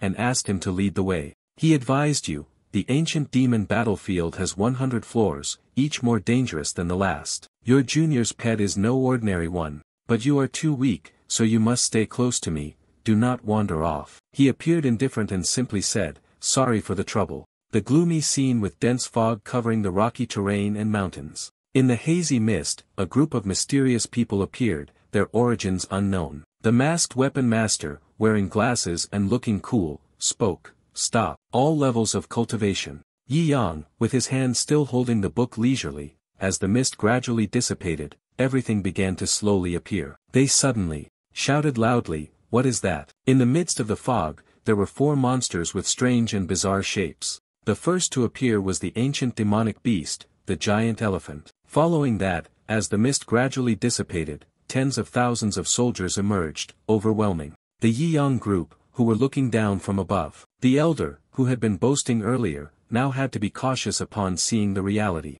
The quantity is already too much. Guang Huijiren sweated and spoke. This old war statue is a good demon, an elite approaching the level of a demon general, with the strength of our red banner, can deal with a demon general level. But this amount, Chuyin Jifeng continued, also has to be in the tens of thousands. The hidden weapon grandmaster was now covered in sweat. If we fought head-on, we would tire ourselves to death, but it's really strange. Why don't they leave the abyss and invade the human world, but instead set up camp here? Dongfang Xing crossed his arms and explained, it's simple. Because the entrance to the abyss was destroyed earlier, the reconnaissance units sent out were all dealt with. They may have received orders to wait until Junju Wushang finally comes back to life. The male team was startled when they heard him. Upon hearing this, the hidden weapon master assessed, this ancient battlefield of demons really does have the risk of ambushes everywhere. The male team moved forward, nudging Yi Yang, the senior beast trainer. Your pet rabbit is really smart, I want one too. He merely glanced at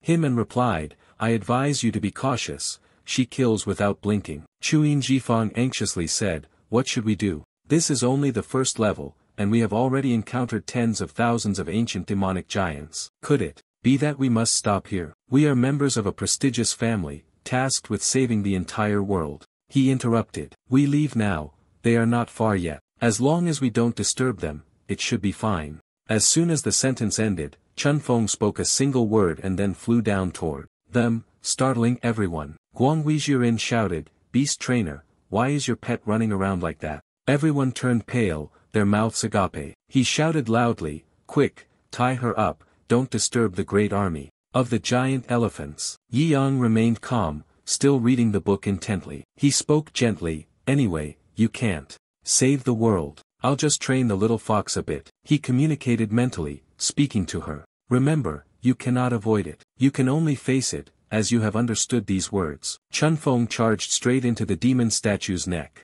She was determined to shout loudly, I will try my best, and then screamed, charging in with mighty momentum. Suddenly, from above, a massive elephantine foot poised to come straight down, to attack the monster, stomping down and creating a shockwave that shook the heavens and earth. Guang Huijiren covered her face with her hand, not daring to watch the scene that followed. Dead. Chuyin Jifeng clenched his fists tightly, reproaching, Yi Yang, the beast master, not only are you useless, but you also let such a lovely pet seek death. Shameless. The monster raised its leg, leaving behind a massive crater. Chunfeng sprang up from the ground, emanating a terrifying power. She brushed the dust off her body, then sighed and complained, my strength is no match for it again. Chuyin Jifeng was very surprised upon seeing this. She was not injured at all. The master of hidden weapons couldn't believe his eyes. Could this be the type of demon fox with an immortal bloodline from the legends? Knives and guns couldn't harm it, water and fire couldn't penetrate. The little fox, after maturing, it will be incredibly terrifying. The ancient demon giant roared in anger, launching a series of powerful attacks down on her. Chunfeng swiftly dodged, running away, unable to call for help. Master sect leader, I can't fight it. Yi Yang has now stopped reading books, so I will make you a little stronger. Chuyin Jifeng mocked him, let me see what kind of trick this show-off instructor will play. You're still using 2 fingers for your technique, the moon strike. You go too. She immediately accepted the order. Immediately, a magic circle appeared beneath Chunfeng and Dongyue's feet. Yi Yang curled his fingers, controlling the sky. Suddenly, a spatial gate appeared. The little devil appeared behind them, startling both of them. He stood high above, instructing the little demon, release Xiaobao and step back a bit. I've marked Xiaobao's hat, but I never expected you to bring him here as well. Yi Yang's eyes widened, and he seriously ignited the fire. A tremendous source of power descended. The beast tamer awakened the skill of the intermediate infant limit, level 100. The eyes of the 3 people standing within the magic circle screamed as they received the immense source of power from him. Everyone who witnessed this scene was astonished and speechless. From within the dust and smoke, a surge of power pours out. The rocks and dust gradually dispersed. Chunfeng, with cold, sharp eyes, had now transformed into a super-level fighting fox. Dongyue also transformed into a celestial fox, growing a pair of enormous fiery wings. Another monster appeared. It resembled a dinosaur of the ice element, towering into the sky. Long Zibasya and the Chuyin Jifang group, who had previously shown disdain, now all frowned, their expressions difficult to endure. They were stunned, their faces turning pale, as if they couldn't believe their eyes. Only in a short period of time, it seemed as if all emotional levels had passed. The hidden weapon elder opened his eyes so wide that his glasses broke. In disbelief, he had to exclaim, "Oh, what the hell is this?" Long Zibasya roared with earth-shattering force. 3 ancient demonic colossal elephants stepped forward. To face it, its enormous foot came down, nearly blowing them away. The shockwave from Long Zibasya's feet caused them to be unable to stand. With a single strike, the ancient demon beast shattered into smoke. Dongfang Xing exclaimed, "The legendary true dragon Zibasya is indeed a moving treasure." The weapon master was so shocked that tears welled up in his eyes and said, "The blood of the beast only carries the female lineage. Dragon blood could never evolve, yet the beast trainer young master managed to turn it into pure-blooded dragon blood." Yi Yang landed on the ground and announced, "Everyone, get on, use it as a means of transportation." They began to climb onto the massive back of Long Zibasya. Guanghui Jiren, with a pale face, sighed in admiration, "I've lost, his mobile fortress is 10 times larger than mine." Long Zibasya stood tall, towering over the sky. Dong Fangxing wrapped his arm around Yi Yang,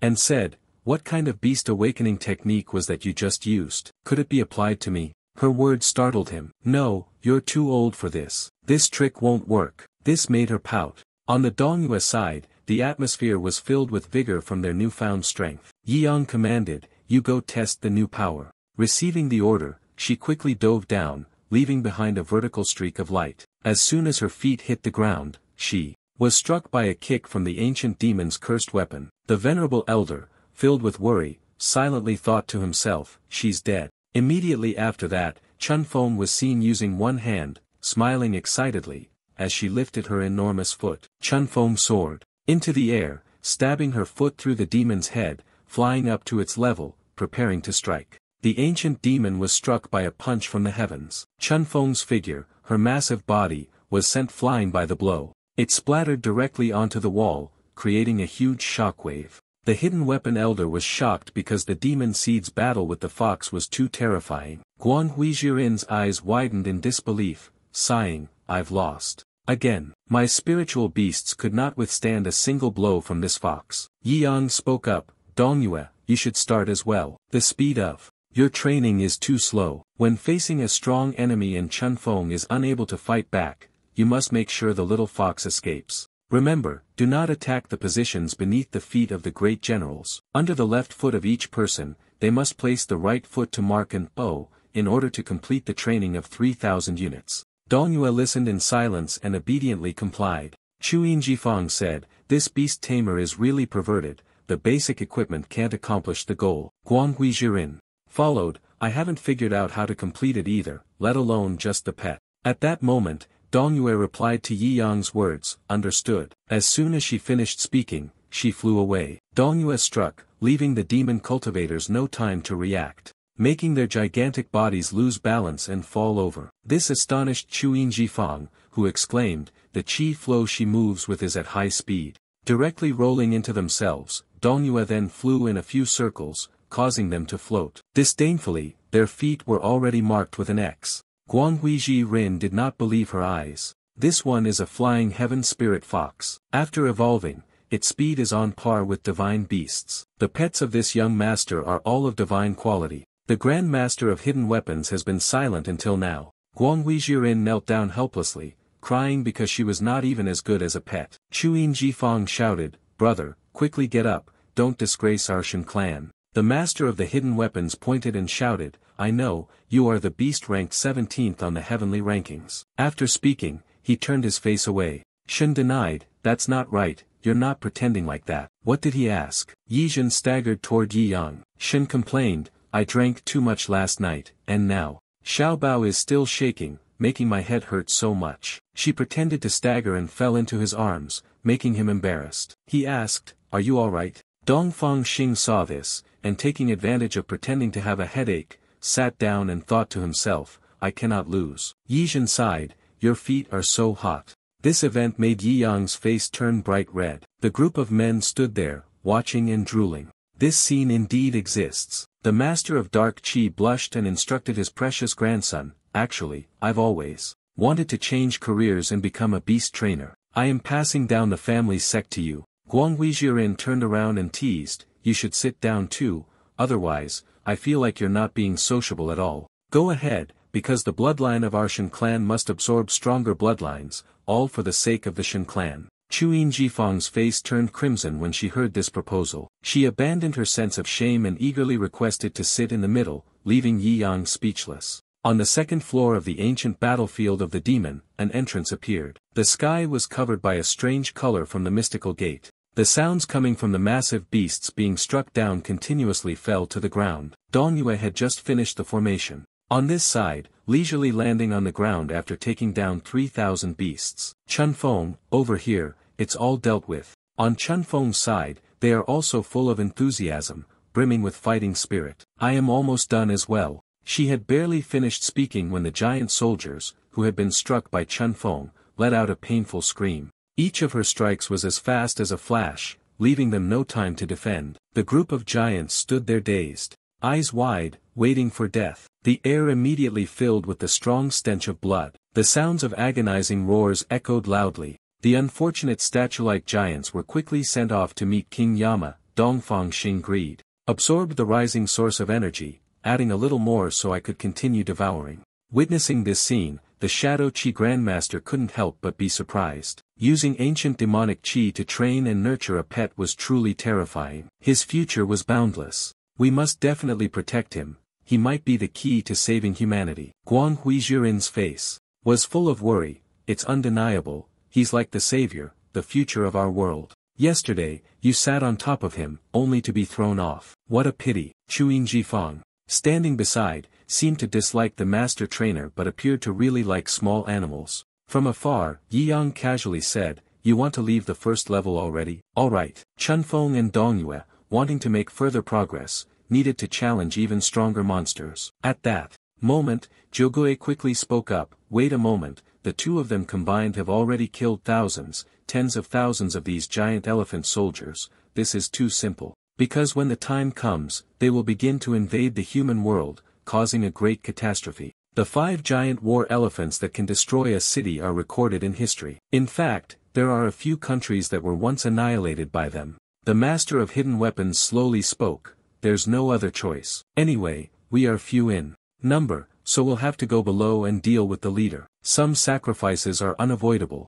At that moment, Yi Yang spoke up, encouraging him to volunteer, which caught both of them a little off guard. He quietly observed the group of giant elephants in the distance, each one large and powerful, always poised for battle. Yi Yang calmly summoned his power, activating the limited mid-level fire jealousy ability. With just a flick of his finger, from 100 meters away, when a giant soldier elephant entered his line of sight, it was certain that it would not survive. Just as it was struck by Yi Yang's blow, a powerful aura enveloped the entire giant war elephant, causing it to let out a painful roar. A column of light, as intense as a volcanic eruption, shot up, seemingly sealing it in place. Immediately after, the entire group of giant soldier elephants was controlled by Yi Yang's power. A thunderous sound erupted, followed by the screams of the giant soldier elephants in pain. The elders. Hidden Weapon widened his eyes in shock at the scene before him. Is this a continuous fire attack? Burning one of his own kind, and then being hunted down as well. At this moment, he knew how to explain calmly, this is the fire of the ancient elephant's gene, similar to the spirit gene, both of which have been completely eliminated. This skill can precisely annihilate the host species, no matter where it is located in any corner of this world. Standing from a distance, Guanghui Jiren looked at him in awe. This truly is a world-class exterminator, frightening indeed. This beast tamer is even more monstrous than the pets in Ren City. Leng Ruoxue has just finished off the giant elephant soldier. The beast quickly collapsed under the tip of her sword. At this moment in the imperial palace, the situation seemed quite chaotic. Everyone was desperately running to find a place to take shelter. Lan Yu, full of worry, quickly come over here. The number of these large statues is increasing more and more. Before the transformation into a spirit, the situation was not much better. The ancient demon statues also appeared frequently around this area. Isan exclaimed, "The ancient demon statues have always been the vanguard of the ancient demon army." According to legend, the ancient demon battlefield has a great formation that can move through space. It seems that it's true. When they sent the mixed troops to scout, half of the great war elephants had moved closer to the Ran Kingdom, and only then did they quickly launch an ambush at the Ran Kingdom. He grew increasingly worried. The main forces of the great statue had also arrived. This battle marked the beginning of humanity's destruction. Inside the city, the soldiers were terrified and bowed down. "Your Majesty, the destruction of the nation cannot be avoided. Please go to the imperial tomb to escape the disaster." Lan Yu also firmly advised, "You go, I will stay to delay them for a while. I have agreed with my master that I will protect you until the end." She had just finished speaking when the enormous war elephant in front of her was suddenly struck by a powerful force from an unknown source, its body jerking upright. The two of them were initially still surprised. This event happened too quickly and suddenly. On Ling Roaxue's side,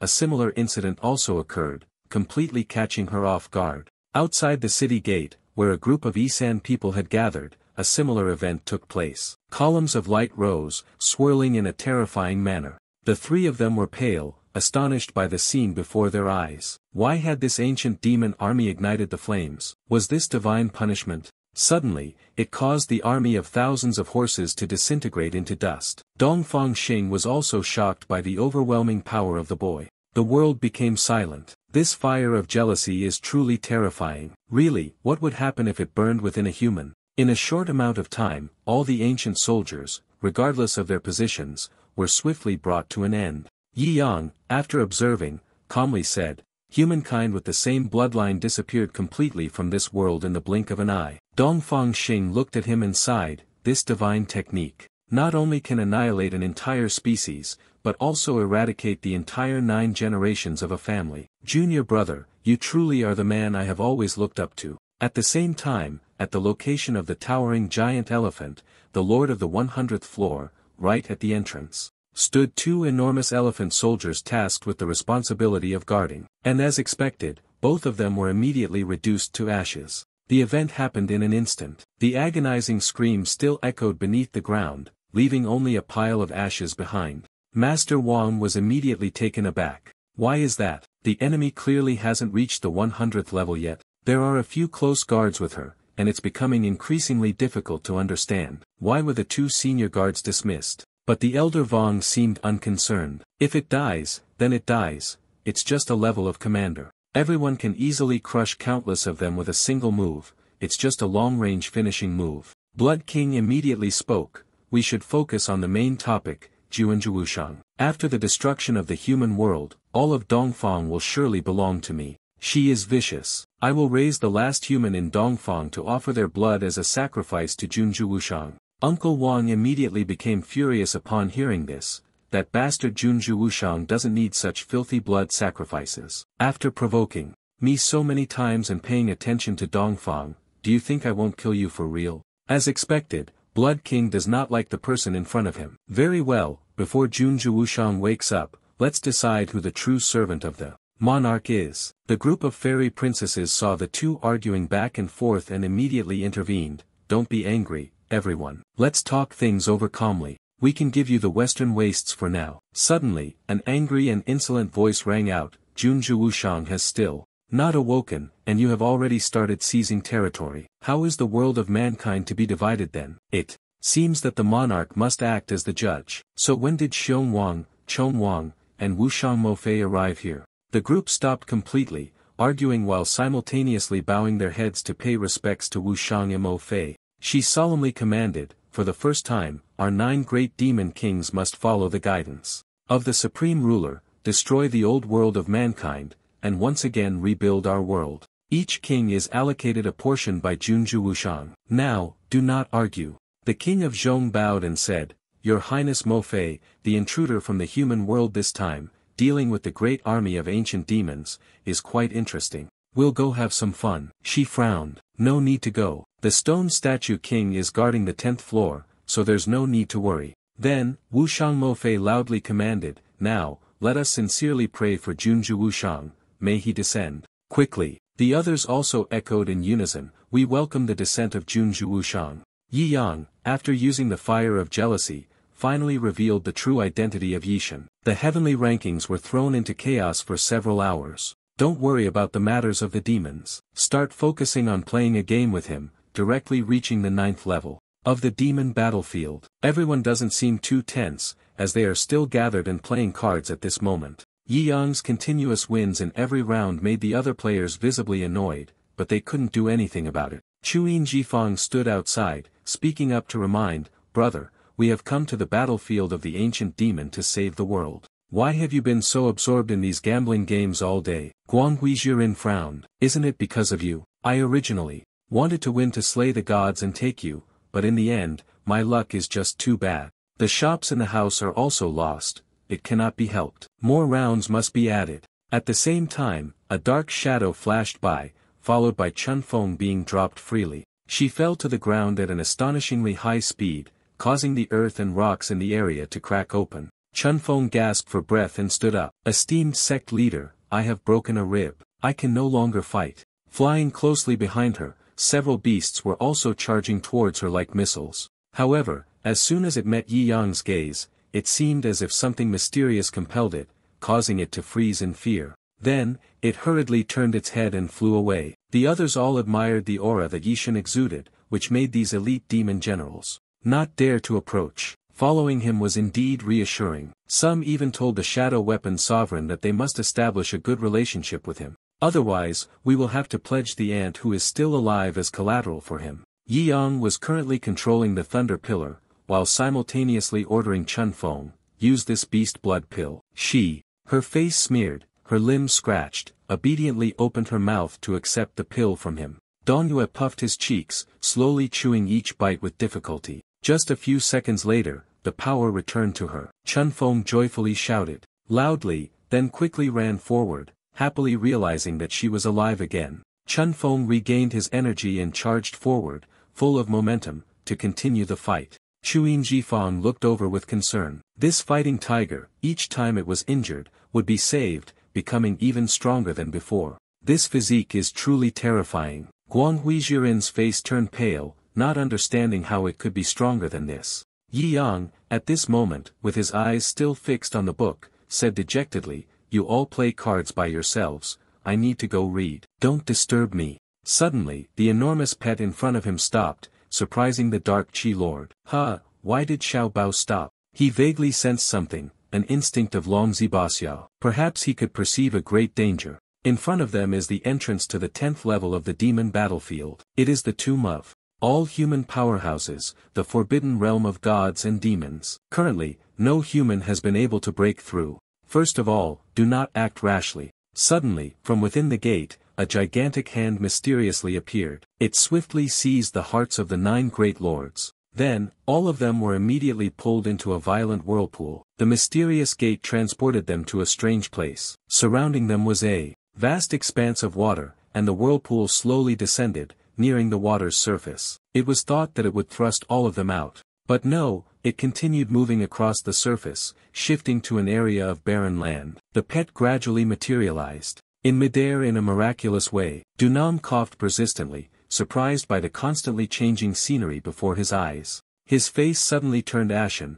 clearly showing signs of worry as he ran out to look around. At this moment, beneath the ground were only rectangular blocks arranged together, forming a vast maze with no visible exit. Immediately after that, all of them were falling from the sky. Panic-stricken screams rang out loudly. The Long Zibaxia also fell into the labyrinth right below the ground. The master of concealed weapons anxiously said, all legendary human powerhouses will be trapped in the labyrinth until they die. Perhaps we will meet the same fate. Dongfang Xing said in a deep voice, not only humans, even if a giant beast enters this level, it cannot leave. The pet beast was lying snugly in a corner, surrounded by scattered skeletons that were dated to be 15 years old. The team of men, curious, quickly landed in front of it and moved closer to observe. He walked hesitantly while saying, these things are probably from the top experts of that era, yet they could not be avoided. After taking a few steps, the group of men came to a sudden halt as a large figure clad in iron armor sat majestically and imposingly right in front of them.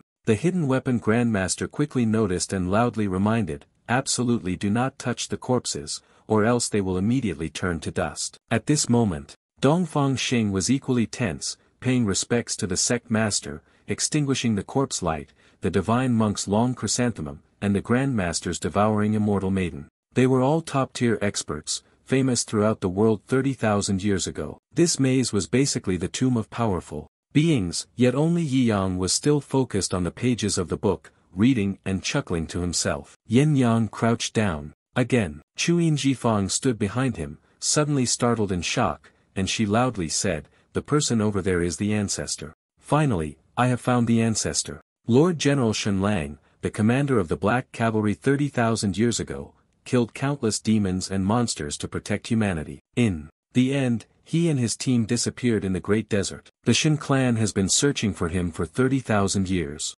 For 30,000 years, the Shen clan has always inherited the will of Shen Lang, protecting humanity and slaying demons. Unexpectedly, here, the master of dark weapons exclaims in admiration. At this moment, Dongfang Xing must have understood. No wonder these two idiots always talk about saving the world. The two brothers are now chattering and holding hands as they walk. "Our ancestor will definitely bring you home." Suddenly, a seductive and challenging voice echoed, "Naive humans, you yourselves will be trapped in this maze. Do you still wish to take the corpse of that old soldier with you? How laughable." The master of hidden weapons heard the mysterious voice, feeling restless and anxious, with a bad premonition. The voice continued to echo, "I am the supreme will of this labyrinthine world. I have no qualms in telling you, mortals, you will not be able to leave here. No matter the method, the soul is trapped here forever, unable to dissipate." In the distance, there was also the figure of a general charging forward. "Absolutely cannot fall. We are the protectors of humanity. But that is just the soul that has been imprisoned here for 30,000 years, Dongfang Xing said, looking at them with sorrow. The person continued, "Absolutely do not release their souls. They will eventually join this world. Just struggle on." But Guanghui Jiren immediately raised his voice in opposition. "We will definitely bring the military gods back home. It's just a maze, don't even think about stopping us." Chuyin Jifang also spoke up, "I don't believe it. I will go up there and draw the map of the maze." As soon as she finished speaking, she soared straight into the sky, intending to stand on the labyrinth's wall and observe. However, no matter how high Chuyin Jifang flew, the wall would automatically rise even higher. She helplessly stopped when she realized it would continue to do so, growing infinitely taller. The master of hidden weapons, irritated, used the thunder strike of no regrets to destroy it. Poisonous spiders shot from his hands, countless in number, continuously rushing toward the wall in front of him.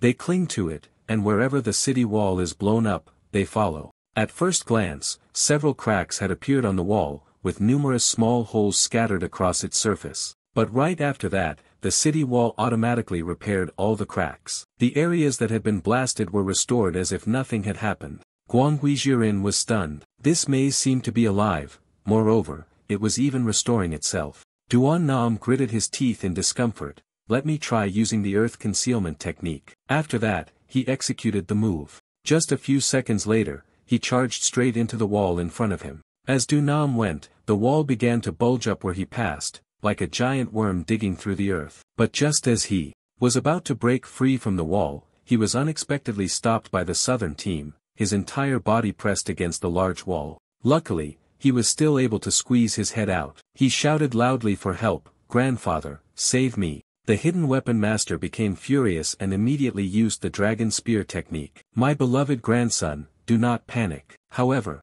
he did not expect that the deadly move he had just used would end up injuring his precious grandson. Then, he was sucked deep into the eerie wall, along with the seductive voice, "Grandfather and grandson's hearts are in perfect harmony. Then come in with me." The master of hidden weapons panicked and shouted loudly, "Save me." The situation was becoming increasingly critical. He fearfully stared at the wall in front of him and exclaimed, "The wall is about to devour us." Dongfang Xing furrowed his brow. This enormous labyrinth was constructed from 100,000 formations. It was guaranteed that this labyrinth would continuously grow, repair itself, and devour. The creator of this labyrinth was undoubtedly the most powerful formation genius in history. The voice rang out sharply again, "It seems you have some knowledge. Targeting this knowledge, I will give you a great and thrilling gift, the long suppression seal." Yi Yang, at this moment, was the only person who did not care about the outside. You're confusing. Why is it already night? Can't you see the words clearly anymore?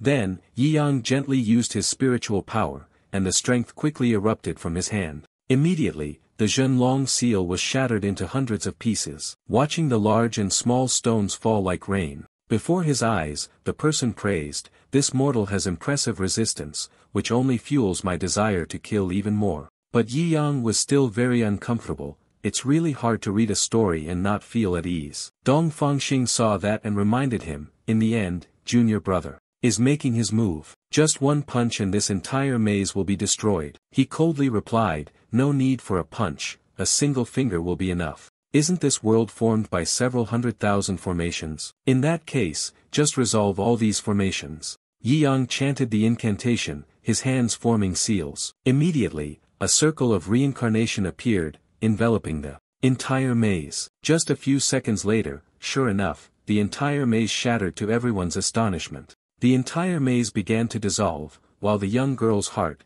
Chuyin Jifang's, seemed to be awakening. The city walls, after the formation was, immediately collapsed one after another. The wall that the male team had previously hidden behind was no exception. Rocks and dirt kept falling down, piling up on each other like a chaotic mess. He quickly ran outside and breathed a sigh of relief. "I'm glad I made it out. Yishin truly is a god." The master of hidden weapons was horrified as he looked at the scene before him. A single finger could destroy 100,000 formations. What in the world is this? Dong Fangxing stood high up at this moment, proudly saying, "My junior brother is a god of formations." He, aside from not knowing how to give birth to anything, is there anything he doesn't know how to do? That person was still angry, so he resorted to using the stone statue king. "It's impossible. How could the array I've used for thousands of years be shattered by a mere mortal using only a finger? I won't accept this. Break the array, set free the souls imprisoned here, and lead them to the light of paradise.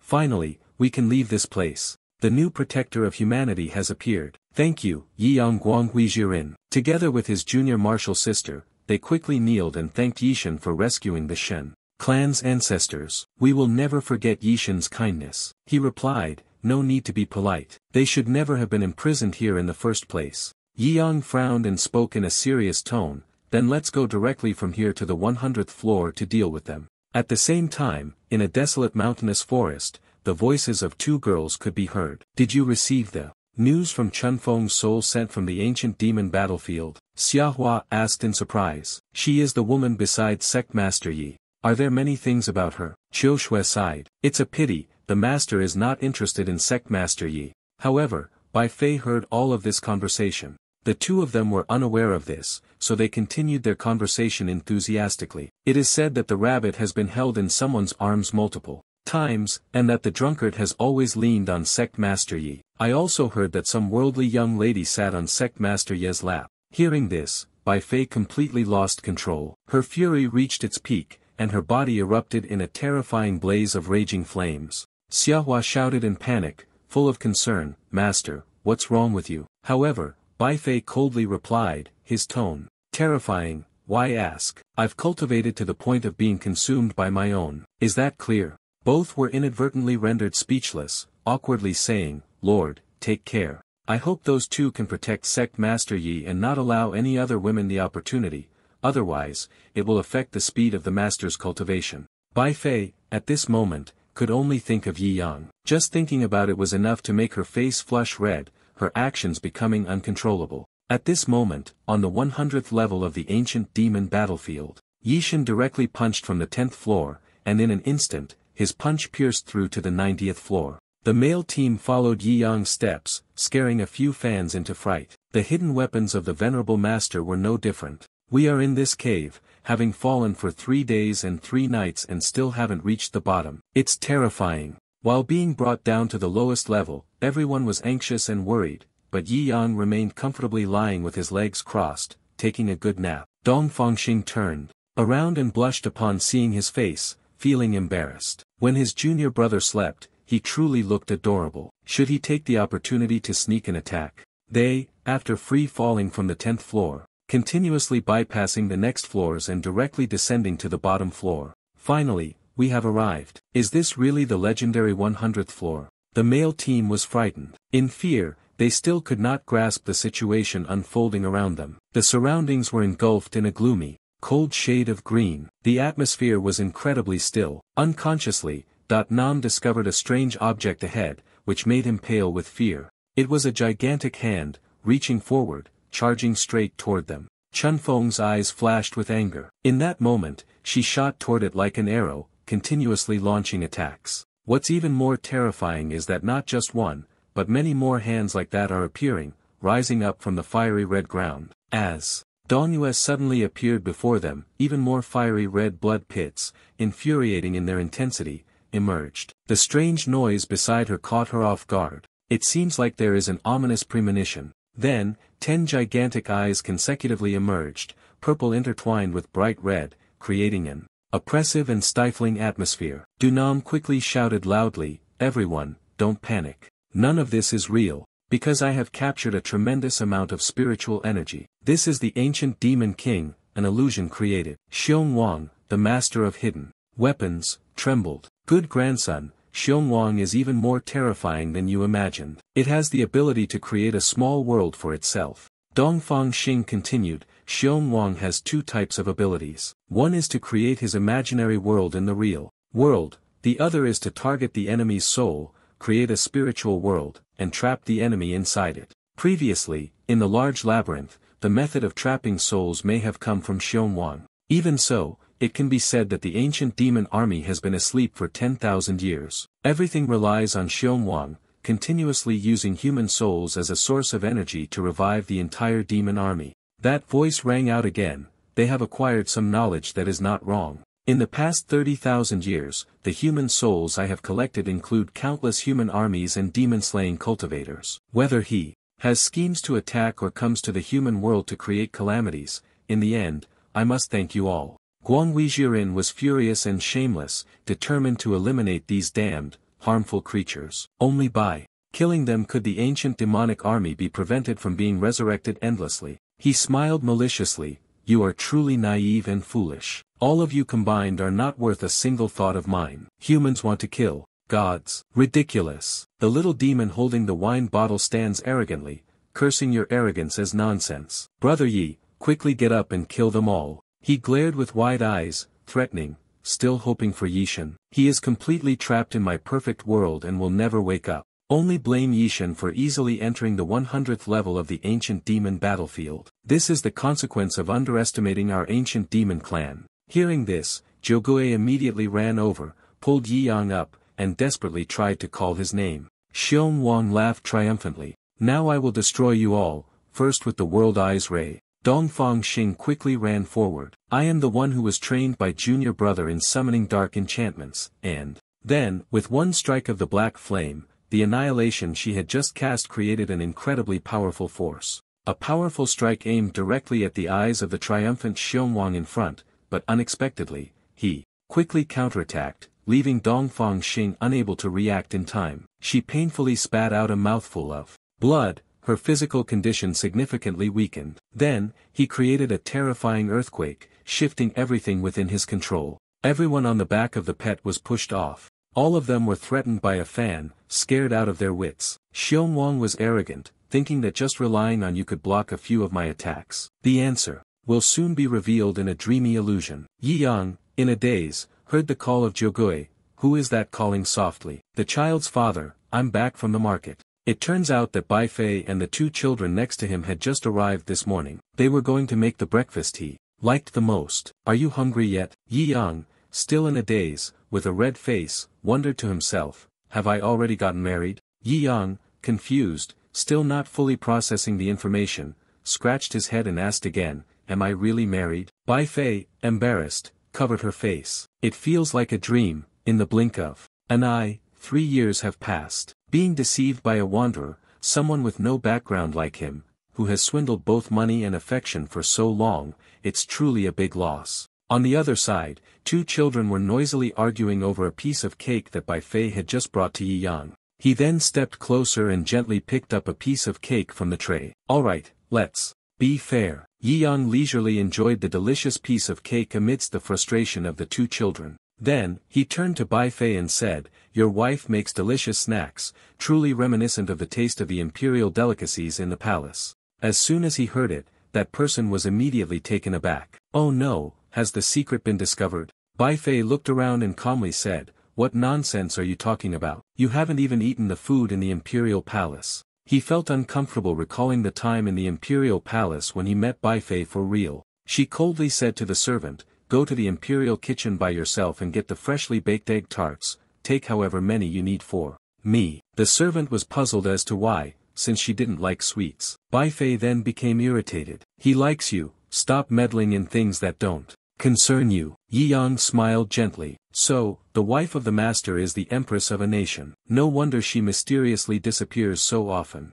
Bai Fei's voice rang out as he issued a commanding order. "The chaos in the west must be quelled within 10 days. I need a prosperous and peaceful era so that I can lead a simple, leisurely life." After Yi Yang arrived in this world, marrying a random woman turned out to be an empress. His luck is truly extraordinary. At this moment, he was munching on a piece of cake while saying, "Although I haven't tried the food from the imperial kitchen, if my wife has such skills, it must be just as good." She coldly replied, "Stop with the sweet words, I'm not fooled. I cook delicious food for you because you're the only laborer in the house, so you should know your place." The naive younger sibling immediately exposed her. "Mom's lying again. Last time, you even said that as long as you have your father by your side, you would be willing to give up the entire world." The older brother quickly covered his younger sister's mouth, speaking up, "Mother didn't say that, you're just talking nonsense. If she really said that, she'd lock us up in the heavenly prison." Bai Fei turned around, furiously enraged.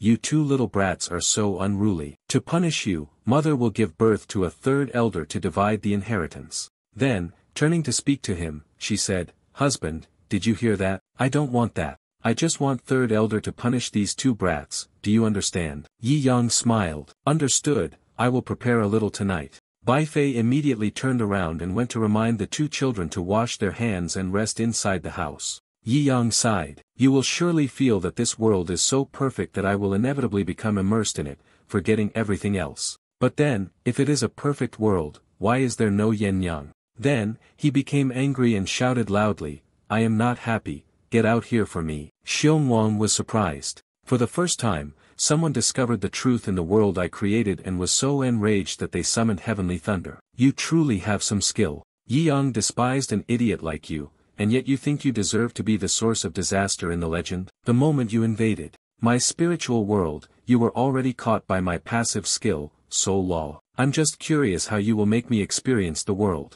Xiongwang was surprised. This is the world that Xiongwang created. How could you humans control the laws of this world? He suddenly transformed into an enraged dragon, roaring, "I will destroy this world, causing your human souls to scatter and dissipate." Yi Yang showed no sign of fear at all, merely letting out a slight, "oh" sound before raising a finger, ready to make a move. Immediately, he was transformed back into his original form, small and harmless. The boy lifted him up and mocked, "Fool, here, I am the boss. Just a single thought from you would dissipate into thin air. Meanwhile, Lan Yu wants me to ask you for part of the list of Junju Wushang or something." He frowned. The list of connections of Junju Wushang had affected millions of people. "How could I possibly tell you? Feel free to kill me. If I utter a single word, consider it my defeat." Hearing this, Yi Yang slowly said, "Then I will take you to this place to play. Let's see how long your bravery and loyalty can withstand." He gritted his teeth. "Despicable humans. What game are you trying to play?"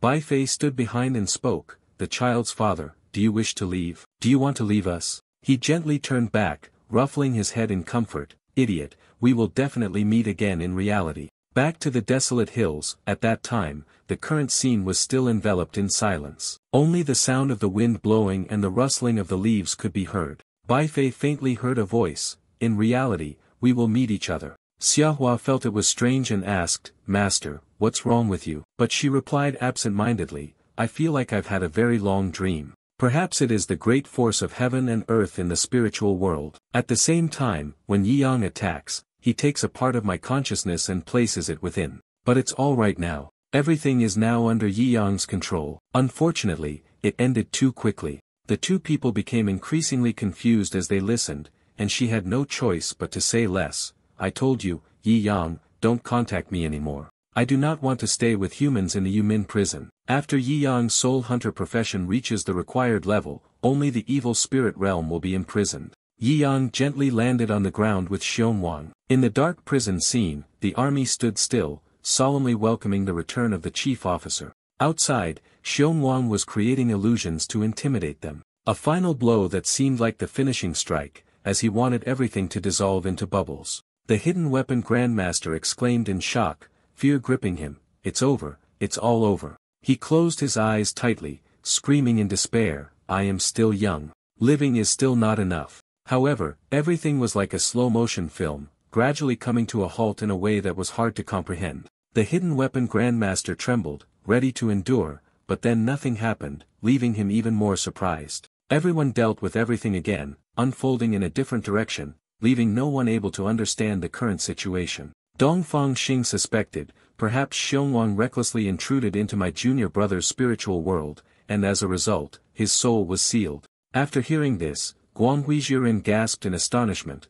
Xiongwang is a god who can control tens of thousands of human souls at the same time, yet he was sealed. The master of hidden weapons continued, looking at the frozen state of the world we are standing in, it has truly been sealed completely. Moreover, it is perhaps extremely dangerous. Chuyin Jifeng vaguely thought about him. My DNA and the heart of a young girl fluttered once again because of Yishan. Oh, love, at this moment. In the dark prison, the gloomy and misty atmosphere envelopes everything here. The entire row of prison cells is pitch dark, with a little light from outside sneaking in, casting a cold glow on the iron bars inside the cell. Xiongwang, in his mortal state, sat in despair, lamenting. All of my power has been sealed by that damnable Yishan. Damn it, I'm restricted to the form of a mortal, but even though I'm as weak as a mortal, I will not submit. He gritted his teeth, I will definitely keep the highly confidential list of Junju. Wu Shang bravely protects Wu Shang. Xiongwang looked at the small iron bar in his hand, now fleeing outside, and said to Junju Wu Shang, how should we deal with these despicable humans? Just a few seconds later, he indeed managed to unlock the iron cuff around his wrist. The sound of the prison door creaking was very faint. The door immediately swung open. Xiongwang carefully took each step. I am too weak now. Absolutely cannot be injured, otherwise, the soul will be completely lost. Definitely must leave this damn place quickly. Suddenly, from behind, there was the sound of claws scraping against the wall of the cage, causing the shadowy figure to swiftly move right next to Xiongwang, quietly following him. He slowly approached while speaking. Let me see who is lost. Turns out it's the newcomer cat. Why, the one approaching is the Gut Splitter Saw, a level S villain. He looked at Xiongwang with a murderous gaze. It seems you are sick. I want to open your body and extract the source of the disease. Hearing this, Xiongwang was so frightened that cold sweat poured down his forehead, his eyes wide with panic and lifeless. Then, he quickly ran away, shouting as he ran, stay away from me. He thought to himself, this breath is truly terrifying. My instincts tell me that this human is extremely dangerous. You slit your stomach open, spreading it slowly, following his footsteps. Little kitten, are you playing hide and seek with me? Xiongwang was frantic, running while thinking, what in the world has Yishan locked up in this private prison? How can there be such terrifying humans? While running, he glanced around, trying to find a place to take cover. Fortunately, ahead of him, a door to a room was open. Without thinking much, Xiongwang immediately opened the door and rushed inside. He encountered a beautiful woman with red hair who was already seated inside. The girl with long, enchanting red hair lifted her head and immediately flashed a mesmerizing smile, greeting him. Xiongwang was delighted, a sinister smile playing on his lips as he said, little girl, just obediently be my hostage. Lyko Nu stood up and gently asked, well, do you think I'm beautiful? Xiongwang smirked, very beautiful, but now it's time for you to endure a little grievance. She did not say anything more and immediately transformed into her true form, a vicious female ghost with sharp fangs, which made Xiongwang's face turn pale with fear. This situation left him in a passive position, his fear growing even stronger, not knowing what was happening. Xiongwang slowly stepped back while complimenting her on her beauty, but she didn't let him off. Lyko Nu stuck out its long, bright red tongue and threatened, those who lie must be punished. Then, she used the sharp scissors to cut swiftly, causing his hand to detach from his body. Lyko Nu raised the blood-stained scissors, gazing at him with a look of intense longing. Xiongwang was in pain, clutching his blood-stained arm, running while shouting loudly, "My arm, oh!" But after taking only a few steps, he caught a glimpse of the gut-splittersaw's figure approaching from behind. At that moment, the only desire in his mind was that he had to run away. Yet after just a few steps, Xiongwang's legs trembled so violently that he panicked and fell flat onto the floor. He trembled and said in despair, "I don't want the gut-splittersaw to come near." As soon as he raised his head, Xiongwang's eyes met those of a clown. "Are you alright? These evil people are bullying a newcomer again. You should hurry and go." He hesitated before standing up, looking at the guy with suspicion but still expressing his thanks. However, the sudden beeping noise from behind startled him, and his face turned pale. Quickly turning around, he saw a timed explosive device had been attached to the back of his clothes without him knowing. The face of the dark jester gradually shifted into a sinister and terrifying expression, with a grin stretching from ear to ear. The explosive drug then detonated with a fearful cry from Xiongwang. A cloud of smoke filled the prison room. Xiongwang, momentarily stunned, lay sprawled on the ground with torn clothes. At this moment, Yi Yang slowly stepped forward. "I knew that the one in armor, with their courage, would keep this secret to the end, but these evil men are even more terrifying than you thought. Their methods are far more ruthless. You continue speaking. If you want to submit the list, remember to ask me for permission." Dark Jester quickly spoke up, "Apologies, Elder 5, I would like to borrow this cat for a while." Yi Yang did not pay attention, quickly nodding as Xiongwang was dragged away with a heartrending scream. "Help! Don't come here, you are humans." 30,000 years ago, Junju Wushang was giving instructions to his subordinates after the battle between his revered self and the top 3,000 experts of humanity. The energy consumption was too great, and he could only enter a state of deep sleep. But fortunately, as long as we rely on the layout of our revered clan, we will definitely return again. Now you may proceed with your final report. The subordinates immediately replied in unison, obeying the orders of Junju Wushang. Wushang Mofei spoke first. "At my place, the large maze on the 10th floor has been designed grand and tall according to Junju Wushang's wishes. The maze-like world of countless formations will trap all of humanity that ventures into it." He praised with a single mouthful. "Very good, the souls of these humans will become the research fuel, resurrected countless times for the ancient demon army." Then, he turned to remind Kuei Wang, "You are one of the kings who do not fall into deep slumber. Remember, in the next 30,000 years, never stop luring and spreading rumors to bring humanity into the battlefield of the demons." Next is the Vong clan's formation in the titular region on the continent of Chao, which the Supreme Wushang created for them. This is a simulation of the 18 layers of hell from legend, capable of absorbing millions of human souls. Junju Wushang frowned. "This is the key to my rebirth. Remember, I only need the souls of the mortal soldiers. Their soul energy is pure and the most intense. I just need to bring these 500,000 soldier souls into the demon realm to make these soldiers endlessly endure tortures in hell and unleash the immense energy of pain." He became more and more vicious, not allowing their souls to dissipate, nor could they be reincarnated. Continuing to generate energy, 30,000 years later, I will definitely return in a state of full prosperity. Xiongwang said solemnly, "I will definitely offer the souls of the human army to the Supreme Wushang."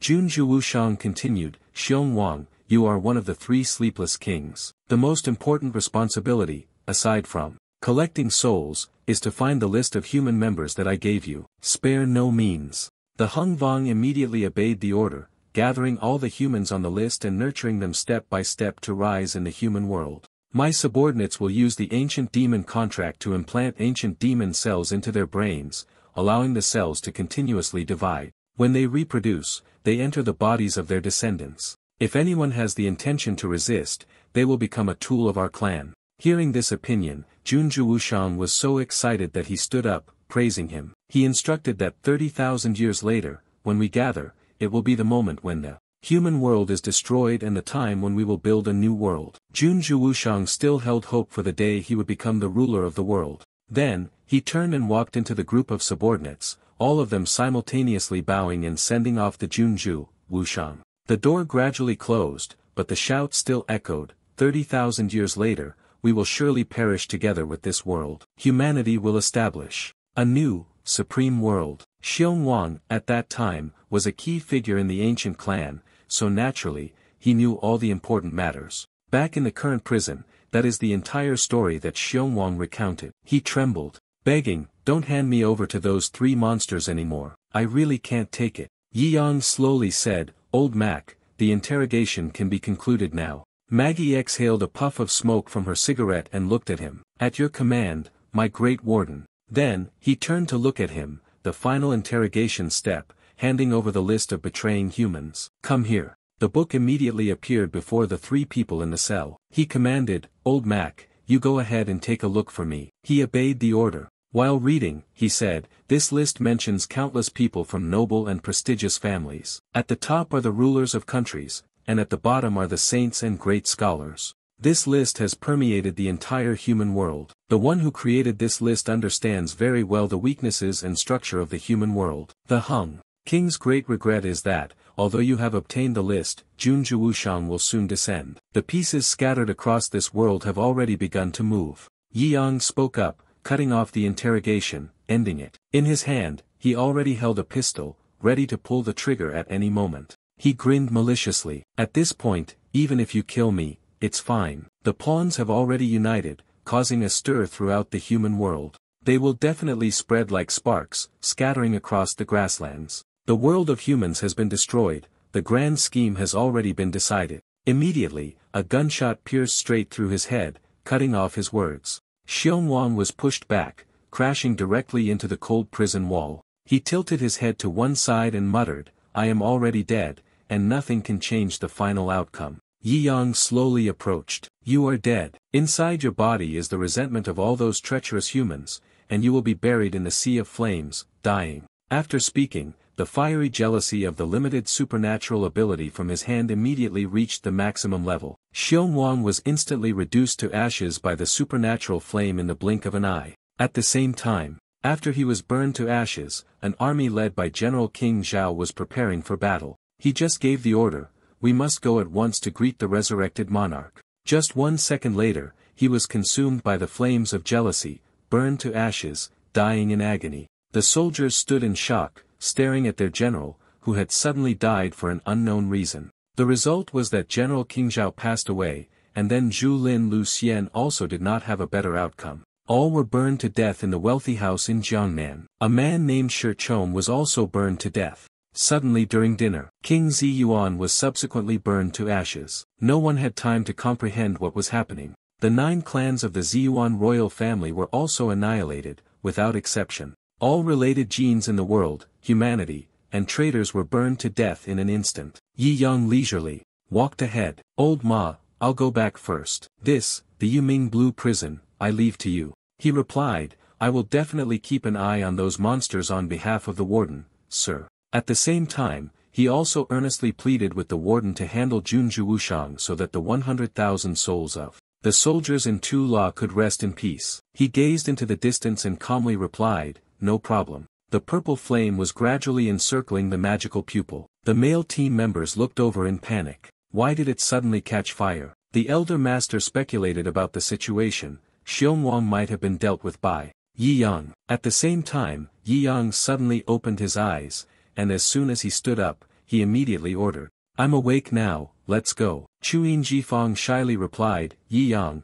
you don't need to say anything, I will go with you." Dongfang Xing was annoyed as he looked at the scene. Chun Feng stood beside him and quickly confirmed, "The sect leader just had a dream about our lord." Yi Yang heard this and immediately turned around, rebutting right away, "How could it be like that?" Dong Yue suddenly intervened. Yi Yang was in a panic, and it seemed there was something going on. Chun Feng also looked at him with a suspicious gaze. Yi Yang then sarcastically said, "You two foxes, are you very bored?" He coldly ordered, "Come here, I have a mission for you. Go smash that door, consider it a test of the training results from your battlefields in the ancient demon realm this time." Dong Yue eagerly stepped forward, obeying the command. Chun Feng was equally determined. "Let's go smash it." Seeing that they were about to charge forward, the 2 gatekeepers appeared to block their way. "Stop! This is the forbidden domain of Junju Wushang. You ants, halt!" The fairy sisters of the royal family blocked them, loudly warning, "If you charge in, you will die." The master of concealed weapons could tell the origin of the opponent with just a glance. 10,000 beast slaves, 1 person controlling them, and it's done. The starling spirit in the ancient demon King Dongfang Xing's body seemed somewhat worried. The strength of these sisters was above Xiong Wang's, and the two foxes would definitely cause trouble. Chun Feng, with a face that showed no fear, even provoked them instead. Does a good dog not know how to block the road? She arrogantly launched an attack, and the green energy manifested. Even the weak fox tribe dared to act so recklessly. A small sprout, urged by magic, rose from the ground. But just 1 second later, it immediately transformed into a massive ancient tree, the Tai Ko demon tree. Its twisting branches continuously curled, gradually heading towards the two fox demons. Chun Feng sensed danger and quickly warned her teammates to dodge. However, she was unlucky and was struck. Dong Yue was worried and immediately came up with an idea. Chun Feng,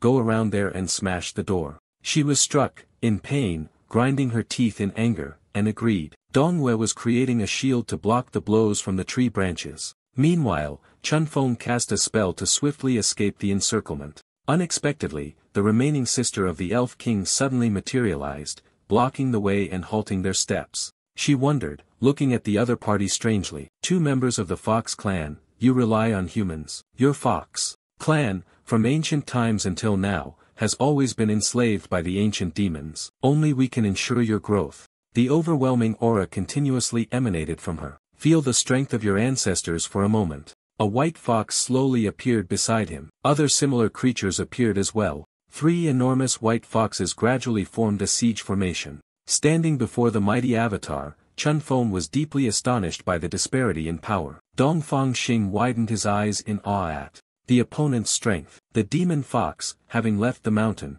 could easily move the legendary mountain. She casually summoned 3 of them. The princess of the Elf Kingdom sneered and said, "Did you see that? Only our undefeated champion can harness such great power. Relying on weak humanity, there will be no way out. You two fools." Chun Feng firmly responded, "I disdain the sect leader. He is not weak at all and is 1,000 times stronger than that old hag. She heard this and was immediately angered, her face darkening. Unable to endure any longer, she challenged him. "Are you tired of living? Then let's see who is superior." Without hesitation, the demon fox lunged toward Chun Feng. She became excited as well, her eyes seemingly shining, and shouted loudly, "Come here." I accepted the challenge, and both sides quickly charged toward each other at top speed. Chun Feng directly threw a punch at the claws of the demon wolf, clashing with the long ascension strike. Who would have thought? The fox demon easily knocked her away with just a light scratch. The moment she fell, a large hole was created. Chun Feng, with a cowardly soul,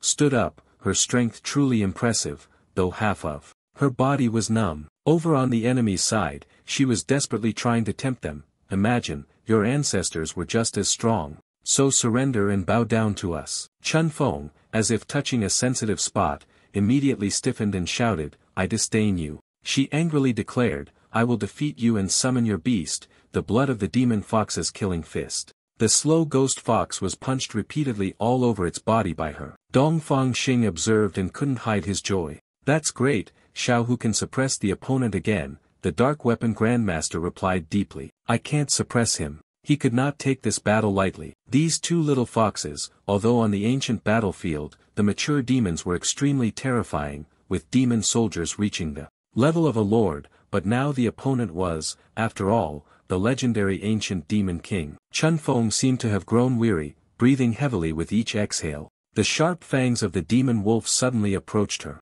It easily used its mouth to tightly grasp Chun Feng. Dong Yue, struggling with the vines, immediately wanted to fly over to her. Chun Feng, the sister of the spirit king, then teleported over. Xiao Bao glanced over here, and you cannot be distracted. The vine crawled a few times and then struck Dong Yu's leg. Chun Feng, on the other side, is using me to push the upper jaw of the demon wolf out. Don't worry, I won't lose. She struggled to hold on but still tried to reassure her teammates, I can handle it. The remaining fairy spirit king sisters had appeared from behind Dongyue at some point. This kind of celestial fox, I've always wanted to raise a fairy spirit king. What we like most is raising foxes. You all might be our exclusive toys. How could it rely on humanity? Dongyue could only angrily curse, damn it. She turned to Mok Yiyang, you pale-faced fool, all you know is reading books. What can that teach you? Can it give you true power? He heard this and subtly responded, your tone is quite bold. It's time to lift the initial training restrictions on that fox. The hand flicked to cast the removal spell. Immediately, the person trapped within the fangs of the demon beastly vanished. The teammate, who had been stuck behind the trees, along with the magic, also shifted away to another place. Yi Yang, seeing this, silently calculated and lifted the restriction. Thus, the next step, a golden halo gradually enveloped the bodies of Chun Feng and Dong Yue. The battle ring fused, and their eyes simultaneously emitted mysterious flashes of fire. The surrounding aura seemed to be sucked back in, slowly gathering into a sphere of energy. The master of hidden weapons was greatly shocked to witness this extraordinary event, the primordial battle of the tiger, the ultimate form of combat of the tiger tribe. In the blinding source of light, a figure was drawing in all the spiritual energy of heaven and earth. Guanghui Jiren and Chuyin Jifang were also stunned when the light faded, and the fused form was completed. The primordial battle of the ultimate extreme, Dong Fangxing was astonished. Junior brother,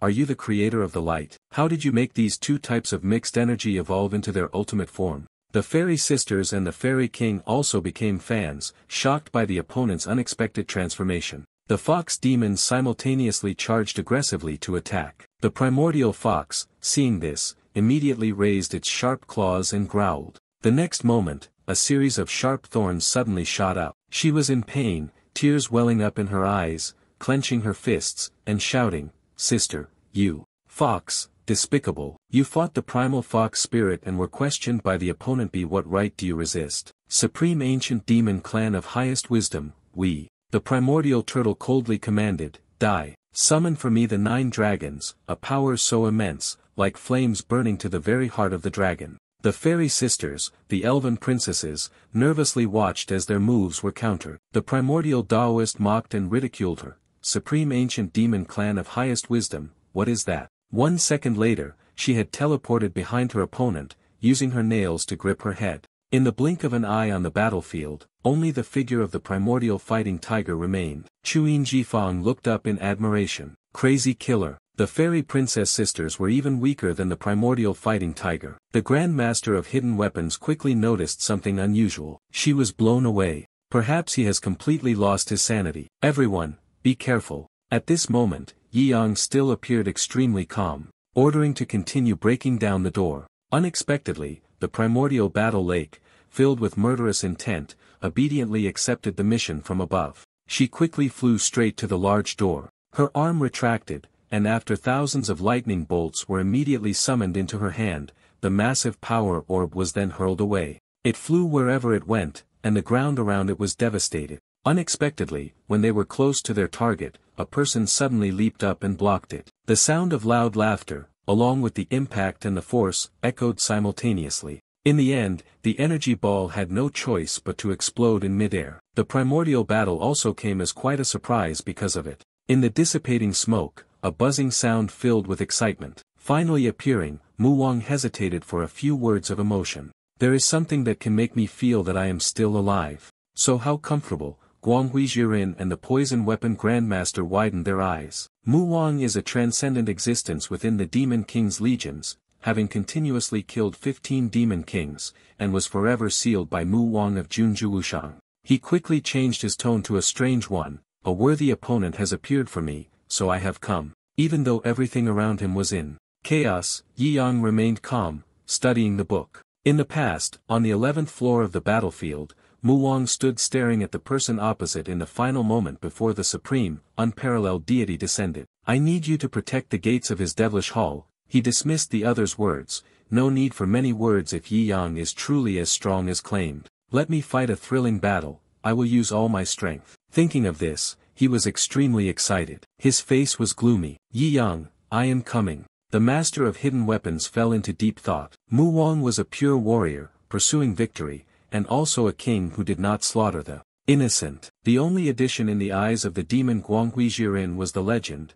In his eyes, there were only the strong and the weak. Forever challenge the strong, absolutely never bully the weak. The mortal world has always passed down the story of him. Mu Wang had once protected a human infant. With one breath, he killed 15 ancient demon kings, and 24 ancient demon kings were slain by him, leaving only the last 9. He was punished, wearing chains around his body for provoking Junju Wushang, permanently sealing the primordial battle lake, without any fear. He didn't care what king you were, daring to block the door, he immediately erupted with absolute power. Behind him, it seemed like a divine beast was providing support, and he would strike you down. Her entire body turned into a streak of light, darting straight toward Mu Wang. The illusionary demonic beast was about to sink its jaws into the opponent. Primitive destruction fist. The confidence gradually faded from her face, revealing a clear expression of confusion. The incredibly powerful punch and kick of the primal combatant were easily stopped by a single finger.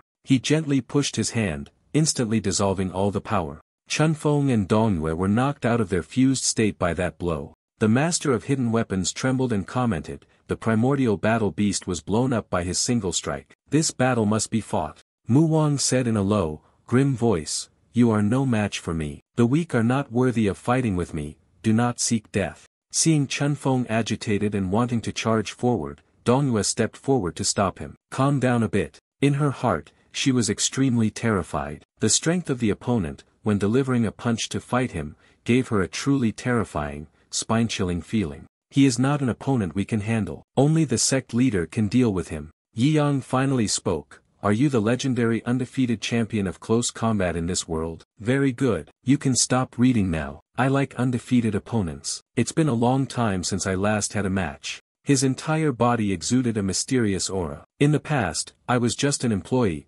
once ranked first on the game's PK leaderboard. I joined the game company because I wanted to experience the strongest battles. In the future, when I come to this world, I will always look forward to the most thrilling battles." Yi Yang slowly flew in front of Mu Wang. "If you are a warrior, then earn the respect of others, to express my goodwill towards pure warriors," he declared confidently. "In this match, I will not use any skills, it will be a full close combat battle." He smirked and replied, "I've heard that, Yi Yang. Up until now, no one has ever defeated you. In this match, let's see who the true champion really is." Both of them had made up their minds. This battle would determine both victory and defeat, as well as life and death. Yi Yang coldly challenged, "Come at me." Both quickly unleashed their full strength. Mu Wang was the first to strike. Only one team can truly be undefeated. The man worriedly warned, "This is Mu Wang's boundary-breaking power. Humanity will absolutely not withstand it." Dongfang Xing signaled for his junior disciple to keep a safe distance in order to fight, warning him not to let him get close. The force had long been condensed and surged within his fist. The boundary-breaking technique, a massive surge of pressure, collided with Yi Yang. The ball of light exploded, causing severe destruction to everything around it. Mu Wang continuously delivered several punches while calmly retreating to dodge. The sky gradually trembled as several explosions erupted consecutively from the central area. Mu Wang fought to the point of madness. The power within him erupted even more violently, breaking through the infinite boundary of awareness. Unexpectedly, just a moment ago, the heavens trembled with a loud roar, and the next moment, only the figure of Yi Yang remained, leisurely standing in the smoke. Guanghui Jiren shouted in surprise, "The continuous boundary-breaking strikes of Mu Wang have been completely sealed. The most terrifying thing is, there is no power that can surpass the world of Yi Yang." The stones and rocks fell relentlessly from the sky, like a rain of poisoned arrows. The Grandmaster sensed the seriousness of the situation. Both sides were merely starting to move. "This is probably the battle of top experts that we will witness in our lifetime." Yi Yang asked coldly, "Are you done warming up?" "As soon as it's done, I will officially make my move," Mu Wang said excitedly. He broke the chains on his hands. "Come on, hurry up so I can feel the real breath of battle. But first, I will let you experience a wave of dark energy." Gradually, the dark energy spread out around him. His power of destruction surpassed the limits of humanity. The muscles on his body immediately bulged. At this moment, with the transformation of the heavenly demon, his body, which initially seemed frail, had become extremely strong. Mu Wang sneered and said, "Try this." From the top of the sky, a bolt of lightning struck and then transformed into a gigantic hammer. The destruction of the three realms, the killing intent of the hammer, caused it to be hurled as a weapon of annihilation straight at Yi Yang. Mu Wang commanded, "Shatter for me." It quickly struck heavily at the position where Yi Yang was standing. Everyone held their breath, waiting for the turn of events in the battle. He only lightly unleashed a burst of inner chi, and the weapon from earlier was immediately shattered into pieces. The two standing outside shuddered at the sight. Sect Master Ye's head was even harder than the strongest of techniques. Before the debris had even finished flying, his figure had already vanished. The next moment, Yi Yang appeared right in front of Mu Wang. My turn. With a gentle punch, he struck his opponent. To his surprise, the man was thrown into the air and slammed into a boulder on the other side. Not stopping there, he shifted again to continue his attack. After saying that, Yi Yang immediately targeted the man and delivered a powerful punch. Just like that, Mu Wang was continuously attacked by him, from one place to another. 1 second later, a great force immediately struck straight down into the ground. The hidden weapon of the Venerable could not conceal his astonishment. The corpse demon Diamond Wind arrived, yet even the stone impact was not knocked down, only to be defeated by a single punch from Sect Master Yi. Then, Dongfang Xing also agreed with him. This battle was indeed truly terrifying. Mu Wang slowly stood up, truly worthy of being the strongest human. It's starting to excite me. Unexpectedly, from afar, Yi Yang sped toward him like a flash of lightning. Your attack posture looks very gentle, but it forces the enemy to use all their strength to defend. Yi Yang casually praised him. Not bad, you were able to block my series of light kicks. You are the first to attack. His normal physical strength is divided into 3 levels, light, medium, and heavy. Even though it was just a light strike, Mu Wang was forced to sink deeply into the stone layer. Yi Yang coldly announced, next will be the kick. You just need to increase your strength a little more. The ground below couldn't withstand it and immediately exploded. Mu Wang was kicked deep into the ground. It was as if he had been transformed into a drill, continuously plunging downward. You had no intention of stopping, continuing to exert force, kicking him repeatedly. Afterward, both of you broke through the ground on the opposite side. Yi Yang stopped in a different space. Below was a sea of blood, a fiery red, the first level without any doors, the battlefield of demons. Finally, Mu Wang was submerged in the liquid on the 101st floor. Suddenly, he realized a shift beneath the water's surface. Mu Wang, yet still has strength. He was like a missile charging straight towards you, bam. Although the opponent launched a surprise attack, Yi Yang was still able to retreat in time and dodge the blow. Mu Wang was currently in an ultra-superior heavenly demon transformation. Gritting his teeth, he spoke. I never expected that a mere human would force me to use this transformation. Now, I will show you how much stronger the Supreme Ancient Demon Clan is compared to humans in battle. In the next moment, he kept spinning, and the stream of air quickly transformed into a red vortex, the force rushing toward him in a spiral shape, the black destruction shield of the heavenly demon. Yi Yang was somewhat surprised and then paused to observe the attack. The people above were curiously looking down at the mouth of the hole from earlier. The world below was a storm of black winds. It seems like we have entered the apocalypse. Mu Wang has already used the black extinction robe. Dongfang Xing immediately cheered for him. Junior brother, you must dodge this. Yi Yang looked at the scene, and by now, he fought even more fervently, finding it somewhat amusing. Then, his entire body merged with the surrounding vital energy, and he charged straight into the eye of the whirlwind. Mu Wang was suddenly stunned, unable to react in time. Yi Yang had long since crossed through the vortex, crashing into him. After the strike, he was sent flying far away. The boy, excited, declared another challenge. Mu Wang decisively kicked the iron block chained to his feet, also ready to counterattack. Little did they know, it continued to expand, reaching the size of a meteor. Yi Yang quickly used his lightness skill, leaping onto its surface. He exuded a murderous aura. Welcome to my world, the Mukden domain, where gravity is 10,000 times stronger. Suddenly, the book was pulled down by gravity, falling to the ground. He anxiously looked at the object beneath his feet. In the middle of the blood sea, a sphere was emitting several beams of bright red light. Yi Yang, worried, picked up the book and said, "My precious, you absolutely must not let anything happen to you." Mu Wang took advantage of his momentary lapse in attention and charged forward to attack. I will show no mercy. Although he used extremely fast speed, you were easily able to dodge with just a single straight-back movement. Mu Wang turned again and kicked. Yi Yang slowly sat down, avoiding serious injury. He saw this and immediately began to furiously punch and kick him, also skillfully dodging the blows time and time again. He charged forward with his entire body, yet you only took a light step and made him miss his attack. Mu Wang turned around and looked at his opponent with a stunned expression. The group above had used illusions to create a prism, observing everything. Dongfang Xing felt that something was off. Is this really the battle of the unparalleled experts? The male team had already turned pale. Mu Wang is probably about to go crazy. The Master of Hidden Weapons commented, Mu Wang is truly terrifying. When he gets angry, he is filled with such fury, that is the real Mu Wang.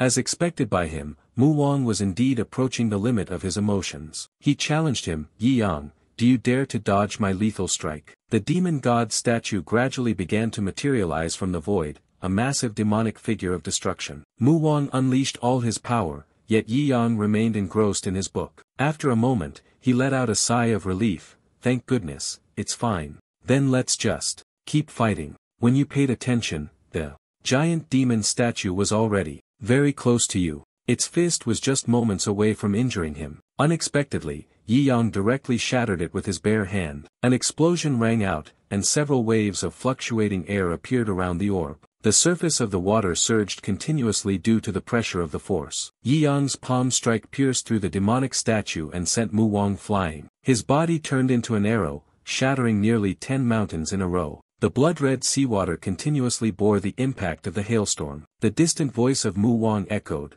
I have always pursued the pinnacle of martial arts. He was unwilling to accept it. I have yet to see the limits of my power, how could I possibly fall? Mu Wang seemed to be burning his very essence. I cannot lose. With the complete embodiment of the heavenly demon, the surrounding landscape began to transform into a place to vent his rage. I cannot lose. Mu Wang continued to scream frantically. The earth, rocks, and sky around him gradually reshaped into a strange, reversed world. He exerted all his strength to unleash his powerful chi. Yi Yang, receive my strongest strike. Yi Yang repliedly, I understand. If you have wholeheartedly pursued power, then I will respect you this time. Yi Yang provocatively said, he's looking closely here. Mu Wang, enraged, unleashed demonic energy towards him, intent on killing. The ground beneath Yi Yang's feet began to shift gradually. He arrogantly spoke, let me give you a taste of a power level you can never reach. The demonic aura, like the sharp claws of a beast,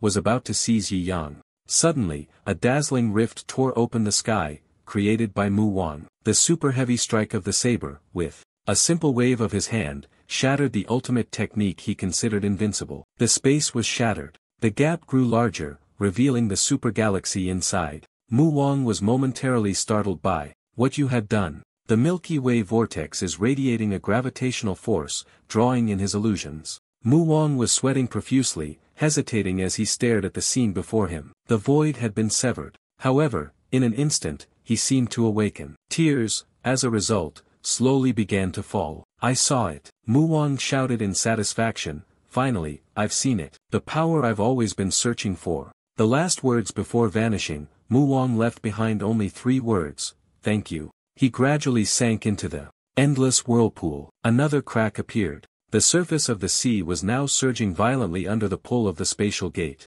The initial gate had also been torn apart. They stared in astonishment at the scene before them. Guanghui Jiren exclaimed in disbelief, the world has already been shattered by Yi Yang's strike, let alone the gate. Dong Fangxing slowly began to understand. Is this power really level A, as junior brother said? Yi Yang, since when had he flown back to them? It was certain that he was truly A grade. He remained calm, turned around, and simply used a bit of force. Let's go quickly. They gradually advanced deeper into the door, working together to confront Zhu and Zhuoshang. At the same time, Si Haiqing was living in great peace. In the mansion, a group of people was chattering away. A graceful figure slowly walked in. A guest spoke with a tone of craving, Yin Yang, Chapter 9, Little Jade ambushes the protagonist underwater, truly divine. I beg to differ, I still feel the best scene is the one where I myself made a move. An angry girl turned and scolded, stop it right now. This is a public place. The person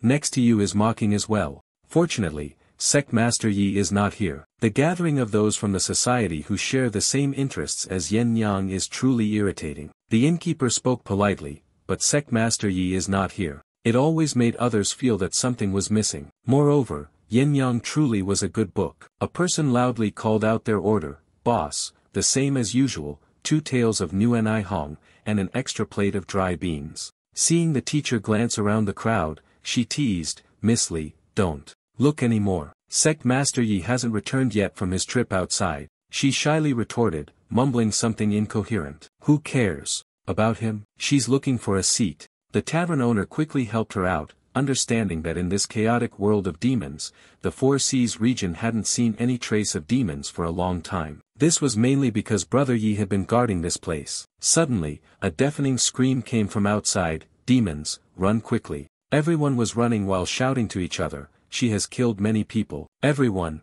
hurry and run. However, a second later, everything was turned into small fragments. Feng Hao swiftly ran ahead to assess the situation, followed closely by the tavern owner. What's going on? Everyone was in a state of panic as they witnessed the scene before them. Hesitant, she's a national destruction grade demon. The appearance of such a character has caused everyone to fall into chaos. She's Kolei Wang, what should we do? Does it have to happen now, just when Sect Master Yi has gone to the Great Desert? Kolei Wang's voice rang out, enchanting and sinister. I'm just asking for directions. Why are you all running? Furthermore, the entire Ziyuan kingdom will be destroyed. You will die whether you run or not, so conserve some strength and flail around in hell, he said. The tavern owner immediately instructed, I'll find a way to hold her off. You all should help everyone from Sihai escape the city. Miss Li, worried, said, Boss, we might not be able to escape. She looks down on them so much that they dare to enter again. And now, a human is offering themselves up to us. Very well. The human immediately spoke to me, how do I get to Jiangziyin? He hesitated, his face showing a hint of reluctance, and asked cautiously, what are you looking for at the tavern? Kolei Wang spoke in a deep voice, Yi Yang has ruined the great plan of the Supreme Sovereign. That spanned 10,000 years, burning the Supreme Sovereign to death. I will arrange for all the spies in the human world to seek revenge for me, acting under the command of the Supreme Sovereign. I must kill all his drinking companions while he is not here. The innkeeper gritted his teeth, so that was how it was. Yi Yang did very well, and the drinking companions were proud of him. These few lives of ours were exchanged for a flame,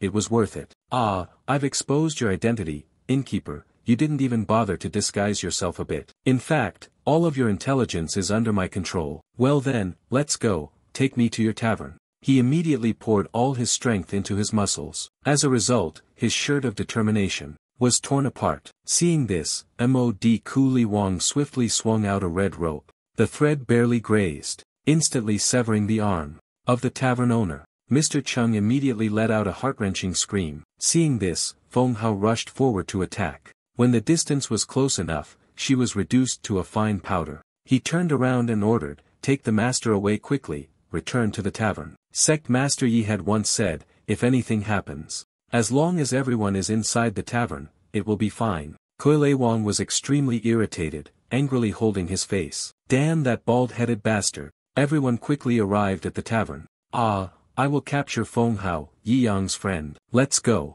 We will go to the tavern, don't worry, I won't kill you all at once. I will slowly drain your souls, one by one. Kolei Wang was extremely excited. For tens of thousands of years, I have gained a wealth of experience in tormenting humanity. Yi Yang, seeing your misery, will surely shed tears. Her feet finally touched the steps. She suddenly froze, unable to take another step forward. The entire tavern seemed to be surrounded by a magical shield. This power made Kolei Wang shudder. What on earth is this? Such overwhelming strength. She stared in bewilderment at the peach tree emitting electrical energy. The murderous intent from this peach tree was thousands of times stronger than the Taigu demon tree of the Spirit King. Illusions of a rooster and a pair of divine koi fish appeared. Kolei Wang wondered, is there more? Why can I feel the breath that suppresses the holy beast, Long Phoenix, of the ancient demon clan? Kolei Wang discovered another strange point. Wait a minute, this broom is even taller than the sky in his sea of consciousness. All things gathered together, they were connected by a special source of radiance that caused Kolei Wang to feel fear. What is this, after all? No, this tavern is off, I have to leave. Strange, she couldn't move anymore. Her whole body was already drenched in cold sweat. Kolei Wang's mouth hung open, In the next moment, 2 carp in the pond suddenly transformed into mighty golden dragons. The rooster, which had seemed ordinary before, was now emitting the radiance of a magnificent phoenix. Bai Qiuran appeared from the broom, scolding, why are you so small? Dao Hua also appeared in a mysterious way, daring to barge into my tavern. She was angry and scolded, you evil creature, this tavern is not a place where you can cause a ruckus. You've already disturbed me. Bai Qiuran coldly spoke, Master, use your immortal cultivation skills so we can stay here. It is because of today. Kuei Wang was so frightened that he couldn't keep his composure. The aura they emanated caused his body to collapse. Then save me. Junju Wushang, save me. Feng Hao was stunned. The things in this tavern had secretly been enlightened into immortals by Sect Master Yi. The tavern outside looked incredibly peaceful. Inside, Kuei Wang, being controlled, immediately knelt down and begged. For mercy, please, esteemed holy beasts, spare my life. The orange carp turned to ask, how should we deal with him? Bai Qiuran was treating the boss's injuries while grumbling, a little demon at this level, and you're still discussing how to deal with it. How have you all not experienced the world yet? Feng Hao was surprised. A demon king at random could easily destroy a nation. In the eyes of Senior, is it just a little demon? The divine tree also intervenes. I feel that dealing with this kind of trash, the hands soaked in this person's blood must definitely have their tendons pulled and skin peeled off. Long also agrees safety is paramount. To eliminate future threats, I absolutely support it. Dao Hua, beautiful, waved her fan, gently nodding her head. I will listen to everyone. Kuei Wang trembled and explained, Great holy beasts, listen to my words, humanity has long been extinct. The great holy beasts do not need to get involved in this filthy matter, all that is needed is for you to retreat. After the Supreme and Peerless One destroys the ancient human demon race, I will surely show my gratitude. I can only help the holy beasts build their own holy kingdom. The people in the tavern, upon hearing this, immediately became filled with worry. The god of the rooster despised and mocked her. Was she a foolish fox? Our master is human, yet he wants to exterminate humanity. Bai Qiuran also rebutted, what use is the holy kingdom? The task that our master assigned to us is to protect this tavern. Kuei Wang trembled, my lords, is there a master? And is it a human? How can a human possess such a terrifyingly powerful divine beast? Bai Qiuran coldly replied, what are we afraid of? A country bumpkin who has yet to experience the world, truly pitiable. Long mocked, if she were to meet the master of the strongest summoned beast, she might just be so terrified that she'd soil herself. He directly cast the spell. First, trap her to prevent this filthy body from dirtying our tavern. Kuei Wang was immediately suspended by the strange web of cords. Bai Qiuran stared at her, blushing. My technique really is suitable for binding the carp demon. Angrily, she scolded, is this really for the tavern? I think you're just indulging your own perversion. The men in the tavern were extremely satisfied with Bai Qiuran's decision. Indeed, a senior expert had arrived, and even the techniques were so unique. The pair of divine carp turned to look at her. Safety comes first. Before dealing with you, I have a few questions to ask. You must answer honestly. Kuei Wang suppressed his fear and replied, Great holy beast, although I do not dare to offer any resistance to you, but I will absolutely not reveal any information related to Junju Wushang. Kill me. On this side, Bai Qiuran quietly asked Xiao Dao, do we have the intelligence we need? Dao Hua nodded. I have already read her soul waves when Mu Wang fought with the master. Junju Wushang has already ascended to the sky of Sihai City with the ancient demon king. They are preparing for annihilation. The Ziyuan kingdom will begin from Sihai City. One is because it holds special value for this secret ancient demon clan, known only to Junju Wushang. 2. The other is because they want to avenge their master, bloodily cleansing the most important tavern of their master. Kuei Wang's face immediately darkened. How did you know? I didn't betray Junju Wushang. He kindly explained to her. Long was just gathering information before acting, as long as you heard the question. In fact, whether you answer or not, information will still be generated in your mind. Xiao Dao's soul can read and retrieve everything that we want. The divine tree, exuding a sharp and menacing aura, aimed at her. There are a few of us here, and no matter who it is, anyone who dares to touch the master's important tavern will have to pay the price. Now is the time to deal with you. Kuei Wang had no choice but to silently endure the despair. Dao Hua smiled and gently reminded, this is only half of Kuei Wang's body. She has always been very cautious. This half of the body is just to probe the way. Long whispered. A reminder, safety comes first. Then, you understand, clean it up a bit. Kuei Wang shouted in panic, what do you want to do? Junju Wushang will not spare you. The rooster god was arrogant, his eyes flashing with a challenging gleam. Then tell him to come here. The sharp claws immediately lunged toward her. On the other hand, a group of people was gathering in the sky above Sihai City. Junju Wushang said, you still can't sense the news from the rest of your clone? Kuei Wang immediately responded, absolutely not, it seems there's something in the tavern blocking the transmission of information. I was breathing heavily, and sweat kept pouring down. Moreover, I had an overwhelming sense of unease. Jun Wushang coldly reached out, then let me come and force your soul. Can the small tricks of Master Wujisect stop us? She trembled, rejecting him. Her spiritual sense gradually trembled. Her eyes were not right. In an instant, the entire body of Kuelewang exploded completely. This matter has greatly surprised Juan Wushang. He pondered, had the body of Kuelewang been dealt with already? In this tavern, could there be some hidden mystery based on our intelligence? The disciple of Master Wuji sect could never be a match for the level of Prince Junju. Wushang then ordered, Blood King, you and Chongwang go and probe them. Immediately, he obediently responded, and the tavern gradually appeared beneath their feet. The Blood King scorned the summoning of power. In a small tavern, she commanded her minions. Flatten it for me, Blood Fiend Legion. Lai was summoned, and obediently responded, the Blood Fiend Legion awaits the Master's command. The Blood King was extremely happy and turned everyone in Yiyang's tavern into blood slaves. The entire group of blood corpses obediently followed, stepping forward one by one.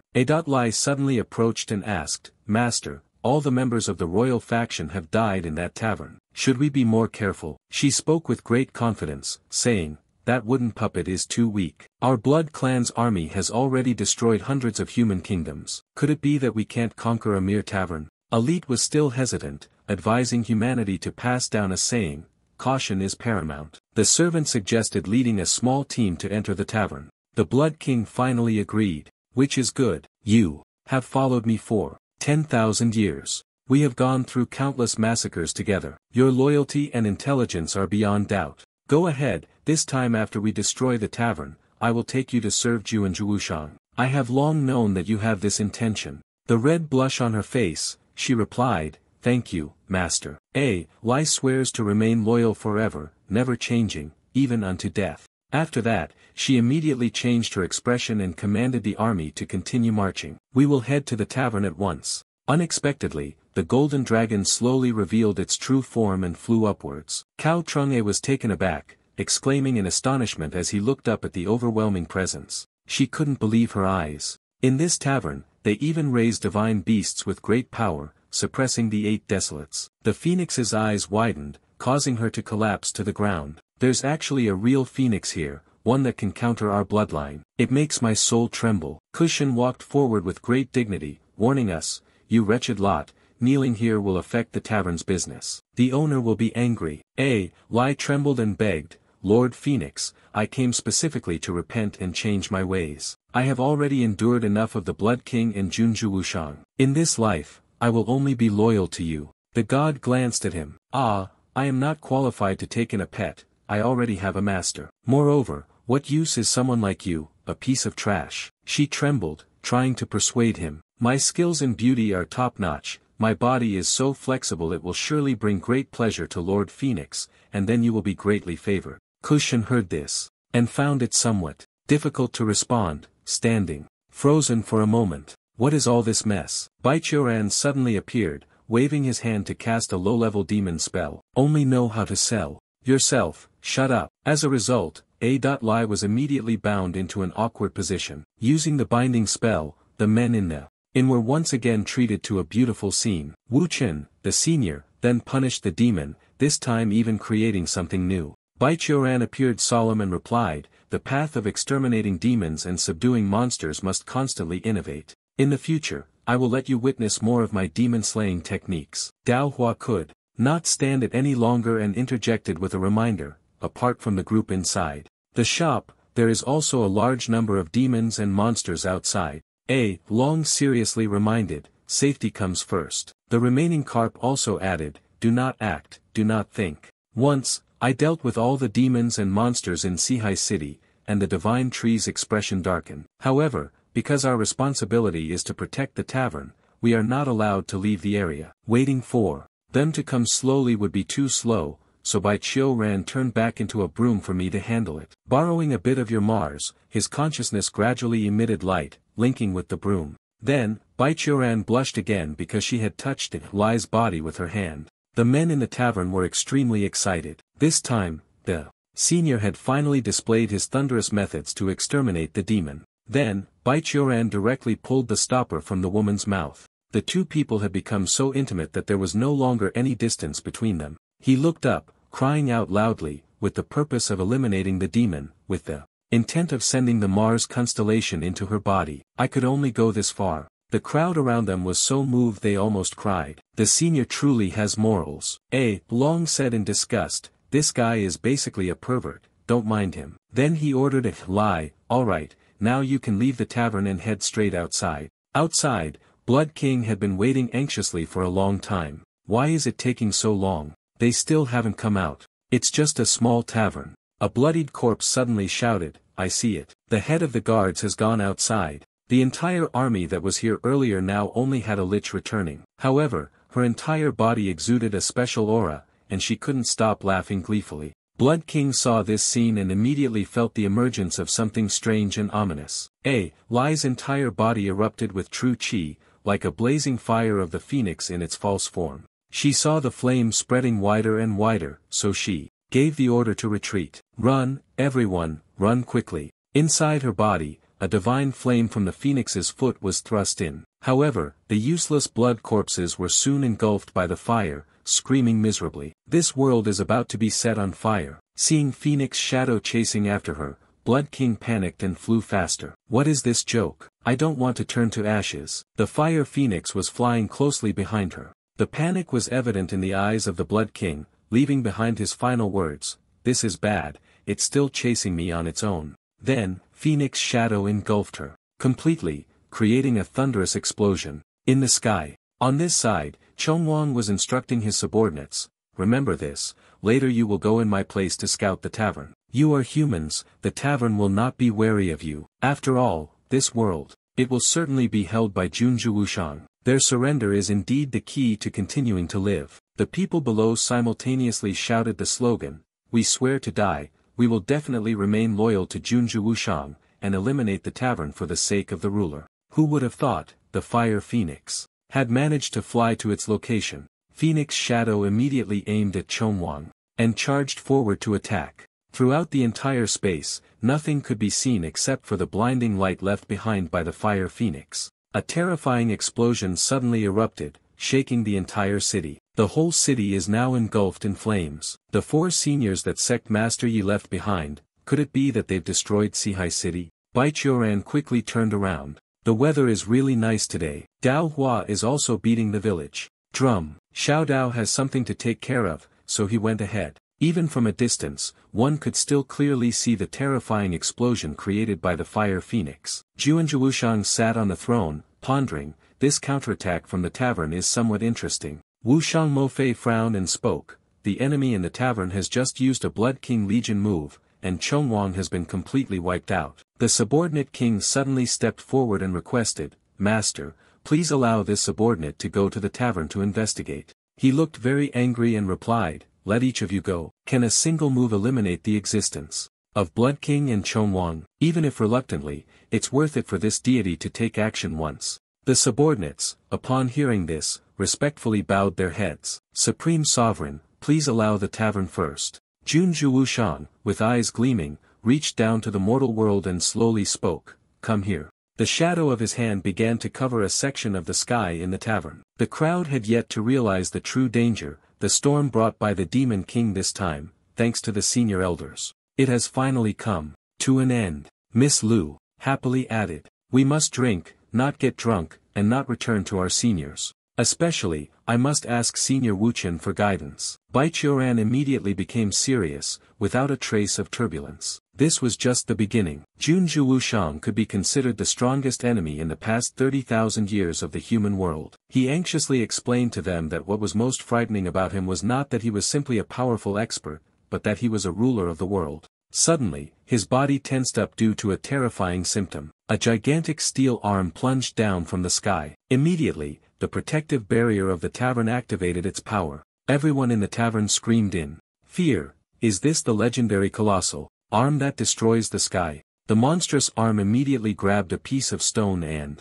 slammed it against the barrier, but it had no effect. The barrier around the tavern immediately emitted spiritual energy, crushing the obstacles into fragments. Kushan reassured them, everyone, don't be afraid of the barrier. The owner set up a very high-level formation in the tavern. Even that Juanzhu Wushang wouldn't be able to break through it. Bai Qiuran unexpectedly looked up at the sky, feeling something strange. He suddenly withdrew his hand. The Prince Wushang above was both furious and excited. Master Wu Ji sect is indeed treacherous, setting up a continuous counterattack formation, waiting for me to walk right into it. Interesting. Wushang Mofei beside him could not help but suppress his astonishment. He laughed loudly. Yi Yang thought, does he think I will play the game of removing the formation with him? I will soon let him know. How different would a martial artist who pursues ultimate strength and a monarch who creates a new world be? A piece of paper in Junju Wushang's hand emitted a source of demonic aura, and the blood-colored mountain river map awakened. As his command ended, the piece of paper instantly transformed into a flying demonic flag. The ancestral spell king was extremely excited, never expecting that the years of his life. Once again, it was fortunate to encounter the blood-red mountain and river diagram of Junju Wushang. Every time it is activated, it requires 3 million souls. This time, tens of thousands of people from the Ziyuan kingdom were sacrificed. Wushang Mofei was overjoyed. I'm so excited. The supreme and unrivaled, finally using the blood-colored mountain and river diagram as a tool. Sihai City is used as the material to refine the most powerful treasure of our clan. Beneath Sihai City, the residents began to panic. Why was there a large blood-red storm in the sky? Had this calamity not yet passed in this life? The brave martial artists below suddenly volunteered, using the momentum to soar into the air. Shall we go up there and see? Junju Wushang coldly observed the scene of life and lamented, soon, the blood-colored mountain and river map will refine all of Sihai City into a world-level magical artifact. It will also be the moment when the destruction of the world begins. Thousands of strange objects suddenly sprouted from beneath the ground. The martial artists were immediately surrounded by a wave of demonic aura. Their souls seemed to be sucked away, sacrificed to the formation. The soldiers in the arena of the Ziyuan kingdom also lost their sanity. The palace servants in the chancellor's residence could not escape their tragic fate. Everyone was gradually drained and turned into soulless corpses. The souls of the residents were slowly drawn upward into the sky. The eyes of the mountain and river diagram gradually emitted a blinding radiance. Tens of thousands of souls of the weak inhabitants, unable to resist, were sucked into Sihai City, gradually turning it into a place filled with soulless corpses. Why are all the people outside standing still? Have they died? Bai Qiuran shook his head. It's not that they are dead, but their souls have been extracted by the formation in the sky. That formation requires a living soul, meaning their souls just need to return to their bodies. It is possible to wake up, Dao Hua said in a deep voice. After the formation absorbs 3 million souls and turns golden, the entire Sihai City will be refined. I don't know what Junju Wushang is trying to accomplish in the end, but during the process of refining, all souls will turn to smoke and vapor. I'm afraid that is also the moment when the world begins to be destroyed. Everyone began to despair. What should we do now? Sihai City is about to disappear. The Ziyuan kingdom will become a kingdom without people. Bai Qiuran, no matter how many words of persuasion he heard, remained resolute and cold. I cannot do it. We cannot leave the domain of the tavern. Kushan pondered. If we can leave here, the four of us working together can fight against Junju Wushang. Feng Hao trembled. Then who will rescue Ziyuan kingdom? Who will save us? Miss Lu, standing next to him, was in a panic. Are we just supposed to sit here and wait for death? Bai Qiuran trusts Yi Yang. The master will avenge us. The carp is worried. At this moment, I only hope that the disciples of the master do not become agitated. Under no circumstances should they leave the tomb mountain of Wuji sect in the remote mountains where Wuji sect resides. The barrier of Yi Yang is still exerting its full power. The blood-red mountain and river map continued to stretch across the land. Mengling and I had stepped out of the barrier. Everyone, quickly retreat. This kind of great risk should be handled by our disciples who specialize in dealing with it. Right now, the entire world is in grave danger. Everyone behind immediately chased after. No, our Wuji sect must advance and retreat together. You two sisters have always been so timid. We will resolve the danger together with you. Unexpectedly, the demonic energy had also enveloped their bodies. Mengling and I trembled. Sister, I'm so scared. The two girls immediately gritted their teeth. Even if we're scared, we must protect Sihai City for our master. They entered the tavern. Suddenly, a voice appeared. Are you the disciples of Yi Yang? This made Muhan and I startle and turn around. Wushang Mofei flew over.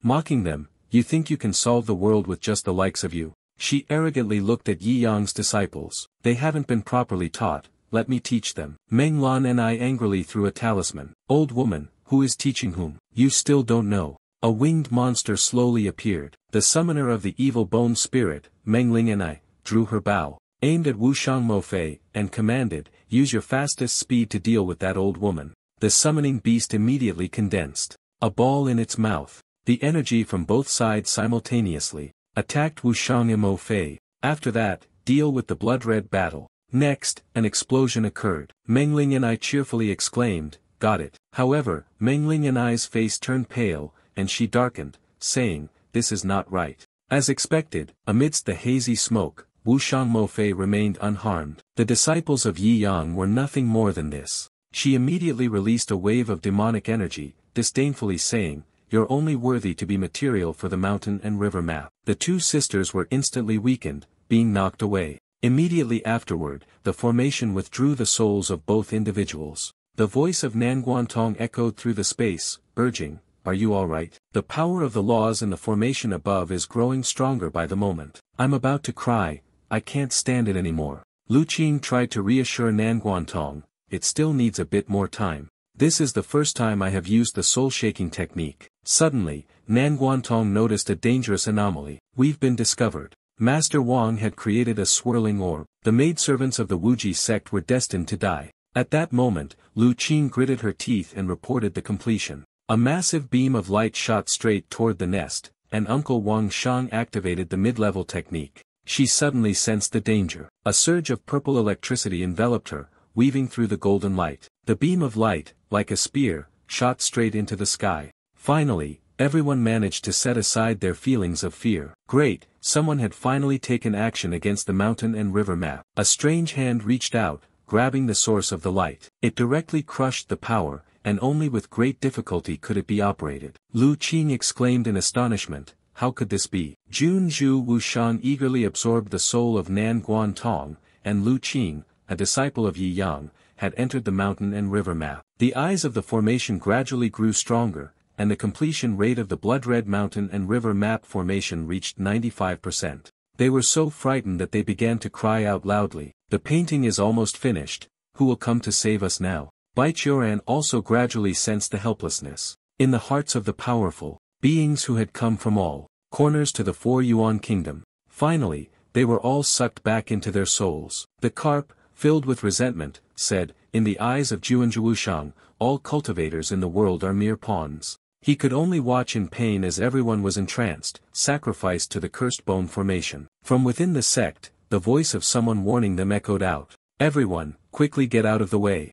Miezhen, powerful in the form of a gigantic robot, announced, I am about to depart. Everyone then stepped forward to stop the two senior sisters. This is just a puppet created by Master for you to dig the earth. If you go outside, you will be seeking death. The little bird also flew over, advising, Lu Qing, Nangong, they are much stronger than you. Now that she has been soul devoured, there's no use in wasting effort. Miezhen firmly expressed, Master, as you have said, once the blood-colored landscape map is completed, all the junior sisters who have been soul devoured will have their souls scattered and will die. She was still determined, I must stop the completion of the blood-colored mountain and river diagram. Absolutely cannot let them die. Miezhen had already taken off, and the little bird helplessly screamed, no. Everyone was also heartbroken. All this time, the two senior sisters had always been the gentlest in the sect. Why does she seem like she's going crazy now? One person immediately starts crying. The two senior sisters always care for and look after everyone's well-being.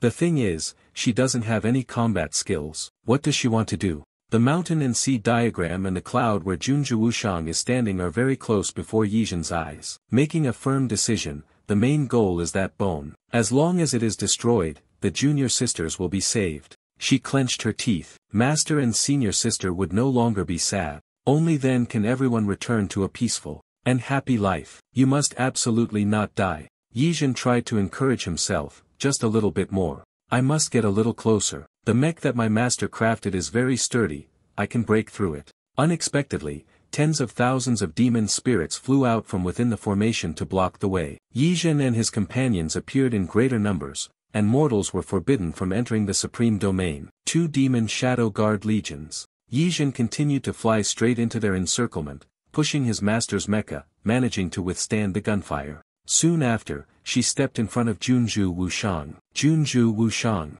was quite surprised that Yi Zhen had come this far, questioning humanity. Why do that? The lights on the helmet of the battle armor are emitting a glow. Yi Zhen urgently said, Junior sisters, everyone must return to me. Her hand gradually touched the red button on the control panel. Time suddenly rewound 5 years. Yi Yang asked with concern, what do you want? The number 1, most caring nanny who takes care of everyone in the Wuji sect has now reached the time to start a new career fighting. She shook her head. I don't want anything. I'm not interested in cultivation. I just want to take care of everyone. Yi Zhen whispered, I am an orphan, and I have lived with others since I was young. Senior sister used her sword to protect everyone. I will use my own way. You truly express it. That is to take good care of everyone's life. Yi Yang conjured a treasure. Seeing that you have recently been engrossed in digging the earth and repairing the sect, I gift you this mechanical construct. I crafted it myself, it can perform many heavy tasks. Yi Zhen joyfully accepted the gift. Thank you, master. I really like this. He gently said to her, I heard you've come, yet you don't even have a name. You can go by Yi Zhen, which means treasure. Upon hearing this, she was moved and called out, Master. The old memories only made Yi Zhen more determined. Thank you, Master. I'm very glad that I can be considered a treasure as well. Now, I must protect everyone. The mech accelerated even faster. Her hand pressed the button on the desk. Immediately, Yi Yang appeared. Yi Zhen exclaimed in astonishment, Master, how could it be you? He immediately replied, how could I, your master, teach you to self-destruct? Yi Yang then explained, this keyboard is the way my master summons. He quickly moved forward, pushing the control lever. Now change the driver for that, because the mecha immediately vanished from sight. Junju Wushang looked at the object in the distance in surprise. The mech has been transformed into an advanced combat robot. He sensed danger and immediately became alert. Bai Qiuran sensed his sudden appearance with great surprise. The master has returned, Dao Hua said anxiously. Finally, the master has come back. The demonic item is nearly complete, will it be finished in time? Yi Yang then pushed the lever up again, and the mecha immediately struck the blood slaughter mountain and sea map with hundreds of slashes. The battle formation was immediately torn to pieces. The people below were bewildered, their mouths agape. The blood slaughter mountain sea map had been torn apart like this. The carp proudly praised, truly deserving of being the master. Kushan also added, the world-level magic weapon has already been disposed of by the master's hull. Junju Wushang roared, the mountain and sea map has been destroyed, and these souls will not be reinstated by this venerable one. These 3 million souls will be forever trapped in this Tuyuo realm continent. Yi Yang, inside the mecha, confidently responded, it's simple, killing you will do the trick. Yi Zhen roared in anger, release the living souls and all the warrior spirits that have been imprisoned for 30,000 years. He mocked her, you are nothing but a weak human, incapable of even capturing a single soul. You and the remaining human souls will all be devoured by me, Junju Wushang. Then, he stood up as well, stepping into the eternal battle form. Junju Wushang advanced, arrogantly declaring, I will consume all the souls of humanity. Everyone below immediately reminded him, this is a destruction-type frame ring, capable of annihilating an entire city. Sect Master Yi, be careful, you won't be able to withstand this annihilation strike. Yi Yang controlled the mecha, raising the hull staff. It was you, Bai Qiuran, along with Dao Hua, who seemed somewhat doubtful. Using the hull staff, Junju Wushang arrogantly mocked.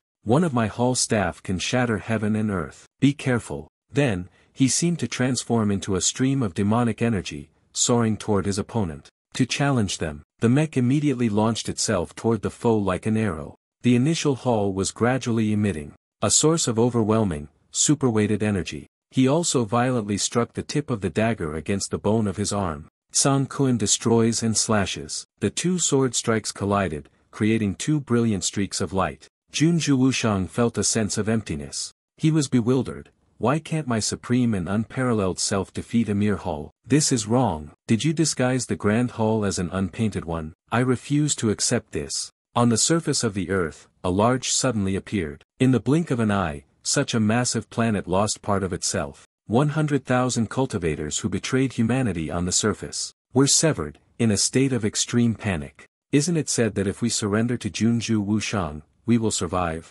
Where is this place? I cannot be saved with the two domineering figures facing off against each other on the battlefield. Junju Wushang finally stood up again. The immortal sovereign is reborn. He almost shouted at Yi Yang, I want to face you once again. His eerie body immediately shifted forward. Do you think you would rush into a decisive battle with him? I see, so you enjoy flying, huh? The mecha used propulsion, and Junju Wushang flew straight up to the sky. He instinctively flew through several layers of the atmosphere outside the Earth. Yi Yang quickly activated the legs of the mech to catch up with him, not letting him escape. Then, he shot off like a rocket, chasing after his opponent. The two sides began to compete, seeing who could fly faster. The Prince Wushang turned around slyly, as if he had lured his prey into the trap. I was just waiting for you to chase after me. He then unleashed a flurry of strikes at the mecha, hacking wildly. The sky was continuously slashed apart, and the armored arm directly punched Junju Wushang, causing him to lose a few teeth. Get lost, he weakly staggered backward, thrown off by the force of Yi Yang's push. Then the robot's hand grasped one of his legs. He tortured Junju Wushang by spinning him several times, criticizing him for not having gathered enough power. He was then thrown directly to another planet. The ruler, filled with rage, spoke in a voice full of anger. I have thought countless times about the first moment I would use this technique. Never did I expect to use it on a human. He tightly compressed the air between his hands, then summoned demonic energy into it. Two terrifying bone ghosts of Long Hung immediately twisted and appeared, the forbidden technique of the Ming Emperor's cannon. Yi Yang was not at a disadvantage and replied, then I will let you experience the high-impact energy wave of the core. A huge beam of light continuously expanded across the surface of the earth. Yi Yang gathered his strength, directing that ultimate source of light toward him. Junju Wushang also released a powerful force in response, saying, let's destroy it along with the blue star. The two enormous sources of power immediately collided with each other. The blue light gradually pushed back the demonic energy of Junju Wushang. He was gradually sensing the despair of being on the verge of destruction. However, Yi Yang's violent strike sent him crashing through the planet. In the galaxy, several streams of sparkling, beautiful energy appeared. Junju Wushang floated effortlessly in the middle of space. The gem in his abdomen was gradually showing cracks. A second later, it shattered completely into fragments. The souls that had been absorbed by Junju Wushang were now free. Thousands of souls quickly returned to their bodies beneath the earth. The people on earth are gradually regaining consciousness as they return to their own bodies. Someone has saved us. They were overjoyed as they were no longer imprisoned. Mengling and I speculated that perhaps their master had intervened. Magi stepped forward, deeply thanking the Lord of the Underworld for releasing 500,000 soldiers' souls so that these soldiers could rest in peace. The mech finally returned to the tavern. Yi Yang gently carried Yizhen out of the mecha. The two people landed safely without any injuries. The Baichuran group saw him and immediately knelt down in respect, thanking their master for once again protecting the tavern in Sihai City. Yi Yang nodded and allowed them to rise. He happily praised, everyone did well. Others were also overjoyed. With Sect Master Yi here, us old experts can rest easy and retire. Tonight, we won't go back until we're drunk. Yi Yang politely replied, I will return to the sect first, I have already been out for some time. Tomorrow, we will have a feast to our heart's content. He turned and left. Miezhen, let's go. She obediently ran after him. Yes, master. A wisp of white smoke suddenly appeared in the barren desert. A slow step emerged from the thick mist. The esteemed man spoke. Your Excellency, the governor. Lan Yu coldly glanced over. You've arrived. Mu Wang responded briefly. I've kept you waiting for a long time. She smiled and answered him. Mu Wang deeply responded to Lan Yu's gaze. In the vast, desolate desert, only the surviving cacti remain. Standing in the sandstorm, Lan Yu slowly said to Mu Wang, my master showed mercy and sent you into the void, sparing your life. Now, you owe Wuji sect a favor. Hearing that, he frowned, Yi Yang can kill me as easily as flipping his hand. I truly owe the Wuji sect a great debt. Whatever the lord of the capital wishes me to do, just say it. Mu Wang said, and she no longer hid anything. The demon bloodline within me will soon awaken completely. Finally, what I have turned into, you already know the answer. Indeed, he knew what she would become. Your demon bloodline is similar to that of the ancient demons. We both come from the same world. Lan Yu questioned, are you saying that the monsters imprisoned within the central wall of the world all came from your world? Hearing that, he understood, the governor had already known that his bloodline came from within the wall. Mu Wang silently recounted, they not only approached, but they had once killed a god. The ancient demons also came from the chaotic world, a place where ruthless, frenzied killings took place, and the Chaos Clan ruled over it. Half of your bloodline comes from the Chaos Clan. They, in their frenzied pursuit of evolution, devoured and hunted our ancient demon race. In order to avoid the extinction of their tribe, they fled to the human world 100,000 years ago. It must be mentioned that 30,000 years ago, the energy source of the Chaos Realm was depleted,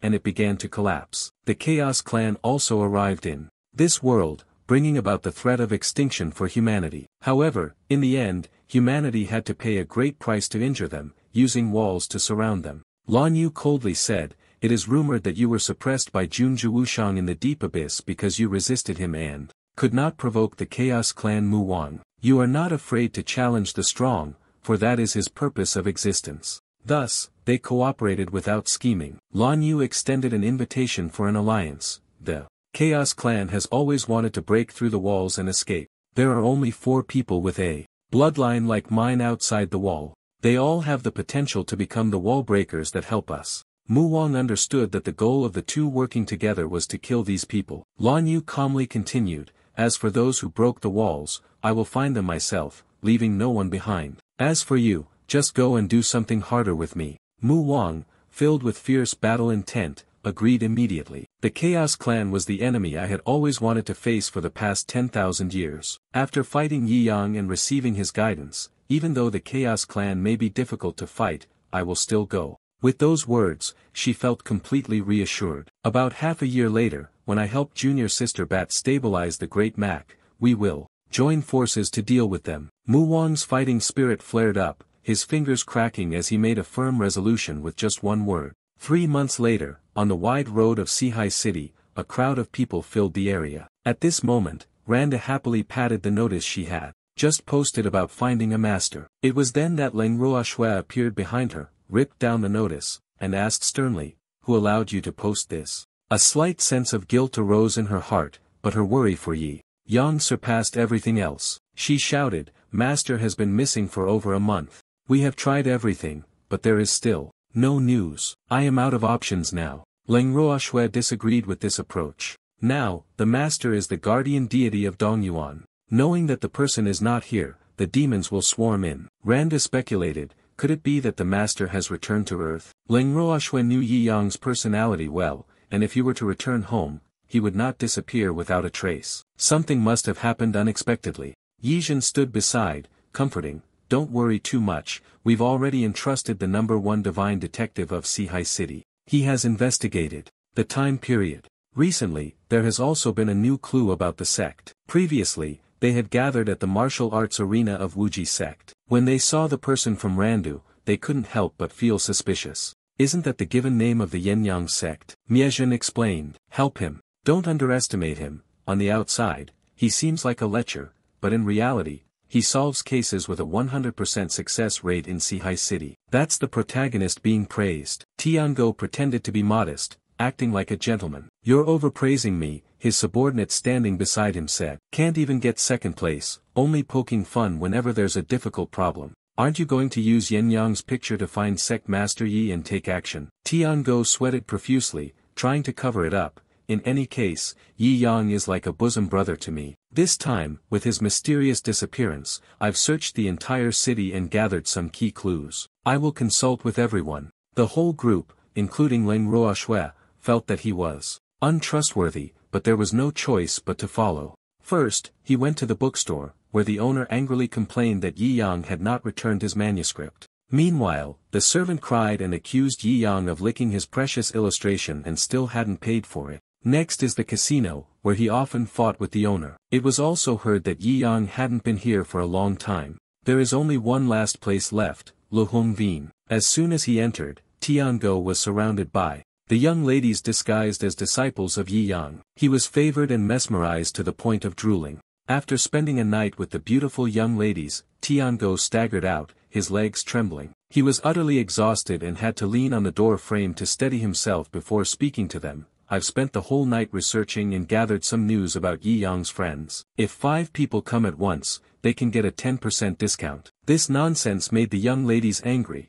especially Randu, who was so enraged that she began swearing, shouting in Tiango's face. "What is this? Why, didn't anyone call me?" He nervously looked at the girls cracking their knuckles, and said, "Relax a little, I feel like everyone is too tense. I was just joking. I have handled thousands of missing persons cases already, and in fact, I have come to a conclusion." Hearing this, Randa temporarily stopped his anger to see what Tiango had to say. He cried tears all over his face and lamented, "Yi Yang and Bai Fei have run away." The couple, obstructed by the mundane world, discarded everything to journey to the distant fairyland. From then on, they lived happily and joyfully with each other. Meaningless words, with no information at all, made Randu, who had been holding back for a long time, jump up and punch him, knocking his teeth out. Leng Ruoxue spoke up, interrupting, "This joke, the Wuji sect treats you quite well. If one day I can't find the master, the debt and interest will be paid back 100-fold. Don't ask why the sign of your number one detective was destroyed." Tiango, in fear, ran away while promising,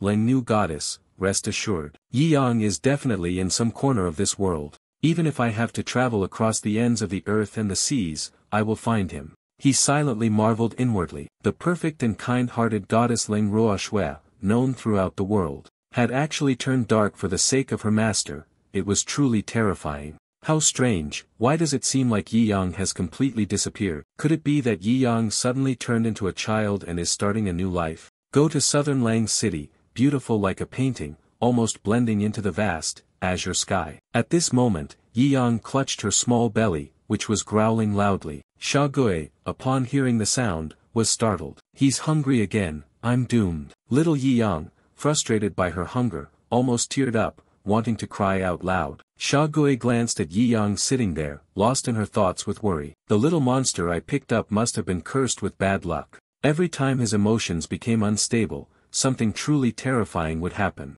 The last time, when he cried and was hungry, the moon exploded directly. The current moon, after being shattered by Yi Yang, had used the fake moon made from energy material created last time. Moreover, he spoke with such anger that the clothes of the passers-by were torn apart, leaving nothing. Watching Yi Yang accumulate power to explode, she also didn't know how to do it. She tried to think of a way. She must control his emotions. To prevent him from casting the curse again, Xiaogui thought for a long time, and there was only one way left. It seemed that the only option was to sacrifice her own body to make the little demon happy. To earn a living for Yi Yang, Xiaogui went to seduce the son of a respectable family. At this moment, she gazed deeply at a man. Her little brother.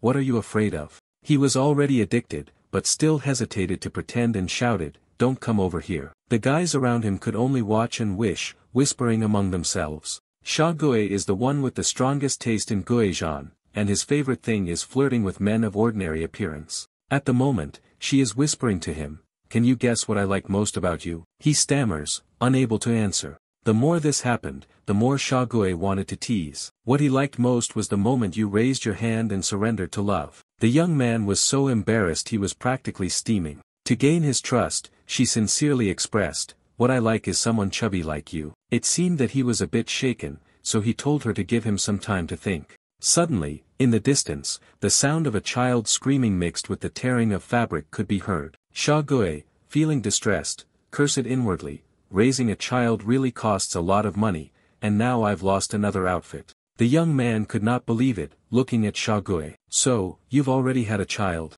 You better not try to bully me." Leaving behind those painful words, he covered his face and ran away. Xiaogui desperately explained, "This is not my child, I found him." At that time, I don't know why the plane turned into a deep ravine. Clenching her fists in frustration, she felt heartbroken for herself. Damn it, Dao Hua led him along. "Alright, look at Yi Yang, he's so hungry he's even speaking Japanese." She could only helplessly lead him to eat. Otherwise, the world would be destroyed. Arriving at the restaurant, Yi Yang frantically stuffed food into his mouth. Around him, stacks of empty plates and bowls were piled high. Xiaogui looked at the name in frustration, "Eating like a pig." He muttered to himself, "I'm about to go bankrupt, damn it." But then, he thought better of it and let it go. "Anyway, you will die in 3 days, and this money will be useless. Picking up this child, consider it a karmic connection, I will take him back." After finishing the meal, she led the child she had found to the top of the mountain. there was a dilapidated temple. This was the temporary stronghold of the demon rebel army. Seeing that Shagoe had returned, the demon creature joyfully shouted,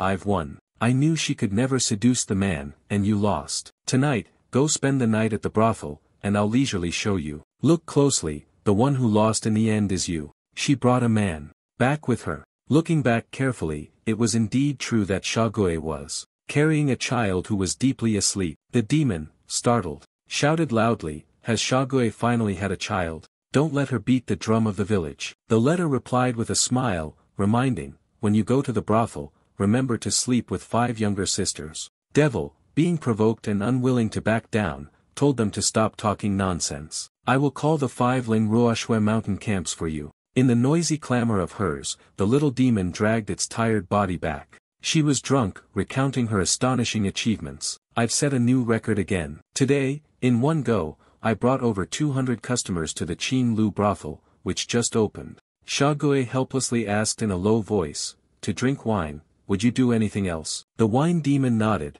feeling that it was only natural. Suddenly, the corner of her eye caught something. Her mind was intoxicated, but it became fully awake. There was a child in Shagoe's arms, and it was still soundly asleep. Not only Jogoe, but Xiaobao also recognized the aura of Yi Yang. This oppressive feeling was both familiar and terrifying to him. As expected, it's Uncle. Why is Uncle here? At this moment, Jogoe angrily criticized, "You're crazy, Shagoe. We're about to head to our doom, and you pick up a child." Xiaobao has the bloodline of the dragon clan, and being next to Xiaobao will scare him so badly he'll piss his pants. But then, she slowly stopped because of Xiaobao's actions. He was desperately kowtowing to Yi Yang, half asleep, constantly apologizing and blaming himself for not doing well, which was why Uncle had to come looking for him. Shagoe and Jogoe curiously asked, Xiaobao, startled and frozen. "This is bad, the matter of Uncle pretending to be a child must not be exposed. Is it necessary to replace the uncle to cover up this matter, or should we kill to silence the witnesses, Jogoe?" His strange actions also attracted the attention of the demons. Suddenly, at this moment, Fan Shu sensed something unusual. He furrowed his brows and muttered, "This is bad. Something is gradually approaching us in large numbers." This sentence hit everyone here like a blow, causing them to raise their guard. Outside the temple, 3 spacecraft hovered in the air, belonging to the Human Affairs Commission. Faint shadows could be seen on the ships. Wanshu immediately recognized them as 3 major demons from the Commission, who had plans to exterminate humanity. It seemed that a traitor had appeared, revealing our whereabouts. Shagoe frowned, staring at them. "A few of us are bearing the responsibility of the Human Rebellion Army. We must assassinate the council members in the hall. At this moment, we've been discovered." In the blink of an eye, the spaceship shot out, leaving behind a trail of light. At the Shagoe group's location, within the beam of light, 3 great demon envoys landed violently on the ground. The demon swiftly charged forward, simultaneously reminding her teammates, "We still haven't obtained the divine weapon for assassination, so we're no match for the 3 great demon envoys. I'll go block them." Shagoe stopped her and reminded, "Send everyone into the space. Anyway, since I can't defeat them, it's enough that I die alone. Take care of that cursed little one for me. You must make sure he survives." The messenger of love, standing at the forefront, recognized Shagoe and mocked, "So it's Shagoe who couldn't enter the human realm's heavenly rankings. You sent your group here to oppose us? How ridiculous." They stood in the air, looking down. Shagoe moved forward like a moth, charging straight into the flames. "Devil, seize that opportunity, chant the incantation, and use your ultimate technique." Centered around her, a compass talisman appeared, the formation activated, creating a protective barrier for the others. At this moment, the second demon envoy, filled with disdain, said, "Humans are not worthy to stand and speak." She kneeled down, and a surge of demonic power gathered at the tip of her finger. Shagoe was under immense pressure, collapsing to her knees, her knee joints bursting with fresh blood. She could only suppress the pain, hatred, and grit her teeth as she looked at them. Looking at Shagoe lying there, the third demon envoy sneered and mocked, "You want to delay us so your companions can move into the space, right? Unfortunately, the space has been sealed. All of you humans must die." At this moment, Yi Yang should have been sleeping peacefully, but he was stirred awake. Shagoe kneeled on the ground, and the more he resisted, the greater the pressure on him grew. The second envoy sneered, gathering the energy to end Shagoe according to her principle, the weak should not exist. At this moment, the spacecraft in the distance suddenly exploded. The deafening sound of destruction startled her,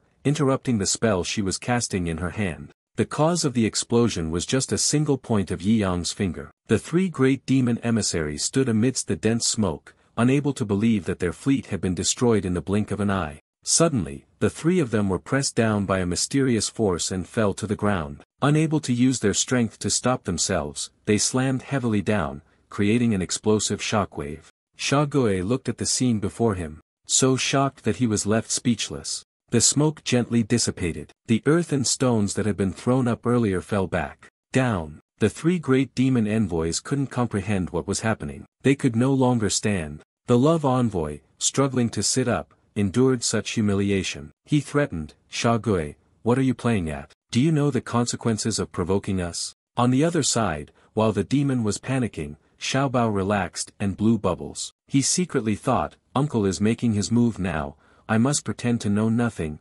cooperate with him, and act like an ordinary child. The light bubbles floated gently towards Yi Yang, conveniently obscuring his actions. Looking at them, it seemed like just a kid curiously poking at the bubbles. He used his short hands to tap at the air twice. The heads of the two demon envoys exploded, causing the lead demon envoy to be terrified. The fear of death made him cowardly, constantly pleading with me, leave immediately, don't kill me, spare my life, and I will leave the Human Affairs Committee. Shagoe didn't understand a thing, so he quickly tried to justify himself. But for him, those words carried the meaning of no mercy. Driven to the brink, he wanted to die, but he would take her down with him. At this moment, little Yi Yang gently blew a bubble that was floating in front of him. Suddenly, a gust of wind blew forcefully in front of the demon envoy. Leading the gust, it transformed into a whirlwind, sweeping him away along with the surrounding debris. It threw him, slamming him straight down onto a nearby mountain peak,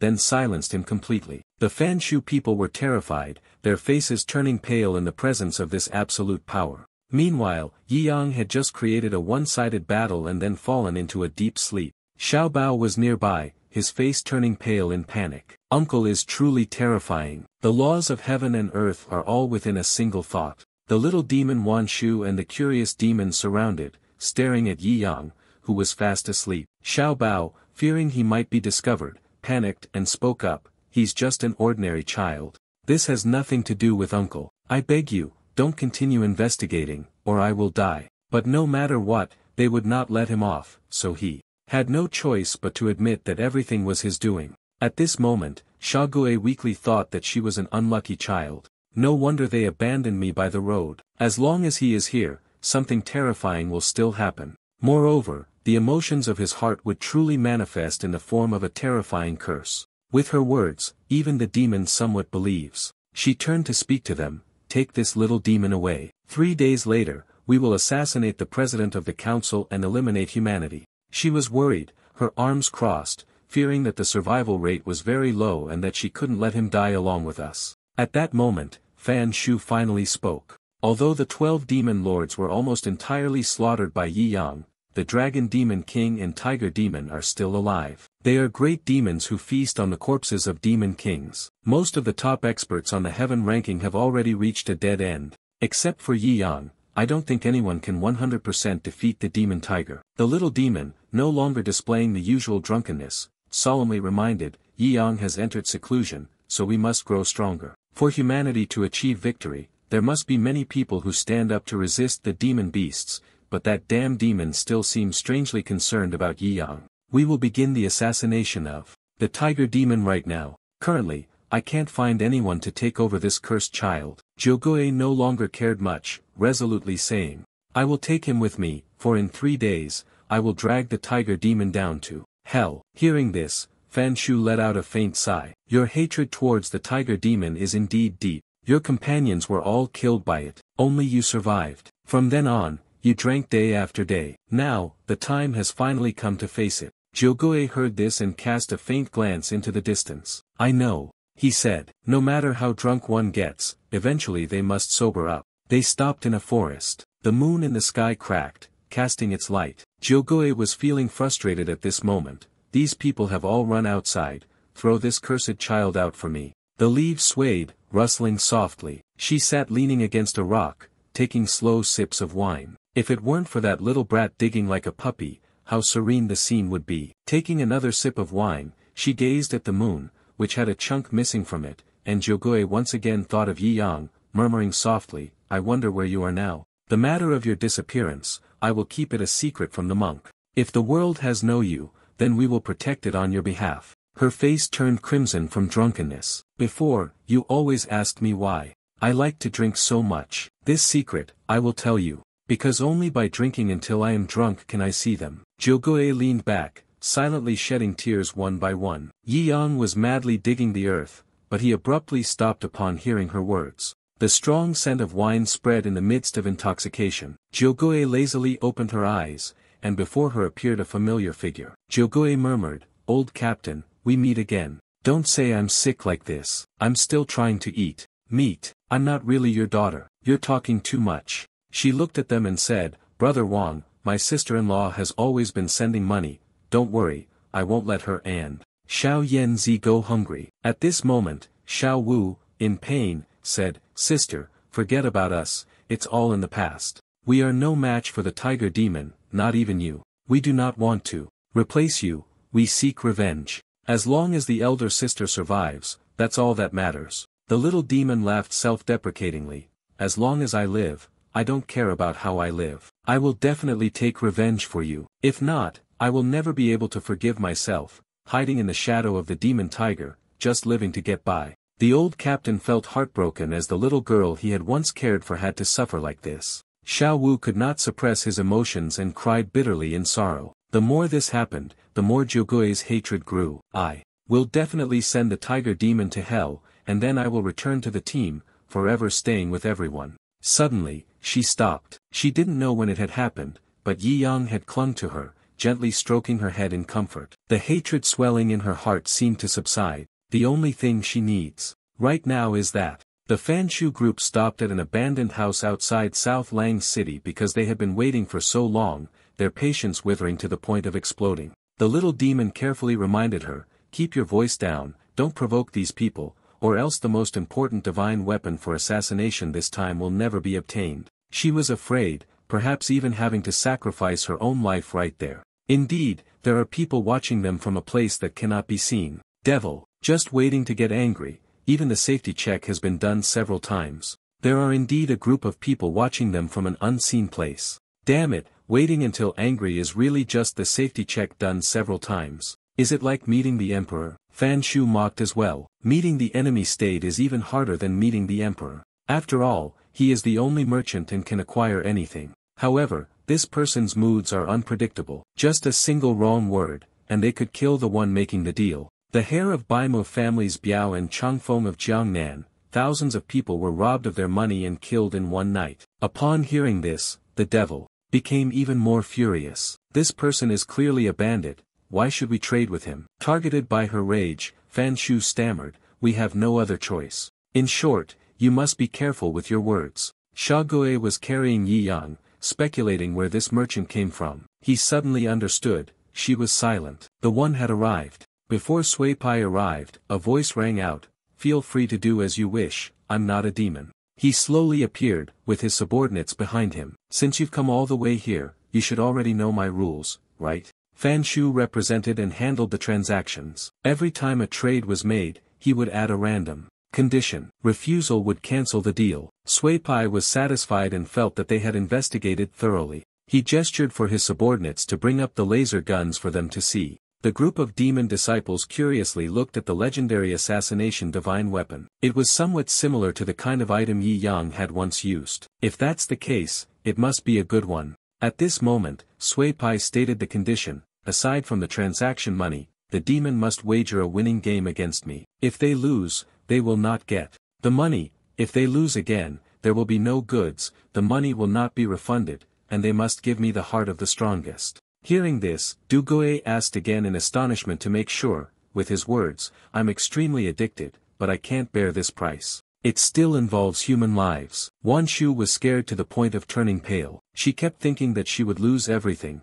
Wasn't the result already decided? He darkened his face and reminded, the games I create, no one dares to refuse, even kings and nobles must obey. In this world, there is no one who can oppose me. I will give you 3 seconds to think. In every second that ticked by, the demon was enraged, lowering its head, gritting its teeth, and thinking. Shaogue scratched his body, not noticing that Yi Yang, behind him, had woken up. With only 1 second remaining, Yi Yang suddenly appeared in front of him. Sui Pai was confused, staring at the brave little boy standing in front of him, then suddenly lunged forward and punched him, breaking several of his teeth. The Fanshu and Jogui groups were shocked to the point of being unable to recover. The old man, who had been leisurely earlier, was now punched by a child and sent flying into a pillar. The atmosphere became awkward. Shaogue pretended to laugh it off. Sorry, the child doesn't understand such things. But turning around, I saw Sui Pai kowtowing to Yi Yang, begging for mercy. The subordinates, not understanding anything, also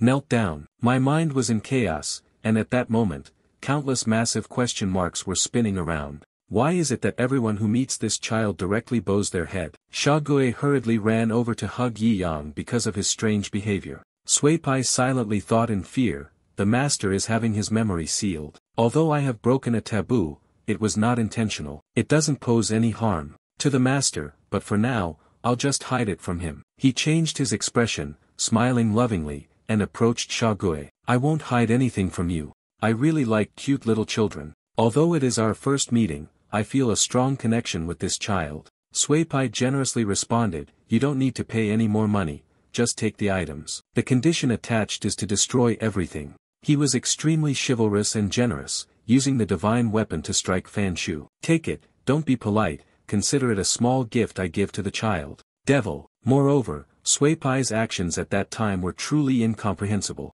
Xiao Bao looked at Sui Pai as he was leaving and thought to himself, the rich man from the enemy nation actually likes children. Maybe I should go and get something out of this too. He acted adorably, jumping up to hug his arm. Unlike before, Sui Pai angrily kicked Xiao Bao away, causing his subordinates to be shocked and stare with wide eyes. Completing a perfect kick, he turned around and left. I bid you farewell, wishing you all success in your assassination. While the Fanshu group was still in confusion, he and his subordinates disappeared. After he left, Shaogue lifted Yi Yang high and examined him. Is this the cursed child or the lucky one? On the other hand, Fanshu was suspicious, looking at the free divine artifact, wondering if it might be a fake. Just as they teleported back to the spaceship, Sui Pai was still astonished, not expecting to encounter the master in this place. I must immediately tell my brothers. He couldn't wait, raising his hand to summon the spell to contact his comrades. In front of Sui Pai, a dialogue box appeared. Everyone inside it asked him, how's the progress?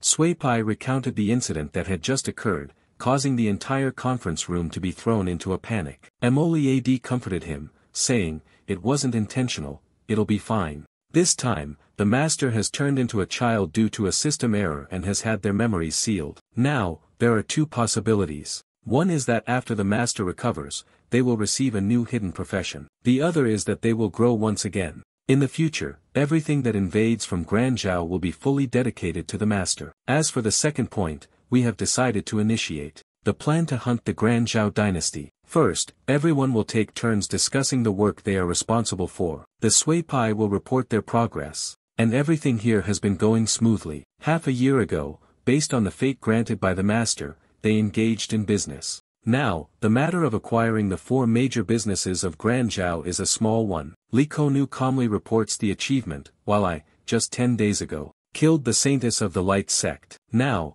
I am using her identity to infiltrate the imperial palace. Hearing this, Emoli, satisfied, said, as for me, I have always been guarding the Yuming dungeon, unable to take my eyes off it. But I wonder how things are going on Wu Chen's side. At this moment, Ke then spoke. Wu Chen is amazing, surpassing the calamities we created. He uses his medical skills and strength to help many people. He has now become the new saint in the eyes of all beings in Granzhou. Xiao Bagu couldn't help but tease the drunkard, this lecherous fellow, for being able to disguise himself as a saint. It was just too unbelievable. I also smoothly took the position of the gang leader of the evil dragon gang in Granzhou. After killing half of the members, they completely surrendered. As long as we continue like this, sooner or later, the top 10 sects in Granzhou will belong to us. The progress is very good, Emoli, satisfying. I know the master does not allow us to use underhanded methods, but we all want to contribute to the master. If he holds us accountable, then we have no shame in our hearts. The words evoked absolute loyalty. They said in unison, no regrets, we will definitely offer Grand Zhao to our master. At this moment, Xiao Yi spoke up and asked, Master, the few female ghosts led me to assassinate the president of the Human Purging Committee. Should I take action? I'm a bit uneasy. Molly, taking a sip of wine, shook his head, absolutely not allowing anyone to approach him unless necessary. Moreover, no matter what happened to them, the master would be fine. For now, the master does not need us to worry. In the peaceful mountain range, the sound of people urging each other to run echoed. They hurriedly fled as if something terrifying was chasing them. At that moment, a furry foot appeared from the sky, aiming at the group of people fleeing. Its foot did not stop but stomped down hard, causing everything around it to be torn apart. There was only one person left alive, causing him to fearfully shout, Don't come over here. The tiger demon, high above, softly spoke, If you become my slave, I will let you live. Even if fear brings tears to his eyes, he still sprang up, shouting loudly, Humanity will never stop resisting. We will fight until the last drop of blood is shed. I don't want to hear that useless talk. It angrily smashed a tough green stone into pieces. The tiger demon gradually shrank. Its body, taking shelter within a fiery red magic circle. It despises these damn humans, thinking they could hide like cockroaches, staying in this dark corner for their entire lives. It orders its subordinates to completely wipe out all the humans here. The monsters, following orders, rushed forward. They were extremely eager. Looking at the fragile, trembling humans, it was truly satisfying to them. Just as they were about to charge, Xiaogui quickly grabbed the person and ran away. But he stubbornly refused to run away, demanding that she release him. My family is already dead, and it means nothing to me to be alive. Xiaogui, upon hearing this, angrily grabbed him tightly and shouted, Didn't you say you must resist the demons? You must live to have the chance to resist, to wait for the day of revenge. Her words struck directly into his deadened soul. Xiaogui said, then decisively turned away, leaving him to Xiaogui. Xiaogui was stunned, but she knew Xiaogui had made up her mind, so she did not stop her. Xiaogui simply said goodbye quietly, left them behind, and walked away. At that moment, the monsters charged forward, only to be blocked by the spatial barrier of the demonic artifact. Enraged, they screeched curses before splitting up to search for the artifact. Xiaogui stood in the space, both palms facing upwards towards the sky. She shouted loudly, reciting the forbidden spell, Kovio Han. A wave of dark magic surged from her hand, soaring upwards. The forbidden spell flew up, breaking into several strands of magic that surrounded the demon tiger. The massive magic tightened around it, preventing the demon tiger from moving. It roared, looking down and asking, Xiaogui, have we met before?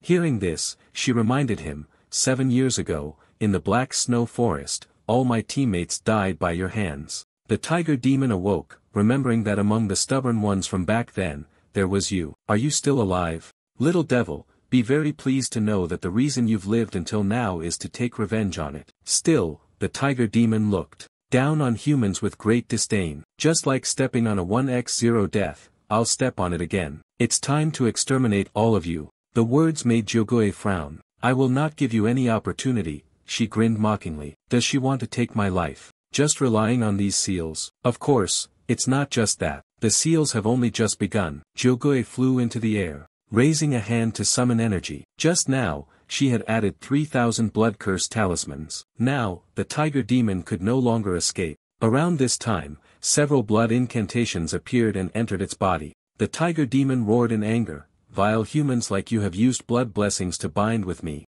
If I die, you will also die a tragic death because you can drag it down to hell. Therefore, Xiaogui is even more unafraid. Xiaogui landed on the ground and gently said, This is the decisive moment, monk. What are you waiting for? Fan Shu didn't know when he had stood behind the tiger demon. In his hand was the divine weapon he had purchased from Sui Pai, the president of the liquidation committee. Humanity, disappear here. At this very moment, the surrounding earth and stones were shattered by an immense pressure where the tiger demon stood. An energy sphere gradually expanded. Wan Shu was struck by the shockwave, causing him to spit out blood. The little demon also bled due to the backlash from the terrifying energy. The surrounding monsters were heavily injured as well. They trembled in fear and exclaimed, Even the true form of the president cannot be bound by the heavens and earth. Humans, ignorant and weak, still dream of opposing the president. The dust cleared, and at that moment, a fluffy paw with sharp claws appeared. She was stunned,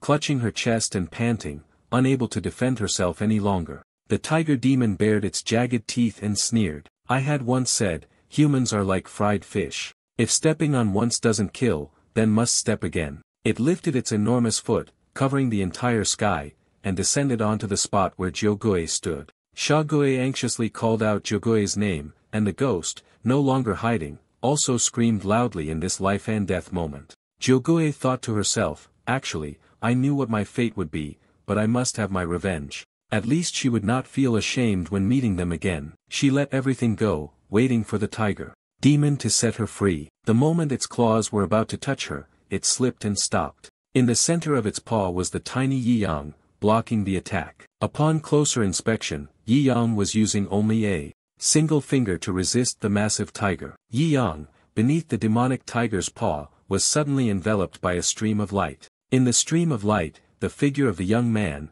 full of vitality, appeared. At this moment, Yi-yang had entered a superhuman state. He slightly opened his eyes, being the closest person there, and Jyogoe, who saw this, couldn't help but be astonished. The power of Yi-yang spread out, causing the demon tiger to tremble uncontrollably. Through the light, a sharp pain surged from the sole of the foot, causing it to scream loudly. Yi-yang, small in its hand, was incredibly powerful. Sensing the danger, the demons wanted to flee, but Yi-yang did not spare them. The energy ring gradually expanded, devouring all the evil and reducing it to dust. The demons saw Yi-yang's true form and were filled with absolute fear. They never expected that the little demon was actually Yi-yang. Did Yi-yang's body contain the remnants of a god's aura? Wan Shu could not believe it even more. Just by attacking passively, all the members of the Human Handling Council were wiped out. The tiger demon had once been the terror of countless humans, and it had been burned to ashes. The little demon opened its eyes wide, staring at its tragic end, murmuring, Captain Wang Xie, Xiao Wu, the tiger demon is dead. The tiger demon, whose hands were stained with the fresh blood of countless humans, has finally died. At this moment, Yi-yang resembled the sun, radiating an intense heat that scorched everything around him. Wan Shu still couldn't understand what had actually happened. Yi-yang slowly explained, this is my super divine state, it will automatically destroy all living beings around me. Those who have not been granted immunity status by me would surely have been burned to ashes by now. Those demons and Fan Shu, as if transformed into eager students, kept asking, how did you end up like this? Can you no longer return to your normal state? Yi-yang slowly explained, after fighting with Junju Wushang, I was continuously ambushed by the heavenly tribulation. A month ago, I went to the desolate lands alone to face the tribulation, enduring 8 heavenly tribulations. I discovered that the 9th heavenly tribulation is of world-ending caliber. I can withstand it, but this world cannot. Although the super divine state may not trigger the heavenly tribulation, it consumes a lot of energy and cannot be sustained for too long. Therefore, I sealed it as a newborn. But a newborn also has the ability to destroy the world, so I decided to activate the special title, the Unemployed One. The Unemployed One cannot use any combat skills unless in a super god state. After finding the origin land of this world, I will be able to alter the laws of heaven and resolve the issue. I am about to enter hibernation, monk. After bringing me back, let my disciples guide me to find the origin land. This is also the real examination for the disciples of Wan Shu. Upon hearing this, the disciples immediately obeyed. Yi-yang retracted his world-destroying power. He slowly descended to where Jyogoe was. Whether or not he heard it, she still expressed her gratitude. Devil, come closer, Chombai said. Is this the Yishin that I admire? If I had known, I would have hugged him more before. Shagoe sighed as well. I don't know if the next time we meet, he will still look at me even once. Damn it, remembering the past. We are also people who have once soaked in the hot spring with Yi-yang, so we can be considered to have lived well enough. I will escort Brother Yi back to Wuji sect in place of the monk. We will meet again later. Having said that, they bid each other farewell here. At the same time, on a majestic mountain, Xiao'er contacted Maclia D. I have just checked and found that the master has only recently awakened for a short period of time. The master has turned into a newborn. What happened earlier must have been intentional on his part. Molly shared her speculation after the master sealed the initial consciousness. All the summoned divine beasts and their NPCs were granted a form of free action. Just now, the master did not turn off the mode. Therefore, the master has no intention of stopping us. So, we will proceed according to our own plan. First, we will seize Granzhou and then wait for the right moment to take control of this world. Xiao'er also felt helpless. I suspect that the master simply forgot about us. However, I also support the plan to take over Granzhou, considering it a surprise for the master. No one could have expected that with just one sentence, the downfall of a dynasty would be determined. The Fanshu group completed the mission of bringing Yi Yang to the Wuji sect, and currently, they are in the Wuji sect's hall. Thanks to the skills of the unemployed, he completely fell into a deep sleep in the state of his youthful body. Meanwhile, Ling Ruoxue asked Xiong Shaoxi, "Is there any news about the Kenguin region?" She quickly said, "The news that Lord Niao and I have been exploring everywhere, fulfilling our mission without shame, and finally, we have found it." It was Little Bird's turn to report. Every 3,000 years, the godless land opens once, and it is the place of the world's origin. There, the test is incredibly dangerous, and throughout history, very few have been able to receive divine will. Ling Ruoxue firmly said, "We do not care about any divine will. All I need to do is find the world card inside." Xiong Shaoxi felt a little worried because the world land was incredibly vast, and it might not be easy to find. This is something Little Bird has a solution for. There was someone from the Wuji sect who entered there before, and this person can lead the way. Xiong Shaoxi curiously asked, "It was 3,000 years ago, this person must be very old by now." The Little Bird doesn't even know how old she is. But it only knows that she is the first-generation Bull Demon Lord. If she is the first generation,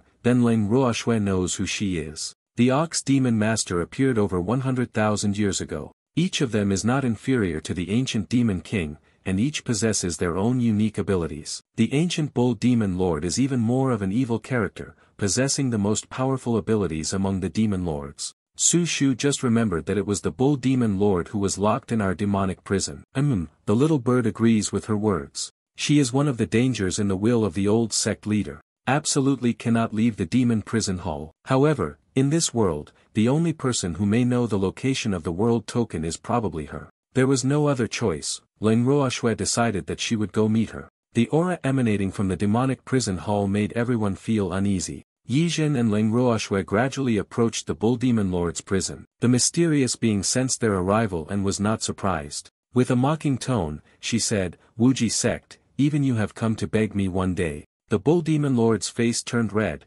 and he smiled meaningfully as he asked the people in front of him, "Who among you will do it?" Su Shu was bewildered and didn't understand what she was saying. Ling Ruoxue and Xiong Shaoxi were silent, not saying anything. Randu blushed in embarrassment, only able to say, "Pervert." Bull Demon Lord said in a seductive tone, "Snow is the finest of the finest, and she's also the goddess of humanity. Those things, if possible, could converse throughout the night." Xiong Shaoxi was speechless. Bull Demon Lord was debauched to an extreme, truly living up to his infamous reputation. But Su Shu was innocent, it was just a massage. After all, then let me, he said, "I will be very relaxed." Randa helplessly told Su Shu, "You have no idea what she really means." Bull Demon Lord was satisfied. Su Shu wasn't bad, long legs, and a bit dumb. As a demon beast, it could only be played with by me. Suddenly, Yi Yang appeared on the other side of the iron bars, beside Xiong Shaoxi. "Hello, little sister, it's been a long time." The Bull Demon Lord was startled, his body trembling. "Aren't you supposed to be falling asleep?" Yi Yang smirked and replied teasingly, "I suddenly woke up because I remembered your debt. If you come to the sacred ruins once, all previous debts will be wiped away. If not, I will calculate each debt with you." Seeing that you were about to list more, the Bull Demon Lord automatically stood up. "Alright, stop talking. I'm going to the sacred ruins." Her eyes revealed hope. "Finally, I can go outside. I have waited for this day for a long time." Yi Yang fainted and was caught by Xiong Shaoxi. She secretly felt happy, thinking to herself, "How lucky I am, this time I faint right beside her." Su Shu refuses to accept that I am the future sect mistress. "The reason master fainted is because I was the one who attended to him." Randu also took him away. "Leave my master alone." Ling Ruoxue raised her voice loudly, "All of you, shut up. How can you argue over such a trivial matter and ruin the feelings of our sect?" Then she picked up Yi Yang,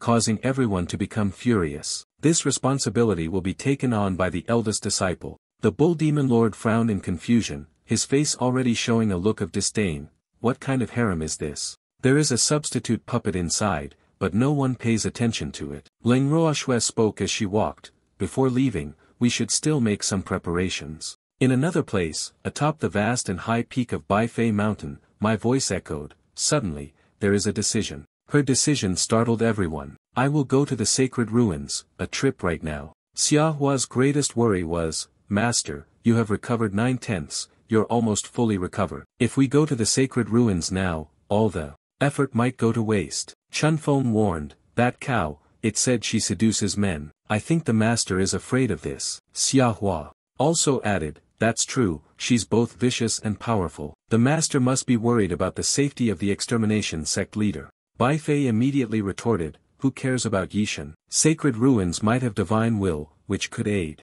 in avenging my clan, that's why I'm here. As for Yishan, I've long since lost interest. Chunfeng questioned, then how do you explain this painting? Xiaohua also chimed in, after the previous dreamscape, the master has painted much. Baifei angrily shouted at everyone, no explanations, in any case, I will still go to the sacred ruins, not to protect Yishan. Do any of you have any objections? The group of Xiaohua quickly replied, no, it's fine. Qiushui whispered to the two of them, speaking one thing but thinking another. Chunfeng, feeling frustrated, didn't want to speak, getting used to it is enough. In the land of Granzhou, the royal family resides in a place of many rocks and turbulent winds. The subordinate who followed Zhaoying to the Seven Heroes Herb Hall whispered softly, Renhuang's immorality has caused the people of Granzhou to suffer. Only the wise young prince can protect this land, but suddenly, he wishes to go to the sacred ruins. If he leaves, Granzhou will be in danger. I hope the wise ones can stop him. Zhaoying stepped forward and saw Baichuran already sitting and waiting in the herbal medicine hall. Baichuran spoke first, this time you came to see me, is it to tell me that you are being forced to go to the sacred ruins? Zhaoying replied, I am compelled to go there, but before that, there is something I cannot let go of. Baichuran does not understand why Granzhou is unstable, yet you still go. Indeed, there are many things to worry about. He took a sip from the teacup in his hand and asked Zhaoying, at this moment, what is it that you cannot let go of the most? Zhaoying's gaze was extremely firm as he expressed his concern, what I worry about is your sainthood, Baichuran. Upon hearing this, Baichuran opened his eyes in surprise and looked at him coldly. The general, with disdain, continued, you, in such a short time, have won the hearts of the people of Granzhou. This is very unusual. As for me in Granzhou, perhaps I will be able to suppress you. But I am not here, and the people's hearts are likely to lean toward you. Baichuran just sneered, holding the teacup in his hand, waiting for Zhaoying to continue. He was annoyed by Baichuran's smug attitude. The sword had been ejected from its position. Zhaoying coldly threatened, therefore, I will kill the saint, and only then can you go to the sacred ruins. Baichuran placed the cup of tea down, sneering at Zhaoying's threat. He praised his own intelligence. The space became quiet, only the sound of birds flying overhead could be heard. Baichuran wondered, you, being the strongest young genius in the world, if it were you, you would be ranked 15th. Do you think you can kill me? Zhaoying coldly replied, since the moment you appeared, you have embodied the image of a sage, devoid of killing intent. If you strike to kill me, your image as a saint will collapse. Baichuran retorted, the saint died at your hands, and the prince of Granzhou, who was destined to save the world, has also fallen. Zhaoying affirmed, everyone living in this bamboo forest, including those who follow me, I will handle them thoroughly, ensuring no rumors spread outside. Baichuran mocked Zhaoying's words, causing him to startle. Prince, you are still too inexperienced, she said, and suddenly, a surge of power struck down directly where the two were speaking. A dragon and a phoenix appeared in the sky, causing the two guards to panic. The two sacred beasts that protected the nation had appeared simultaneously. Is this an auspicious omen regarding the little prince's arrival at the sacred ruins? Zhaoying's face darkened, not expecting that. The two national guardian beasts were actually your accomplices. How many people do you have on your side, exactly? Baichuran exposed, your elder brother will find a way to seize the inheritance. The one who holds the power of Granzhou is also you. You plan to have Renhuang kill the loyal officials, and when the time is right, you will kill your father and seize the throne. One wrong step, and the plan will be exposed. Zhaoying felt guilty and fell silent after the blunt accusation. He pretended to laugh. The sage misunderstood, just now, I was merely joking. The Young prince is about to leave for Granzhou, so he needs the protection of the sage and the sacred beast as well. Baichuran casually agreed. We will protect Granzhou as we protect our own family. Zhaoying also bid farewell and spoke a few words about the monument of the world. He turned his back but still called out, saints and divine beasts can also be easily killed for the safety of Granzhou. I will definitely take that steel. The fish beside Baichuran wanted to take the stone tablet, but he refused. With the master here, he couldn't do anything. While he is not here, we will accelerate our attack on the Granzhou dynasty. Walking through the dense, bewildering forest, a group of people is gathering. Randa spoke first. No matter what, tonight I should still sleep with the master. What I mean is, take the night watch. Malu firmly disagreed. This forest is extremely dangerous. Today is the last night before reaching the sacred ruins. We must be even more careful. You are too weak. You cannot protect the master. Randu was furious. Now I am very strong. No matter how many demons there are, I will cut them all down and turn them into a feast for my master. Su Shu, am I right? Su Shu didn't care and was thinking about other things. I wonder if the master likes soft or vibrant pajamas. Tonight, I must make sure the master feels a little more comfortable. Randu immediately panicked. Damn it, don't act on your own. Who will guard the master? We haven't decided yet. Malu had a headache. This time, the senior sister had to stay at the sect and couldn't leave, so she told me to lead the entire team. The safety of the master is very important. Tonight, during the night watch, everyone rolled the dice. Bull Demon Lord's expression grew increasingly grim. The gaze revealed a sense of confusion. What kind of chaotic sect is this? Then, they all, in the middle of the forest, shouted in unison, "Three of a kind, three of a kind." Then their hands started to spin, throwing the dice onto the ground. Spinning several times, finally, the 3 dice stopped, all showing 6 pips. Su Shu's eyes twitched as well, her mood filled with anger. My silk nightwear is no longer usable. Randa fumed with rage. Whose luck is this? What kind of damn energy is this? Bull Demon Lord gleefully said, too much praise, tonight Sect Master Yi will be mine. Su Shu immediately shouted, protecting the master is our responsibility. Why is it your turn, Demon of Love? Bull Demon Lord, you're avoiding my gaze, having arrived at Wuji Sect thousands of years before you. Suddenly, she noticed something was wrong and turned to look at Yi Yang's spot. Wait a minute, someone is playing now. Turning around, seeing Lu Qing had passed out, Miao Yu stood behind Yi Yang. You all are fighting over this man, so he must be quite delicious. Randu immediately jumped up, as if the house were on fire, rushing over and shouting, damn it, let go of him. Su Shu called out loudly, Lu Qing. He wished he could throw a few punches, but she didn't listen. Instead, she lay down and slept soundly on the grass. Randu was so furious that he was on fire. I'll give you 3 seconds, let him go. The cat demon quickly took Yi Yang away.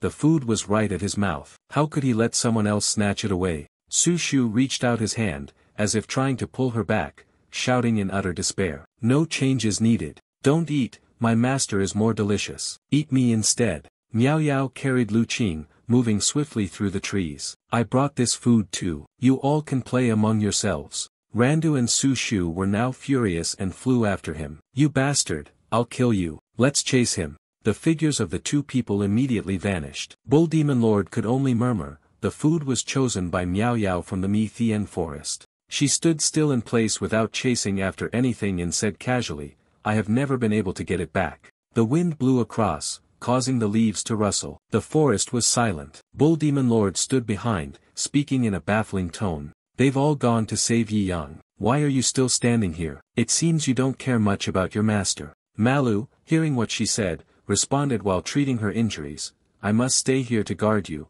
this dangerous demon. Bull Demon Lord heard this and was also somewhat excited, twisting his body. How could it be dangerous? I am also a member of the harem of the Wuji sect. I have a way to make Yi Yang return immediately. As soon as she received Malu's question, she immediately smiled softly, looked at her, and made a suggestion.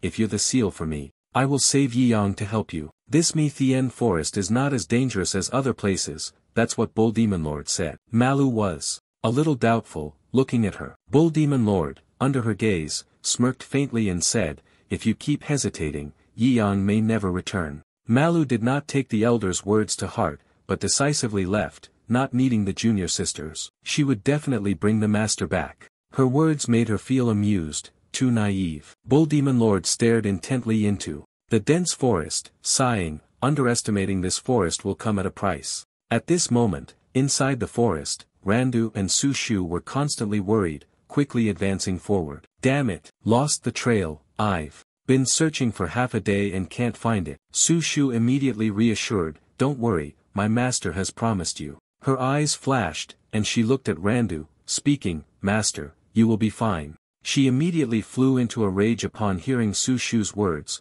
shouting loudly, I am the top-ranking Shermu. If the master is unlucky, I will also be the number one female disciple of his. At this moment, Yi Yang was soaking in the hot spring, startled. Shortly after, he felt a strange sensation and began to observe his surroundings. He had slept for a long time this time. Could it be that he would wake up in a few hours? What was going on? Where was this? Yi Yang turned over, hastily putting on his clothes while sighing, after cleaning up, are you planning to play some thrilling game? Suddenly, a voice appeared from behind, causing him confusion. Glancing back, the guest said, please follow us, remember every movement, and obey the orders. Miao Yao's clone stood behind him, smiling awkwardly as she spoke, if not, you'll be eaten. He turned around and left, calmly stating, you two are actually one, aren't you? She was extremely surprised. When she heard him say that and shouted loudly, you are the first person to discover this secret. Immediately after, Miao Yao spoke up to explain,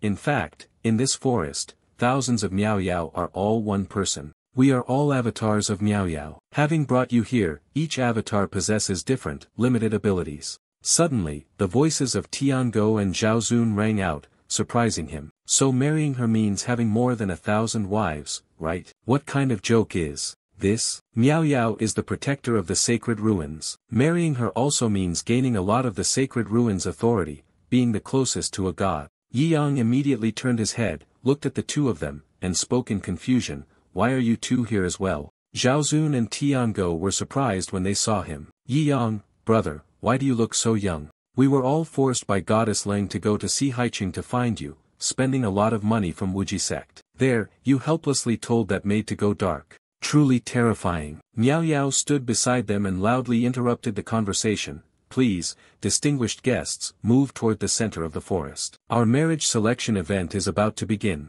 The winner can marry the god of guarding, while the others will become food. Zhao Zun explained the situation to the two others as he walked. Tiango's face turned pale at that moment, and glancing at him, he said, aren't you worried about being eaten? Yi Yang, upon hearing this, casually said, the winner will have the authority, so I will join this game. Now that the task is done, the disciples can continue with peace of mind. Hearing that, he was a bit surprised. Yi Yang, you're mistaken, this Miao Yao is real and even smells sweeter than a beautiful fragrance. Upon arrival, Miao Yao quickly and joyfully announced. Dain looked forward in astonishment and exclaimed, so, this is our competitor. In front of the vast forest, many men appeared. From humans to small demons, the monsters were extremely angry at being interrupted in the midst of what they were doing. Miao Yao pretended not to notice the confusion and anger of the people here and excitedly announced. Competitors, everyone can get to know each other a little. The matchmaking competition will begin in a few minutes.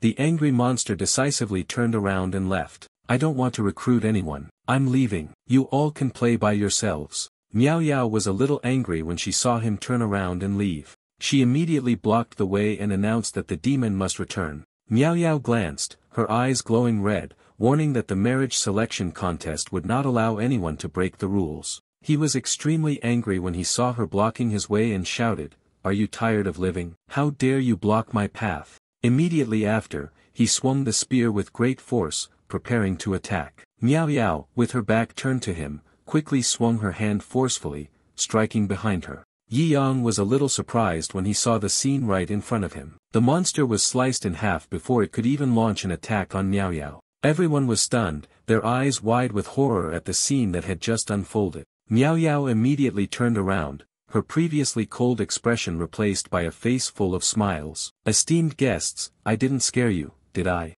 Gran Zhao Qinglong Zun and Xian Wu Zun both appeared unaffected by what had transpired. The White Tiger Venerable and the Vermilion Bird Venerable on this side also calmly spoke up, urging them forward. Start quickly. Those present here realized, and those who were here were astonished, exclaiming, the 4 supreme generals of the great imperial family have also been brought here. Each of them is proficient in both literature and martial arts. It is likely that they were not captured but had prepared in advance. Zhao Zun was puzzled. The supreme 4 generals of Grand Zhao, with such noble status, why would they attend the marriage selection conference? It must be the intention of the 7th prince, Zhao Ying. The 4 of them only followed Zhao Ying. Tiango then made a guess. It seemed that Zhao Ying would surely capture the cat demon. Yi Yang, at this moment, gradually became tired and started complaining, "Why hasn't it started yet? I'm feeling sleepy again." Miao Yao was incredibly excited, laughing joyfully. She never expected that so many people would come to attend our marriage recruitment event. It's such a great joy.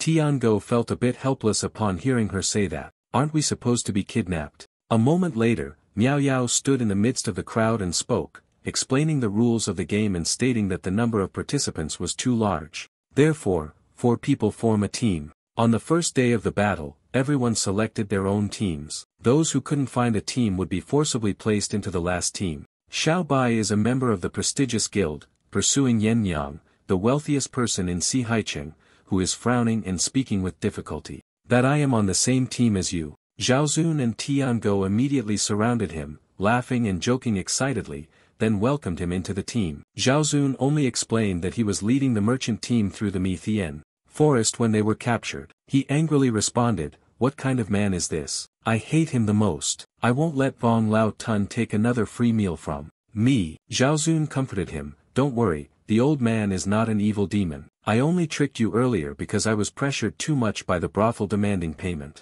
Yi Yang stood beside, listening to everyone laughing and joking, feeling a bit helpless. "The number 1 freeloader at the tavern isn't me." Miao Yao's voice echoed, announcing to everyone, "The team division is complete, and this time there are 4 exceptional contestants. They can form a team on their own or team up with others. In the first match, they will form a team on their own." Then, she looked towards the direction of the White Tiger, Vermilion Bird, Azure Dragon, and Xian Wu, and introduced them as the 4 esteemed generals. Zhao Zun and Tiango stood to one side, watching them and sighing, "For freaks, who could possibly defeat them? It seems that, apart from the 4 generals, everyone else is just cannon fodder." He immediately turned to Yi Yang and made a suggestion to him, but it was promptly rejected. "Sect Master Yi, now you cannot use combat skills. Otherwise, we've just entered the battle, and you're trying to sneak away." Miao Yao was extremely excited as she began to announce the rules for the first match. The divine emissary requires a husband who is both talented in literature and martial arts,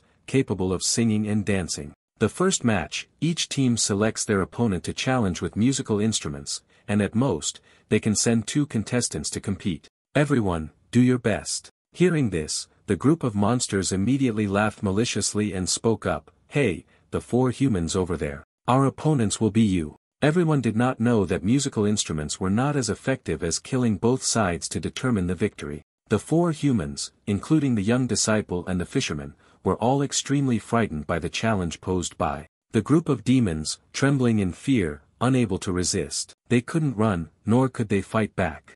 "I am only 8 years old, and I have already been forced into a martial arts competition to choose a spouse. Why is being handsome a crime?" Miao Yao was standing next to them at that moment and immediately reminded, "In the first match, no martial arts are allowed, or it will be considered a violation of the rules. If neither side knows the musical instrument, after a single incense stick, the entire team will be killed." Tu was extremely frightened upon hearing this. "I don't want to be killed." Immediately after that, he swung his arm behind his back and took out the horn that had been hidden on him. He immediately took a deep breath, raised the horn to his mouth, and muttered, much to the confusion of the archers, "Great demons, we are on our way." Then, he blew a strong breath, causing the sound of the horn to echo throughout the area, startling everyone. Miao Yao pointed towards the group of lumberjacks and spoke, explaining, making the group of monsters tremble in fear. "He could play a musical instrument, while you all knew nothing at all. Obviously, you have lost."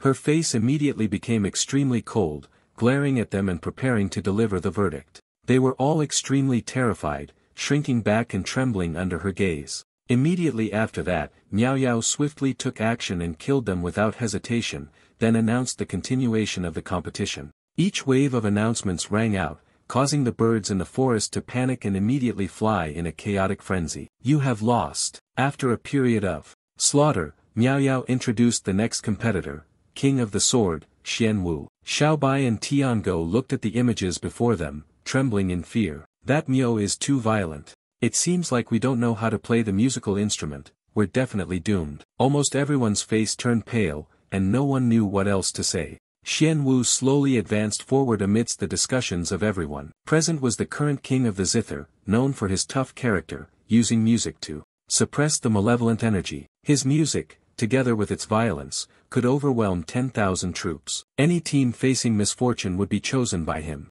He slowly walked towards Yi Yang's team, gradually speaking to greet them, which made Tiango feel extremely puzzled. Your Majesty, long time no see. Zhao Zun heard him and calmly said, I have left Granzhou for many years. He's no longer a venerable king, just an elder of a small sect. The holy monk was being polite. Xiao Bai and Tiango were astonished as they surrounded him, and the father asked, is it true that the beggar king is actually the younger brother of the great Renhuang dynasty? The venerable king doesn't seek power, he just enjoys indulging himself. It turns out that the old Tun was once an elder of the sect, an orphan who deceived and raised children everywhere, but he was also a legendary Tun king who was pursued to the end. Xian Wu pretended not to hear their gossip and stared intently at the old Tun king, respectfully requesting guidance. Zhao Zun sighed lightly upon hearing this. Since they had unexpectedly met here, let this matter come to an end. As soon as he finished speaking, he immediately glanced at Miao Yao standing beside him and made a suggestion. Little girl, could you lend this old man a guqin? Xian Wu and he sat on the rocks, facing each other, fighting amidst the discussions of the crowd. Xian Wu is the #1 zither master among these 6 old men. It's truly pitiful, this team is definitely doomed. Immediately after, Zhao Zun stopped and struck the strings forcefully, creating a beautiful and graceful melody, 9 heavens flying crane tune, causing cranes to soar through the sky. Tiango and Xiaobai were deeply amazed as they witnessed his technique firsthand. I never expected that old master would have such skills. Go for it, old master. This old man is truly hiding his talents. Seeing this, Xian Wu immediately chuckled lightly and snorted coldly. Without delay, he began to unleash his own skills. The sound he created seemed incredibly powerful and solid, mysterious destruction heavenly melody, conjuring an image of a mighty, destructive force. His destruction immediately struck towards the cranes, delivering a decisive blow. Seeing this, Jian Qiu became extremely worried and shouted loudly, calling for Zhao Zun. His body could not withstand such a tremendous attack and began to spurt blood in excruciating pain. Miao Yao stood beside and saw this, immediately frowning and drawing a conclusion. It seems the outcome is clear, old man, you have lost. As soon as she was about to make her move, Yi Yang's sarcastic voice suddenly rang out beside her. This sound of the guqin is quite pleasant. He calmly reached out and grabbed a leaf floating in the air, then explained in a way that left her confused, I will use this leaf as a musical instrument. The opponent standing opposite him immediately spoke up with a voice full of contempt, young man, you are too careless. You intend to blow a flute made of a leaf to challenge the king of guqin. He must be insane. He paid no attention to him and began his performance. The sound was incredibly clear and captivating. The moment Yi Yang's voice rang out, it completely surprised Miao Yao, who stared at him in astonishment. Suddenly, the sound of a flute echoed throughout the forest. It made Miao Yao uncontrollably shed tears. How could this flute sound so beautiful? Moreover, why am I crying? Not only her, but those around her also cried uncontrollably when they heard the sound of the flute. Tiango and Xiaobai, crying while lamenting, I feel so guilty towards this world. From the moment I eavesdropped until I got caught, spending money when lonely, trying to cope with my sadness, it hurts so much. Suddenly, Xian Wu coldly spoke, just because of this flute sound. At this moment, he sniffled, his face full of tears, but still speechless. You all are truly hopeless. Why do I feel so sad? Yi Yang listened to the sound of the flute and calmly spoke, because destruction is about to occur. From the hill, a stone sphere rolled down at an incredible speed, causing everyone to be unable to react in time. It swept everything in its path. Nothing could stop its destructive power. The terrifying attack injured Xian Wu, causing blood to spurt from his mouth. The group of purple Taoists couldn't help but be stunned. The king of the sword was defeated by a young man. Chu Tian immediately responded. holding the sound of Xian Wu, proclaiming himself king in the martial world, but the sound of the young man's bamboo flute was divine music of the highest level. We lost, wholeheartedly accepting defeat. Yi Yang stood there calmly, already the subject of whispers around him. Who exactly is this young man? This youth must be a music deity. Meow. Yu crossed his arms and declared, so the outcome is clear. I never expected that among the suitors of the divine envoy, there would be a music deity. Now, we must deal with the defeated one first. Xian Wu struggled to stand with a pained expression after the battle. He declared, you cannot kill me. Miao Yao did not say much and immediately split into two, rushing toward him. Right in front of him, she transformed into a giant cat. Without hesitation, he struck to kill him. Seeing the event unfold before his eyes, Old Bai Hu was furious. Damn it, because of the layout set by the seventh prince, everyone had to endure. In a moment, killing Tun Wang and the young man would be enough. Not only him, but Purple Taoist was also frustrated, speechless. It was unbelievable, Xian Wu actually. At this moment, Miao Yao was in high spirits. She eagerly introduced the next round, which was also the final round of the literary test of divine history,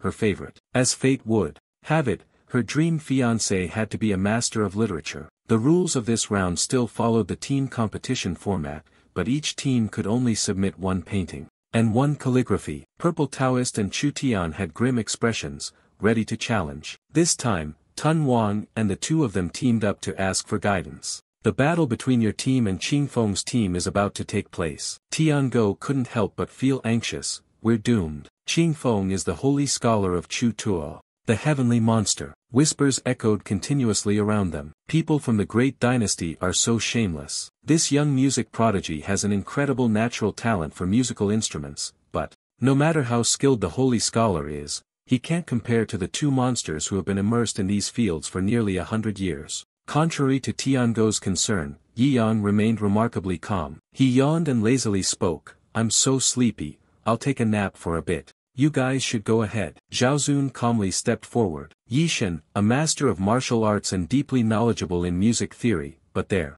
is no one in this world who is omnipotent. This old man's calligraphy is still decent, I can give it a try. Tiango, though a bit worried, responded, then with that, he walked over to a large rock nearby and slowly began writing something. Suddenly, the character, Muk, appeared on the stone tablet. The calligraphy by Mok Ka Ton Lam was used, creating a tall, green tree. Chu was quite surprised when he saw it. This calligraphy was at a spiritual level, very powerful. His opponent also wrote the character, Tien, on the stone. On the second day, the immortal calligraphy of the heavenly spirit descended to the mortal realm, leaving everyone around in awe. They marveled, the saint of calligraphy, with his brush, truly lives up to his legendary name. I am willing to proclaim that the saint of calligraphy is the strongest on the continent. However, their opponents are doomed. On the other hand, at the place where the two were about to compete, Zhu Ke painted a landscape in ink wash, while Tiango was utterly incredulous and could only stammer a few words. He was sweating profusely.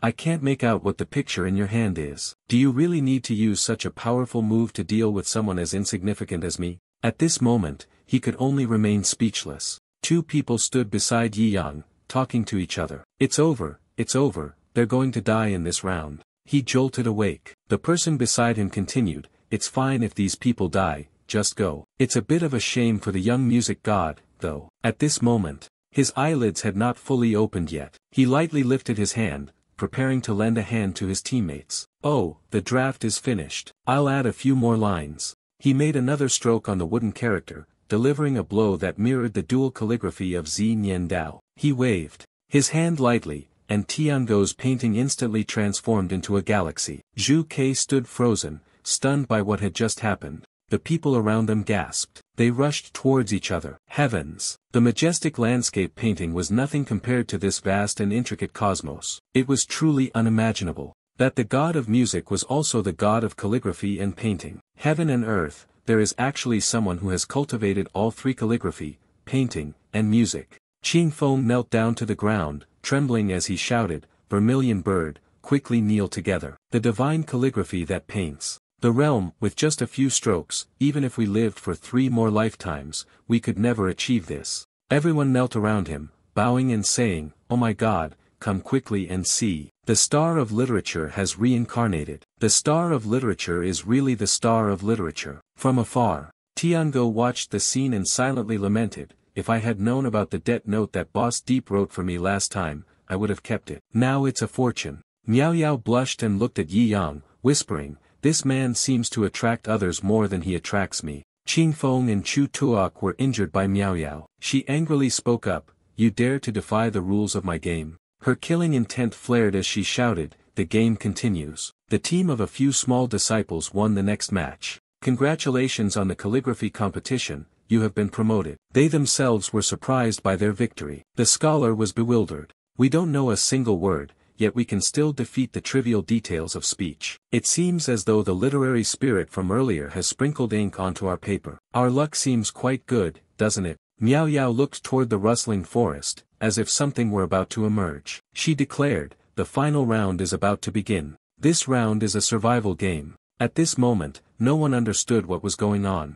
From within the forest, a gigantic two-headed snake appeared. She shouted loudly, go towards them, go play with your challenger. The people around saw this scene, their eyes almost popping out. That was the guardian beast of the Mi Thien Bang Hoa Ma Dang forest, an existence close to immortality. Now, it had grown too large. Everyone combined probably wouldn't be enough to fill the gap between its teeth. Suddenly, a sharp arrow shot swiftly toward the monster. Its head was pierced by the arrow and exploded instantly. In front of this blatant scene, the demon angrily turned around and shouted, who dares to disrupt the rules of the divine storyteller's game? How daring! She looked towards the leader who commanded hundreds of soldiers. Behind him, arrogantly giving orders, with the soldiers here, the game is over, kill them all. He calmly forced the Catwoman to reveal her true form, preparing for the sword dance grand formation. Those behind him shouted in unison, we obey. Following the command, a barrage of arrows shot out like a rainstorm,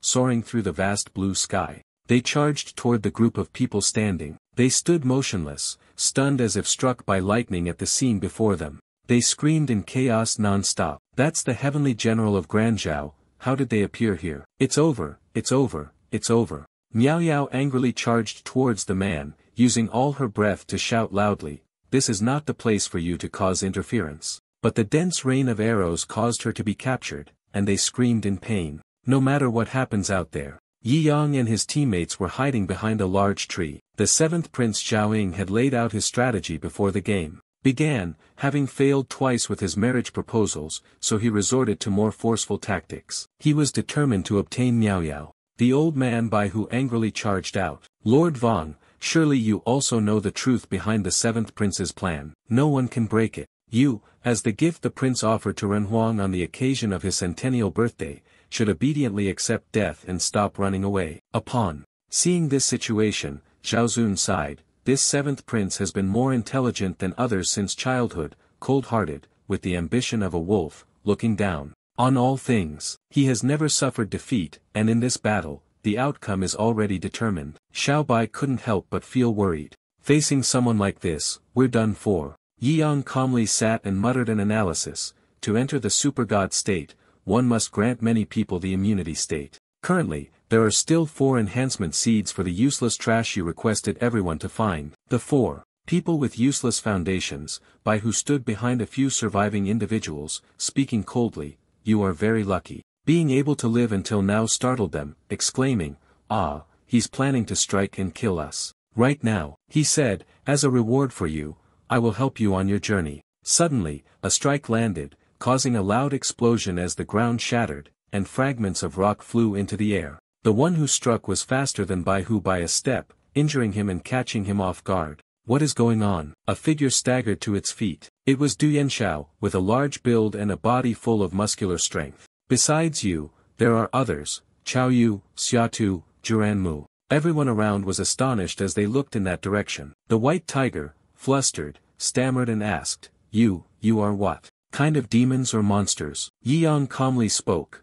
this is my player character, using 4 super seeds to create 4 heroes. He seemed to respond firmly. In short, he is a combat character controlled by me. No matter what you are, we will annihilate all of you. Calm down, open the control panel, and respond without paying attention. Let's start. The white tiger had been continuously humiliated, so he was extremely angry and shouted loudly, don't look down on me. He swung an attack toward Juranmu. The boy simply waved his hand, causing the old man to die immediately. Everyone around was horrified, fearfully looking in that direction, startled. With just one punch, the seventh prince, somewhat stunned, said, "Did old Bai die?" He pointed his finger and commanded, "Soldiers, avenge the White Tiger Master, General Tian Zhuang. Shoot them dead." They responded in unison, "Understood." Back at Yi Yang's location, he remained very calm, his hands checking the control panel. "Next, shall we play something more interesting?" As soon as Yi Yang finished speaking,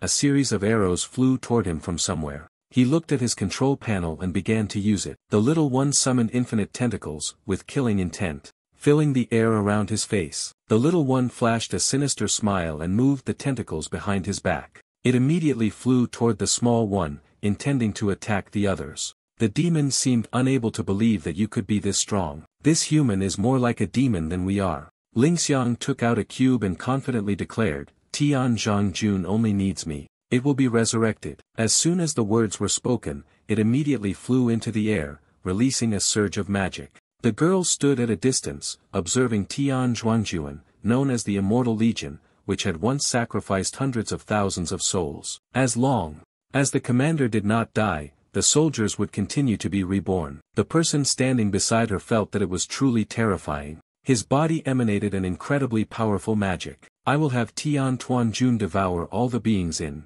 this place." Ling Xiang transformed, changing into a different armor, her heart full of determination, leaving no one behind. Seeing this, Yi Yang immediately used his own magic to summon the family fish. "It's your turn now. You control him to jump across hyperspace to get closer to him." Ling Xiang was incredibly surprised by the scene before him. He had leaped over my army and appeared instantly right in front of me. Before he could even gather his senses, the fish launched a deadly attack. His face was filled with murderous intent. He swung the sword in his hand, chanting a curse to imbue it with dark magic. The strike was a supernuclear slash. Ling Xiang would naturally be unable to dodge the fish's incredible speed, nor would she expect his immortal body. His body was sliced in half. Ling Xiang could only scream in despair. The people below witnessed the scene just now, constantly praising, "A single strike annihilates 1,000 soldiers." They were deeply grateful for the selfless act of the 4 individuals who risked their lives to save others. Among the 4 of them, they all seemed to take great pride in themselves as they struck incredibly cool poses. Suddenly, at that moment, an explosion occurred. The little fish, revealed its true form. Everyone was stunned. They immediately fell to the ground. Yi Yang calmly walked, moving through the game and heading forward. He was so tired that he collapsed into Miao Yao's arms. She supported Yi Yang's body and said, "Our competition has been cancelled." Miao Yao's clone happily said, "Not yet completed the courting process, but he has already saved us. So, let's give him a clone so he can enter the sacred ruins." Upon hearing her clone say that, she volunteered to follow him. The others couldn't help but blush when they saw Miao Yao display such intimate gestures. She ignored them, took Yi Yang's hand, and touched her forehead. Miao Yao immediately transformed into a little cat. "It lies completely within your heart." One person in the group spoke up, "Deep Huin has taken Miao Yao as his new pet, it really makes others envious." Tiango displayed a sly expression, beginning to entertain dark thoughts. Every morning, a different way to play, and at night, another. She immediately understood what he was thinking, so she scratched his face with her claws, making him groan in pain. Xiao Bai looked at the girls ahead. "We have arrived. There is a young lady with a bullhorn, Zhao Zun, helpless. You truly are a beast mother controller." Randu was taken aback by Yi Yang's sudden appearance and exclaimed, "Master. The master has returned." Lu Qin hurried over, supporting the young master, exhausted from the journey, so that I could help the master bathe. She heard this and immediately felt angry, stopping her hand. "Only I am allowed to touch master's body." I snatched Yi Yang's body from her hands, creating a Thai-style couple's bath that could put the master at ease. Malu suggested dividing the bath by washing each body part with dice. The 3 of them, seeing how warmly he was treated, could only feel envious. "What kind of disciples are these? We want that too." At the Grand Zhao dynasty, the Phap Van Palace, that building radiated an aura of majesty and grandeur. Limu, who presided over this urgently summoned meeting, did so to discuss how to deal with the Wuji sect. Yi Jiao disagreed, arguing that it was just a small sect from the Ziyuan kingdom. He continued, is the Wuji sect really worthy of all the high-ranking officials of the Grand Zhao dynasty discussing it together? Chu Tan agrees with him, sending experts from the heavenly list wouldn't that resolve the matter? Li Mu listened as they spoke. He immediately explained, the seventh prince set a trap in the Mi Thien forest, but it was undone by someone else. The 4 generals of Grand Zhao and the Tian Tuong army were all annihilated. Li Mu's words shocked everyone in the meeting, and they asked again. He continued, seventh prince, based on the intelligence gathered, I suspect that he is Yi Shen, the sect master of Wuji sect, who has been missing for many months. He was very surprised by the information just now. Mu Yu spoke, Yi Shen, your development over the past 2 years has been outstanding, ranking in the top 5 of the heavenly rankings. Li Mu summarized the purpose of today's meeting. The prince took advantage of Yi Shen being at the sacred ruins, absent from Si Haicheng. Are you planning to use the power of the great dynasty within the 3 days of the Blood Arrow Wuji sect, forcing Yi Yang to owe blood and repay with blood, disturbing his Dao heart so that the prince can easily deal with him in the sacred ruins? All 3 of them were willing to follow the prince's command, shouting loudly to muster their courage, Blood Arrow Wuji sect. Li Mu called on everyone to listen to the crane's brief words. He spoke, I have devised a plan. Everyone, just follow the orders. Minister of Rights, Chu Shi-lang, will depart for the royal family of Ziyuan Kingdom and force them to return the land. Chu Tan immediately obeyed. He closed his eyes. The shadow faction would be responsible for setting the fire. The Wuji sect would then poison the water source, ensuring that the Wuji sect had no escape. Yi Jiao promised to ensure that no one from the Wuji sect would survive. He entrusted the task of intelligence gathering to Miss Mu Yu, to spread rumors in the Ziyuan Kingdom, claiming that the God Slayer had colluded with demons, causing the Wuji sect to be isolated by humanity. She followed Li Mu's orders and conveyed the message, General Wei Yuan, we are wronging you, send 300,000 troops to destroy the Wuji sect. Wei Yuan initially hesitated but then remembered how the prince had treated him. He also accepted. He praised everyone's unity, then wished them success in completing the mission. Suddenly, Lai Konu interrupted Li Mu, wait a moment, there's a small issue on my side. One person inside explained that the Saintess worked with Miss Mo to take action, as long as they mobilized all the followers to prove that the Wuji sect had betrayed humanity. She denied it and asked, what could possibly happen here? Then no one outside will know. He did not hesitate to answer, this is a top-secret meeting, with a barrier protecting the Saintess. There is no need to worry about any leaks. Li Konu flashed a sinister smile, gradually revealing her true nature. Then, that's good. She didn't hesitate and used her sword, cleaving Meng He in 2. The attack just now from Li Konu caused his blood to splatter everywhere. Li Mu, witnessing the scene before her, stood dazed, unable to comprehend what had just happened. She arrogantly stood on the conference table. The one who devised the plan was dead, and now it was the turn of the members who carried out the plan. At that moment, he finally realized that the evil creature had disguised itself and sneaked into the secret chamber. Lai Konu glanced at the next target, a sinister smile creeping across his face. Minister Chu, it starts with you. Chu Tan smirked, believing that he was unlike the Prime Minister. Then he began to cast his magic to attack her. As a scholar with weak limbs, the demoness resigned herself to her fate. Lai Konu's eyes gleamed, filled with killing intent. She not only avoided the strike but also swiftly split Chu Tan in half. She smiled with delight, full of confidence. First achievement. Yi Jiao and Mu Yu charged forward at the same time to suppress Lai Konu. Be careful, this demoness has issues. We will join forces to suppress her. You criticize those two for being too slow compared to your speed. Li Konu saw them charge forward and immediately took an attacking stance. Wei Yuan clenched his fist and boldly declared, the combat body of this old man, no blade or spear can pierce. It seemed he didn't notice that she was behind him. It was Wei Yuan's own arrogance that led to him being struck by Li Konu with a fatal blow. The earlier pride of Wei Yuan was extinguished, and his face turned pale. She pointed the tip of her sword directly at Li Mu, the one who had initiated the plan to annihilate the Wuji sect. It's your turn now. Before he could even regain his senses, Li Konu decisively ended Li Mu's life. His body slammed hard against a wall, coughing up blood. Li Mu, please don't kill me. Your status as a saintess is still intact. You may continue to hide and do whatever you want in Granzhou, but she thinks it is not as important as her master. Lai Konu bared his sharp teeth, smiling gleefully. She created a huge explosion, sending him flying into the sky. After the shockwave, the building was punctured with a large hole by Ly Konu. She stood atop the pile of corpses, laughing joyfully. No one will disturb the master's mood at the sacred ruins anymore. Everyone turned their attention toward the sacred ruins. Door opening in the sky, shrouded in darkness, seeking divine favor. Countless cultivators gathered in front of the sacred ruins door. The young man stood with his arms crossed. The goddesses of the Wuji sect also arrived at the gate of the sacred ruins. They had all passed through the most dangerous, maze-like forest. The long legs of the fire goddess and the innocent face of the lowly god also captivated hearts. Su Shu pushed the wheelchair, and the old master had been gone for a few days now. The master has been sleeping for such a long time, let's massage his legs for him. Randu immediately agreed. They saw Yi Yang being treated so specially, and they became envious. Bull Demon Lord heard the rude words. In her heart, she was speechless, only wanting to kill the three idiots. One of them realized he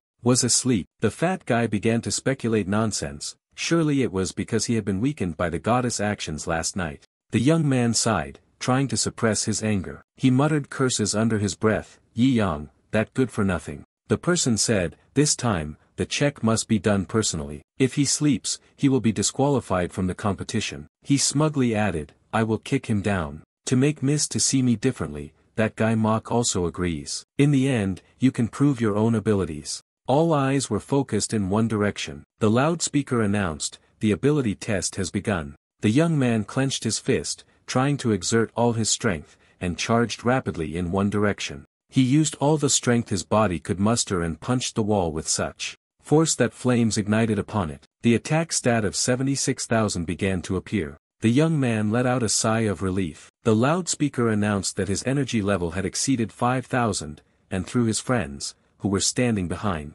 him, they continuously cheered, "Boss is so cool." At that moment, the freeloader climbed onto the young man's head, trying to act as if he were fine. But in reality, his hand was trembling, covered in scratches from the earlier display. It was as if he were trying to act like he was fine, but deep inside, tears were an endless sea. The two people saw Yi Yang like this and immediately mocked him. Su Shu said nothing, merely glancing at them with a look of contempt. Those people mocked him. He came here just to play, this freeloader. Truly embarrassing. For Wuji sect. Miao Yao said nothing, lightly punching the wall with his hand. The two people laughed mockingly, and naturally, they let the cat act spoiled. He thought that he could use the method with women and apply it to the next exam. Suddenly, numerous cracks appeared on the stone wall. The young man was utterly shocked by the scene before him, his mouth agape, his eyes seemingly about to burst. It had collapsed after the punch just now. Announcement number 1378 passed the strength test,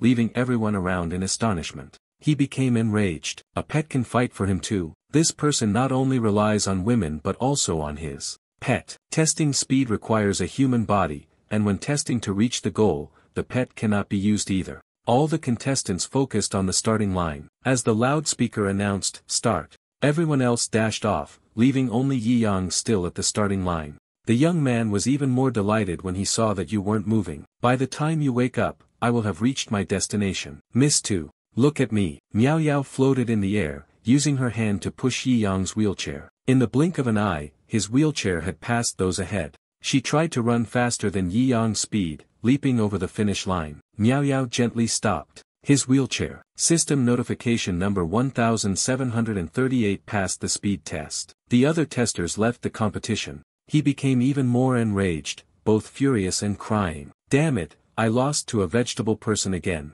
The battlefield area rose up from the ground. The sound of the horn echoed. Next, there was a combat test with the large error zones surrounding it. The dry, damaged combat body emitted a wave of murderous intent. The players were terrified by its power, stammering, "It's too big." She sat on Yi Yang's head, calmly letting out a cry. The corpses of the fighters piled up under his wheelchair. On the other side of the battlefield, many people lost their lives after the recent trial for not being strong enough. The chubby man was extremely surprised. He passed just by sleeping like that. The young man cried, "I still refuse to accept it. He's just a freeloader." The system spoke. The battle puppet test number 1738 has passed all the tests and is the first to qualify to enter the sacred ruins. Although he had passed all the recent tests, Yi Yang was still deep in his slumber. On the second day, as they entered the sacred ruins, many figures appeared in the area. No matter the circumstances, Lu Qing would run 10 kilometers every morning as soon as she woke up.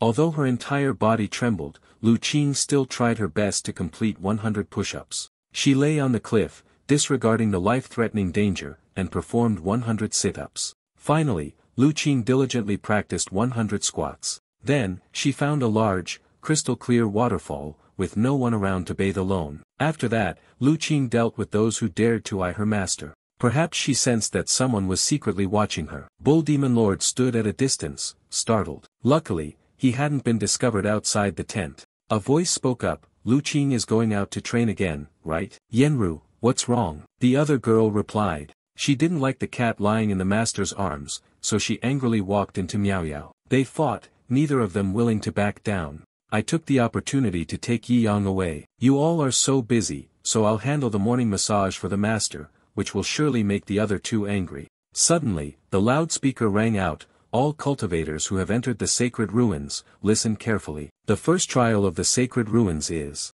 about to begin. You will be taken to the Sea of the Dead, where you will either pass through or be killed. Now, the teleportation begins. As soon as the words were spoken, the cultivators began to disappear, and not a single one was left behind. However, only you have used the privilege of the sacred ruins, so you are not affected. The sea of people passes by, and those who participate will encounter the most important person. Has passed away here. Randu saw his mother, who had been gone for a long time, appear before him, her face looking sorrowful. She looked at her, gently smiling. Foolish girl, mother is hungry. Why aren't you quickly making me something to eat? Randu's eyes brimmed with tears. His mother was a master of the heavenly ranking, and her job was to hunt and slay great demons, no matter how grievously wounded she became. As long as you eat the rice I cook, you will recover right away. My wish when I was young was to cook the most delicious dish in the world for my mother to eat. Mother felt guilty toward her, blaming herself. She promised, follow mother, and every day mother will eat the dishes you cook.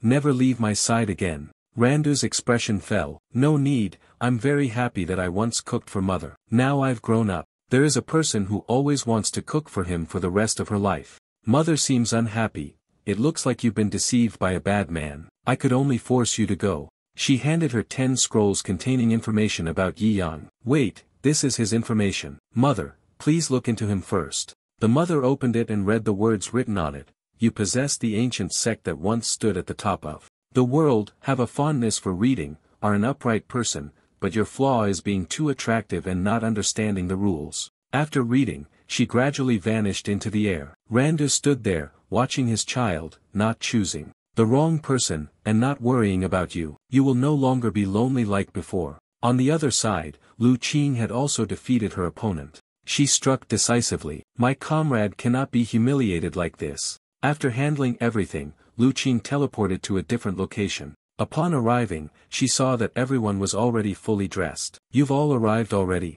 A voice rang out, Su Shu and my lack haven't done anything yet they've been teleported here. Just because there's a single cat hair on them. The other person couldn't help but sigh. The Bull Demon Lord crossed his arms. The most dangerous cultivator in the sacred ruins has appeared. It seems this is the most dangerous. Human. She stood in silence, gazing at the distant sky that I had once encountered in the years of my life. Zhao deduced that, according to the logic of this game, the most important person is the one who has already passed away. Then it can only be Ren Huang, the father. After many days without meeting, Zhao Yan greeted him, my child, it has been a long time since we last met. Zhao frowned, feeling a mix of emotions upon meeting her father again. The Grand Zhao dynasty no longer needs anyone to worry. After killing, they used a puppet disguised as a human. He calmly asked, which direction do you want to take, Grand Zhao? He looked displeased and said, you should be asking me which direction I want to take this world. I hope the flames of war ignite across the entire world. I like war, I enjoy destruction, and the pleasure of conquering my enemies. Now, my goal is to kill the gods and the Wuji sect. I will summon ambushes from all corners of the world to strike him all at once. I will decisively swing my sword and cut down Zhao Yan without mercy. After that last strike, he will be finished. Zhao Ying's face gradually revealed its true nature. At this moment, the loudspeaker echoed with the announcement, the second round of the trial at the sacred ruins, a one-on-one battle, is about to begin. All participants will be transported to 4 trial arenas. Among them, one person will be chosen as the rebel. The rebel must face the others alone. The 2 people, upon hearing this, could not help but panic and sigh. What is going on? What does it mean that they are rebels? Shen Yuan is truly not someone a mere mortal can even dream of. The announcement resounded again, the teleportation is now beginning. All the cultivators immediately teleported to another location in the first arena. Clouds surrounded the entire area of the competition. Everyone was filled with doubt, unsure of where this place was. Randu wondered, I wonder if Su Shu is in the same arena as us. Malu immediately reminded her, let's focus on the main issue.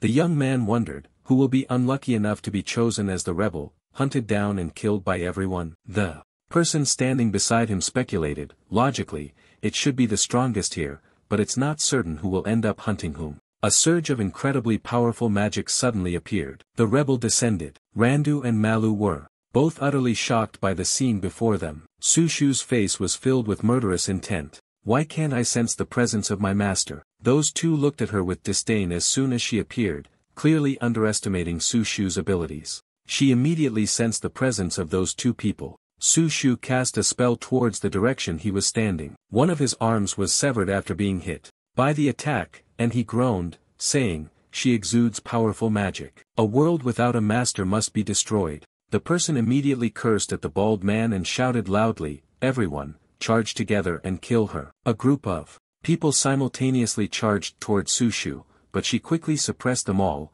creating multiple golden whirlpools that looked incredibly beautiful. The scar-faced man wondered, isn't her specialty fire magic? How is her wind magic just as terrifying? He also warned, run quickly, we can't attack head-on. Su Shu summoned 2 gigantic fire dragons, burning everything around her to ashes. She looked at the fire burning brightly with pessimism. A world without a master must be destroyed. Su Shu's magic enveloped the entire arena, with golden flames burning everywhere. The people inside were all caught up in her flames. One person shouted loudly, Yishan has cultivated a world-destroying monster from the afterlife, but Malu was able to easily block her attack. Su Shu's strength is only slightly below that of the eldest senior sister. When entering a state of rampage, her destructive power will be even more terrifying than that of senior sister. Lu Qing began to feel afraid.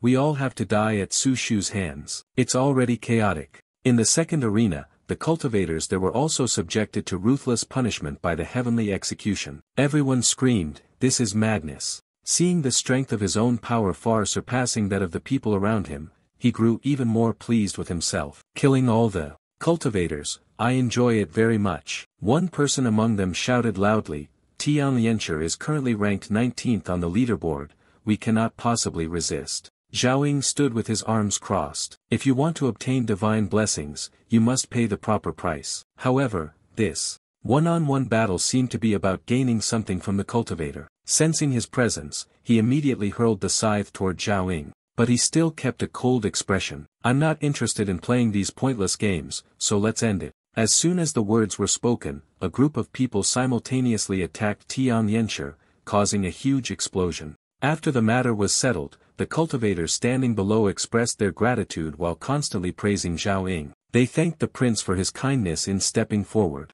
Yet he still maintained an attitude of contempt toward those foolish worms, still unaware of their inevitable death. On the third arena, the Bull Demon Lord was brimming with demonic power. As long as he kills all of you insignificant pests, what need is there for a rebellion? On the side of the fourth arena, the rebels there are also extremely vigorous. My seventh prince will surely clear the obstacles and help you obtain the divine wish. Malu raised the arcane staff high, for the length of time it takes to burn an incense stick. All beings here will be incinerated into ash by Su Shu. The Sword Saint Legion suddenly appeared in the sky, offering aid. The two people below were overjoyed. Unexpectedly, they showed up at the sacred ruins. Only they can deal with that lunatic. The two of them spoke in unison. This person is Yishan's strongest disciple. Killing her here will throw Yishan's Tao heart into chaos. The other also agreed, saying, perhaps the prince will be very pleased. They combined their magic and shouted loudly, let's go together,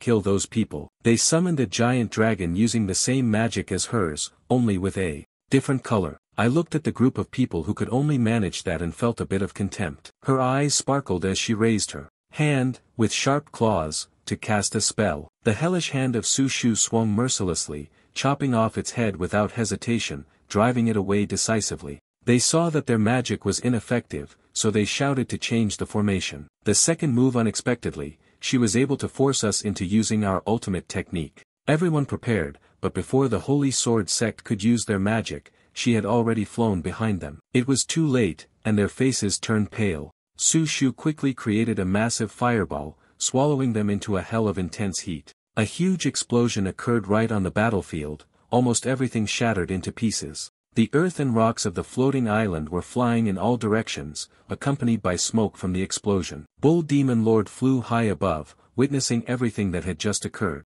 This girl will become the strongest female cultivator on the continent in the future. Seeing such powerful magical energy, Zhao Ying speculated that she must be a disciple of Yi Shen. Malu shouted loudly, Su Shu has completely lost control. After she kills everyone, her consciousness will likely collapse completely, and her body will become a puppet exploited by sacred ruins. Lu Qing rushed forward. I will open the space immediately. We must definitely run to Master and ask Master to stop too. She threw the spear she was holding. With great force, it shot forward at an extremely fast speed. But she was able to catch it easily. Su Shu melted the spear before the world was destroyed. None of you should even think about leaving, it's all because you didn't protect the Master well, causing them to go missing. I will punish all of you. Randu took out the painting. Only the Master could calm Su Shu. The painting I secretly drew. I don't even know if it will be effective or if the Master is aware of it. Lu Qing felt that this method was not very feasible, but Malu wanted to give it a try. She then used her magic in the hope that Su Shu would calm down. At that moment, she suddenly jolted in shock at the appearance of a person in front of her. Su Shu's expression immediately changed. Master, can I really do anything to you? The illusion of Yi Yang appeared before her eyes. Of course, anything you desire. Su Shu immediately seized this once-in-a-lifetime opportunity to kiss him. She moaned. Inside the fireball, causing Malu outside to tremble in response. She blushed all over her face. She never expected Su Shu to know so many tricks like that. Randa speculated, Malu has always been stubborn. This time, because she had to cooperate with Su Shu, she must have fully experienced all 18 techniques that Su Shu learned from the book. The flame gradually extinguished, and she hovered motionless in the air. Su Shu's face was flushed red. She was both sleeping and breathing heavily.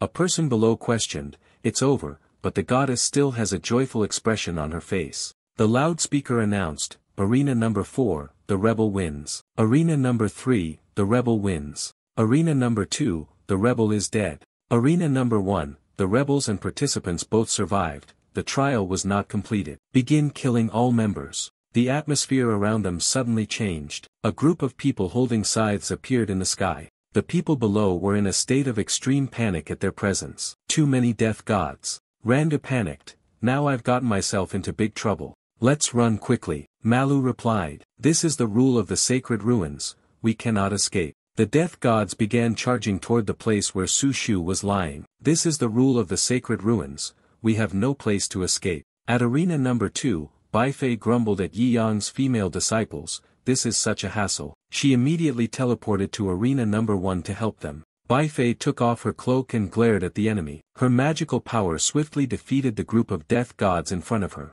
Su Shu had just woken up from her sleep. She stared blankly and asked the little fox spirit, why are you here? Malu stood below, shouting up, so strong, have you fully recovered your strength? Bai Fei is brimming with demonic power, and none of you can match the strength of sacred ruins. It is still better for me to return the favor from before, as I owe Yi Yang. She immediately changed her shape. This time, consider us square, from now on, we have no ties with each other. The group of death gods surrounding Bai Fei all shared one goal, to kill her. Bai Fei was not afraid at all and calmly used his magic. They are all affected by her magic. Bai Fei created a massive magical orb, sealing off the surrounding space. The cultivators below were also affected by her magic. Everyone was terrified, and I couldn't move either. What did she want to do? Bai Fei continued to cast her magic. She chanted the incantation, 9 extinguishing soul. Shining light, and a huge magical circle appeared, lighting up the entire sky.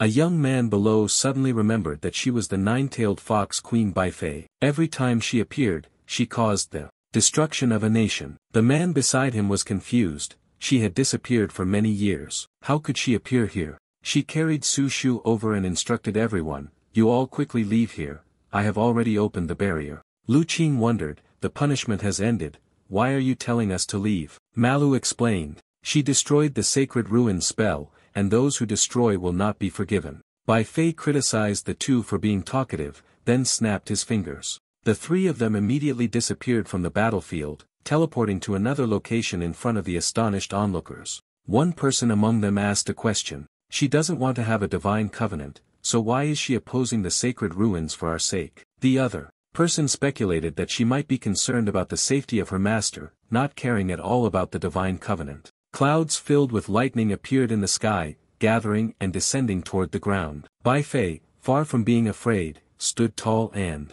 declared, "Do you think the rules of this ancient place can control me?" The thunderbolt struck the ground, causing a huge explosion. At this moment, her face gradually turned pale. It was over. Bai Fei covered his ears. The thunder was too loud, it was troublesome. This was the post-war disorder of mind showing up again. She remembered Yi Yang's words, "If one day you successfully escape from prison, I will no longer be able to cover your ears when there is thunder. Take the advertisement I just wrote, Yen Yang. It will protect you on my behalf once again." Bai Fei took the piece of paper that had been enchanted by him, using it to block the attack of the lightning strike. The paper absorbed all the lightning bolts and also sucked in the clouds filled with electrical charges. After the task was completed, it immediately detonated on its own. A huge explosion occurred in the sky, causing the clouds above to scatter. The people standing below could not believe that Bai Fei was able to use the lightning-blocking paper. She herself was also stunned by the scene before her, unable to believe that Yi Yang could be so powerful.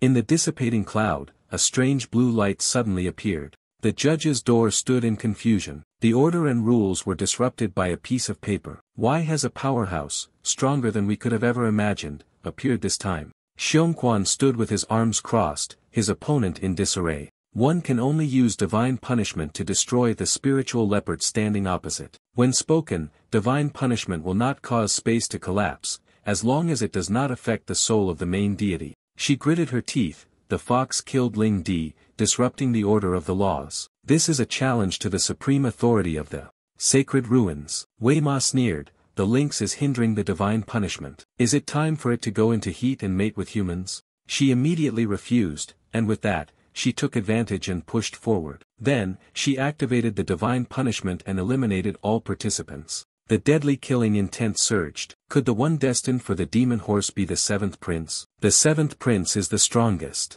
Why can't I be chosen as a rebel? Could it be that he has won the heart of the divine envoy, and received protection? Wei Ma sweated profusely. I am a high-ranking divine envoy, I will not be seduced by mere mortals. She frowned. We've been guarding the sacred ruins for a long time, and it's normal for some to waver. Before, there was someone who went mad and died, and there was also someone who betrayed us, becoming the first demon lord. Time is running out. If no suitable person is found, the final remnant of the divine lord will also vanish. I trust in the loyalty of the spirit. Cat, each time she is reincarnated, she always finds a new master and must resist the divine punishment in order to obtain her. People like that do not exist. Therefore, she must be loyal to the gods. Tuet Veen stood above and declared, the god historian general is still deeply asleep. I have decided not to activate the divine punishment. Let them go to the sacred ruins tower. If there is someone inside stronger than we imagined, let that person become the vessel for our god. The three people below immediately obeyed.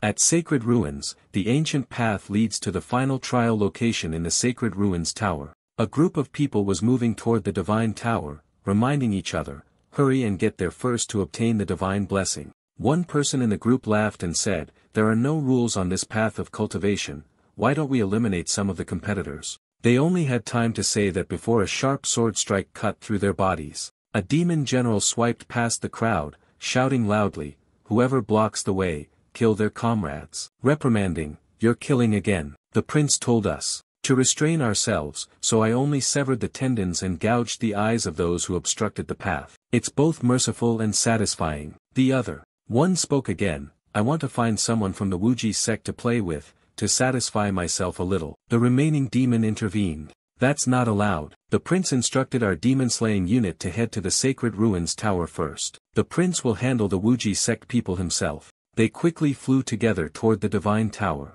At this moment, a Miao Yao stood next to the cart on the ground, shouting up, "You bastard, just because you can fly, does that make you so great? If it weren't for that monkey stealing our trial privileges, then I had already brought the master into the tower in the blink of an eye." Then, it angrily turned and said, "The master is unconscious. I pulled the cart to keep up with the journey, that's fine, but what's the deal with the two women above?" Bai Fei was currently holding on to the right side of Yi Yang, angrily shouting, "Bull Demon Lord, on the left. You step down. Give me the name of this evil demon who likes to see men as slaves and toys." "Stay away from Yi Yang," she responded indifferently. "How strange. Whoever said that they lost interest in Yi Yang? You don't care how I use Yi Yang," Bai Fei retorted. "Although I no longer care about Yi Yang, I still have a connection with Wu Ji sect. The female disciples are even closer to me, like sisters. I cannot stand by and watch you destroy their master." The disciples walking behind the cart were all frustrated by Bai Fei's lies,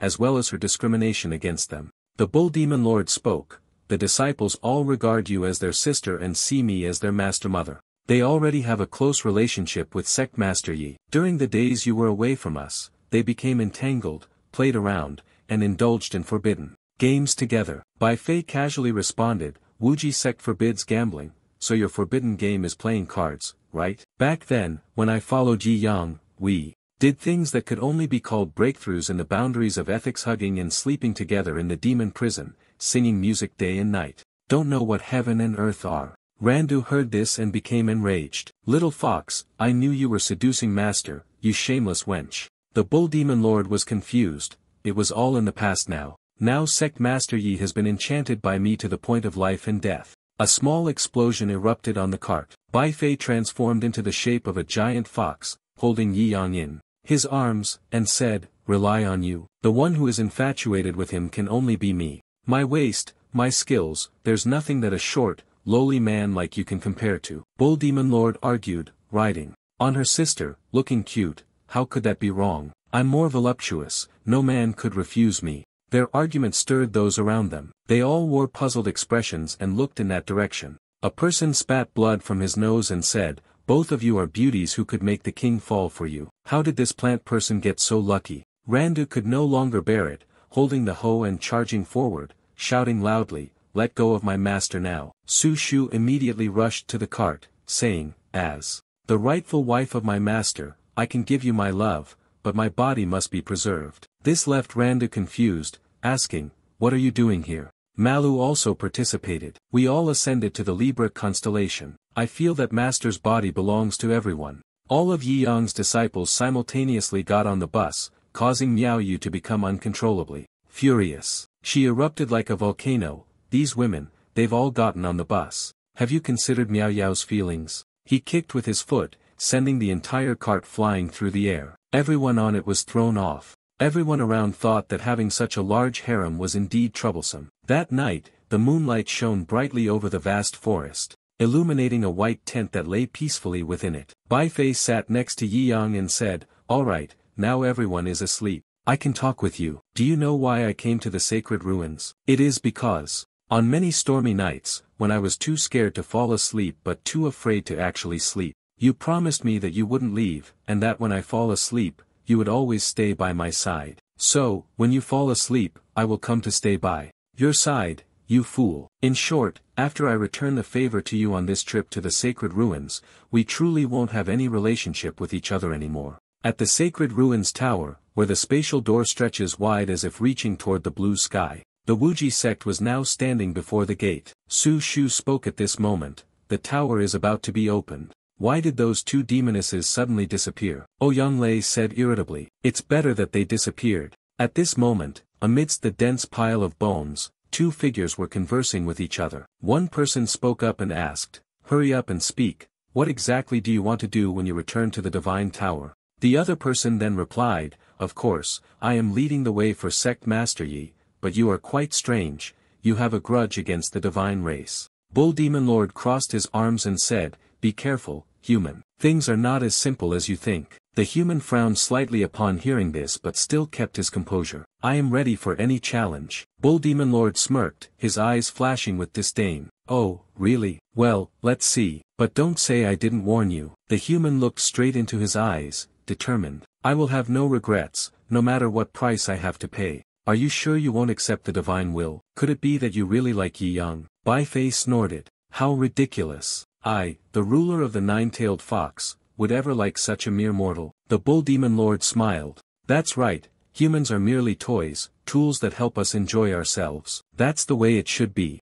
Bai Fei, filled with killing intent, turned back and said, I have no interest in discussing this with you. In any case, Yi Yang is my toy, no matter what you want to do. I only have one request, absolutely do not involve Yi Yang, or else he will become the eternal enemy of the entire Dushan clan. The Bull Demon Lord turned his face away and continued, a nine-tails beast master swears an oath, and the entire Dushan clan will protect a mere plaything. Are you serious? Bai Fei angrily retorted, stop spouting nonsense. Remember my words, do not touch Yi Yang, focus on your own goal. Bull Demon Lord was now lost in thought. Sacred ruins, I have finally returned. This time, I will definitely reclaim everything I have lost. At this moment, a voice announced, the Sacred Ruins Tower, vast and boundless, is about to open. It is the dwelling place of the gods and also the location of the world's steel. Those who find it will receive the will of the gods. Good luck to everyone. Begin teleportation.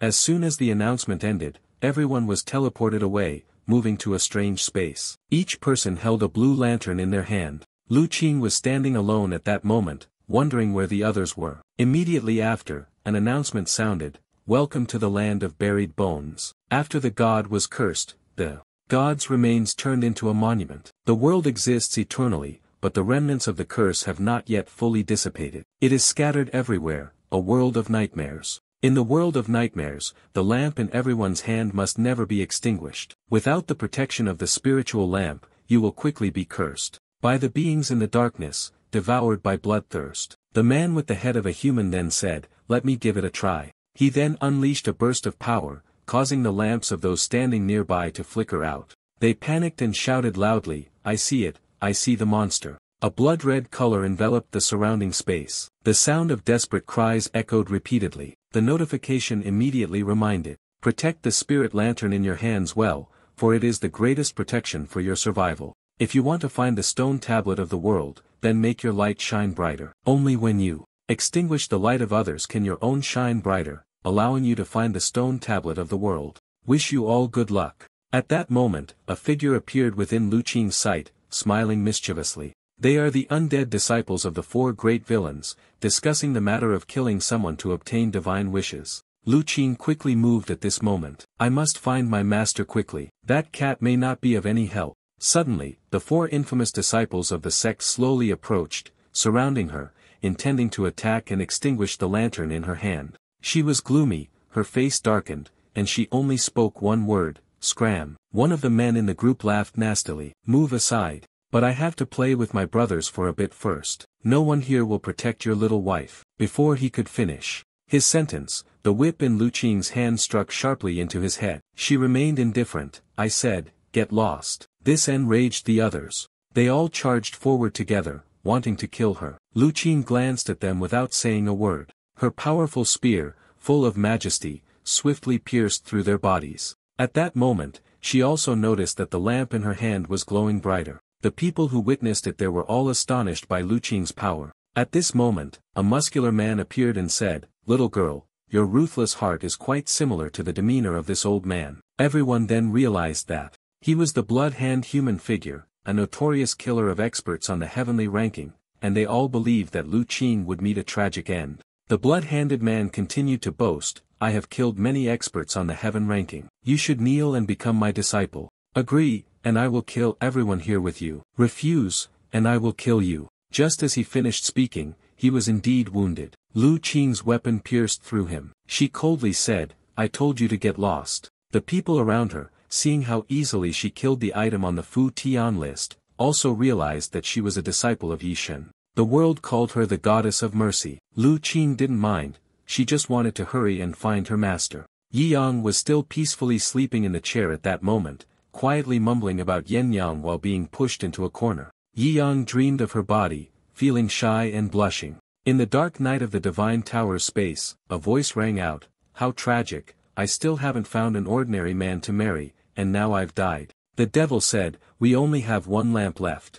As long as it is not extinguished, it will not fall into darkness. Shague immediately replied, the demon is killing with great excitement, perhaps it won't chase after us. Master Tun, aside from his dignity, even if he were to chase after this old man, he would still be able to handle it. Escaping is simply a way to avoid wasting too much energy. Shague cursed, if I had known earlier, I wouldn't have come to pray to the gods. This place is hell, damn it. Then he muttered, life is always a gamble, someone is always coming up ahead. They saw Lu Qing and thought to themselves, no killing intent, and no cultivation level. Perhaps not here to destroy. Suddenly, Lu Qing swept past them. Du Gui immediately reminded the young girl, don't go over there, it's very dangerous ahead, your lantern will be extinguished. The group shouted loudly, wanting her to join them. They have the protection of the grand champion in the heavenly ranking. Lu Qing coldly said, no need. Then he continued charging towards the demon. Shague immediately appeared behind, intending to knock Lu Qing unconscious. Sorry, I cannot let you go seek death in vain. Shague's strike was dodged by her, and the only thought in her mind was, Master, I will not stop killing demons. By replacing the person who lights the lamp, one can teleport to the lamp of the world monument. Lu Qing charged straight through, across the demon's chest. The sound of weapons clashing against the master-quality material echoed throughout the space. Shague immediately lunged forward but could not reach it. I have to go save that stupid girl, damn it. Immediately stop, come back here quickly, you're really worked up. She suddenly froze, standing stunned. At this moment, Lu Qing was standing proudly on the corpse of the demon. Shague was astonished, unable to speak. She was scared, bewildered. What's happening? The group behind was also puzzled by the death of the great demon. Lu Qing stood there alone, deep in thought. The matter had already been dealt with, and just then, a voice suddenly rang out from behind. Little girl, although you don't have a cultivation level, I can truly sense that you possess some strength. However, in this nightmare world, no one will be able to go far alone. Your light will be targeted by many, so it's better to join us. Suddenly, two other figures appeared. The corpse of this village, Tian Yao, belongs to us. They are the waste-bone twin lords, one of them said. How could a bunch of trash like you manage to work together to capture one? Indeed, it's lucky, the other person replied. Old man, you're here again. Shague said loudly, as for the Brotherhood, when they encounter cultivators weaker than themselves, they become perverse and insanely ruthless. Master Xin, quickly distance yourself from them. Master Tan continued, the two venerable ones have not yet forgotten this old man. This old man is beloved now, so I humbly ask the two venerable ones to show some mercy, as fellow countrymen on the heavenly ranking, and grant me a way to survive. One of them shouted loudly,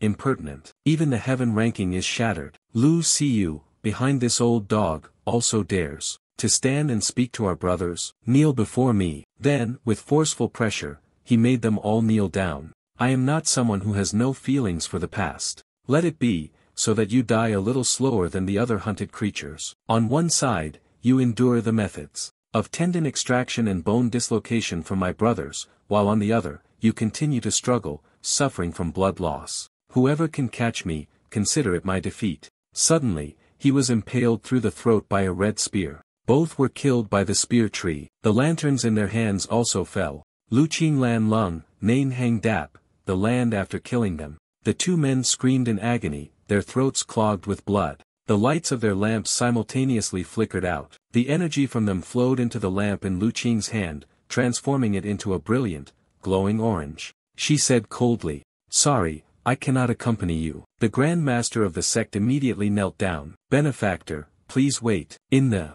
past, this old fool shamelessly said that he wanted to charge a protection fee from the benefactor. I, this old fool, have truly gone mad. Please, noble sir, forgive me. In the future, accept me as your disciple. Lu Qing said, in the past, I didn't pay attention to what you said. I still don't have the qualifications to accept disciples. Be careful, sooner or later, you will leave this battlefield. Shague spoke again, hero, may I ask your honored surname and great name? The devil ghost continued, you're so young, yet with one strike. You killed two top-tier experts, ranked in the top 40 on the heavenly rankings. I greatly admire you. She is indeed a famous person in the world. Lu Qing introduced himself, I am Lu Qing, the disciple of Yiyang from Wuji sect. Shague was surprised, I've only heard of the young sword saint, Lingruo Shui and the divine arts of the sorcerer, but I never knew Yishan had a disciple who specializes in the spear. Master Xian explained. She is the sacred saint, who once appeared in the blood-red arena,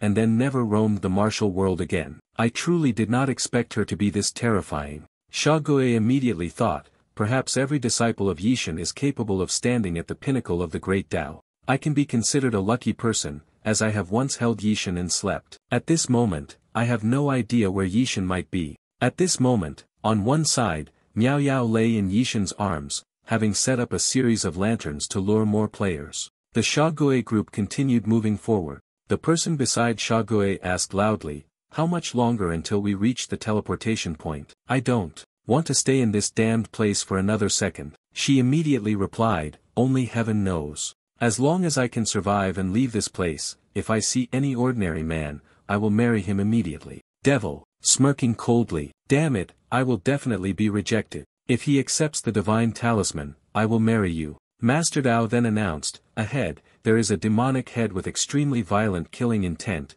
everyone quickly move. Aside, the one standing in the air, exuding killing intent, was Tianxiazun. He smiled and said, just now, I saw the light. It's useless to go outside and hide. Get out of here, you little rats. Hearing this, Duogue immediately used the Death's Hidden Strike technique. Tianxiazun sensed a tremendous surge of power and quickly turned around in caution. Large fireballs shot out simultaneously, one of them piercing straight through his body. The other fruits also fell to the ground. A series of loud explosions occurred in the distance. The Bull Demon Lord soared high in the sky. After firing a barrage of fireballs, she constantly berated the humans for their weakness. Then she turned to Bai Fei and laughed loudly, did you see that? 9 tails, this bet is mine for sure. I will definitely light up the lantern on the world monument. In the future, Sect Master Yi will belong to me. Bai Fei, standing to the side, also gently sent a soul to the afterlife, his voice quiet. What's the point of killing recklessly like this? The trial participant specializes in killing, just like I've hunted many people before. Do less, enjoy more. The lantern in her hand had also turned a bright, fiery red. Bull Demon Lord provoked again, you claim that your words are a form of criticism, but in reality, you only kill the wicked. Have you truly fallen in love with Yi Yang? Soft-hearted towards humans, afraid that he might dislike him, Bai Fei remained indifferent. You're about to lose, should you start changing the topic? Remember, in this bet, the loser will not be allowed to contend for Yi Yang. The Bull Demon Lord immediately pretended to ponder, if I win, can I take all the power and forever love Sect Master Yi? This remark immediately made Bai Fei feel embarrassed, and he said, who would ever want to be in a relationship with a human forever? I just want to simply gain the power to own him. No one else competes. Not because she herself wanted to claim him. The Bull Demon Lord immediately laughed proudly. I like the look of your stubbornness. In any case, this Yi Yang toy must be obtained. She shouted loudly, declaring, I will win. Then, I will definitely play him to the point of exhaustion. You should just give up. Bai Fei immediately got angry. You perverted scum, I will never lose. I will never allow you to touch him. I will light a lamp in the sky. The battle between the two was fierce and bloody. The group of Shaogue standing below was even more terrified. 2 powerful demonesses were fighting over a human male. Master Xian anxiously said, perhaps I've contracted the old people's memory loss disease. Bai Fei, the emperor of the destroyed Bull Demon Lord dynasty, had established a demonic kingdom for himself and slaughtered gods. What kind of Daohua life is this? Damn it. Furious, Bai Fei continued, I also want to join. All the rights in this battle to destroy the gods, it's just that I'm too weak. But we can push ourselves a bit in this burial ground. Who will be the one to light the first world monument? Master Tam said again, it must be Zhao Ying. I once taught him for a few months when he was a child. He was quickly surpassed by him. His strength now was deep and unfathomable. Even the top 19 expert of the heavenly ranking couldn't withstand a single strike from him. Even more terrifying was his delusion.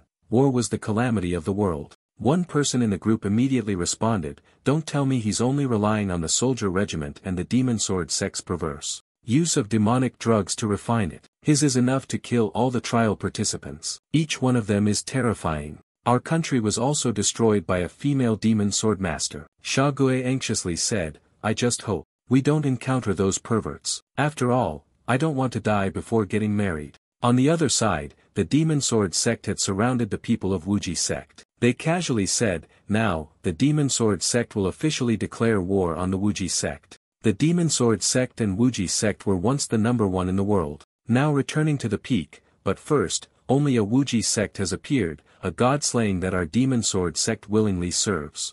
As dogs for the seventh prince, in exchange for unlimited body-refining demon elixirs. This battle, we must win at all costs. Malu, covered in wounds, forced herself to speak. Starting a war with the mouths of you perverts is nothing more than disguising yourselves as our master, luring us into a trap, and plotting against us, isn't it? Su Shu was now lying on the ground, writhing in pain. Next to him, Randu was also fainting. Malu struggled to cast a protective spell, shouting loudly, "Shameless." The demon sword stood in the sky, laughing disdainfully. Seventh senior brother said that war is cruel, and there is the most efficient way to conserve strength, so why not use it? The demon sword said as it returned to its state, "Stop struggling, obediently let the demon array refine you. The God Slayer is not by your side. Killing your Wuji sect disciples is merely the beginning of destroying the Wuji sect, the perfect opportunity." Suddenly, a voice rang out from behind, "Destroy Wuji sect, such a bold claim. It seems the great dynasty has gathered quite a bit of information about our Wuji sect disciples." Lu Qing rushed from behind, exuding a sharp killing intent, and said, "But the only mistake you made is your master, who had already allowed us to undergo transformation long ago." Lu Qing thrust the spear forcefully into the body of the Demon Sword sect member. Mo Qing stepped back a few paces, narrowly avoiding it. It turned out to be a mere young soldier abandoned on the battlefield. Even though taught by immortals, he was of no use at all. "Come here, I will teach you the true cruelty that Yishin could not." Lu Qing tucked the lamp strap into her waist, quickly gripping the red spear with both hands. She was fully focused on displaying all her strength in defense, with the tip of her spear aimed at her opponent. Mo Qing smiled faintly. The charge tactic of a little soldier on the battlefield couldn't even kill a pet dog. Is that all? She suddenly froze, speechless, unable to utter a word. The shadow of Lu Qing blinked, and in the next instant, passed through her body. Before she could comprehend, her body was torn in half. She landed, leaving Mo Qing's body behind, which exploded with a deafening sound. The Demon Sword sect was horrified, unable to believe what had just happened. Mo Qing was once again pierced directly through the body by this little soldier. The tip of Lu Qing's spear plunged straight into the array on the ground. She used her strength gently, shattering the evil formation and leaving the sword demon stunned. Malu was kneeling on the ground at this moment, tiredly saying, "Finally, I can breathe." The demon sword commander was furious, saying, "I underestimated you. Now, starting from here, we will use the sword technique to cut down the army and welcome you. The spear attacks us, launching a full-force assault. Let's see how you, alone, can preserve the lives of the 3 Wuji sect disciples who were killed." Lu Qing dragged the spear in a long arc across the ground, speaking in a very simple manner. "From now on, anyone who crosses the line will die." They all thought she was arrogant, and they rushed to attack her in unison. They surrounded and killed 3, their faces twisted as they sought to crush the boundary line. Suddenly, a spray of blood erupted. One of the demon swordsmen was injured, a sword piercing through his throat, his soul shaken. "I noticed you didn't dodge." "Why?" The other sword lunged forward, and all 3 of them attacked simultaneously, their strikes aimed at Lu Qing. The one stabbing from behind her suddenly felt that something was wrong. Immediately after that, he had only time to swear once before dying painfully. Her face, full of killing intent, turned to glare at him. "I had once said, those who cross the line will die." The remaining demon sword disciple fearfully took a few steps back. "You're still alive. The people of the demon sword will unexpectedly die from suffering in an instant. How is it that you can still retaliate?" Lu Qing whispered, "Master, because you saw that I liked it so much that I disregarded everything and volunteered to enter the battle, you taught me a kind of skill that locks the first blood in the end. Moreover, as long as the body is not completely destroyed, even if the attack leads to death, I can still live for another 5 seconds." Malu quickly used the resurrection technique behind, "As long as there was still one last breath, I can recover my body to 50% of its condition, although only once." Lu Qing chuckled faintly, "That should be enough." The demon sword's name calmed down and said, "Our demon sword warriors fight robots on their own, but this woman is even more insane. You are truly well suited for our demon sword sect. If you could join us, that would be great. Unfortunately, it's too late, because this time, no one from the Wuji sect will survive and leave this burial ground. He said loudly, offer your soul to me, summon all of the Demon Sword sect. Immediately, all the soldiers of the Demon Sword sect appeared behind him, like towering giants standing before the Wuji sect. Malu's face turned pale. The 3,000 swordsmen of the Demon Sword sect had been fully summoned once again. These colossal monsters, after their basic demonic training, were no longer human. The Shaguei group observed from afar, also feeling terrified. Oh my god, all the members of the Demon Sword warriors have been summoned to this burial ground. Is this cheating? Master Tun said with difficulty, it seems that the methods of the 7th Prince Tong Tian have dealt with the divine envoy of the sacred ruins, allowing the Demon Sword Legion under his command to gain the privilege of entering this place. I wonder who their opponent is.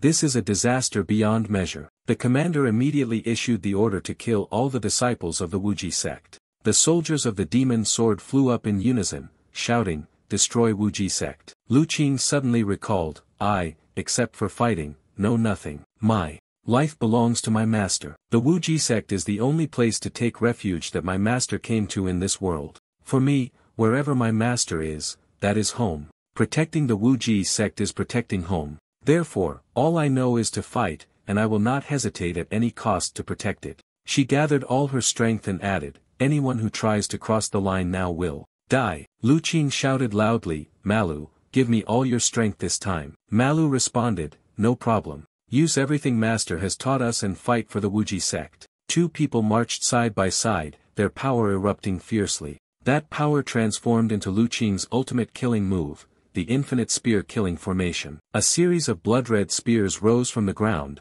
impaling and killing everything in their path. The giant demon swordsmen were consecutively wounded, blood pouring through. Even those flying in the sky could not escape, helplessly being pierced and killed. The surrounding scene turned into a bloody forest of terrifying wounds. Lu Qing and Malu, after exerting all their strength in the attack, gasped for breath, exhausted. She stood proudly in the middle of the battlefield, declaring the end of the fight. In the desolate place, a figure riding a giant wolf led a group of soldiers behind, standing still amidst the battle. The second mad warlord, the headless queen, who had assassinated countless generals on the battlefield. She is the nightmare of all heroes on the battlefield. She killed her parents when she was young, then, killed the last master. Even the leader of the Heavenly Slaughter organization did not spare her. It was the perverted man who enjoyed killing.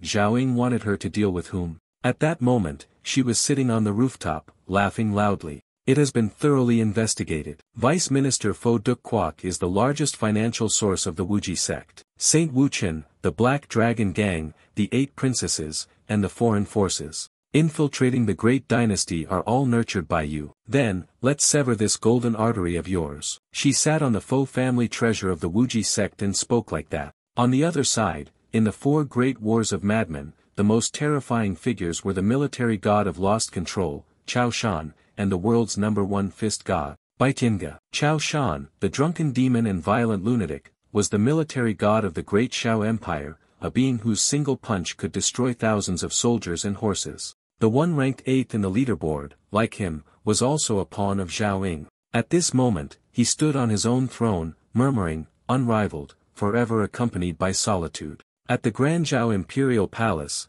Baitinga stood there with a faint smile. I never expected that the first time we would join forces would be to deal with the monsters under Yishin's command. Baitinga, who had once been a poor teacher, had risen to become the Earth-first imperial teacher of the great Zhao Empire. It is said that one can only be promoted by sleeping with the wives of high-ranking officials in the imperial court. He is the greatest grandmaster of formation in this world. Chao Shan continued, dealing with these guys actually only requires throwing a punch. There's no need to set up a deadly formation with the entire dragon vein beneath the Grand Zhao dynasty. Spread the rumor that the immortal Renhuang has passed away, and whoever possesses the joyous jade will have the world to lead them here. But you wouldn't let me take action. I hate the most those who, after studying books, like to scheme with devilish tricks. Baitinga smiled wickedly. His great Longzhen heavenly formation had already trapped them. Of course, there's no need to make a move now. In the battle, there is endless dark energy. Just that alone was enough to prevent Long Phoenix from taking shape. All the prey would be devoured into ash. At this moment, the demons under Yi Yang's command, some angry, some indifferent, were all trapped within the formation. Chao Shan erupted with power. I came back to fight, not to stand and watch. Wait a moment, I have to ask the prince to leave Deep Tan for me first. At the sacred ruins, where hundreds of floating islands hovered in the sky, Zhao Ying's face showed a hint of melancholy, the color of snowflakes. Wei Ma and Xiongquan were drenched in fresh blood. Miao Yao was trapped in the formation, only able to scream and curse at him. You bastard, why did you even kill Wei Ma? She liked you so much. He coldly replied. She is nothing but a tool. Your divine priests, don't you also see us, the awakened ones, as tools to absorb divine consciousness? It's just that. This time, you didn't expect that the target of the awakened ones is not only the world stone but also to devour the divine consciousness itself. Miao Yao angrily said, I don't care about divine consciousness, I only hate that you deceived Wei Ma, using her to sneak into the sacred ruins. Use her, lead the entire demon sword army into the land of buried bones, causing internal turmoil within the divine court. In the end, you killed her. You beast. Zhao Ying said with a serious expression, as for me, all members of the demon sword division who enter the graveyard of bones will definitely be purged by the gods. Therefore, victory or defeat is not important. The important thing is to incite your rebellion, creating an opportunity for me to launch a surprise attack. I had promised Wei Ma that I would only imprison the gods' hearts and would not kill them, but to avoid trouble, it's better to kill them all. Miao Yao immediately screamed, if you have the guts, then kill me as well. Zhao Ying remained calm. Your clone has not yet been separated and is still staying with Sectmaster Yi. Although I have created a barrier to transmit information, once the true body dies, your clone will become alert and wake Sectmaster Yi. Therefore, we are not in a hurry, step by step, one step at a time. First, we will cut off all the forces of Wu Ji sect, and then I will personally deal with him. Speaking of which, Taibu Kohan should be nearing Wu Ji sect, right? Just the thought of the cavalry trampling over the bodies of Wu Ji sect's disciples already excites me. At this moment, in the desert, Taibu Kohan and his group were approaching the Wu Ji sect. Suddenly, he noticed that someone was approaching him from ahead. He shouted loudly, who is it? The person stood alone in front of the thousands of soldiers, calmly saying, but to be clear, I am not someone from Taibu Kohan. He then threatened to block the path of the entire army. I don't care if you are human or demon, I will send you all to hell. The person then flew up, saying, what a coincidence. She is Xiao'er, at this moment still directing her strength towards them and saying, I have come here to open the gate to hell. The loud explosions erupted, one after another, tearing apart the desolate land. The corpses flew in all directions. Taibu Kohan officially vanished. Xiao'er stood coldly in the midst of the fierce battlefield and said a single sentence, mission accomplished. At the Fo family estate, while Tone Bai was working, he heard a voice from behind, you are the best in the world at making money. Why join the Wuji sect? The headless queen was already sitting behind, pointing a sharp blade at his neck. I'll give you a chance to betray Yi Yang and pledge loyalty to the seventh prince. The salt and iron trade in Granzhou and its vassal states can be yours. You are a businessman, so you must know how to make the right choice. Tuan Bai coldly said, your proposal is very tempting, but my loyalty to my master has been ingrained in my DNA ever since I came into this world. Even if I were given the position of Ren Huang, I would not give up serving my master. Aline glared and said, then go down to hell and continue being loyal to Wuji sect. Suddenly, a dagger-like blade plunged into the neck of the divination board, but was blocked by a mass of flesh. A large tongue appeared within the gigantic mouth, quickly wrapping around her.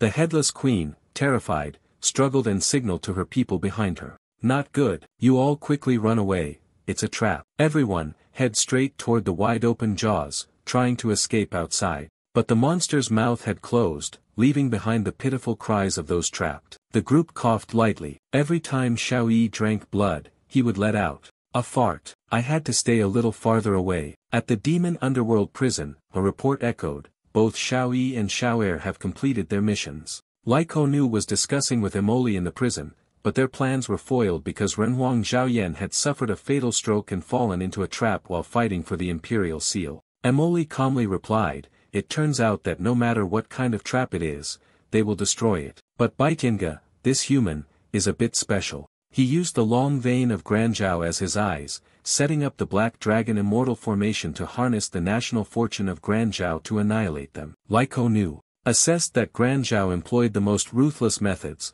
establishing an undefeated dynasty. This long vein, with its destructive attribute, possessed the power of a world-class magic weapon. Are we really here to help them out? Emily smiled. No need, have you forgotten where Xiaobagu came from? She replied, she comes from the land of the ancient gods. He continued, the destructive power of darkness can control everyone. But it will only cause Xiaobagu to absorb that endless dark power to the point of losing control. Once she loses her composure, the infinite former god will descend upon this world. To put it clearly, using this energy creates countless incomplete former gods. In the imperial capital of the great dynasty, the land where the palace once stood has now completely collapsed. The eyes with growing tentacles appeared in the sky, along with a black dragon. Xiaobagu is currently standing amidst those gazes, facing the black dragon, with a furious expression on his face. Those who witnessed it were terrified to the point of panic, as the imperial capital was submerged in an instant. But they quickly calmed down.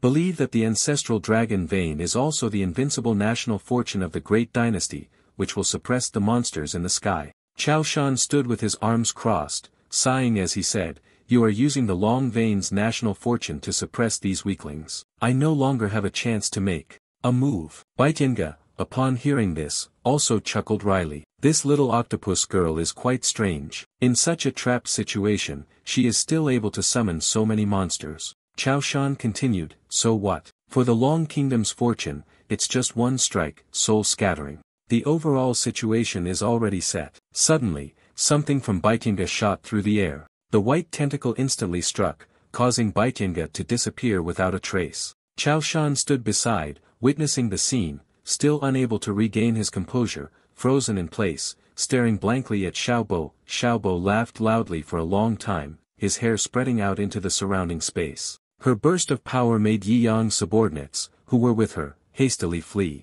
Zhao Shan regained his composure and said, it's alright. As long as the Zhao Long Kingdom still exists, every sacrifice will have meaning. Even if I turn to dust, Grand Zhao will endure forever. The black dragon followed his instructions and let out a furious roar that echoed loudly. Use fire to burn the body so that the flames of the ancestral dragon will incinerate you completely. The incomplete old gods then united their forces, entwining around the black dragon's body, using the ultimate skill to absorb dark matter. They coiled tightly around it, devouring the entire body of the ancestral dragon. It, in so much pain, let out a loud roar. Its bloodshot eyes gleamed with fear. Without waiting for the dragon to react, the former gods immediately tore it apart into two halves. The red blood spurted across his face again. Chao Shan, at this moment, was completely stunned, unable to utter a single curse. The people of the great dynasty knelt on the ground, their mouths agape. The national fortune of the great dynasty has been lost.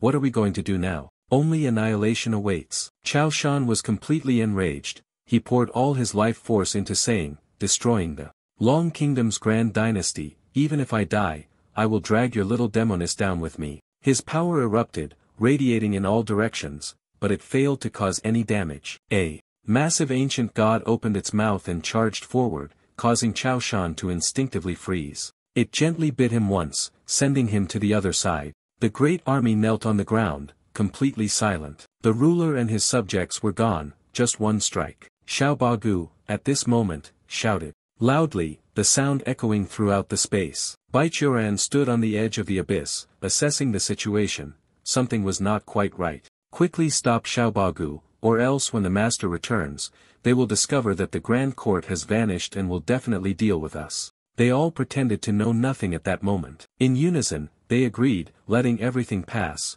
only concerned about whether their master would be surprised or lose their mind upon returning. At the vast oasis inside the divine tower, a gigantic stone tablet stood upon it. A figure stood atop the stele. The inscriptions were questioned. What does this inscription say? I've looked at it several times but still don't understand. The figure is Lu Qing. At this moment, looking around, he said, but why am I the only one sent to this beer world? Where is everyone else? As soon as the words were spoken, a series of coffins suddenly flew down. They all simultaneously plunged straight into the ground, causing a series of explosions. From those coffins, many corpse demons emerged. They spoke one final sentence, then awakened once again. As soon as they finished speaking, they immediately lifted themselves out of the coffins. Master Dao was astonished upon witnessing.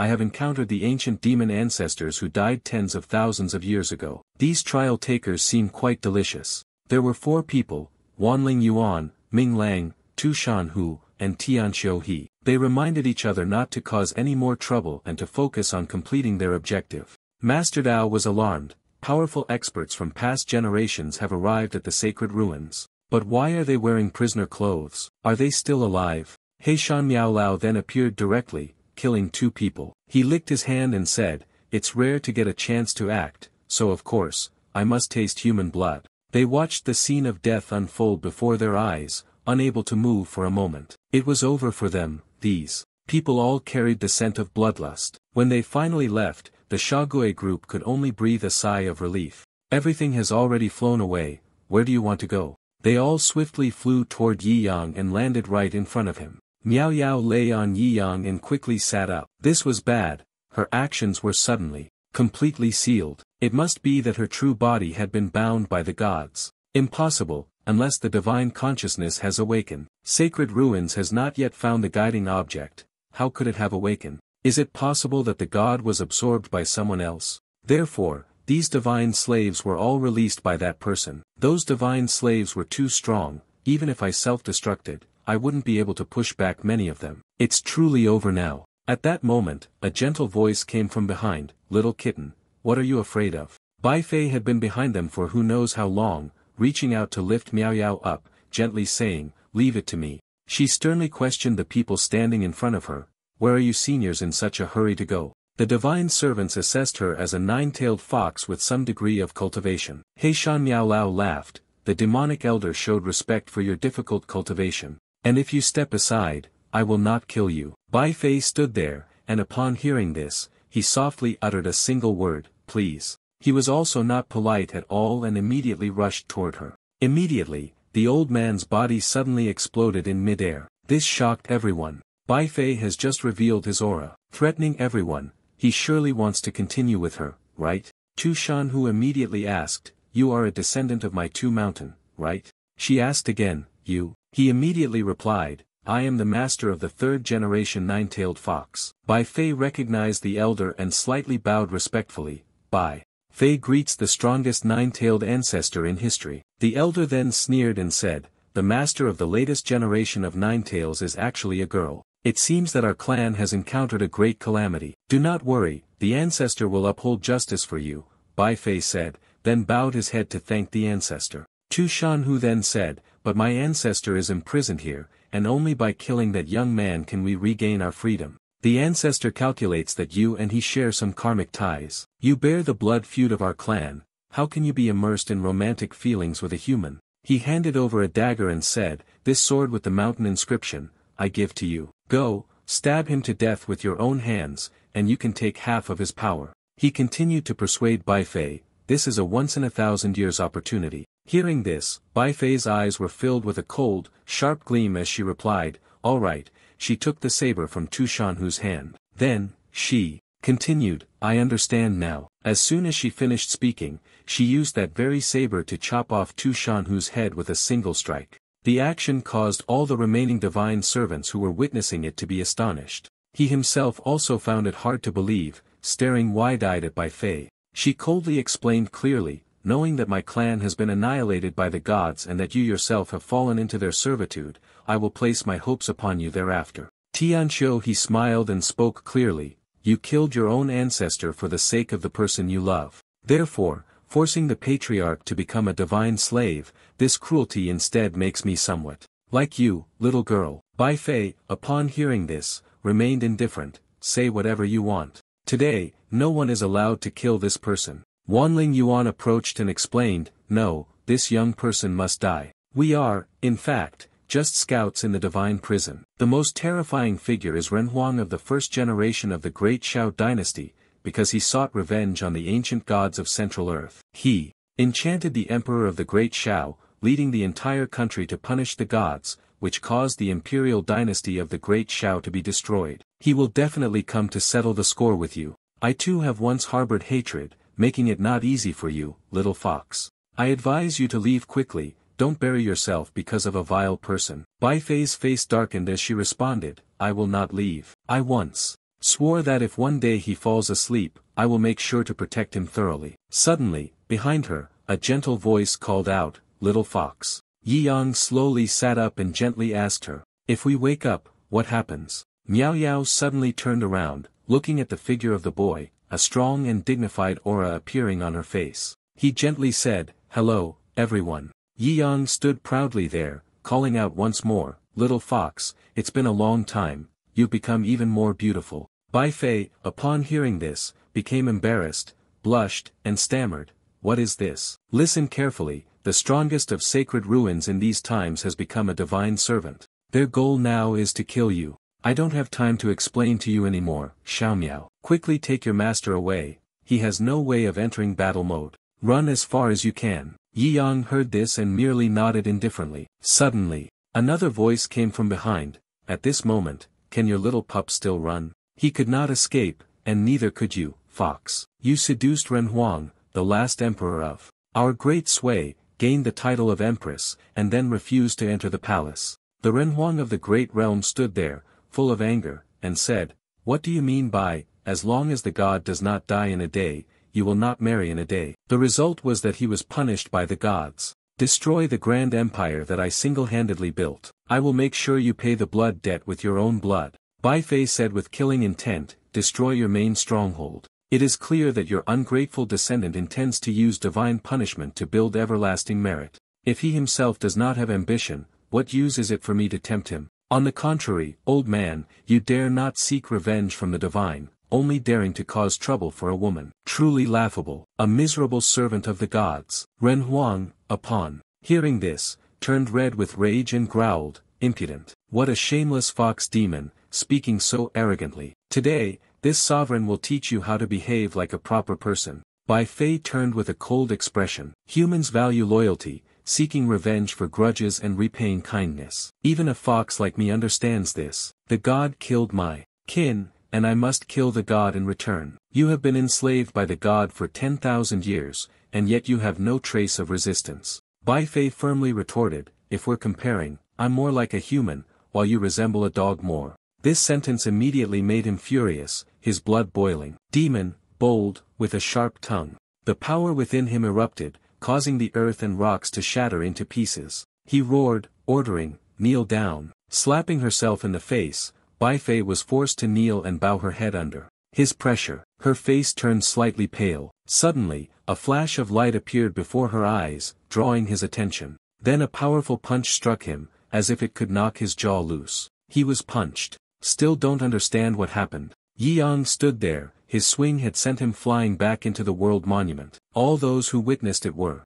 simultaneously stunned, speechless. The power of his strike was so immense that it caused the world monument to crack. Yi Yang was currently in a state of transcendence, with a radiant halo of light surrounding him. Lu Qing immediately sensed that his master had awakened. Yi Yang landed beside Bai Fei and said, "This space has aged too much. The superdivine state will cause spatial destruction. One more second, and everyone will be dealt with. The world of beer will also be destroyed." Bai Fei was still recovering from the shock of striking Ren Huang dead. Yi Yang, indifferent, said, "I didn't expect this master Ren Huang to be so weak." Bai Fei turned to ask his question again, "What kind of god are you, exactly?" Miao Yao once again warned the master, "Among these divine servants, Soyang is not the strongest.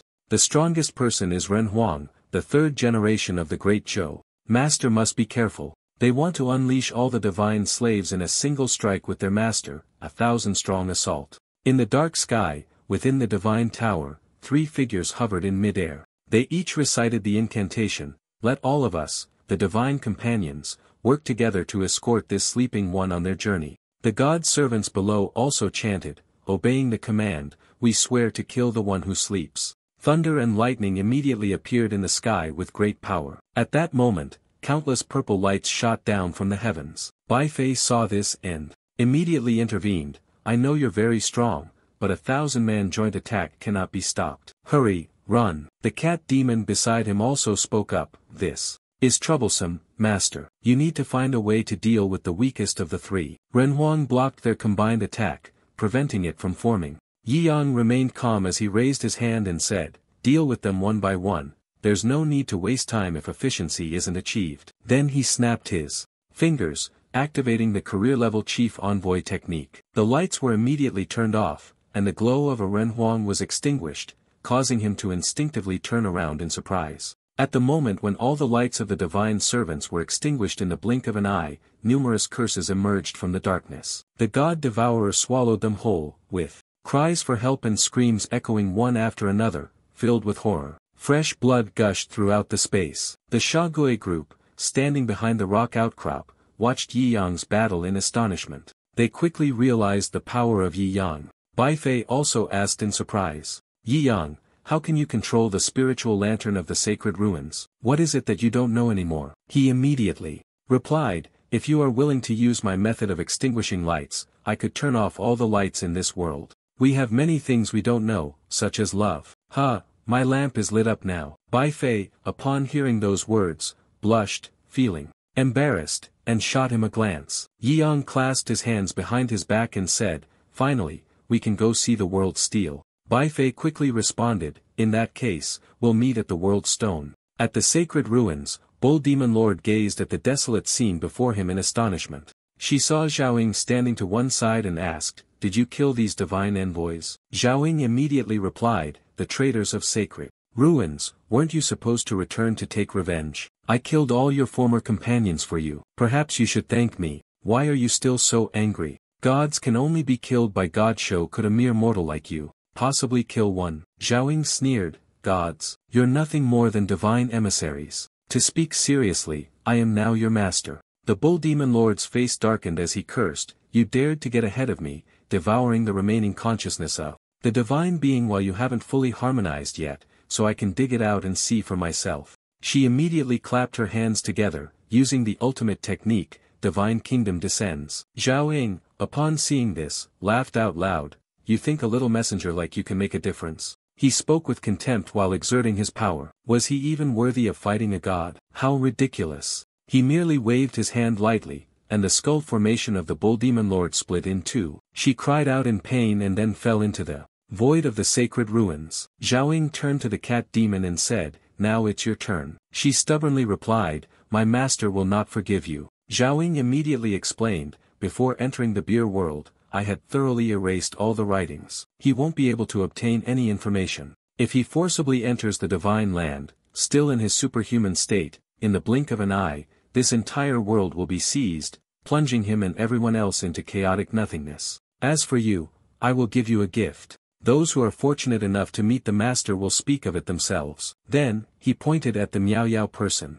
and cast a spell. Once the task was completed, he proudly soared into the sky. "Wuji sect, I have arrived." He stood in the sky and shouted loudly, "Yi Yang, this is no longer a battle between Granzhou and Wuji sect, but a punishment from the gods towards Wuji sect. The first step of divine punishment is to bury half of the world along with the Wuji sect." He captured a planet next to Earth and sent it crashing straight into it. Zhaoying boasted again, "I will travel to the world beyond the heavens, where the energy of the void can completely transform my body into that of a god. Here, wait for the coming of destruction." Below the earth, humanity was horrified to realize that the sun had been obscured by something. That colossal thing was drawing closer and closer to them. The Shagui group stood within the sacred ruins, gazing outside. One person said, "The world of the outer realm is completely chaotic. Is this the beginning of the apocalypse?" The little demon beside them was also taken aback, coming to its senses from its drunken stupor. "Is it because I drank too much? Is this sea about to explode?" Xiao Bao immediately confirmed, "You didn't drink too much, it's the apocalypse. The powerful lightning strikes the ground in waves, each more terrifying than the last." Fan Shu stood to one side, witnessing it all, his heart pounding in fear. The calamity had descended, the heavens and earth were in turmoil, and all living beings on the planet simultaneously knelt in prayer, hoping to halt the divine punishment. Ling Ruoxue, filled with worry, made a resolute decision. "My master is not here, I must take my master's place and protect this world." She immediately jumped straight up the mountain range in front of her, heading toward the large meteorite. Ling Ruoxue humbled herself on the highest land of the world, the Zen Peak Plateau. Fan Shu and a man had been there for a long time. He then spoke, "Leng, the last goddess, you've finally arrived." The man named Pei Fan, ranked second on the heavenly list, said, "You are the disciple of the god-slaying Ling Ruoxue, aren't you?" This old man, the heavenly list, and your master share a certain fate. You also came because of the comet's danger, right? Yes, senior, it is coming soon. He then asked, the planet is very close now, what do you think is the best way to deal with it? She firmly replied, destroy it. Pei Fan immediately said, the younger generation is to be respected, you go first. Leng Ruoxue nodded upon hearing this, then continued to channel her qi into her sword. She enlarged the sword to its maximum size and thrust it directly into the star. Then a chant from Leng Ruoxue, and the sword energy exploded, aiming to slice the approaching planet in half. However, her vital energy had been depleted, and the backlash on her body caused her immense pain, but the planet remained untouched. She struggled to stand up. This comet was too resilient, yet it suffered no damage at all. Fan Shu was also worried. Leng's sword seemed to be on par with a divine weapon, yet it was useless. Pei Fan then said, this planet is hard to break, but I will separate it immediately and change its direction toward the far north, a place nearly uninhabited. He began to use his power, trying to move the planet. Everyone saw that the planet had stopped. Everyone clung to the hope of being saved. But soon after, Pei Fan could no longer hold on. His strength gradually dissipated. The planet is getting closer and closer to Earth, almost on the verge of collision. Yizhen appeared from afar, thinking of a way to respond. He said, let me try using the missile totem to see if I can change its trajectory. But the barrage of powerful missiles that surged toward him was nothing but futile strikes. Miezhen's armor quickly ran out of energy shortly after, unable to continue the assault. The planet continues to draw closer. Pei Fan cried out in pain, does the god wish to exterminate us humans? Suddenly, a figure in the sky startled him. Everyone there recognized that this was Sect Master Yi Yang. He gently encouraged the two of them, Leng Ruoxue and Yizhen, you've worked hard. Pei Fan immediately stopped him, Yizhen, never directly strike at the star spirit, it will rebound your attack 100 times stronger. Yi Yang, upon hearing this, casually replied, is that so, and then gathered his strength to deliver a powerful punch. The brilliance from the punch immediately pushed the star away, creating a large hole in it. The planet, after being affected by the energy from this move, gradually shattered from within. The brilliance of the technique flashed from within, through the large cracks that had appeared. Then, a supernova explosion materialized right in the middle of the vast cosmos. It emitted a large, radiant halo, covering a corner of the earth. Yi Yang, after striking, simply stood there calmly, his face not showing the slightest change. After the battle, the ground shook violently. Yi Yang gradually appeared in the middle of the sky, the light highlighting the shadowy figure of him. Below, everyone saw him and cheered non-stop. Yi Yang disappeared and has returned. The little demon, upon seeing him, cheered, Yi Yang Xiaobao over there keeps praising uncle as the eternal god Pei Fan. Then, in a panic, it exclaimed, the catastrophe that could destroy the world was shattered by a single punch from a mortal body. Leng Ruoxue, watching Yi Yang from the side, thought, in this life, being able to serve my master is already worth it. Beside Yizhen, someone suddenly shouted loudly, calling out to him. Yi Yang heard it and gently turned his head, saying, Leng Ruoxue, Yizhen, wait for me. I will go up for a moment and return immediately. He said, then used the speed of light to fly out into space. As soon as he stopped, Zhao appeared in front of him. Finally, we meet, after so many clashes between us. In this moment, I believe we have both been waiting for a very long time. Yi Yang heard these words but did not understand anything. Who are you? What do you mean by battling multiple times? Isn't this the first time we have met?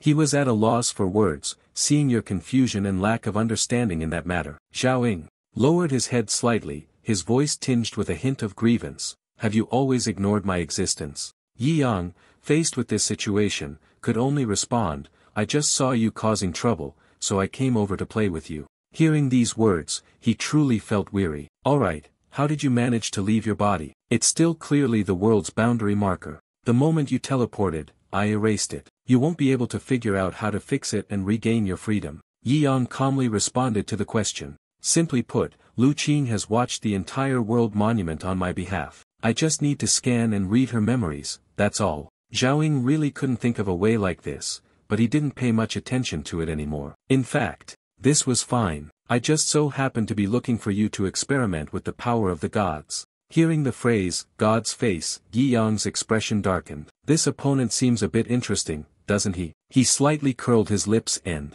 mocked, What right does a human have to fight against a god? You are nothing more than the prey of a god. Now, the hunt of the gods has begun. As he spoke, Zhao Ying unleashed his power. His power quickly spread to the surrounding planets at a mind-boggling speed. Purple beams of light swiftly shot toward the surrounding planets in the universe, then pierced through the celestial bodies. The flow of power from Zhao Ying is the Great Village Spirit technique, with its transformations appearing very magnificent. The Great Village's spiritual technique encompasses the power of the 5 elements: fire, water, earth, wood, and metal. These elements are divided into the replicas of Zhao Ying. They stand in a formation resembling an arrowhead before him. Observing this technique, Yi Yang was both surprised and excited. Transforming the planet into a clone, the power of the divine fruit was indeed completely different from the enemies encountered before. I've become a bit impatient, Zhao Ying said in a low, provocative tone.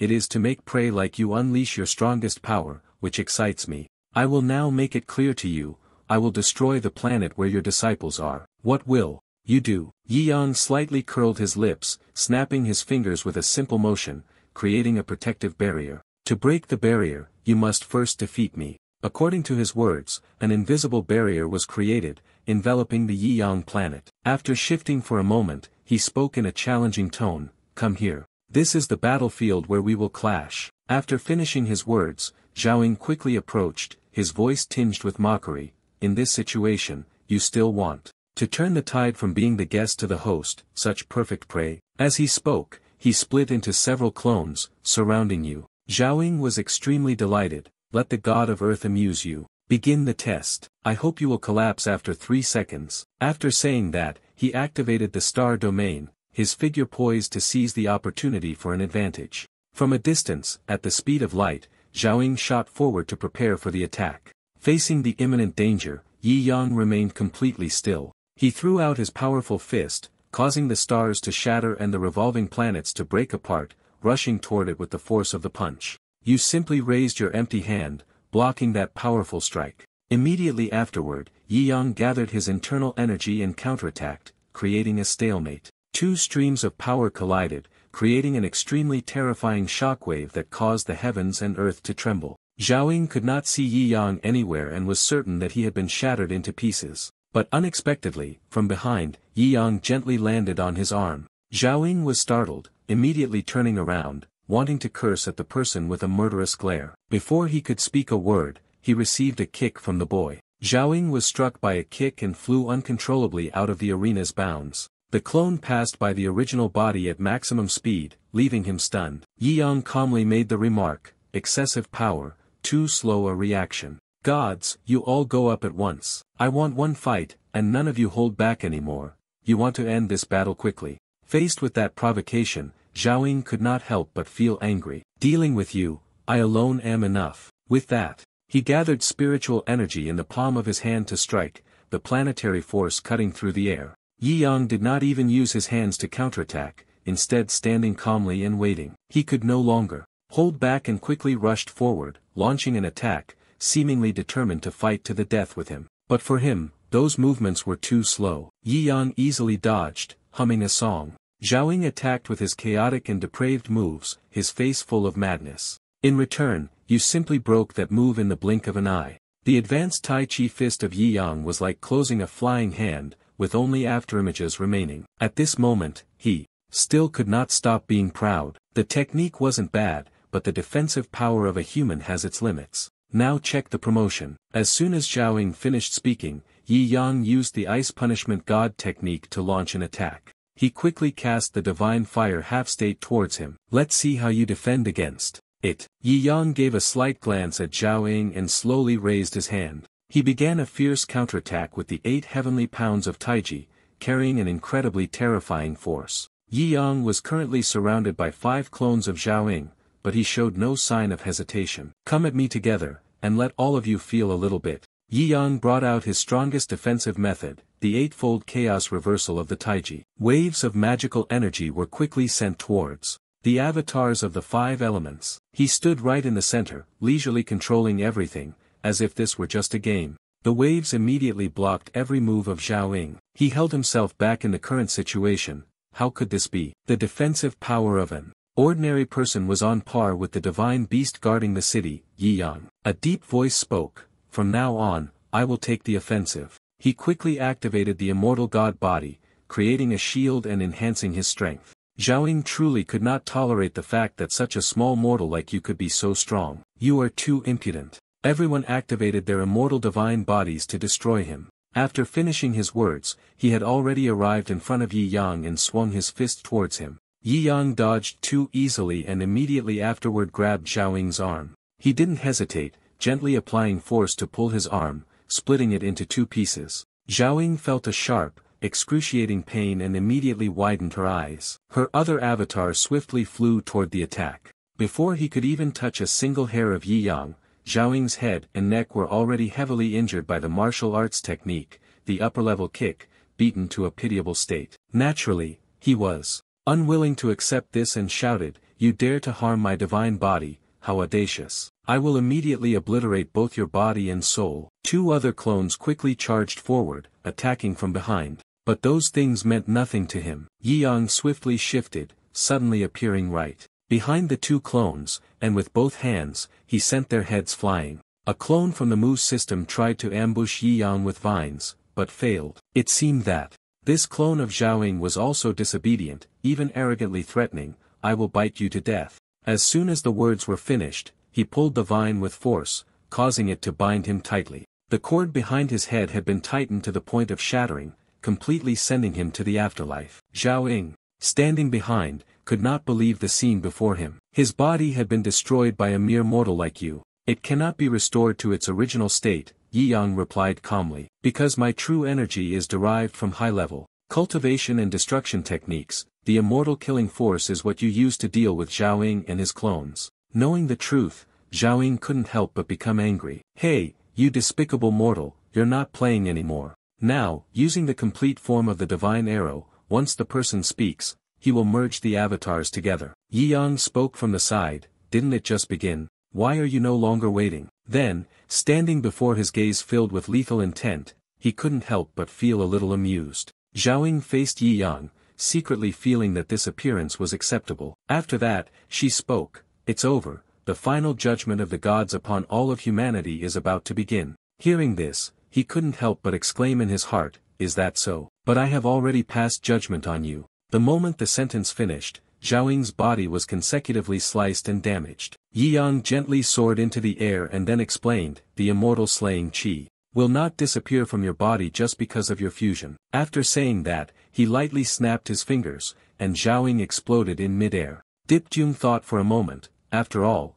it was just a false god, and having high-level skills was already enough. "I don't know when the enemy will appear for me to use my ultimate skill. This is truly loneliness." Then, the protective barrier around the planet gradually withdrew, accompanied by the cosmic aftershocks that spread as well. The people below, upon seeing strange objects falling, were extremely curious and watched intently. They were startled when they realized that what was falling was a god. They couldn't believe that the deity could actually be struck down. The little demon kept looking up at the sky to watch Yi Yang's figure. He was so cool, even the deity was dead now. Xiao Bao, being hugged, was also excited, seeing how capable he was. Leng Ruoxue beside him softly called out, "Master." Pei Fan watched the battle, sighing in admiration. It turns out that in this world, there are mortal beings even more terrifying than the god Bai Fei. Standing tall, deep in thought, Yi Yang said, "This world of beer, I will take it. I want to bring it to seek revenge for the old god. Perhaps in this life, we will never meet again." She stood there for a long time, thinking about the future ahead. In the Blazing Sun Kingdom, during the previous imperial dynasty, Zhao had attempted to stop it from the outside. "Lord General, you absolutely must not meet the new emperor," he quickly spoke. "It is said that no one who meets the new emperor has ever survived." She couldn't help but curse, "Going to meet the new emperor, I can't escape the death sentence either. The saints and divine beasts supporting the new emperor are too strong. They are basically a group of monsters." Suddenly, Chao Jing turned around and signaled Zhao to be silent. "In the important areas of the palace, not a single word can be spoken incorrectly. It's possible that I might end up costing the lives of all the brothers of the six-panel gate. As a criminal of the previous dynasty, the new emperor still uses us, so he must be testing us. Therefore, make sure to perform well." Those people came from nowhere, yet they have the power to overturn a country with a mere flick of their hands. He frowned, turned around, and walked away with great seriousness. Zhao Ying stepped forward, reminding the general to face them directly and to be cautious. Chao Jing quickly reassured her, then instructed, "I'm going in here, wait outside, and do not act recklessly." A voice echoed from above, "1,000 men enter." Chao Jing enters the hall. He was extremely cautious as he clasped his hands together in greeting, paying his respects to the king. Chao Jing is currently standing alone, facing a row of 10 pairs of eyes that seem to want to pierce through him. The prime minister, dressed in a liade robe, lightly furrows his brows, then looks up and begins to speak. Chao Jing suddenly raised his head, shocked and terrified when he realized they had used the title of the new emperor to lure him in. This humble servant knows the crime is grave, deserving of death, and only begs the esteemed officials to show mercy and spare my subordinates. Wu Qin calmly spoke, "Do not be afraid, do not listen to the rumors. Meeting the new emperor will lead to death. In fact, within this imperial dynasty, no one has truly encountered the immortal emperor. We called you here because we want you to protect the new emperor." Hearing this, he was extremely startled and blurted out, "For me, a mere official, to protect the new emperor?" Xiao Bagu, who was standing beside him, suddenly spoke up, "Look clearly, this is the image of the new emperor in the world. Only a handful of people know, and at least, it is only you." Ban Ting silently felt angry upon hearing these words, to the point that even the new emperor himself did not know he was the new emperor. "You bunch of bastards, you have the guts to seize the imperial throne, yet you don't have the courage to acknowledge your master." She heard his thoughts and felt discouraged. "You have the guts to say that, aren't you afraid that the master will be enraged and kill everyone?" Emily slightly furrowed her brow and then communicated with them through her thoughts. "The master is profound and unpredictable, let's not discuss it anymore. The name of Yi Yang is known throughout the world, but his appearance is rarely seen by anyone. In short, we absolutely cannot allow any mistakes to happen tomorrow." After a while, Chao Jing held the piece of paper, reading it as he walked. "The new emperor prefers to live an ordinary life. I must remember clearly, in front of him, I must pretend to see him as an ordinary person. I disguised myself as a guide to serve and protect him from trouble." While thinking of a plan, Zhao Ying ran over from a distance and shouted loudly, "Lord General, is the sage here this time to harm the new emperor? Recently, their actions have been aggressive, and the path to me is the exit of the world's wall." Hearing this, he quickly denied. After telling Zhao Ying about his plan, she seemed a little puzzled and asked, "My lord, you are famous for preferring to stay indoors, so why? Every time he goes outside, he gets lost, so how can he possibly be a guide?" He disregarded the difficulties and decided to take the risk. Zhao Ying walked beside him, asking questions. "Who does Lord Tongbo wish to entertain?" Chao Jing replied calmly, "It is a member of the Yenyang Book Association. Now, the capital city is under strict regulations, but the press conference of Yenyang can still be held. All the readers were treated specially as well." He slowly analyzed it for Zhao Ying to listen. She knew a little, so she activated her brain. Could it be that the new emperor has a special preference? Yi Yang leaned his face against the menu and pondered, "Should I go for the playful sister-in-law dumplings or the delicious sister-in-law dumplings? This is a tough choice." Chao Jing, sitting next to him, couldn't help but break out in a cold sweat. Suddenly, Yi Yang turned to him and asked, "Brother guide, do you have anything to recommend?" He was startled and became flustered. "This humble one is also visiting this establishment for the first time, so I did not dare to introduce it to the esteemed sir on my own." Finishing his sentence, his heart and liver seemed to hang upside down from a tree branch. If he introduced the new emperor incorrectly, several thousand lives within the sect might be lost here. He absolutely had to be cautious with every step. A hand suddenly placed on his shoulder. "Brother Jiung," she brought him to the dumpling shop, "not for you to check out the alcohol. Look at your sister-in-law, she's over there." Traik Xie leaned in, coaxing. Yi Yang didn't respond, just stood there, dazed for a while. The side that Traik Xie pointed to was Wen Qian. She quickly started a conversation. "The readers of Yenyang in the world are all from the same family. It's not easy at all, the dumplings today. You eat, and I'll forgive you for the exam." She spoke gently to him. Yi Yang was grateful to be excused from the meal and thanked her older sister. "I just remembered, you're the lady who made the poster for Yenyang season last year." Everyone around her looked at her and then kept talking about her. They wanted to catch Tian properly this time. The lecherous man leered and coaxed the young woman, not being respected here but looking down on others there. "Our table is also on the house. She was confused and turned back to explain, "Sorry, little brother. This is my first time coming to the capital, and I'm giving you special treatment. The drink order from the older brothers is a bit too much, and I still have to do business, so how about a 40% discount?" The feeling can only be reduced, not exempted, which drives them crazy. He frowned, gritting his teeth and threatening, "You should know that our Qin Yun sect has always done errands for the government. Just one word from us could shut down your shop." An Tien, upon hearing this, couldn't help but panic. She quickly bowed her head and apologized. They kept going, even offering her a free meal. That lecherous man, emboldened by the alcohol, pressed forward. "It's too late now, let me tell you, your sincerity is insufficient. You must sit on my lap and drink 10 cups of wine as punishment, then I will let this matter go." Yi Yang could no longer hold back, his body crackling with sparks as he retorted, "Hey, stop it. I'm angry now." He not only failed to recognize his mistake but also pointed at him angrily. "Humph, that country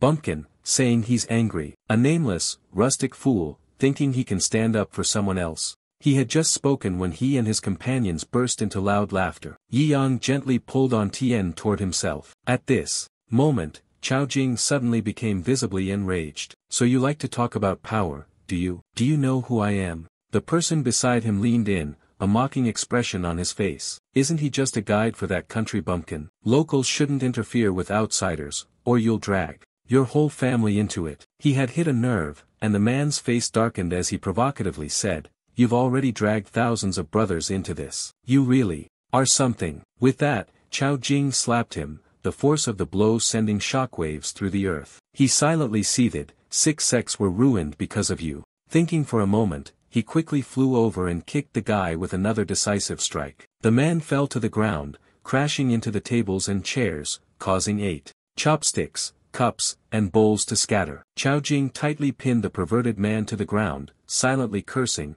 "Cultivate the body and mind, and still, at 15, haven't fought yet. One cannot avoid breaking through the limits." He was beaten to the point of misery but still didn't learn his lesson, continuing to spout nonsense. "You old bastard, let me go. I'll tell you this, we have acquaintances in the army. If you lay a hand on me, you're as good as dead." For these words, Chao Jing couldn't hear a single one. "Then, starting today, those in your realm will die as well. All of you will be pushed to the Arctic lands, and your bones will never return to your homeland." Yi Yang wandered behind him in confusion. "Old Tao, aren't you the guide?" Chao Jing was terrified when asked. He leaned closer and whispered to him, "Yang Shao Xie, actually, I was just trying to scare them on purpose. This profession requires handling basic situations like this." Yi Yang didn't understand, he only knew to nod. After making up the story, Chao Jing immediately carried it out. The man was lying on his shoulder, groaning and cursing non-stop. He watched the two of them and sighed, the imperial capital really has a lot of potential, and even the guide is full of skills. It was only then that Yi Yang noticed An Tien beside him. She was slightly apprehensive and spoke up, "Thank you, young master. Yang, for your help. You seem rather thin and weak, yet you dared to confront them. Truly, you are a learned person." He was praised like that, and he shyly scratched his head. "It's nothing special, mainly just my brothers, the guides of righteous martial arts." She subtly glanced away before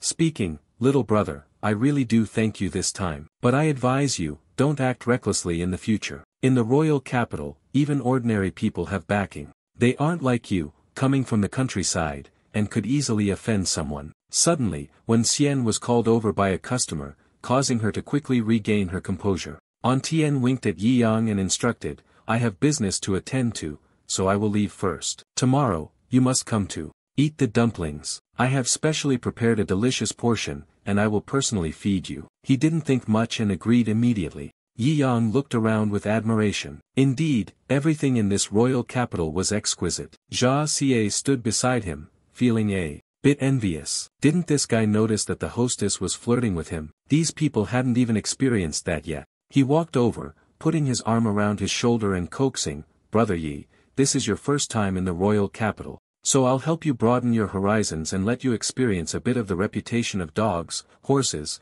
and beautiful women. Tonight, I will arrange for you to see how open-minded the beautiful women of the royal capital are." But beyond imagination, Yi Yang turned in the other direction, speaking with frustration, "I'm just worried whether they have learned DM Luong or not, and if everyone has a topic to talk about." Jia Xie was impressed by his standards, then looked at him. Yi Yang didn't understand what was going on. At the main headquarters of the 6 sect gates, Chao Jing was currently in command of all the brothers. In short, all the people and their families on this list were to be released in the Arctic lands. If anyone pleaded for them, they would be released as well. Everyone loudly acknowledged the order. Several members stood beside, discussing among themselves, not knowing who exactly those people had offended to be targeted by Chao Jing, who, without any reason, had directly taken action. He stood up, walking as he explained, "Tonight, I have to attend a social gathering, so I can't stay at the headquarters. If you have any questions, ask Zhaoying and Li He. I must go now." As soon as he finished speaking, she hurriedly ran in from outside. "Boss,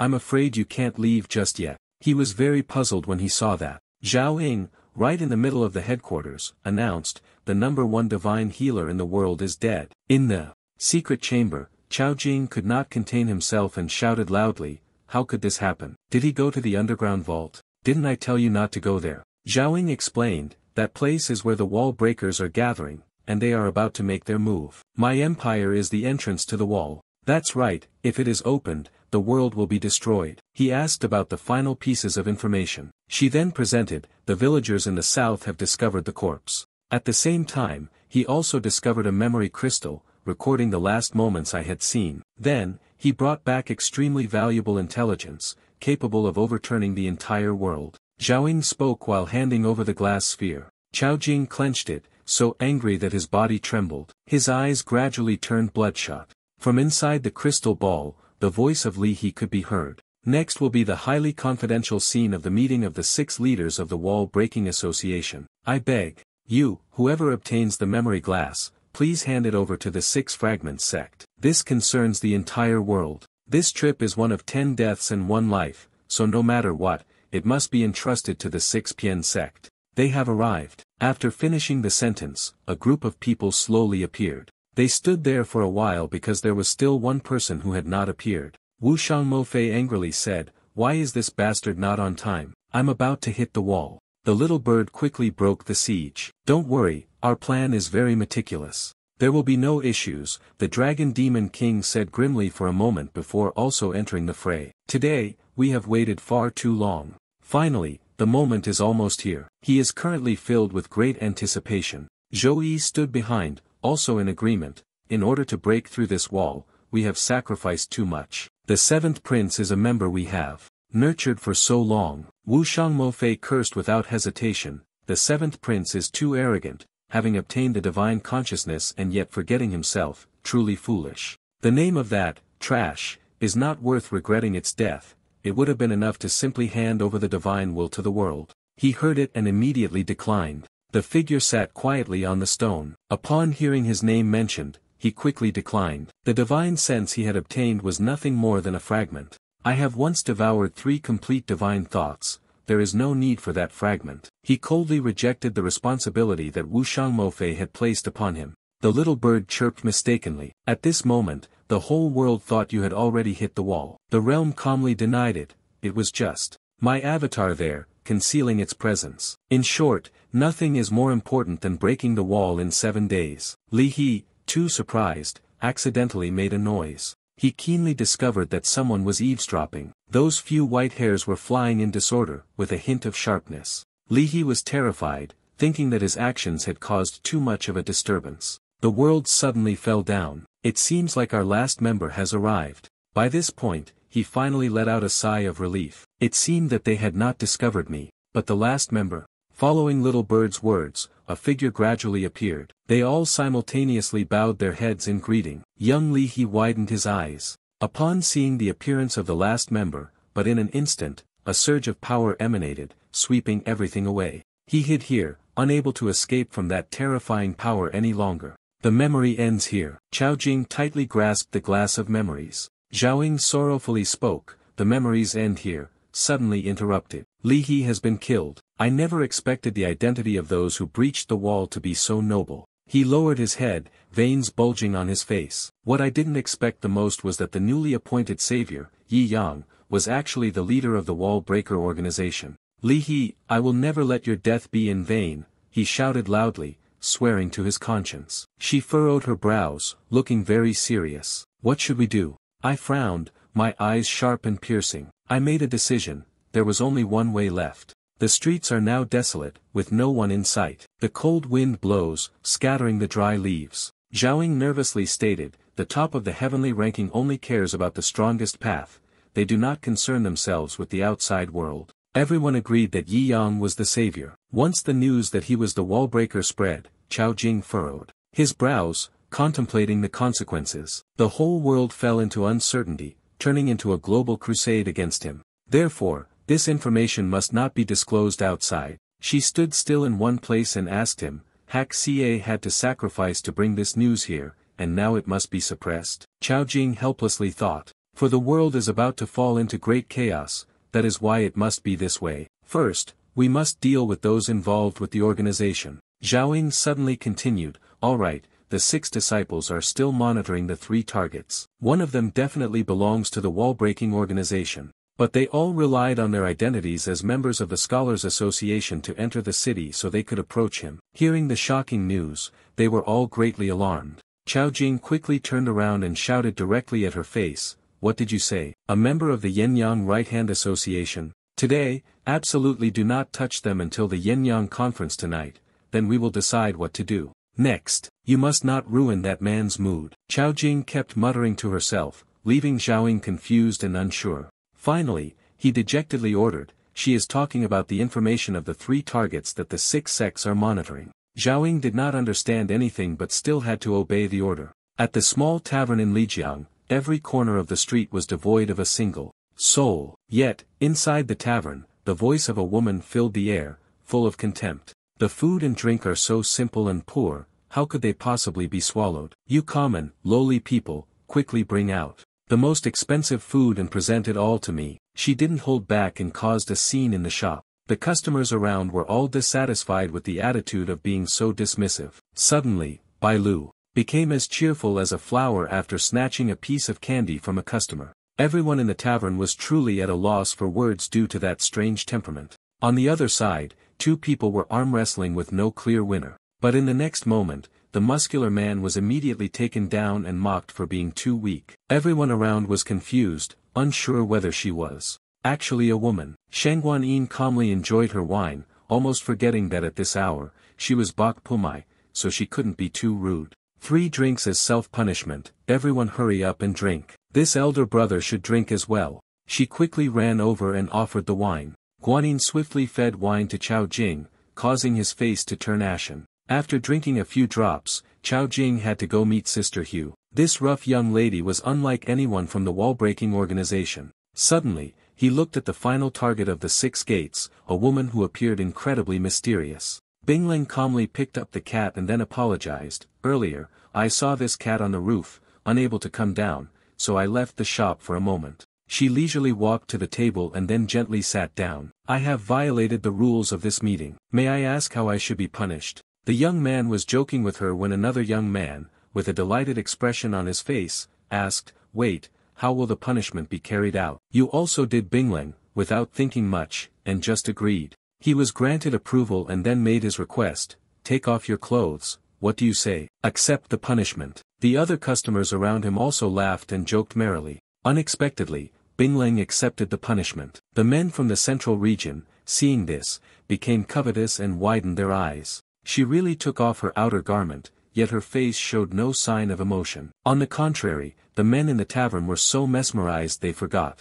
everything around them. Guanyin found the situation amusing and turned to look. A gathering for negotiation. Do all the girls perform undressing? Then I must as well. When in Rome, do as the Romans do. As she spoke, she began to undress. The men quickly surrounded her. They were truly captivated by these 2 beauties. Everyone was infatuated with the 2 girls, to the point where they nearly wanted to sell their homes to follow them. Bai Lu was munching on candy when she quickly noticed the unusual situation outside. She looked out and said, a large number of martial artists are approaching this place. Hearing this, Quan Am panicked, it's over. It seems I've been discovered. Even though I disguised myself, I've still been found. Chao Jing was equally terrified, unable to sit still, secretly worrying, it's over. I was too reckless with my actions. What should we do now? At this moment, Bingling suddenly approached Yi Yang, pressing a knife to his neck. "Sorry, young man." Chao Jing immediately jumped up to stop her, approaching hesitantly,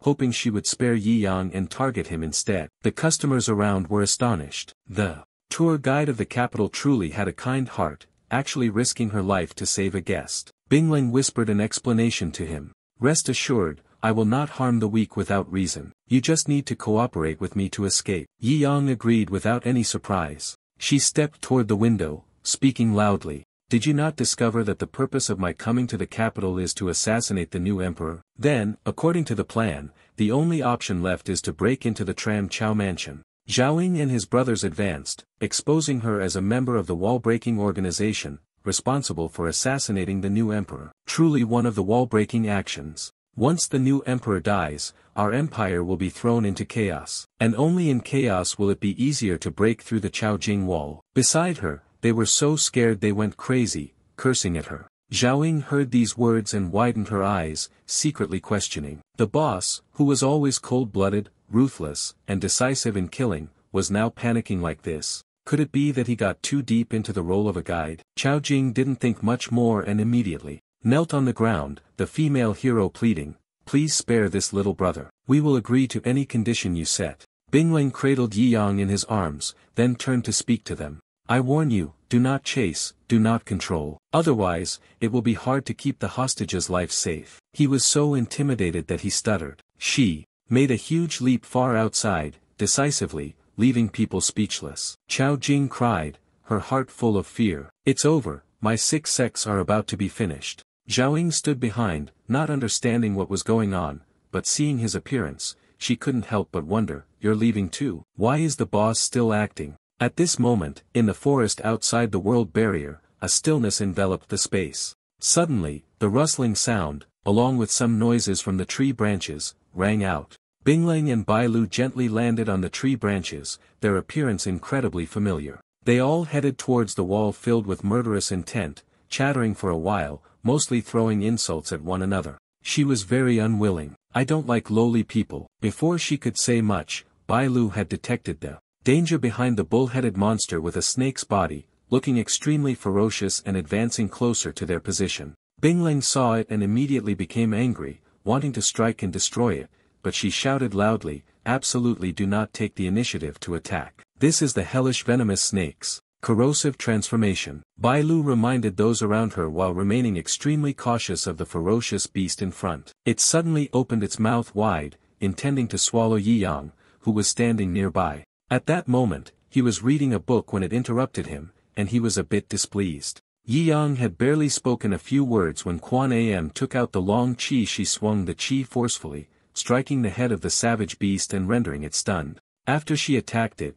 Bingling swiftly rescued him from the jaws of the ferocious beast by a hair's breadth. "I'm sorry, you must have been frightened. This area is near the wall where demonic creatures are subjected to the pollution of killing intent. They will evolve into incredibly dangerous, ferocious beasts. Over there, after being attacked, it seems unaffected and even more enraged." It violently tossed Avalokitesvara aside, and with her small body, she was thrown far away from that place. The dragon whip was also broken. Just at that moment, Bailu spoke up, "The immortal hunting hell snake has evolved into the village-dwelling snake. It will absolutely not give up chasing us. We may not be able to escape now." Quan Am was knocked away a considerable distance by it, causing her to angrily shout, "This is unbearable. Everyone, be careful." Bingling, standing beside her, also felt that this time was truly troublesome. Yi Yang, taking advantage of the moment when no one was paying attention, took out a talisman, cast a spell on it, and then threw the talisman towards the vicious beast.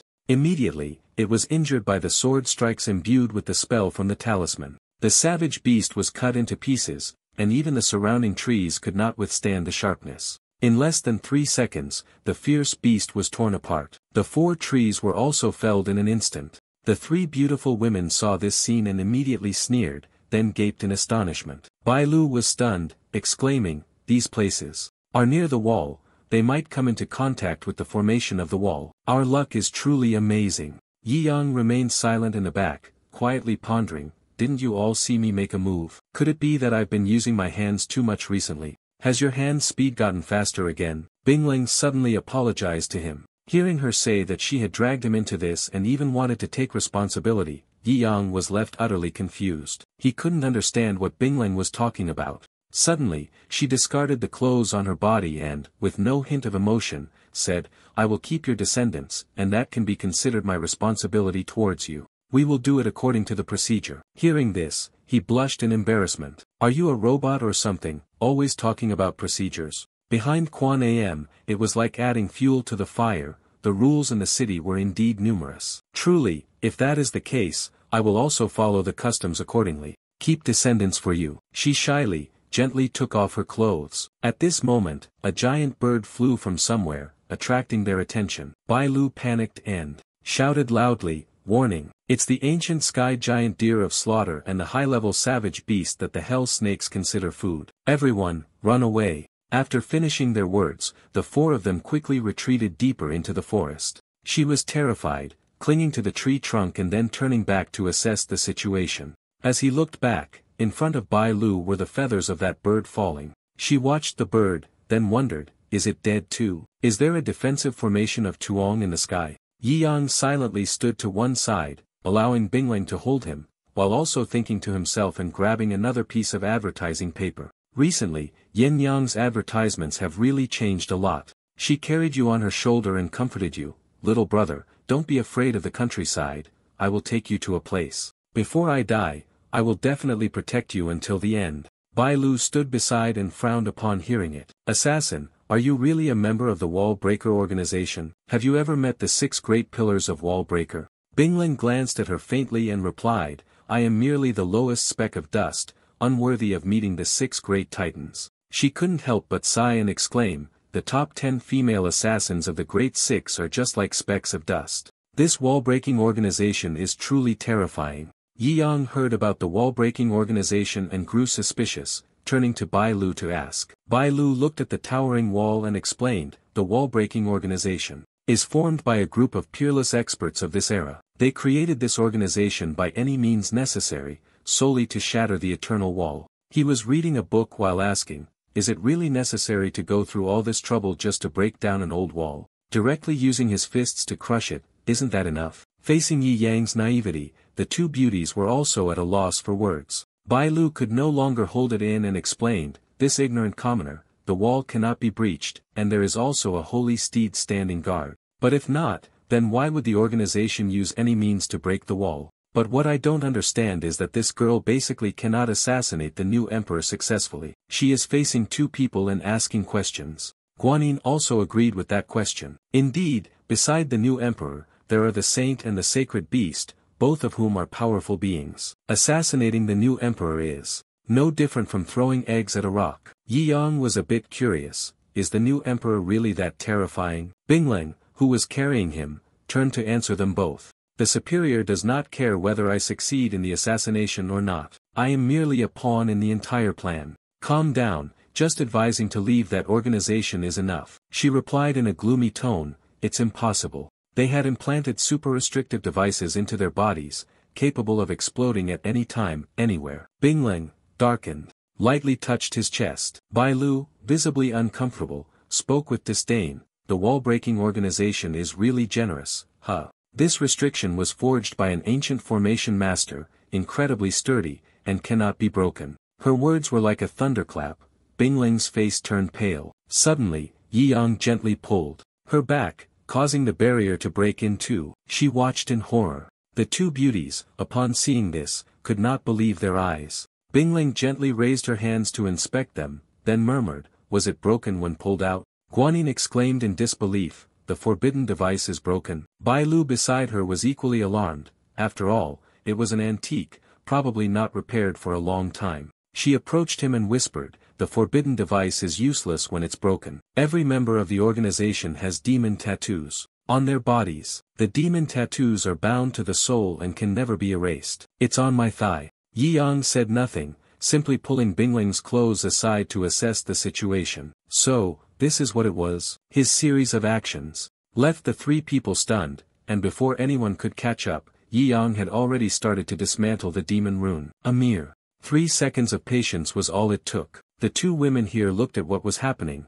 unable to hide their shock. He slipped and spoke, "All right, you're free now." The demonic mark on her has disappeared without a trace. Bai Lu and Kuan Yin were both extremely embarrassed. She couldn't hold back and exclaimed, "This thigh, after losing the mark, looks so seductive, I really like it." Bingleng stood frozen like a statue, only faintly hearing his voice, "You're free now. From now on, you can go anywhere." She excitedly asked, "Little brother, who are you?" Bingleng incredulously stammered and asked in return, "Am I really free now? Can I really go home?" Yi Yang affirmed with a word, causing her emotions to gradually become more chaotic. She had never imagined that she would be able to return home. Bang stared blankly at the palm of her hand, then pondered, "No father, no mother, living reliant on my elder sister. Since I was young, I have been controlled by the wall-breaking organization like a puppet. Never thought that there would come a day when I would return home to find my older sister." She reminisced about the beautiful days spent with her sister, and the emotions deep in her heart gradually surged. Yi Yang gently turned and said, "Bingleng, let's go home." She stood still right there. "But my master will definitely not forgive. She is the leader of the dark department, and she will not spare those who betray." Yi Yang calmly snapped his fingers. "Simple, 02, come out and help me with something." Out of nowhere, the Minister of the Department of Public Works, Lich Jung of the Hong Tru 02, appeared. Upon receiving the master's order, 02 came forth. He squinted slightly, ordering them to take the master's movement token from her neck, then proceeded. With spatial positioning, he quickly received the order and began carrying out the assigned task. Bai Lu turned her face and asked, "Yi Yang, little brother, isn't this supposed to be a level of exorcist? How come you brought out a flawed master?" Guanyin was observed beside and then assessed. "This piece of rock seems to have the ability to control this piece of heaven and earth, doesn't it?" 02 frowned and reported the situation. "The target spatial positioning has been completed." At Hidden Cloud Peak, over 30,000 miles away, Yi Yang didn't think much and decided to go there for some fun. After finishing his words, he used teleportation and vanished from the spot. Guanyin watched him go, astonished. In the secret department breaking through the wall, the sky had turned into a city floating in midair. Inside the city, rebellion had begun when it was discovered that the forbidden devices and demonic runes of Bingleng could no longer be detected. They could not immediately accept this situation and began to raise questions. Was there an issue with the equipment? One elder sitting above could not tolerate this, and rejected the notion, saying, "Lin is a machine, I cultivated her. There is no power that can make her escape my supervision, except for destruction." Another elder speculated, "This little wretch is probably seduced by a man and has betrayed us." Suddenly, a voice came from outside, "The ones who trained you to be a machine are these people." The three elders quickly looked in the direction of the voice and inquired about the identity of the speaker.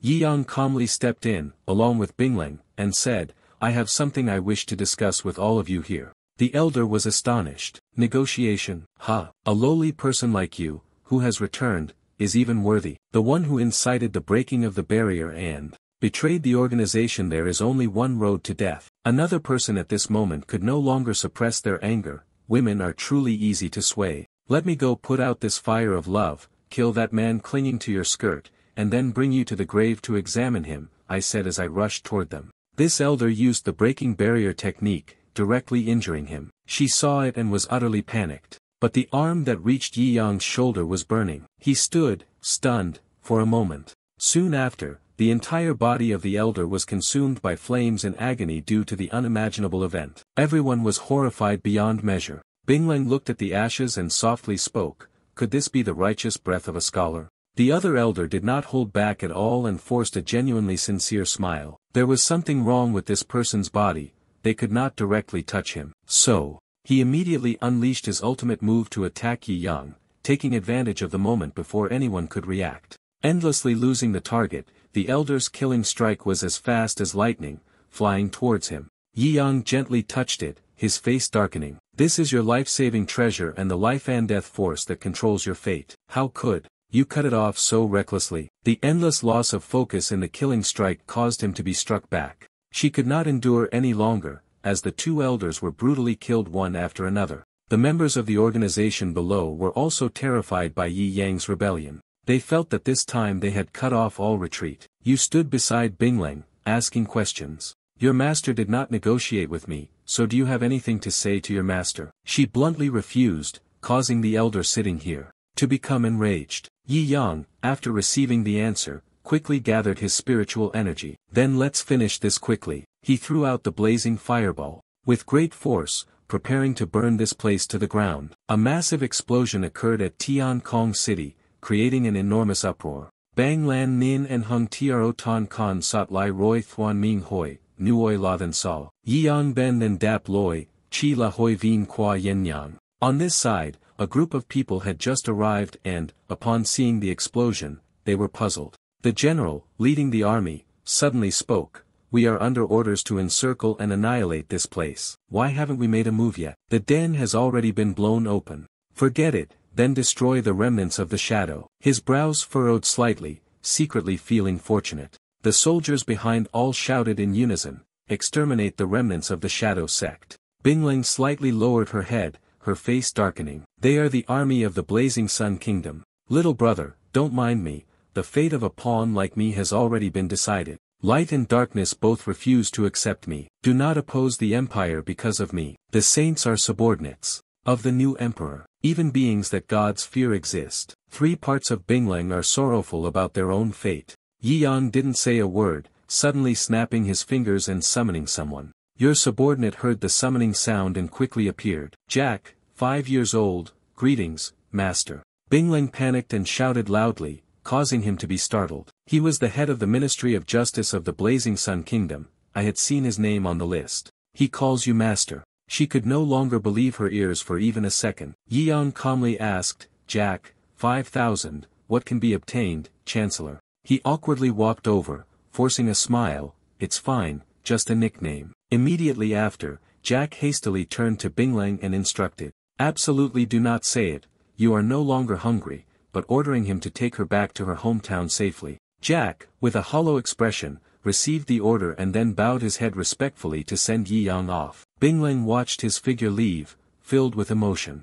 We will definitely meet again. The 5-celled sandal turned 180 degrees, furrowing his brows and shouting loudly, everyone, make way. The soldiers did not dare to disobey and could only follow his orders. She walked between the 2 rows of people, her lips moving, speaking softly enough for Jack to hear. The young man from the countryside is really a newbie. Before she could finish her question, he interrupted, Miss, please keep it a secret for now. I am ordered by my master to escort you home. Bingling walked while pondering everything. If he were the new emperor, in order to repay him, he would definitely find an opportunity to keep the most loyal descendants for himself. Anyway, the palace is full of deception, only we can protect him. Back in the forest near the world barrier, Bai Lu suddenly spoke, there are no outsiders here anymore. Can you tell me, what exactly are you doing in the royal capital? Quan Am was momentarily startled, then softly replied, by any means necessary, to bed the new emperor. She squinted her eyes slightly and exclaimed, what a coincidence, I came because of the new emperor as well, but the purpose is confidential. However, for these 2 beautiful women, the new emperor is an extremely mysterious person, and they don't know if, by betting their lives and wealth, they will be able to meet him even once. On the bustling, lively street, there was a guest house named Knight Jiang Lei, serving as a focal point. Inside, Yi Yang had just opened his eyes and froze in place at the scene before him. Next to him was Shangguan Yin, naked, greeting the morning. It was truly rude of me last night. Normally, I am very refined. Still in shock, the voice of Dongfang Xing came from behind, dissatisfied as he said, what kind of gentleness is that? You rude woman, you even made me feel pain. Yi Yang was horrified, quickly grabbing the blanket to cover his body, and questioned, why are you here? He suddenly sat up, causing the other woman to fall off the bed. Shaogue resentfully asked, how many more people are there on this bed? Suddenly, 2 words came from under the blanket, sorry. The next moment, someone started to move within Yi Yang's blanket. He pulled back the blanket and immediately saw Zhifang's tired, sleep-deprived face. She didn't recognize the situation and casually asked, is it already dawn? A gloomy night. Yi Yang quickly shook off the blanket and moved backward. Zhifang, irritated, kept grumbling, I, the esteemed young lady of the distinguished family, had to endure such humiliation for an entire night. At this moment, you couldn't hold back any longer and mustered up all your courage to ask the question, can anyone tell me what exactly happened last night? Bai Fei flew into a rage and shouted, stop pretending to have amnesia. I, a man, truly have nothing good about me. The shameless name, you don't even know how to keep yourself, she scolded a man, causing everyone to freeze in place. Dongfang Xing, angry, stepped forward and shouted, if it weren't for your meddling and interference, we would have succeeded. Bai Fei was extremely dissatisfied. What do you mean by being nosy or not? My disciples and I of Yi Yang are so close, we must protect the reputation of their master. Xiaogui lightly tucked her hair back, softly scolding them, truly had enough of this, these damn women, tearing at each other all night, and none of them gained any advantage over Yi Yang. It's like we've run into a ghost. At that moment, an announcement was heard from outside. The imperial selection ceremony for the empress has officially begun. The selected maidens are requested to report immediately. Inside the room, the 5 beautiful women were stunned. Bai Fei, facing him, threatened, Yi Yang, remember this, although I have no interest in you, you cannot give in to these shameless women. A man must learn to have self-respect. As soon as the words were spoken, Bai Fei, Xiaogui, and Jifang all disappeared without a trace. Dongfang Xing, with a graceful wink, flirted, everyone thinks that before entering the palace, they all offer their bodies to you. People also want to entrust their body and soul to you. As for the new emperor, it's just a matter of seizing the opportunity when it arises. She said that and left. Yi Yang watched her figure disappear, wondering, why do these people all want to participate in the new emperor's selection? What is it about the new emperor that is so captivating? At that moment, his face turned pale as he realized someone was hiding under the bed. Summoned out, Zhu was like fragile glass, cautiously poking her head out, with the master being Xiaodao. Here, Yi Yang was somewhat confused and at a loss for words, so he had no choice but to ask her, what exactly happened last night? Then there is the peach tree, what is your situation? The master of the sect asked in confusion. Well, to put it simply, Xiaodao just wanted to take advantage of the chaos to get some soup to drink, Xiaodao replied. How could I say that out loud? Faced with this irony, both of you are speechless, Xiaodao continued. She gently shifted her gaze and looked at Yi Yang. In fact, Xiaodao wanted to protect the master while conveniently collecting 10 materials for the future main model. Xiaodao will report the situation of the matriarchs entering the palace to Master Shen Fuang in order to protect the Shen clan. He was putting on his clothes while listening to her recount everything. The main character continued to report on the documents she had obtained. Little Fox, along with Dongfang Xing, seemed to be aiming for advancement. Xiaogui is unclear. This matter is because the master got drunk and brought Guan Yin here, staying and causing such a conflict. Yi Yang listened from start to finish, then finally reacted. Everything was brought here by me, for Guan Yin to stay. Why does it feel like I've just remembered something? At this moment, his face turned pale. It was last night when Yi Yang and Guan Yin drank wine together. She spoke up, little brother, do you think there's a way for me to get into the bed of the new emperor? No matter the cost, I must get in. He heard that and chuckled. Then it's simple. Reading Yin Yang for so long, using the techniques from these pages, who could endure it? The new emperor will definitely be overthrown. Although it's said like that, sleeping with the new emperor is not as easy as it seems, Yi Yang said in one breath, then chuckled. He subtly shifted his gaze and said to her, go participate in the selection of consorts. The emperor is usually lustful and holds a selection every year. Guanyin cheerfully turned to reply, but before sleeping with the new emperor, we need to practice first. In that case, I will let my brothers take advantage. Let's find an inn. Yi Yang, not sober, happily went with her to find an inn to stay the night. At this point, he looked at the sky outside and told Chu Quan that he wanted to obtain the new emperor. The others felt the same way. Is this new emperor unlucky or fortunate? She is behind us, suggesting that we go to the palace, master. On the busy street, Yi Yang murmured as he walked, Xiaodao, it's really strange. She's actually asking me to go to the palace. What is there to see in the palace? Go see those great beings. How come you still don't understand the Lord's intention by now? Suddenly, Yi Yang was drawn in and looked ahead. Over there, it was extremely bustling, with a crowd of people gathered around. As soon as you stepped forward, a cheerful young man began to strike up a conversation. This young man must be from the countryside. Perhaps in your past life, you cultivated to a high level, which is why you are able to encounter the renowned master of the new emperor, the Grand Minister Mak Te Tuong, as he sets off. Everyone around suddenly shouted loudly, he's here. If one could see Master Mac's demeanor just once, what more could one regret in this life? Yi Yang also followed the gaze of everyone. Some people were looking at the deity. A loud voice announced, the the Grand Chancellor is departing. From afar, a luxurious palanquin, carried on the back of an elephant, made its way down the road. The palanquin's curtains were fully drawn, concealing the person inside. He looked on with a sense of admiration. This Grand Chancellor must have quite an impressive demeanor. It's a pity that it's impossible to see it from inside the palanquin. Now, inside the palanquin, wearing a black robe, Li-Ada is trembling in fear. Luckily, the master hasn't noticed, or I would have been scared to death. Chen Yiyang was lightly tapped on the back. When he turned around, he saw Wen Qian. She smiled gently. "Little brother, I've finally caught you. I've been waiting so long for you to come and eat dumplings." Yiyang felt a little embarrassed and was thus rendered speechless. An Tian smiled faintly. "I was just joking. Did you come here to see the demeanor of the Prime Minister as well?" He shyly scratched his head. "I just happened to pass by." At this moment, An Tian happily said, "It's about Emoli, right? Wanting to watch is useless. Master Mac is someone who is below one person, but above 10,000 people. For us, as people of two worlds, if we are married, then all troubles will disappear." Yiyang didn't think much and casually said, "Recently, the new emperor is selecting concubines." She smiled gently and explained, "I was just joking.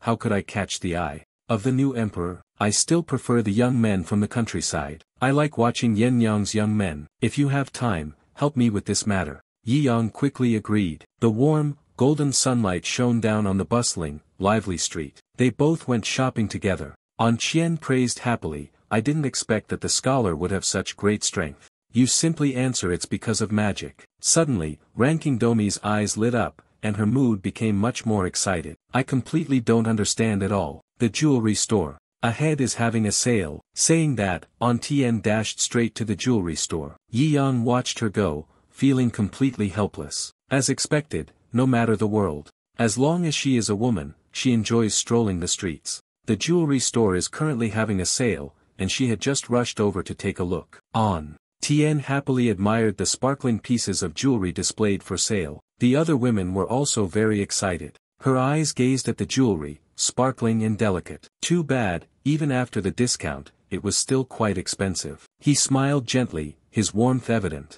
"It's fine, just keep looking." An Tian kept standing, admiring, and constantly praising. At this moment, he suddenly felt that the jewelry here was similar to what 02 used. Who designed this? Suddenly, a woman walked up from behind and sneered, "Stop looking. Even if the jewelry here is on sale, you still can't afford to buy it. This is a place for the nobility. You are not worthy." Wen Tian, being looked down upon like this, don't you know how to resist? She showed no restraint and arrogantly looked down on both of them for a long time, scornfully from her to Yiyang, leaving no word unspoken. An Tian could no longer hold back and stood up, struggling. "This bastard, you can talk about me all you want, but don't involve my little brother." Zhao Man continued to be arrogant. "Are you heartbroken? Your eyesight is too poor. The prince is one of the big clients here. One sentence is enough to make that rural fool leave this place." She was unwilling and retorted, "It's impossible. This is the territory of the government. There must be rules." Hearing the words, "county magistrate," she burst into a loud laugh in front of An Tian. Zhao Man relied on her father's connections and looked down on everyone. From afar, a customer suddenly exclaimed, "Madame Taoroi has appeared." Madame Taoroi is the shopkeeper, with an official by her side. She is always indifferent to the noble lords and princes, paying them no mind. That prince pointed towards Wen Qian and complained, "Madame Taoroi has arrived at just the right time. There is a poor man here, with no money to buy things. Anyone who comes here must be here to steal. Please chase him out." Seeing that she had no reaction and was only getting closer, he became somewhat puzzled.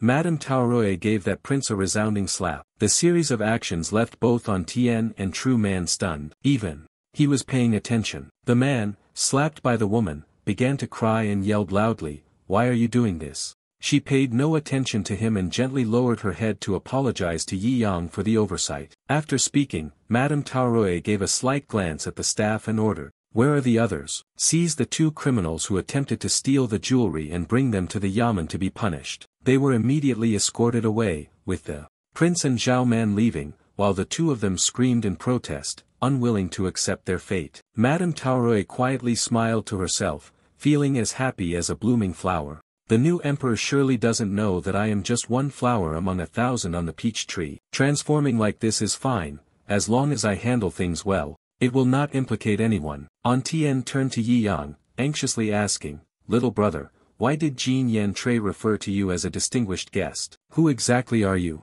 Taorue took the initiative to speak. "Apologies, miss. If she touches any of the decorations, this entire shop will be hers." An Tien seemed not to believe her ears, her face turned red, and she stared intently. The guests standing nearby who witnessed the event were also greatly astonished. Yi Yang suddenly came up with an idea and shouted, "I got it." Taorue was caught off guard, feeling anxious, and secretly worrying in his heart that the tens of billions of Daohua sisters of ours would be ruined. Yi Yang's sharp eyes stared at them. "This is the shop of the government office. You can freely gift yourself without any loss." Dao Tu sighed in relief and added, "It is because you are the 66,666th customer that you are fortunate enough to have such a privilege." At this moment, An Tien finally realized, his eyes filled with clarity. "It turns out that way." Finally, the two of them left together. She spoke gratefully, "Yi Yang, you voiced the questions in your heart. Is it true that today you said you want to marry the new emperor?" An Tien turned around and smiled warmly. "Which girl wouldn't want to marry the new emperor tomorrow? Remember to visit my shop to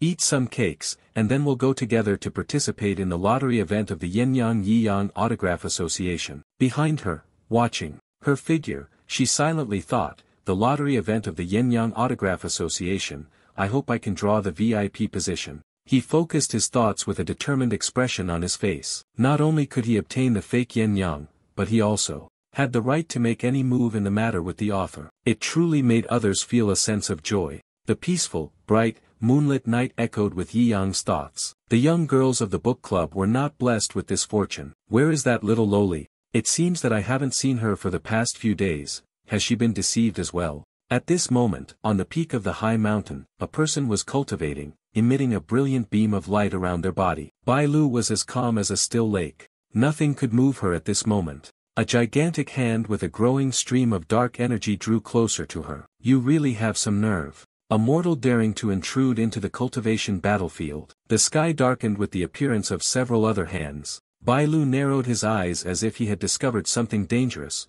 halting his cultivation. Suddenly, a swirling vortex appeared, pulling everything into it and creating a large hole in the sky. The eerie light slowly flashed and flew towards Bai Lu. Long Ma Vong threatened the opponent with a menacing voice, "Envoy, you have dispersed the defensive array." She is the strongest light saintess in history, fully awakened from her deep slumber. Those skills are useless against her. Bai Lu's attitude was extremely determined, unwilling to yield. "I have come to warn you. I don't care about your breaking the wall sect, but I won't hold back from the new emperor." He gritted his teeth, reminding her, "The Holy Light sect has always been the protector of this land. Even if the imperial dynasty changes, you will still use your own set of rules to judge the new emperor's reign." Bai Lu smugly added, not forgetting to say, "Before the judgment is concluded, if anyone dares to harm the new emperor, even if it means mutual destruction, I will take down 2 members of your Breaking the Wall sect with me." Long Ma Vong listened, suddenly lowering his voice, "Saintess, don't be in a hurry. We are merely intrigued by the wall. Do not want to take action against the new emperor. Furthermore, we are eagerly looking forward to your challenge to the immortal emperor." The little bird leaned close to him and spoke.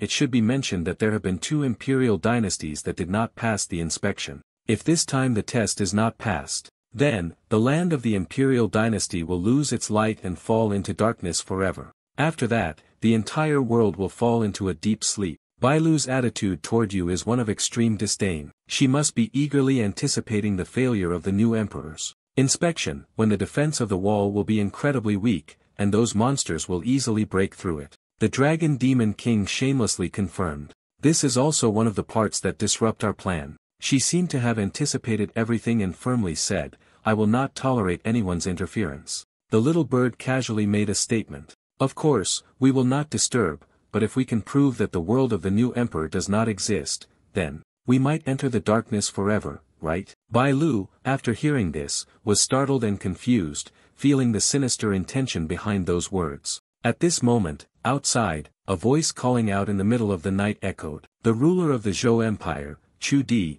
who had come to seek an audience with the new emperor Baichuran, was also disturbed and went outside to check on the situation. Zhou Yi, calm and respectful, spoke up to announce, these two great empires have always had a good relationship. This time, the old man personally came to meet him and must be granted an audience. If the new emperor is not seen after 3 incense sticks, the old man will have no choice but to force his way in. The soldiers were in a state of panic at that moment, quickly gathering together. As a member of the top-tier celestial rank, who could stop him? He seemed to go mad, challenging and shouting with a threatening tone. "New emperor, please come out and meet me quickly." The enormous reverberation made the heavens and earth seem as though they had been shaken, with rocks and soil flying into the air. Yi Yang was leisurely reading a book but was also disturbed, like someone who had fallen backward. The fragile page could no longer hold on and tore apart, flying away. He was provoked into anger, cursing loudly throughout the room, regardless of who had made the page fly away.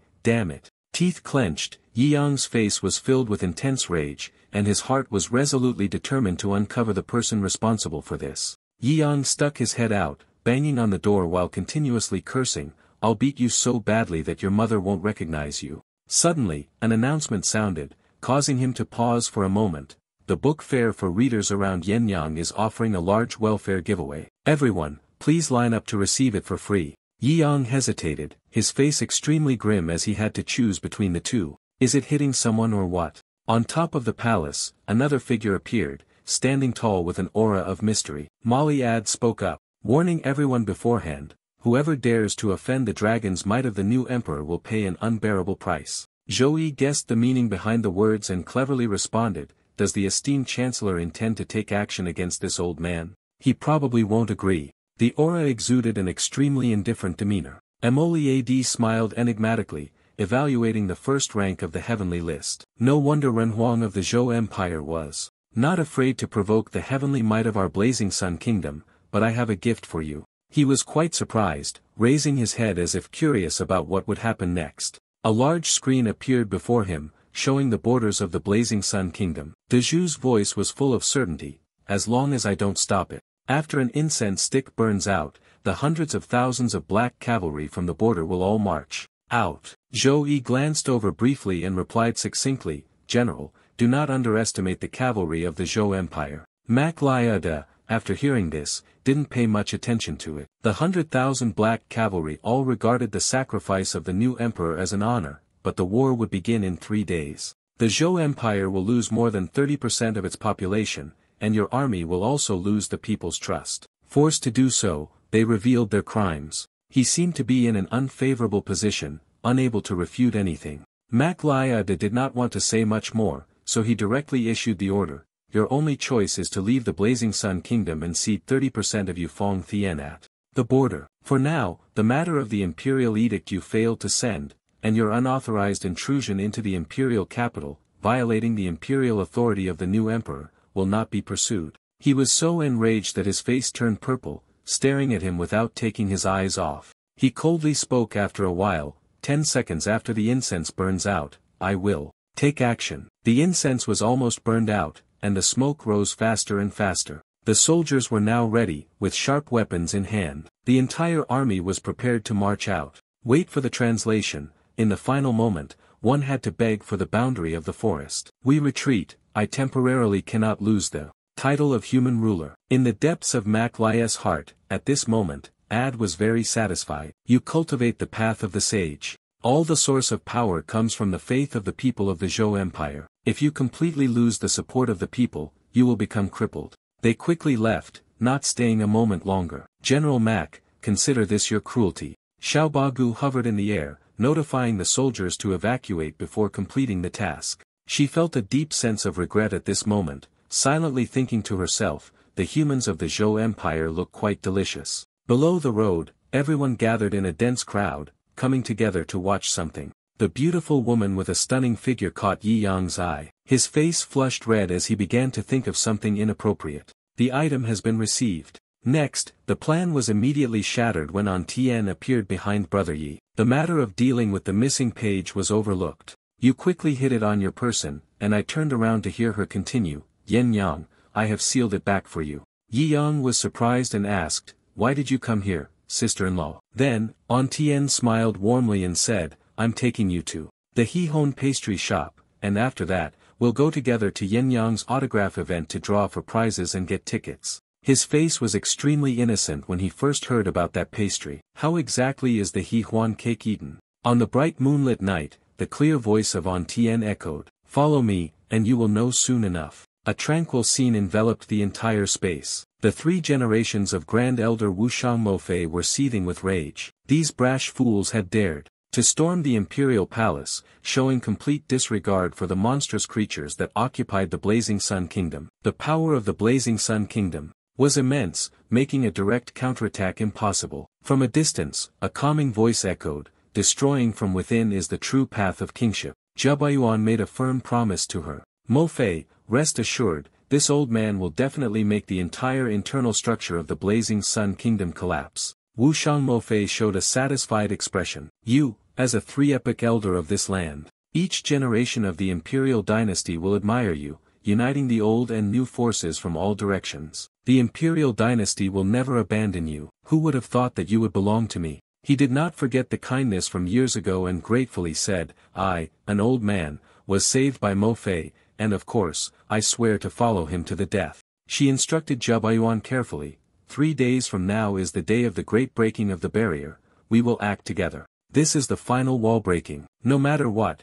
you must obtain the design of the formation for the wall." He respectfully complied. The old man would definitely do well, whether it was Emoliad or those monsters. He would not be especially cautious of the old man. "Anyway, old fool, apart from good fortune, you are also a man deeply immersed in the color of death." Wu Shang Mo Fei looked at him smugly, and said, "I've heard that you are still forcing yourself to marry your 13th concubine, so I'll wish you a happy wedding in advance." As soon as she finished speaking, she swiftly disappeared, leaving only Jia Baiyuan behind. The old man's face showed a sinister expression. No one could truly know the real face of his 13th concubine. The old man had already set up a celestial net, trapping all within. He looked at the portrait of Wen Tian on the wide canvas, and no matter how much you resist, you will never escape the grasp of my hand that covers the heavens. Not long after, the horse and bridle sedan arrived in front of the restaurant owned by An Tien. Zhao Baiyuan, without any shame, loudly called out, "Little wife, come out, I have come to propose to you." An Tien anxiously looked outside the door, her heart filled with unease and worry. Suddenly, she stood up and directly said, "Yi Yang, little brother, why don't you go back first? I can't involve you in this." He was eating enthusiastically, not understanding what was happening, his hands still picking up food. "Your voice has been echoing continuously from outside, urging Miss An. The waiting time has been long." Lin Xian secretly reproached An Tien. "This time, for the wedding, even the families have personally come, they've shown sincerity toward you. Don't be ignorant of the limits." She was panicking at that moment, her words stumbling. "I still wanted some time to think." The butler's face darkened. "I have already given you too much time. All the glory and wealth in this life, no one but the old master can give it to you." Lin Xian suddenly shifted her attention to the person standing next to her, suspecting that An Tien had an affair with Yi Yang. She immediately screamed out, denying it. The housekeeper, with a sly smile, looked at them. "According to our intelligence,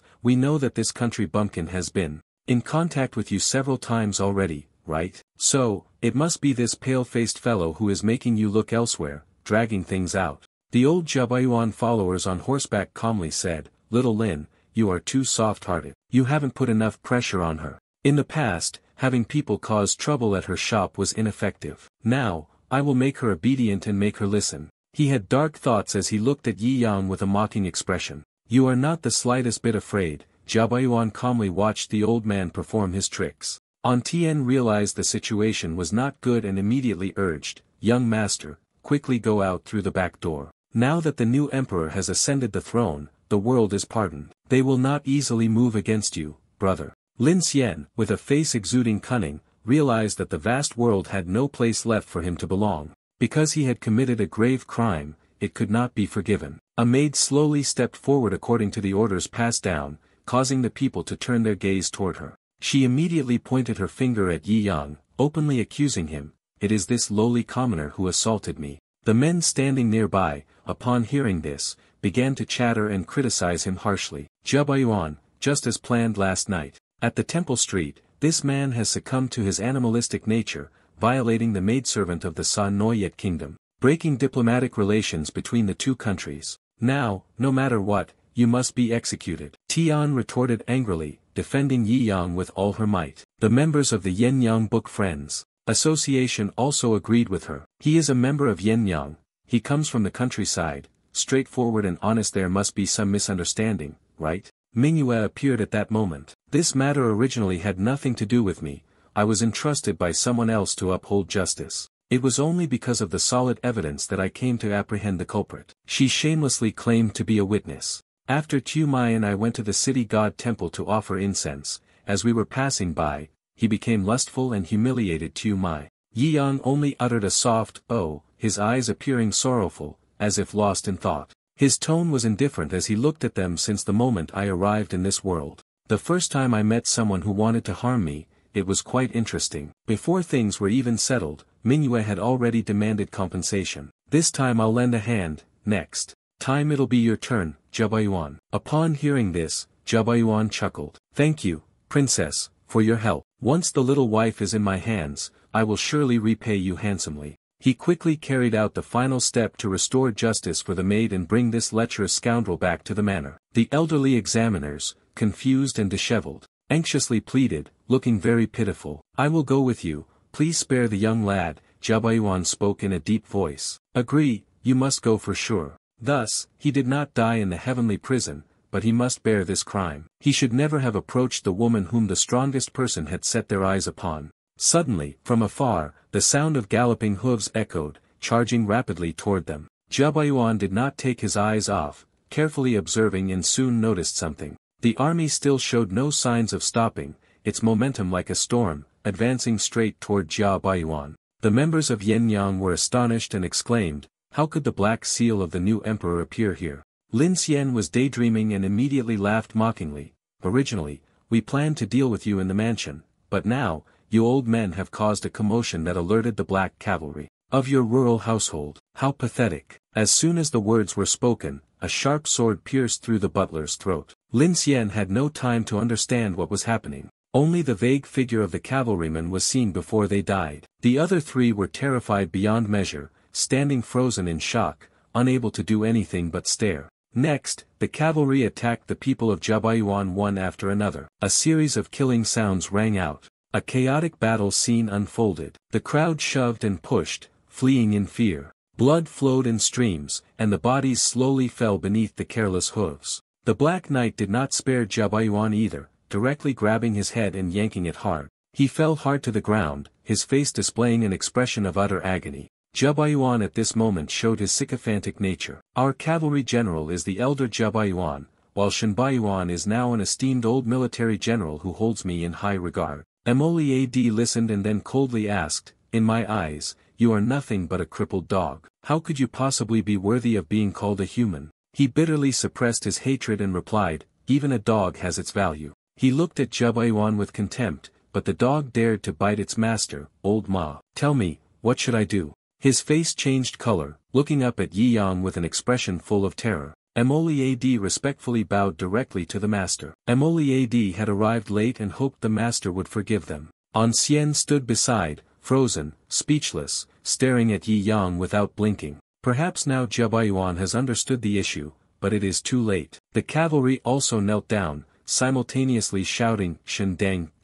Everyone solemnly bowed their heads before the person they revered. They paid their respects to the new emperor and welcomed him back to the palace. The three of them stood like stone statues, unable to utter a single word. Commoners shouted in disbelief at the unbelievable truth. The new emperor, really? The legendary new emperor? Yi Yang's appearance exuded a menacing aura as he spoke. No wonder I felt that the royal capital was formed using the model of my city, Moliad. You all have quite the audacity. They could only remain silent and listen to his criticism. Each of them was so frightened that cold sweat broke out. Mingyue and her maid trembled continuously, filled with regret over what they had done. Cold sweat oozed from Zhebayuan's body, soaking his pale face. The new emperor spared his life, with Zhebayuan repeatedly kowtowing to the ground, accompanied by desperate pleas. Yi Yang was as calm as a still lake, no breeze could stir his heart. Mingyue was bound tightly, hanging from a high tree branch, struggling in agony as she cried out for help.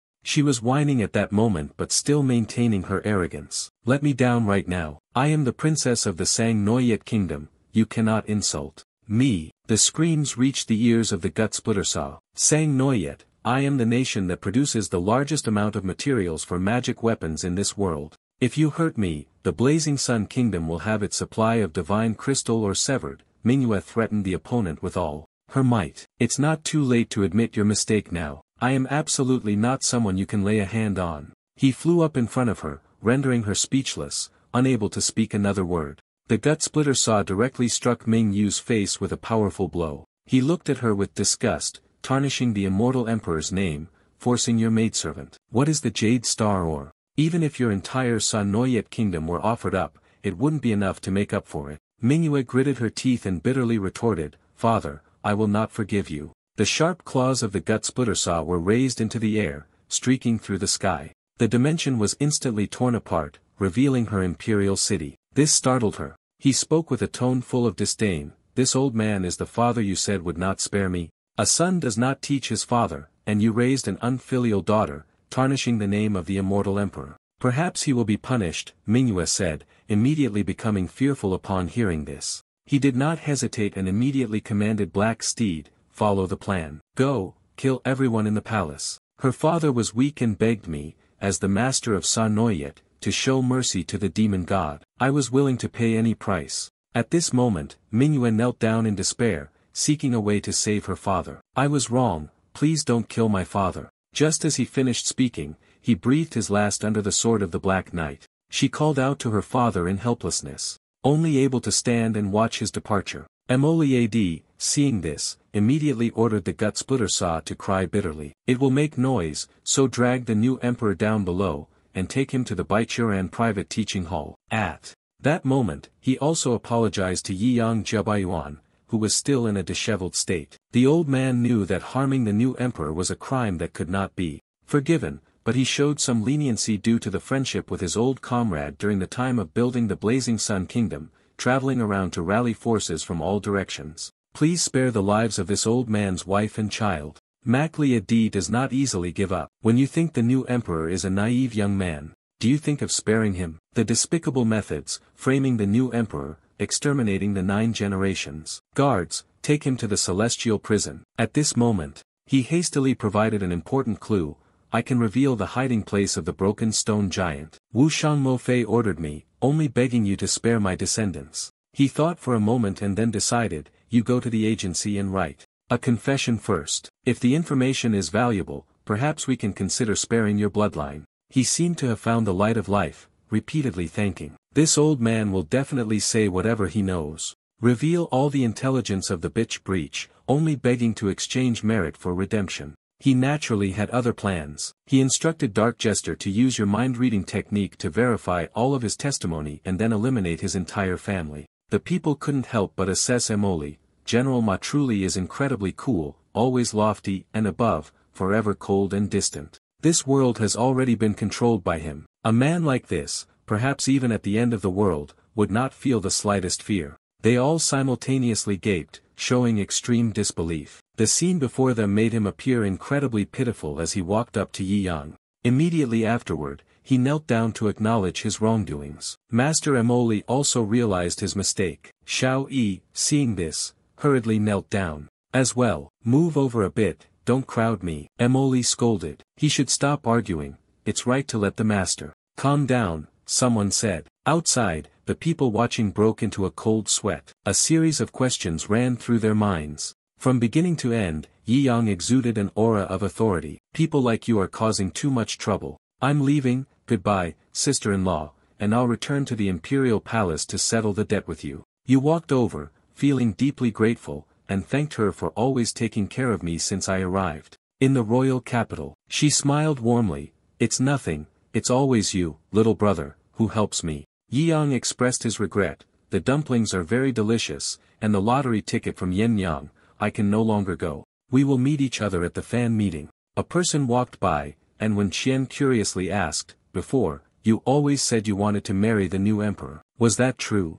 She was shy and blushed. Just kidding, I used to be in a desperate situation and thought only the new emperor could save me. An Tian lowered her head, silently admiring. She never expected that, in the end, the young man from the countryside would save her and even become the new emperor. How could she have dreamed of meeting him, even just a little, in 3 days? She watched his shadow gradually fade into the distance, the sunlight shining down on every path Yi Yang walked. The scene shifts to a high rock outcrop, from which one can observe all the surrounding mountains. One strike great hero spoke. Wu Shangmofei is manipulating Jiabaiyuan, hiding within the 10,000 great mountains. Madame Tao Xian continued, according to his confession, it is here. She observed and said, I can sense her using the Daohua Soul Immortality Great Technique. But there are countless defensive arrays set up here. I need some time. He was not patient enough and shouted loudly, I don't have the time to change the atmosphere here. After that, he used the super-level beast transformation, and his massive body advanced with a powerful strike. The mountains and the ground began to shake violently. He snarled and used the ice-earth right. The ground immediately exploded, and rocks and soil flew through the air. Lady Tao Xian was also helpless in the face of this scene of natural devastation. The mountains were gradually being shattered by him, with dust and smoke filling the air. Wu Shangmofei suddenly appeared, angrily cursing, White Bear, you have destroyed the 72 connected rounds of my underground palace. I will make you pay for this. As soon as she finished speaking, a powerful force pulled her body. One strike of the fierce beast perfected the skill of mid-stage beast taming. With a wide-open mouth, it sucked everything including Wu Shangmofei, into it. Before long, she was swallowed whole into its mouth without being able to do anything. Madame Tao Xian lamented, I acted too quickly. I still wanted to ask about what happened during the battle with the demons. Why could she survive? She suddenly remembered something and said that the master might have to leave the agency to return to the palace, then hoped that the concubines would not be disrespectful. At this moment, inside the palace, a person hurriedly ran in and shouted loudly, Eunuchly, it's not good. The palace maids in the harem suddenly got into a terrible argument. Hearing this, Eunuchly happily turned around and said, finally, they are arguing over the new emperor, it's adding a bit of flavor to the palace struggle. He looked very excited, running while saying, I heard the new emperor is about to return to the palace. I'm going to check out the scene of their palace competition. Before they arrived, they could already hear the loud argument. Originally, the goal of everyone coming together to enter the palace was to live in harmony with one another, but you declared that you wanted to monopolize Yi Yang. This is too much. Bai Fei said fiercely, the first time we met at the Devil's Prison Hall, you were still suckling. We fought side by side all the way, from Wuji sect to the Demon Abyss, then back to Si Hai Cheng. Our bond is even stronger than gold. How could I allow you to interfere? Dong Fangxing disdainfully asked, didn't you say you don't like Yi Yang? Sha Guo agreed and said, if you don't love him, then let go. Do not occupy public resources. But Bai Fei stubbornly replied, what if I don't like it? What if I want to monopolize him? Then, she stubbornly provoked, not convinced. Huh, why aren't you convinced? Then come and hit me. Dong Fangxing immediately agreed. Fight if you must, who's afraid of whom? Fight for the nine-tailed and reclaim sect master Yi. Hearing this, Bai Fei waved his hand and said, come here, let's go together and charge. Shang Guanyin stood behind, watching this scene, feeling as if she had seen it somewhere before, exactly like the bandits on horseback when they fought for territory. The group of eunuch Li stood at a distance, watching them curse and quarrel, silently thinking, the future concubines of the new emperor are fighting and creating chaos over a commoner. What kind of palace struggle is this? The sky quickly shifted to late evening. At that moment, the moon had already risen high. Shang Guanyin secretly hid behind the door, murmuring to herself, is this the bedroom of the new emperor? Capture him, conquer him, and take the opportunity while she remains unaware. Bai Fei had been secretly watching her. Just as she was about to enter the door, a stick struck her head. Seeing Shang Guanyin lying unconscious on the ground, Bai Fei disdainfully said, with this little skill of yours, you still want to compete with me? Then, she transformed into an adult form, full of confidence, and said, now, the new emperor is under my control. Bai Fei looked at the person lying behind the curtain and murmured, it seems that this new emperor doesn't like others disturbing him. But I am not a human, I am a god who overturns all beings. She danced while softly calling, Your Majesty, this crimson dance of mine is special. I have practiced it for a long time just for you. But the person lying behind the curtain remained silent, showing no reaction, causing her to spray the glue stiffly. Bai Fei doubted, asking herself, it can't be. Is there really someone who cannot be moved by my magnificent dance? She thought, this wants to challenge. My limits. I must increase it. Bai Fei tiptoed, about to step onto the bed, when, at that moment, the person under the blanket turned over. This action left her stunned, her face twitching in speechlessness. Bai Fei angrily yanked the blanket up and scolded, "You refused to drink the celebratory wine, but now you want to drink the punishment wine." But the scene beneath her feet made her feel confused. The face was also stiff, as were the legs. Yi Yang was lying down, focusing on reading a book, and turned around in confusion, his face clearly tired. When he saw her, he immediately sprang up and asked, "Little fox, why are you here?" Bai Fei didn't answer but shouted loudly, "I should be the one asking, are you the new emperor?" He still didn't understand anything, staring blankly before asking again, "What are you here for?" She honestly answered, "I want to enter the wall. I am a born demon, suppressed by the wall. To enter the wall, I need to obtain the emperor's breath to conceal the bloodline of the demon." Yi Yang speculated, "Do you want this outfit of mine? The past few days have not changed at all." Hearing this, Bai Fei became even angrier and shouted, "Who needs that kind of thing?" She crossed her arms indifferently and said, "My plan is to take the heart of the new emperor and place it inside the wall, but I never expected the new emperor to be you." At this point, Bai Fei suddenly smiled wickedly and said, "There's no other way, I have no choice but to." She moved forward, raising Yi Yang's chin with her hand. While he was still in a daze, unable to react in time, without hesitation, she kissed him on the lips. Yi Yang's eyes widened, unable to believe it. At this moment, outside, the moon had brightened, illuminating all the scenes on the ground. In that moment, as the two kissed, the 9 foxtails of Bai Fei were all revealed. Then, she left, leaving Yi Yang in a pile of thoughts. This girl was cruel, with deep blood feuds, and her love was never sincere. In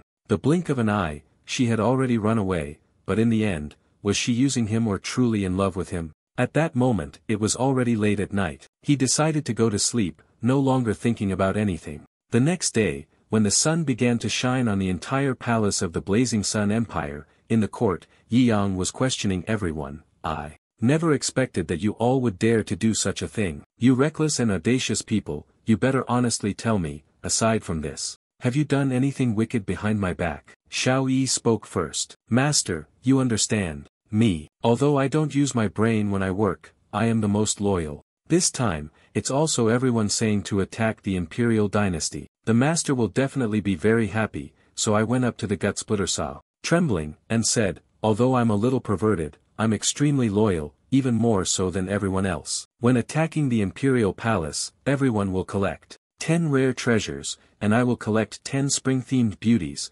as well as paintings of hot girls, which will surely please the master." His words terrified Yi Yang. He quickly stopped him, "Don't say anything more." The next person, the gut splitter saw, immediately covered his mouth, obediently complying, his face drenched in cold sweat. Next was Dao Hua. She gently lowered her head and said, "I know well that my sins are heavy. Please, master, allow me to use this body to cleanse my sins." Yi Yang felt bewildered as to how she could say such words. Xiao Bagu, standing beside, judged, "The peach tree is too cunning, using this move, the card game is contemptible." After finishing, the peach tree replied, "Your apology gift is too ordinary. I spent a lot of money, especially selecting 3,000 craftsmen from the kingdom of Jin, capable of creating anything that the master desires." Hearing this, she merely snorted, seeing no point in it. He suddenly replied happily, "Of course there is. Because they are all beautiful women." This answer made Yi Yang feel helpless. He angrily shouted,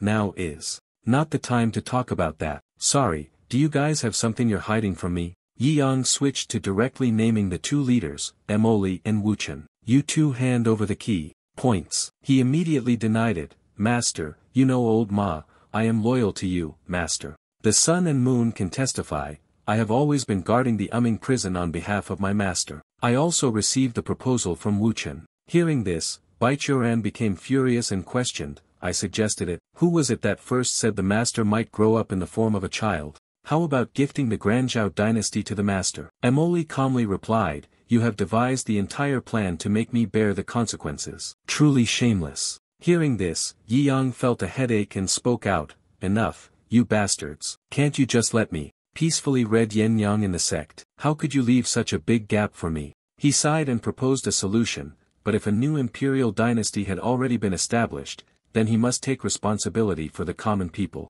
Ensure the country's stability and the people's peace so they can have a prosperous life. You may rise first. Everyone obeyed the command and immediately stood up. Each of them was as obedient as a little puppy. Yi Yang couldn't help but feel tired and said, "But sister, the country is a very troublesome matter. Your sect is also giving me a headache. You guys really originally, having old Master Mac in charge would have been the least worrying, but he's stationed at the Umming prison. This is the area with the most frequent bugs in the game, and it has once caused the destruction of the game world. So, he must return there." Hearing what you said, Xiao Yi thought to himself, the master is always focused on reading, Yen Yang is troubled by the sect, when will it be like this? Maggie then added, "My subordinates are preparing to report this to the master. The Yuming prison is on the verge of collapsing, I must immediately return to the Blazing Sun Kingdom, there is no time to pay attention to this side anymore." Yi Yang thought for a moment and then said, "Actually, it's most suitable for Lan Yu to take over, but she has requested a year off, saying she wants to travel and cultivate. I have approved it, so who among you will take over?" The others kept shaking their heads, unwilling to accept. They looked as if they were about to march to their death. He calculated that among the disciples, Leng Ruoxue could also shoulder this responsibility, but she was entirely focused on the sword and could not be confined to administrative duties. "I think you might already have the most suitable candidate, right?" He nodded and replied, "My subordinate indeed has a recommendation, it's the top strategist of the imperial court. At the same time, she was also one of the 10 great beauties of the royal court of the Su Tan Tuen dynasty." Yi Yang imagined it for a moment and agreed. The coexistence of beauty and intellect was also analyzed by Emoli Ad. Although she possessed the ability to govern the country, she still harbored a strong bias against the new emperor.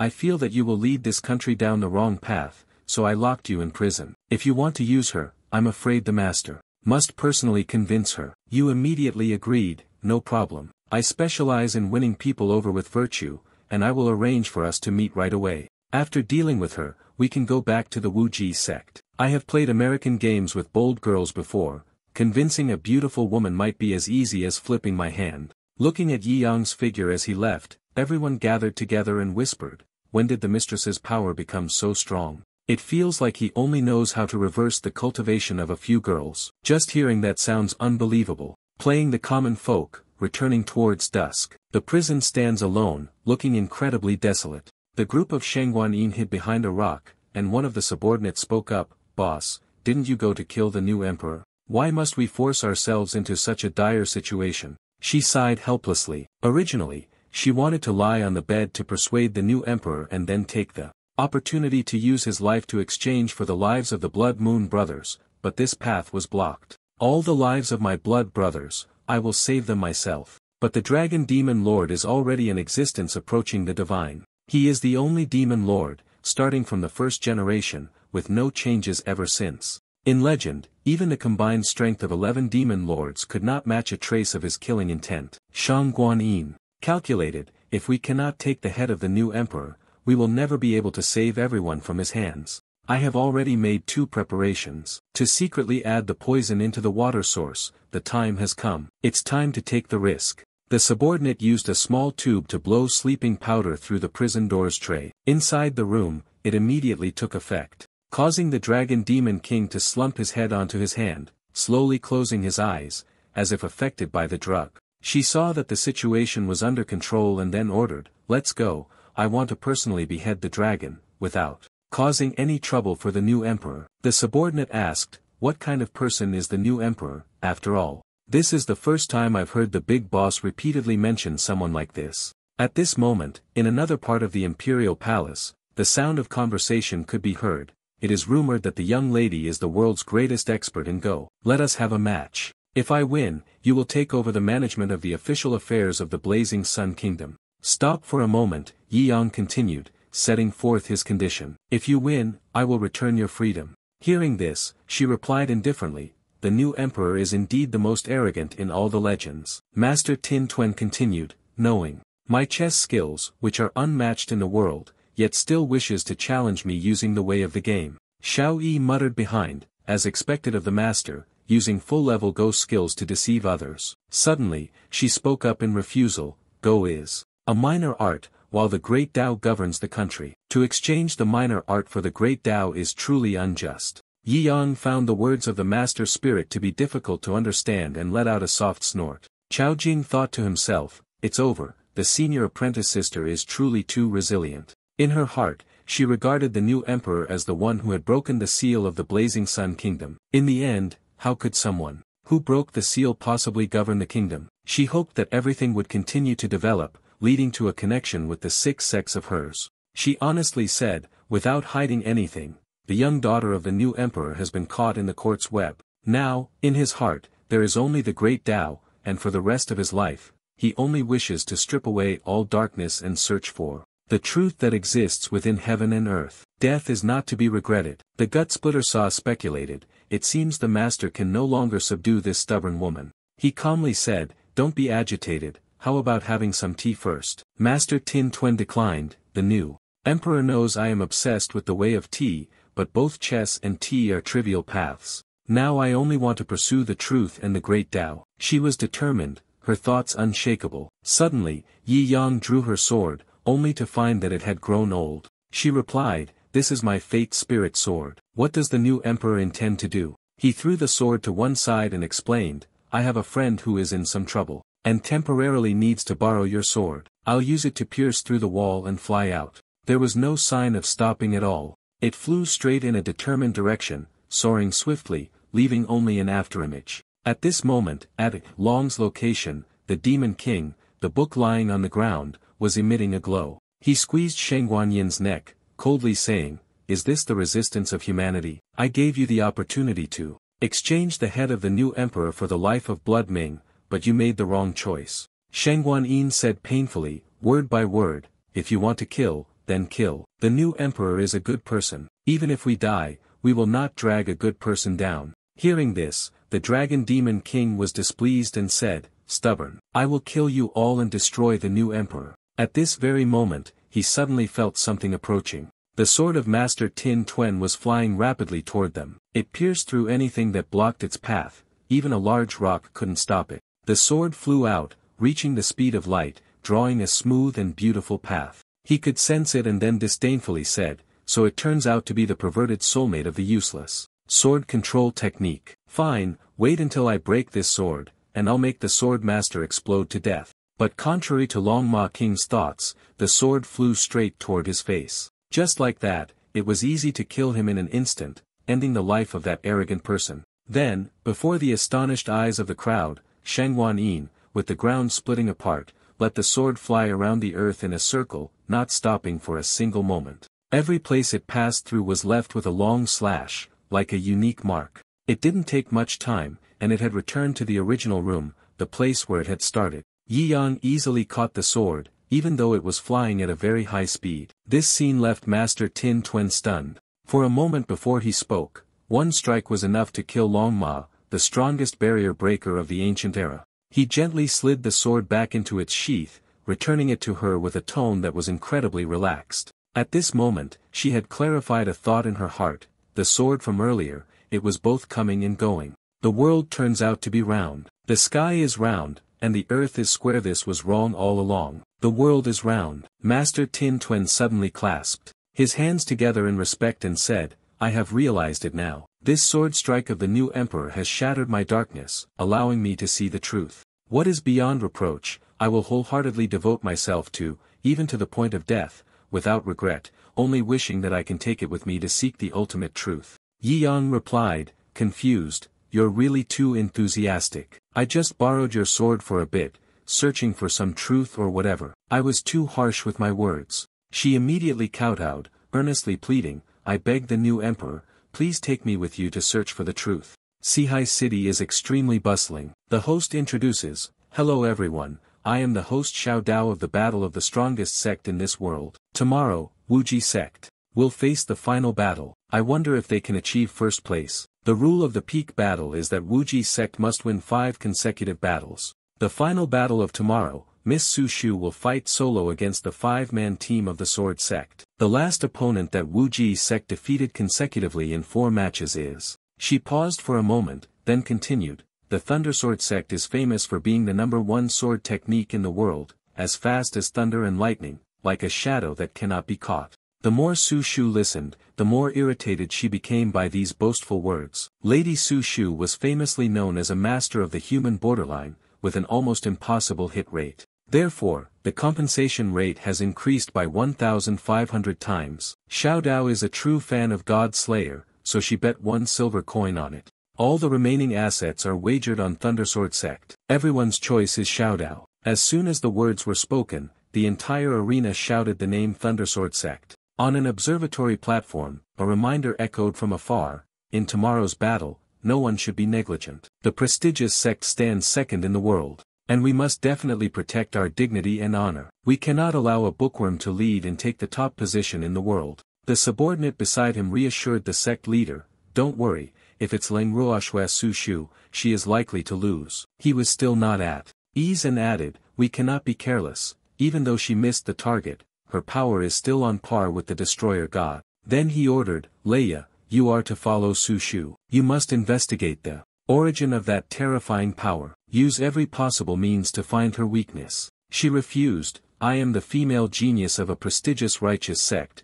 the Thunder Chi Saintess. Following a country bumpkin would tarnish the reputation of the sect master." She immediately shouted, "Impudent. This matter concerns protecting the dignity of the righteous path. You've been spoiled rotten. Even if I don't want to go, I have to." Under his stubbornness, Leia had no choice but to comply. She thought perhaps she should abandon her self-esteem and seek the secret of how women became destructive gods. In the past, Su Shu had been infamous as a useless person. She had to uncover this secret. The next day, as the sky just began to brighten, Leia was already at the Wuji sect building. She stealthily hid behind the wall, watching as people shouted to one another to go inside for class. Leia wondered, is the external cultivation of the Wuji sect a secret cultivation? Suddenly, a female Taoist master patted her on the shoulder, startling her. The young lady noticed that she had been standing nearby for a long time. "You want to enroll but are afraid of losing face, right? Don't hesitate any longer. If the final exam is missed,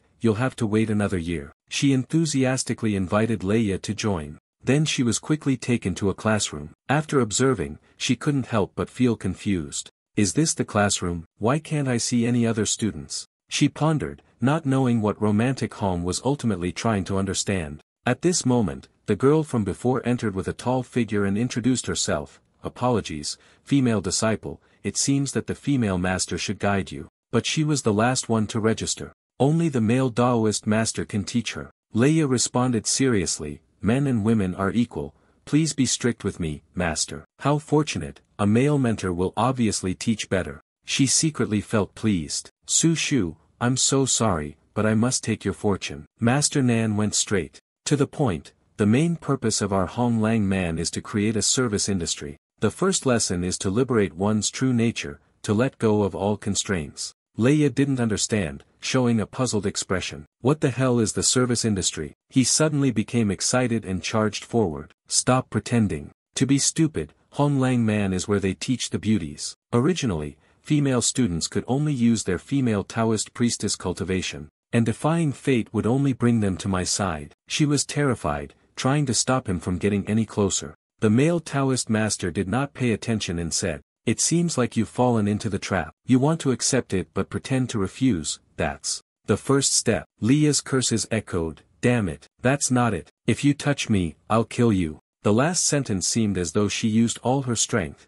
shouting so loudly that it echoed throughout the heavens and earth. After a lot of effort, she finally defeated the male Taoist and escaped. At that moment, Leia couldn't help but feel doubt. Why does she want to accept the training of the beauty queen? Could this also be a form of possession? Then, she followed Su Shu to the bookstore and looked at the title of the book. "The overbearing CEO is in love with his employee." She snorted in disdain and mumbled, "Why does she read these third-rate novels?" In the second-level training class, Leia was chased by a group of people, regretting and cursing, "I will never join that strange training class with her again. Even if this is truly a secret, to make her strong, I really can't bear it." Soon after, Su Shu arrived at a desolate mountaintop, devoid of any human presence. Leia clung to the tree trunk, panting, hoping that this would be the final stop. Seeing her busy doing something, she told herself, "I've already witnessed the final ritual." Ahead, Su Shu was hanging the keychain while murmuring, 1.0, "No,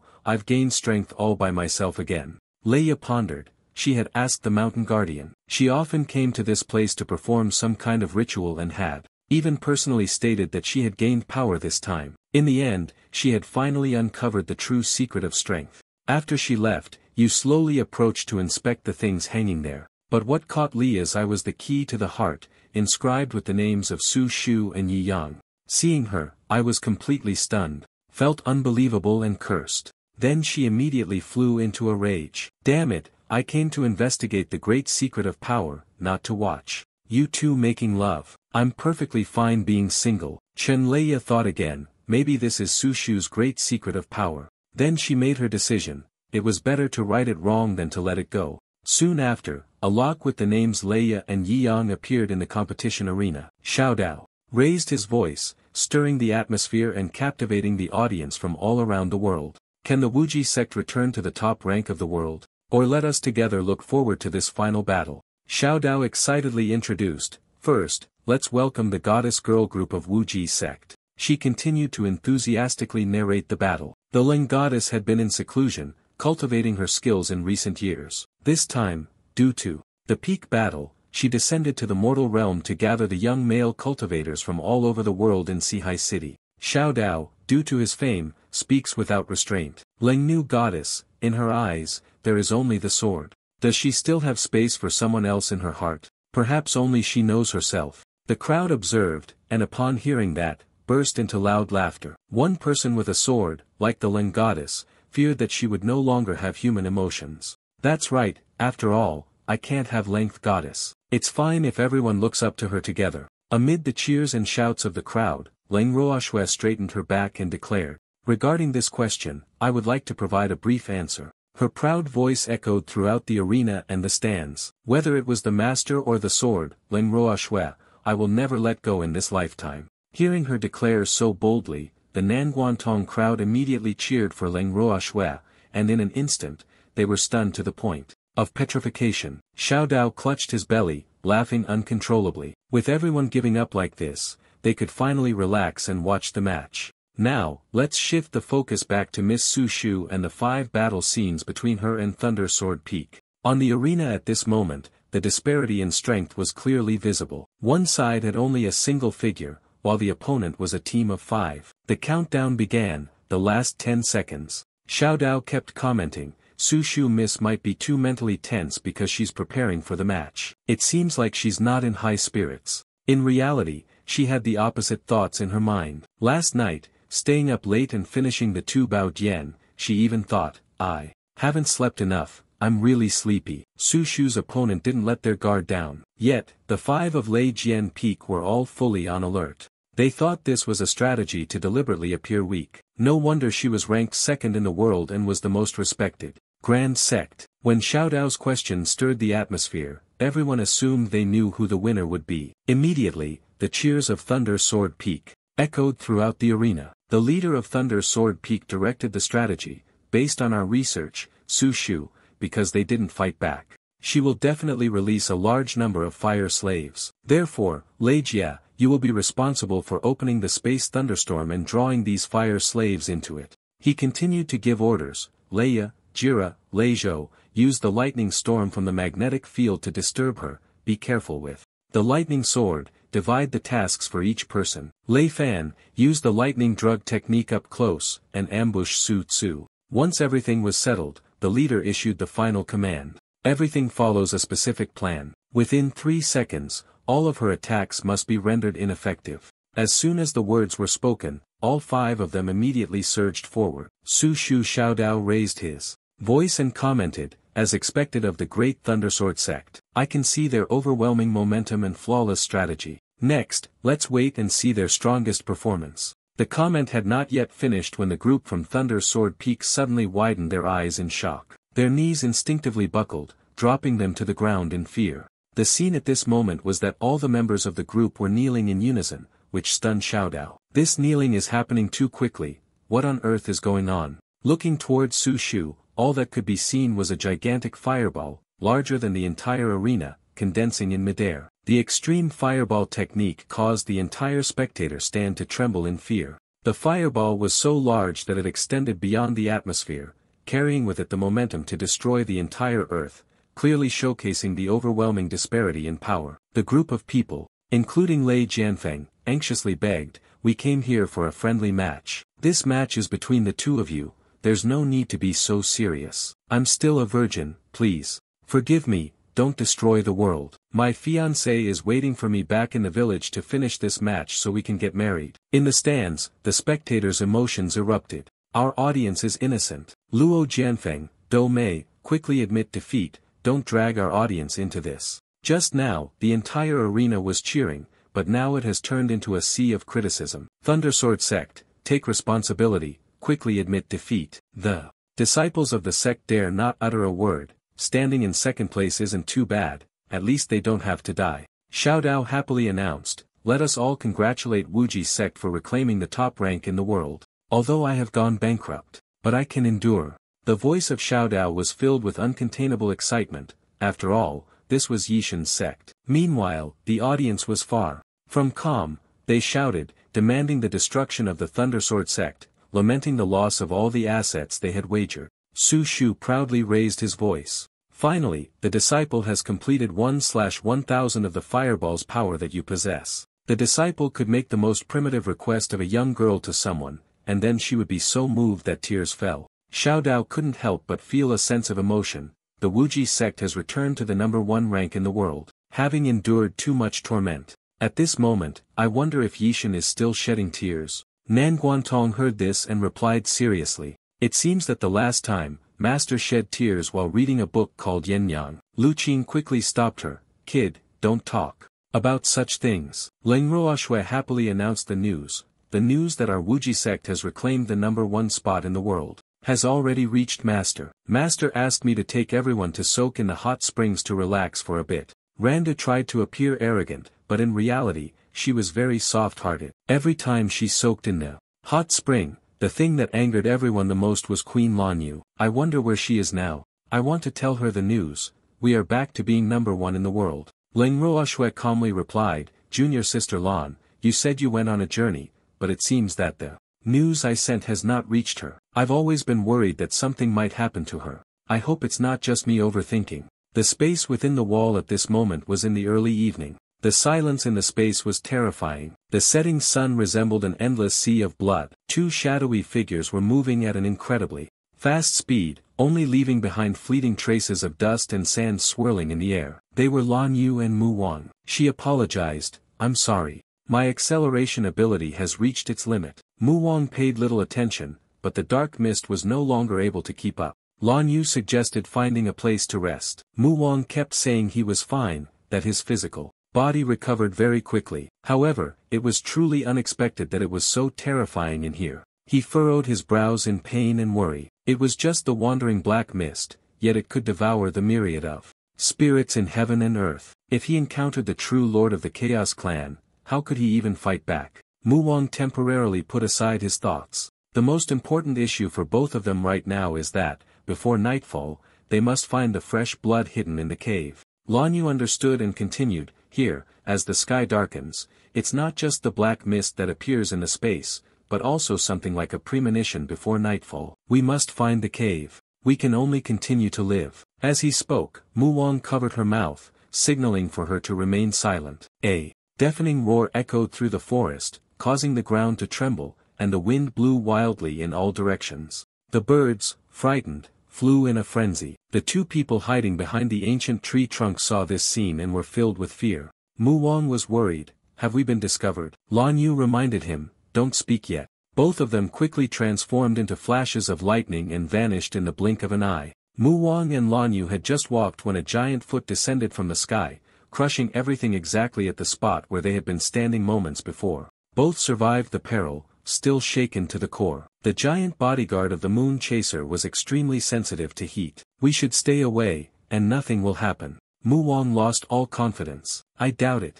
Will we still be able to live when we reach the resting place of the Chaos Clan?" Lan Yu comforted. "He surely will. Although I also have half of the Chaos Clan bloodline, my master is human. I can only stand with the human race." She firmly swore, "Even if it means dealing with the Chaos Clan and paying any price, I am willing. I must definitely stop them from leaving the wall." to prevent them from destroying the world that my master and I inhabit. Contrary to the apocalyptic scene inside the walls, outside the walls was a blue sky, green trees, fresh air, and a cool breeze. On the cliff, there was the figure of a noble and ethereal woman sitting silently, as if trying to feel the essence of the world. She was the female warden of the demon prison hall, Long Lang Long. She was playing the guqin when suddenly, a hypocritical voice rang out, breaking the tranquility. She said, "You truly have an elegant interest." Bai Fei leisurely sat on a tree, playing the guqin early in the morning. No wonder the birds and beasts nearby were fleeing in all directions. The old woman was livid. These unopened spiritual energies only knew how to survive day by day. Yet there are those who are not afraid of death, daring to enter the depths of my domain. Bai Fei pretended to sigh. "Grandmother, could it be that even I am to be killed by you?" The old lady lost her patience and gave you 10 seconds. "Get out of here, never come back." Bai Fei didn't care. "You are kind-hearted, grandmother, but my resolve is set. Even if you stop me, I will break through the walls and seek revenge." Seeing that she was still stubborn, the old woman appeared annoyed. "It seemed that I really am getting old." Bai Fei quickly defended, "Grandmother is the strongest war dragon in the world. The little fox would never dare to look down on you." She spoke directly, "The secrets of Long, only I know. If you are truly heartbroken, I will not harm you. You can only sigh." "Little girl, you are exceptionally intelligent but incredibly stubborn. I came here this time to see you one last time and give you a farewell gift." The old woman handed her a phone, its wallpaper a photo of Bai Fei with Yi Yang. She casually remarked, "This is very sweet," making her feel embarrassed. "How could you bring this here?" The old woman smirked with satisfaction. "This was the only item that Sect Master Yi brought from that world to give to you. The last time, you were in such a hurry to escape from prison that you dropped the demon prison artifact I had brought to you. Young people like you really know how to have fun." Bai Fei was both moved and delighted, his fingers trembling as they brushed over each photograph. Each one captured a sweet memory of the two of them. There are some who bow their heads, some who drape their arms over each other's shoulders, and some who lean on one another at dusk. Long Ba casually interrupted, saying, "The time you took to break out of prison was much later than the original plan." Bai Fei used the excuse of an incident, claiming more time was needed for preparations, "But I know it's because you couldn't bear to part with Sect Master Yi." Bai Fei absolutely refused to admit it. What was this nonsense? What kind of person did he think he was, to be attached to a mere human? Long Ba wanted Bai Fei to face the truth. "I don't know what you think, but Sect Master Yi often sits alone in his cell, foolishly reading books. Although he did not say it, this old body knows that he cannot let you go." Bai Fei's heart was heavy, burdened with too much hatred from the annihilation of the nine-tailed clan. "One day, without notice, I will have no right to be attached to anything." She looked towards the vast sky, but her heart was filled with tangled emotions. In fact, the meeting was already a great stroke of luck. "I am already very satisfied. Each person has a destiny they must bear. My destiny is to kill the god who controls the Chaos Clan of the gods. If I do not do so, I will be guilty to my clansmen, for they died protecting me." Bai Fei, at this moment, was more determined than ever. "Please convey my words to Yi Yang, for it is because of meeting him that my life no longer holds any regrets." The old woman only managed to call out, "Girl," but she didn't have time to stop her. Bai Fei had decisively vanished. She sighed deeply, this foolish lover. The Chaos Clan could enslave the Gods tribe. If it weren't for the wall blocking them, they would have long since returned to the Chaos world. The old woman couldn't stop him. Bai Fei could only helplessly sigh. "You still want to go in there?" At Wuji sect, Yi Yang puzzledly asked himself, "There have been so many natural disasters lately, it's really hard to believe. If I'd known this, I wouldn't have let the master go back home for a visit." Dao Hua respectfully responded, "He probably thinks it's just an accident. The master doesn't need to worry too much. Perhaps in a few days, it will be normal again." Yi Yang was still troubled. The volcanic eruption, the tornado, the drought, and the earthquake appeared almost simultaneously. "Is it another incident or what? I gave you 3 days to handle it. If that's not possible, then I will personally take action." Dao Hua hurriedly changed the subject. "This small matter, we can handle it ourselves. The master should still look at the list of selected candidates for the flying disciples first. Inside, there are daughters of noble families, the beautiful ladies of disciples, as well as righteous female knights, beautiful demonesses, and seductive temptresses." Yi Yang wondered, "I see so many familiar faces on the selection ledger, why is that? But do I really have to choose just one person from among them? She also said that I could choose all of them. Dao Hua hurriedly withdrew. Xiao Dao would handle the natural disaster quickly and would report the good news to the master. Xiao Yi anxiously asked, You didn't reveal the news to the master, did you? Dao Hua assured, definitely not. Anyway, this is probably the first time the master has encountered a traitor in this world. She worried for Yi Yang. In fact, no matter how terrifying betrayal was, the master had the ability to resolve it. But the master's true nature is simply that of a homebody. If he had known from the moment he arrived in this world, oh sir, the one who had always stayed by his side, betrayed him, he will be very disappointed. Xiao Yi was enraged by the news of the 10th collection. Being one of the 6 great giants of Broken Wall, it was perhaps also a chaotic creature that had escaped from within the wall of the years. According to intelligence from the 6 factions, when the great giants of Broken Wall gathered,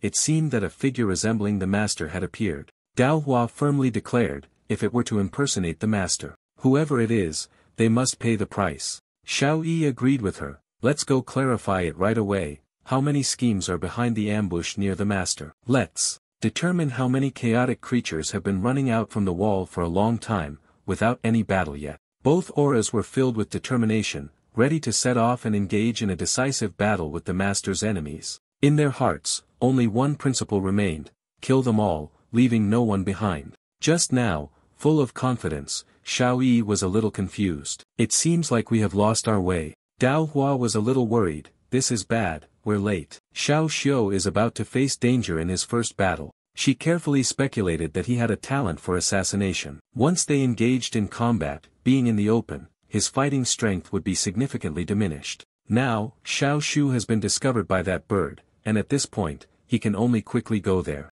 Both quickly flew across the vast ocean, so fast that only a streak of light could be seen. I hope he can hang on. The intense attack collided, creating a terrifying shockwave that shattered the ground. The group surrounding Dark Jester also suffered heavy injuries. He arrogantly looked around, yet he used the 9U sound ceiling formation to deal with me. This is truly too excessive. The small bird had turned against him at this moment. He was the one who ranked first in assassinating Yi Yang's subordinates, willing to pay a greater price just to eliminate the person first. Dark Jester, after a fierce battle, was slightly struggling. You have betrayed the trust of your master, truly disappointed others. It laughed triumphantly. Humanity has created boring rules to bind itself. Truly, it is incredibly foolish. The trust of mankind is something that can be trampled at any time, as far as I am concerned. I know you are stalling for time, waiting for your companions to come to your rescue. I have changed. In the sky, I will make them lose their way.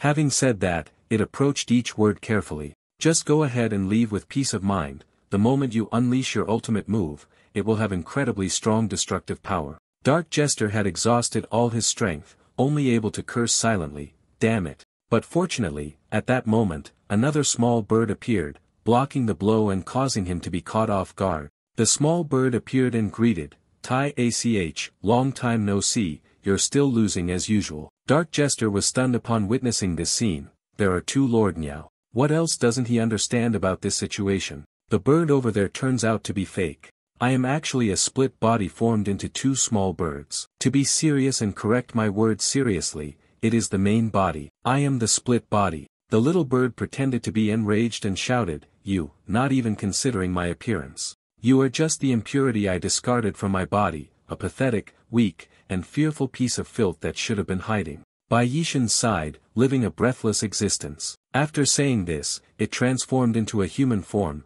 ready to fight with all its strength. Now you dare to provoke me. It seems that person deep has corrupted you. Out of fury, it became even more insane, relying on the betrayal of humanity and chaos. It must undergo purification. Tai Ach charged forward, striking fiercely at the small bird, but luckily, it managed to block the blow. The ground between the two was shattered from the impact. The little bird pretended to look down on him, calling him weak. It gathered all its strength and concentrated it in its hands. The technique was launched with such force that it could pierce through space. The ground was shattered, sinking deeply. The dust dispersed, revealing a huge hole, deep and bottomless. This was the terrifying consequence of the previous strike. Everyone was terrified beyond measure. The power of the Chaos Clan is truly terrifying. The little bird indeed quickly transformed into a human form, leaping out from the deep hole. Its strength surged, and several low-level talents emerged, throwing a word of criticism, yet the combat power of the little bird continued to strike relentlessly. With both sides battling fiercely, it was hard to distinguish who would emerge victorious. People came and went, each blow carrying the might to destroy the heavens and the earth. The sky and the earth were torn apart, and space shattered in this moment. Both of them stopped simultaneously without any prior agreement, observing each other. The small bird was currently injured with various wounds, but ACH's hand was still completely unscathed. It stood there, arms crossed, indifferent. Is this what you have learned from the human world? They both stood in midair, scrutinizing each other carefully. Neither of them wanted to make a move first. The strike from earlier had torn apart the space, causing the surroundings to grow even more chaotic. Chao Jing was extremely worried. If this continued, the entire world might be destroyed. He could tell that Lord Niao's breath was weakening very quickly. It seemed that we and Lord Xiaoshi were unlikely to escape death. The little bird remained quite calm. I come from the world of humans. Learned the most important combat techniques. The leader's hand didn't even care, displaying extreme arrogance, with an expression that seemed to exude mystery. But immediately, it sensed the enormous threat coming from the move the little bird was using. A single, synchronized soul-binding seal strike tightly bound the hand of ACH, rendering it immobile. The hand struggled wildly, restraining me so that I could not act. Is this the foolish, self-destructive combat method that humans taught you? In 10 seconds, I will break free. And you were crippled for 3 incense sticks. Your technique led to your own demise. The little bird was unconcerned. On the contrary, it calmly said, the fighting method I have learned is cooperation. Immediately, Dongfang Xing appeared behind. 10 seconds of trouble is enough. The sudden appearance of her caught him off guard and filled him with intense shock and terror. Beads of sweat rolled down his face. The demonic eye beside Dongfang Xing unleashed its move, tightly wrapping around his hand. Ugh, it could only scream wildly. Chaos, traitorous little bird. You've conspired with humans, plotting against me, haven't you? At this point, ACH's hand still refused to give up. It exerted all its strength in an attempt to break free from the bindings. All of it is pointless. I will break free from this immediately. Dongfang Xing ruthlessly crushed all hopes of the prisoner. I will enter your body directly. Can you escape from the shackles of despair with just your 2 eyes and hands? At this moment, the little bird and the handcuff, in fact, were Dongfang Xing, standing face to face with her, having completely fused his soul into the handcuff and finished handling it. Dongfang Xing commented with satisfaction, the body of the chaotic creature is truly powerful, giving me a sense that I have come close to a deity. She happily thanked Lord Niao for his cooperation. The little bird admitted straightforwardly, actually, I still really like your path to becoming a deity, one that you will never give up on. Forever, for the sake of a stronger body, all will be cast aside. Dongfang Xing retorted, little bird, who said that even if I were to abandon everything, I would never abandon my junior brother. Among the 6 leaders of the breaking wall, it seems there is one who is impersonating my junior brother. He also came from within the wall, right? Now, I will go meet him. The little bird screeched in a futile attempt to stop him. Don't even think about stealing his body. He is a true warrior of the Chaos Clan, and with my true form, I don't know how many times stronger I am. The dark jester below also spoke out to stop her. Dongfang Miss, absolutely do not rely on the intelligence I possess. That person is extremely dangerous. Dongfang Xing disregarded it. The fact that I have lived until now is entirely due to my intellect and the determination to forever pursue the strongest body. Rest assured, I will definitely do well. The more dangerous the situation, the more exciting it becomes. I must go and investigate a bit. She left behind a sentence, everyone, wait for my good news, then disappeared as quickly as a flash. All they can do is sigh. This time, it's really over. Zhou Yi wondered, why has the restraint lasted so long? The world has already noticed her arrival. Truly deserving of being at the top of the heavenly rankings, Healy detected that there was something off about the scent on her. Zhou Yi saw her and asked, you came back too late today. Until now, you have always been on time. Is there some kind of situation? Dongfang Xing played the role of misfortune perfectly when arranging the disaster, encountering the dark-hearted little rat, a subordinate of Yishan. She was irritated, pissed off, and killed him, contaminating the air with chaotic energy. You two really talk too much. Do you want to fight? Suddenly, a figure appeared silently, without a sound. What are you arguing about? I truly have disturbed the vital energy. His expression was grim, his sharp eyes commanding. Let's talk about the main issue first. Dong Fangxing felt a bit anxious upon seeing him. The oppressive feeling is intense. This chaotic body is definitely no weaker than our divine region. We must, master of the Chaos Clan, continue to lay plans. This action of breaking the seal will allow us to cooperate perfectly, bringing the world back to chaos. After all, humanity, being weak, can only become food or slaves.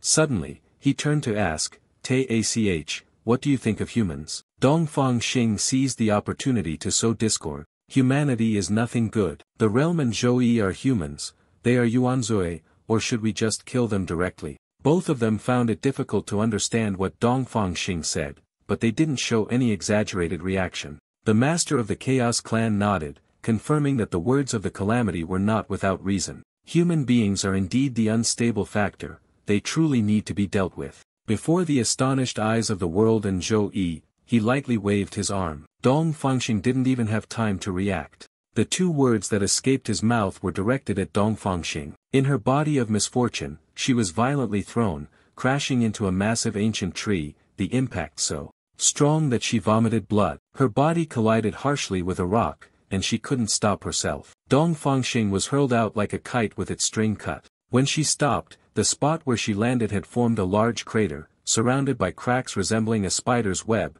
spreading out from her as the center. Dong Fangxing's body was covered in wounds. She was in pain, filled with hatred, glaring at him, questioning, "What do you mean by that?" The impostor Yi Yang arrogantly said, "No matter who your outer shell is, but within your body is the pure soul of a human." He was so angry his face turned dark. "Dong Fangxing, you really have some nerve, daring to sneak in and break the barrier. Even eyeing the sacred grounds of the Chaos Clan." Zhou Yi was extremely shocked when he heard Dong Fangxing's name, his astonishment evident. She knew she had been discovered and had no choice but to accept it. "I have nothing more to say, if you want to chop, want to kill, do as you please." Unexpectedly, the former leader of the Broken Wall did not kill her. Instead, he used a chain to tightly bind Dong Fangxing's neck. He carefully devised his plan. "How could I possibly kill you? You are an extremely useful trump card. Before I return to the energy recovery wall, killing Yishan might come at a very high cost.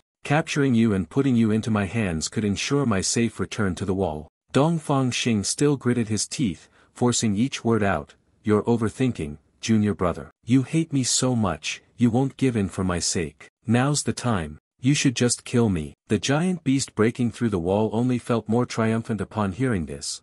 "Are you really that afraid of getting Yishan involved? Who would have thought, the perversion is actually in the legend." Dong Fangxing was someone who believed that human emotions were nothing more than meaningless bondage. With a fierce and triumphant expression, he ordered everyone to proceed with the wall-breaking operation, officially setting it into motion. After giving the order, he waved his hand and walked away, not once looking back. Everything was left to his subordinates to carry out the wall-breaking operation. The boundary area of the world's wall is a desert at the end, with no trees or living creatures around. Here, soldiers have already arranged their formations. The legion guarding the world's wall stands firm, awaiting orders. Rows of soldiers holding spears, pikes, halberds, and bows are ready to attack and fight at any moment. The general, leading the way with abundant battle experience, had keenly detected the anomaly. He shouted loudly, "The forbidden land of the world, do not approach." But even after the warning, the figure holding the ancient zither calmly advanced. The person is impersonating Yi Yang and even mimicking his techniques. "By chance, I secretly learned." An ancient voice of a person named Yi Yang. "How do the esteemed nobles find it?" His fingers brushed across each piano key, and the melody that emerged carried the destructive power of a whirlwind, rendering the vast army of the world's legions powerless to resist. The whirlwind swept away the dust and haze, carrying away even the lives of men. The general, who had once been steadfast, was now struck with terror at the unbelievable scene before him. Not a single soldier from the legion that protected the worlds under his command had survived. Corpses piled up, and fresh blood flowed like a river. The scene before him, like hell itself, made him tremble violently. Before that destructive power, he knew he could not resist and immediately wanted to flee to report the news. "I must inform the general." But before he could report to his superiors, a gentle strike from him had taken the life of the great general. Seeing the general he respected buried in the rubble, he panicked and screamed in despair.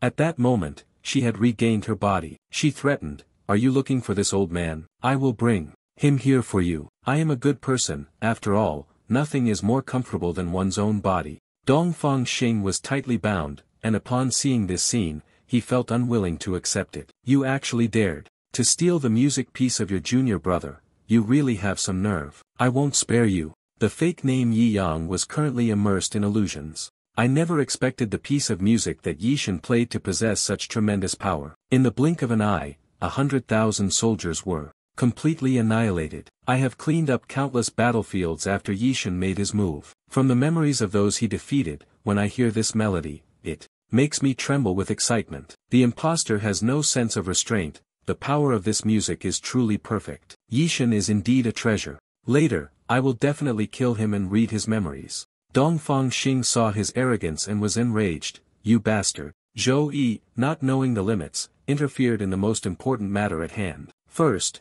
you must enter the wall, and with your strength, thoroughly kill him. As soon as these words were spoken, an attack flew past his ear, carrying with it a sense of warning. The attack struck, instantly causing the mountain behind to explode. Zhou Yi, witnessing this tremendous power, was paralyzed with fear. He lowered his voice and barked at the old man, "Are you still trying to teach me how to act?" Although Zhou Yi was angry, he had to suppress it because his strength was not on par with that of the old man. Immediately, he showed respect and did not dare to act. Everything is part of Master Chaos' plan. The world next door rarely offers kind advice, don't speak anymore, or you'll be killed. The master of the Chaos clan, full of smugness, said, "Let's go, just one last step left." Suddenly, a solemn voice commanded everyone's attention. In my master's domain, impersonating him, Emoliad warned, "Master of the New World's Chaos tribe, you will never be able to return again." All of Yi Yang's subordinates and disciples had gathered together. They formed a solid line,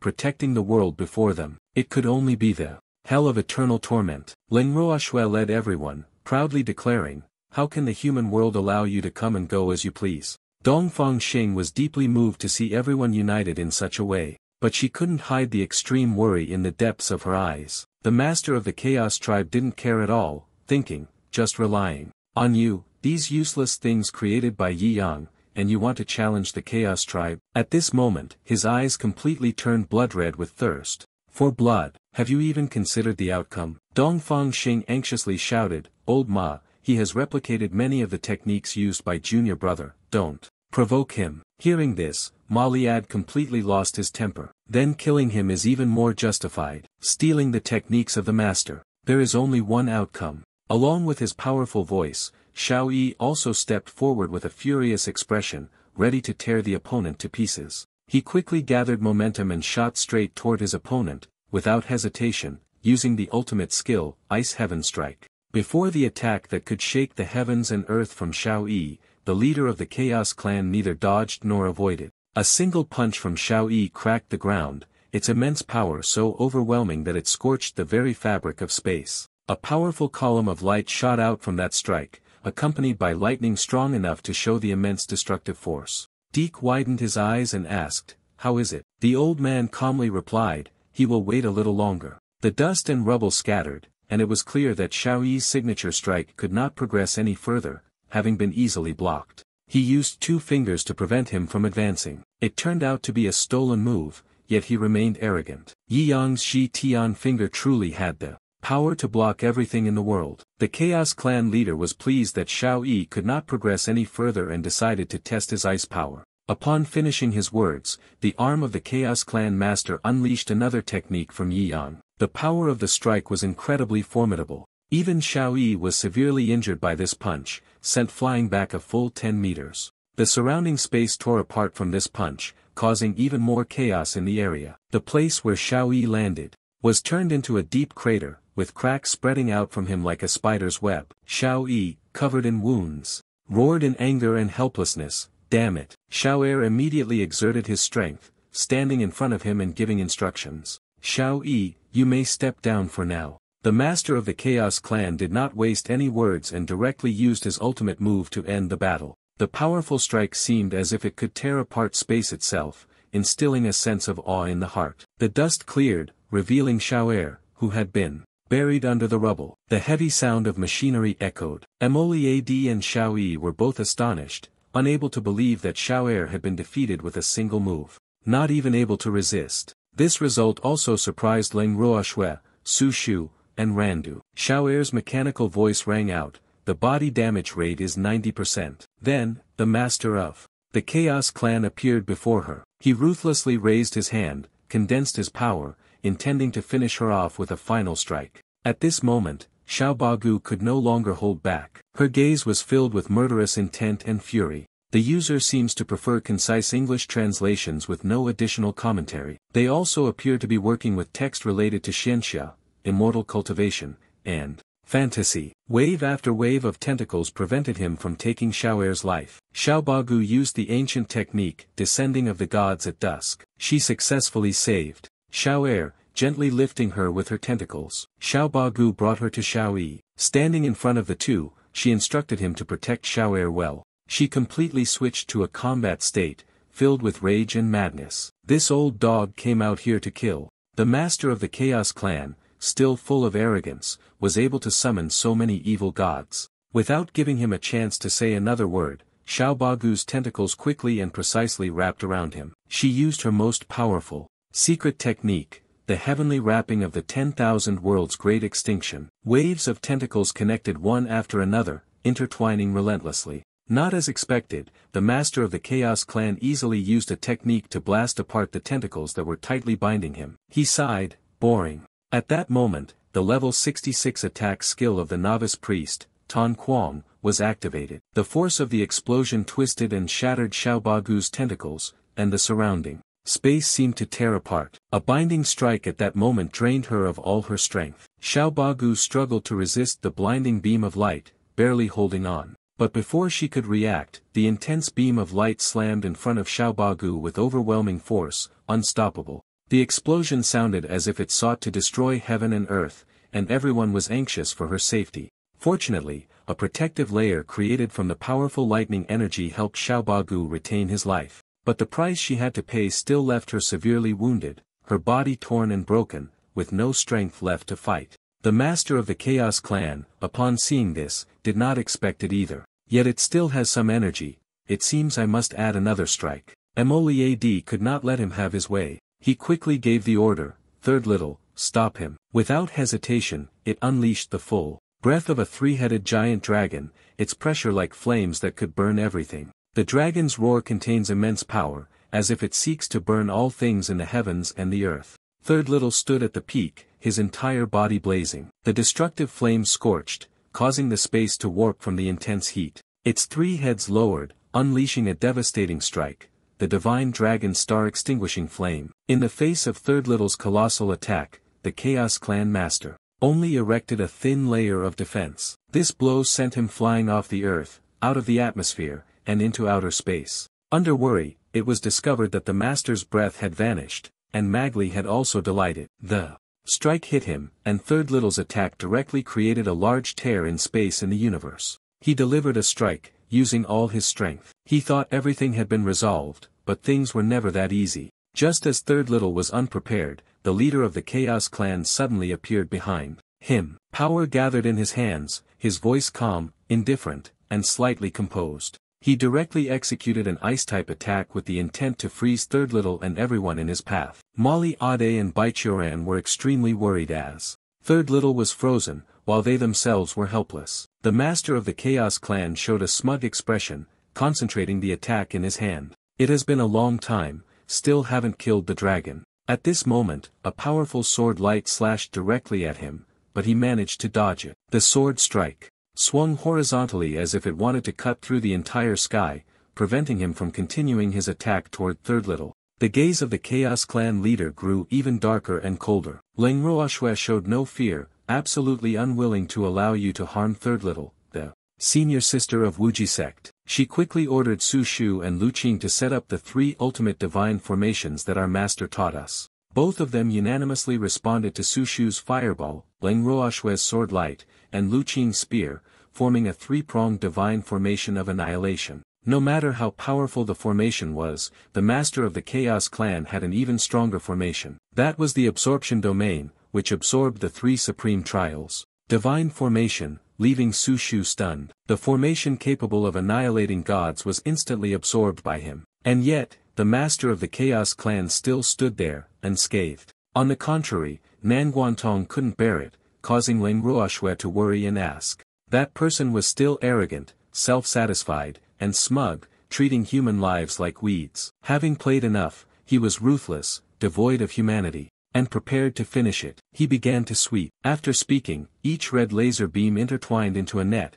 containing enormous power. All subordinates and disciples of Yi Yang are within his sight. All of them turned into prey, while the master of the Chaos Clan considered himself the hunter. He executed his strongest move, a technique he had secretly learned from Yi Yang. A sword strike descended with immense power, a mid-tier limit, one sword strike that cleaved through 10,000 demons. At that moment, a burst of dazzling power blocked the attack of the Chaos Clan master. He was filled with absolute fear upon realizing that his body could no longer move. Sensing the familiar aura, all the subordinates and disciples, including Jia and Zhou Yi, were also taken aback. This pillar of light emerged from within the wall, and the stream of light directly burned, causing Jia and Zhou Yi to be unable to resist, ultimately disintegrating into ashes. The master of the Chaos Clan struggled to resist, his veins bulging. At this moment, he no longer had the arrogant demeanor he once possessed. The column of light shone directly onto him,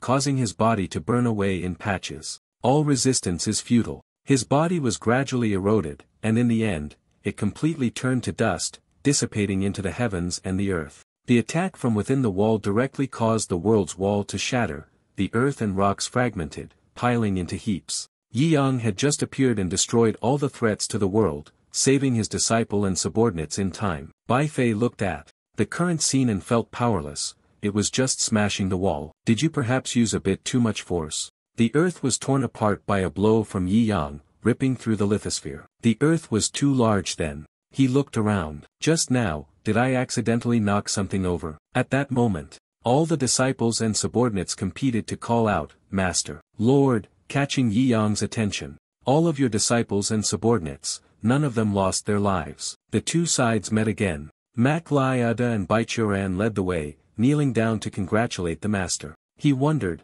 Master, why are you in the wall? Dongfang Xing also couldn't believe that the person had survived and come back from inside the wall. Yi Yang innocently replied, because the little fox jumped into the wall, that's why I went in to bring her back. Dongfang Xing was once again shocked by his strength. It must be known that the chaos tribe in the world within the wall are all completely physical beings. The chaotic clan of the body completely exists, even gods can be enslaved. Yi Yang didn't understand anything and foolishly asked, what is the Chaos Ice Wind clan? You honestly recount everything. I only saw a group of aliens. When I caught the little fox, I conveniently dealt with them. Dongfang Xing listened, his eyes wide and his mouth agape. The chaotic tribe and their divine slaves have all been exterminated. Yi Yang is as innocent as a fairy. They have captured the little fox, and I, in my fury, acted a bit too harshly. You don't want to know, nor do you care about the chaotic clan. Enough said, you all carry on. I still have a debt to settle with the little fox.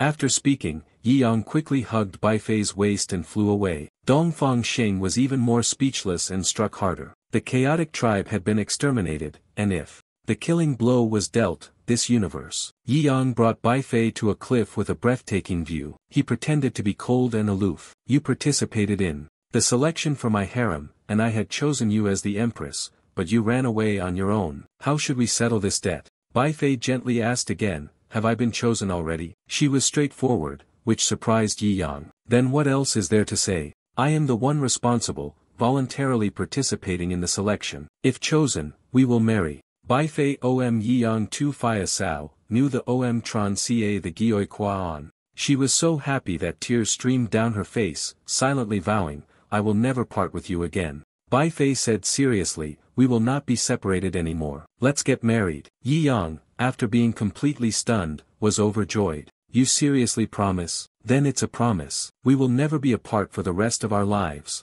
Bai Fei agreed to both of them, their hearts forever bound at Wuji sect. The atmosphere became lively after the intense battle, and everyone's mood relaxed. Ouyang Lei placed her hands on her hips and said, in order to prevent any disputes between the sisters, we have specially organized a drawing event for The disciples. Only those who are fortunate enough to draw the winning lot will be able to represent all the disciples in taking care of the master. Others must stop checking the results. Su Shu didn't pay much attention. She had already said, whether it hit or not, she would take care of her master. Her ticket winning the prize made Su Shu ecstatic. She exclaimed joyfully, "I've won. It is indeed destined." Leng Ruoxue also shouted, "I got it too," surprising Su Shu. Not only that, but Nan Guantong, Lu Qing, and Randu have also been hit. Mengling and I was unhappy, and questioned Ouyang Lei, "What the hell did you do? Why did everyone get hit?" She knew she was wrong, so she lowered her head. I was afraid that senior sister would be affected in